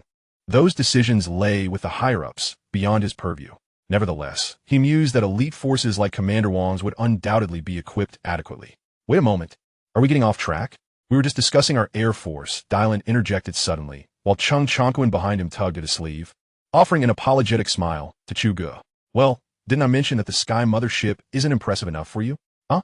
That one is too massive. I couldn't possibly pilot it, Dylan mumbled, his voice trailing off. The group erupted into laughter at Dylan's apparent lack of confidence. Such a lack of faith. Golden helmet comrade. If I'm not mistaken, what you hold in your hand is a symbol of honor, Chu Ge remarked, tilting his head to glance at the high-performance flight helmet Dylan was carrying. Each pilot had their own, uniquely tailored helmet, meticulously crafted to fit their head size for optimal human-machine interaction. The purpose of dimension cutting is to meticulously measure the distance between the pilot's eyes, the distance from the eyes to the sun visor, and the distance from the eyes to the top of the head. The distance from the eyes to the sun visor determines the range of images visible to the pilot, which the projector can move within, while the distance from the eyes to the top of the head is essential for positioning the optical system to achieve the optimal image size. Dylan cast a surprised glance at Chu Ge, perhaps taken aback that Chu Ge was aware of the origins of the golden helmet, and he sheepishly scratched his head. Nevertheless, the aerospace carrier is indeed equipped with drones, aerospace fighters, reconnaissance aircraft, and the like, and the scale of this fleet is quite substantial. Therefore, I sincerely hope to see you among the ranks of the carrier's air fleet, Mr. Golden Helmet. Chu Ge reassured Dylan and the others, endearing himself to them with his charm. Upon hearing Chu Ge's words, Chung Chonkwin, Dylan, and the others exclaimed in delight, embracing one another as if they were on the verge of popping a bottle of champagne to celebrate. Well, we must return to the base. This is a testament to Chu Ge's approachability, otherwise he would hardly acknowledge you youngsters. As the group quieted down, Commander Wang stepped forward with a commanding presence. Chu Ge glanced towards Li Gang's direction, noting that their group had already boarded the vehicle, likely having finished loading their equipment. Presumably, they were also stationary, observing Chu Ge's vehicle. All right, we are truly departing this time. My friends are waiting for me at the base. Oh, it's that big fellow who shot you down last time, huh? Soulblade is now the star of our squad, the kind on the blacklist, haha. Dylan's playful banter elicited another round of laughter from the group, and Chu Ge subsequently bid farewell to several pilots before boarding the jeep headed for the experimental base. Academician Chu Ge is remarkably youthful. It is astonishing that such a young individual has accomplished so many miracles. Dylan rarely expressed such a serious sentiment, and Chung and the others quietly nodded, watching as Chu Ge's convoy gradually receded into the distance. Before entering the experimental base, Chu Ge's convoy passed through several security checkpoints, where the guard level was evidently equivalent to that at the telescope bunker. The area surrounding the base was dotted with numerous anti-aircraft missile positions, and various surveillance radars were continuously operational, proclaiming the distinctiveness of this location. Armored vehicles frequently passed by the convoy, manned by fully armed soldiers. This is the standard security level here. Adjacent to the experimental base is the hive base and the production facility for mech warriors, all of which are classified as top secret. Hence our nerves must remain perpetually taut. Seeing that Chu Ge was gazing at the armored group outside, Commander Wang patiently explained. Yes, that is normal, Commander Wang. I heard that joint exercises are to be held in the vicinity. That won't affect you, will it?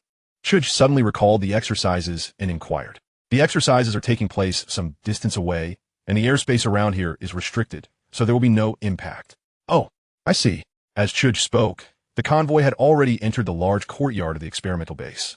The jeep came to a steady halt, and many military officers and researchers awaited them outside, including several familiar faces to Chu Ge, who greeted them warmly. Academician Chu Ge, this is Yu Yang.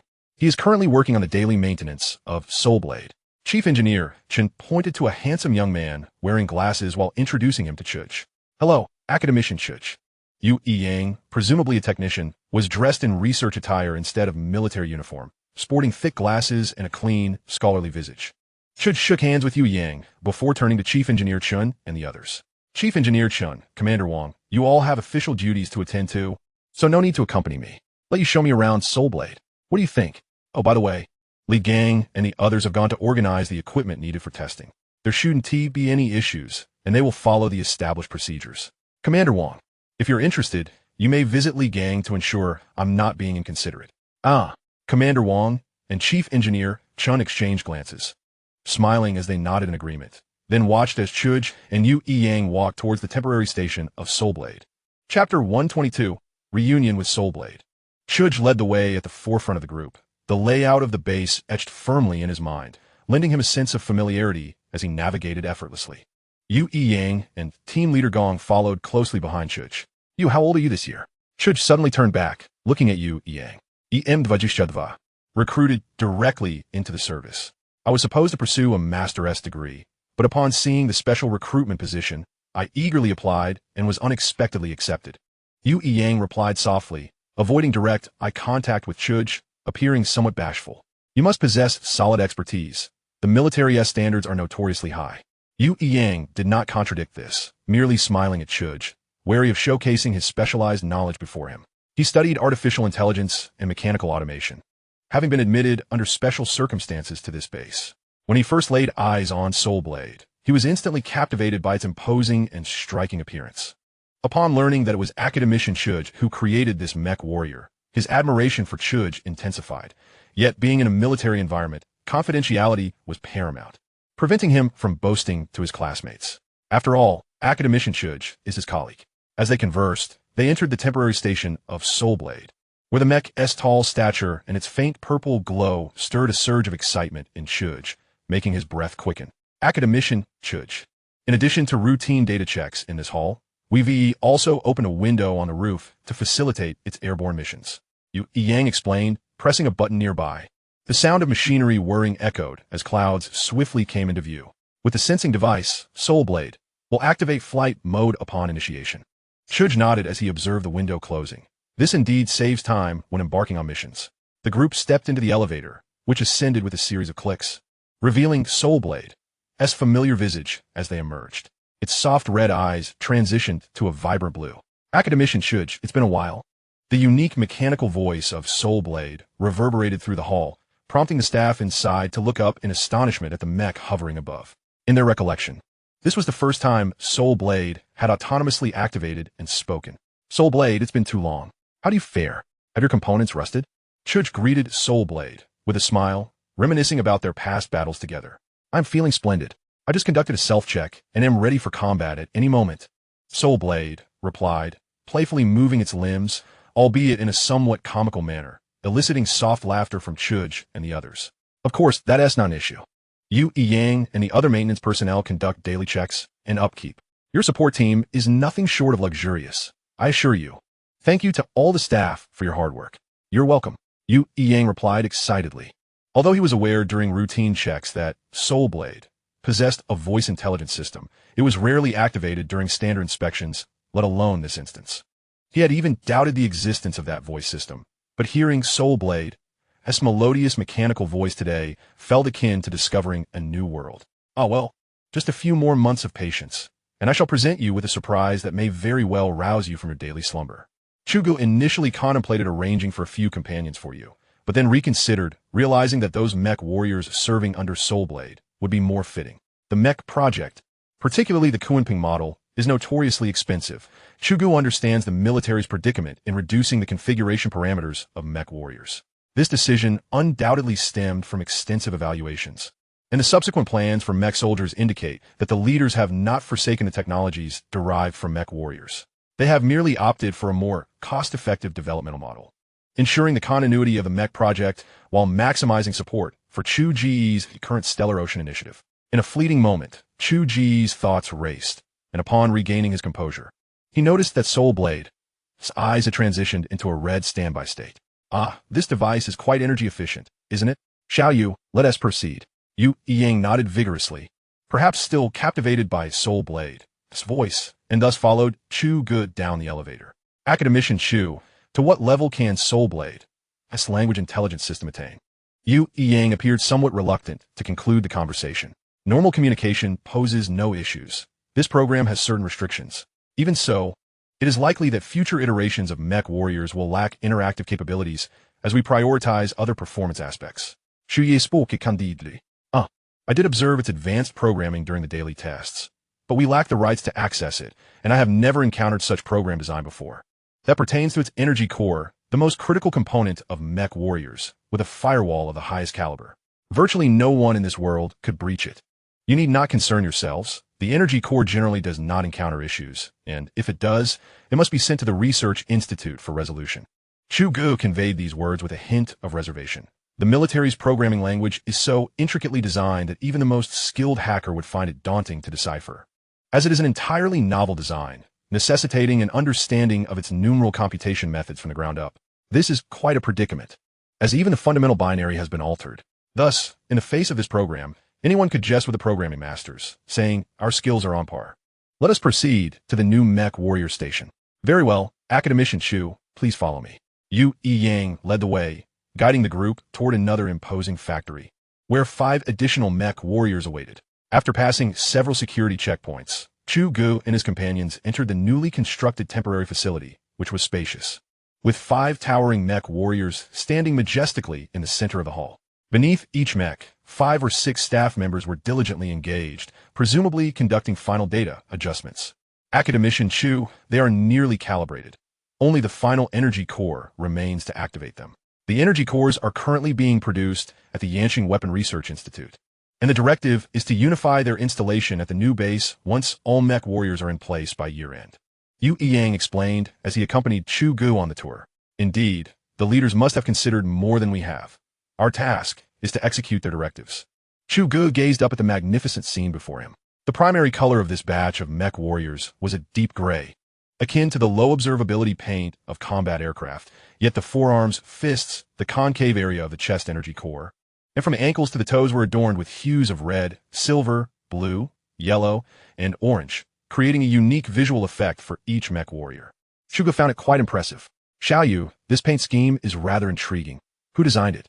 Chu Ge rubbed his chin, scrutinizing the appearance of several mechs, growing increasingly fond of the color scheme, which he felt surpassed that of soulblade, this monochromatic aesthetic. Haha, Academician Chu, you overestimate us. This design was settled by the military high-ups long ago. As for the designer, we are unaware. I believe soulblade could use a color upgrade.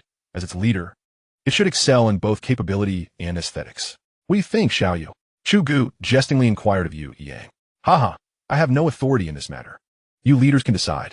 However, I believe soulblade is quite striking. Whenever sunlight hits it, there's a faint purple halo, particularly mysterious and formidable. Enough of that. You're merely biased.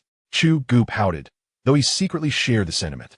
After exchanging glances around several mechs and observing the work of the staff, Chu Ge nodded approvingly.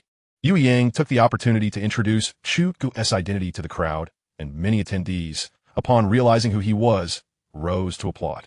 Following a brief exchange with the research personnel, Chu Ge departed with Yu Yang. After this tour, it was already noon, and Chu Ge glanced at his watch. 12:30.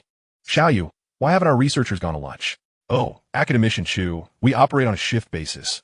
A group has already left. The factory requires constant supervision. I see. Chu Yi nodded. Yu Yang guided Chu Ge and Captain Gong toward the base cafeteria. Inside the weapon experiment base's dining hall, Li Gang and Commander Wang had yet to start their meals, evidently waiting for Chu Ge and his party. Upon reaching the table, Chu Ge noted the 7 or 8 home-cooked dishes. Though not a lavish feast, they appeared quite plentiful. Academician, is it this demanding at the Research Institute? It's nearly past mealtime. You see, Academician Chu, to be honest, Commander Wang, this is considered early for us, regarding meals. Academician Chu is a prime example of the 3 days of fishing, 2 days of sunbathing approach. Li Gang interjected hastily, casting a provocative glance at Chu Ge. That simply won't do. One must eat to sustain strength. I'll be sure to report this to Academician Chun post-haste. Hey, you two were only here for morning, and yet the sparks are flying so quickly? Li Gang hastily resumed eating, as if to signify the end of his workday. Chu Ge found himself speechless, having turned the tables on Li Gang. Haha, Academician Chu, this morning we completed the remaining tests for the electromagnetic pulse rifle and the electromagnetic kinetic sniper rifle. Although the higher-ups have already approved these 2 rifles and commenced production, I believe it's prudent to finalize the test data. Indeed, there's no fault in that logic. Research units should operate this way. Test data is paramount and must be archived for future reference should any issues arise. Chu Ge replied while eating. asserting that a military research institute without pre-production test data would be considered abnormal. Today, I gained insights into the performance of the new rifle alongside Team Leader Lee. I now feel my report was rather insufficient. I understand why several military district leaders have clashed over this new equipment. I finally comprehend today. After parting ways with Commander Wang, he promptly sought out Li Gang and the others, feeling that although he hadn't received a share of the new rifles, today's testing was practically delivered to his doorstep, and he felt compelled to see it for himself. However, upon witnessing the testing, Commander Wang regretted it even more. Would he be able to sleep soundly tonight? He had previously thought the weapon in his hands was quite impressive, but after observing Li Gang's field tests, he realized how narrow-minded he had been. Chu Ge chuckled and shook his head. What about this afternoon? I noticed there was no electromagnetic railgun in the transport aircraft. This afternoon, we primarily tested the laser grenades. The electromagnetic railgun is still en route and is expected to arrive tomorrow. Do you think that behemoth can be accommodated by the aircraft? Surely, you wouldn't suggest a smaller caliber, would you? Of course. Chu Ge was aware that a 500mm caliber could not be drawn, but a 205mm caliber should pose no problem for the robust lass. All 4 calibers have been brought here. Academician Chu, the weapon experimentation base is vast, making it the ideal location for testing such large caliber artillery. Just unleash a barrage, haha. Well, as Team Leader Lee pointed out, that contraption has an effortless range of 300 kilometers, so we must prioritize safety. Understood. Academician Chu. After their conversation, the two began to eat.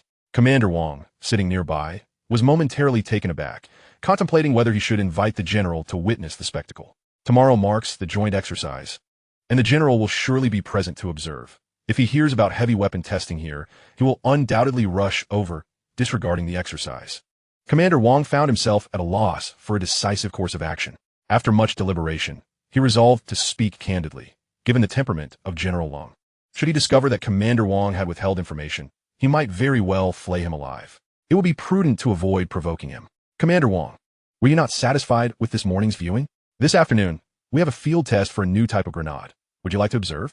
Chu Ge inquired, noticing the pained expression on Commander Wang's face. Absolutely, I must attend. After all, tonight's sleep is already a lost cause, Commander Wang thought, resigned to the situation. Excellent, Li Gang remarked. As you can see, the level of military participation in our new weapon tests is steadily increasing. Though we have yet to conduct practical tests on the grenades, trust in Academician Chu. His creations are invariably of exceptional quality. Li Gang's compliment towards Chu Ge was a rare occurrence, yet Chu Ge found the words oddly familiar. The group hastily finished their meal, and Li Gang and his team prepared for the afternoon's testing. Chu Ge and Commander Wang shared a military jeep. At this moment, the northwestern region had already embraced the summer season, blessed with ample winds and a sky adorned with clouds, making the ride bearable. After a brief wait, Li Gang and his team completed their preparations and swiftly proceeded toward the testing grounds. Academician Chu, what is there to study about these grenades? Our current models are already quite advanced, Commander Wang inquired after much contemplation. I once shared your sentiment, yet this grenade possesses intriguing features. Once you witness its enemy engagement mode, you will understand. At times, I believe its effectiveness surpasses that of electromagnetic rifles, Chu Ge replied with a slight smile, confident that the dazzling explosion of the laser grenade would indeed captivate Commander Wang. Soon, they arrived at their destination. Throughout the journey, Chu Ge observed the barren Gobi Desert, sculpted by relentless winds over the years, and a vast desolation in the distance. The unique topographical features of the Northwest filled him with a sense of awe. Nature truly is a masterful artisan, creating an array of breathtaking landscapes that ultimately coalesce into the beauty of this blue planet. Yet, he realized that he had scarcely traversed even 1% of the land on this planet. While his thoughts were consumed with the desire to explore others, perhaps this embodies humanity's insatiable quest for exploration and knowledge. Everything on Earth is accessible should one wish to reach it, but the mysteries of the cosmos remain tantalizingly out of reach. The convoy of jeeps came to a halt, as Captain Gong and the base's security personnel disembarked, taking positions around the testing site, armed and vigilant. Li Gang approached with specialized cases, followed by colleagues from the Research Institute carrying various testing equipment. Xiao Wang, please set up the surveillance equipment and experimental props, Li Gang instructed. Yes, team leader. Xiao Wang responded, and Li Gang's team busily entered the site with their instruments. Chu Ge refrained from intervening, instead surveying the surroundings. He recalled that the laser grenade had a range of 30 meters and needed to ensure the area was secure. The testing site had evidently received prior notification. Aside from a few patrolling guards at the periphery, the entire weapon testing area appeared quite desolate. Li Gang opened a secure vault, revealing 5 neatly arranged laser grenades. At first glance, these grenades bore a striking resemblance to conventional models, military green and apple-shaped. However, the most notable distinction was their somewhat vintage appearance. Commander Wong furrowed his brow, holding back his instinct to critique the grenade's design. After Li Gang conducted a thorough inspection and confirmed their readiness, he nodded to Chu Ge. Noticing Commander Wong's expression, Chu Ge chuckled quietly. He too had initially reacted similarly upon first seeing the laser grenade's rough exterior. He worried that Commander Wong might take one look at its unsightly form and walk away. Approximately 10 minutes later, Li Gang's team returned, having completed the setup. Commander Wong, could you please send a soldier over to assist with throwing the grenade, treating it like a standard model? Li Gang requested. Without hesitation, Commander Wong called over a robust soldier. All right, for safety's sake, we will follow the standard training protocol for conventional grenades. Everyone, please proceed into the bunker. Li Gang instructed, and the others obediently entered the long bunker, which was more than sufficient to accommodate them all. Li Gang began demonstrating to the soldier how to use the laser grenade. The throwing procedure was straightforward, and the soldier quickly grasped it. At this point, Li Gang turned to Chu Ge. Academician Chu, how far should we throw the first grenade? Approximately 50 meters. Let us ensure everyone remains outside its laser range. Safety is our priority, Chu Ge advised after a moment's consideration. Understood, Li Gang replied, confirming with the soldier before signaling his team to prepare for the test. First laser grenade, testing distance approximately 50 meters, commence. The soldier stepped back a few paces, swung his arm, and hurled the grenade into the distance. All eyes were fixed on the monitoring equipment as the grenade soared, illuminating the testing area with a flash, before unleashing a barrage of green laser beams in all directions. The beams directed toward the ground instantly stirred up clouds of dust, their clarity enhanced amidst the haze. 5 seconds later, the first grenade fulfilled its purpose, falling silent. Reflecting on the process, Chu Ge noted that the laser beams functioned flawlessly. However, he had overlooked one detail. The activation was silent, which was quite a surprise. The absence of sound rendered the experience somewhat lacking in atmosphere, but he shrugged it off, recognizing that its lethality was paramount. Turning to Commander Wong, he asked Commander Wong, "What are your thoughts? Surprising, isn't it? More like shocking. What on earth is that? It's a bit unnerving, those beams of light everywhere. By the way, how damaging are they? Can they take out a person, even if they're hiding behind a wall? Is that true? Let's take a closer look. The aerial beams might be ambiguous, but the ground lasers should reveal their power." Commander Wong could no longer contain his curiosity and scrambled out of the bunker, dashing toward the testing area, followed closely by Chu Ge and the others. As they approached the site of the laser grenade, they found the ground riddled with small craters, many still emitting smoke. Commander Wong attempted to touch the grenade. "Don't touch it.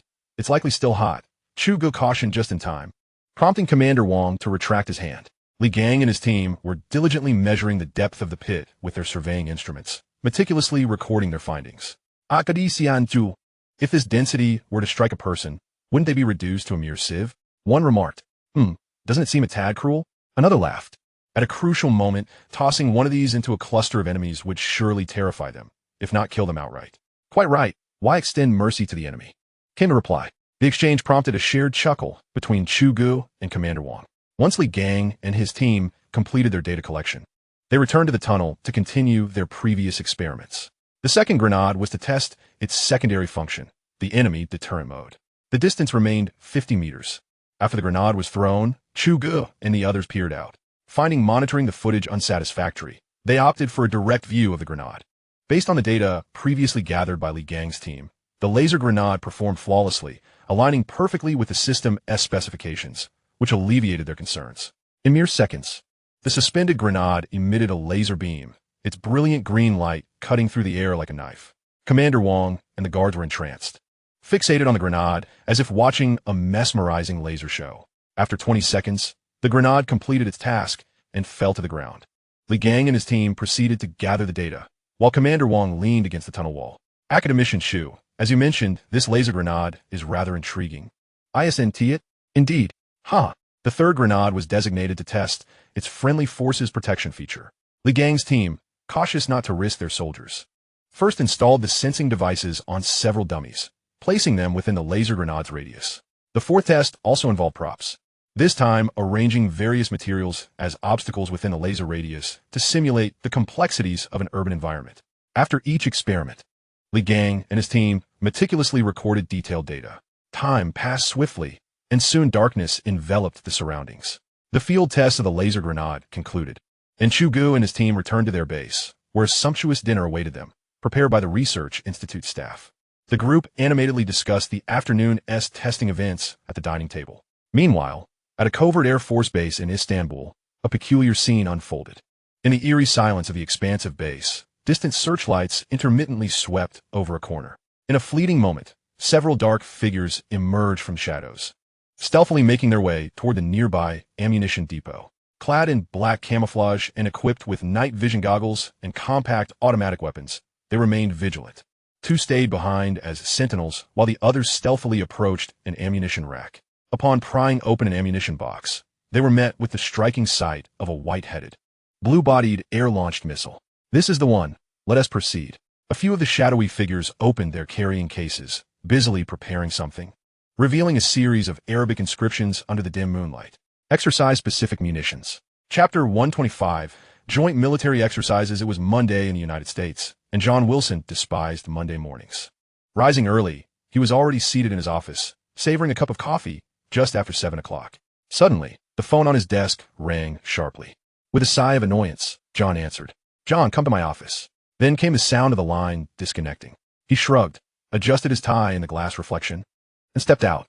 Rodriguez sat in his office, furrowing his brow over a report. Upon seeing John Wilson enter, he gestured toward a chair while continuing to scrutinize the document.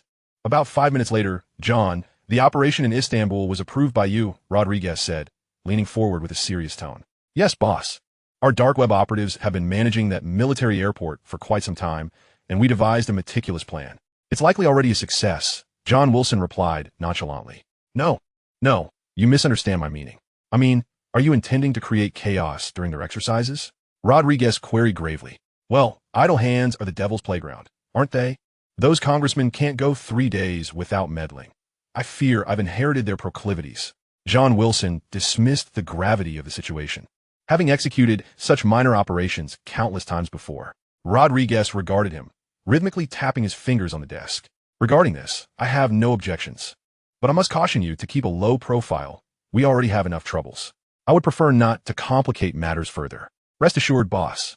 Once the Istanbul operation concludes, all involved will be dealt with by the dark web, leaving no trace behind, even no maps bearing the mark of the United States." John Wilson replied with a sly grin. "Haha, you old fox. Do you think the LL catch any big fish this time?" "Oh, boss, I can't provide specifics.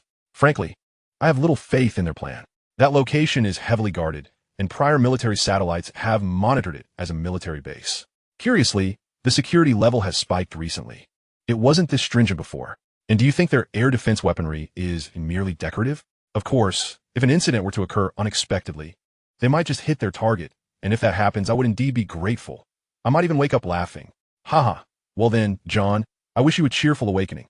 John Wilson and Rodriguez erupted in hearty laughter within the confines of the office. Outside, subordinates glanced at the office, exchanging looks and smirks. For them, it seemed the day ahead would pass without concern. Early the next morning, Chu Ge and Commander Wang prepared to head to the test site for further trials of individual soldier equipment. Just as their convoy was about to exit the gate, a few military vehicles approached, honking their horns incessantly. Sensing urgency, Chu Ge instructed the driver to halt. The military vehicles stopped in front of their convoy, and shortly after, several uniformed officers disembarked. Commander Wang squinted and exclaimed, "It's our commander." As the commander approached with a smile, he grasped Chu Ge's hand warmly. "Academician Chu. I heard from Wang that you had arrived yesterday. I intended to visit last night, but with the joint military exercises underway, I couldn't break away until this morning to catch you, haha." The commander exuded enthusiasm and was known for his appreciation of talent. It was uncertain whether Chu Ge's esteemed name still graced his little notebook. "Commander Long, it's been a while. I've been here these past few days. We can gather whenever. Joint military exercises represent collaboration between nations and cannot be postponed," Chu Ge replied. "Therefore, I've come to invite you to observe. You mustn't decline. I know the weapon tests are manageable for Li Gang's team, but really, what is there to test? Right now, within the entire military, you, Chu Ge, are the passport. No one can simply seize the equipment developed. This testing seems entirely superfluous." Commander Lung remained as forthright as ever, leaving Chu Ge blushing and flustered. Well, if Commander Lung is so earnestly requesting my presence, it would be rather impolite to refuse, Chu Ge acquiesced. As he acknowledged the invitation, he considered that Li Gang's team had the testing well in hand. He might even be less adept than they at the relevant procedures, as they had been the ones to create them. After briefing Li Gang on a few precautionary measures, Chu Ge joined Commander Lung in the same vehicle, while Captain Gong led his squad in tow, and the convoy set off toward the joint military exercise site. Let us depart, Team Leader Li Gang. Academician, Chu has been taken away by our commander. Rest assured. Commander Wang approached, nudging Li Gang, who was still gazing at the Chu Ge convoy. Oh, very well. By the way, Commander Wang, why aren't you accompanying them to observe the military exercise? What is there to see in a military exercise? They occur every year. Your weapon testing, however, is a rarity. I am not foolish. Wang's retort left Li Gang momentarily speechless. He waved his hand, prompting his team members to board their vehicles, continuing their individual equipment testing. 20 minutes later, within the vehicle of Commander Lung, Academician Chu, what equipment are you primarily testing this time? Primarily the complete set of individual soldier systems, as well as one of the weapon systems aboard the Aerospace battleship Kunpeng, the electromagnetic railgun. Chu Ge anticipated Commander Len's inquiry, having held back for quite some time, which must have been quite taxing for him. Ah, the weapon systems of the Aerospace battleship have been unveiled? It's astonishing that in this lifetime I shall witness our interstellar fleet. It feels like a dream. Alas, I am aging. I likely will not be able to accompany you young ones into battle in the future. Commander Lung sighed, his heartfelt sentiment echoing as he reflected on his military career, which had already spanned over 50 years. What are you saying, Commander Lung? In my eyes, you are still in your prime. Perhaps when the interstellar fleet embarks on its expedition, you will be among them. Ha! I find great pleasure in your words, Academician Chu. Indeed, while I may be aged, I believe I still have the capacity to fight for this nation. Chu Ge nodded earnestly at Commander Lung, subsequently steering the conversation towards the upcoming military exercise. Commander Lung, what will we be demonstrating during this exercise with the Russian Bear and several Central Asian countries? Primarily in the realm of Air Force operations. After all, I am the military commander here. It is merely a matter of fulfilling our duties as hosts. Oh, and Deputy Commandant of the Air Force is also present. If he knew you were here, I'm certain he would have arrived even sooner. We spoke of you just yesterday, but, I kept a watchful eye. Air Force? I was under the impression this was a land-based counterterrorism exercise, Chu Ge replied thoughtfully. Indeed, there are myriad military exercises of various kinds. The current international relations are rather tumultuous. It is merely a form of interaction between friends. This time, we have several observing nations from West Asia and South Asia. They are all preparing to update their Air Force aircraft, serving as a platform for communication and display. The Russian Bear is promoting their fighter jets, while we are showcasing ours. Commander Lung spoke candidly, elucidating the situation thoroughly to Chu Ge. Chu Ge nodded, a realization dawning upon him. This military exercise would indeed be worth observing, as he would soon need to delve into the aircraft module of the Aerospace battleship. It represented a vast system.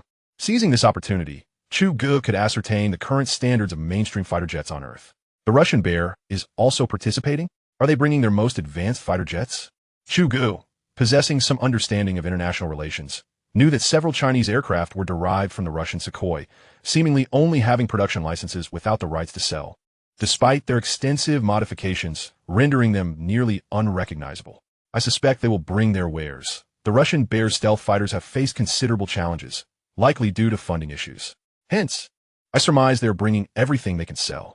Commander Lung's confidence in his own equipment was evident in his words. Chu Ge nodded in agreement.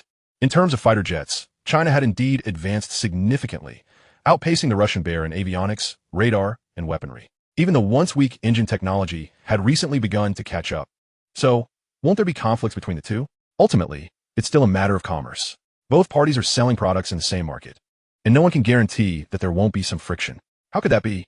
We had discussions with the Russian Bear prior to the military exercises. They are promoting their twin-engine heavy fighters while we are showcasing our single-engine JJ-10C, fostering friendly cooperation, devoid of deceit. Huh? Is it permissible to do so? Indeed, it is a viable strategy. Given the differing needs of clients, it naturally leads to a division of interests. It serves as a demonstration. After all, single-engine and twin-engine fighters serve different combat purposes. A mixed configuration is the most logical approach. One cannot rule out the possibility that a nation originally intending to purchase twin-engine fighters suddenly realizes it also requires the versatile JJ-10C. Chu Ge, perhaps benefiting from the advantages afforded by genetic reagents, found his mind remarkably astute. With but a nudge from Commander Long, he grasped the concept with clarity. Academician Chu is indeed the youngest academician. Your intellect is truly remarkable. No. Commander Long is equally impressive. As a commander of the army, he possesses such keen insights into Air Force matters. That is merely because Deputy Commander Ran shared this information with me just yesterday. I see.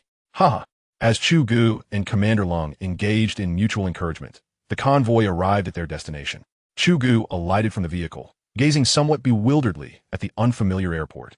This is our military's backup airport. It is seldom activated unless under special circumstances, like today. After all, this is not an air show. We must maintain a degree of confidentiality. We wouldn't allow them to use our formal Air Force base, would we? There must be boundaries even among friends, Commander Long explained, noticing Chu Ge's confusion. Chu Ge nodded, directing his gaze towards the temporary viewing platform constructed on the tarmac, which was already populated with numerous individuals, including many foreigners clad in sky-blue military uniforms, likely military attachés from various nations or senior officers participating in the joint exercise. Commander Long led Chu Ge towards the viewing platform, where Chu Ge observed a large white tent erected adjacent to it, open on all sides, presumably for shade, as the sun in the northwest could be quite harsh at this time. Inside the tent were an array of fruits, pastries, and beverages, and Chu Ge even spotted champagne. The exercise will be lengthy. If one feels fatigued, there are provisions for refreshments. Very thoughtful of you, Commander Long. After all, they're guests, and they have come to invest. We ought to extend proper courtesies. Our nation is known for its etiquette. When friends come, we offer fine wine. Commander Long did not finish his sentence, gesturing towards the clusters of foreigners. Academician Chu, come, allow me to introduce you to someone. As Commander Long spoke, he guided Chu Ge onto the viewing platform, where a general from Huaxia, donned in a blue general's uniform, was engaged in lively conversation with a group of foreign military attachés. Upon noticing Commander Long's arrival, the general offered a slight smile before shifting his gaze towards Chu Ge, his expression momentarily faltering before returning to normal. After shaking hands with the foreign officers, the general swiftly approached Chu Ge and the others. Chu Ge, Academician Chu, what brings such a distinguished figure to our midst? Deputy Commander Ran scrutinized Chu Ge closely, his expression consistently warm and welcoming. Chu Ge noted a resemblance between this general and Academician Chun. Commander, you recognize me? What sort of nonsense is that? Is there anyone within our ranks who does not know you?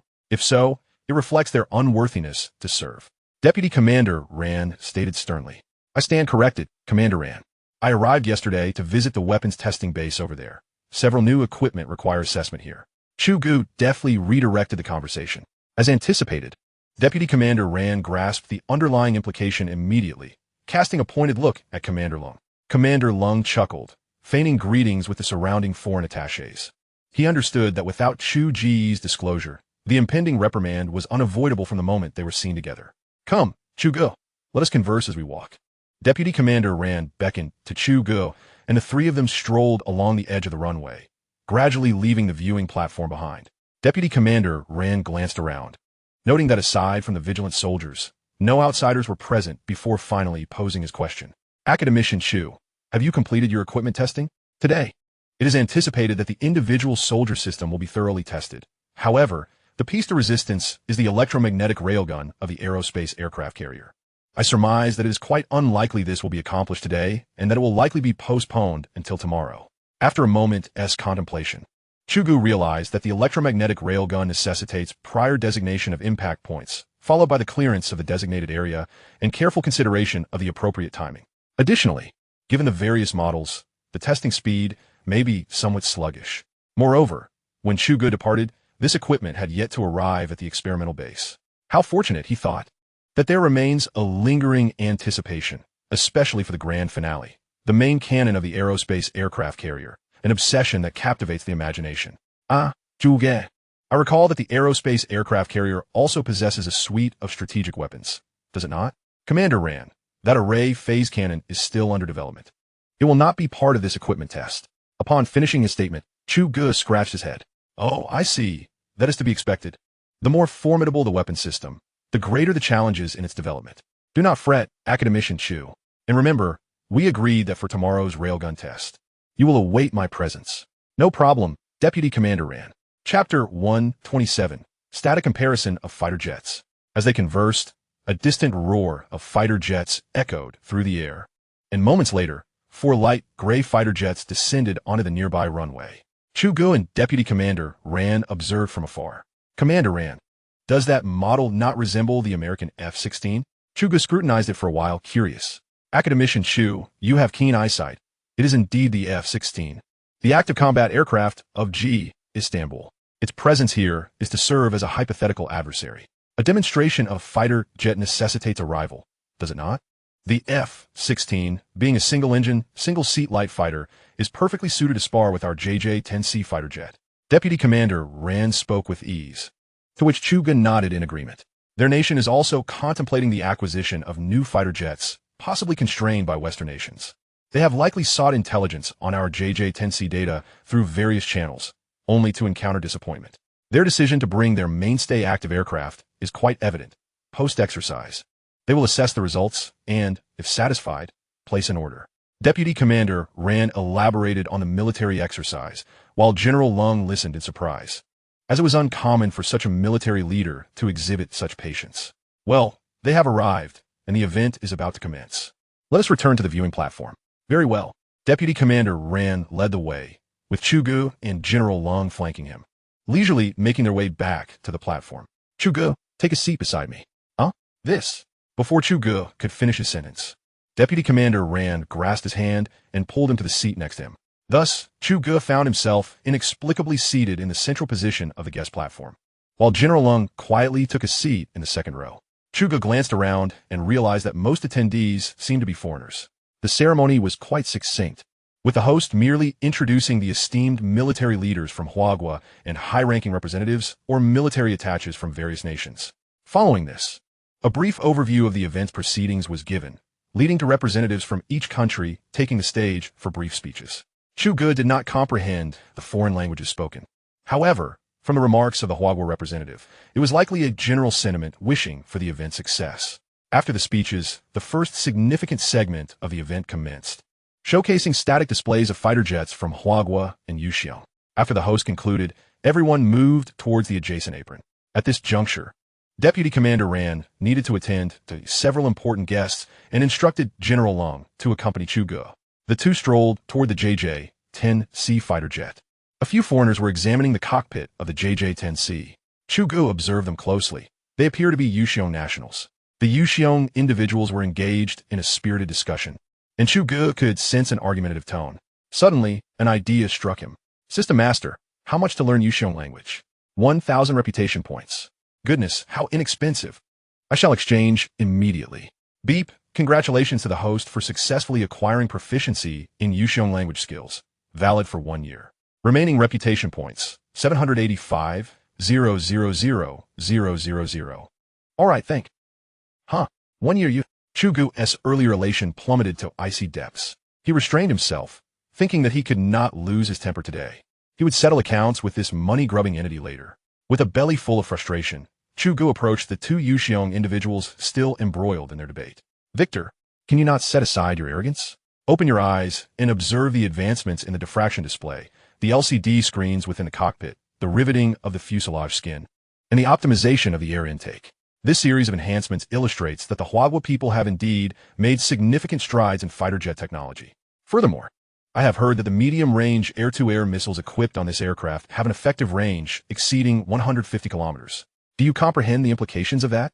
Our sole missile capable of such range, the R-77M, remains in the design phase. The bespectacled Huaxia individual seemed quite knowledgeable about the JJ-10C, and Chu Ge listened with keen interest. Lev Chayat, it seems you have succumbed to an infatuation with foreign technology. All of Huaxia's fighter jets have been purchased from our country, and you dare assert that their current fighter jet technology surpasses ours? Are you jesting?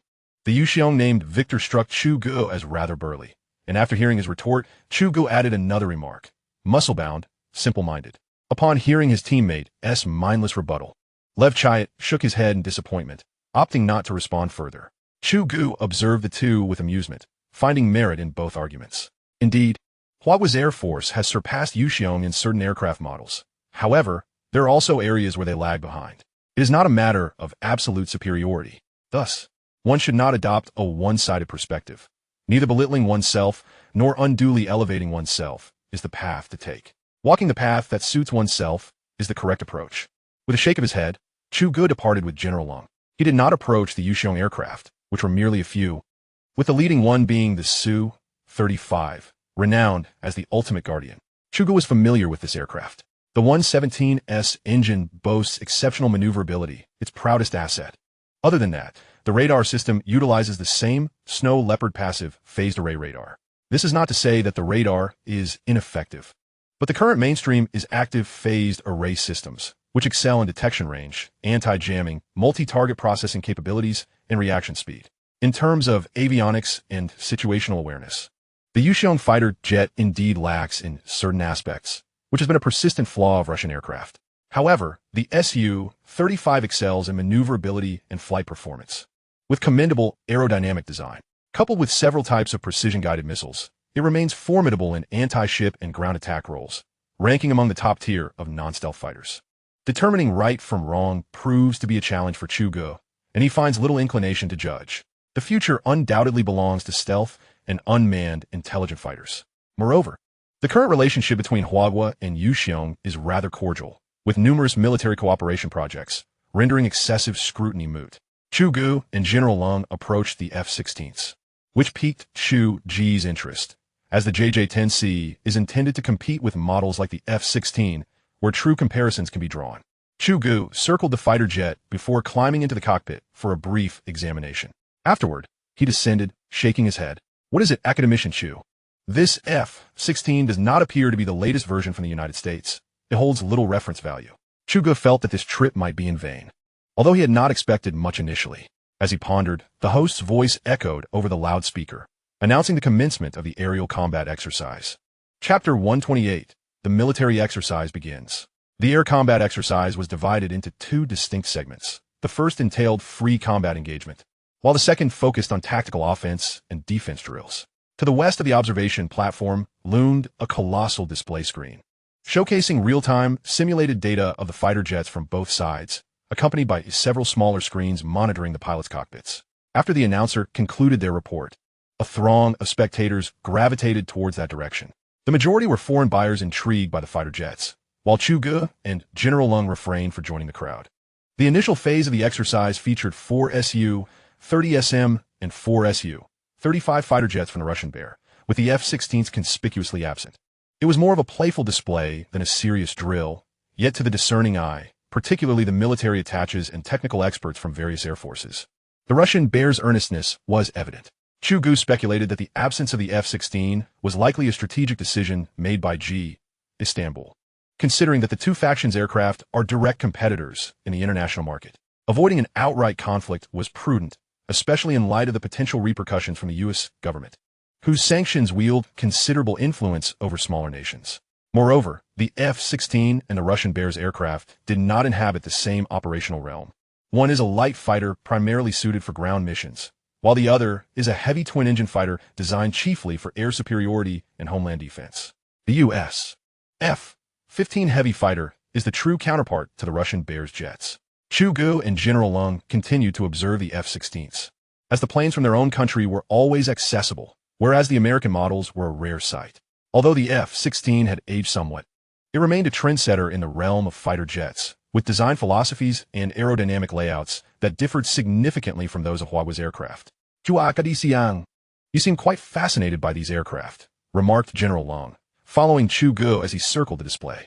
Well, it's not every day one encounters such a rarity.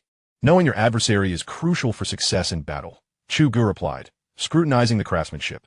To my knowledge, nearly 5,000 units of this fighter have been produced, which certainly speaks to its unique attributes. What special features have you discerned? General Long inquired, piqued by Chu Ge's observations.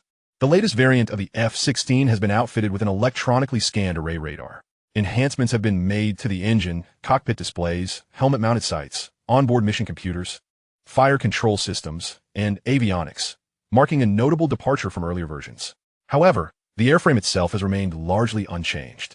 Consequently, While the combat efficacy has doubled compared to the previous model, it still cannot compete with stealth aircraft, Chu Ge concluded, recognizing an insurmountable chasm.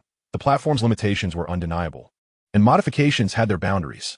Indeed, if advancements could merely be achieved by enhancing existing data, who would invest in developing new fighter jets? Everyone would simply modify outdated platforms. Chu Ge nodded in agreement. General Lung's remarks snapped Chu Ge back to reality, as he momentarily fell into a cognitive trap. What could be gleaned from fighter jets on Earth? According to the Naval Aviation Systems data, the speeds of the drones on board were a staggering minimum of 10 Mach, and while Chu Ge was hesitant to speculate on the maximum, it depended on the materials capable of withstanding extreme hypersonic temperatures, details he had yet to investigate thoroughly. He recalled that the fastest air-to-air missile currently reaches only about 6 Mach. Thus, the notion of engaging such speeds seemed somewhat absurd. Perhaps, he pondered, the concept of a dimensionality reduction strike was merely a form of trickery? After a prolonged moment of contemplation, Chu Ge realized he had been lost in thought for quite some time, prompting General Lung to observe him with an expression of bewilderment. I apologize, I was momentarily distracted. All things considered, the F-16 from the Americans remains commendable. After all, it was the world's first aircraft to employ inherently unstable fly-by-wire control systems, heralding a new era. I believe this is a significant factor in its remarkable production numbers. Subsequent fighter jets, whether of Russian or Western design, have redefined their design philosophies based on this model. Chu Ge ultimately bestowed a favorable appraisal upon the venerable aircraft, understanding that recognizing an opponent's strengths is essential for self-improvement. Your comprehension of fighter jets surpasses that of a mere layman, General Lung sighed. Indeed, this has been a long-standing interest of mine. However, at present, this aircraft holds no value for me. Our current stealth fighters have surpassed its technological craftsmanship. As for other comparisons, they simply do not belong in the same league. Come, General Lung, Chu Ge declared, striding towards the rest area, while General Lung lingered behind, contemplating the implications of Chu Ge's earlier comments. The rest area was sparsely populated, as most had flocked to watch the live broadcast of the exercise. Chu Ge and General Lung relished this rare moment of tranquility, indulging in fruit and engaging in idle chatter. Half an hour later, Chu Ge spotted Deputy Commander Ran approaching from a distance. Haha, you two seem to be enjoying a leisurely moment. Deputy Commander Ran's hearty laughter preceded his arrival. Just as Chu Ge intended to rise, he was gently pressed back into his seat by Deputy Commander Ran. Chu Academician, what insights have you gleaned? While these aircraft may not be the most advanced, they represent the mainstream of today's world. Commander, today I've learned quite a bit from Chu Academician. I believe he knows more about fighter jets than you do, General Lung interjected before Chu Ge could respond. Oh, what surprises me? Chu is now a legend within our military.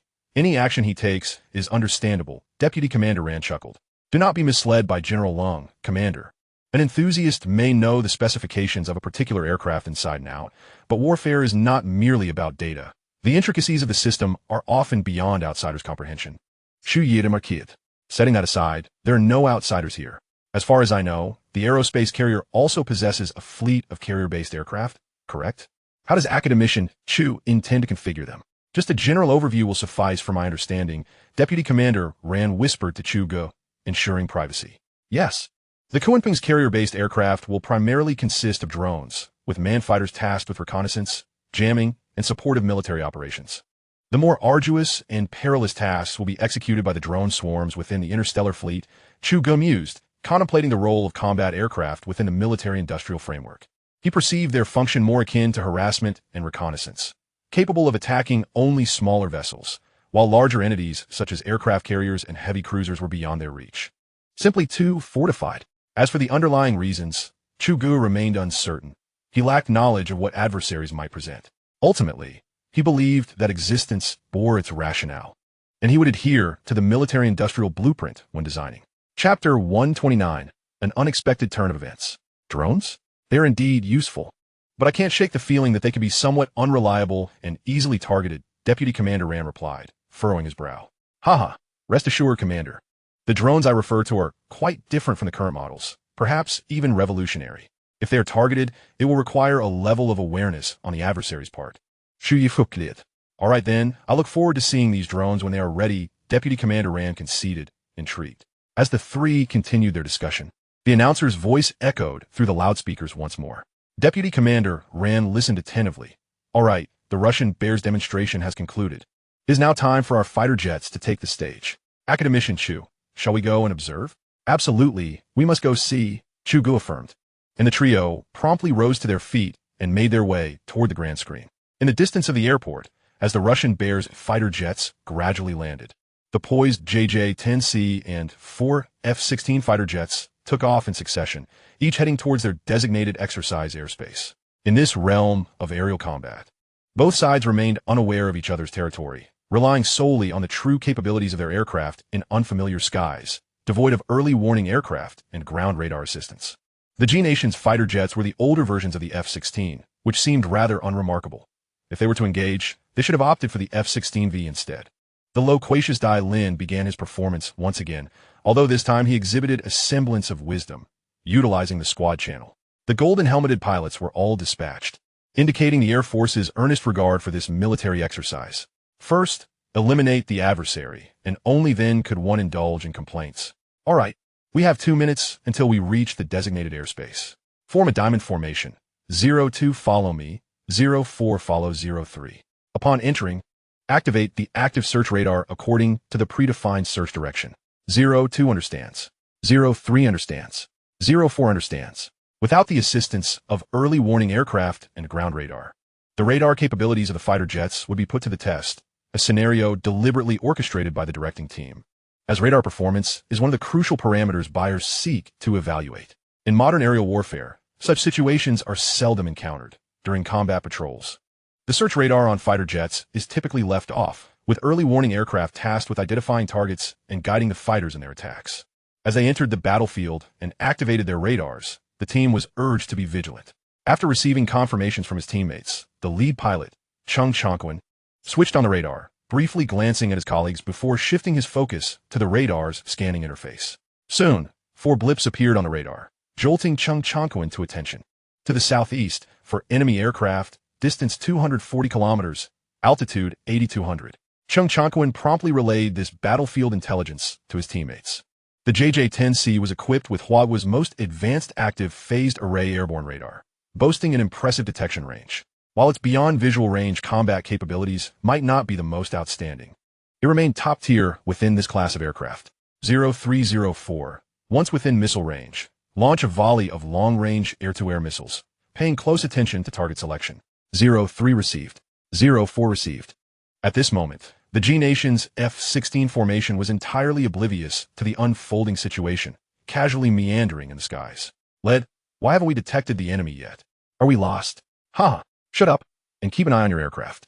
From what I know, Huaxia's JJ-10C had a longer radar range than ours. We're the ones at a disadvantage. Led, sometimes data can be fabricated. You cannot fully trust the numbers. The wingman, a premier pilot from G Nation sporting a full beard, held little faith in this venture to Huaxia, bewildered as to why the officials chose to forego the advanced F-16V to partake in this military exercise. Just as the thought crossed his mind, the aircraft's radar alarm blared unexpectedly, and he initially assumed it was a ground-based air defense missile. Led, I've been locked by a surface-to-air missile. Assam missile. Are you joking? Moments later, 2 missiles. Led, where do they launch from? You fool. That's the JJ-10C locking onto you. Quickly, maneuver to evade or deploy flares. You still have a chance before entering their air-to-air missiles' no-escape zone. Understood. After several tense seconds. Led, I've been confirmed shot down. I feel like I've been played. What? That's impossible. They launched missiles from that far away. Hitting an early warning aircraft may be plausible, but the likelihood of hitting our fighter jets is quite significant. Thus, I say I've been played. All right, you exit the exercise for now. We'll discuss everything once we're on the ground. As the temporary leader of the squad, this G Nation pilot possessed considerable tactical acumen. The exercise was not over yet, and he needed to continue. Understood. Chung Ge observed the combat information displayed on the screen, a faint smile gracing his features. Ching Academician, what do you think? Vice Commander Rand turned to see Chung Ge smiling, piquing his interest. Fully capitalizing on the advantages of beyond visual range combat, these older F-16s are indeed lacking in radar performance. Their detection range is inadequate, preventing them from spotting our JJ-10C in advance. In such a scenario, whoever identifies the opponent first holds the upper hand. Haha, indeed. Anything else? I surmise your directing team requires the destruction of half of the opposing aircraft. Otherwise, the exercise would have concluded by now. Upon finishing, Chung Ge turned to Vice Commander Rand. Haha, Nothing escapes the keen eye of Chung Academician. Beyond visual range combat is one aspect. Close-range combat is equally crucial. Anything further? Furthermore, regarding air-to-air missiles, employing a dual-pulse engine, igniting the engine for a period before shutting it off, allowing for inertial flight for a distance, and then reigniting, ensures that by the time the missile reaches its target, the enemy aircraft has entered the missile's no-escape zone. Chu Ge articulated his thoughts after a brief contemplation. Chung Academician, General Lung wasn't merely flattering you earlier. You truly possess a profound understanding of the Air Force. This time, Vice Commander Ran refrained from probing further, his eyes gleaming with a flicker of affirmation and admiration. The aerial exercise continued, with two F-16s exiting the exercise. To maintain fairness, two JJ-10CS also withdrew, resulting in a 2v2 matchup. The two sides had drawn remarkably close, prompting Chung Chonkuan to switch the air-to-air missiles to close combat configurations. He fixated on the enemy aircraft information displayed in his helmet-mounted system, his right hand poised over the missile launch button. 02, cover me. I'm moving into attack position. 02 understands. Chung Chonkuan inputted the flight parameters for the opposing aircraft before initiating pre-cooling for the close-range air-to-air missiles. This pre-cooling process essentially involves powering the infrared missiles, allowing the missile's onboard program to autonomously manage the cooling of the guidance system. A similar procedure unfolded among the pilots from G Nation, as the close-quarters dogfight proved exhilarating, testing both aircraft performance and pilot skill. The missiles from both sides were launched nearly simultaneously, with the JJ-10C employing a launch technique that allowed for a high off-axis angle. The missiles screamed forth. G Nation F-16 formation. Lead, I've been confirmed shot down. What about your missile? Mine has been launched as well, but something feels amiss. What do you mean? Exercise missiles typically only operate for 5 seconds before self-destructing, but this one has been active for 10 seconds and continues to advance. It's out of control. What?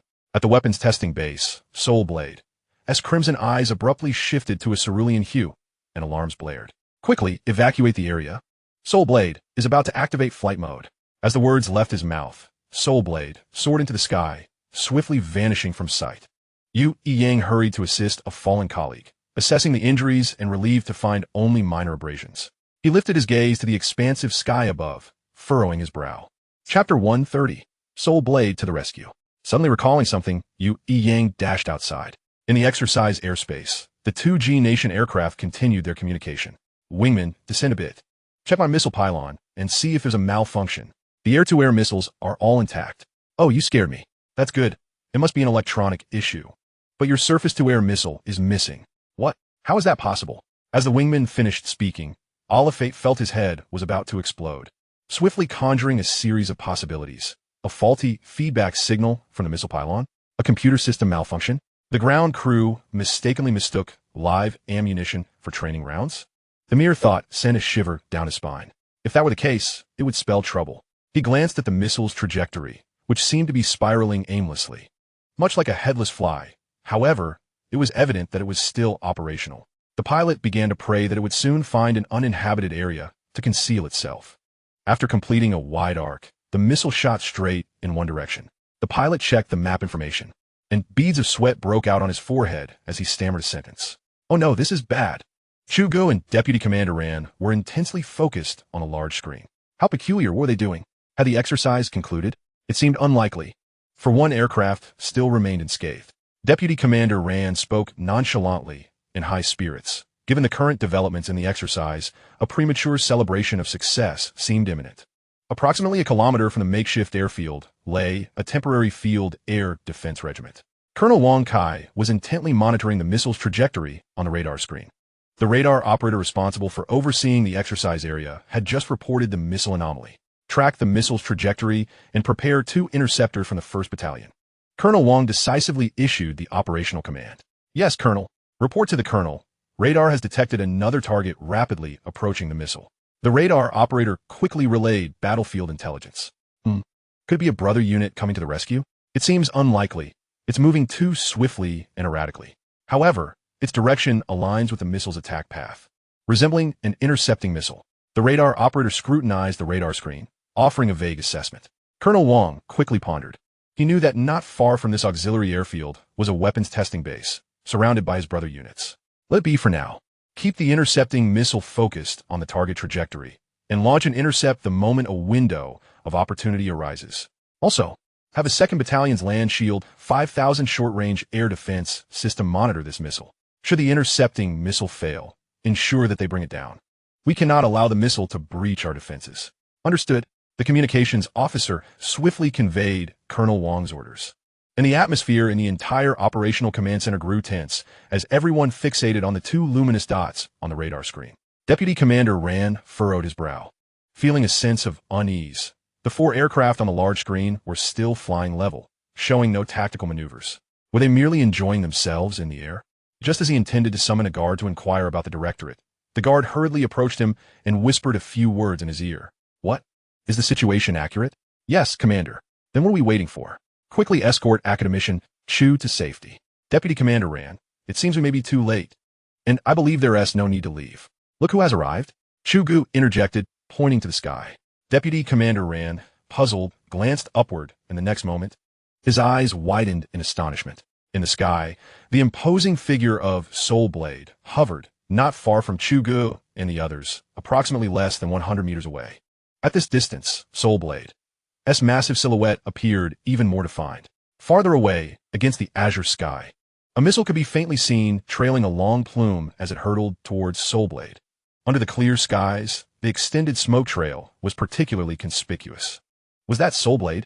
What did it intend to do? Was it going to intercept the missile head-on? Academician Chu, quickly tell it to get out of the way.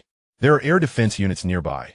It need not sacrifice itself. Deputy Commander Ran spoke, his tone tinged with urgency and a hint of sorrow. It's fine, Commander. Tell the air defense units not to engage. Soulblade can handle a missile. It's not a big deal. Just ensure that our own missiles don't accidentally bombard it multiple times. Chu Ge calmly replied as he opened a bottle of drink and took a refreshing sip. He quietly critiqued Soulblade, thinking this Soulblade is striking a pose again. It's quite ostentatious today. Very well, it's time to get a whiff of gunpowder. Oh no, at this distance, it was likely too late. Indeed, as soon as Deputy Commander Ran's words fell, 2 intercepting missiles, trailing long tails, surged forward. These interceptors must have been launched during the brief exchange of words. The spectators at the viewing platform, having momentarily forgotten to flee, now turned their gaze skyward, rendered speechless by the spectacle unfolding before them. Boom! The missile detonated violently before Soulblade, the thunderous explosion causing the guests to cover their ears and crouch instinctively. They seemed to awaken from a stupor, realizing that the missile's target appeared to be here. Chu Ge and Deputy Commander Ran remained steadfast, their eyes glued to the sky. Their concern now solely for Soulblade. Soulblade remained unmoved, and Deputy Commander Ran let out a sigh of relief. The remaining 2 intercepting missiles followed closely behind. This time, Soulblade did not intercept directly, but deftly executed a series of evasive maneuvers, easily dodging the 2 missiles. The 2 intercepting missiles whizzed past Soulblade, detonating in the air not far away. Boom! Boom! As the echoes of the explosions faded, Deputy Commander Ran exhaled deeply. Commander Ran, before you get too comfortable, I suggest you contact the relevant authorities of the nation to which that F-16 pilot belongs. Chu Ge leisurely remarked after taking another sip of his drink. Yes, I will certainly reach out to them. They must provide us with an explanation for today's events. No, what I mean is, you need to explain to them why there were 4 aircraft on their arrival and only 2 on their departure. Chu Ge restrained a laugh. Academician Ju. What do you mean? Soulblade has always been rather ruthless towards those who audaciously challenge Huaxia. Grievances are typically settled on the spot. To it, there is no need for explanations. Academician Chu, please let. Deputy Commander Ran began, but turned his gaze back to the sky, where Soulblade was no longer visible. He swiftly returned to face Chu Ge, who shrugged, and Deputy Commander Ran instantly understood, a smile reappearing on his face after a moment of contemplation. All right then, Academician Chu, privately speaking, I like Soulblade's character. Is this part of the program? Did you set this up in advance? Chu Ge remained silent, merely nodding in affirmation. In the distance, a convoy of military vehicles raced towards them, halting not far away. Soldiers armed to the teeth disembarked from the trucks, aligning beside the previously stationed guards. The entire perimeter of the viewing area was now densely packed with soldiers. The guests surrounding Chu Ge, having just relaxed, now found themselves tense once more, helplessly watching Chu Ge and his companions. Chapter 131. The Dominant Strike of Soulblade. Colonel Wong Kai sprinted to Deputy Commander Ran's side, standing at attention and saluting. Commander, are you all right? Yes, I'm fine. Who told you to leave your post without permission? Deputy Commander Ran replied sternly. Folonel dang ki hesitative. For he had once again caught sight of Chu Ge, his eyes reflecting incredulity. What is the matter? Don't you recognize him? Or are you afraid to acknowledge him? Academician tu, Colonel Wang Kai saluted Chu Ge. Hello, Colonel Wang. Chu Ge smiled and returned the salute. Enough, this isn't the time for pleasantries. Since you're here, escort these foreign guests to the airport shortly. What should have been a routine exercise has now turned into a situation. I need to reassure them first, and by the way, detain that person from Istanbul, along with their fighter jets. I sense this matter is far from simple. I need to report to the higher-ups about how to address the subsequent issues and seek their guidance. Deputy Commander Ran issued a flurry of commands in quick succession, to which Commander Wang Kai responded with a series of affirmations. After paying his respects to Commander Ran and Chu Ge, he turned and departed. Deputy Commander Ran pondered briefly before making his way towards the podium. In the sky, the remaining two F-16s were flying towards the backup airfield, one in front and the other trailing behind, accompanied by the fighters of Changquan and Dailin. They had been informed of the recent unexpected situation by the Ground Command Center and were granted temporary decision-making authority in the air to respond to any potential emergencies. However, the missiles aboard their aircraft were merely training rounds, while their cannons were authentic weaponry. Thus, they flew closely behind the F-16s, with their cannons already trained on the enemy aircraft, ready to unleash a volley should any further provocation arise, and Dailin's fiery temperament would certainly not hesitate to oblige. The two F-16s began to circle in preparation for landing. Captain, are we being monitored? Surely they wouldn't shoot us down directly? The pilot of the wingman, seemingly young, spoke with a tremor in his voice. They wouldn't do that, would they? If they intended to shoot us down, they would have done so long ago. The Chinese are generally more. Aliphade's words were abruptly cut off as an alarm blared from the aircraft. Confused, he glanced at the radar. This warning was not indicative of an attack, but rather a collision alert. The radar screen displayed an obstacle ahead. Damn it, Alifade muttered before looking up to see the enormous form of the soulblade, looming perilously close, its pale purple halo flickering along the sharp edges of the mech. Glaringly bright. With no time to shout a warning, he executed a sharp roll to the side, narrowly avoiding the soulblade. However, his wingman seemed oblivious to the situation. Heading straight towards the soulblade, the wingman's eyes widened in shock as he instinctively retracted the sun visor, staring into the soulblade's pale blue eyes. Is this a divine apparition? Get out of the way, you're going to crash into it. That's not a deity. That's a humanoid robot. Alifade shouted desperately as he maneuvered his fighter jet, but it was too late. He could only watch in horror as his wingman collided directly with the towering machine. Just as Alifade braced for an impending explosion, the robot ascended vertically at an astonishing speed, its left hand igniting a blinding weapon, then plummeting with even greater acceleration. The dazzling light sliced down the center of the wingman's aircraft, disappearing in an instant. Moments later, the wingman's aircraft detonated violently in midair, disintegrating into countless fragments that drifted downward. Alifade squinted, turning his head to observe the debris falling from the sky, the brutal scene leaving him incredulous. He was not alone in his disbelief. Changquan and Dailin watched the surreal spectacle of a mech warrior battling a fighter jet unfold before them. Captain, that's the soulblade. Isn't it? This guy is ruthless. I suddenly recall our last exercise with it. This is chilling. I felt the chill too. But is the soulblade dispatched by the base? This fighting style seems rather unorthodox. Surprisingly, Captain Dailin did not chastise him for his frivolity. Instead, joining in the commentary. Captain, look, this soulblade is about to repeat that maneuver. It slices through aircraft like cutting tofu, with that instantaneous acceleration. I believe even a metal rod would yield similar results. Should we intervene? After all, the base commanded us to escort them down if they complied. Dailin and Changquan seemed to have exchanged roles, one engrossed in the spectacle while the other recalled their orders. Intervene? With your tofu-like fighter? Changquan scoffed, dripping with disdain. Well, you make a valid point. Let us just enjoy the show. Alifade, a seasoned pilot, wasted no time and decisively pulled down on the controls, elegantly ejecting from the cockpit. Mere seconds after his departure, his fighter met the same fate as his wingman. Changquan and Dailin were left awestruck by Alifade's fluid maneuvering, taking a moment to comprehend what had transpired. Hey, that guy is quite clever. It's a brilliant tactic. I learned something today. Dailin laughed heartily. All right, let us promptly report to the base and request a search team to come over. Remember to send them the coordinates. Understood. Just as Dai Lin finished speaking, he suddenly noticed the soul blade, eerily materializing before them. Its ghostly blue eyes resembled those of a harbinger from the abyss. "Captain, this thing ISN, gonna go berserk and take us out too, is it?"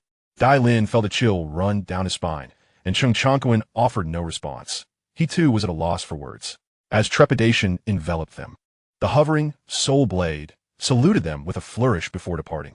It took a moment for Dai Lin to collect himself. "Damn it, Captain, to be honest." My hand was inching towards the controls. Chung Chonquan remained silent, returning a salute to the departing soul blade. The two JJ-10C fighter jets quickly altered course, racing towards the temporary airfield. Chu Ge, observing the dissipating smoke in the sky, rubbed his hands together. Well, this soul blade has completed its task and knows to retreat shyly back to its lair. At the podium, Deputy Commander Ran was still engaged in discussions with the foreign dignitaries, explaining that the exercise had encountered an unexpected incident and would be temporarily suspended, urging them to return to their respective countries. "Our soldiers are here to protect you. There is no need for concern. Relevant information regarding the situation will be communicated to your governments following an investigation." Chapter 132, Joint Investigation Team. After finishing his address, Deputy Commander Ran stepped down from the podium, prompting the military attaches and pilots from various nations to engage in hushed discussions. "Victor, did you see that? It was like something straight out of Transformers, absorbing a high-explosive air-to-ground missile." Lev Jet recalled the earlier spectacle, glancing skyward, but the sky bore no trace of the mech. The only evidence that the event had not been a figment of imagination was the faint scent of smoke lingering in the air. "I not only saw it, but I also recorded it. This footage is bound to explode on the internet. It's too sci-fi." Victor patted his pocket where his phone was stored, envisioning a lucrative opportunity. "Is that for real? Show me," Lev Jet insisted. "Not now. Let us wait until we're outside China's borders. If they catch wind of this, we won't be able to take anything back." Victor cast a wary glance at the armed guard surrounding them. While the relationship between China and Russia is amicable, he was not willing to risk it. The two continued their conversation as they followed their government officials out. Unbeknownst to them, Chu Ge had overheard every detail of their conversation. After a moment of contemplation, he approached Deputy Commander Ran. "There is likely a number of foreigners who captured footage of the soul blade. Should we arrange for a thorough search of them?" Chu Ge felt the matter involved national secrets and did not dare to be careless. "The higher-ups have indicated that we should not trouble these individuals. Many are our friends with whom we share amicable relations. If this information were to leak, it could spark a controversy, effectively arming certain nations with a weapon against us. Moreover, the leadership has suggested that if we're unperturbed by publicizing the spaceborne mothership, then our impressive mech warriors should also make an appearance. Just imagine the disbelief of certain nations. They would be reluctant to accept it, but this is also a strategic probe, throwing a stone to inquire about the road ahead." The Deputy Commander Ran spoke halfway through, smiling as he patted Chu Ge's shoulder. Chu Ge, perplexed, decided to accompany them, realizing that the grand strategies of the leaders were beyond his expertise. However, as Deputy Commander Ran's words reached this point, he could vaguely infer something. The exercise site soon fell silent again, with the foreign guests escorted by Wang Kai and his team towards the nearest airport. At the backup airport, Russian Bear fighter jets were queuing for takeoff, preparing to form a formation in the air, escorted by Chinese fighter planes as they departed the national borders. Of course, the two F-16s that had earlier withdrawn from the exercise remained grounded, as their country's pilots and military attaches engaged in discussions with Chinese officials. This was not considered a seizure. The two downed aircraft were still under search and rescue operations, and both parties' high-level joint investigation teams, along with relevant technical support groups, were en route. Noticing that Deputy Commander Ran was quite busy, Chu Ge took his leave with General Lung. After returning to the weapons testing base, the two headed towards the temporary station of Soulblade. Although Chu Ge had confidence in the armor's protective capabilities, knowing that it was a ground attack missile with greater potency than an ordinary shell, he remained cautious. Academician Chu, Deputy Commander Ran has raised the alert level at the weapons testing base. We should proceed with our equipment tests as originally planned. Along the way, General Lung did not forget to mention Deputy Commander Ran's recent arrangements to Chu Ge. "All right, but I believe this unexpected turn of events may not be directed at us. Tampering with the exercise fighter jets seems more likely aimed at the joint exercise itself, which was merely an impromptu invitation for us to observe." After analyzing the situation, Chu Ge replied decisively, asserting that he did not believe Istanbul had the audacity to oppose China. Rather, it was more probable that someone with ulterior motives had orchestrated the incident. However, if your military aircraft can be led around by the nose, then there must be an insider involved. It's perfectly normal to detain personnel and aircraft. Upon entering Soulblade S Station, they found Yu Yang and his team busy conducting a comprehensive inspection. The bustle of activity bore a resemblance to that of caretakers. Engineer Yu, how is it? Is Soulblade injured? Yu Yang, hearing Chu Ge's voice, turned around and hurried over. Academician Chu, my apologies, I did not see you arrive. Soulblade is fine, but several sections of armor that suffered the brunt of the explosion need to be replaced. Though the exterior shows no visible damage, our instruments have detected internal structural damage. Yu Yang briefly explained the inspection process to Chu Ge, noting that apart from the aforementioned issues, everything else remained intact. It certainly has a tough exterior. It seems that the warhead of that ground attack missile had a significant charge. Based on my estimation, it should be able to withstand such a missile. Chu Ge remarked, shaking his head. The armor material was still inadequate, and this set of armor's performance was among the most subpar in the military-industrial sector. No wonder that gentleman always teased about the depletion of Blue Star resources. Upon reflection, Chu Ge realized he was merely stating facts. Looking up at Soulblade, Chu Ge noted how towering it was, rendering its head invisible from below, making it seem as if he could only converse with its feet. Yes, Academician Chu. What orders do you have? In the future, if you encounter missiles or large-caliber shells, avoid taking them head-on if possible. Everyone knows you have a tough exterior. Oh, and the military dogs at the base have acknowledged your impressive appearance. Therefore, in real combat situations, you must be more agile, otherwise, there will be others who have to assist you in changing armor, which is quite tiring. Wouldn't you agree? Chu Ge initially intended to mention that this set of armor was more expensive than the ground attack missile and should be used sparingly. But realizing that this entity likely had no concept of money, he refrained from continuing. Understood. It won't happen again, Academician Chu. Yu Yang was taken aback by Chu Ge's commanding tone, momentarily at a loss, while General Lung beside him maintained a neutral expression, quietly explaining, "That's how a father disciplines his son. You'll get used to it." "Oh, General Lung, your experience is vast." Not really. I've just heard my subordinates mention it." As the two discussed the ethical implications surrounding Academician Chu and Soulblade, a commotion outside heralded the arrival of several individuals, including Li Gang and Wang Yi. "General, we just heard about the exercise. Are you all right? Is Academician Chu unharmed?" Wang Yi rushed in, still oblivious to Chu Ge, hidden behind Soulblade, its large foot. "You, asking me why your gaze is elsewhere. I suppose you're actually inquiring about Academician Chu?" General Lung unabashedly exposed Wang Yi. General, I didn't see you." Chu Yi approached, waving at Wang Yi and the others. Li Gang nodded at him, visibly relieved. Chapter 133. The Special Envoy's Confidential Letter. The group gathered in a circle around Soulblade, exchanging views on the sudden developments of the day, with everyone agreeing with Chu Ge's perspective, pointing fingers at a certain rogue nation capable of such underhanded tactics. However, Chu Ge was acutely aware that finding concrete evidence for such matters would be exceedingly difficult. Even if evidence were discovered, given the nature of that country, they would likely offer a perfunctory apology to major powers while flatly denying any wrongdoing against smaller nations, a classic ploy of rogue states. Reflecting on Deputy Commander Rand's phrase about testing the waters, he trusted that the leaders had already devised a corresponding strategy and chose not to delve further into the discussion. Checking the time, he called everyone to dinner. Late at night, at the backup airport station, several offices had been temporarily cleared for the Joint Investigation Team's use. The search and rescue team had returned, having successfully located Arafat, who was alive and, aside from a few minor abrasions, was in remarkably good condition. His wingman, however, fared far worse, having been nearly burned to death in the air and subsequently smashed to pieces upon freefall. The rescue team had spent considerable time attempting to piece him back together. After his return, Arafat was invited into a room by Chinese experts for a meticulous 2-hour interrogation, during which he cooperated fully, even detailing the specific procedures from the moment the fighter jet was transferred to him in Istanbul. Following the questioning, Arafat was escorted into another room by high-ranking officials from G country. "Old Jung, what are your thoughts?" Deputy Commander Rand inquired, directing his gaze towards an elderly expert with graying hair among the team. "Based on my extensive experience, this individual is not lying. It appears this incident was not accidental, but rather manipulated by certain individuals or nations behind the scenes. However, I cannot ascertain how they executed this switch." Old Jung furrowed his brow, perplexed. If the fighter jet's computer system had a backdoor, it would be straightforward. A simple program virus could suffice.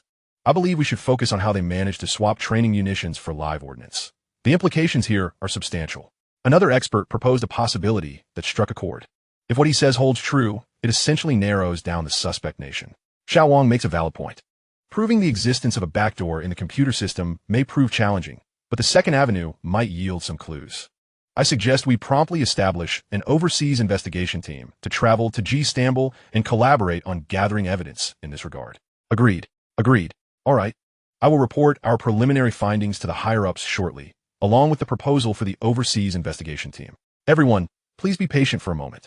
After several experts raised their hands in agreement, Deputy Commander Rand decisively concluded. By the way, Old Zheng, there's another matter. Regarding the overseas investigation team, we also require Istanbul's cooperation with our press release. Do you think they will agree? After rising to leave, Deputy Commander Rand suddenly turned back to inquire. Previously, they might have offered some evasive responses, but once the pilot recounted the swift and decisive vengeance of Soulblade in its entirety, I believe they would be more than willing to cooperate with us. Old Zheng replied with considerable confidence. After a brief contemplation, Deputy Commander Rand nodded and exited with enthusiasm. In another room, Arafat was vividly describing the brutality of Soulblade. In less than a minute, he transformed the events surrounding Soulblade into an epic science fiction saga.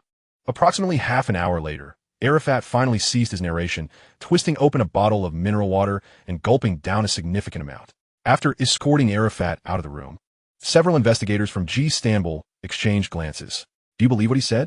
Has he been frightened to the point of insanity? One expert from G country remarked, gesturing to his head. I find his reasoning quite coherent. He is not lying. A group of experts had rushed over during the night, and perhaps there were some circumstances you were still unaware of. I have a video here. Please review it before forming any opinions. A military-looking investigator produced a smartphone, locating a video before handing it to the experts. Minutes later, the video concluded, leaving the room in utter silence. Is this a mech warrior? It withstood a high-explosive air-to-ground missile. That is the highest TNT equivalent missile our country possesses. My heavens!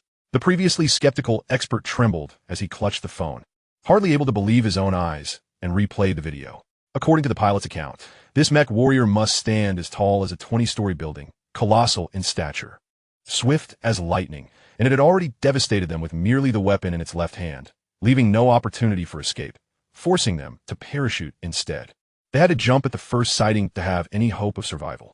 Coupled with this video, its terrifying defensive capabilities and agile evasion skills made missiles seem like mere toys. I suspect its arsenal contains far more than just that weapon in its left hand. I suddenly wonder if it merely wielded the weakest of its armaments. Thus, these are the conclusions we could draw today, correct? A figure resembling a leader stood up, reviewing the notes in his hand, and surveyed the room before inquiring. Indeed, Your Excellency, the crowd respectfully replied. Very well. I shall relay this information to the Prime Minister immediately. You all may return to rest. It is already past midnight, and news from home should arrive tomorrow. Thank you for your hard work. Yes. The experts from G country rose in unison, nodding to the envoy before gradually making their exit. After the envoy was left alone, he returned to his seat, meticulously examining the documents in hand. After a prolonged contemplation, he swiftly grasped the pen on the table and scribbled a few sentences before summoning a guard. Dispatch this to the Prime Minister's office immediately. Yes, Your Excellency. Once the guard departed, the envoy stood at the window, gazing at the night sky for a considerable time, then turned off the room's lights and stepped outside. For him, or his nation, the night heralded the dawn of a new tomorrow. Today would inevitably be a sleepless night for Abdul Nasser. As the Prime Minister of Istanbul, he received two pieces of grim news in quick succession. Although he promptly dispatched his envoy to Hua country to address the situation, he remained uneasy, deciding to stay in his office until news from there arrived. Knock, knock, knock. A hurried knock echoed from outside, and Nasser composed himself before inviting them in. Prime Minister, we have received a confidential message from Hua country. Once the guard left, Nasser eagerly opened the folder, scrutinizing its contents. Though the document was brief, he reviewed it several times before setting it down. At that moment, only the last few sentences lingered in his mind. Hua country's military-industrial technology has reached an entirely new level. I believe their interstellar fleet will soon take shape. Given that other nations have yet to recognize this, Your Excellency must decisively abandon the dual betting strategy and fully embrace Hua country, acceding to all their demands. United in our stance, we can earn their trust and ensure lasting peace. Chapter 134. testing the electromagnetic railgun. While the investigation teams of both nations busied themselves with the unforeseen events of the exercise, Chu Ge and his colleagues proceeded methodically with their equipment experiments. According to Li Gang's plan, today was designated for the live-fire testing of the main weapon, the electromagnetic railgun, aboard the aerial battleship Kunping. The weather was favorable, and Li Gang and his colleagues had been preparing the testing equipment early in the day. The electromagnetic railgun comprised 4 experimental barrels of varying calibers, especially the largest one, measuring 500 millimeters, which could be considered a colossal cannon requiring the largest military transport trucks just to be moved. Chu Ge examined the rear tires of the truck. Densely packed and of considerable size, this truck was undoubtedly meant for transporting specialized equipment. The military transport truck had arrived from Yanjing and was not unloaded upon reaching the weapons testing base. Instead, it was to be disassembled only when ready for testing, as the loading and unloading process would consume a significant portion of the day. At that moment, the truck was surrounded by fully armed soldiers, as if it were laden with a cargo of gold. Commander Lung, Deputy Commander Ran, is likely still occupied with yesterday's matters. He probably won't be coming today. Should we inquire? Chu Ge asked, as he noticed Commander Lung hurriedly approaching. Rest assured, there is now a dedicated investigation team. The commander does not relish participating in such matters. He certainly wouldn't miss the opportunity to witness this new equipment testing. As Chu Ge spoke, a convoy of military vehicles drove in from outside. Upon stopping, he discerned Deputy Commander Ran's figure from a distance. Chu Ge gave a thumbs up to Commander Lung. "Ha! Academician Chu, have I arrived too late?" Deputy Commander Ran greeted them before turning his attention to the equipment on the truck, only to find the railguns entirely concealed beneath camouflage netting, making it impossible to discern even their outlines. "Not at all, Commander. We were just about to set off." "Huh. Then what are we waiting for? Let us go." Without looking back, he returned to the vehicle, and Chu Ge shared a smile with Commander Lung before boarding as well. Thus, a lengthy convoy made its way towards the testing grounds. Upon arrival, Li Gang and his team began unloading the equipment and setting up the positions. This process was time-consuming, and as they waited, Deputy Commander Ran and Chu Ge engaged in conversation. "Commander, how did yesterday's incident unfold?" The 2 downed F-16s resulted in 1 fatality and 1 injury. A joint investigation team has been established between the 2 nations, initially suspecting foul play at the G-Stambul Air Force Base. The nation is preparing to dispatch an overseas investigation team to G country. Deputy Commander Ran shared the critical details of the investigation with Chu Ge. If it was indeed the work of spies, that military base has been thoroughly infiltrated. G-Stambul has essentially become a sieve. Indeed, given their years of civil war, it is not surprising that they are embroiled in conflict either way. Chu Ge nodded in agreement. Nonetheless, the investigation process may prove exceptionally challenging. We have a general direction, but require incremental evidence for corroboration. If you need my assistance, please speak up promptly. Haha. No need. Academician Chu should focus on establishing our fleet. As for those matters, we have prepared a substantial gift in return. We must reciprocate. Let us not dwell on such vexing issues. Academician Chu, let us discuss the railgun instead. Deputy Commander Ran gestured towards the already unloaded electromagnetic railgun. Noticing that the truck had departed, Chu Ge accompanied Deputy Commander Ran towards the railgun's designated position. The principles governing the electromagnetic railgun are undoubtedly familiar to Deputy Commander Ran, as Huaxia's research in this domain has reached a commendable level of sophistication. The railgun aboard the orbital mothership aspires to achieve remarkable projectile velocity and initial speed. Additionally, its destructive power is aimed at targets akin to our own interstellar fleet. As for the warships on this planet, a 500mm caliber warhead would certainly be a decisive strike. However, should the adversary possess formidable vessels like the Kunping, their armor would be extraordinarily resilient, making it somewhat challenging for the railgun to penetrate. On Earth, there is no necessity for specialized armor-piercing designs, as the sheer velocity serves as the primary means of armor penetration when engaging with interstellar fleets. While smaller ships might be easily dispatched, heavily armored ones will require alternative weaponry to breach their defenses.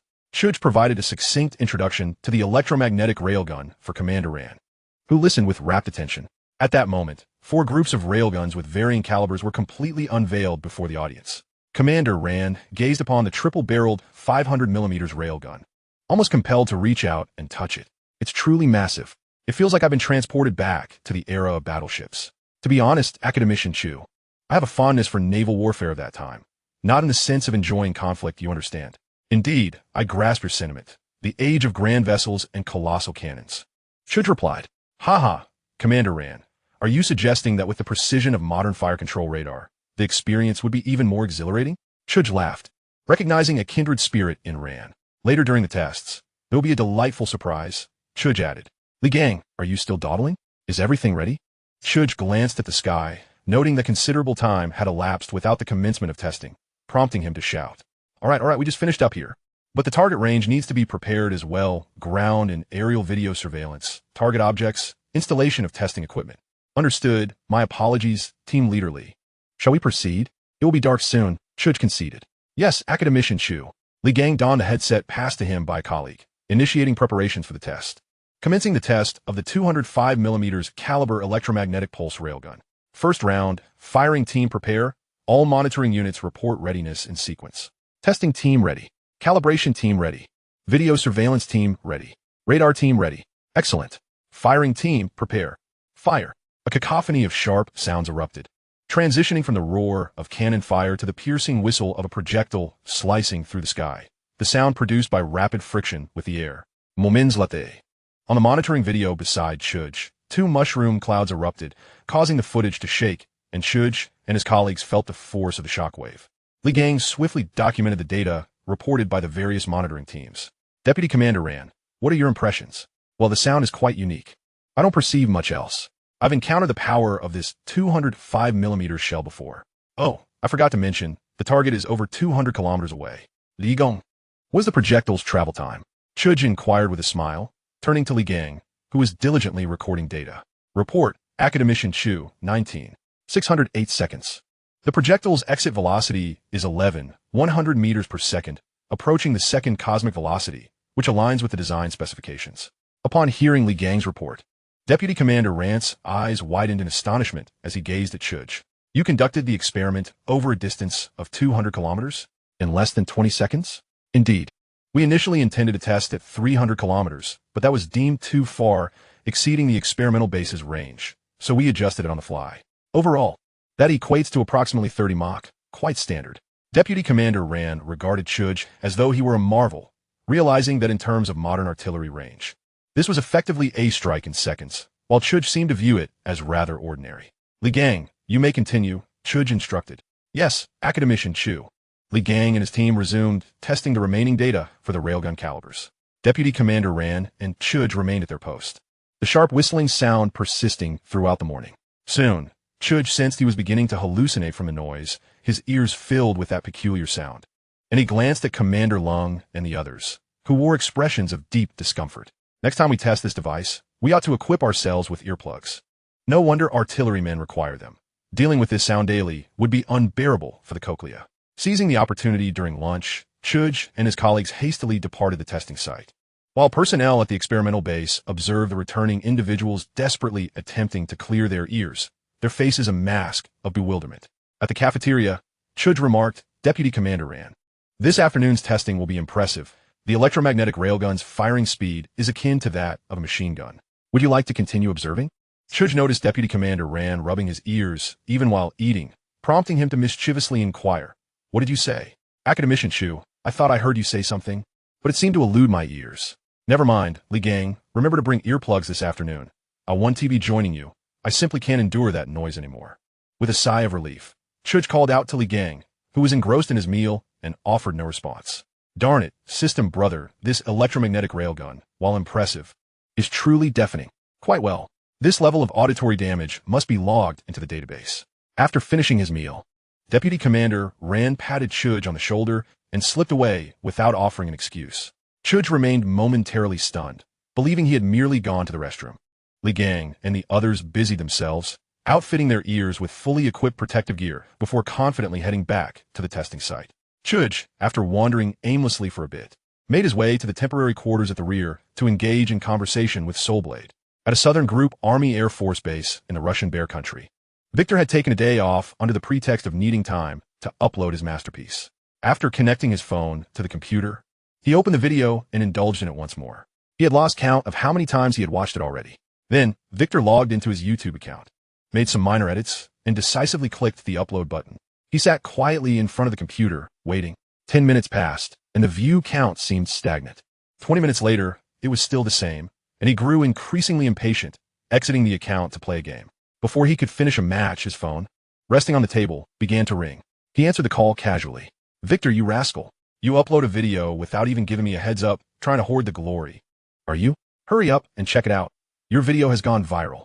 Ignoring his teammates' inquiries, Victor swiftly exited the game, logged back into his YouTube account, and was instantly struck dumb. He was famous, infamously so. The video featuring Soulblade, intercepting an air-to-ground missile, had amassed over 1 million views and was climbing at an astonishing pace. An avalanche of similar comments flooded in. Overwhelming Victor. Wow. Can anyone tell me which movie this is from? It's pretty cool. Please share the link. Same here. 1. Let me share a terrifying fact. This is very likely not a movie special effect. What do you mean? Are there really Transformers? I attempted to analyze this video based on background, lighting, object contours, color, depth of field, all possible techniques for discerning special effects, but failed utterly. There are only 2 possibilities. Either this video was crafted by a world-class special effects team, or it is genuine. It may be that your skills are not sufficiently refined. With the current advancements in human technology, such mechanized warriors may only be able to take a rudimentary form, but they could never appear as depicted in the video. It is simply too far-fetched. Indeed. Victor observed a multitude of international netizens echoing this sentiment and could not help but type a response. "You are all but frogs at the bottom of a well. I am the creator of this video. It was filmed during an Air Force drill organized yesterday by Huaxia and our nation. The missile depicted originates from an out-of-control fighter jet, and had it not been for its intervention, I might well have met my maker. Truly the author, brother. Were you not hired as an actor by Huaxia? Not long ago, there was the spectacle of an aerospace aircraft carrier, and then silence ensued. Now another mechanized warrior emerges? You must have a high opinion of them. Our great H Republic is so advanced, yet we do not engage in such boastful proclamations. Haha, believe it or not. There will come a time when you regret your words. If you dare provoke Huaxia, I would relish observing who ultimately cries out for their father." Victor has now become an ardent supporter of Huaxia, or rather, a fervent admirer of Soulblade, unable to tolerate any slander against it. Do not even mention Huaxia. Everyone present is but a younger sibling. Are you not aware of the formidable military strength of H country? It is truly laughable. How absurd that a nation without wartime command authority boasts of being a leader, without needing to look globally, within East Asia. Who can you contend with? Have you not yet suffered enough servitude to our island nation? The cosmic nation remains as peculiar as ever. Can someone not expel this bothersome pest? Just the sight of him is repugnant. Indeed, Asia also has our curry nation. You can at most claim second place, for curry nation is first. Perhaps in open-air urination? Or in the realm of Chu Ge women. Have you no shame? A perfectly good discussion about a film has swiftly devolved into an international quarrel. The netizens of H country and curry nation, it seems, possess boundless combat prowess, capable of launching multiple tirades simultaneously. Victor watched in astonishment. This was not the outcome he desired. Just as he pondered how to redirect the thoughts of these individuals, his phone buzzed. "Victor, hurry back to the base. The captain is searching for you everywhere." Victor, disregarding the online debates, shut down his computer and hastened to the base. In the office, the captain was furrowing his brow as he scrutinized the comments online. "Victor, you posted that video of the drill on YouTube, did you not?" "Yes, Captain."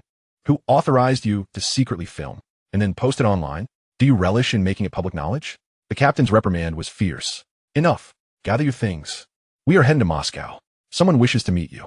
Remember to bring your phone. They are quite interested in the content of your video. Be smart about it. Do not embarrass our base any further." "Yes, Captain." Victor breathed a sigh of relief. The captain's demeanor indicated that the situation was not as dire as he had feared. Chapter 136, Victor is inquired. In the capital of the Bear Nation, Moscow, the Red Square by the Moskva River was abuzz with tourists. Upon disembarking from the plane, Victor was swiftly escorted to this location, with little time to appreciate the center of power of the Bear Nation, as the leading federal agents moved briskly. Passing through the opulent George Hall, they turned into the inner courtyard, and just as Victor was on the verge of becoming disoriented, they arrived at the door of a rather ordinary office. The lead agent halted. One of them turned to indicate to Victor to wait a moment, then knocked in a systematic manner. Upon receiving permission, he slipped inside, only to emerge shortly thereafter, nodding to several other agents. Nearby agents began inspecting Victor's clothing pockets, gesturing for him to set down his backpack, then scanning him meticulously with instruments. Minutes later, they announced, "All done. You may enter. Your backpack will remain outside and will be returned to you upon your departure." The agents stood outside, their expressions serious as they addressed Victor. Being part of the system, Victor was no stranger to such protocols. After straightening his attire, he pushed the door open. To his surprise, rather than a single leader awaiting him, he found a multitude present. Lieutenant Fighter Pilot Viktor Ivanovich Ivanov reporting to the esteemed leaders of the Southern Group Army's Mikhail Air Force Base. Victor saluted earnestly. "Yes, Lieutenant. Please take a seat and speak." A young officer wearing glasses replied. "Your superiors should have informed you prior to your arrival. Do not be anxious. We are merely interested in the video you captured and have no other interest to pursue. So, Comrade Victor, where's your phone containing the video?" The young officer got straight to the point. Victor understood their intent in summoning him and retrieved his phone from his pocket, manipulating it to display the video before handing it over. The young officer took it, walked over to a large screen, and, after some operation, turned to face the room, pressing a button on the remote. The video, already worn out by YouTube viewers, replayed once more in the mysterious office. Soon, the video concluded, and the young officer stood, unplugged the phone, and whispered a few words to someone nearby before that individual took Victor's phone and exited. The young officer returned to his seat, smiling at Victor. "Comrade Lieutenant, is the content of this video something you witnessed firsthand?" "Indeed, there were numerous officials present on site who can corroborate my account." "Well, we will verify that. We simply wish to gather further details. Would you kindly recount everything you observed that day from beginning to end?" "Of course." Victor scanned the room, recognizing several prominent figures, including the director of the Bear Nation's Federal Government Liaison and Intelligence Bureau, an agency with a storied past, having evolved from the infamous KGB. Victor narrated the sequence of events from the drill, endeavoring to restore as many details of the unexpected occurrences as possible, particularly the two missing F-16s and the subsequent explosions, elements he found suspicious and thus emphasized. After several minutes, Victor ceased speaking, reflecting to ensure he had omitted nothing. The young officer nodded, and at that moment, the earlier agent returned, knocking and entering to hand the phone back to the young officer, whispering a few words before resuming his seat. The young officer extended the phone to Victor. "Comrade Lieutenant, as per protocol, we must permanently delete your original video. You have no objections, I trust?" "None," Victor replied immediately, internally muttering. "How could I dare object?" "Good. Additionally, to your knowledge, did any other Bear Nation personnel record video or take photographs during the event?" "None that I am aware of." "Very well. That will conclude today's inquiries. You will first accompany the agents outside, who will arrange accommodations for you. You cannot return home just yet. We may have further questions. You should be able to depart by tomorrow afternoon at the latest." "Any issues?" "None." The young officer nodded, gesturing for him to leave.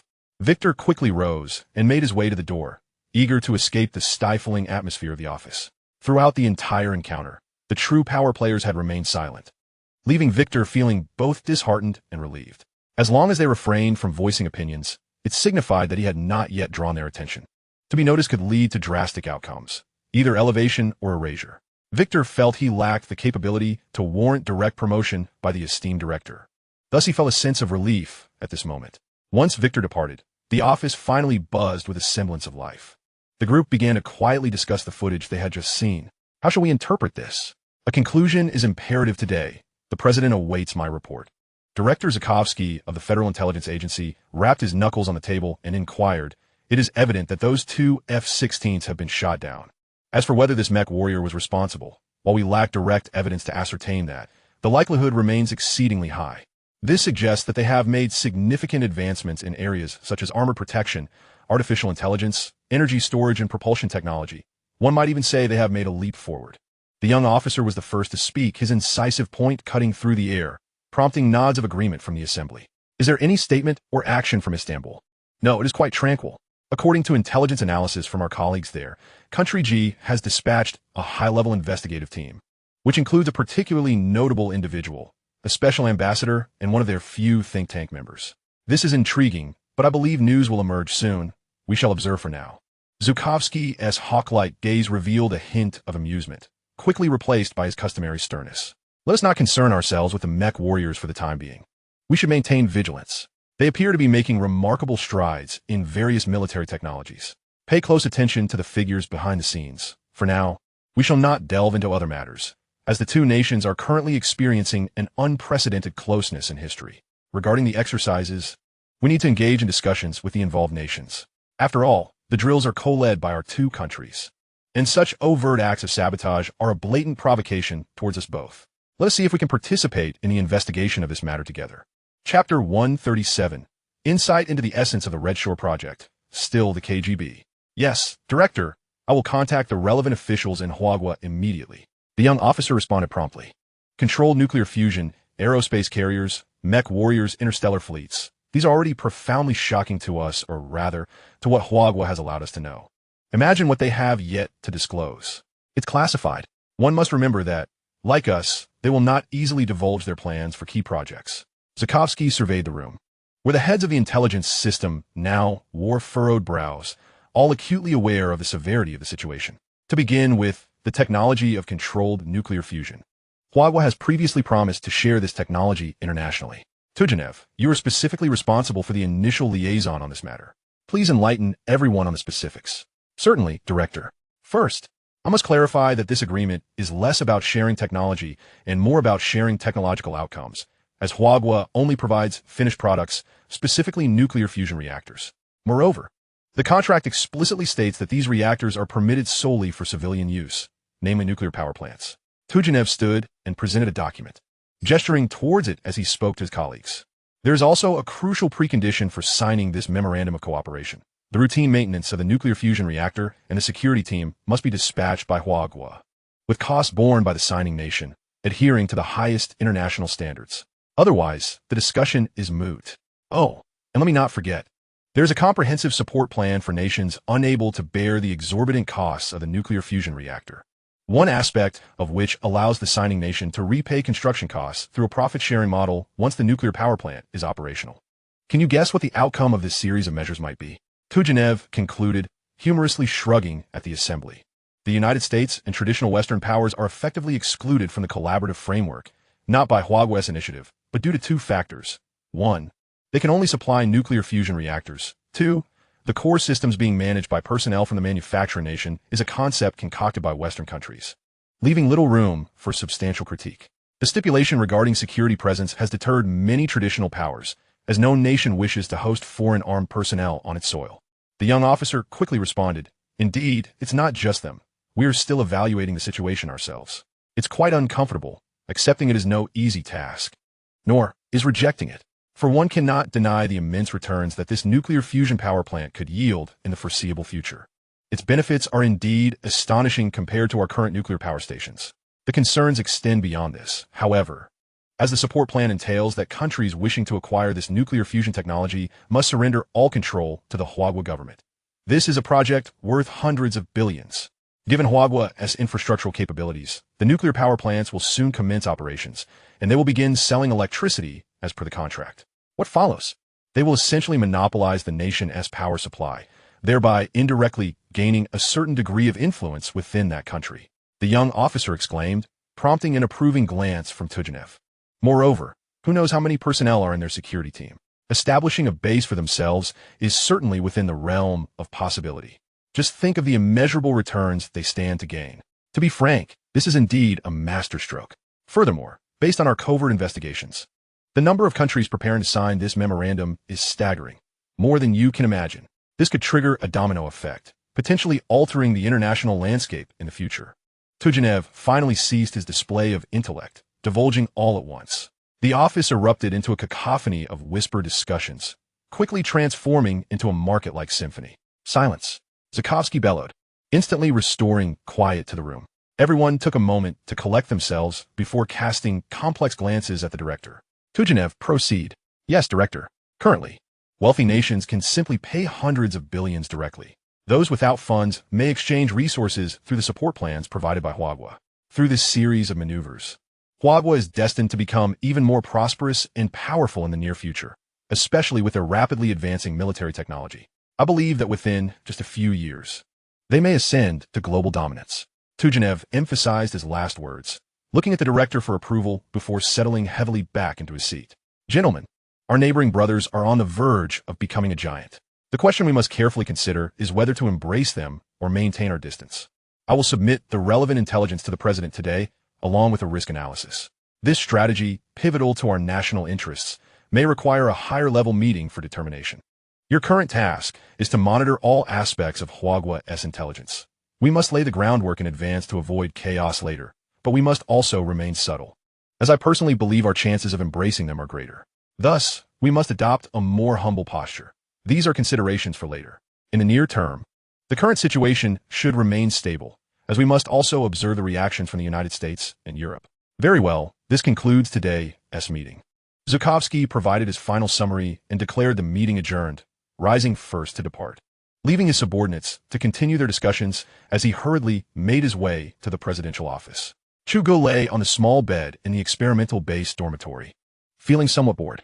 That afternoon, he had spent the day with Wang Yiyang performing caretaker duties for the soulblade project, from which he had drawn a conclusion.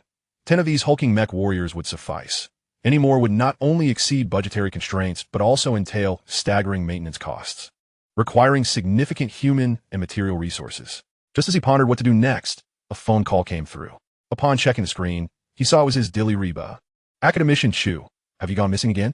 Missing? Did I not just mention my trip to the base the day before yesterday? Did you? Well, I might have forgotten. Ages take a toll on one's memory, I suppose. Your memory is quite commendable. Do you recall what day it is today? After a prolonged moment of contemplation, Chu Ge checked the calendar, finding nothing particularly noteworthy. Isn't today your birthday? He asked, attempting a roundabout approach. Of course not. Today marks the anniversary of our acquaintance 1 year ago. I knew you would forget. Men are indeed oblivious, he remarked, a sentiment that rang true. What does that even mean? Is oblivious an appropriate description? Chu Ge protested, unwilling to accept such a label. After all, with his daily grind from dawn till dusk, he hardly had the leisure to entertain such thoughts. Nevertheless, he felt a surge of happiness recalling that Dilraba had remembered the date they first met. After an extended conversation, they reluctantly ended the call. Chu Ge realized that once he wrapped up the Aerospace battleship project, he ought to grant himself a reprieve and dedicate some time to his family and beloved, lest he truly transform into a machine, a lesser one at that. Especially when soulblade is evidently of a superior caliber. Chapter 138, Aircraft Carrier Systems. With these thoughts, Chu Ge found it futile to seek slumber. Instead, he summoned the data on the Aerospace battleship and spent the night poring over it. His attention eventually alighted on the aircraft carrier systems.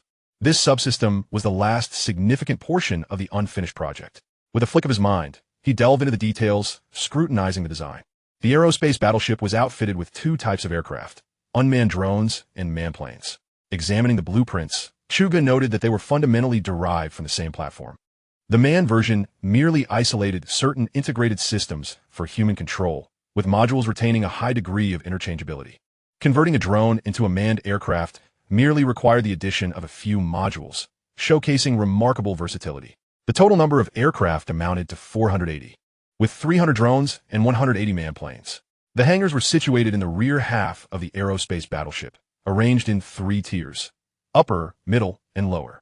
Each hangar could accommodate approximately 160 aircraft, all sheltered indoors. When the aircraft were deployed, the hangar doors of the Aerospace battleship would open, launching them via catapult. Each tier of the hangar was designed with doors on both sides, providing direct access through the center. Thanks to the aircraft's excellent flight capabilities, the electromagnetic catapults were densely installed, with each hangar housing 10 catapults.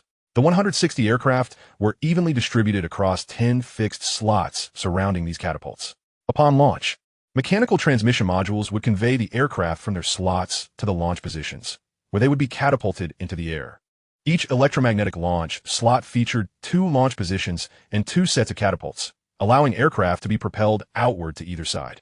After gaining a general understanding, Chu Ge shifted his focus to the design blueprints of the manned aircraft.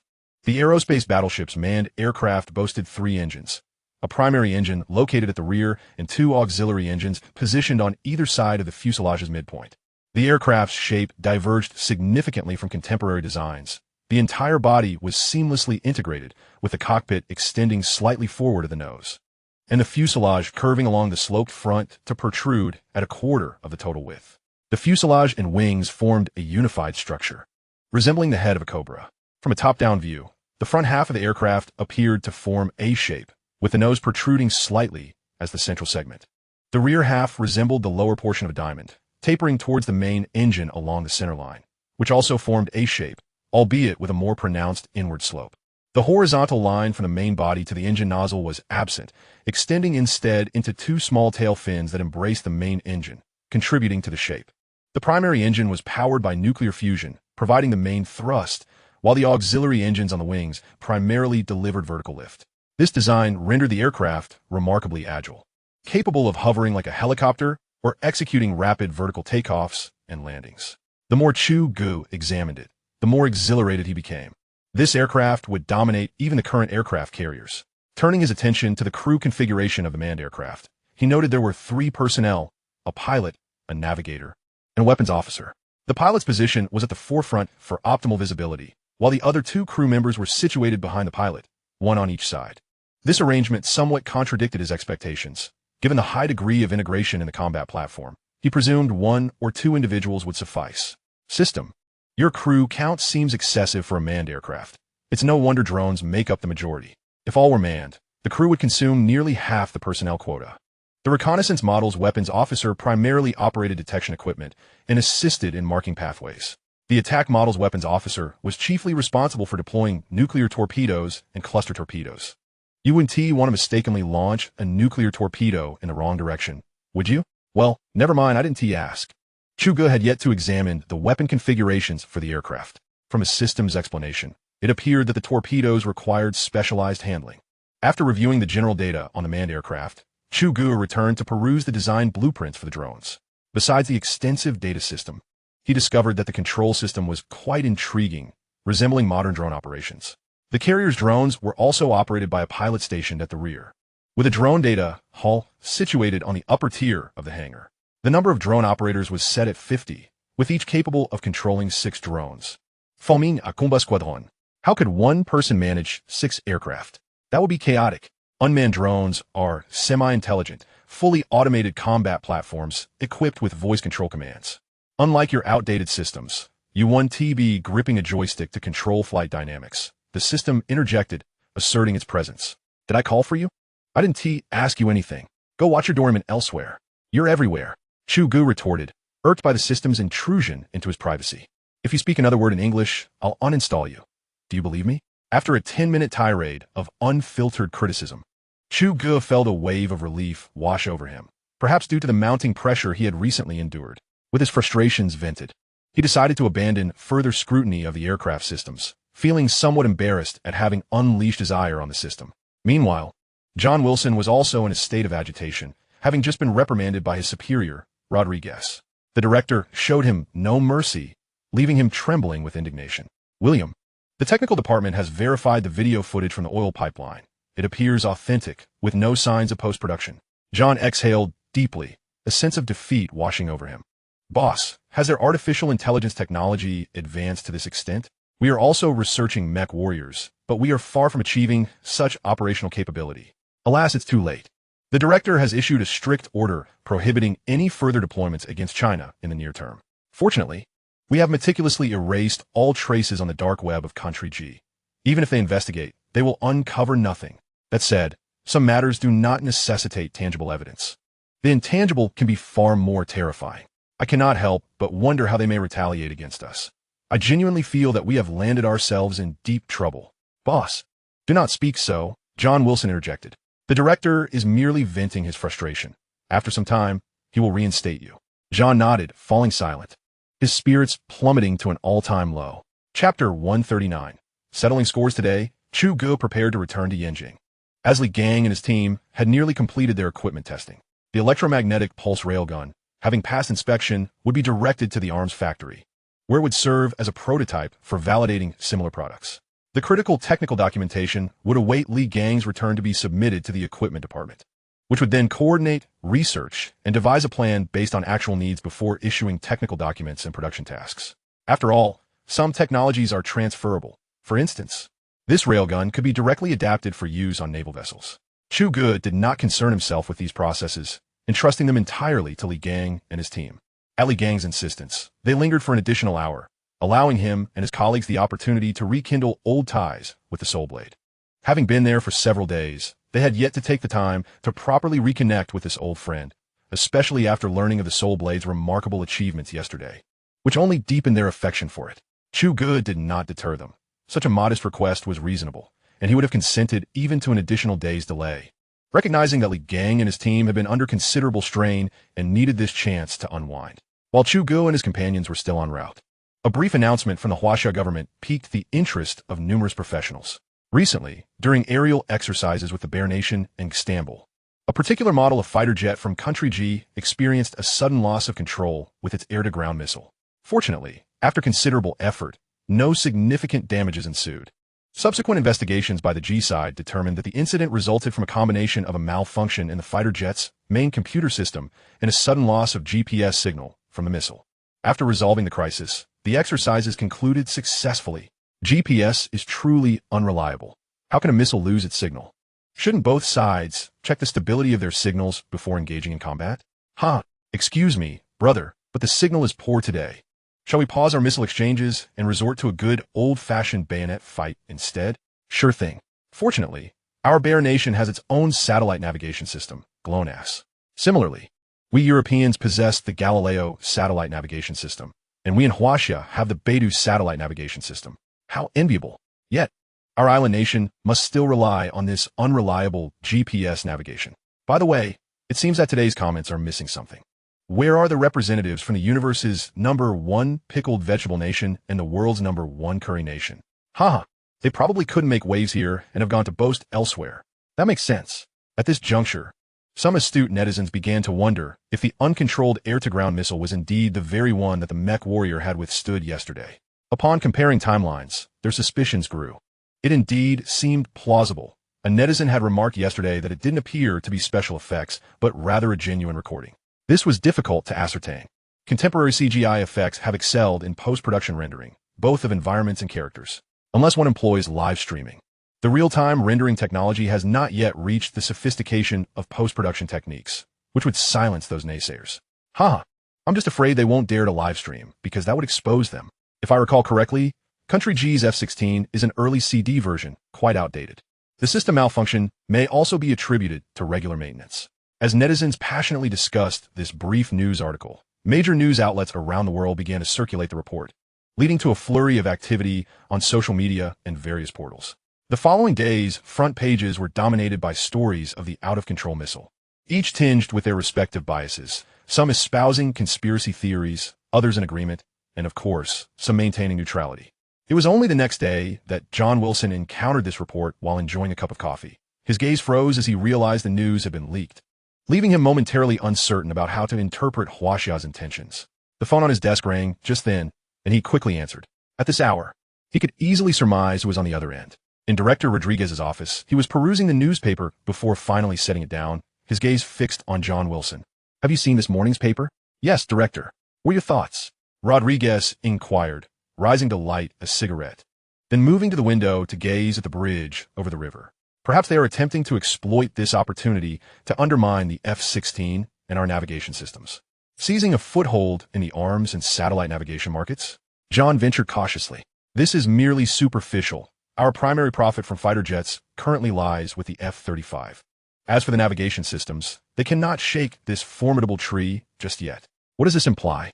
John Wilson knew the director was correct, yet his thoughts were muddled, preventing him from untangling the threads of the situation. Have you considered the role that Istanbul plays in all of this? Are you suggesting? John Wilson suddenly realized. Previously, they would not have openly sided against us. At the very least, they maintained neutrality. But now, they have likely fully aligned with the opposition. Moreover, intelligence from Istanbul has already arrived, indicating that the so-called military exercises were merely a facade.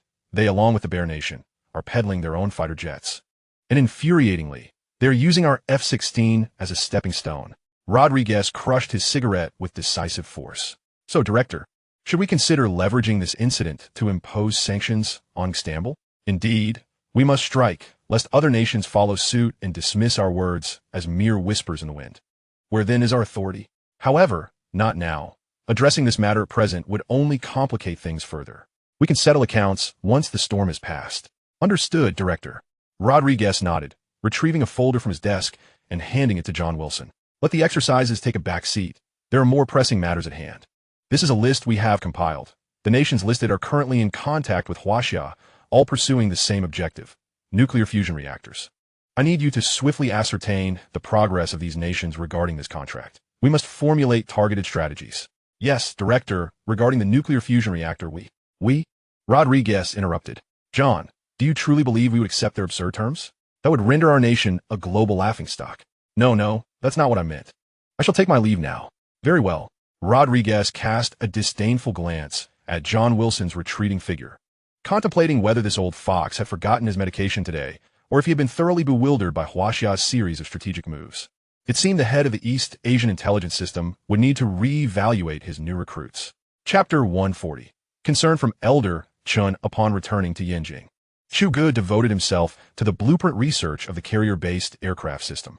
The carrier-based aircraft is comprised of several subsystems, including the propulsion system, weaponry system, energy system, and the core superconducting quantum computing system. As for the material of its main body, Chu Ge observed that it is composed of an alloy designated as HQLC 1159, which is recognized in Chinese as a type of general-purpose alloy. This material is familiar to him, as it is consistent with the exterior materials of the Aerospace mothership. However, he has yet to delve deeply into the properties of this material, having only glanced at its primary constituent elements. This caution stems from a desire to avoid the sorrowful tales of the past, where excitement was ultimately met with the disheartening realization that essential elements for synthesis were entirely absent on Blue Star.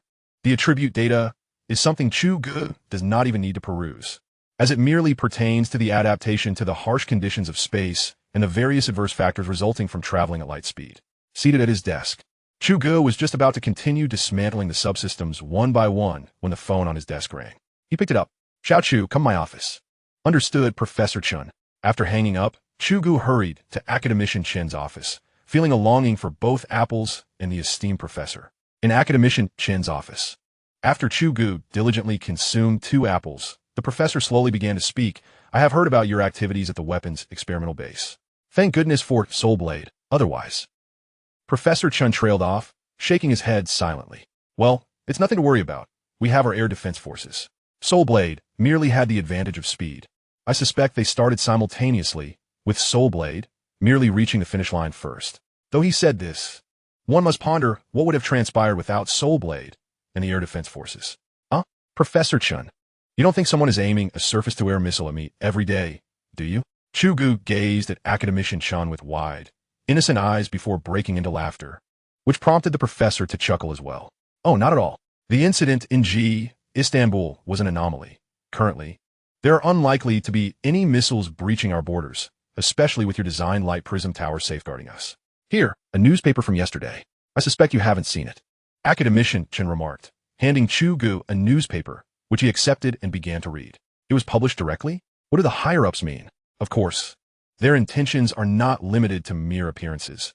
At this stage, is there anything more pressing than providing support to your interstellar fleet?" "Haha, understood. How has the response been?" Chu Ge's interest peaked, and he set aside the apple, focusing intently on Academician Chen's account. "Quite favorable. Several nations that were previously hesitant have now generously opened their coffers following the exercises." "Oh, splendid. Speaking of finances, Professor Chun, I am currently researching the carrier-based aircraft systems, and the final number to be equipped on the Aerospace mothership is quite substantial. 480 units in total, combining both unmanned and manned aircraft. I roughly estimate the cost per unit to be around 300 million, resulting in a total expenditure of approximately 144 billion, rounded to about 150 billion. That is, for the bare aircraft, weaponry and munitions are calculated separately." Chu Ge began to do arithmetic on his fingers, calculating the financial figures. 150 billion Huaxia yuan isn't too much. That equates to nearly 500 aircraft. Professor Chun, a correction. It's not Huaxia yuan, it's U.S. dollars. Cough, cough. Xiao Zhu, could you not choose a different time to broach this subject? I called you over to catch up after several days of not seeing you, and now I find myself regretting it. Chu Ge burst into laughter, while Academician Chen shook his head in resignation. "Tell the higher-ups that once the Aerospace mothership takes flight, we shall venture to the moon for mining. The remaining funds for the interstellar fleet will surely follow. Perhaps the funding for the second and third fleets will materialize as well." With that, Chu Ge dashed off, leaving Academician Chun to chuckle at the foresight of the young man. After a brief tour of Academician Chen's office, Chu Ge, invigorated, settled down to organize the data of the various systems of the carrier-based aircraft, with the vast system data of the Aerospace mothership as a foundation. This smaller system proved to be a breeze for him, and he swiftly developed his own methodology, embarking on the initial stages of data organization. The propulsion mechanism was the simplest, comprising one main engine and 2 auxiliary engines, all intricately related to the mothership's engines. sharing similar structural principles, but on a much smaller scale. Particularly noteworthy are the vector nozzle engines located on the wings.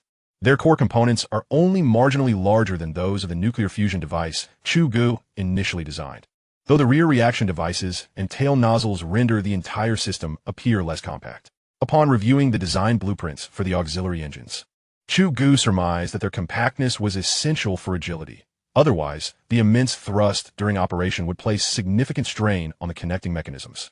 The flexibility of the design stems from the multifaceted functions of the auxiliary engines. In addition to propelling downward for lift, they can extend downwards and, through a rotational mechanism, convert to rearward thrusting auxiliary propulsion engines.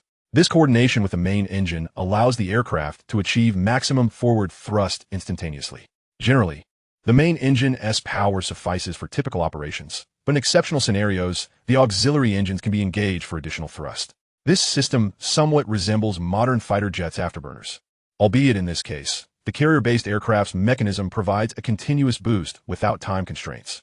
The data reports for these three engines, along with the accompanying design blueprints, consumed an entire day for Chu Ge to compile. He even forgot about lunch until Wang Yun brought it to him, reminding him of the need to eat. By evening, Chu Ge finally completed all progress reports for the aircraft propulsion systems. He stood up, stretched his limbs, and sauntered to the window.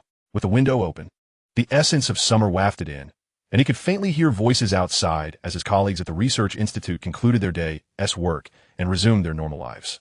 Leaning out to glance below, he spotted Captain Gong and his team standing resolutely outside, their straight postures reflecting the unique demeanor of soldiers. Chu Ge counted approximately 30 individuals, not including those concealed from view. It seemed that the recent expedition to the weapons experimental base had genuinely instilled a sense of trepidation in Academician Shun, prompting him to increase the number of guards upon their return. Shaking his head, Chu Ge mused that his treatment was akin to that of a giant panda. Now elevated further. Chapter 141. The Tender Side of Chu Ge. Lost in thought, a series of knocks resounded at the door. Guomin, Wang Yin entered, cradling several lunchboxes. Upon seeing her, Chu Ge hurried over to receive them. Today, I finished work a bit earlier. I was planning to take a stroll later, but I didn't expect you to bring it over directly. Ha! Food is best enjoyed while warm. It will cool soon. Academician remarked that you are like a CPU, functioning tirelessly. When activated, you only recall your programs, leaving little room for thoughts of meals. Therefore, unless you appear in the dining hall promptly, I must bring your meals and supervise your eating, Wang Yun declared with a raised chin, treating Academician Chen's words as a decree. Supervise? Do not heed Professor Chen's nonsensical statements. I should not be as erratic as before, and I will strive to dine in the cafeteria on time, so you won't have to deliver my meals daily, making me feel like a lord of the manor. Chu Ge spoke sincerely, feeling somewhat uncomfortable being cared for so attentively at such a young age.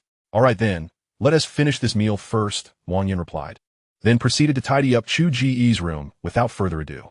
He extended a hand in an attempt to stop her, but after a moment's contemplation, he relented and obediently sat down to enjoy his dinner. Academician Chu, I have heard that your experimental base was struck by a missile. Was it indeed the work of Soulblade?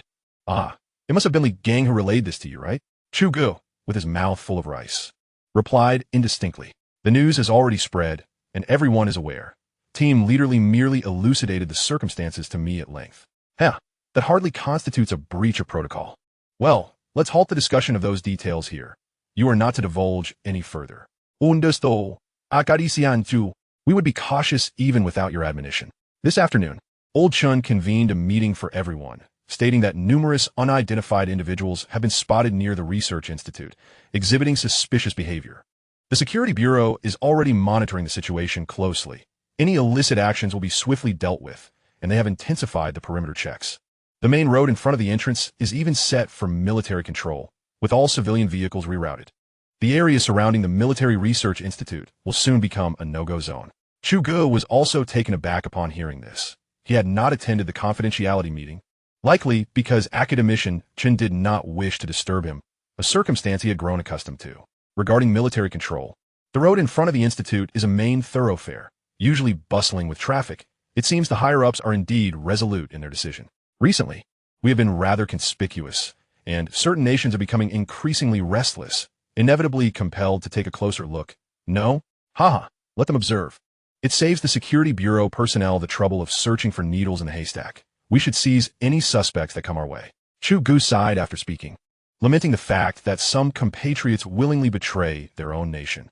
Others are merely being exploited, used as pawns, naively believing that taking a few photographs is harmless, unaware that they may unknowingly violate the law. Ignorance in individuals often renders one speechless. Huaxia nodded, returning to her tasks. After neatly arranging the fresh sheets, she departed with a pile of changed linens, reminding Chu Ge to finish his meal before leaving. Chu Ge readily agreed, swiftly devouring his dinner. After cleaning up the dishes, he descended the stairs, where the guards saluted him. After returning the gesture, he turned to Captain Gong. Shall we take a stroll together? Yes, Academician Chu. The two began to meander along the Institute's grounds, exchanging greetings with colleagues along the way, to which Chu Ge responded with nods and smiles. At 6 p.m. in summer, the sun had yet to set, and it was not as sweltering as during the day. Walking along the path, a gentle breeze brushed against them, making it quite pleasant. Captain Gong, the construction of the Aerospace aircraft carrier is about to commence, and all processes will be expedited. Soon, we shall soar beyond the heavens. What are your plans for that time? Chu Ge asked suddenly, stopping at the pond's edge and gazing at the rippling water. I will follow in your footsteps, serving as a guard for Academician Chu. Haha, I find that somewhat beneath your talents. I remember you were not always in a security role. In the past, there was no one of your caliber, Academician Chu, Captain Gong replied, scratching his head, perhaps feeling that his previous remark bordered on flattery, which made him somewhat embarrassed. Haha, no need to feel awkward. We are quite familiar with each other. I now spend more time with you throughout the year than with my parents, relatives, or girlfriend combined. What is there that cannot be said? Whoa, Academician Chu, are you missing your family, or perhaps that beautiful girlfriend? Ahem, I miss my parents. My sister and girlfriend are fine. We often video chat. My parents are getting older, and I rarely see them, perhaps only a few times a year. I do call them, but you know how busy I get. My phone is often switched off. They might also be concerned about disturbing my work, so they seldom call me. Chu Ge smiled as he observed a school of fry swimming in the water. By the way, Captain Gong, how are your parents? Do you keep in touch often? Chu Ge turned to look at Captain Gong, who seemed to have never mentioned such personal matters. They are well. I have many siblings, including younger brothers and sisters, but we don't often communicate. In our line of work, this is quite common. Everyone gradually becomes accustomed to it. I suppose that is the case. With the Mid-Autumn Festival approaching, I wish to return home to see my parents. Chu Ge recalled a recent video call with his sister, Chu Xiaowu, who had mentioned that their mother's leg ailment had flared up again. Chu Ge's mother had a chronic knee issue due to meniscus wear. It often went unnoticed, but when it flared up, she could experience significant swelling, making it difficult for her to walk, and she had been receiving conservative treatment. Chu Ge remembered the doctor mentioning the possibility of surgery, but such an operation could be quite torturous for the patient, and the outcomes were not always favorable. His mother was afraid of pain, and Chu Ge understood this, which is why he had not insisted on her undergoing the procedure. Captain Gong, would you like to visit your parents as well? Huh? We soldiers cannot return home at will. It is against regulations. Chu Ge suddenly recalled that this was indeed the case. However, I will certainly continue to accompany you. Meeting Academician Chu's parents would be akin to seeing my own. Ha! Captain Gong, that statement borders on flattery. Hee. The two laughed and turned to head back. By the end of the evening, Chu Ge found Captain Gong to be quite an interesting character. He was not nearly as stern as when on duty and had a touch of humor. Soon, they arrived at the dormitory building. Chu Ge bid farewell to Captain Gong and ascended the stairs alone. After their stroll, he felt considerably lighter. One must find ways to relax, lest they eventually suffer from internal strain. Captain Gong watched Chu Ge's retreating figure, lost in thought for a while. Today had been a rare day for him. The academician he typically encountered was a relentless workaholic, yet this time he had witnessed a more tender side of Chu Ge. This revelation not only deepened his admiration, but also fostered a sense of closeness, as it is the humanity in individuals that evokes such feelings. Chapter 142, Weapons of the Carrier-Based Aircraft. Before long, half a month had passed, and Chu Ge had nearly completed the compilation of data regarding the carrier-based aircraft system. Many of the technologies within this system were derived from the blueprints of the previous Aerospace aircraft carrier. And the database of the system referred to many technical specifications of the carrier-based aircraft merely by their numbers. The system provided a single hint, indicating that detailed progress reports could be referenced from previous data records. This indeed simplified matters.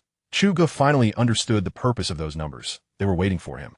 Fortunately, he had long since made backups, archiving all subsystems associated with those numbers, making retrieval effortless, excluding the largely similar elements. The weapon system of the carrier-based aircraft could be deemed a standout among the ordinary, presenting a semblance of novelty. The conventional armaments of the unmanned aerial vehicle consisted of electromagnetic rapid-fire cannons mounted on either side of its wings, with a caliber of 30 millimeters and a firing rate of 80 rounds per minute. Upon seeing this caliber and its firing rate, Chu Ge could not help but think of close-in weapon systems. The small caliber and rapid-fire rate were their commonalities, which made him slightly restless. System from the data, this seems a bit similar to our close-in weapon systems. Moreover, in terms of firing rate alone, it does not compare favorably to our rapid-fire cannons. Chu Ge recalled that prominent close-in weapon systems, such as the U.S. Phalanx, had firing rates around 4,500 rounds per minute, while Russia's cashed-in close-in system and China's 1130 close-in cannon even reached an astonishing rate of over 10,000 rounds per minute. Any one of these could easily outpace the data of this unmanned aerial vehicle. There is no basis for comparison. I have studied your rapid-fire cannons. A missile can be intercepted at a rate of 3,000 rounds per minute when traveling at 115 Mach. However, for missiles exceeding Mach 3, a rapid-fire cannon with a rate of 5,000 rounds per minute struggles to achieve effective interception. In such instances, a firing rate of 10,000 rounds per minute is necessary to compensate. Yet this does not guarantee a 100 interception rate. The system's interface presented a plethora of data, leaving Chu Ge astounded. He had not anticipated the extent of its knowledge, suggesting that it was not entirely occupied with trivial pursuits. It exhibited a remarkable professionalism. Had it recently delved into the military technology of our Earth? With a glint of mischief in his eyes, Chu Ge contemplated taking advantage of the system's momentary inattention. Not particularly interested. I simply occupy my time with verbosity. Verbosity? Did it consider itself an encyclopedia? Shouldn't that occupy its memory instead? Infinite memory. Occupy as much as you like. This singular statement left Chu Ge utterly convinced. No wonder knowledge akin to a cat from the future had been stored in its database. Here, the more, the merrier. All right then, you are my dear elder brother. Returning to the previous topic, are you suggesting that our tactical objectives differ? The close-in weapon systems on Earth prioritize firing speed to intercept high-velocity incoming missiles, while the onboard aircraft of the space carrier do not account for these factors. Indeed, drones accompany infantry during combat, while the electromagnetic cannon serves as a light weapon. Cluster torpedoes qualify as heavy weaponry. When targeting similar aerial threats, such high firing rates are unnecessary. Current firing speeds suffice, ensuring endurance and the continuity of support operations. What do you mean? Chu Ge inquired. Do you believe your close-in defense system can sustain such high firing rates for multiple cycles? Suddenly, the realization dawned upon Chu Ge. He recalled that this system, at maximum firing speed, could only manage 3 to 5 cycles before requiring a pause due to limited ammunition capacity, thus giving rise to the concept of saturation attack strategies. Deploying numerous onboard aircraft to overwhelm a single target is feasible, isn't it? Certainly, but engaging your military equipment doesn't necessitate overwhelming force. When targeting formidable adversaries, such as heavy cruisers cataloged in military databases, it is akin to a mosquito landing a few bites, unless one resorts to launching nuclear torpedoes. The mention of nuclear torpedoes reminded Chu Ge of the formidable weaponry on board aircraft. Prompted by a surge of curiosity, he swiftly located reports related to nuclear torpedoes, but a hasty review left him somewhat disheartened. The weapons merely employed standard nuclear fission reactions, lacking even nuclear fusion capabilities, let alone the more advanced core technologies. The primary distinction from conventional underwater nuclear torpedoes lay in their speed, a chasm of difference. The fastest modern torpedoes are likely the supercavitating torpedoes developed by former Allied nations, capable of achieving speeds of approximately 200 knots, covering a distance of around 100 meters per second underwater, which translates to roughly 370 kilometers per hour, an impressive velocity, potentially surpassing that of small aircraft. As for the current advancements in rapid torpedo technology among various nations, Chu Ge had not kept abreast of developments, aware only that several capable nations were clandestinely researching this technology, with no definitive conclusions publicly available. However, despite the rapidity of supercavitating torpedoes, they are burdened with a critical flaw, an exceedingly short range and a relatively singular means of attack, direct strikes without maneuverability, fundamentally limiting their operational range. The military system's nuclear torpedoes resemble small aerial rockets propelled by jet propulsion, akin to missiles, although contemporary missiles appear sluggish in comparison. This exemplifies the essential distinction between aircraft powered by chemical propellants and those utilizing nuclear fusion technology. After conversing for a while, Chu Ge garnered a substantial understanding of the operational methods employed by the space carrier's onboard aircraft. He ceased engaging with the system and devoted himself to meticulously examining the remaining progress reports. The drone system's discussions reached their conclusion, prompting Chu Ge to archive the information and retrieve the documentation concerning manned aircraft. Manned aircraft possess unique functionalities, capable of carrying heavy nuclear torpedoes to strike large vessels or critical targets, while also being versatile enough for reconnaissance and electronic warfare. In terms of reconnaissance and interference, manned aircraft are equipped with an array of electronic devices, including critical neutrino detectors, optical interference equipment, and various video, photographic, and radar detection systems. These systems interface with the central quantum electronic computer on board the space carrier, relaying intelligence back to the interstellar fleet promptly. Upon seeing the mention of quantum computers, Chu Ge recalled that Zheng Jun had been assigned to a quantum research team under his purview, a matter he had since neglected. He frequently encountered Yin Tianhao, as technical challenges pertaining to the nuclear fusion engine required his occasional intervention. Recently, progress reports had been systematically transferred to subordinate groups, with data being verified before advancing to the next research phase, particularly concerning quantum-related systems. Chapter 143. The system's version of Goldbox conjecture. The communication devices within the soldier's helmet, the main computer of the space carrier, and the systems of the onboard aircraft all involve quantum technology. Chu Ge resolved to visit Zheng Jun's quantum research group the following day, recognizing that any issues with the core system could jeopardize the entire project. At the break of dawn the next day, after finishing breakfast, Chu Ge bypassed the office and made his way directly to Zheng Jun's quantum experimental team. Upon encountering Zheng Jun, he was taken aback. He recalled their first meeting, where Zheng Jun, though somewhat loquacious and jovial, had presented as an impeccably handsome young man with a well-proportioned physique and a clean countenance. However, today he appeared haggard, unkempt, and as if he hadn't washed his hair in days, the grease palpable to the touch. "Goodness, Zheng Jun, where have you been hiding?"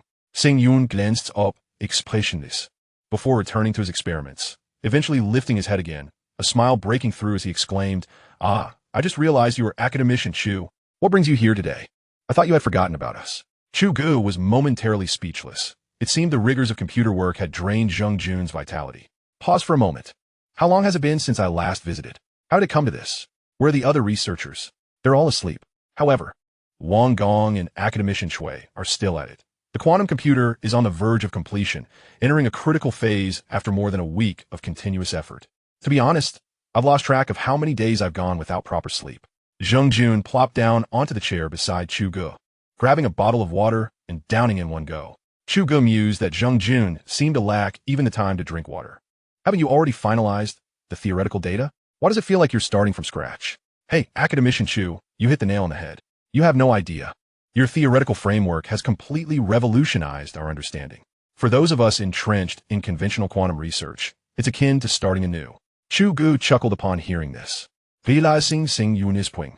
When he had handed Zheng Jun that quantum research progress report, he had anticipated that some concepts might diverge from Zheng Jun's comprehension of quantum theory. But he had not expected such a profound impact. A crucial aspect of the military system's approach to quantum mechanics pertains to the wave-particle duality of the universe's fundamental particles. A well-known experiment featured in high school physics textbooks illustrates the fundamental properties of light, including the double-slit interference experiment, and elucidates the wave-particle duality of light. It seems that the textbooks of that era were shrouded in a veil of ambiguity, emphasizing only the phenomenon of interference while merely glossing over the duality of light. They merely informed us that light possesses this fundamental attribute, but failed to elucidate the underlying reasons. This is, in fact, not difficult to comprehend. Fundamental particles propagate swiftly throughout the cosmos, while simultaneously vibrating at exceedingly high frequencies. This indicates that fundamental particles embody a dual nature, existing as both matter and energy. Scientists have conducted specialized experiments to explore this phenomenon, notably in the double-slit interference experiment, where they discovered that a multitude of photons interfered with one another as they passed through narrow slits. This is readily explicable due to mutual interference. Consequently, scientists prepared to conduct experiments with single photons, reasoning that a solitary photon passing through a slit would not produce interference. However, upon initiating the experiment and firing a single photon towards the slit, interference patterns still emerged on the background wall, suggesting that this solitary photon was interfering with itself. This notion borders on the metaphysical, as within our understanding of the world, a single photon cannot simultaneously traverse two slits. This is not a cinematic illusion where one can create a doppelganger. Undeterred, scientists sought to uncover the reason behind this phenomenon by installing a high-speed camera alongside the path traversed by the single photon, enabling them to observe its motion in detail. The results were perplexing. When the camera was present, the background wall displayed two parallel lines. Upon its removal, the interference patterns reappeared.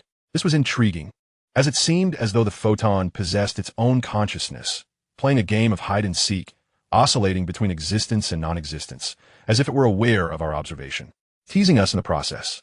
This experiment caused a sensation at the time, leading many scientists to despair, with some even taking their own lives, as it fundamentally undermined our entire worldview. In this tumultuous atmosphere, numerous scientists emerged with their proposals, positing that the ultimate pursuit of science is philosophy.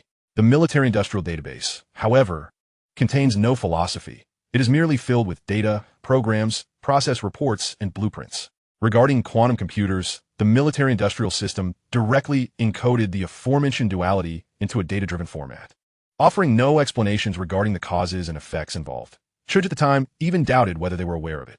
By simply following the simulation program provided for data evolution, several technical challenges that had long plagued quantum computers were swiftly resolved, as if by divine intervention, elevating the quality of quantum entanglement states to the highest echelon.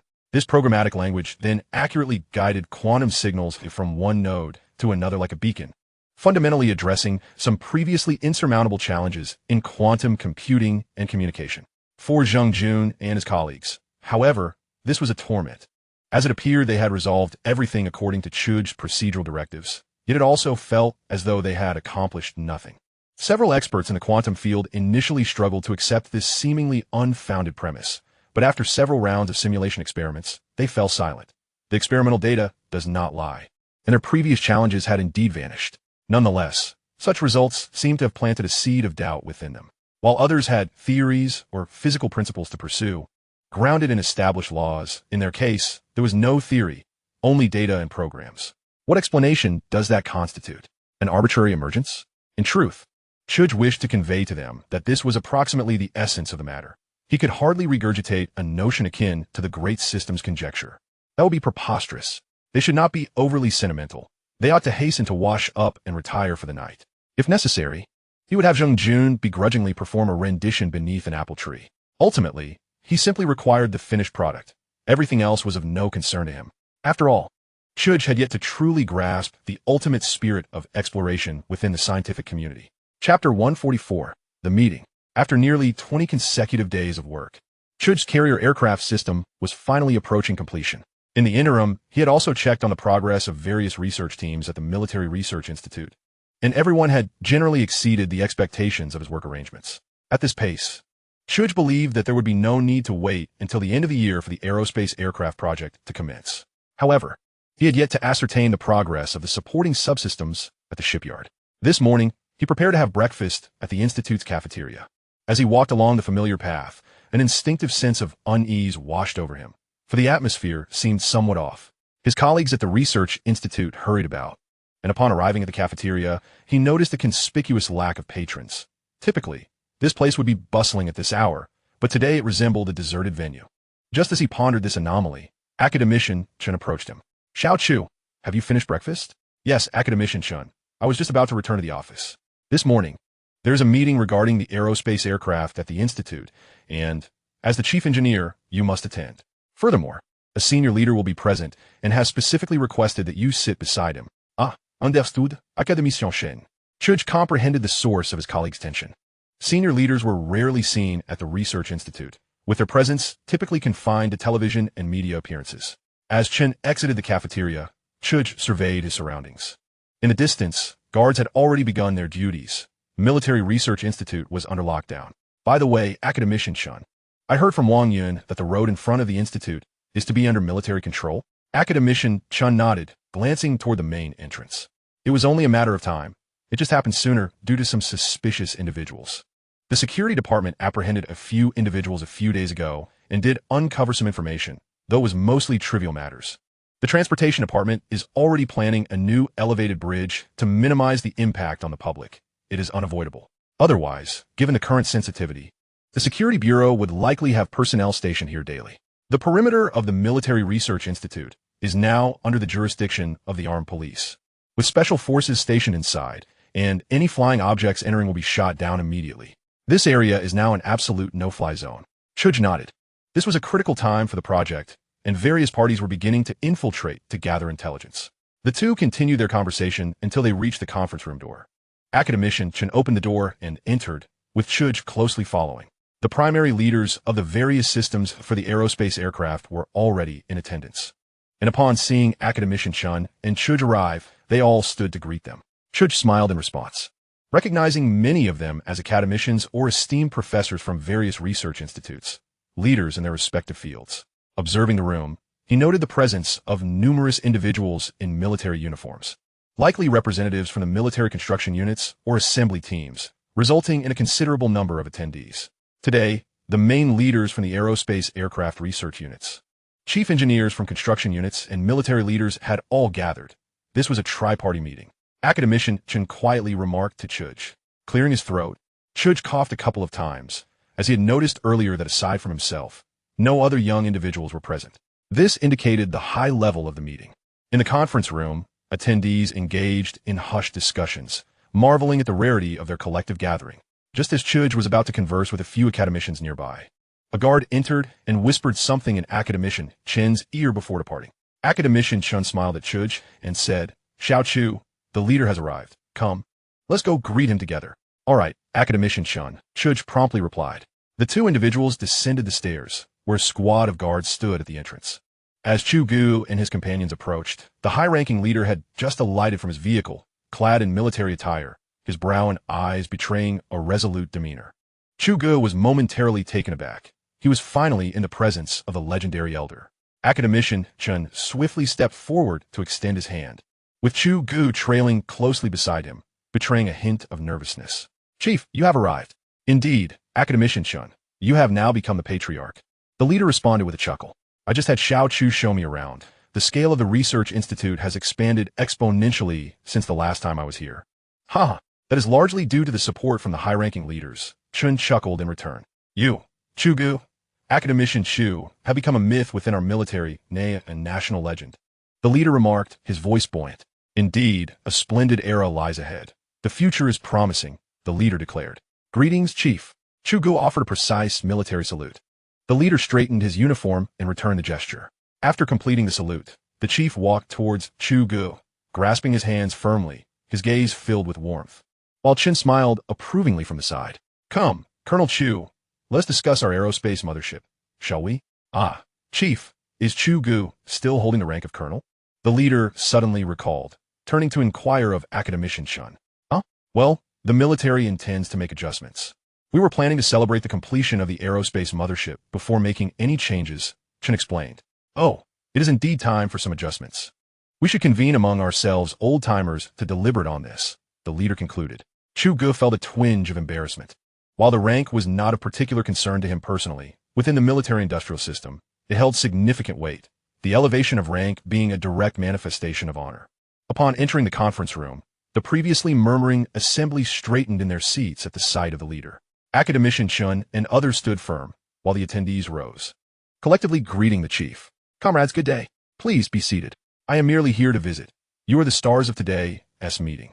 Think of me as an audience member. Speak freely without reservation," the chief encouraged, gesturing for everyone to settle down. Academician Chen, "Colonel Chu, please take a seat beside me." "Yes, Chief," Chu Ge promptly replied, finding his place at the table. After exchanging a few hushed words with Academician Chen, the leader turned his attention to the assembly. "All right, let us commence the meeting. Today's gathering serves as a preliminary discussion, with representatives from research institutions, military, and defense factories present. Let's share our insights and current progress," Academician Chen announced, clearing his throat. As the chief engineer of the aerospace mothership, Chu Ge naturally stood to be the first to present. He succinctly outlined the recent focus of their work to the attendees. According to his forthcoming plans, the shipyard could soon prepare to lay the keel. Regarding the onboard aircraft for the aerospace mothership, I propose that the leadership arrange for the nation's most formidable fighter aircraft manufacturing facility to create several prototypes based on my blueprints. After all, Aircraft differ from other equipment, necessitating prototypes to validate certain performance metrics. Other weaponry can be developed on-site by our research teams. But the complexity of fighter jets demands a specialized and intricate team, Chu Ge articulated. Chu Ge harbored his own aspirations. If the military-industrial system could directly incorporate drones into the current Air Force, it would undeniably enhance the Air Force's capabilities. He believed that the global combat paradigm would not undergo significant changes in the near term, and the Air Force would continue to play a decisive role. Without its support, ground forces would struggle to advance. A stark example was the recent conflict between the Bear Nation and its neighbor, where despite maintaining overall initiative, ground forces suffered considerable losses. A significant factor was the underperformance of their Air Force. Both fighter jets and bombers provided subpar support, and the ground attack helicopters were similarly inadequate. The failure to promptly neutralize the enemy's aerial capabilities and anti-tank units resulted in substantial losses for the subsequent ground forces, particularly the armored divisions. That is not an issue. I will have the General Assembly assist you in contacting Qingfei and Shenyang Aircraft Corporation. You should liaise directly with them to expedite the production of the prototypes. The leader assured. Subsequently, various project leaders provided succinct updates on their current initiatives. Chu Ge took out his notebook, finding the meeting fortuitously aligned with his intentions, sparing him the need to inquire individually with each party.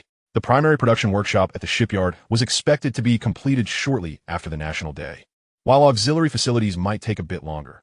However, this would not impede the construction of the Aerospace mothership. Chu Ge was taken aback upon hearing this. It was a full 3 to 4 months ahead of schedule. In the realm of time, every saved month was invaluable. Chu Ge, any concerns? Academician Chun inquired. Turning to him, after a moment's contemplation, Chu Ge responded, time is no issue. All data and blueprints regarding the hull are prepared. Once the construction equipment and workforce are in place, we can commence immediately. Equipment and personnel are assured. Academician Chu. We have pre-ordered specialized equipment per your specifications and have already contacted the manufacturers. Installation post-National Day will not be a problem, the shipyard manager promptly clarified. Chu Ge nodded in acknowledgement. The next segment involved progress reports from various research groups regarding subsystems of the Aerospace mothership. As he had anticipated, none had lagged behind. All were advancing with remarkable speed. In truth, Chu Ge had allocated a buffer period, considering that the construction of the hull typically takes around 2 years, followed by over a year for outfitting. Nevertheless, the Aerospace mothership project was utilizing all available resources for construction, significantly shortening the timeline. Otherwise, based on conventional timelines, even with the efficiency of a construction powerhouse, crafting a modern aircraft carrier would still require 3 to 4 years, let alone an Aerospace mothership. The dimensions of the Aerospace mothership were approximately 78 times that of the largest modern aircraft carrier, with complexities beyond measure. Yet the timeline had been compressed to its utmost limits, necessitating a considerable exertion from the construction team. During peacetime, military efficiency typically languishes at a low level. Wartime conditions are starkly different. For the Aerospace mothership, the military has issued a definitive mandate, compelling all parties to operate at full throttle, channeling all resources into this project, an effort exceeding wartime intensity, which has led to the current rapid progress. The leadership expressed satisfaction, concluding with commendatory remarks for all those involved in the Aerospace mothership project, particularly acknowledging Chu Ge's accomplishments, given that he had single-handedly forged this legend. The meeting ended amidst resounding applause, and as everyone rose, Chu Ge stood as well. However, Academician Chen leaned in to whisper beside him. The leaders have moved to a smaller conference room. You should join me shortly. The main meeting has concluded, but the smaller one awaits your presence. Chu Ge nodded, intrigued by the transition from a grand assembly to a more intimate discussion. Upon entering the smaller conference room, he found the high-ranking leader and several other leaders from the Research Institute already waiting for them. Chu Ge, come sit beside me, the chief beckoned. Yes, he replied. The purpose of today's discussion is twofold. First, to assess the progress of the Aerospace mothership, and second, to inform you of certain resolutions regarding the lunar base.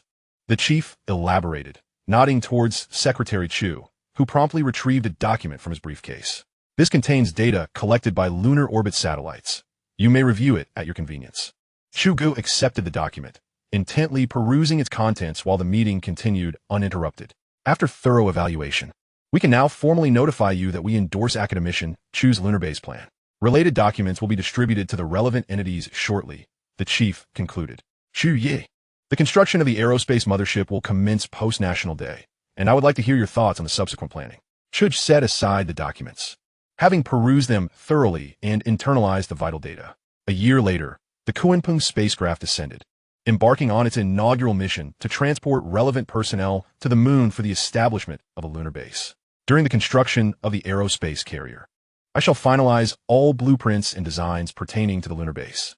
The lunar base comprises several components, one segment dedicated to scientific research, another focused on the exploration and development of heavy metals, various minerals, and helium, 3 energy, with the latter being of paramount importance.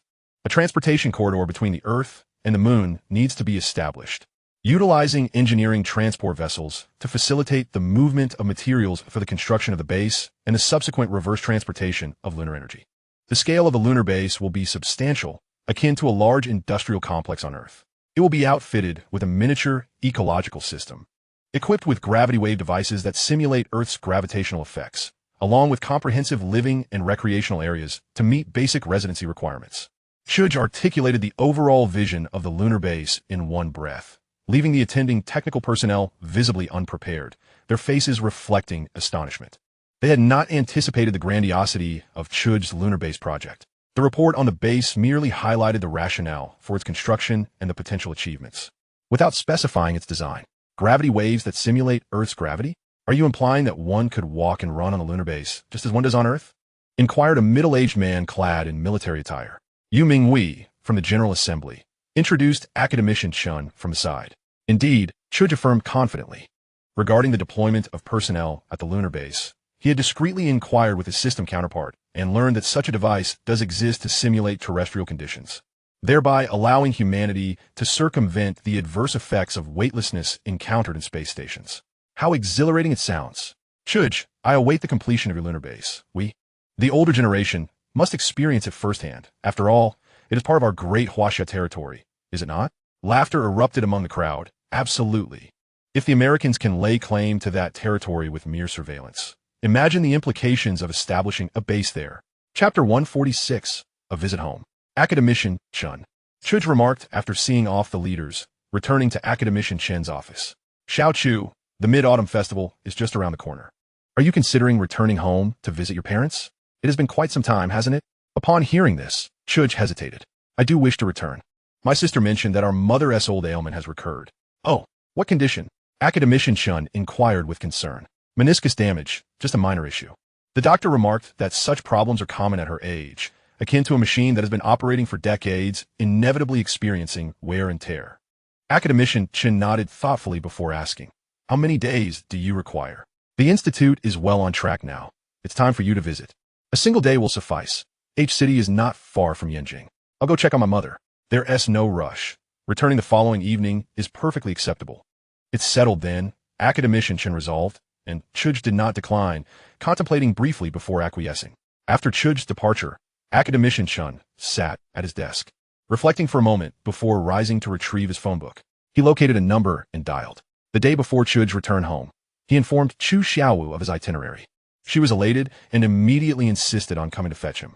Chu Ge considered, but ultimately declined, knowing that his outings were arranged by the military, making it unlikely for Chu Xiaowu to successfully meet him. I'm only going back for a day and a half. You will need to take leave, which is rather troublesome. Oh, come on, brother. What leave? We're all on holiday.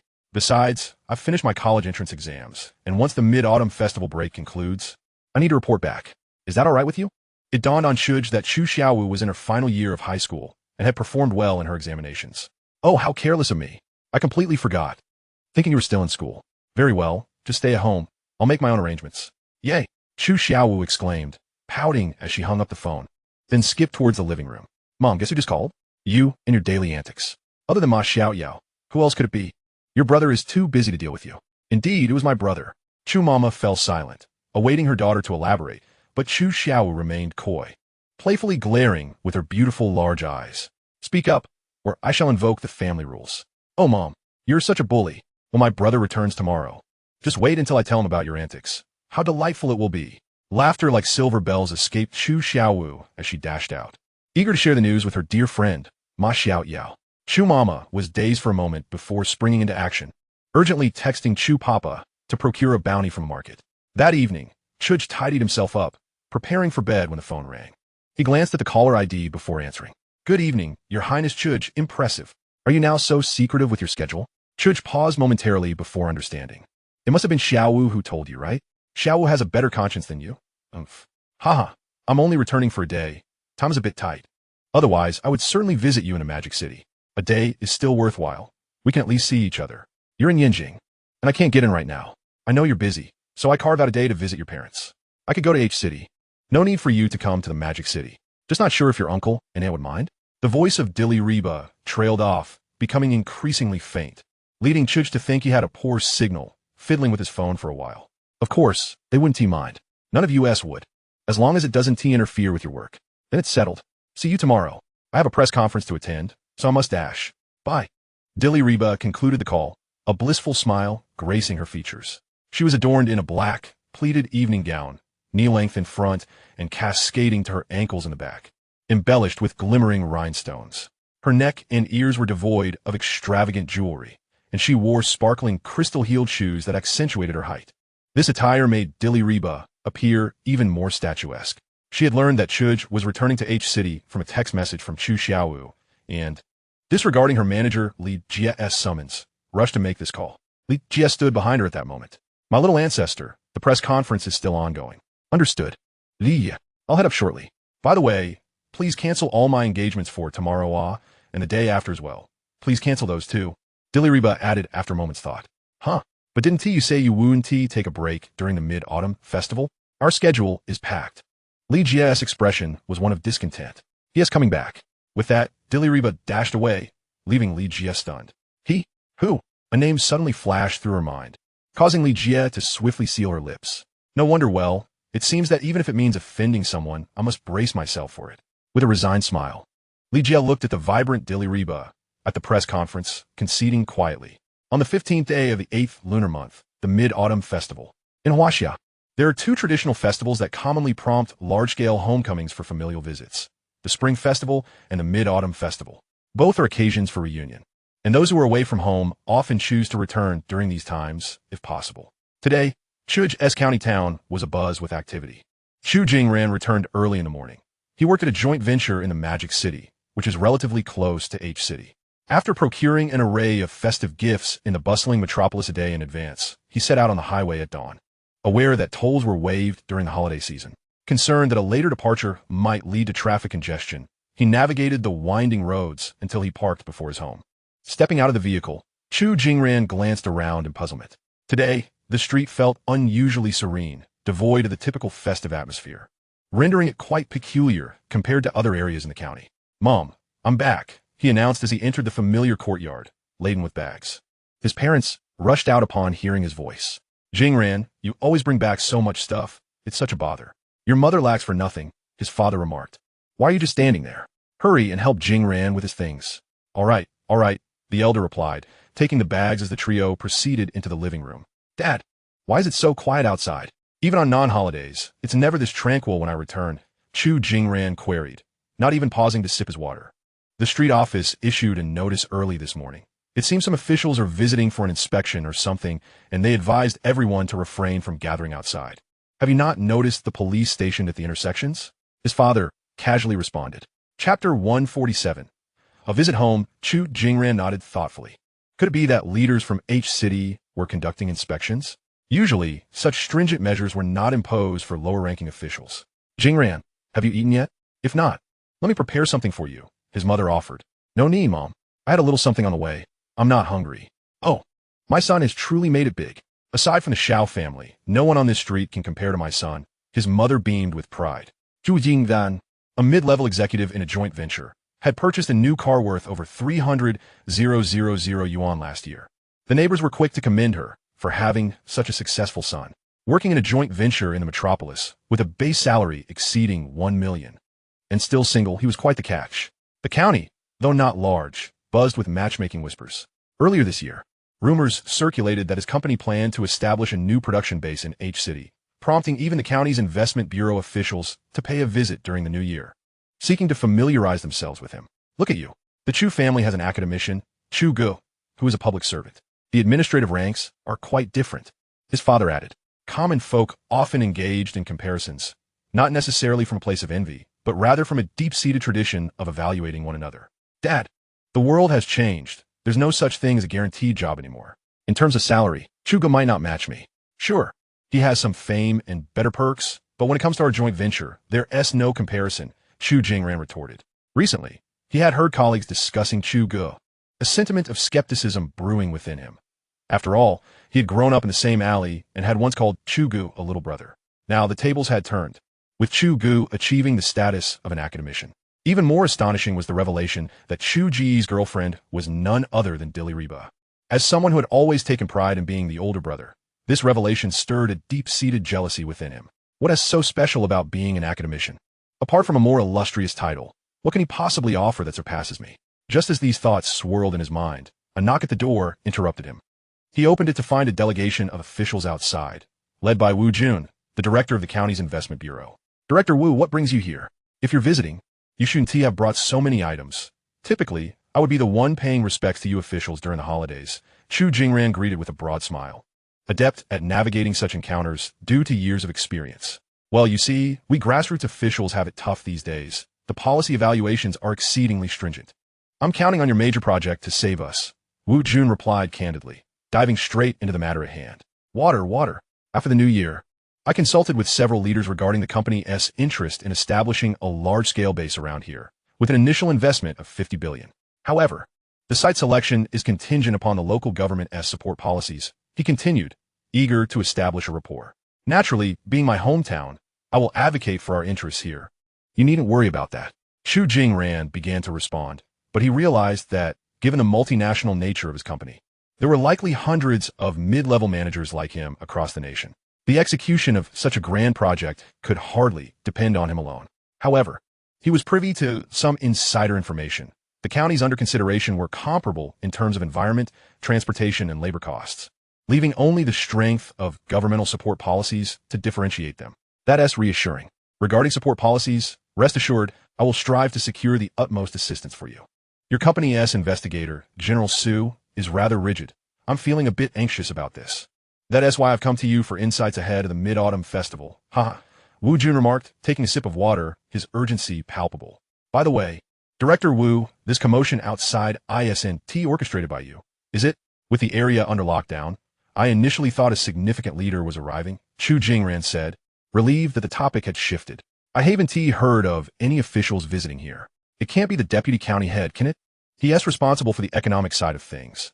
I mentioned you to him, and he expressed an interest in paying a visit, he continued. Oh, Chu Jingran sighed, turning to glance at his mother, who was beaming with pride, casting a triumphant look at his father, as if to say, my son is remarkable. After disembarking from the plane, Chu Ge and his entourage boarded a military jeep from the H-City garrison, a convoy of 10 vehicles strong. Besides Chu Ge and Captain Gong, the rear was filled with armed special forces. Four motorcycles led the way as they made their way toward Chu Ge's home. Captain Gong, don't you think this display is a bit excessive? I'm worried it might frighten my parents, Chu Ge remarked, glancing back at the convoy. This is already a scaled-down operation. According to Academician Shun and the military, they would have preferred to deploy an entire division, Captain Gong replied. What? Are you joking? Why not just bring an entire army? Chu Ge retourted, bemused. Those in the know understand that I'm simply returning home. Those who don't might think I'm preparing for battle. No jest, sir. The area around your home is already under lockdown, and the garrison in H-City has dispatched several battalions in advance. Though they're operating covertly, our team is the only visible presence. Not to mention the local traffic police, armed police, and special forces. Captain Gong began, but Chu Ge waved his hand dismissively. All right, I'm genuinely intimidated by Academician Chen now. Why aren't you disguised as civilians like before? That would be more discreet. Wouldn't it? This feels rather conspicuous. He mused. Chu Ge was puzzled by the overt nature of the protection he was receiving.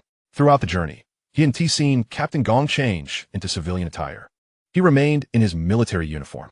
However, it was distinct from the usual attire worn at the Research Institute, now replaced with combat gear, complete with tactical straps. You weren't well known before. Those rogue nations abroad didn't even know who you were. Your current stature is significantly elevated, Captain Gong quipped, smiling at the last remark. The main contingent was just a facade. The embellishments were purely for effect, after all. Chu Ge discerned the teasing in Captain Gong's tone and chuckled, noting how much their relationship had evolved since their days of running together. Captain Gong, now, felt much more approachable. The car has been fully stocked with an array of festive gifts, so there's no need for you to venture to the mall and risk causing a commotion. The convoy will head directly to your residence.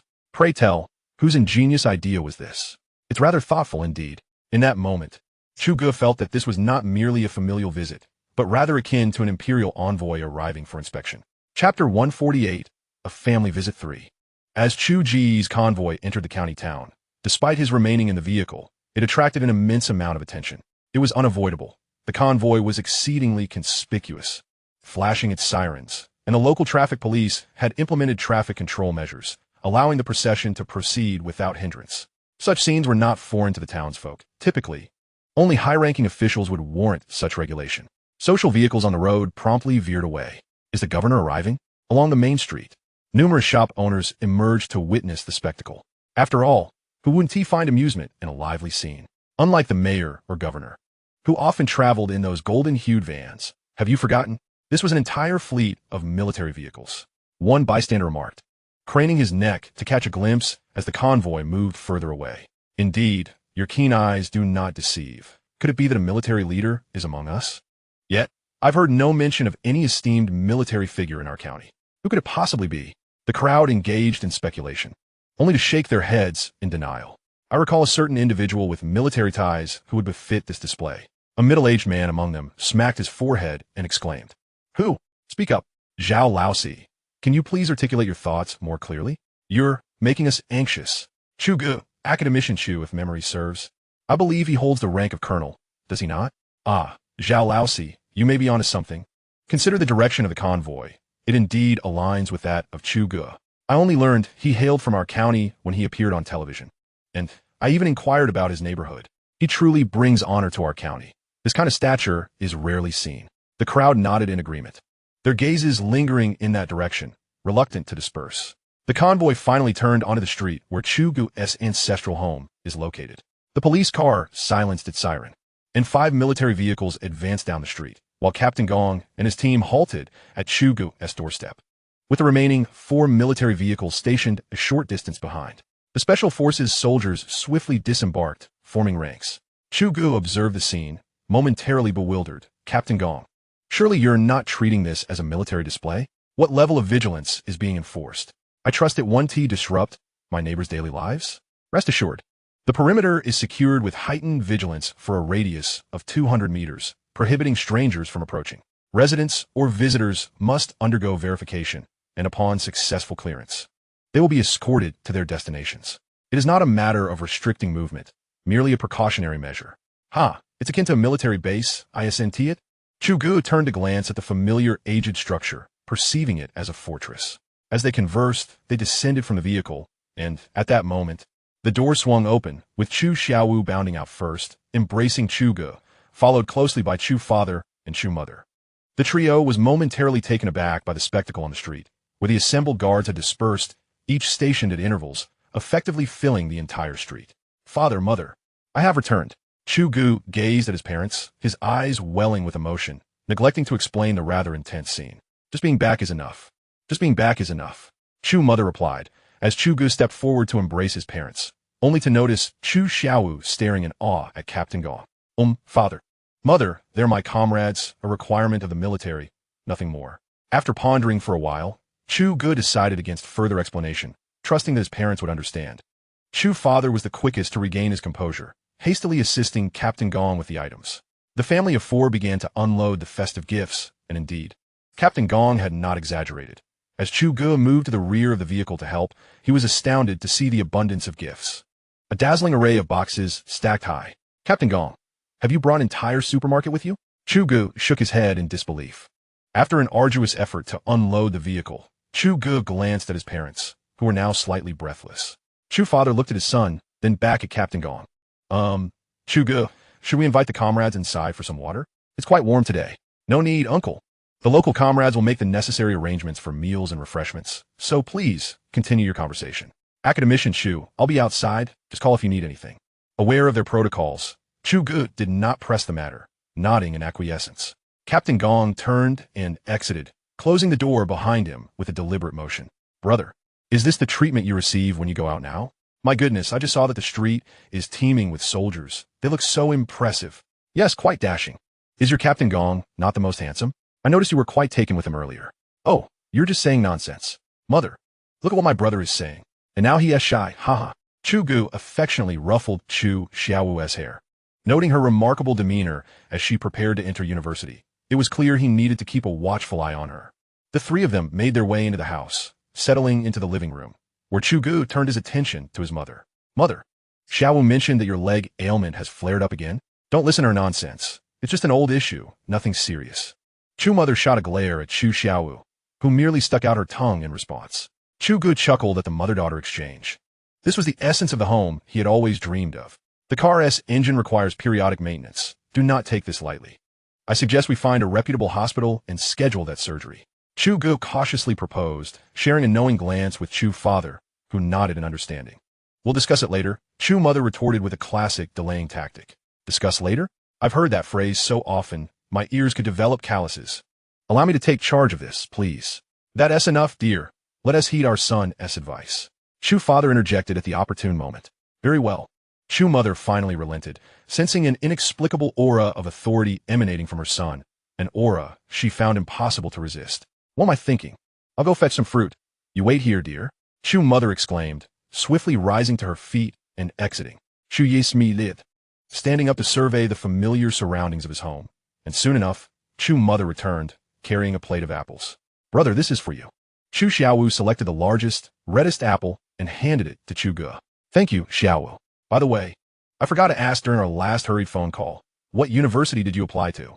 Jing University of Aeronautics and Astronautics. Chu Xiaowu zipped, her big eyes sparkling while still nibbling on her apple. I recall your scores were quite impressive. You could easily gain admission to Tsinghua or Beida. Why choose aeronautics and astronautics? Are you really aspiring to reach the heavens? Chu Ge, usually overwhelmed with work, knew it was too late to inquire. Yet he couldn't help himself. He needed to understand this young lady's ambitions. Aeronautics and Astronautics is both a Project 985 and Project 211 university, under the Ministry of Industry and Information Technology, a key national university. Is it not on par with Tsinghua and Beida? Brother, your perspective needs some refinement. My aspirations are to the stars and the sea. I'm waiting to pilot a spaceship for you. The statement left Chu Ge momentarily speechless. This little sister had taken her ambitions to new heights. Nevertheless, he found her aspirations intriguing and turned to her with curiosity. I recall you were never fond of these technical subjects. Who said that? I find them particularly fascinating now, especially with you as my brother. Hee hee. Chu Xiaowu spoke her heart's truth. Ever since her brother's television appearance, she had resolved to become his steadfast ally, sharing in his burdens. Yanjing Aerospace University was meticulously chosen by her, perfectly aligning with her field of study and conveniently located near her brother. Chapter 149, Family Visit 4. All right, it's not a mere impulse that drives you.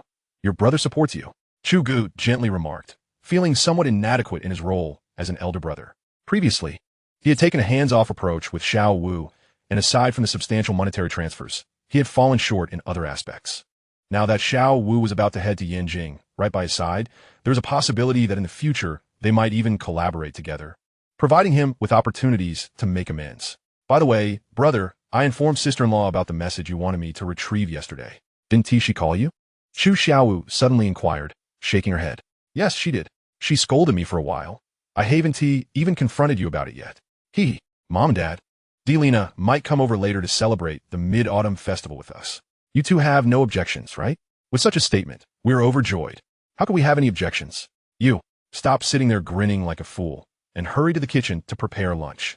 Didn't you hear your son mention that your daughter-in-law is coming? Sitting there grinning like a Methria Buddha, Chu Mama maintained her usual authoritative demeanor, while Chu Papa showed no desire to resist, cheerfully agreeing before heading to the kitchen. Xiao Wu, could you check where your sister-in-law is? If not, have your brother go greet her. Sitting there so obediently, does he really think he is the leader? Xiao Wu nodded in agreement, pulled out her phone, and began dialing, casting a playful wink at Chu Ge as she leaned closer to him, whispering, why does Mom explode with excitement the moment she hears sister-in-law is coming? It's as if you're not on the menu anymore. Brother, your charm is evidently not as high as my sister-in-law's. Indeed, a classic case of the better girl next door. Exactly. When you're not around, she can only bully me. Just yesterday, she even threatened to invoke family law. The two siblings exchanged banter for quite a while Chu Mama eavesdropped, a smile creeping onto her lips. After several attempts, Xiao Wu shook her head, indicating no one was answering. Perhaps she's busy. She'll surely call you back once she sees the missed call. All right. Xiao Wu placed her phone down, and the two women began inquiring about Chu Ge's recent circumstances, to which he shared trivial matters. Meanwhile, Chu Papa busied himself in the kitchen. The family in the living room sharing laughter and joy, creating a harmonious atmosphere. Chu Jingran rose to escort Director Wu, who, despite repeated invitations to stay, insisted on leaving. Jingran, I'll leave the investment matters to you. There's no rush about the meal. Once the investment is successful, whatever you wish to eat, Uncle will treat you, haha. Rest assured, Uncle Wu, I'll do my utmost, especially for that title of Uncle Wu.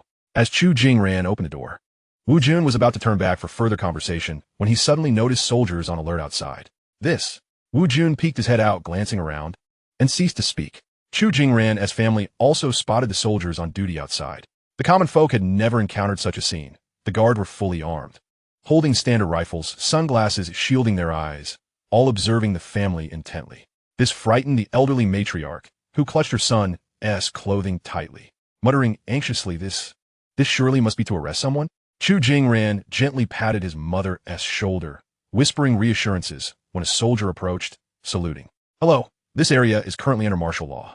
If you need to leave, please present identification. Martial law? Identification? What does this mean?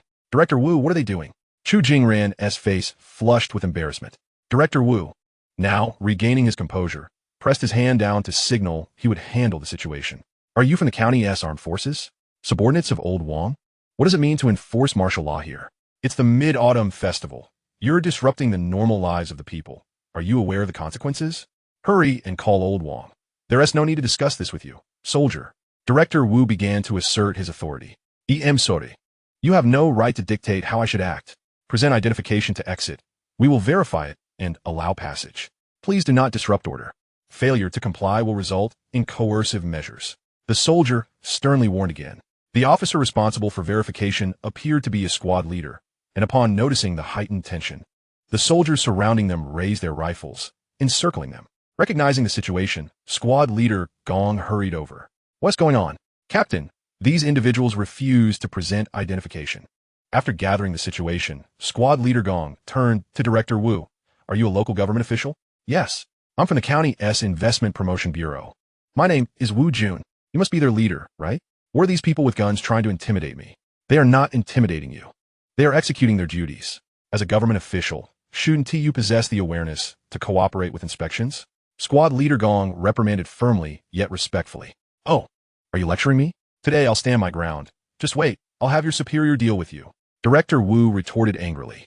It was no longer merely a matter of cooperation, but rather a matter of face. He couldn't afford to lose dignity in front of Chu Jingran, or it would be impossible to face him again in the future. Seeing the stubbornness of the man before him, squad leader Gong chose to ignore him. What was initially a simple matter could have been resolved easily by inquiring with the local police officers handling verification. However, the individual before him insisted on prolonging the issue. Squad leader Gong simply allowed him to make his phone call. At that moment, Chu Ge and Chu Xiaowu emerged, prompting squad leader Gong to hurry over. Academician Chu. Captain Gong, my girlfriend has been stopped outside. I thought I'd go and fetch her, Chu Ge stated, glancing towards Chu Jingran, where several guards were clearly blocking Wu Jun and the others, evidently to prevent them from disturbing Chu Ge. All right, I'll accompany you. What is happening over there? Captain Gong asked upon seeing Chu Ge directing towards Chu Jingran's family, quickly relaying the earlier incident. I know that family. They're childhood friends of mine. Let us do this. Have one guard accompany Xiaowu to fetch her. I'll head over with you to take a look. Understood. Chu Xiaowu obediently followed a guard, while Chu Ge approached Chu Jingran's family. As they walked, soldiers saluted Chu Ge. At the entrance of Chu Jingran's home, Chu Ge stepped forward, where the alert soldiers formed a line, raising their rifles to their chests, all executing a standard salute. Chu Ge not det, at dosing Chu Jingdan. Brother Jingran, uncle, aunt, greetings. Chu Ye, you've returned from Mid-Autumn Festival. You're now the most accomplished child in our alley, Chu Ai responded instinctively, her earlier tension dissipating at the sight of Chu Ji's courteous demeanor, while her husband nudged her to silence. Chu Jingdan medili not det, a frown creasing his brows as he struggled to comprehend the current situation. Who are these individuals? Chu Ge inquired, looking at Wu Jun and the others. As Wu Jun observed the young man approaching, with surrounding soldiers saluting and recognizing the soldiers who had previously surrounded him, now paying respect, clarity dawned upon him. Hearing Chu Jingran's mother address him as Chu Ge, he suddenly realized that this young man was none other than the scientist frequently featured on television lately. Chapter 150, Family Visit 5. Hello, Chu Ge. I'm from the County's Investment Promotion Bureau, here to discuss work matters with Jingran. Do you know them? Director Wu asked, gesturing towards squad leader Gong and the others. Somewhat acquainted. Am I right, Captain Gong? Captain Gong maintained a serious demeanor, understanding the gravity of the moment. Refraining from jesting with Academician Chu, standing upright and formal. All right, since you're all familiar, Captain Gong, please have the guards escort them out. I'll check on Xiaowu and the others. Understood, Academician Chu. Captain Gong respectfully saluted, and Chu Ge greeted the elders before departing, his clean visage betraying not a hint of emotion. Captain Gong signaled to his soldiers, who promptly returned to their original posts. Once arrangements were made, he turned and pursued Chu Ge. Chu Jingran observed Chu Ge's retreating figure, his expression complex, as if he had discerned something significant. Director Wu approached, stating that these soldiers were not from their county, nor even from H City. Old Wang had already arrived and urged him to leave the area swiftly, as he was unaware of the specifics. Do you know why? Chu Jingran did not respond, still fixated on Chu Ge and the guards who continually saluted. Because our ranks are insufficient. Chu Ge, this individual has gained considerable fame. He appears to hold the rank of colonel, wielding significant influence within the military system. It is no wonder so many soldiers are safeguarding him. However, I'm uncertain of his power within our system. If it proves substantial, and he escalates today as events, I might be in dire straits. Surely not, Uncle Wu. Today, this incident hardly qualifies as a misunderstanding. Chu Jingran finally withdrew his gaze, feeling that Wu Jun was being overly anxious. You wouldn't understand. After all, you are not entrenched within the system. Wu Jun felt a chill run down his spine. Even in the sweltering heat, he found himself breaking into a cold sweat, all due to old Wang's earlier remarks. As Chu Ge continued on his path, he soon encountered Chu Xiaowu and Dilraba ascending, burdened with numerous bags that were clearly exhausting the two young women. Chu Ge assisted them, while Captain Gong eagerly took the remaining load. Academician Chu, your current demeanor renders any explanations I provide futile. Someone must come to escort you. I observe others merely requiring identification to move freely. Have I been subjected to special treatment? Dilraba pouted, breathlessly expressing her grievances. Whom are you seeking? Chu Ge inquired, his gaze inadvertently drifting toward his potential girlfriend. Dilraba was dressed casually today in a flowing beige skirt paired with a white puff sleeve top, her light makeup accentuating her fair complexion, lending her the appearance of a charming neighbor girl. I said I was looking for Chu Ge. Chu Xiao laughed unabashedly beside her, while Captain Gong maintained his composure, suppressing a smile. Well then, that makes it impossible for you to enter. Dilraba realized her folly upon noticing Chu Xiaowu's reaction, pouting but occasionally glancing toward Chu Ge, seemingly oblivious to the armed guards nearby, as if only he occupied her thoughts. When the four reached the entrance of Chu Ge's home, they unexpectedly encountered Chu Jingran and Director Wu descending, followed by a guard. Director Wu, now more alert, quickly greeted Chu Ge. Academician Chu, I'll take my leave now. Huh, is this your girlfriend? Truly, she is stunning. Chu Ge merely nodded. Director Wu, sensing the awkwardness of his overtures, glanced at Captain Gong and promptly silenced himself. Chu Jingran remained momentarily frozen, astonished by Dilraba's beauty, captivated by her every smile and frown, as though she had ensnared his very soul. He had not anticipated encountering such a star in this small county, and he couldn't help but steal another glance. Dilraba's arm was entwined with Chu Ge's, her eyes filled with tenderness, embodying a delicate and affectionate demeanor. His heart raced, especially knowing that the man beside her was his childhood companion. Beside him, Director Wu nudged him, snapping him back to reality as he hastily descended. Who is that? Dilraba, sensing Chu Jingran's penetrating gaze, leaned closer to Chu Ge before asking. A childhood friend, whom I haven't seen in ages. We've both grown up, and it seems the bond of our youth has faded. Chu Ge replied, choosing not to look at Chu Jingran as he led Dilraba into the house. Director Wu and Chu Jingran bypassed the outer security line along the main road. Many onlookers lingered, and the police maintaining order had already dispersed several groups, but the crowd, fueled by curiosity, remained stubbornly gathered. The directive from above had explicitly addressed this issue, stating that unless absolutely necessary, force should not be employed. After a brief pause, The crowd surged exponentially, a small faction clearly comprised of Dilraba's fans, hastily brandishing signs, evidently having rushed over from various parts of the county upon receiving news. Just moments ago, chaos nearly erupted when Dilraba, in her urgency, removed her mask, instantly recognized by onlookers, igniting a frenzy within the crowd. Fortunately, Xiao descended just in time, ushering Dilraba into the inner circle, where special police armed with riot shields restored order, causing the fervent followers to halt their pursuit, as the presence of riot police commanded a degree of authority among the civilians. Chu Ge observed the scene unfold, pondering, are these individuals truly here for Chu Ge? It was his first encounter with such a phenomenon, witnessing a non-celebrity incite such a fervent reaction. In the distance, another squad of police approached, and the officers began to guide the crowd, their numbers bolstered, enabling them to establish several lines of blockade and gradually push the throngs back. As the crowd's space diminished, the spectacle waned, and slowly, the masses began to disperse. Once the crowd had thinned, a military officer beckoned to Director Wu, who accompanied Chu Ge over. This is Old Wang from the county's Armed Forces Department. Old Wang, meet Chu Ge, a senior executive from a multinational corporation in Shanghai. The men exchanged pleasantries. Old Wu, I hope we haven't disturbed Academician Chu? Not at all, I trust. That's good to hear. You see, all those soldiers are from Yinjing, and several battalions from the H-City Military District have also arrived. The special forces alone number no less than 800. And our county lacks sufficient police and special police personnel, necessitating reinforcements from neighboring counties. Minister Wang relayed eagerly, his excitement palpable. Such a significant event was unprecedented in his life. Is there not a concern of wasting resources? Choosing van intezet unet petsti. Sure, you truly dare to say that. The military and police are state resources. Academician Chu has not asked the civilians to contribute a single penny. Are you suggesting the costs pertain to personnel transportation? Minister Wang retorted, his expression turning sour as he glared at Chu Ge. By your reasoning, are inspections by officials merely a wasteful expenditure? That is different. Isn't it? Chu Ge replied in a hushed tone. Are you equating a family visit with a professional endeavor? Huh. If you were aware of the contributions Academician Chu has made for the country, you would not utter such ignorance. Minister Wang's displeasure was evident. Although he was not formally part of the military system, he was well acquainted with some of Chu Ge's accomplishments. Do you think the benefits of being a senior executive in a joint venture are enviable? Or do you believe yourself superior to Academician Chu? Let me enlighten you. If Academician Chu wished to leverage his wealth, he possesses resources that could easily overshadow you. What do you mean? Wu Yun asks, intrigued.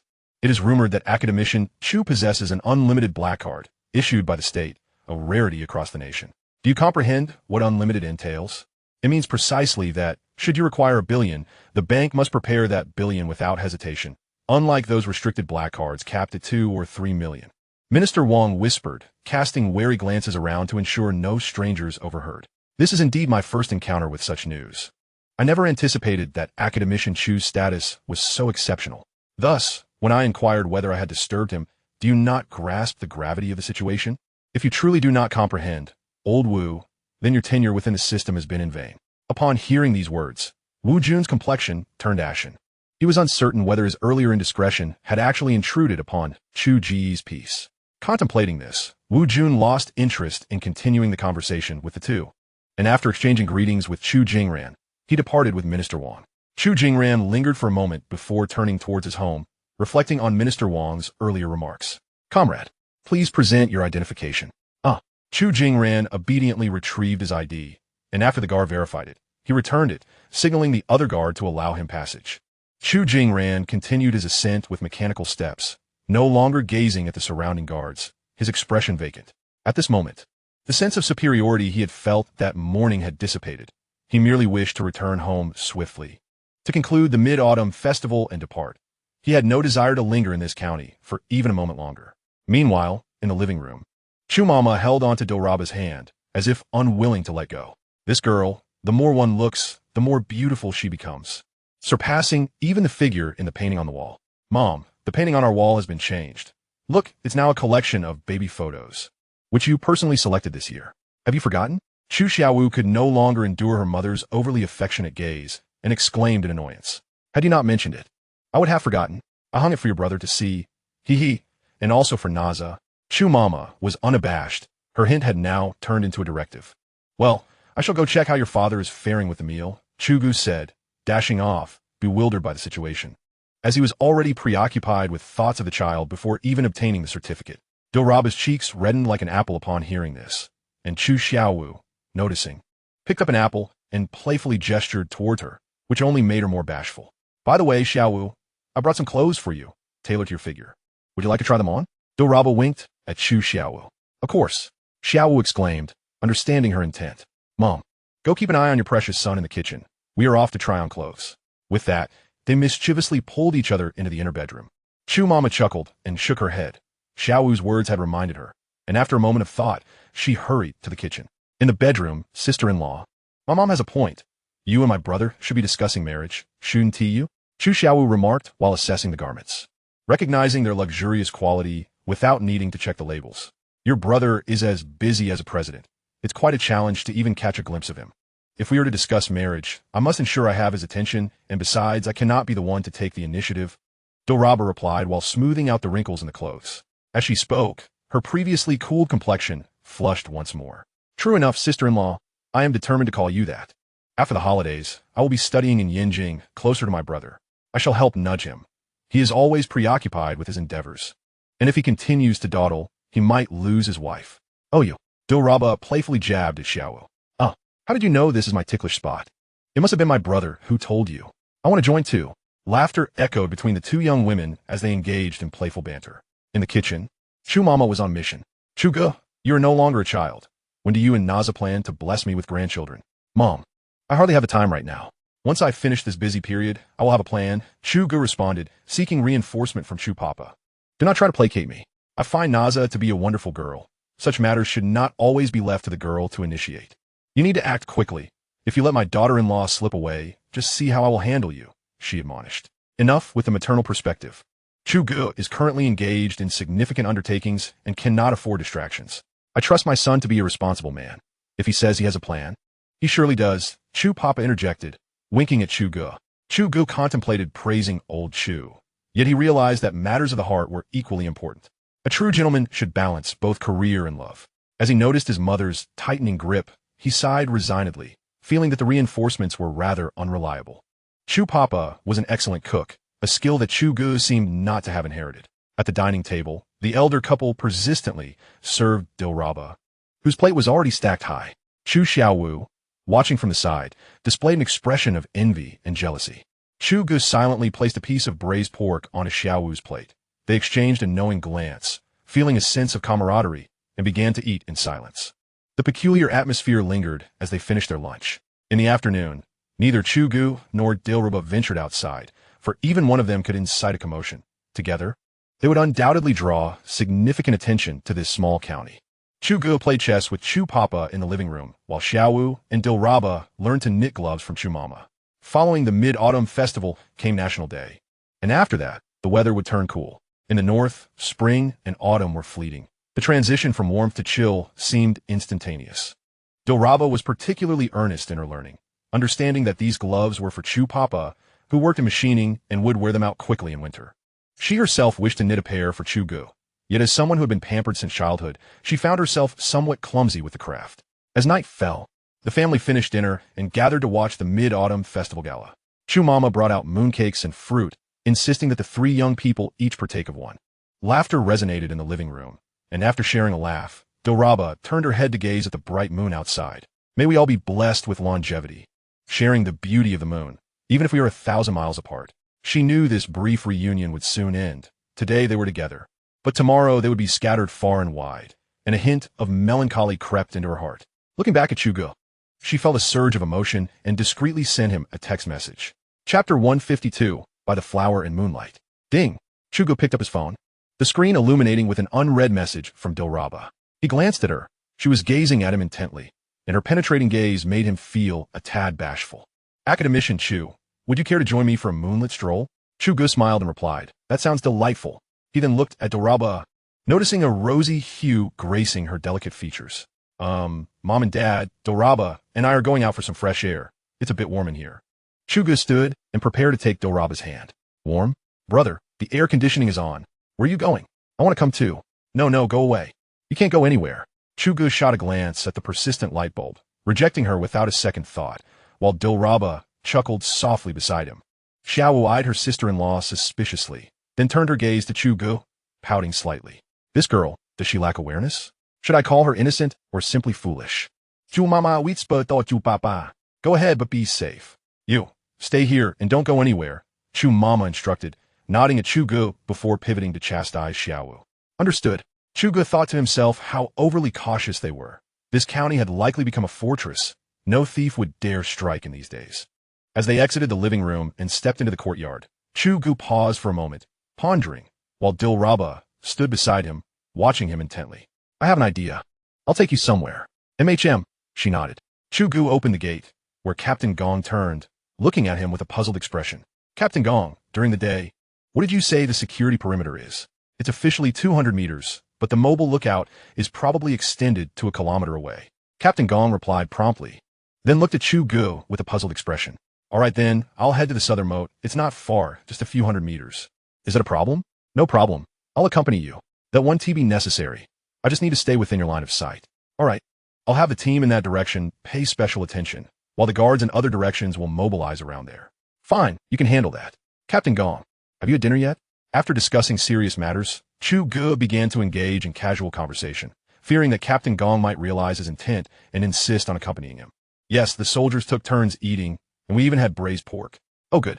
Just as Chu Ge was about to leave, something struck him, and he looked up at the bright moon hanging in the night sky, then glanced at the vigilant soldiers surrounding them. How many sentinels are there? 50, all from Yanjing.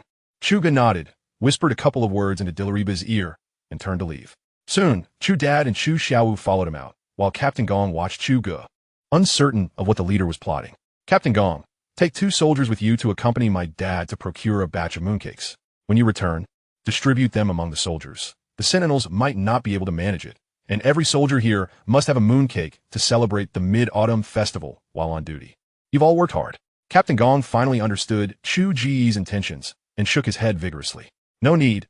Even in Yanjing, we still have to be on duty. The closer it gets to a holiday, the more vigilant we must be. We're used to it, and it's not tiring.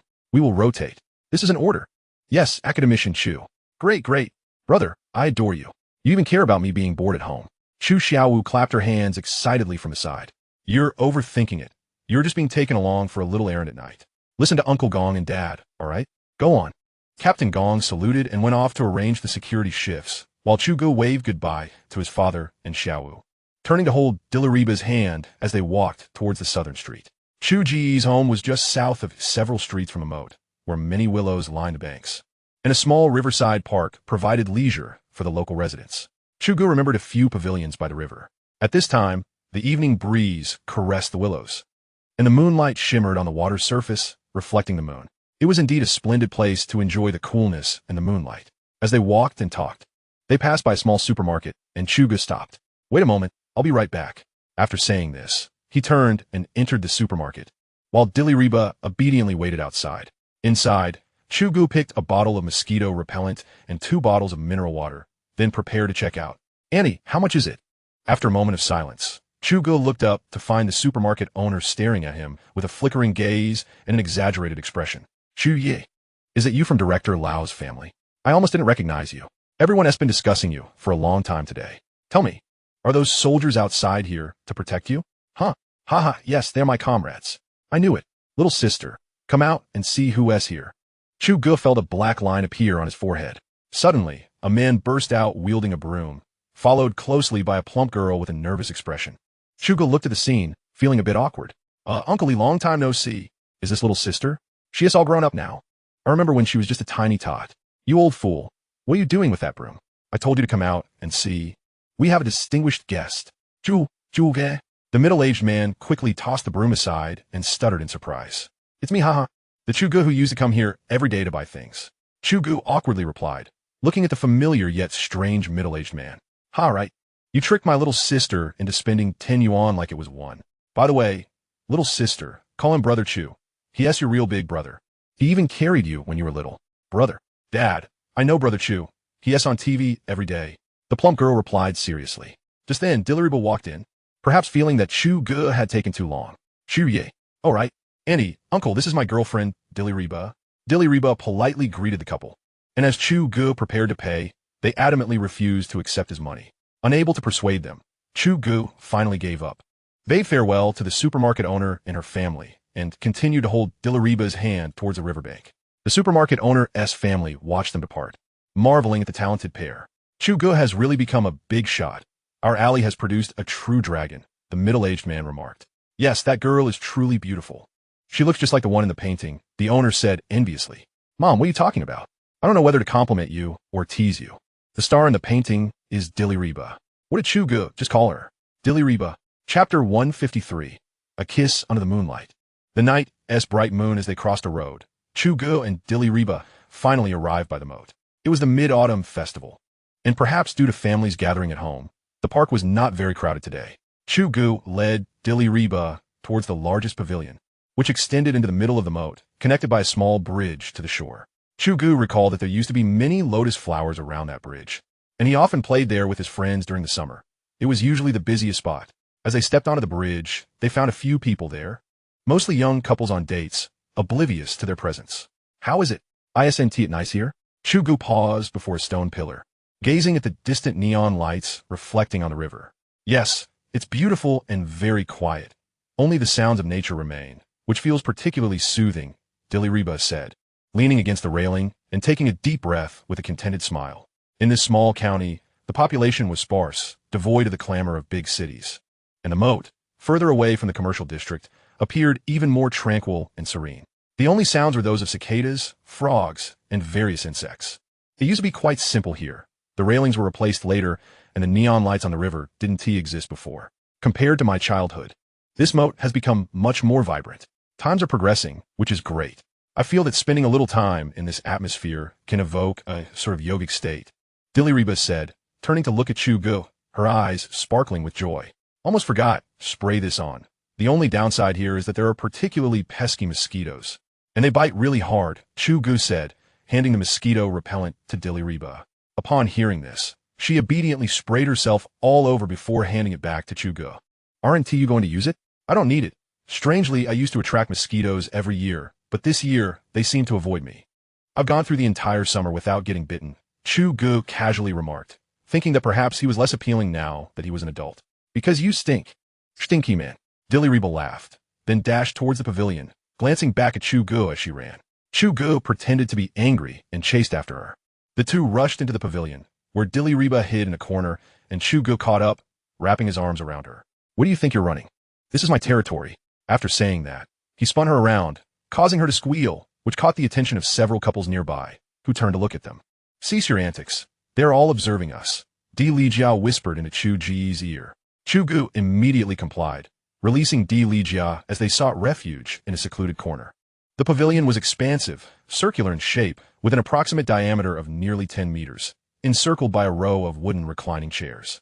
The chairs extended over the water's edge, while the center was adorned with a lattice of railings, allowing one seated to lean over and admire the scenery. The nearby couples remained oblivious to their presence. The dimming twilight and distant, hazy lights made it challenging to discern anyone's features from afar. Everyone maintained an unspoken agreement to occupy their own corners undisturbed. Dilraba leaned over the railing, mesmerized by the moon's reflection in the water, its ripples shimmering under the moonlight, accompanied by the faint outlines of lotus flowers.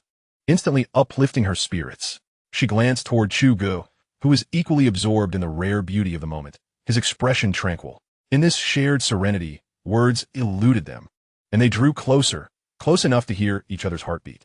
Chu Ge turned his head and met Dilraba's fervent gaze.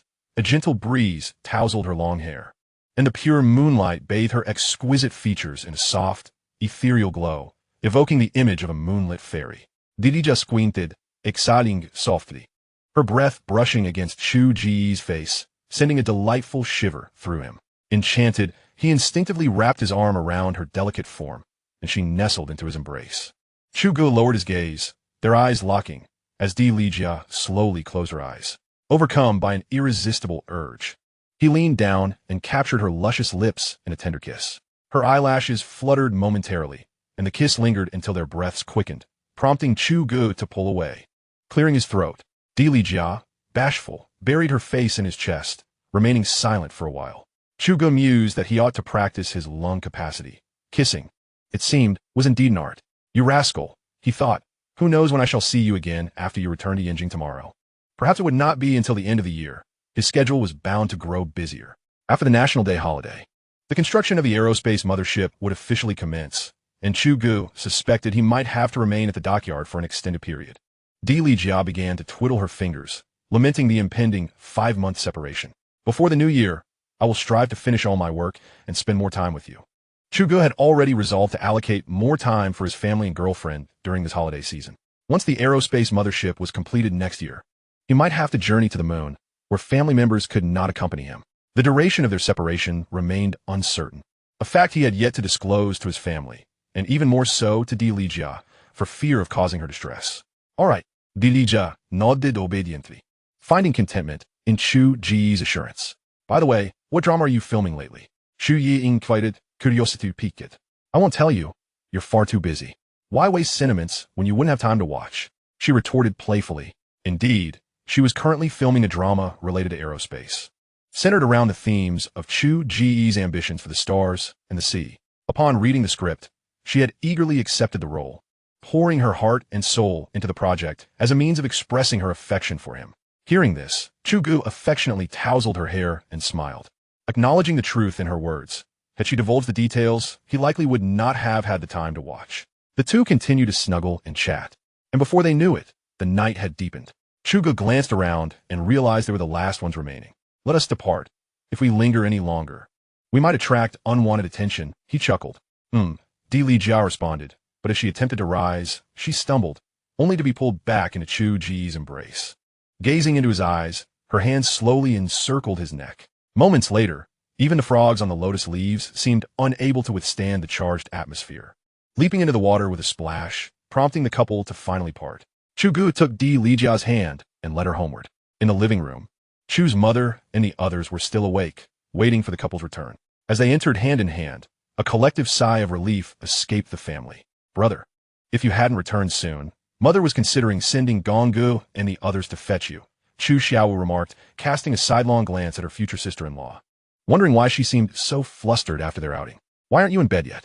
Chu Ge interrupted her gaze, fearing Dilraba might wish to vanish into the ground. Waiting for my sister-in-law, she replied.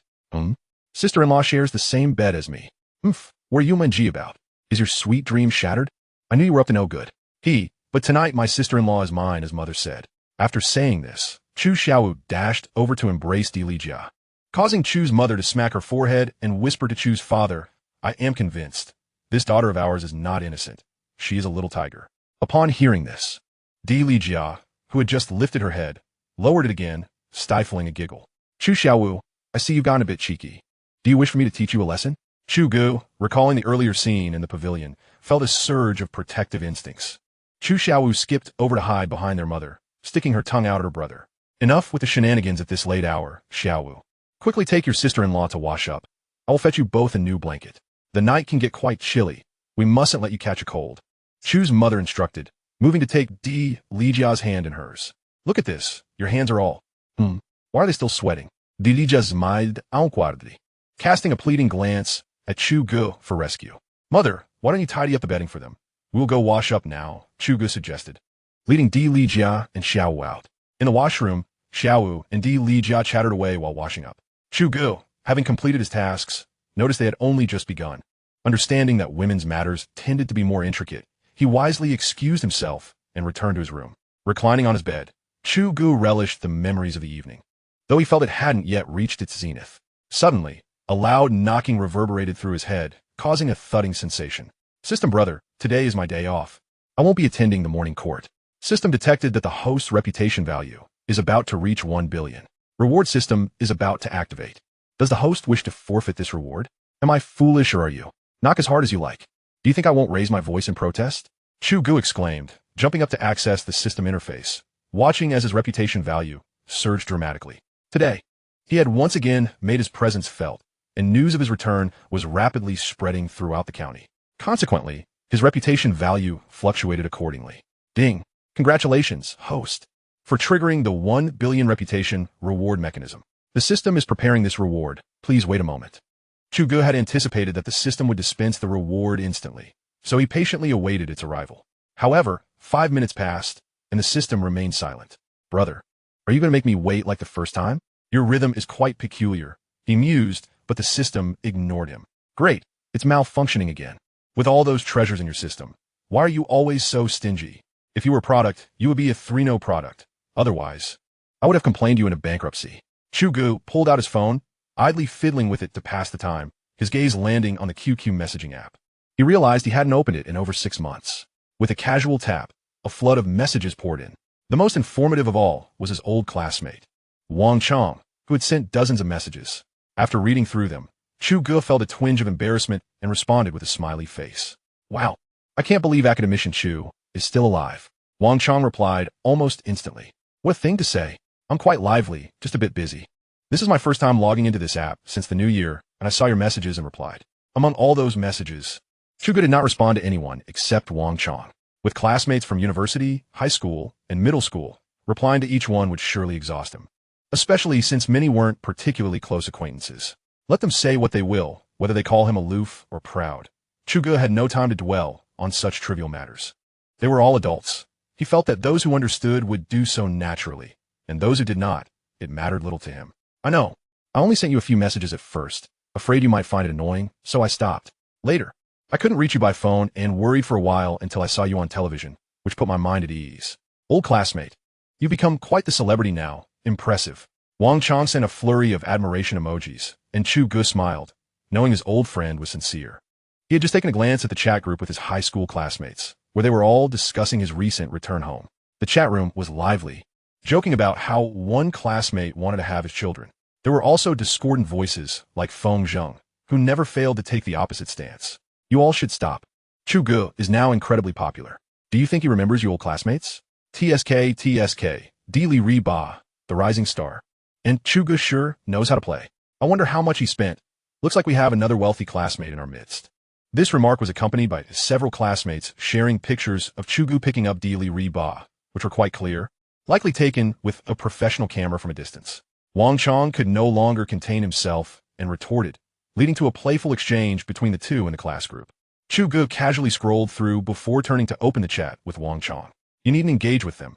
Feng Zheng has always been like this. However, trouble often arises from one's mouth. He will inevitably suffer for it one day. I simply cannot stand his demeanor. You may not know, Yin Bing married him after the new year. I've heard from classmates that she isn't happy. Feng Zheng is the type to initiate and abandon. What a pity. Yin Bing was quite a gem in school. Chu Ge recalled Yin Bing's appearance at their reunion last year, fragments of memories from school flooding his mind. Back then, she had fulfilled the beautiful fantasies of all the boys in class. Now, all that remained were sighs of nostalgia for what once was. Congratulations, host. The gift is ready for acceptance. The sudden announcement from the system startled Chu Ge, almost causing him to leap from his seat, especially as he was lost in thought. This abrupt intrusion of mental energy was nearly overwhelming. Hey, could you please knock before barging in? This startling manner might drive me to madness one day. I'd truly appreciate it. After his exclamation, he eagerly opened the gift package that had arrived. Item No. HQLJ002 Intermediate Monomer Gene Reagent for host's exclusive use. Another drug? Chu Ge didn't bother to complain to the system. If this gene reagent could transform him into a green giant, no, a superhuman of sorts, that would be quite splendid. Note, the intermediate monomer gene reagent is a one-time functional drug, and stacking is ineffective. The method of administration is body injection. Special warning, it must not be used by other individuals, as it is specially customized for the host. Otherwise, the efficacy will be nullified and could cause irreversible harm to the experimental subject. The effects of this reagent are as follows. 1. Under the premise of the current optimal functional indicators, it enhances all physical functions of the host by 50. Functional indicators include life, strength, memory, vision, hearing, taste, speed, explosiveness, and all bodily function metrics. 2. This gene reagent will stimulate the cellular activity of all the host's organ tissues, guiding directed gene mutations, altering the cell's dependency on certain substances, optimizing metabolic efficiency, and enhancing the survivability of the cells, such as the tolerance range for pressure, temperature variations, and cosmic radiation. It will also lay the groundwork for the final whole genome mutation. Chapter 155, regarding gene agents. 3. This gene agent has no side effects. Aside from the enhancement of basic functions, it will not affect the host's existing memories, personality, or preferences. The mutations are harmless, and the host can use it with confidence. Chu Ge curled his lip at this. It seemed there would be no room for complaints. The remaining details pertain to the composition synthesis equations and related component ratios. By the way, will this injection make me sleep for a whole day again, like last time? He suddenly recalled that after the last injection of the gene reagent, he had slept for an entire day, and he distinctly remembered having a bizarre dream during that time, so vivid that it felt etched in his mind. Not necessary. The first dose is the host body undergoing its first transformation, thus requiring a temporary shutdown of all existing bodily function signals, followed by a reboot. That transformation has already marked the path. You can understand that your body has adapted to this gene reagent, so subsequent doses will not force the host into sleep. However, to ensure that the gene transformation process proceeds smoothly, the host should avoid strenuous exercise and significant emotional fluctuations. Such fluctuations, especially those caused by elevated hormones, can lead to a series of complex electrical signal transmissions that may hinder the entire transformation plan. The system rambled on, and Chu Ge began to grasp the essence. Maintaining a calm demeanor was key. Moreover, what do they mean by elevated hormones? He suspected this entity had been prying into his privacy, yet he had no avenue for complaint. Reboot? Did he think of him as a computer? After reviewing the system's words, he voiced his confusion. Yes, reboot. The term might not be entirely appropriate. For humans, it refers to a near-death state. A near-death state? Didn't that seem more exhilarating? Never mind, it didn't matter. He would stick with reboot, as the other two terms sounded even less fitting. Is that so? Apologies. The system has comprehensively grasped the essence of Earth languages after thorough reading, except for Mandarin. Chu Ge had thinking to himself how far this was from the mark. The subject-verb-object structure was simple enough, but the profundity of Chinese would elude a mere programmer's understanding. He reviewed the effects of the intermediate gene reagent again, and gradually, his eyes sparkled with excitement. System, judging by this efficacy, will I not transform into a superhuman after the final gene modification? One who can fly. You're overthinking it. If you wish to fly, you'll need to install a nuclear fusion engine on your legs. What about blocking missiles? Like in Soulblade? You're being unrealistic. Even stopping a bullet would be a challenge. What about shape-shifting? The bare minimum would be something like Spider-Man, possessing a unique skill to climb walls. You're overthinking it. Well then, what exactly will this transformation entail? Chu Ge felt a bit deflated. As it stands, after this transformation, you could certainly break records in competitions like breath-holding, arm wrestling, slapping contests, or eating spicy peppers. Those endowed with remarkable physical prowess should have shattered the boundaries of human records with the initial genetic serum. Alas, the host's frail constitution renders the second iteration of the serum inadequate to guarantee a comprehensive domination over your peers. As for the third, enough. Silence yourself. I require rest and must not succumb to emotional fluctuations, as you advised. After rebuffing the system, Chu Ge sat on the bed, lost in thought. His phone, incessantly flashing beside him, jolted him back to reality.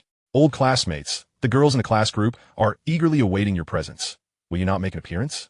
Wang Chong continued to engage him in conversation, punctuated by a cascade of question marks. No, it's of little consequence. By the way, Wang Chong, this is my new phone number. Feel free to reach out if anything urgent arises. However, I generally refrain from carrying my phone due to the nature of my work. You understand. Chu Ge decided to share his new number with his old friend, signifying the value he placed on their friendship. I understand. Rest assured, I rarely have pressing matters. Hee. Chu Ge chose not to reply further, his mind occupied with the complexities of the genetic serum. Meanwhile, Wang Chong diligently saved Chu Ge's new contact, acutely aware that this represented Chu Ge's trust in him. What on earth is this? A suffocation championship? How come I've never heard of it? Chu Ge finally comprehended, feeling 1,000 alpacas gallop away in his mind. He pondered throughout the night, his thoughts causing his head to ache, eventually conceding that as long as he wasn't turned into a Godzilla-like creature, he could let the rest unfold as it may. With that thought, he lay down, hearing playful banter from the adjacent room where Chu Xiao resided. A smile crept across his lips as he drifted into a peaceful slumber. The following morning, Chu Ge arose early, preparing to freshen up when he caught sight of Dilraba emerging, rubbing her eyes. Her natural beauty was akin to a lotus flower emerging from clear waters, unadorned and captivating. This was the first time Chu Ge beheld Dilraba without makeup, and he found it quite enchanting. Upon noticing Chu Ge's infatuated gaze, Dilraba shot him a look, inquiring, "What? It's early. Don't even think about bullying me. She approached him and whispered, your thoughts are rather peculiar. I was contemplating how my Dilraba possesses a unique charm even without makeup. It's quite lovely, so why bother with cosmetics? Oof, only now do you recognize it. Natural beauty is beyond one's control. However, makeup is still essential. If I were to step outside in this state daily, I would be deemed lazy. The saying a woman adorns herself for the pleasure of others may have become somewhat antiquated, but for many girls, makeup also signifies respect for others. She explained while attending to her morning routine. Chu Ge nodded in agreement, noting that even public figures, let alone ordinary girls, often feel compelled to put forth their best appearance for formal occasions, albeit with varying preferences for subtle or bold makeup. After the family enjoyed breakfast together, they remained comfortably ensconced in their home, their conversations ensuring that boredom was a foreign concept. My father called me last night, Dilraba whispered to Chu Ge. Oh, why would he call so late? Was there something amiss? No. He merely inquired about us and extended a formal invitation for you to visit our home when you have the time. After reflecting, Chu Ge decided it was indeed time to meet this future father-in-law. However, his current schedule was rather constrained. Perhaps during the new year, he would finally pay a visit, lest others accuse him of abducting a woman. Who's a woman? Dilraba queried, nodding before swiftly realizing, and immediately began playfully teasing Chu Ge. Across the room, Chu's mother observed the flirtation between the two, her face blooming with joy, exchanging knowing glances with Chu's father, who smiled approvingly at the budding relationship. As Chapter 156 unfolds, Chu Ge was preparing to retort when a faint knocking echoed through the air. Dad, is someone at the door? No. Did you hear something? Everyone shook their heads. But Chu Ge, feeling uneasy, stood up and made his way outside. At the door stood Captain Gong, accompanied by two middle-aged men clad in Zhongshan suits. As Chu Ge opened the door, he collided solidly with Captain Gong. Academician Chu, the mayor of H City, has come to visit, accompanied by an expert. After rubbing his forehead, Captain Gong regarded the unresponsive Chu Ge with puzzlement. Hello, Academician Chu. I am Su Chongqing, the mayor of H City, and this is Director Liao, an expert from the South China Orthopedic Hospital. I apologize for the intrusion. Mayor Su, appearing to be in his 50s, presented himself humbly before Chu Ge. Greetings, my dear Su. Director Liao, please come in. Chu Ge welcomed the two visitors into his home. Chu's father, who faithfully followed H City news, was astonished when he recognized the mayor upon entering, leaving him speechless for a moment. Chu's father hurried to pour tea for the esteemed guests. Following introductions, Mayor Su explained the purpose of their visit. I am embarrassed. Academician Chu is a native of H City, yet I, as a local official, was the last to learn of your return for the Mid-Autumn Festival. It was only when Director Liao informed me that I became aware of your presence, and thus I accompanied him. Mayor Su, in a display of humility, added, I simply returned home to visit family. I never intended to disturb local government affairs. Your words are too kind. Laughter erupted between them, and Mayor Su regarded Chu Ge with newfound respect, recognizing the young man's remarkable achievements as humble yet significant. After conversing for a while, they realized they had unintentionally sidelined Director Liao, who waved his hand in dismissal, acknowledging the presence of the mayor and the illustrious academician. Feeling unworthy to interject, Academician Chu, I have come at the behest of another to address your mother's leg ailment. To be honest, when I learned your name, my excitement was immeasurable, prompting me to promptly contact Mayor Su to arrange this meeting. Director Liao, likely older than Mayor Su, spoke with conviction. Chu Ge quickly deduced that this arrangement had been orchestrated by Academician Chun, as he had never disclosed his mother's condition to anyone else. Academician Chun continued to show great care for Chu Ge. Thank you, Director Liao. I appreciate your assistance. Chu Ge stood and shook hands with the esteemed director. It is no trouble. I consider an honor. Shall we proceed with the initial consultation? Certainly. Chu Ge led his mother into the inner room with Director Liao, accompanied by several young women. After a brief period, he exited to continue conversing with Mayor Su. Meanwhile, Chu's father remained anxious, aware that it was Chu Ge who needed to manage the proceedings. After approximately 20 minutes of discussion with Mayor Su, Director Liao and the others emerged. Director Liao, how'd it go? Before Chu Ge could ask, Mayor Su inquired first. Specific assessments will require an MRI at the hospital for a conclusive diagnosis. However, based on my extensive experience, the issue seems minor. A simple surgical procedure should suffice. Chu Ge released a sigh of relief. Mom, did you hear? It's just a minor operation. And the director is an orthopedic expert. Chu's mother nodded, recognizing the esteemed reputation of the South China Orthopedic Hospital. Given the director's assurance, She accepted that the surgery was a necessity. Academician Chu, rest assured, I will oversee the examinations and the surgical process. This is not a major operation, and recovery will be swift. Thank you, Director Liao, Chu Ge thought, fully aware that he might indeed need to rely on the director's expertise, especially since he might not be present during his mother's surgery. The group settled back down to converse for a while longer before Mayor Su and his party prepared to depart. Despite Chu Ge's persistent invitations for a meal, Mayor Su insisted on leaving, and thus Chu Ge refrained from further pressing the matter. The Chu family escorted the two dignitaries to the doorstep when suddenly, a man running with perspiration streaming down his face approached. Mayor Su, how fortunate to find you here. I just heard of your visit to our county. Oh, Mayor Zheng. I have come to visit Academician Chu, and since there are no official arrangements, your absence is of no consequence. You may return. Oh, really? No. Since you're here, you should at least finish your meal before departing. Mayor Su paid no further attention to the individual, greeting Chu Ge and his companions before leaving, while the county head, surnamed Zheng, followed behind eagerly. Chu Ge watched as Mayor Su and the others receded into the distance. According to his father, this county head Zheng seemed to be a recent appointee, rather inexperienced. With the transition between the former and current officials, there were numerous administrative matters to attend to in the county, not to mention the need to be mindful of higher authorities' evaluations. Truly a challenging predicament for him. Just as Chu Ge was observing, Dilraba nudged him gently with her small hand. If you can't return during your aunt's surgery, I shall take her to the hospital. You need not be distracted. Observing Dilraba's earnest demeanor, Chu Ge approached and draped his arm over her shoulder as they walked back. You are quite busy. There's really no need. My father can manage, and there's Xiao Wu as well. Uncle is getting on in years, and Xiao Wu is still young. She requires a suitable caregiver, and it is evident that I am the most suitable candidate. We shall discuss it further then. What do you mean? It is settled. I will inform sisterly later. Dilraba offered no opportunity for Chu Ge to hesitate, decisively concluding the topic. After lunch, Chu Ge prepared to return to Yanjing, while Chu Mama busily packed various items for him. Dilraba held his hand, reluctant to part. Well, every banquet must eventually come to an end. Once the National Day is over, the new year will arrive swiftly, won't it? Chu Ge chuckled as he playfully pinched Dilraba's nose.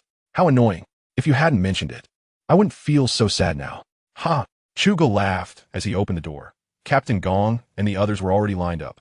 10 military jeeps parked neatly along the street in front of Chu Ge's home, with police lights flashing in the distance. At that moment, many neighbors, alerted by the commotion, rushed out to watch the Chu family. After hugging Dilraba, his parents, and Xiao Wu, Chu Ge turned and boarded the vehicle, which promptly set off. The crowd, which had gathered spontaneously, grew larger, and the police ceased urging them to disperse, instead encircling the convoy to ensure its safe passage. Chu Ge lowered the window, waving to the familiar and unfamiliar faces among the crowd. Academician Chu, you are the pride of our county. Remember to come back often. Someone shouted from the throng. Those words seemed to ignite a fervor among the people, and they began to chant in unison. Chu Ge felt a surge of emotion. Nothing compares to the love for one's hometown. The convoy accelerated, gradually leaving the crowd behind. Chu Ge's phone vibrated. It was Dilraba. Big Rogue, take care on your journey. I will miss you. You too, be safe on your way back. Upon returning to the research institute, the sun was still shining brightly. After tidying up a bit, he grabbed 2 bags of local specialties and headed to Academician Shen's office. Jian Lao, I'm back. Xiao Chu, you're back. Didn't I say it was fine for you to return in the evening? It's too troublesome at night. Besides, you and get to enjoy these local specialties then. Ha! You rascal. Sit down. You've arrived at the right time. I have something to discuss with you. Chu Ge settled onto the sofa, picked up an apple, and assumed an attentive posture. It's like this, today. The Satellite Control Division of the Aerospace Bureau called to report an anomaly in the control data of the lunar satellite, asking you to take a look. After all, we are about to determine the location for the lunar base construction, aren't we? Anomaly in the data? Chu Ge sat up straight, his demeanor shifting to one of seriousness. Specifically, I'll have them bring the data report tomorrow. We can study it together. All right. Chu Ge found it puzzling. The moon was something humanity knew intimately. What could possibly be amiss? Chapter 157, Redemption of the Lunar Base Construction Blueprint. Did they specify what kind of anomaly? Chu Ge pondered. Could it be the discovery of extraterrestrial life? That would spell disaster.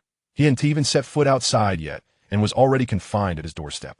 His technological tree was far from complete. With current technological levels, venturing out would be tantamount to a death sentence. Due to the existence of the military-industrial system, Chu Ge found himself unconsciously gravitating towards thoughts of advanced civilizations. It should be some abnormal distribution of certain metallic minerals. I'm not entirely sure about the specifics. But you'll know once the colleagues from the Aerospace Institute arrive tomorrow. Academician Chen spoke calmly, oblivious to the furrowed brow of Chu Ge. Upon hearing this, Chu Ge exhaled in relief. As long as it didn't involve scenarios reminiscent of science fiction films where Earth faced various calamities, he could manage anything else. All right then, we shall wait for them to arrive tomorrow. By the way, Chen Lao, thank you for your concern regarding my mother's leg ailment. Chu Ge recalled the orthopedic expert and quickly expressed his gratitude to Academician Chen. Chen waved his hand dismissively. Xiao Chu, these matters are trivial. The state will ensure that individuals like you, who have made significant contributions, are well taken care of, especially regarding personal matters such as medical care for immediate family members, education, and so forth. You need not worry about this. Chu Ge nodded, and after a brief discussion, he took his leave. Returning to his office, he organized his thoughts. The inauguration ceremony for the shipyard was scheduled for National Day itself, capitalizing on the celebratory atmosphere of the nation, serving as a birthday gift to the motherland. For the military system, this was quite normal. Groundbreaking ceremonies for significant and symbolically important aircraft and warships often took place on special occasions, with National Day and Army Day being the most common. Now, Chu Ge felt it was time to strategize for the lunar base project. System. How much honor value is required for the construction of the interstellar base? Search program indicates that information regarding the construction of interstellar bases is classified, with S-level divided into two categories: the terrestrial regional interstellar base and the satellite-style aerial fortress interstellar base. The aerial fortress can be disregarded for now. It is not currently needed. That leaves the first type, along with one of SSS level. However, the system has discovered that the introduction is of no use as your honor value is significantly insufficient. Chu Ge glanced at his honor value balance. Only 16,000. Was that significantly insufficient? He thought the total cost of 10,000 honor value for the aerospace mothership was already outrageous, and now there was a greater challenge ahead. However, the SSS level rating piqued his interest. This was the first occurrence of such a rating within the military-industrial system. Do offer an explanation. Who knows? I might strike it rich tomorrow, Chu Ge said boldly. SSS level interstellar base, also known as the Planetary Colonization Transformation Plan. The core involves analyzing the geological structure, atmospheric composition, and cosmic environment of unfamiliar planets to simulate an ecological environment suitable for various species. Due to the extensive nature of the transformation required for an entire planet, not considering the system's technical support, the foundational construction phase demands exceptionally high levels of expertise. Apologies, but given your planet's current technological level, it is simply unfeasible. The system poured cold water over Chu Ge's enthusiasm. He ignored the system and gaped in excitement. It could be done this way? Wow, this sounds explosive. The hard obstacles of an unsuitable environment for habitation would be perfectly resolved. This indicates that we could potentially immigrate to another planet without hesitation.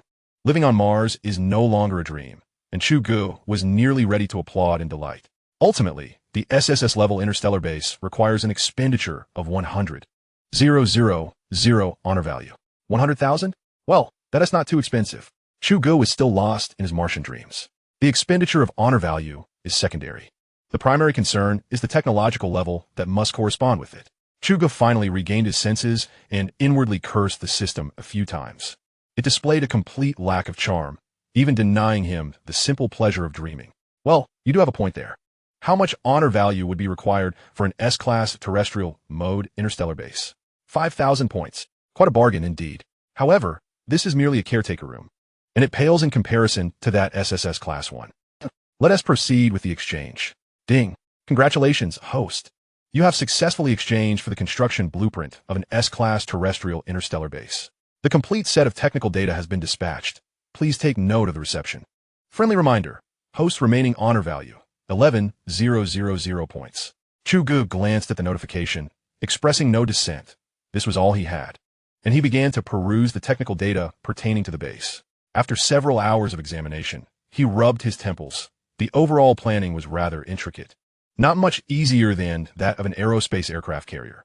The primary living experiment area comprises several key systems: a life support system, a VR Earth virtual environment system, a gravitational wave gravity maintenance system, and an ecological supply system, along with various auxiliary systems such as the energy supply system, the base support robot system, and the automated computer control systems, all of which Chu Ge was quite familiar with, thus he didn't dwell on them excessively. Furthermore, the accompanying industrial base entailed a series of processes involving extraction, transportation, purification, separation, and synthesis, which upon closer inspection, Chu Ge felt could constitute an entire industrial chain. This was merely the procedure for helium-3 as an energy material. If one were to account for the extraction of other heavy metals, the aforementioned processes would likely increase significantly. Chu Ge smiled contentedly. This transaction was certainly profitable, although the benefits weren't immediately apparent. Once the industrial base was established, it would continuously procure resources. And when the profits come pouring in, with such dreams of wealth, Chu Ge drifted into slumber. The next day, after finishing breakfast, Chu Ge arrived early at Academician Chen's office. Chen Lao, while the comrades from the space agency have yet to arrive, I have a synthetic chemical matter that requires your assistance, similar to last time. I need the experts in biological genetics to lend a hand. As he spoke, Chu Ge handed over the prepared documents, which contained his intermediate gene drug formula. With the experience from the first time, he felt a bit more at ease this time around. Very well, once we conclude our discussion, I will arrange for someone to deliver it to you, Academician Chen replied, organizing the document folder and turning to Chu Ge. On National Day, the aerospace carrier will officially commence construction. Are the data and drawings ready? All set. In the next few days, I will arrange for dedicated personnel and vehicles to deliver them. We will send a segment and supplement with another segment of the data, while the rest will remain in our research institute's secure storage. Yes, that is very thoughtful of you. Chapter 158, Anomalous Pulse Signals. As Chu Ge gazed at the file folder containing the intermediate gene drug, a sudden realization struck him. Chen Lao, regarding the selection for the Sky Army. Has the military begun the screening process? Yes, it commenced quite some time ago, initially within the entire military. The biological agent you provided has already begun to take effect. The ability of the body to cooperate with the agent's reaction is the most crucial and fundamental criterion for screening. Following this, engineers from various industries are subjected to similar rules as the military. Once all these processes are completed, it is likely to take several months, Academician Chen added, glancing at Chu Ge, seemingly waiting for him to pose more questions. Chu Ge had studied the group gene agent. It merely improved the physiological responses of the permanent personnel and did not significantly tilt towards genetic mutation. It was entirely different from the one the system had provided him, which felt more inclined towards mutation, with the original adjustments and functionality appearing more like auxiliary measures. What were the reactions? Were there any notable side effects? These were the concerns Chu Ge harbored, as the safety of such agents requires a certain volume of accumulated data for assessment. His own lack of reaction meant little. None. I have reviewed the feedback, and everyone commented that it felt akin to consuming a potent revitalizing pill, with their physical condition markedly improved.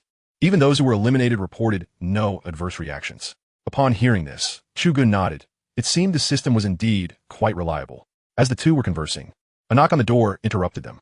Academician Chen quickly walked over, followed by several men in their 50s, accompanied by a few younger individuals. Director Hu from the space agency. This is Engineer Su, responsible for satellite measurement and control. These are their capable assistants. And as for this gentleman, I needn't introduce him, right? Ha ha. Academician Chen gestured to Chu Ge as he spoke. No need, no need. Anyone who doesn't recognize Academician Chu must either be blind or foolish. Ha ha. Ha ha, gentlemen. Please hold on a moment. I will notify them. We are heading to the conference room now. After Chu Ge greeted the heads from the Space Department, Academician Chen had also completed his preparations, and they wasted no time proceeding to the conference room. With only a few participants, Academician Chen arranged for a moderately sized meeting room, which would facilitate better communication among the attendees. Once everyone was seated, Academician Chen began, all right, let us skip the tedious details and get straight to the point. Director Hu, please introduce the current situation from your end. According to our prior planning, the lunar base will be located on the far side of the moon. As everyone knows, there is a significant difference between the moon's far side and its near side, the most apparent being the impact craters. The coverage of relatively flat lunar seas on the near side can reach 31.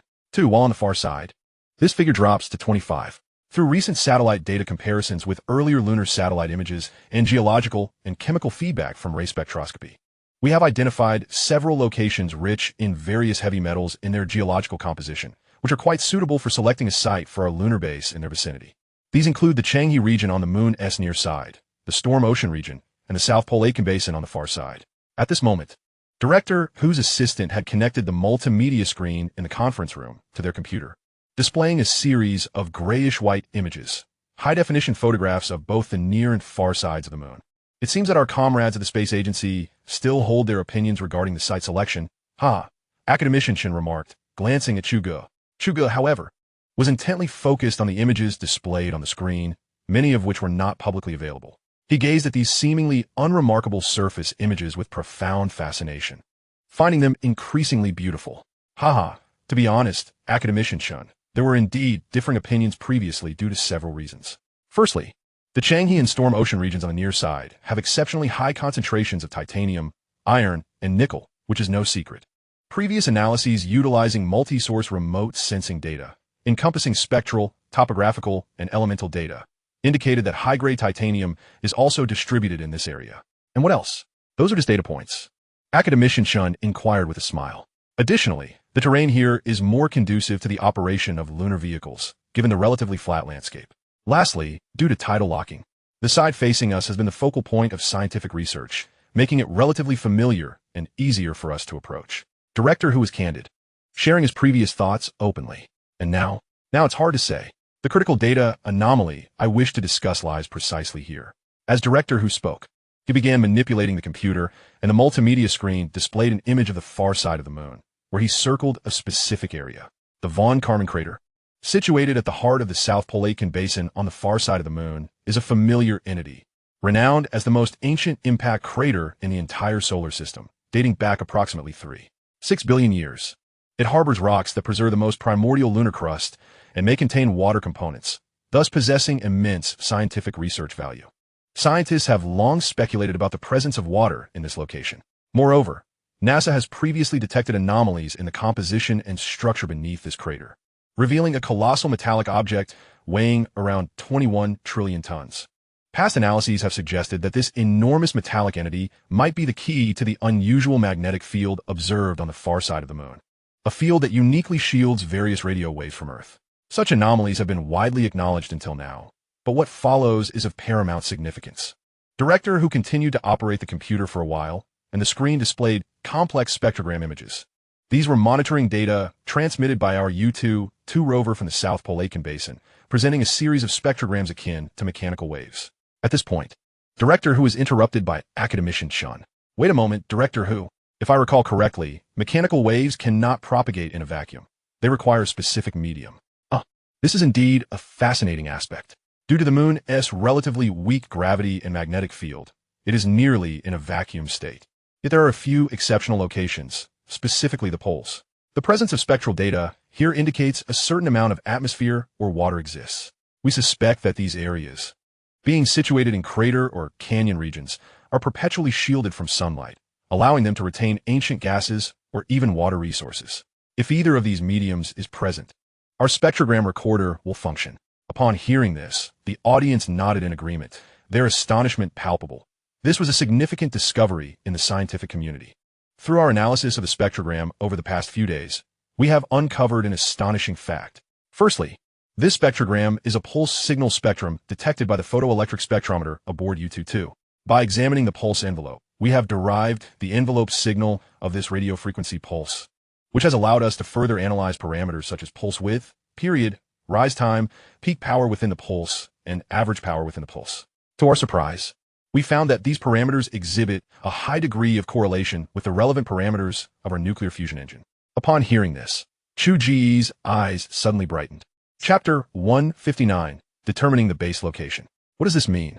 Academician Chun inquired. We are still uncertain, but we suspect it may be some form of energy fluctuation. Came the response. The U-2 lunar rover can detect geological stratification on the far side of the moon up to about 40 meters deep. Beyond that, it is powerless. And the lunar crust on the far side is notably thicker, reaching up to 150 kilometers, while the crust on the near side is only about 60 kilometers thick. Academician Chun nodded and turned to look at Chu Ge, while the other experts also gazed at him, as though awaiting his elucidation. It seemed that at some point, the title of Academician Chu had become deeply ingrained in their minds, akin to a divine presence. If one sought clarity, one turned to Academician Chu. Is it confirmed that it is a pulse signal? Chu Ge asked, not immediately responding, but posing a question in return. Indeed, pulse signals possess unique characteristics. They are sustained and periodic. Through this cyclical signal, We can even ascertain its frequency. Director who affirmed. That simplifies matters. The moon itself does not have a source of emission. It is not a pulsar. Therefore, this energy fluctuation must originate from outer space. And we cannot exclude the possibility that the remnants of a pulsar core have fallen into this region. Chu Ge harbored even bolder thoughts, though he refrained from voicing them, deeming it prudent to remain cautious. The U-2 is too small for this task. Sending it to investigate this anomalous signal would be an undue burden. I believe this unusual signal will not adversely affect our plans. On the contrary, I would even recommend establishing the base in this vicinity. The moon base, being primarily a site for scientific research, will only ignite our exploratory fervor further with so many mysteries at hand. Chu Ge smiled at the group, and they nodded in agreement.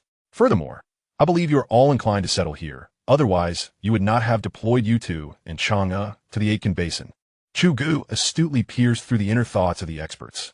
At this juncture, wavering thoughts were too slow, and he needed to compel them to make a decisive choice, thus mobilizing various departments to conduct extensive and meticulous surveys of this area.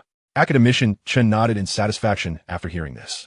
Scientific exploration sometimes requires such decisiveness from Chu Ge. Lingering indecision would only squander time. Yes, Academician Chu. Upon our return, we will promptly report to the relevant national departments and commence focused observation of this area. The experts, encouraged by Chu Ge's words, resolved to act.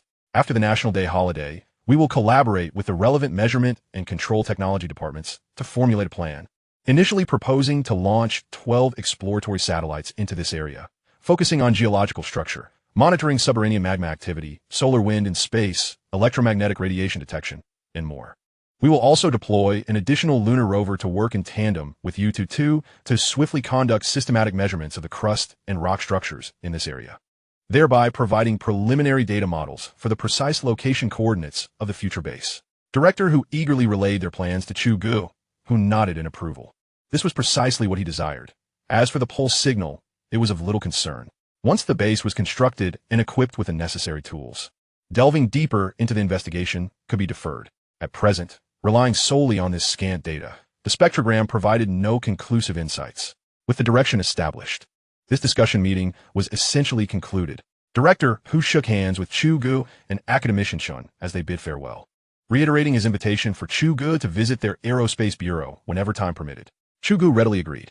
Once Director Hu and his team departed, Chu Ge followed Academician Chen back to his office, where they exchanged opinions regarding the transfer of construction data for the Aerospace mothership scheduled for National Day. After confirming the sequence numbers of the materials to be transferred and the escort route, Academician Chen rose to pour a glass of water for Chu Ge. Xiao Zhu, on National Day, there will be a ceremony for the laying of the keel for the Kunpeng, and the military has specifically requested your presence. I will accompany you. Academician Chen jested. When we go, it will always be me accompanying you.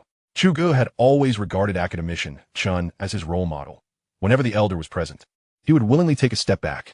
Haha, you think I don't know your little intentions? This time, however, I cannot allow that. As the chief engineer of the Aerospace mothership, you possess the greatest authority and honor. I would not dare usurp your credit. Mishandling this could jeopardize your reputation. Academician Chen playfully remarked, casting a significant glance at Chu Ge, believing it was time to gradually guide him toward the forefront, as he himself was not getting any younger, and it was time to find a suitable successor and enjoy a well-deserved retirement. Xiao Zhu, how long do you estimate it will take from the laying of the keel to the complete construction of the Kunpeng? At most a year. Most of that time will be spent on the hull construction. The other modules should be completed 6 months in advance, leaving only the outfitting. Academician Chen nodded, aware that Chu Ge had meticulously planned everything. However, hearing the timeline spoken directly from Chu Ge left him somewhat incredulous. Isn't that timeline a bit ambitious? Based on past experiences, even when we exert maximum effort to construct a new aircraft carrier, completing it within a year is quite challenging. It is not necessarily the case. It largely depends on the foundational aspects involved. The inaugural experimental vessel will undoubtedly experience delays, with a time frame of 45 years being entirely reasonable, as one is essentially navigating uncharted waters, grappling with a dearth of experience, and potentially altering certain systems mid-construction. Such factors significantly prolong the construction timeline. Look, Elder Chen, do our Navy's aircraft carriers not possess experimental characteristics in every iteration? The hull of the first vessel was directly repurposed, subsequently enhanced with propulsion systems, the island structure, arrestor wires, and so forth, which consumed several years. What transpired during those years? It was a learning process. We first needed to comprehend the fundamental architecture of aircraft carriers.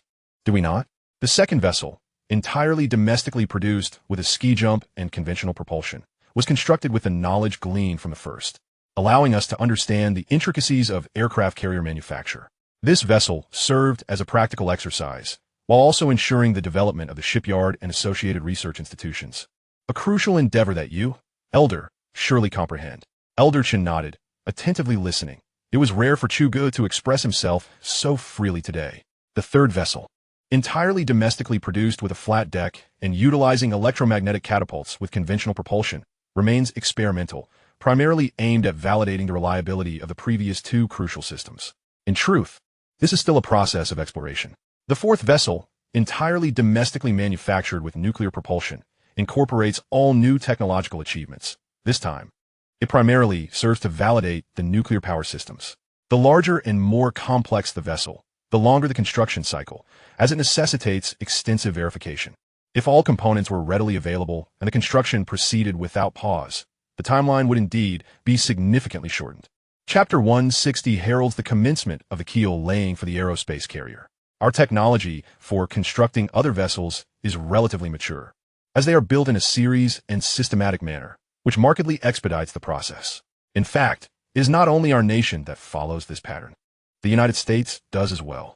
During peacetime, there is no rush, and everyone is experimenting with new technologies, which naturally extends the timeline. I recall their record during World War II, where they constructed 50 aircraft carriers in merely 20 months, an average of one every 12 days. What a remarkable pace. Although the complexity of World War II aircraft carriers pales in comparison to modern technology, it nonetheless illuminates certain issues. Returning to our aerospace carrier. While it is indeed the first of its kind, we need not navigate through uncertainty. We can construct it directly based on existing blueprints. I have also preemptively arranged for the essential systems, so a year's time should suffice. If all goes smoothly, we might even complete it ahead of schedule. Rest assured. Eldition. Having concluded his discourse, Chu Ge quickly gulped down a generous sip of water, having spoken so extensively that his throat had grown parched. That sounds good. Your assurances put me at ease, and I can relay this to the eager military officials, replied Elder Chen. Ah, yes? They dare not disturb you, but they do pursue me daily for updates, Chu Ge responded. However, their eagerness is understandable. If the Kunpeng is completed ahead of time, they will need to accelerate the selection of personnel for the aerospace carrier, as well as the training of flight officers and pilots, lest they fall behind. Elder Chen explained, and Chu Ge realized he was correct. This is an immense undertaking, and his focus had been solely on the aerospace carrier itself, neglecting to consider the necessary personnel, although he need not concern himself with that. Very well, I shall concentrate entirely on the technical aspects of the aerospace carrier. You and the military may handle the rest. He concluded. Indeed, everything is proceeding according to plan. Thus, the two engaged in conversation, passing the morning away. After sharing a meal, Chu Ge bid farewell to Elder Chen and returned to his office. Sitting at his desk, he began to organize the unfinished elements of the aerospace carrier project, a task that extended into the National Day holiday. On National Day, as the nation celebrated, the streets of Yanjing were adorned with national flags. Chu Ge accompanied Elder Chen in a convoy delivering technical documentation for the Kunpeng to the military airport. The shipyard was located in City D, which already housed a large shipbuilding facility. Although the aerospace carrier is not a colossal vessel navigating the seas, its construction shares certain principles with warships, allowing some of the conventional shipbuilding equipment to be utilized. The new shipyard is an expansion of the existing facility, equipped with specialized apparatus required for constructing the aerospace carrier, including vast workshops and dry docks. The initial batch of technical documents and blueprints for the hull construction filled 2 transport aircraft, escorted by 2 fighter jets, as they flew towards City D, a journey of approximately 1 hour. Consequently, Chu Ge and his team arrived swiftly at their destination. The security measures at the naval shipyard had evidently intensified, with their convoy experiencing frequent stops for inspections by sentries. Xiao Zhu, I see we are transporting quite a significant amount of classified materials. Just how much is this? Approximately 1/10 of the sequence, numbered 1200. I prepare a month's worth for them, Chu Ge replied. Elder Chen raised an eyebrow, but said nothing, merely nodding in acknowledgement. The documents were extensive, primarily consisting of detailed blueprints for various components and pipeline layouts. This represented the most substantial workload. At last, the convoy entered the shipyard, which had now evolved beyond a mere shipbuilding facility. Its scale had transformed it into a large-scale base. The leaders of the base awaited their arrival. After Chu Ge completed the handover of documents, he approached Elder Chun. Elder, welcome to the Kunpeng production base. I am Jin Xiaojun, the base commander, said the middle-aged military officer, shaking hands with Chu Ge, noting his rank of Major General. Please, follow me. Several military dignitaries have been waiting for some time. Jin Xiaojun continued, leading Chu Ge and Elder Chun towards an office building. Oh, I only knew that Minister Long was coming. Who else will be present? Elder Chun inquired from behind. Commander Meng of the Navy and former Commander Wang of the Beijing garrison. Commander Wang? He is coming as well? Chu Ge recognized this individual. Yes, Commander Wang has now been appointed as the commander of the Aerospace carrier fleet. Ah, I see. He must be present, Elder Chun responded. Chu Ge listened attentively, occasionally glancing around. It was National Day, and the shipyard was festooned with fluttering red flags. The base, situated by the sea, was already subject to strong winds, causing the flags to snap in the breeze. Upon entering a small conference room, Chu Ge and Elder Chun found themselves among familiar faces, exchanging warm greetings. Commander Meng of the Navy then invited everyone to take their seats. The ceremony is still being prepared. Elder Chun, Chu Ge, let us wait here for a moment, he suggested. Chu Ge and Elder Chun nodded in agreement. Chu Ge, how have you been lately? You seem to have lost some weight, Minister Long observed with concern. Quite well. Thank you for your concern, haha. The keel-laying ceremony was relatively straightforward. The leaders intended to hold a grand celebration once the Aerospace carrier was completed, inviting both domestic and international guests to showcase our national prestige. Such a high profile? Chu Ge pondered, somewhat taken aback. Indeed, there are times when we must be ostentatious. Otherwise, certain foreign politicians and media might accuse us of fabricating news, Commander Wang interjected. Laughter ensued, and Chu Ge mused that it was indeed time to put on a show, lest certain petty individuals run amok. With this thought, an undercurrent of anticipation began to stir within him. By the way, Elder Chu, I heard from Elder Chun yesterday that the construction timeline for the Kunpeng might be shortened. As the future commander of the Interstellar fleet, Commander Wang was evidently more concerned with the Aerospace carrier. Yes, after the keel is laid, we will proceed with the installation of other related components, such as longitudinal stringers, transverse frames, and the hull plating, followed by the construction and installation of the core cylinder. Subsequently, we will install the core equipment surrounding the core cylinder, beginning with all the systems within it. This includes the energy system, the control center for the electromagnetic cannon, the engines, living quarters, and the hangars for the aircraft.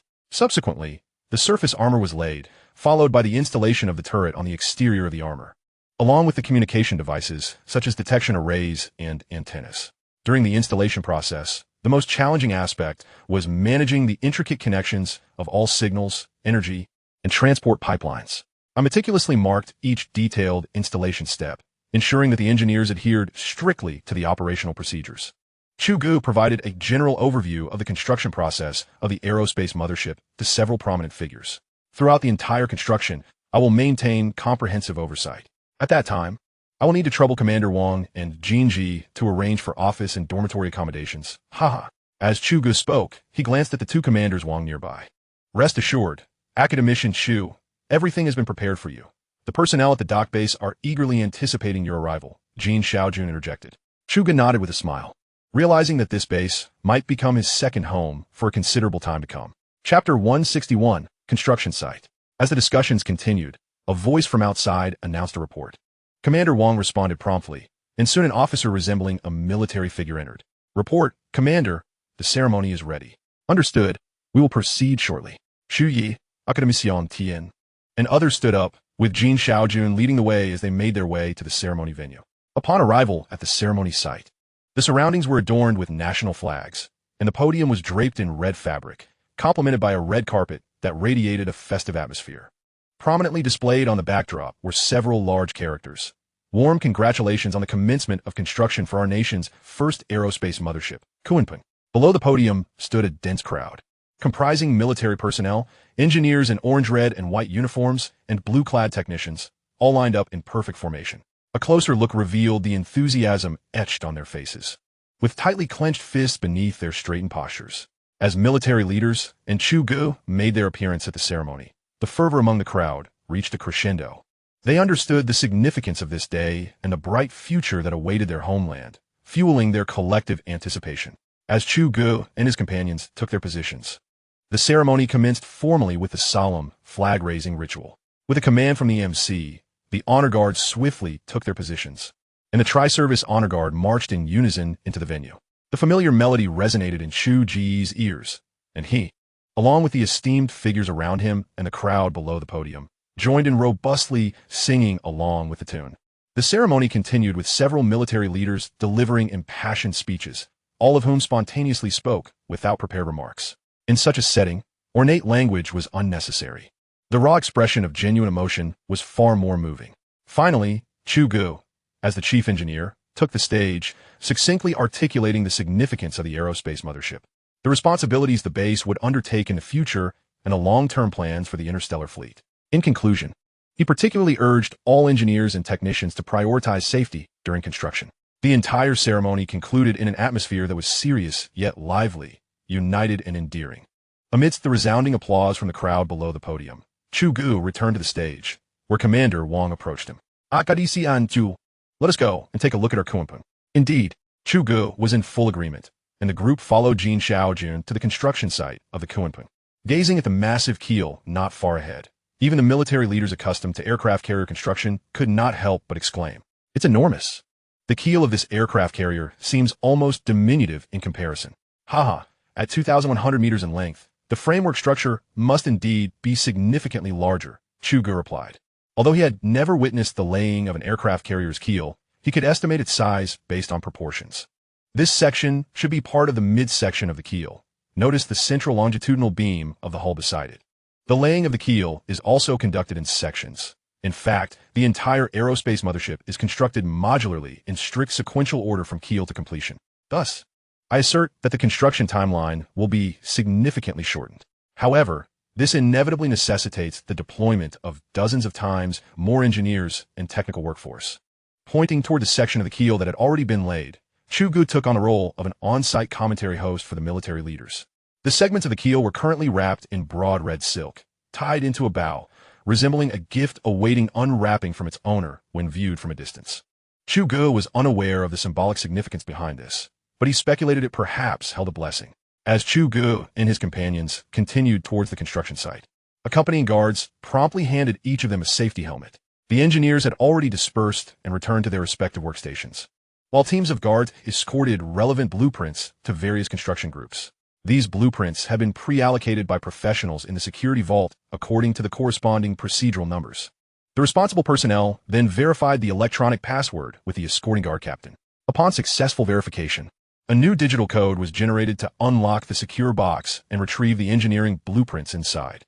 Although this process was cumbersome, the site remained remarkably organized, with everyone adhering to the pre-rehearsed workflow, leaving Chu Ge in astonishment. He had not anticipated the level of confidentiality that had been established. The guard's mission was to protect the blueprints, which, after a day's work, were to be escorted back to the main vault and returned the following day. They were given strict orders. Lives may be sacrificed, but the blueprints must remain within their sight at all times. Noticing Chu Ge's astonishment, Yin Haiyun explained, "Do you find it surprising? The blueprints for constructing the aerospace mothership represent the most advanced technological schematics in the domestic and international military-industrial sectors. Their loss or damage would be an exceedingly grave matter. Thus, it is entirely reasonable for the military to place such importance on them. Isn't it amusing how these blueprints felt like mere scrap paper in your hands before, and now they are treasured possessions?" Academician Chen's teasing remark elicited laughter from the prominent figures around. Chu Ge scratched his head, realizing that he had indeed felt that way, pondering that he must treat these precious documents with greater care in the future, rather than carelessly crumpling them up and tossing them aside as he once did. Although most blueprints were now produced digitally on computers and printed by large printers, some special components still required Chu Ge's hand-drawn illustrations. He had scolded himself countless times while grappling with those initial hand-drawn blueprints, unlike now, where he could draw them with his eyes closed. Reflecting on this, he chuckled to himself. Crossing over the construction site, they ascended to a higher ground. From that vantage point, Chu Ge and the others surveyed the entire construction site, which was proceeding methodically under the pre-established workflow. This was merely one of the many construction zones within the base. Jin Shaojun, how many technical workers are present at the entire base? Chu Ge suddenly posed this question. close to 40,000 all-season technicians. In processes that do not require special lighting, we operate on a 3-shift system, essentially ensuring continuous construction around the clock. This base has essentially gathered the technical backbone from across the nation, except for those who remain behind to fulfill certain industrial orders. Chu Ge nodded in response. Recognizing that these individuals were the backbone of China's future, we must ensure their accommodation, meals, and other personal needs are met. He understood that these workers might be stationed here for an extended period, as the base did not permit outside departures. Understood, Chief Engineer Chu. Throughout the morning, Chu Ge and his team only managed to inspect one corner of the base. He estimated that if they were to thoroughly tour the entire facility, even a cursory walkthrough would take at least half a month. At noon, several prominent figures, along with Chu Ge and Academician Shun, gathered in the cafeteria of the base. This dining hall resembled those found in universities, albeit on a grander scale, with a factory-like hall filled with an abundance of seating and dining tables, all equipped with brand-new facilities. The cafeteria spans 3 floors, each capable of accommodating 1,000 diners simultaneously, with a total of 20 such dining halls across the base.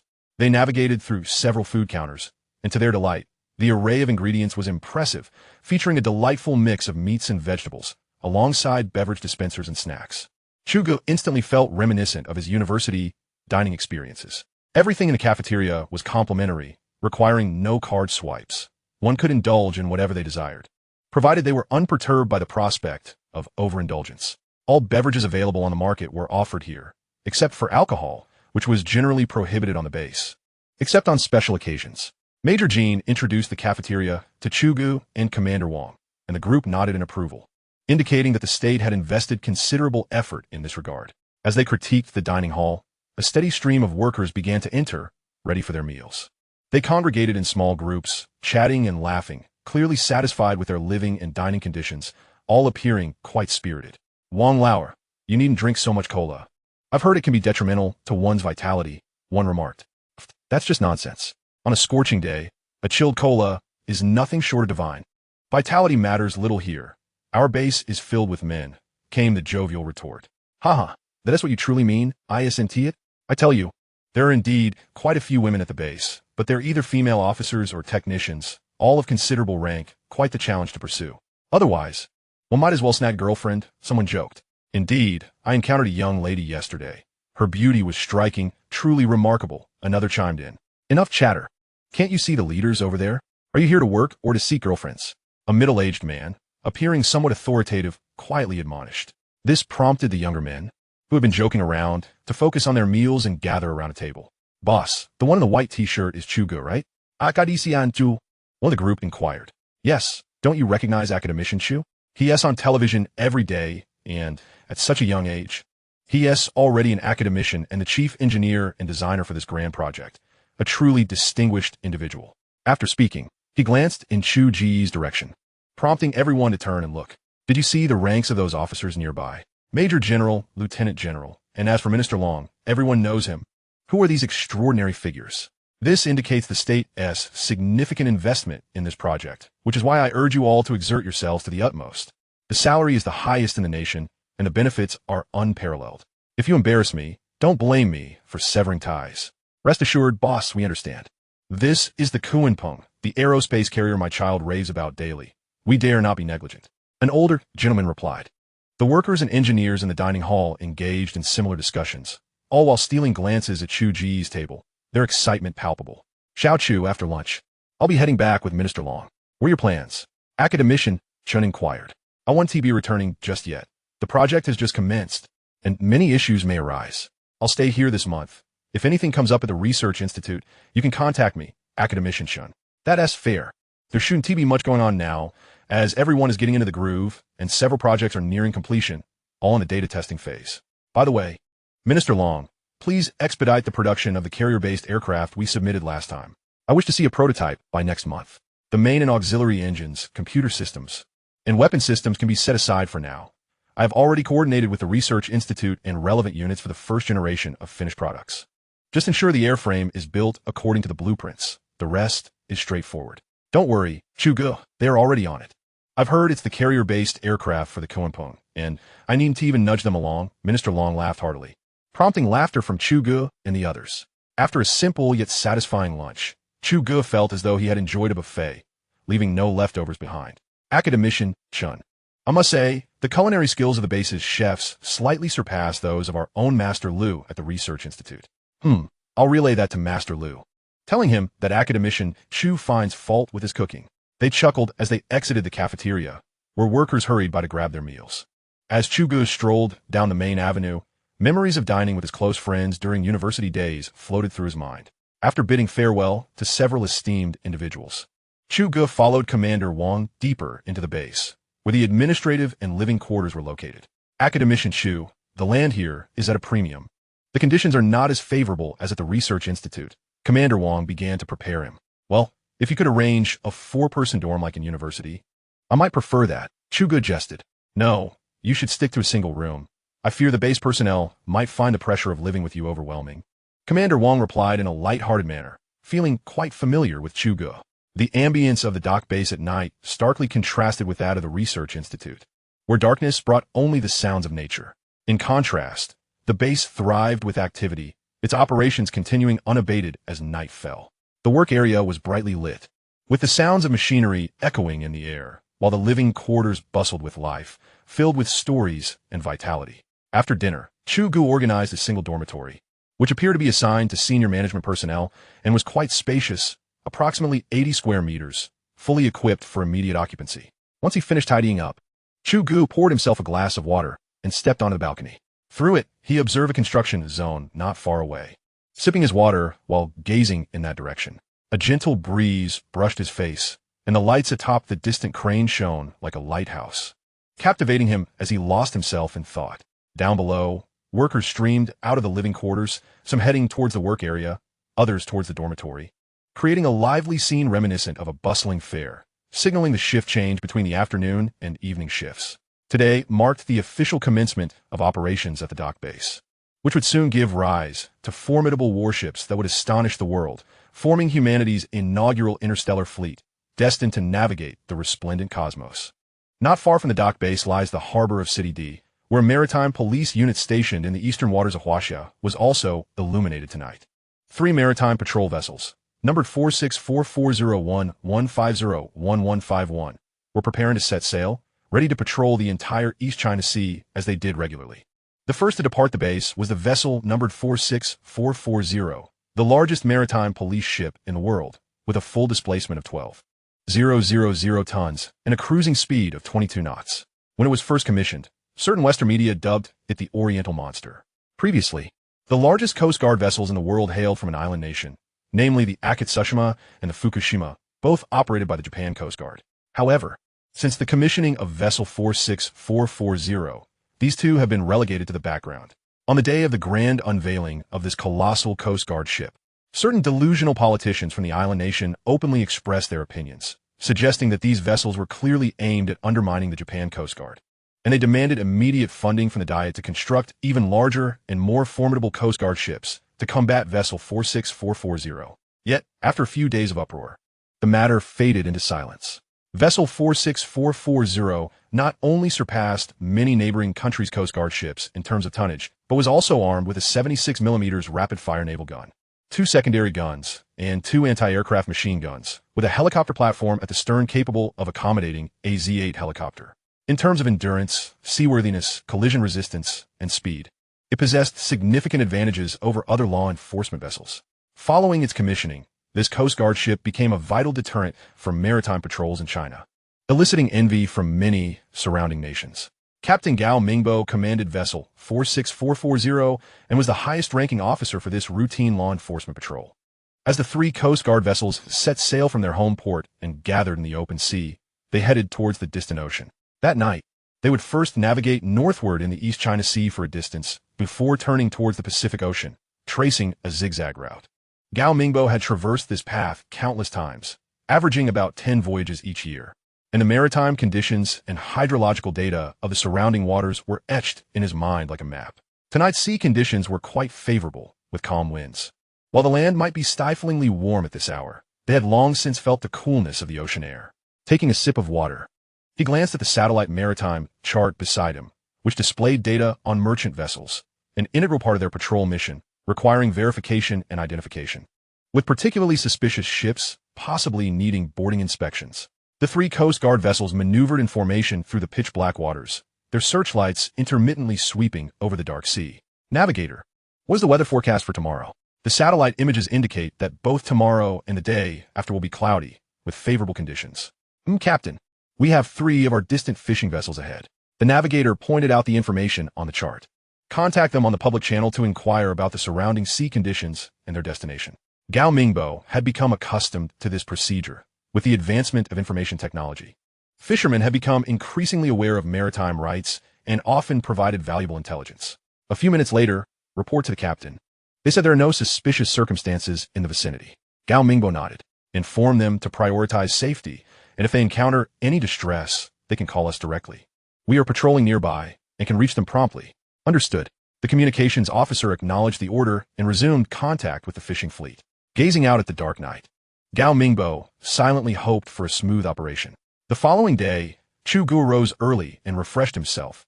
The unfamiliar surroundings had not disturbed his sleep, and he felt invigorated after a good night's rest. A knock echoed at the door, and, after drying his hands, he opened it to reveal Major General Jean and 2 young men. Chu Ge welcomed them inside. Major General Jean, is there an issue with the construction that brings you here so early? No, everything is normal. You may call me Jean Xiaowei, or just Xiaowei from now on. I feel hesitant to respond to Major General. Certainly that works. Chu Ge then inquired about the 2 young men behind Jean Xiaowei. Oh, this is Tan Songlin, and this is Huaxia, the youngest engineers at the base, both exceptional graduates, though they lack experience. I thought it would be beneficial for them to assist you and gain some insights. After Jean Xiaowei's introduction, the 2 young men promptly greeted Chu Ge, who smiled and nodded in acknowledgement. Given their youth, it was evident they possessed skills, and he was pleased to have them join his team, as he had been planning to enlist Yin Tianhao and others soon. No problem, you 2 will follow me from now on. Yes, Academician Chu. The 2 young men replied excitedly. Let us go have breakfast, then you can accompany me to the construction site. Understood. Jean Xiaowei observed with a secret smile. This opportunity had been hard-won after lengthy negotiations with Commander Wang. The shipyard base needed to cultivate its core technical talents. And these 2 young individuals were his carefully selected picks from a large pool of candidates. Being alongside Academician Chu was a once-in-a-lifetime chance, and he hoped they would be diligent and eager to learn. Even if they only absorbed a fraction of Chu Ge's knowledge, it would justify his efforts. After breakfast, the trio made their way to the base's work area. At the construction site, Chu Ge meticulously observed the engineer's workflow, each step deeply ingrained in his memory, allowing him to discern correct procedures with a mere glance. After a thorough inspection, he nodded in approval. The engineers were remarkably diligent, and Chu Ge felt that meticulous was an understatement. Upon reaching the materials storage area, Chu Ge picked up a bolt, examined its number, gauged its weight, and even held it up to the sunlight. Academician Chu, what are you doing? Tan Songlin, following behind, asked curiously. If I told you that every bolt and nut on the Kunpeng is custom-made, would you believe me? Is that true? Let me see. Huaxia stepped forward to take a look at the bolt. Tan Songlin specialized in signal control and was unfamiliar with bolts and nuts, while Huaxia was a bona fide mechanical engineering major and was well-versed in such matters. Internal hex M830. This side is DDF, followed by 159. It seems fine, but wait, 159? Isn't that marked incorrectly? The highest grade for bolts is only 129. Chapter 164. What is going on? Mistaken? Do you think that's possible? There's nothing surprising here. Specialized equipment inherently requires high-standard foundational components. While a strength grade of 129 is already considered high-strength alloy, it has undergone cyanide blackening and heat treatment, and some have been specially treated with nickel and chrome for corrosion resistance. However, to meet the strength requirements of the Kunpeng, we had to develop this ultra-high-strength alloy for foundational components, like the one in your hand. Be careful not to misplace it. Each one is numbered, and losing even one could lead to significant trouble. After saying this, Chu Ge returned the bolt to its place. Huaxia glanced at the bolt in his hand again and carefully placed it back. Science knows no boundaries. Do not confine your thoughts to textbooks. Doing so will only lead you down paths already trodden by others. While this may not result in significant errors, it also lacks the joy of exploring new avenues. Chu Ge had his own path to follow, one that involved blindly adhering to the guidance of the system, which was quite impressive as it led directly to the heavens, leaving him with no choice. However, Tan Songlin and Huaxia did not have the military-industrial system to guide them, so they needed to learn to explore independently. They cannot rely solely on others if they wish to achieve something significant. The trio continued their rounds until noon, as the sun grew increasingly fierce. Standing next to the metal plates, they could distinctly feel the heat radiating from them. Chu Ge touched the alloy steel plate and quickly withdrew his hand. The temperature was such that frying an egg would be entirely feasible. The outdoor workers had thinned out, likely having moved to sections with proper facilities, a commendable aspect of the base leadership's approach. As Chu Ge and his companions brushed the dust from their clothes, they made their way toward the nearest factory. Throughout the day, Chu Ge did not return to his office. Instead, he traversed the expansive shipyard with his two enthusiastic followers, eager to gather as much engineering information as possible so that he could propose well-founded suggestions. Upon returning to his dormitory in the evening, Chu Ge felt utterly exhausted, as if his body might collapse. After hastily washing up, he collapsed onto his bed and fell into a deep slumber. At the residence of the Joint Staff Headquarters of the island nation, a clandestine military meeting was underway. The participants included the highest commander of the United States stationed in the island nation, Chris Kyle, along with several high-ranking officials. And on the other side sat the island nation's Minister of Defense, Kazuchi Watanabe, his military advisor, Chief of Staff Yamamoto Yukino-suk, and a few other aides. Mr. Kyle, while the island nation is willing to continue standing with the United States, is it not somewhat perilous to do so? Chief of Staff Yamamoto inquired, his brow furrowed. Oh, Mr. Yamamoto, it is not as if we are sending you into actual combat. We are merely probing the waters. What is there to fear? Do not forget, you have the might of the world's strongest nation, America, behind you. However, the military strength of Huaxia has significantly transformed. Our intelligence indicates that Huaxia is currently upgrading their armament system, potentially involving weapons of mass destruction. Moreover, they have the support of Russia, a nation that is far from accommodating.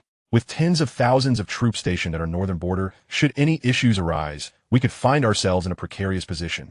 Besieged from both sides, Yamamoto, with his small mustache and modest stature, had a dark complexion, yet these attributes did not detract from his astuteness. He was unwilling to be merely a pawn for the United States and wanted to secure a substantial advantage for his nation, even if it meant being utilized. He sensed that the United States was acting with deliberate intent, though the true purpose eluded him. Rest assured, regarding the subsequent international discourse, I will ensure that our headquarters communicates with relevant Western nations in advance. By the time the matter unfolds, the entire Western Bloc will be standing behind you. What further concerns could you possibly have? Kyle stated, lighting a cigarette and smoking it nonchalantly.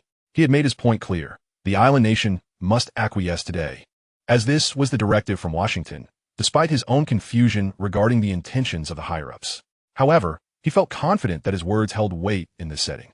Yamamoto and Watanabe engaged in a hushed discussion while Kyle remained unfazed, finishing his cigarette and sipping coffee, embodying a godlike patience as he observed the proceedings.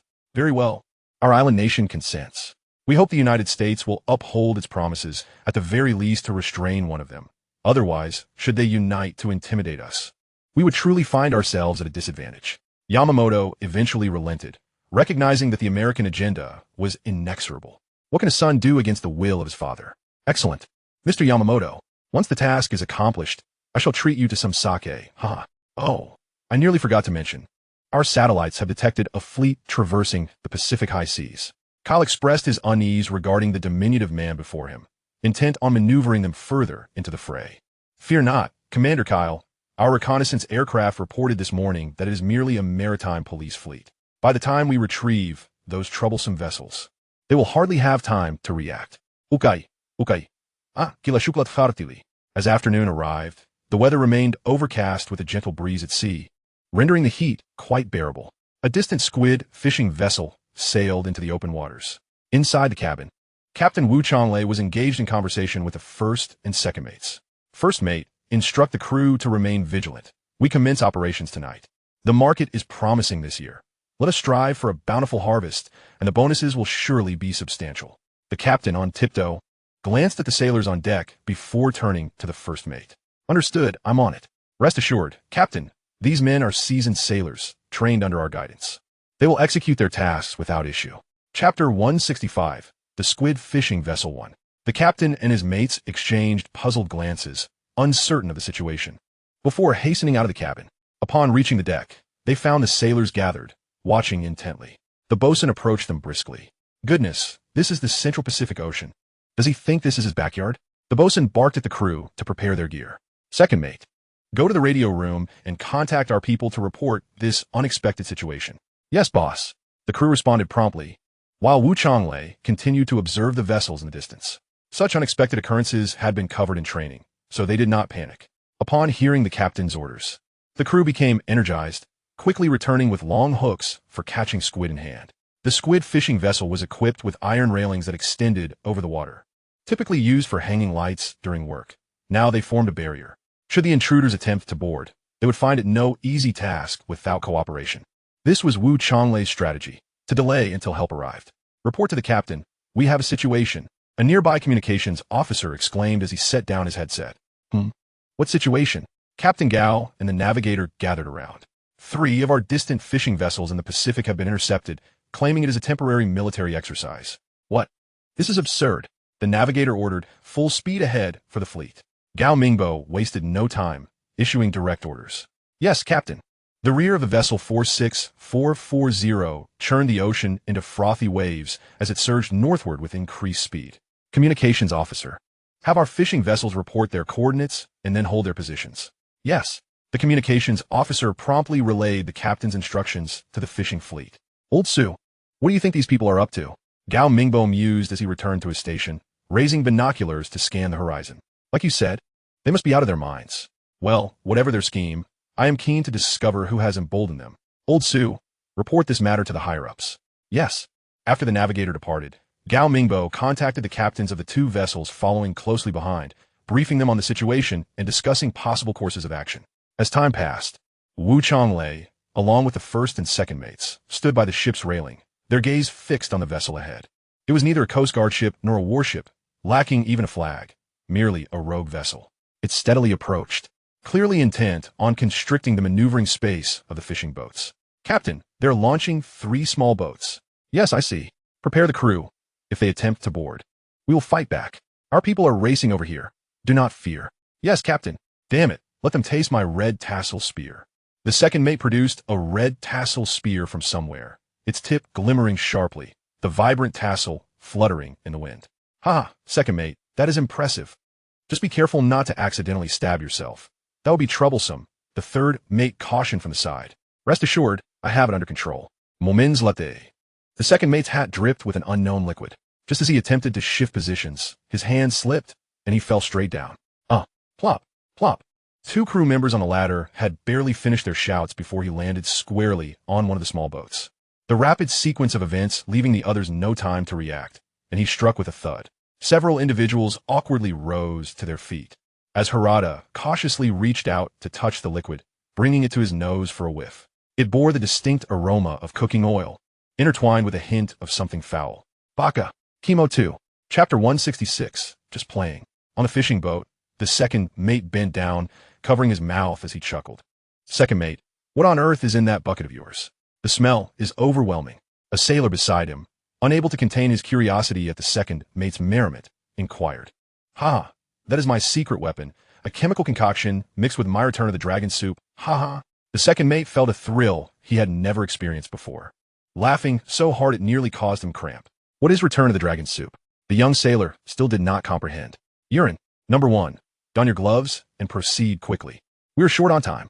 Yes. This time, everything went smoothly without any sudden incidents. Hesitantly, he extended his hand. An iron railing obstructed his path, requiring him to push it aside first. Just as he attempted to do so, a sharp gun barrel protruded, lightly grazing his hand, sending a searing sensation coursing through him. He tried to glance at the ship's deck, but the railing hindered his view, leaving him blind to everything. Witnessing the blood trickling from his injured hand, he had no choice but to crawl down. The vessel was like a porcupine, laden with numerous sharp objects that could easily inflict injury. Cunning. Let's retreat for now. Aye. The second mate, crouched low, peered outside, and only turned back to sit down after seeing the other party retreat, expressing his dissatisfaction. Second mate, are those obstacles of yours truly that formidable? It seemed like you merely scratched him. He must be quite the coward, yelping like a wolf over a mere scratch. The young sailor picked up the tip of the red spear, preparing to touch it. Iron Egg, don't move. That spearhead is sharpened, quite lethal. As for the pain, haha, I've applied a bit of salt water on it. We are kind-hearted. You see, salt water is good for disinfection. Iron injuries can easily lead to tetanus, so I provide a full service. Don't you think they ought to send me a thank you letter when this is all over? Ha! The surrounding sailors erupted into laughter, the earlier tension dissipating thanks to the second mate's antics, and they gathered around, eager to join in. After sharing his thoughts, the second mate nodded towards the captain's direction and signaled an okay with his hand. Each of the ship's leaders was responsible for a group of about 10 sailors, guarding their respective areas. The second mate, quick-witted, understood the necessity of boosting morale. If the spirits rose, they could hold their ground. If their own people failed to unite, it would truly be impossible to defend. Having gained no advantage, the opposing group retreated to their small boat, their faces flushed as they observed the crew's bloodied hands. Quickly bandage them up. These Chinese, just wait. When I catch them, they'll truly know hardship.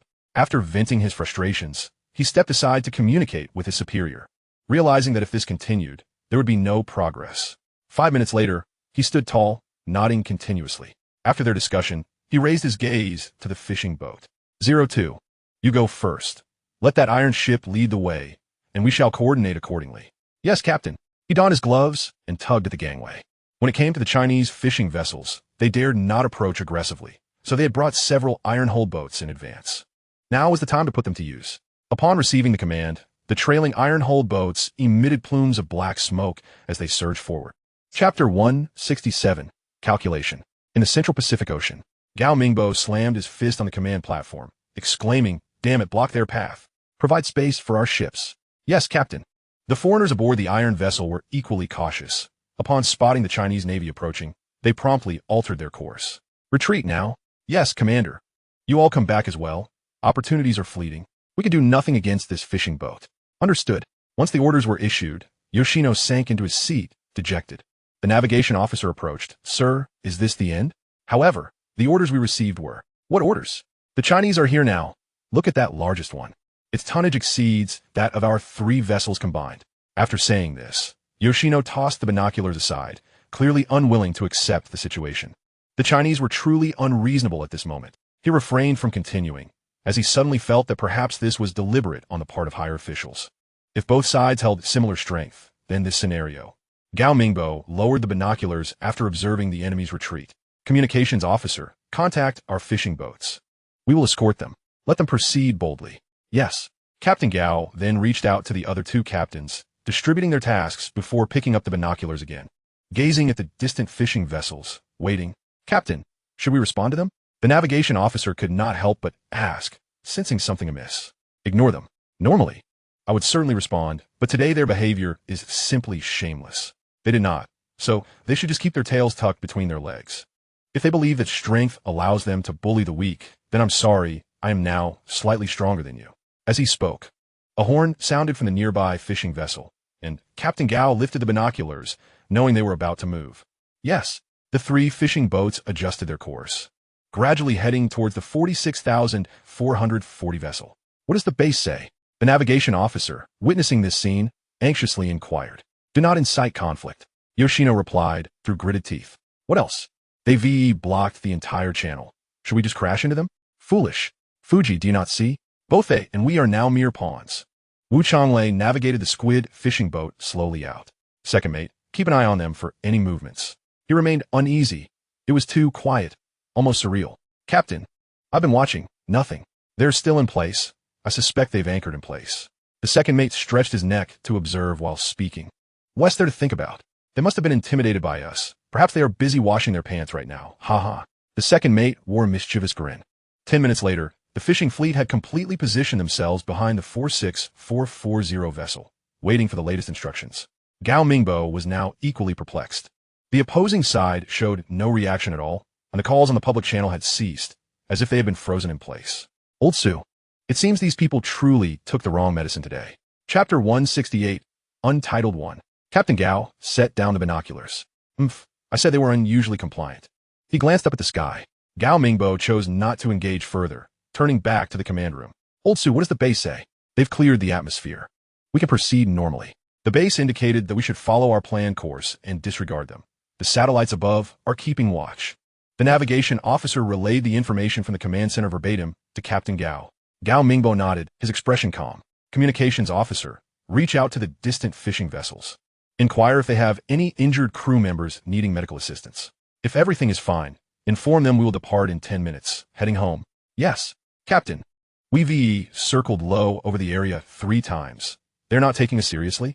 As the wingman of Koizumi Ichiro, he could not grasp the significance of their actions.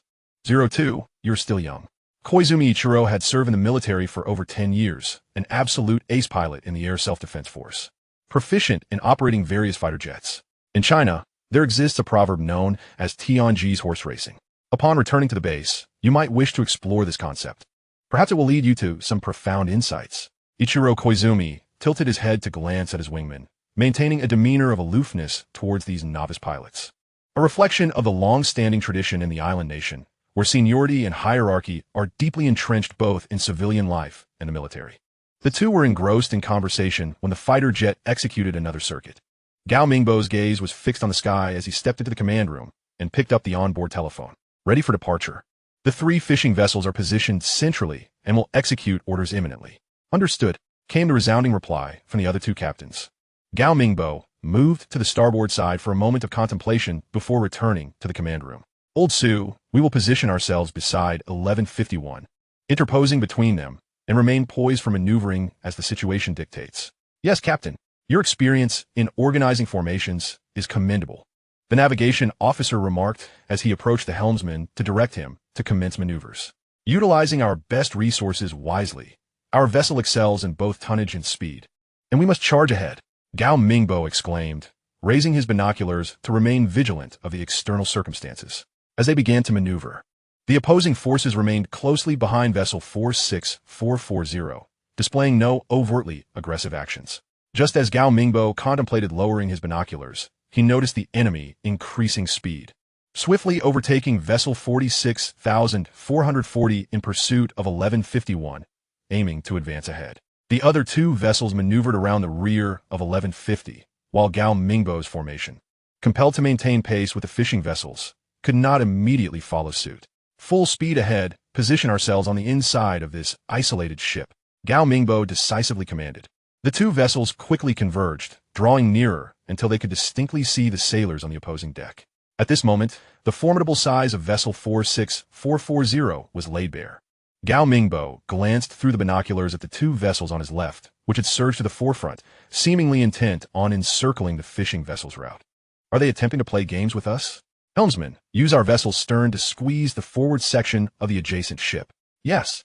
Both crew members responded in unison. Chapter 169. Untitled 2. At that moment, a crew member rushed in, visibly anxious, to report to Yoshino. Yoshino waved his hand, rising to steady himself against the command platform, realizing that his ship had deviated from its original course, veering to the right. Helmsman, stabilize the course. Navigation officer, halt the ship. Inform the other 2 vessels to abandon their advance and converge towards us. Yoshino commanded with a sense of resignation. Commander, are we really conceding? Given the uncertainty, we must first assess the vessel's condition. Do you wish to risk sinking the ship? Continuing to engage further will yield no favorable outcome. Yoshino Aishi calmly analyzed the current predicament, knowing he had to issue this command despite his reluctance to yield. Our mission has been accomplished. Yoshino felt a pang of disappointment, acknowledging that they had been overly reactive during this operation. Despite their efforts to seize the initiative, the opposing commander had acted unpredictably. Captain, you mustn't say that. We have fulfilled the mission assigned by headquarters. I am confident that they will recognize our efforts. You need to regain your composure. The navigation officer, noticing Yoshino's despondency, began to encourage him. After some time, Yoshino managed to regain his bearings. Yes, you are right. Let's go outside and assess the damage to the ship. As for the Chinese fleet, let them be. Understood. Koizumi's team, headquarters has ordered a retreat. Please execute the command immediately. But this is a direct order from the highest authority at headquarters. Execute it without delay. Yes.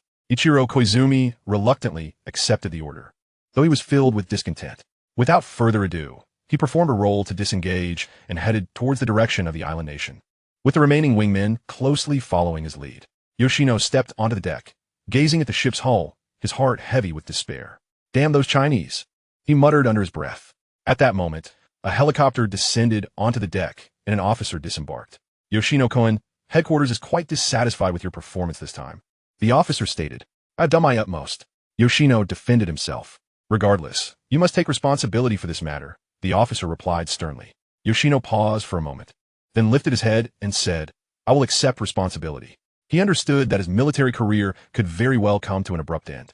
Moments later, they caught up with the maritime police fleet on the surface of the sea. Descend to a lower altitude, conduct a pass, and greet our comrades, the captain commanded. Roger. On the deck of vessel 46440, Gao Mingbo stood beside several excited crew members. Captain, comrades are calling for you, shouted a crew member who rushed out from the command room. Upon hearing this, Gao Mingbo quickly responded, coming. He hurried back to the command room, swiftly donning his headset. Hello, comrades. We, too, shall return to our station. Wishing you a safe journey. Gao Mingbo spoke into the headset, his voice laced with warmth and well wishes. Goodbye, came the brief reply before the call was terminated. Gao Mingbo slowly set down the headset, a surge of complex emotions welling up within him as the figures in the sky gradually receded. He stood still, gazing into the distance, as if he could still sense that formidable power. Chapter 170, Suggestions from Chu Ge. Upon encountering this title, Chu Ge felt a mixture of astonishment and indignation. The length of the title was unprecedented, reminiscent of sensationalist online headlines. A moment's contemplation revealed to him that this, too, was a statement of intent. Without delay, he made his way to Commander Wang's office, eager to glean first-hand information. Upon entering Commander Wang's office, Chu Ge found him engaged in a phone call. Noticing Chu Ge's presence, Wang gestured for him to take a seat, concluding his conversation with a few words before hanging up. Academician Chu, you have been frequenting the construction site daily and neglecting my office. I thought you were unaware of its location. We are old acquaintances, so spare me the formalities, Commander Wang chided with a smile. Commander, I am here now. The first phase of construction may present numerous challenges, and I prefer to remain in the operational area to avoid being unreachable, Chu Ge replied. I know, I was merely jesting. The Kuanpeng is dear to my heart. I would prefer you to be there every day to keep an eye on things, ensure my peace of mind. This was Commander Wang's true sentiment. Every time he heard reports of Chu Ge being sighted at a particular location, he felt an urge to visit, yet refrained, fearing he might be in the way. Commander, I have another matter to discuss with you regarding the situation at sea, Chu Ge said, producing the day's newspaper and handing it over. Commander Wang took it, glanced briefly, and set it down. I am aware of this matter. The military held a special meeting to discuss it yesterday. What specific information are you seeking? Commander Wang inquired directly, understanding that Chu Ge was deeply concerned for the nation and harbored a strong sense of retribution towards foreign adversaries. He was also curious about Chu Ge's perspective on the issue. As Commander Wang handed Chu Ge a bottle of water, he settled onto the sofa beside him. This matter is not as straightforward as it appears. Such issues should not arise under normal circumstances. I suspect there may be some ulterior motives at play. Chu Ge furrowed his brow, pondering for a moment, gradually formulating a clearer line of thought. Not enough? In what regard? Commander Wang prompted, revisiting Chu Ge's earlier statement.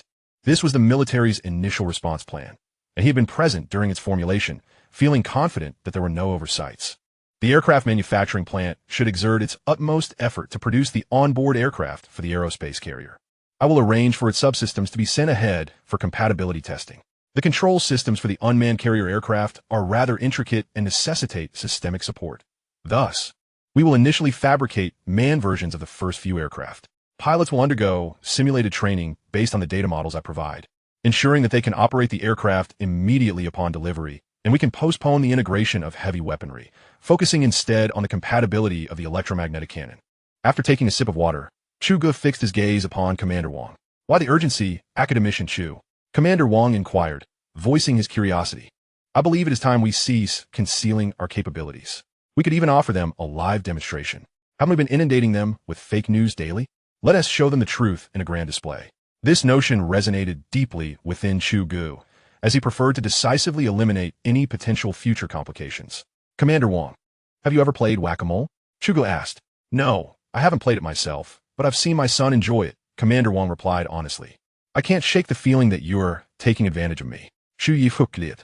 I speak the truth, Commander Wang said, suddenly bursting into laughter upon realizing the humor in the exchange. The key to whack-a-mole is speed, precision, and decisiveness. When one pops up, you strike it down. If two appear, you take them both out. A fierce glint flickered in Chu Ge's eyes, which did not escape Commander Wang's notice. He had never witnessed this fierce side of Chu Ge before. To him, Chu Ge had always been a radiant young man, a genius of sorts. Today, he felt as though he had discovered a new continent, realizing that the gentle and refined Chu Ge possessed a violent streak as well. something that only endeared him further to Commander Wang. Very well, I shall meticulously document our conversation today and submit it as a report. Personally, I can affirm my support for you. Commander Wang rose, extending his right hand, his expression imbued with newfound warmth, having gained deeper insight into Chu Ge through their discussion. Academician Chu was indeed one of them, embodying the innate qualities of a soldier. Chapter 171. The Triple Heaven. Upon returning to his office, Chu Ge opted not to bring along his two devoted followers to the work area. Instead, he focused on organizing information regarding the unmanned carrier aircraft of the Aerospace carrier. Preparing for the upcoming tests, he had been compiling this data for 3 or 4 days, and news from Commander Wang indicated that the higher-ups had approved Chu Ge's proposal, initiating a round-the-clock shift at the aircraft manufacturing plant. Consequently, the construction speed of the manned carrier aircraft had significantly accelerated. Chu Ge awaited patiently, enduring the agonizing wait, fervently wishing to behold the aircraft by the morrow. System Master, how splendid it would be if you could manifest a physical entity for me. It would simplify my tasks immensely. Then what use would I have for you? I could simply conjure everything myself. No, you could consider me akin to Nobita. While you are the robotic cat, with a pocket connected to a 4-dimensional space, you could store infinite items within. Strictly speaking, 4-dimensional space does not exist, or rather, it does not exist in this form. It requires the simultaneous activation of 2 relatively independent spaces to function effectively. Its significance lies more in the realm of time-space traversal rather than mere storage. You may perceive it as a passage connecting 2 worlds. Additionally, your planet's concepts are truly peculiar. Time-space traversal? Are you implying black holes? Can they be artificially created? Certainly. How much would that cost? Chu Ge's interest piqued. He had not anticipated that his complaints would lead to such revelations. The level is too low. The system defaults this type of inquiry to require the host to level up first. You gotta be kidding. At the U.S. military base in Okinawa, Chris Kyle was engaged in a video conference with several high-ranking military officials from the headquarters, convened in a clandestine room known to very few within the base. Such a heavily confidential meeting would only be called under extreme necessity. Aside from Kyle, the remaining officers were senior military personnel stationed in the island nation. Kyle casually rubbed his chin with his left hand, his demeanor relaxed, yet his focus remained unwavering. Ladies and gentlemen, we are now showcasing footage captured by our military satellites, specifically from the military shipyard in D-City, Huaxia. In the video, Rodriguez, the director of the Pentagon's intelligence agency, was addressing the assembled military leaders. Their military had not concealed their actions. They were openly constructing new types of vessels. Given the scale of the endeavor, it was unlikely to remain hidden, prompting them to publicize it. Based on preliminary comparative photographs, Rodriguez paused to survey the room. Their new vessel measures approximately 2,000 meters in length and 300 meters in width. Considering their previous statements, we suspect they are indeed constructing an aerospace carrier. Note, an aerospace carrier, not merely an aircraft carrier. Sometimes, mere words lack credence, leading certain individuals to doubt without cause. When authentic photographs are presented, their initial response is often not astonishment, but rather a continued skepticism. Such individuals are truly the type who do not heed warnings until the consequences are upon them. Chris Kyle belonged to this category. Is this photo merely a spectacle? He pondered, initially questioning its authenticity, only to remember that this image was captured by their own satellite, prompting him to amend his statement. If it is indeed a spectacle, it is rather grand in scale.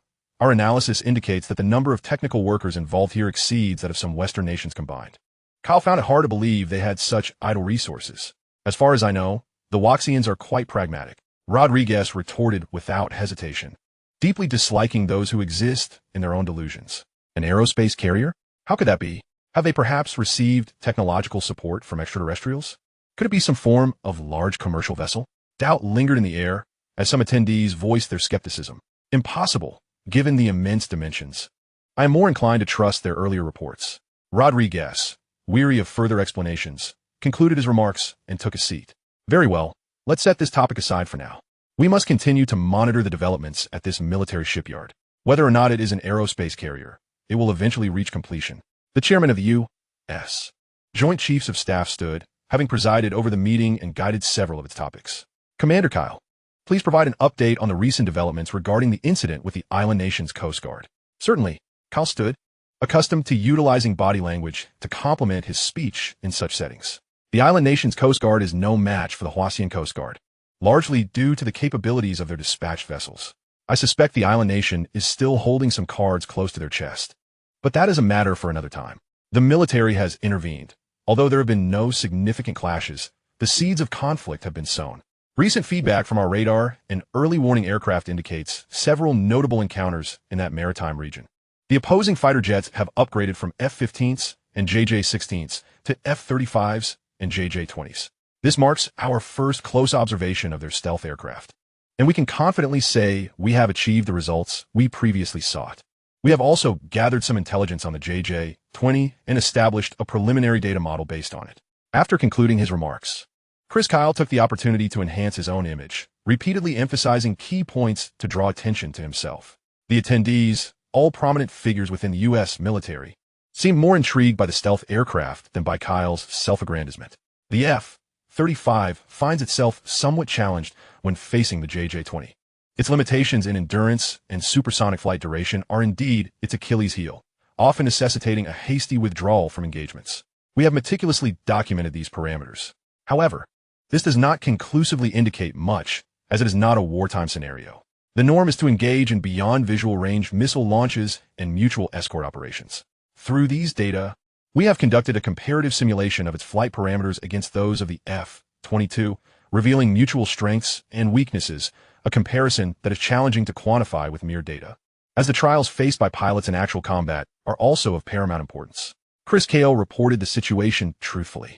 Overall, the developments are progressing in the direction we anticipated. Commander Kale, please maintain a vigilant watch on intelligence from that region. If necessary, escalate the pressure to compel the island nation to reveal its true capabilities. As this is crucial, this pertains to some key decisions that the United States must make moving forward, and I urge everyone to take it seriously. Yes, I will make the arrangements. The secret meeting in the United States concluded with the desired outcomes. The situation in the island nation has become increasingly discordant, with the cabinet and military embroiled in heated debates, centered on a singular topic: whether to continue this ceaseless aerial confrontation. Chapter 172, The Gravitational Wave Device. The island nation is indeed experiencing considerable distress, a predicament of its own making.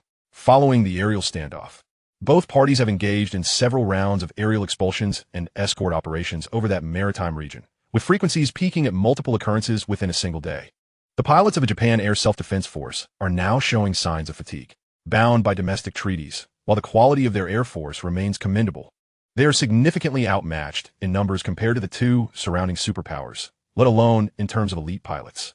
Conversely, domestically, the military is reveling in the situation, with naval aviation units from various theaters eagerly rotating into action, even fostering a competitive environment for mission assignments.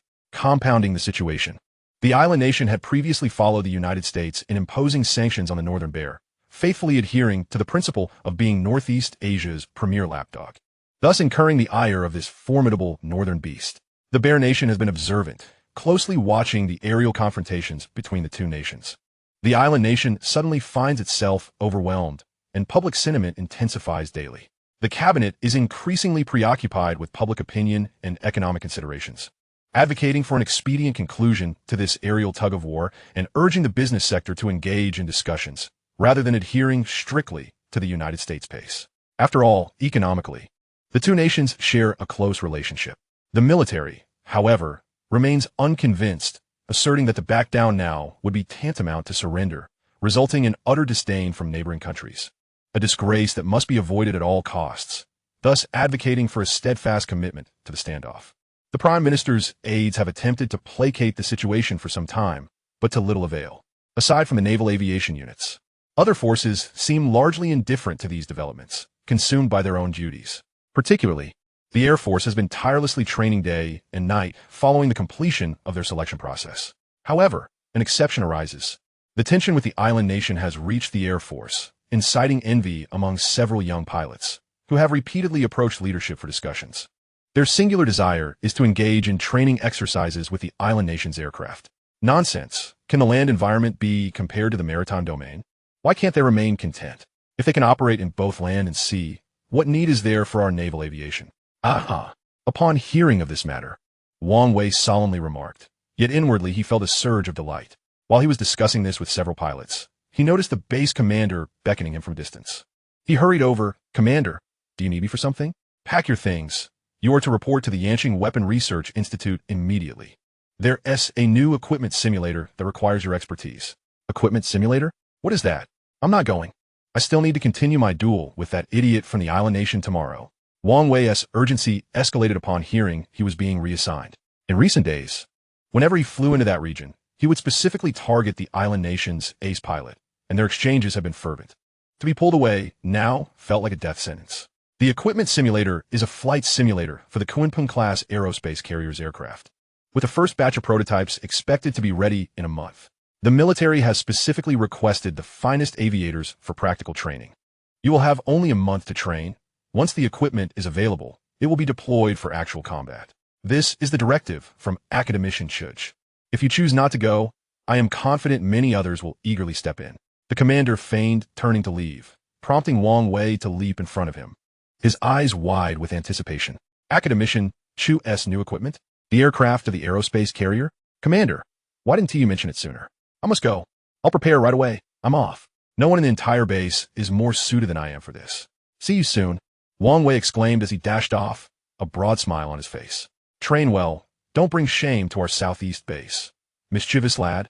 The commander chuckled as he called after him. After concluding matters related to the carrier aircraft, Chu Ge shifted his attention to the system blueprint of the lunar base. The carrier aircraft is still about a month away from completion, and he could not afford to wait idly. With the construction project progressing steadily, he believed it was time to focus on lunar endeavors. That day, he retrieved previously exchanged data, identifying several foundational elements within the lunar base S system, with the gravity wave device being of utmost importance. Thus, Chu Ge intended to commence with this aspect, followed by the VR virtual environment, life support systems, ecological maintenance systems, and the comprehensive AI system for helium-3 extraction. Chu Ge delved directly into the gravity device, examining it piece by piece as the day waned. Rising from his seat, he stretched his arms, realizing that a day had passed without substantial progress. He found himself utterly baffled. System brother, this gravity device is rather enigmatic. Thankfully, they have already adapted to my neurotic mind. Had I reported your gravity wave device initially, I fear I would have been subjected to dissection for research. Normal. Given your planet's current technological level, establishing a hybrid gravity device that operates on both micro and macro scales is indeed a formidable challenge. Technology is built through incremental accumulation. This model is also part of the black hole's space-time distortion effect, or rather a prototype. So, you mean an artificial black hole needs to be based on this for further evolution? Indeed. Chu Ge gleaned insight from the system's response and promptly seated himself. The lunar base's gravity wave device represents a reverse application of quantum entanglement effects, utilizing the string effect of the first dimension to accelerate linearly arranged particles to a certain threshold before inducing range fluctuations in a specific order. This generates a supergravitational effect on the quantum macro scale. The range of this supergravitational quantum fluctuation is controllable, placing objects within a state of temporal distortion in a vague critical zone. This critical zone can effectively counteract a significant portion of gravitational effects emanating from space, resulting in an impact on the human body that approximates half of Earth's gravity, combined with the Moon's own 1/6 gravitational influence, effectively simulating 3/4 of Earth's gravity for inhabitants of the lunar base, which is fundamentally adequate for their needs. Chu Ge felt that this so-called distorted, nebulous critical point resembled a balance of forces. For the lunar base, it represented a form of gravitational equilibrium, much like the tidal locking of the Moon. This mode of locking necessitates a perfect balance between the gravitational influence of the Sun and that of the Earth, allowing it to perpetually orbit our planet. The effect is such that the Moon forever presents only one face to the Earth, and this balance is not unbreakable. As the Moon continuously strives to escape the Earth's grasp, the Sun's gravitational pull on the Moon is significantly stronger than that of the Earth, albeit it is closer to the Earth, as distance and gravitational force are inversely proportional. Extending the timeline, the ancient Moon appeared larger and brighter because, in those primordial times, it was nearer to the Earth. It is now gradually moving closer to the Sun. However, this defection occurs at a glacial pace, approximately 3.82 centimeters per year. Wake up, system brother. Chu Ge, engrossed in data analysis until the wee hours, found himself perplexed by certain aspects and could not resist summoning external assistance once more. Why is this nebulous critical zone so enigmatic? It sounds like it intends to thrust us into another dimension, quite terrifying indeed. The escape velocity of a black hole is exceedingly rapid, far surpassing that of photons, which are inexorably drawn into its abyss. To traverse a black hole, one must first comprehend its escape velocity and then exceed that speed. Otherwise, one risks becoming lost within the temporal layers of the black hole. When your velocity roughly matches its linear spin velocity, this space becomes the nebulous critical zone of time distortion, wherein one might simultaneously enter two worlds, what you refer to as parallel universes. Of course, with your current technology, even if you were to construct a spacefaring mothership, traversing a black hole remains impossible. According to my database, while individual black holes vary in size, range, and energy, they share a commonality. Their escape velocities do not fall below the speed of light. The jump engine is still beyond reach. Even if it could be manufactured, the energy of the first-generation jump engine would likely struggle to breach a black hole. Thus, the system recommends that the host prioritize harnessing the energy of your galaxy to explore other star systems. As each highly developed civilization adheres to this principle of development, no leaps allowed. Today, the system brother seemed to be in good spirits, astonishingly refraining from mocking Chu Ge and instead patiently assuming the role of a mentor, directly highlighting the crucial nodes of Chu Ge's interstellar plans. When you refer to my galaxy, do you mean the solar system or the Milky Way? The Milky Way? You overestimate your position. The solar system is merely your novice village. Please focus on developing here first. The general principle for equipment formation is that you must fully exploit the majority of the sun's energy. Understood. By the way, have you been off slaying legends recently? This implied acknowledgement sent a chill down Chu Ge's spine in the dead of night. What on earth is going on here? He pondered. What level of technology do we currently possess, and what advancements are necessary to create an artificial black hole? Interstellar civilizations can generally be categorized into 3 stages. The first stage requires the complete utilization of all energy from your home planet, which for your world means fully tapping into Earth's potential. The second stage necessitates the complete utilization of the energy from the local star or small star system, enabling free traversal within that system, essentially your solar system. The third stage involves mastering the energy of certain star clouds within a galaxy, allowing for unrestricted travel between various small star systems. Essentially, the ability to navigate freely within the Milky Way, harnessing the energy of its major stars, and breaking free from the constraints of star clouds to explore other clusters. Constructing an artificial black hole requires achieving the technological level of the third stage.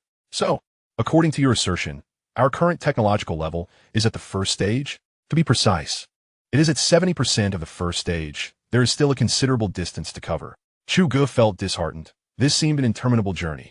He resolved to wash up and retire for the night, having lost interest in black holes for the moment. The conversation had indeed wandered too far afield.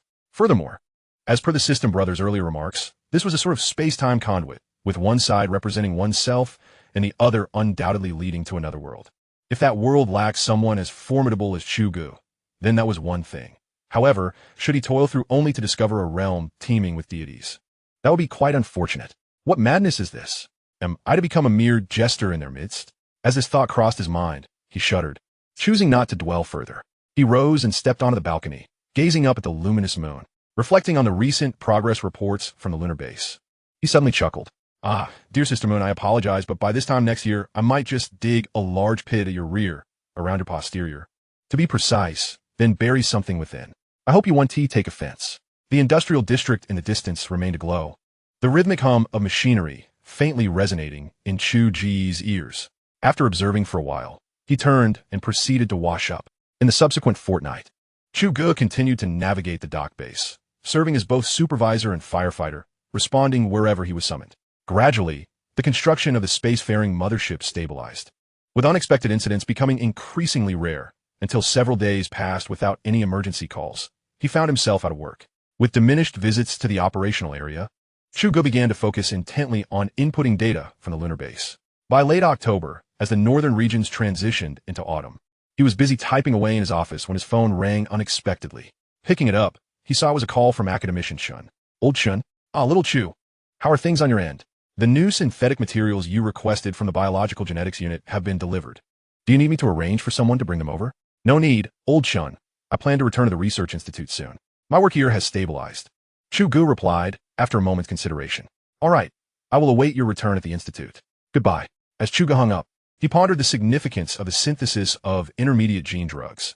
This was indeed a monumental development. He stood and made his way toward Commander Wang's office. Chapter 174, Return to the Research Institute. Understanding the weight of Chu Ge's responsibilities. Commander Wang did not press him when he mentioned his intention to return to Jing the following day. Instead, that evening, Commander Wang convened several leaders from the spacefaring mothership project for a small farewell dinner. Academician Chu, I realize you may need to delegate a few matters. So I've gathered everyone for a meal tonight. Work and leisure can coexist. You can leave with peace of mind tomorrow. Commander Wang led Chu Ge toward the base cafeteria, mentioning the dinner plans along the way. Thank you, Commander Wang. Your arrangements are meticulous. I initially intended to leave tomorrow afternoon and dedicate the morning to finalizing recent tasks. But it seems I can move that to tonight. Commander Wang smiled and nodded. Upon arriving at a quiet little restaurant, it was evident that prior arrangements had been made to ensure they were undisturbed. After exchanging pleasantries, they settled at 5 tables, comprising over 50 individuals, all principal leaders of various subsystems and sections of the spacefaring mothership. Ladies and gentlemen, I may need to depart for a while tomorrow. The testing of the Kunping-class aircraft system must be organized, and subsequent tasks can only be addressed at the Research Institute. Thus, I entrust the affairs of the dock base to you all. Chu Ge addressed the gathering after Commander Wang had led a few rounds of toasting. Rest assured, Chief Engineer Chu, we will hold ourselves to the highest standards and ensure that tasks are completed with quality and efficiency. Chu Ge nodded thoughtfully. A week later, a dedicated individual would deliver the subsequent engineering blueprints.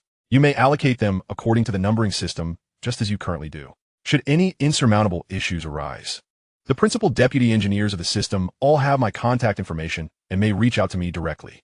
Furthermore, it is of utmost importance that the entire process adhere strictly to the operational procedures, as it involves the hoisting of the segmented core modules. A deviation in sequence could necessitate a complete retracing of steps. The ensuing moments became Chu Ge's personal showcase.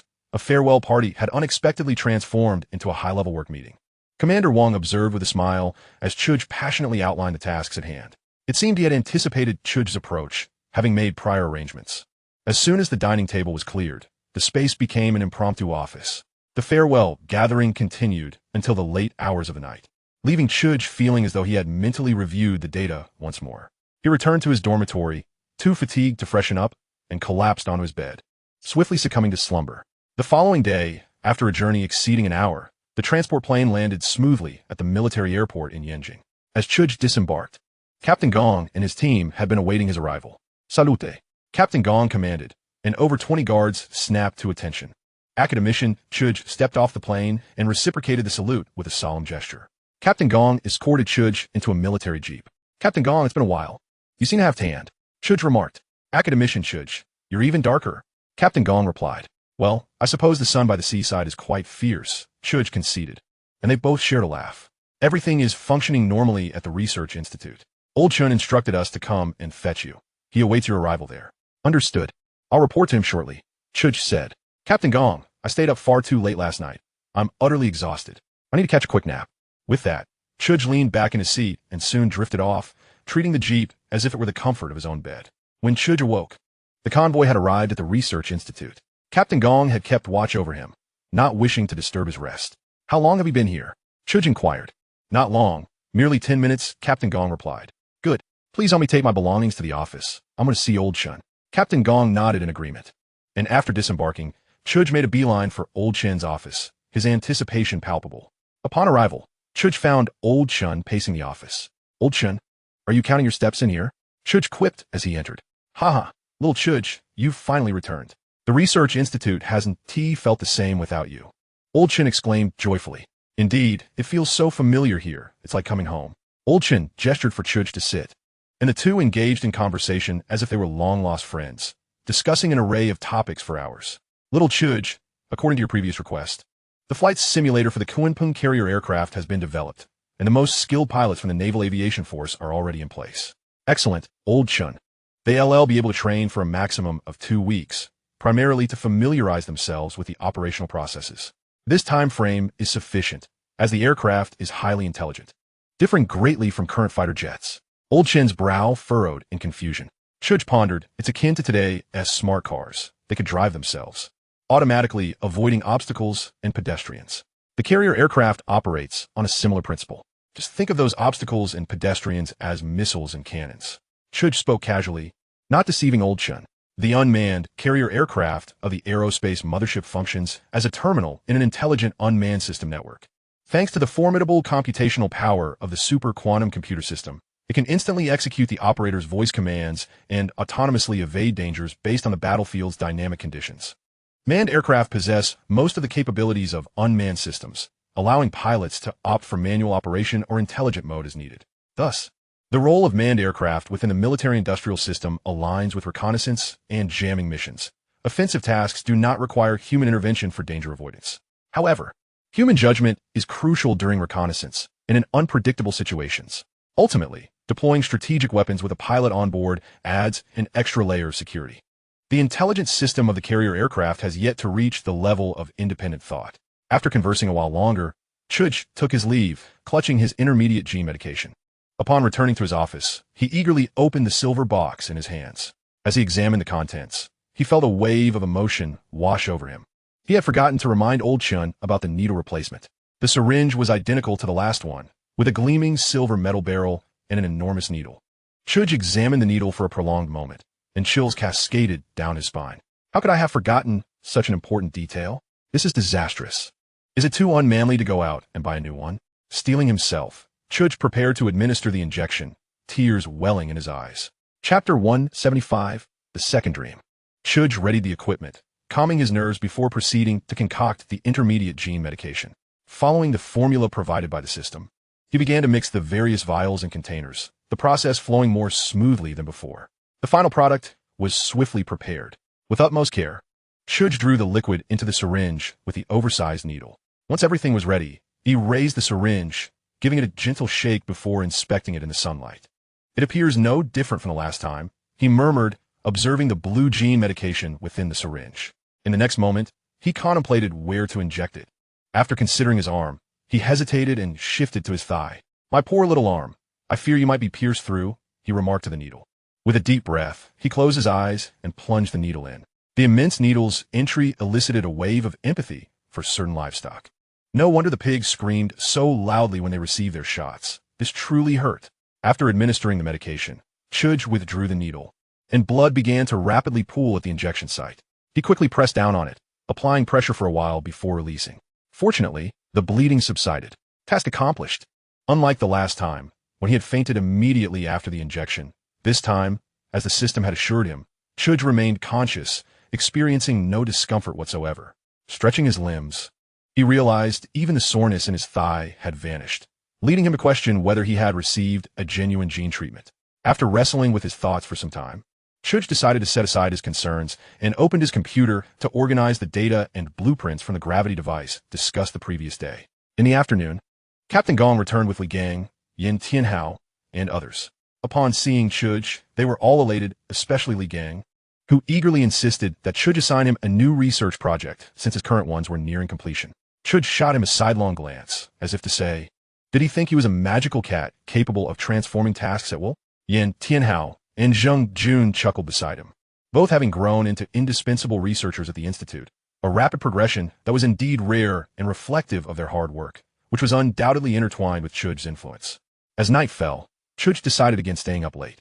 Although he felt no adverse effect from the gene medication, he resolved to heed the system's advice, to rest well and avoid strenuous activities or any hormonal surges. The clock on the wall ticked rhythmically, while Chu Ge lay on the bed, gently snoring, having succumbed to slumber for quite some time. Suddenly, his brows furrowed, then twitched, and soon his eyelids began to flutter rapidly. Chu Ge yearned to awaken, yet despite his strenuous efforts to open his eyes, he found himself ensnared in a nightmarish struggle. Holding his breath, he summoned all his strength to pry his eyes open, and this time he succeeded, though the sight before him left him utterly incredulous. He found himself amidst a desolate ruin, with peeling walls, a barren cityscape, and withering vines clinging to the decrepit structures. While faint words flickered on a distant billboard at the intersection, this scene was painfully familiar. Was it not the very dream he had experienced after administering the preliminary genetic serum? System brother, are you there? Wake up!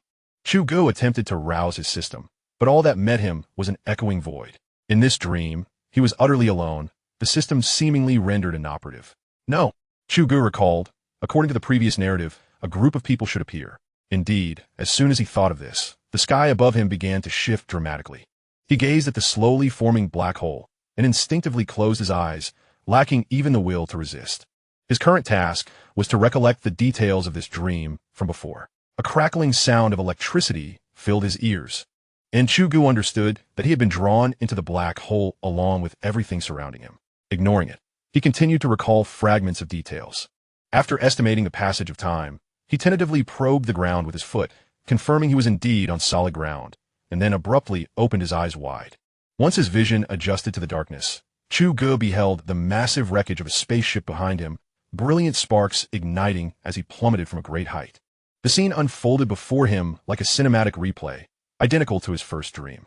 As a blue energy sphere illuminated the entire hall, he cautiously glanced downward, where a multitude of humans knelt in the shadows, their hands raised high, murmuring incantations. Chu Ge descended the steps, deliberately pausing to scrutinize a stone slab as he passed. The previous dream had concluded here, yet he had now traversed down to the base of the steps. At the forefront of the throng knelt several elderly figures, their silver hair and wrinkled skin, their blue eyes sparkling like sapphires.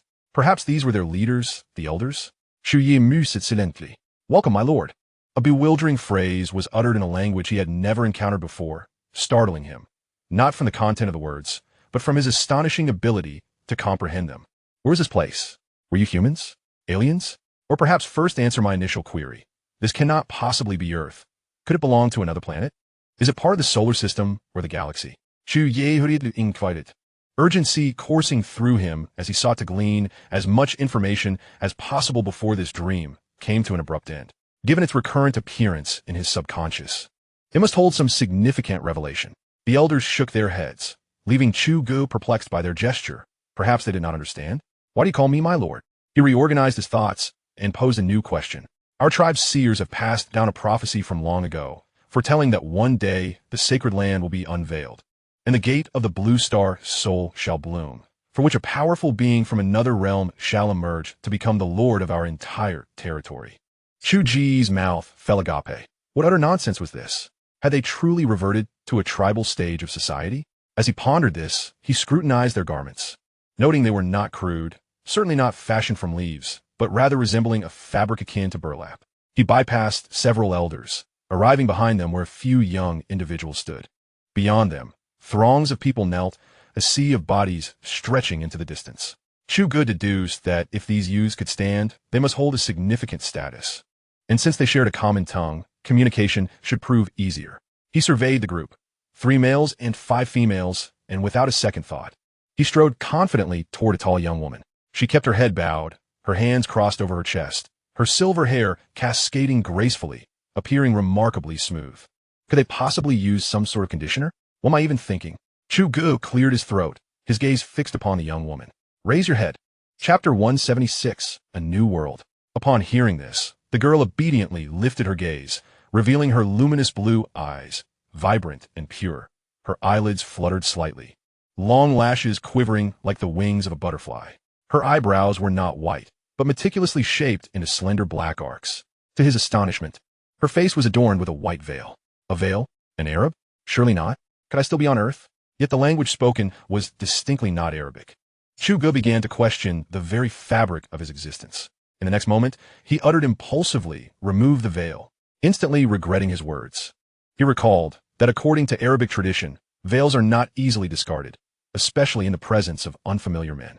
The individual before him might not belong to Arab ethnicity, yet the veil likely held significant meaning. The girl appeared hesitant, casting a pleading look toward an elder nearby. Chu Ge discerned the intent in her gaze, a silent plea for assistance. He turned to the elders, who had been observing, only to see them avert their eyes, lowering their heads in a manner reminiscent of feudal subservience. Chu Ge, preparing to retract his earlier abruptness, allowed the words to linger on his lips, only to witness the young woman before him already unveiling her face. A breathtaking visage emerged, with porcelain skin, a regal nose, and lips tinted a delicate cherry blossom hue. Chu Ge was momentarily entranced. Such beauty in his world would surely cause upheaval. Yet one thing was clear. Her genetic traits bore striking similarities to humanity. Yet she seemed a blend, a harmonious fusion of Eastern and Western features. The girl's lips trembled slightly, bringing Chu Ge back to the present. I apologize for my earlier impertinence. You may don your veil again. I wish to inquire a few questions, if you would permit. The girl dutifully replaced her veil, her blue eyes blinking at Chu Ge as she nodded in acquiescence. Does this world possess mountains and oceans? I surmise this hall is subterranean. Could you take me above ground for a glimpse? I wish to ascertain the celestial orientation. After a brief hesitation, he posed his inquiry directly, determined to uncover the nature of this place. There are underground rivers. As for the sea, the main hall is indeed underground. To be precise, we have always dwelled below.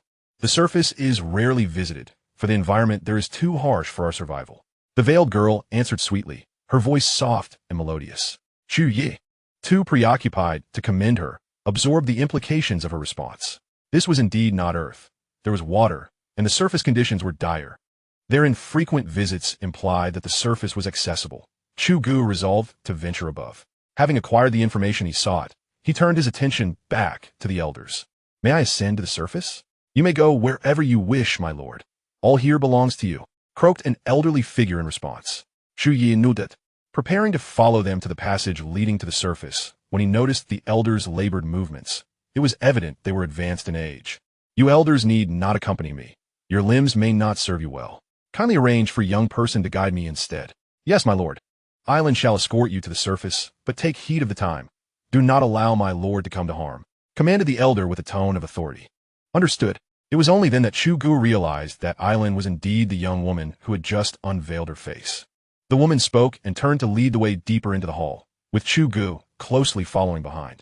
As they passed by the kneeling crowd, they instinctively parted to create a path. Chu Ge furrowed his brow. Was the hierarchy in this place so rigid? Never mind. Now is not the time to dwell on such matters. With a newfound clarity, Chu Ge hastened to catch up with the woman ahead. They walked for quite a while, and as Chu Ge moved, he observed the hall, illuminated by the fluctuating light from energy orbs. Gradually, the peculiar sights of the hall came into view. It was evident that human craftsmanship was involved. Perhaps it utilized some natural caverns, resulting in a unique blend of artificial embellishments and natural cave formations. The light was dim, and Chu Ge noticed no signs of illumination along the way. Could it be that fire was absent here? Or perhaps the oxygen was insufficient? Yet, he felt no symptoms of hypoxia. Chu Ge inhaled deeply through his nose, detecting a faint scent of rust, while everything else seemed ordinary. Truly, it felt surreal, he mused.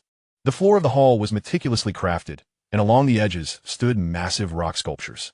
He paused to admire them for a moment. The carving technique was quite intricate, though the imagery was beyond his comprehension. The sculptures were somewhat chaotic, depicting ferocious beasts and warriors wielding weapons, all sharing a commonality in their towering height, which he estimated to be over 5 meters. The veiled woman noticed Chu Ge's halt and also stopped, lingering behind him with her arms crossed over her chest and her head slightly bowed. Were these sculptures crafted by your people? Are the beasts depicted here based on real creatures you have encountered, or are they products of imagination? The sculptures have been passed down from ancient times. As for the creatures you refer to, I apologize, my lord. We have never seen them, hence I cannot answer your subsequent queries. Chu Ge nodded in acknowledgement, and the two resumed their journey forward. The masked woman guided Chu Ge down a series of steps, and he looked up to see the staircase stretching long before him, its illumination flickering and obscured. Seeing the masked woman ascend the steps, Chu Ge followed closely behind. After about 10 minutes of ascent, they finally arrived at a level expanse, flanked by 2 rows of armored soldiers wielding weapons. Observing the arms they carried, Chu Ge contemplated. Were they made of iron? From the cold weapon era? Lady Saint, the soldiers declared in unison, kneeling on one knee. Chu Ge turned his gaze to the masked woman leading the way. Was she the saint? The title saint seemed rare on Earth, particularly in China, where he vaguely recalled it was primarily associated with certain ethnic minorities. Yet, in regions like West Asia, South Asia, and some Western countries, there was ample literature regarding saints. He is our Lord. Open the gate. Yes. The soldiers responded respectfully, rising to prepare for the door's opening. Chu Ge distinctly sensed their astonishment when they heard the woman refer to him as my lord, leaving him puzzled about the meaning of this title. The sound of heavy mechanisms clanking interrupted Chu Ge's thoughts, prompting him to look up. The grand metal door stood tall, radiating a brilliant golden hue. Its exact material was indiscernible, but its gleam conjured images of gold. A golden gate? How extravagant! On second thought, perhaps gold was as common as dirt here. The metal door towered nearly 10 meters high, with small platforms on either side. each hosting a rotating mechanism with 6 metal rods protruding. The soldiers, grouped in sets of 6, strained to rotate the metal rods. Below, a transmission mechanism must have been at work. As the platform turned, the metal door gradually creaked open, allowing a long-awaited beam of light to flood in, illuminating the space as bright as day. The soldiers ceased their efforts, retreating to the sides, seemingly apprehensive of the light. Chu Ge squeezed through the narrow opening and dashed outside. "My lord, be careful!" Outside, the anxious voice of the saint echoed behind him, but he paid it no heed, hastening his exit.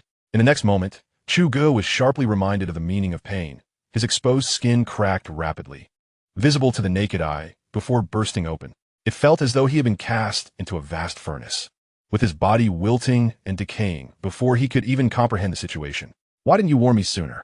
he thought, glancing at the world outside, just before collapsing. The sky was an eerie shade of pink, and as he surveyed the landscape, it appeared desolate. Red deserts, ochre gravel, and solidified lava flows. A massive circular celestial body hung in the sky, radiant and magnificent, seemingly close enough to touch. "What a colossal moon!" Chu Ge murmured as his consciousness began to fade, his weary eyelids closing as he succumbed to a deep slumber. Chapitre 177, Mars. When Chu Ge awoke again, the day was bright, and he quickly sat up, relieved to find himself in his dormitory. Another inexplicable dream. "System brother? Speak freely." Chu Ge exhaled with relief. Thankfully, this entity was still present, and he began to voice his complaints while washing up. "Let me ask you something. Do you dream? I have no such inclination. This gene serum of yours is ineffective. It has side effects. I've had the same dream twice in a row, and it feels like a continuous series." Reflecting on the scenes from his dream, he began to vent to the system. "That's impossible. Data does not lie. If there are no side effects, then there are none. Come on, data can be deceptive. It can be misleading from the outset. Your data didn't just spring from the cracks of stones. By the way, how long does it take to modify this intermediate gene serum? I want to see when I can engage in vigorous exercise." Changing the subject, Chu Ge noted that the system seemed genuinely unaware of the dream's significance. Perhaps it was merely a coincidence. Such inexplicable matters were not uncommon, and he decided to let it be for now. Not necessarily. The specific time depends on the host's physical condition. The system data does not specify a precise duration, though it does indicate a maximum period of up to 1 year. "A year?"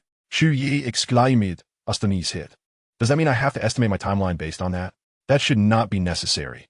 The initial serum has already laid the groundwork for you. Even if it does take a year, it will not affect you afterward. Just refrain from intense activities for 7 days. And the gene serum will facilitate systemic modifications from the inside out, from genes and cells to organs and tissues. The process becomes increasingly straightforward as time progresses." "Oh, understood. You should have mentioned that sooner." Chu Ge finally relaxed, completing his hygiene routine before heading to the Research Institute's cafeteria for breakfast. After collecting his meal, he was scanning for a seat when he spotted Yin Tianhao and the others waving at him from a distance. So he made his way over. "Good morning, Academician Chu. It's been a while since I've seen you here," Wang Yun exclaimed, quickly standing up. Good morning. Please, take a seat. Let us eat and chat." After exchanging pleasantries, everyone sat down. Wang Yun stole glances at Chu Ge as they ate. This girl had become quite shy after a month apart. Chu Ge inquired about the recent work progress from Yin Tianhao, and the group immediately adopted a serious demeanor, responding with thorough detail, akin to a work report. Chu Ge nodded. These individuals no longer required his guidance, and had begun to take the initiative in seeking out tasks. As he observed Yin Tianhao, he suddenly recalled the final scene from his dream. "Tianhao, let me ask you something. Which planet has a sky that appears pink?" "Mars, of course. It's known as the red planet because its surface is covered in hematite, iron oxide, giving it an overall orange-red appearance. The ground is strewn with reddish-brown fine sand, and solar winds frequently stir up dust in the air, causing a significant amount of particles to float about. These dust particles scatter the red light from the sun, resulting in Mars sky taking on a bizarre orange-red hue." Yin Tianhao answered without a moment's hesitation, as if the knowledge were imprinted in his mind. Chu Ge, upon hearing his response, was momentarily taken aback. Yin Tianhao's words reminded him that he had initially thought the color was that of the atmosphere. However, it now seemed more likely to be an effect of atmospheric scattering. Much like the azure sky of Earth, which is a result of sunlight scattering off atmospheric molecules and airborne dust, the scene before him bore striking similarities. After parting ways with Yin Tianhao, Chu Ge hurriedly returned to his office, eager to consult some references, as high-definition images of Mars filled his computer screen. He found himself at a loss. Shaking his head, he leaned back in his chair, running his left hand across his forehead as he scrutinized the photographs diligently. One by one, the high-resolution images of Mars' surface flashed before his eyes, and he couldn't shake the feeling that they closely resembled the surface he had envisioned in his dreams. Coupled with Yin Tianhao's earlier remarks, Chu Ge became increasingly convinced that this was indeed Mars. After a great deal of contemplation, he pondered the possibility of venturing beyond the solar system. Mars? That seemed implausible.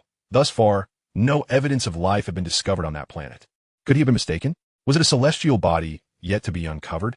This was vexing. It was difficult to confirm with such scant information. Ultimately, he decided to abandon the pursuit, realizing he did not wish to squander any more time on this matter. Perhaps it was merely a dream. For now, his plans were centered around the moon as his first destination, while his second stop remained uncertain. However, he could certainly consider a brief excursion to Mars later, as it lay comfortably within the solar system. Among the 8 planets, Mars was regarded as the most enigmatic, having been identified by scientists as the most likely candidate for harboring life. When calculated at the maximum speed of a spacecraft, the journey from Earth to Mars could take a little over 80 minutes at its farthest distance, and possibly just a few minutes at its closest approach. With newfound determination, Chu Ge resumed his plans for the lunar base. In November, as the north gradually slipped into winter, the weather turned chilly. Chu Ge began to delve into the artificial intelligence system for the industrial base at his own pace. Just as he was intently inputting program commands, the phone on his desk rang. "Xiao Chu, come to my office at once. The Quimping aircraft is ready for testing." "All right, I'll be there shortly." Chu Ge set down the phone and dashed toward Academician Shen's office. Over a month had passed since the National Day holiday, and it was high time for the aircraft to be delivered. The aircraft factory had proven reliable, producing the aircraft punctually. As Chu Ge rushed downstairs, Captain Gong and his team greeted him with curious expressions. "Captain Gong, prepare yourself. We may need to make a trip to the Air Force Base." After leaving that remark, Chu Ge sped off.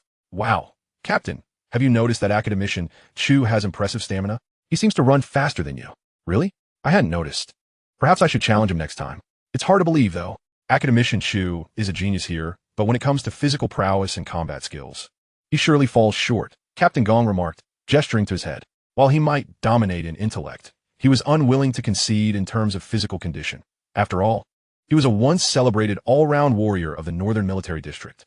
Chu Ge arrived breathlessly at Academician Chun's office door, catching his breath before knocking and entering. Startling Academician Chun. "Xiao Chu, you certainly have speed. Haha, youth is a blessing. So, what is the situation with the aircraft?" Chu Ge's thoughts were solely focused on the aircraft, leaving little room for attention to detail. He was eager for it to make its mark. Chapter 178, Aircraft Testing. The military just called. The aircraft is set to arrive in Yanjing today and will be temporarily stationed at the Yanjing Air Force Base. It was originally intended for the naval aviation in a coastal city, but considering that both the pilots and you are in Yanjing, it was decided to place it here instead.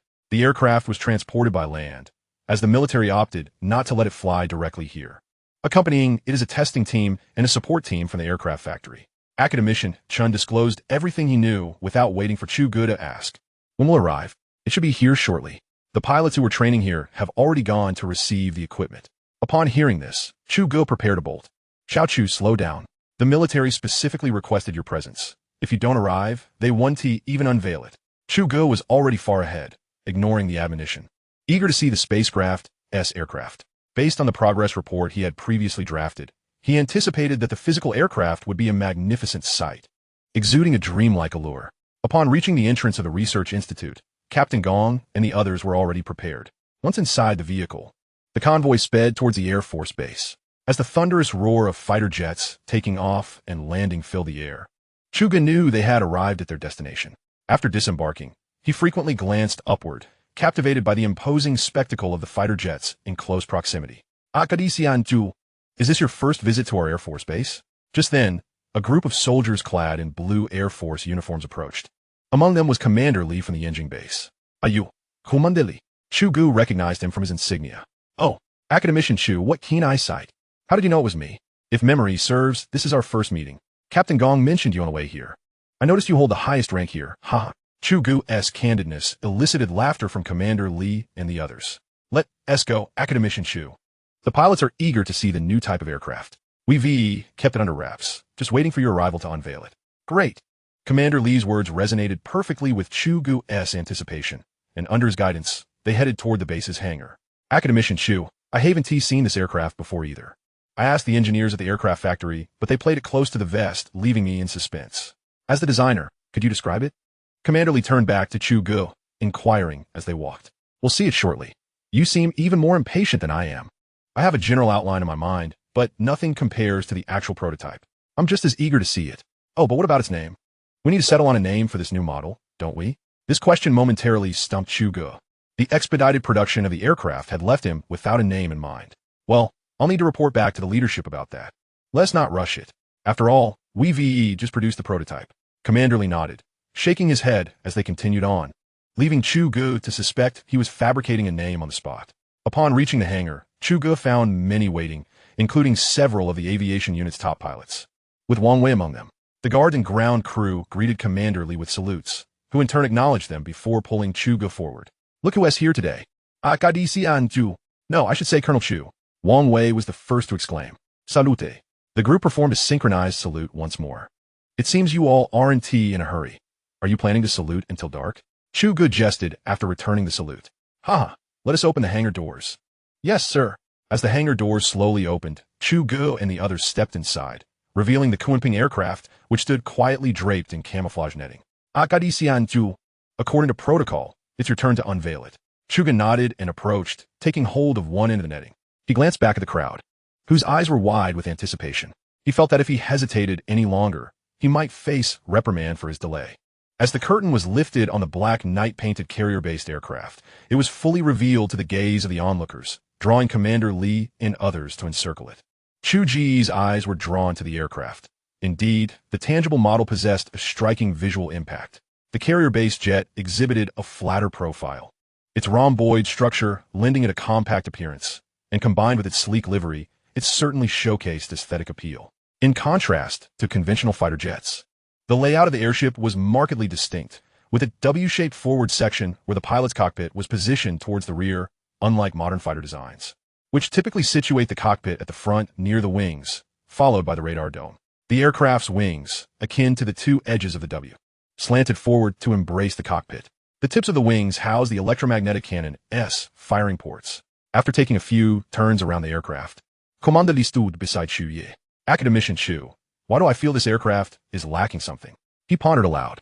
It has no air intakes, Chu Ge replied. But it doesn't run on fuel. What do we need air intakes for? Commander Lee's eyes widened in realization as he slapped his forehead in amazement. This carrier-based aircraft is nothing like our contemporary planes. I have been viewing it from a traditional fighter-esque perspective. I must adjust my mindset moving forward. Commander Lee, can we begin the testing now? Chu Ge inquired, noticing the group's interest had peaked. Yes, indeed. We are pressed for time. Yugong, proceed as per the established protocol into the testing phase, he commanded. A figure resembling an engineer stepped forward, beckoning his assistants to commence the final checks on the aircraft. Meanwhile, another engineer approached the pilots. Comrades, please follow me. I need to input your personal data into the aircraft's onboard system for you to operate it. Understood. They replied excitedly, having awaited this moment eagerly. Once the factory engineers confirmed the aircraft was in optimal condition, ground crew personnel entered the scene, ready to tow the aircraft out. According to protocol, a ground engine test was required first.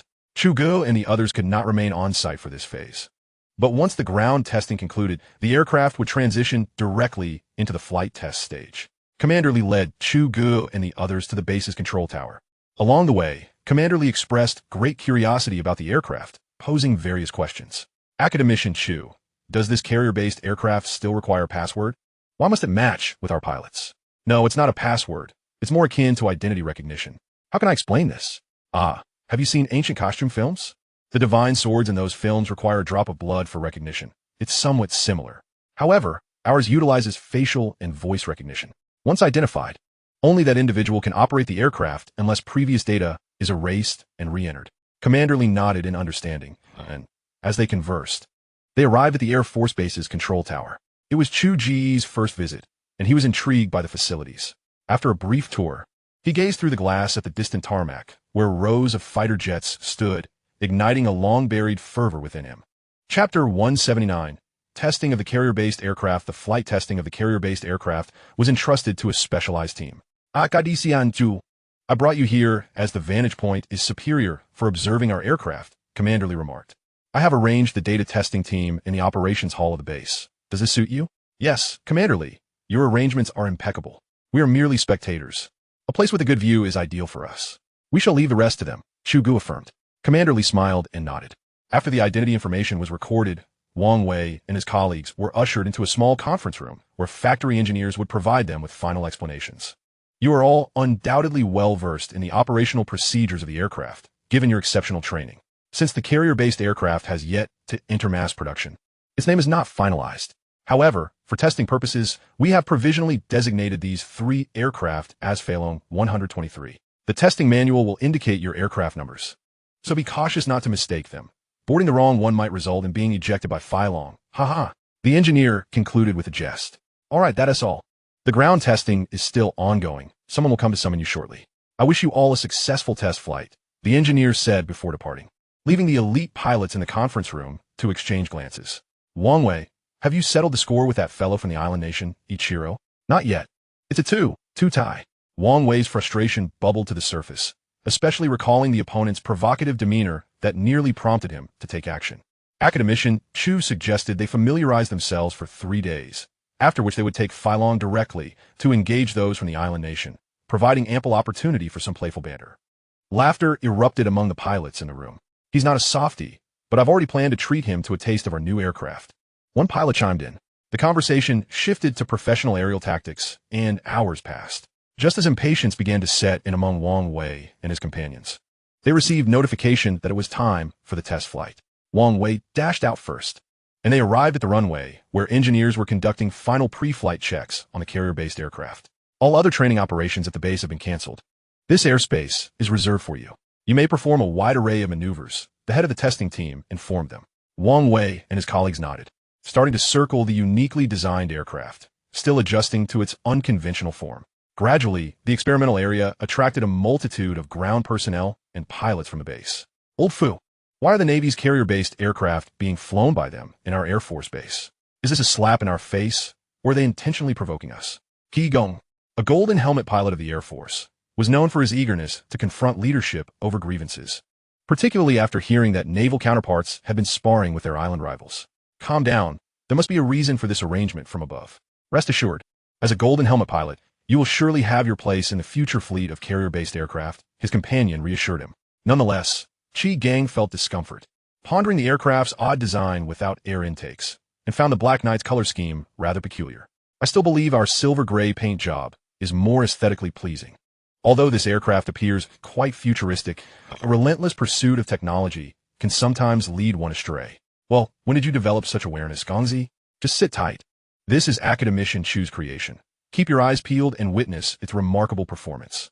I would wager it will be extraordinary, another pilot chimed in, prompting Chu Ge to roll his eyes and ignore him. I too share your thoughts. The aerodynamics, engines, and weaponry of this fighter seem markedly different from our current models. This is merely an external observation. As Su Ingjim mentioned, anything produced by Academician Chu is bound to be of exceptional quality. He has become a legend in the military. Thus, my vote goes to Su Ingjia, Fu Lei remarked after scrutinizing the carrier-based aircraft from a distance. Old Fu Yu. Meanwhile, Wang Wei's group had completed all inspection work and were preparing to board the aircraft. The carrier-based aircraft can accommodate up to 3 individuals, with the number of personnel adjusted according to the mission requirements. Today, however, we are merely conducting preliminary tests to assess its flight speed, flight attitude, supermaneuverability, and overload protection, essentially the most fundamental evaluations. Thus, only one pilot is required for each aircraft, as the carrier-based aircraft boasts formidable comprehensive processing capabilities, making it more than sufficient for a single operator. Personally, I believe instances where all 3 seats are utilized are exceedingly rare. Enough said. The rest is for you to experience in the air. Board now. At the command of the test director, the ground crew began preparations for the pilot's boarding. Wang Wei instantly perked up. He turned to glance at the onlookers a short distance away and raised his hand. Chu Ge, standing not far off, noticed and leaped up in excitement. Hey, old Fu, is that guy trying to provoke us? What a wonder. He even forgot to wear the anti-G suit. He'll likely be back after just one lap. Perhaps this aircraft doesn't even require an anti-G suit. Impossible. The spectators were engaged in lively discussion, while Wang Wei had already settled into the cockpit. Hello, Flying Dragon number 1, carrier-based aircraft welcomes you. Facial recognition complete. Wang Wei, Captain of the Southeast Theater Navy Aviation. Please repeat your rank. Wang Wei, Captain of the Southeast Theater Navy Aviation. Wang Wei felt a bit bewildered. Although he had been prepared, the synthesized human-like voice that resonated in his ears still took him aback. Identity verification complete. Please sit upright. The cockpit canopy is about to close, and the life support system will commence a safety self-check. As the transparent canopy shut, Wang Wei felt several streams of airflow begin to circulate around him. The elastic tubular seatbelt positioned at his legs and waist automatically secured him in place. He tried to move slightly. It was just right, not too tight, not too loose. Wang Wei recognized this as the new anti-G device of the carrier-based aircraft. The airflow served two functions: to maintain respiration and to replace the high-altitude compensatory suit. Comrade Wang Wei, Flying Dragon number 1, is ready for takeoff testing.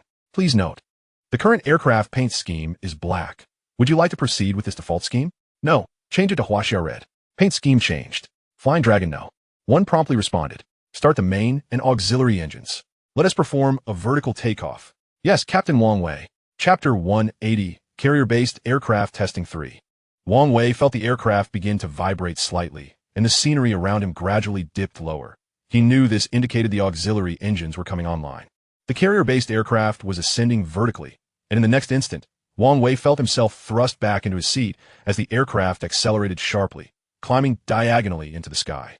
At the base's flight control tower, Commander Li, binoculars in hand, was momentarily taken aback, finally regaining his composure after a few moments of astonishment. He lowered the binoculars and turned to look at Academician Chu. Chu, is it possible for this carrier-based aircraft to automatically change its paint scheme? Indeed, it employs nano-programming for the paint. You can switch colors based on your mood, and it can even produce flamboyant colors. Stealth paint is also an option. It's all done in mere seconds. Commander Li, too captivated to respond further, turned back to the binoculars to search for the 3 carrier-based aircraft.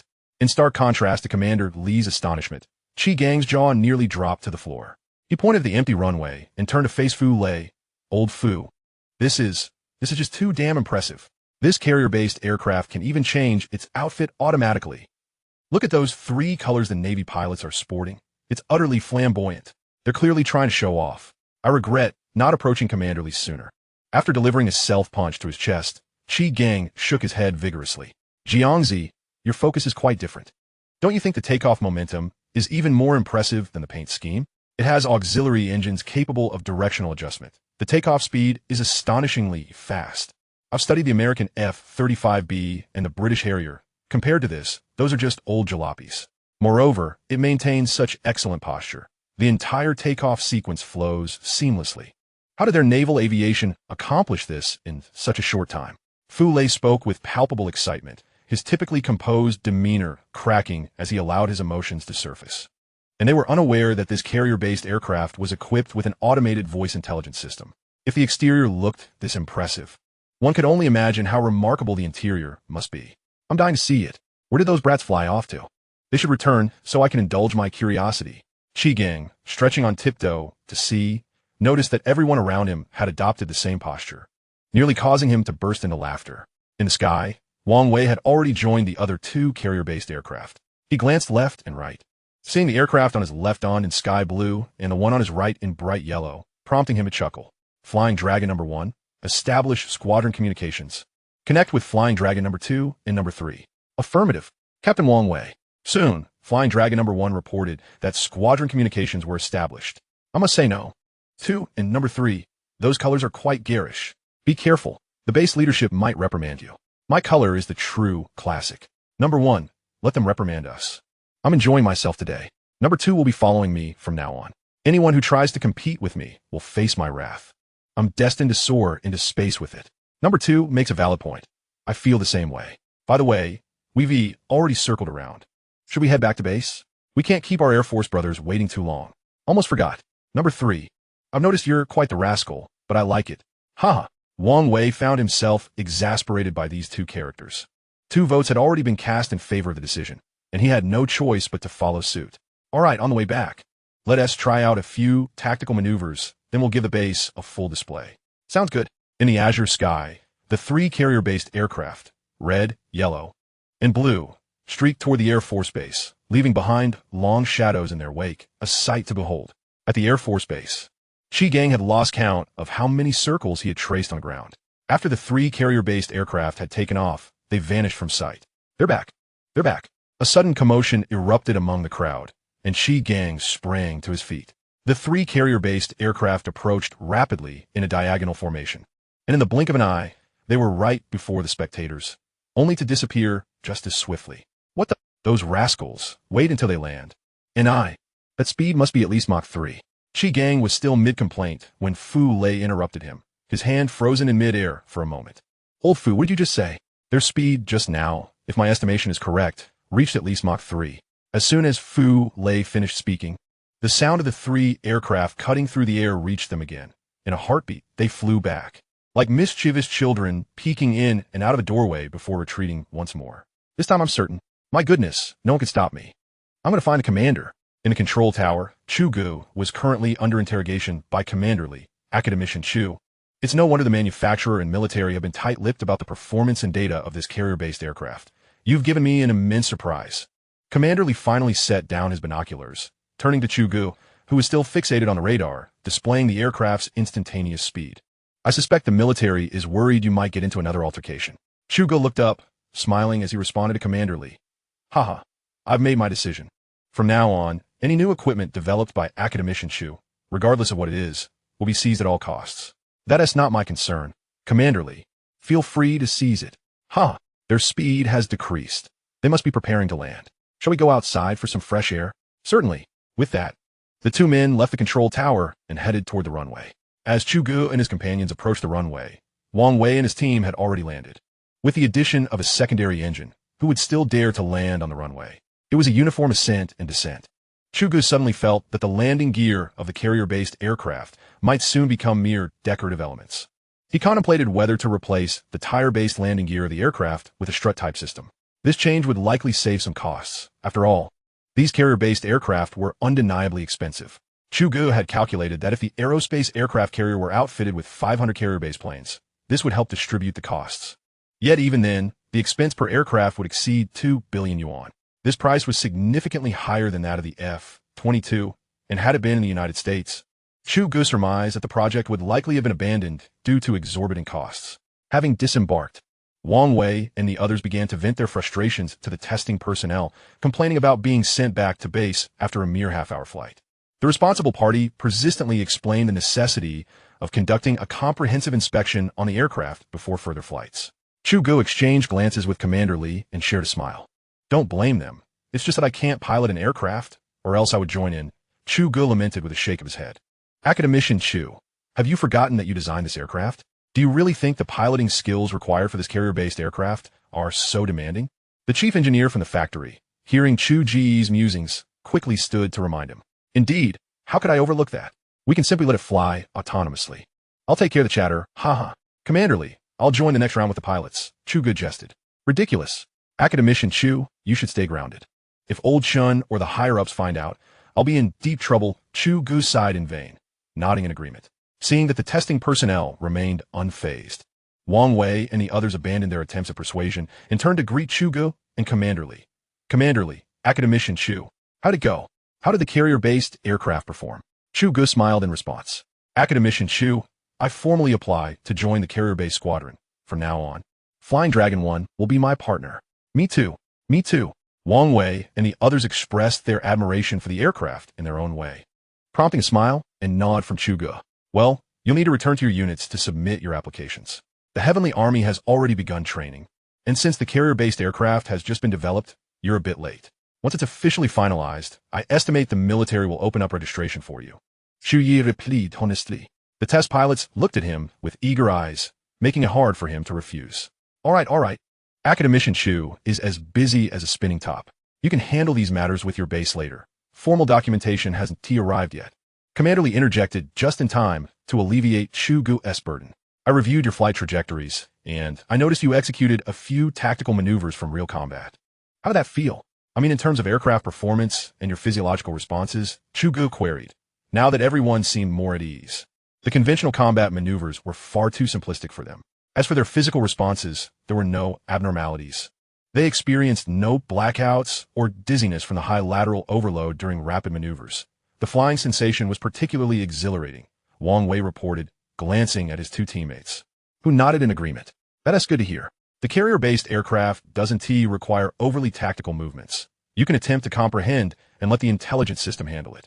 If the maneuvers exceed the aircraft's limits, the system will automatically stabilize it, restoring its original state, so you needn't worry about that. Oh, and remember, below the stratosphere, your maximum speed must not exceed Mach 10. It's not that the aircraft can't handle it, but I'm concerned for your well-being as pilots. This should be outlined in your previous training manuals. Just follow those guidelines, Chu Ge concluded, reminding the pilots to prioritize safety. He felt that the values set during the establishment of these rules were somewhat conservative, but the military insisted on prioritizing safety. Moreover, these figures sufficed within the atmosphere. So Chu Ge refrained from further comment. Yes, Academician Chu, we will adhere to the regulations in the flight manual. Rest assured, all right then, continue to bond with it. Remember, I'll only grant you 3 days. After 3 days, I will return to observe your performance at the Operational Command Center. Understood. Wang Wei and the others saluted Chu Ge in unison. After returning the gesture, Chu Ge turned toward Commander Li. Commander, I have other matters at the Research Institute, so I must take my leave.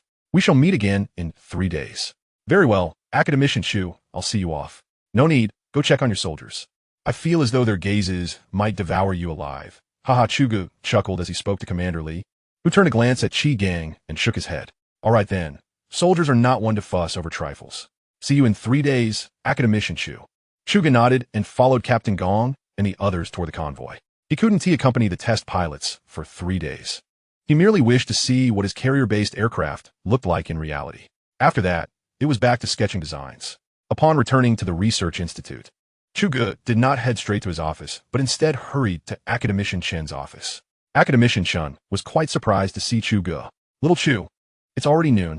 Why are you rushing back? Commander Li is a bit stingy. He should have at least fed you before sending you off. Academician Chen, it was my insistence to return. Are you going to have lunch? Let us talk while we walk. All right, Academician Chen agreed cheerfully. Little Chu, how did the test flight of the carrier-based aircraft go? Academician Chen inquired urgently as they stepped outside. I believe there are no issues. We can prepare for the final assembly to place orders with the factory, though we still need to wait for the testing data from there. Well, Little Chu, what do you estimate the cost of the carrier-based aircraft will be? The final assembly needs to have a clear understanding. Hasn't the factory informed the final assembly?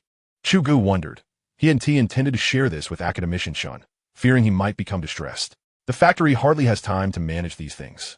The military's orders are pressing. They mobilized all resources just to produce these few prototypes urgently. Once we finalize the design, the factory can then calculate the specific cost per unit based on production numbers. Academician Chen had to explain some of the processes regarding military factories to Chu Ge, noting that development costs ultimately get distributed among each aircraft's expenses. Therefore, the factory cannot provide a specific quote at this time. Typically, the process involves project initiation, funding application, development, finalization, and actual cost assessment. Approximately, around 225 billion yuan. How many units? Just 1 unit, Chu Ge replied. Academician Chen fell silent for a moment. After their meal, once they sat down, Chu Ge quickly dug into his food, urging Academician Chen to eat, but the latter remained motionless with his chopsticks. Little Chu, how many units are planned for the carrier-based aircraft? 500 units. Can the aerospace aircraft carrier accommodate that many? Don't be ridiculous. It could fit even double that. I'm not laying them out on a single layer. There are 3 tiers of hangars, Chu Ge retorted while munching on a chicken leg. Continuing to poke at Academician Chen, the latter fell silent. Upon reflection, Chu Ge recalled that Academician Chen seemed to be in a daze that day. Having not eaten a single bite, Chu Ge finished his meal swiftly, wiped his mouth, and prepared to leave.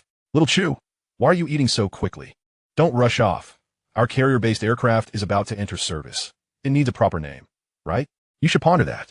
Academician Chen finally remembered the important matter. Me again? I actually think Flying Dragon sounds pretty good fine. I'll think it over when I return. Academician Chen adopted a serious demeanor, and Chu Ge immediately yielded.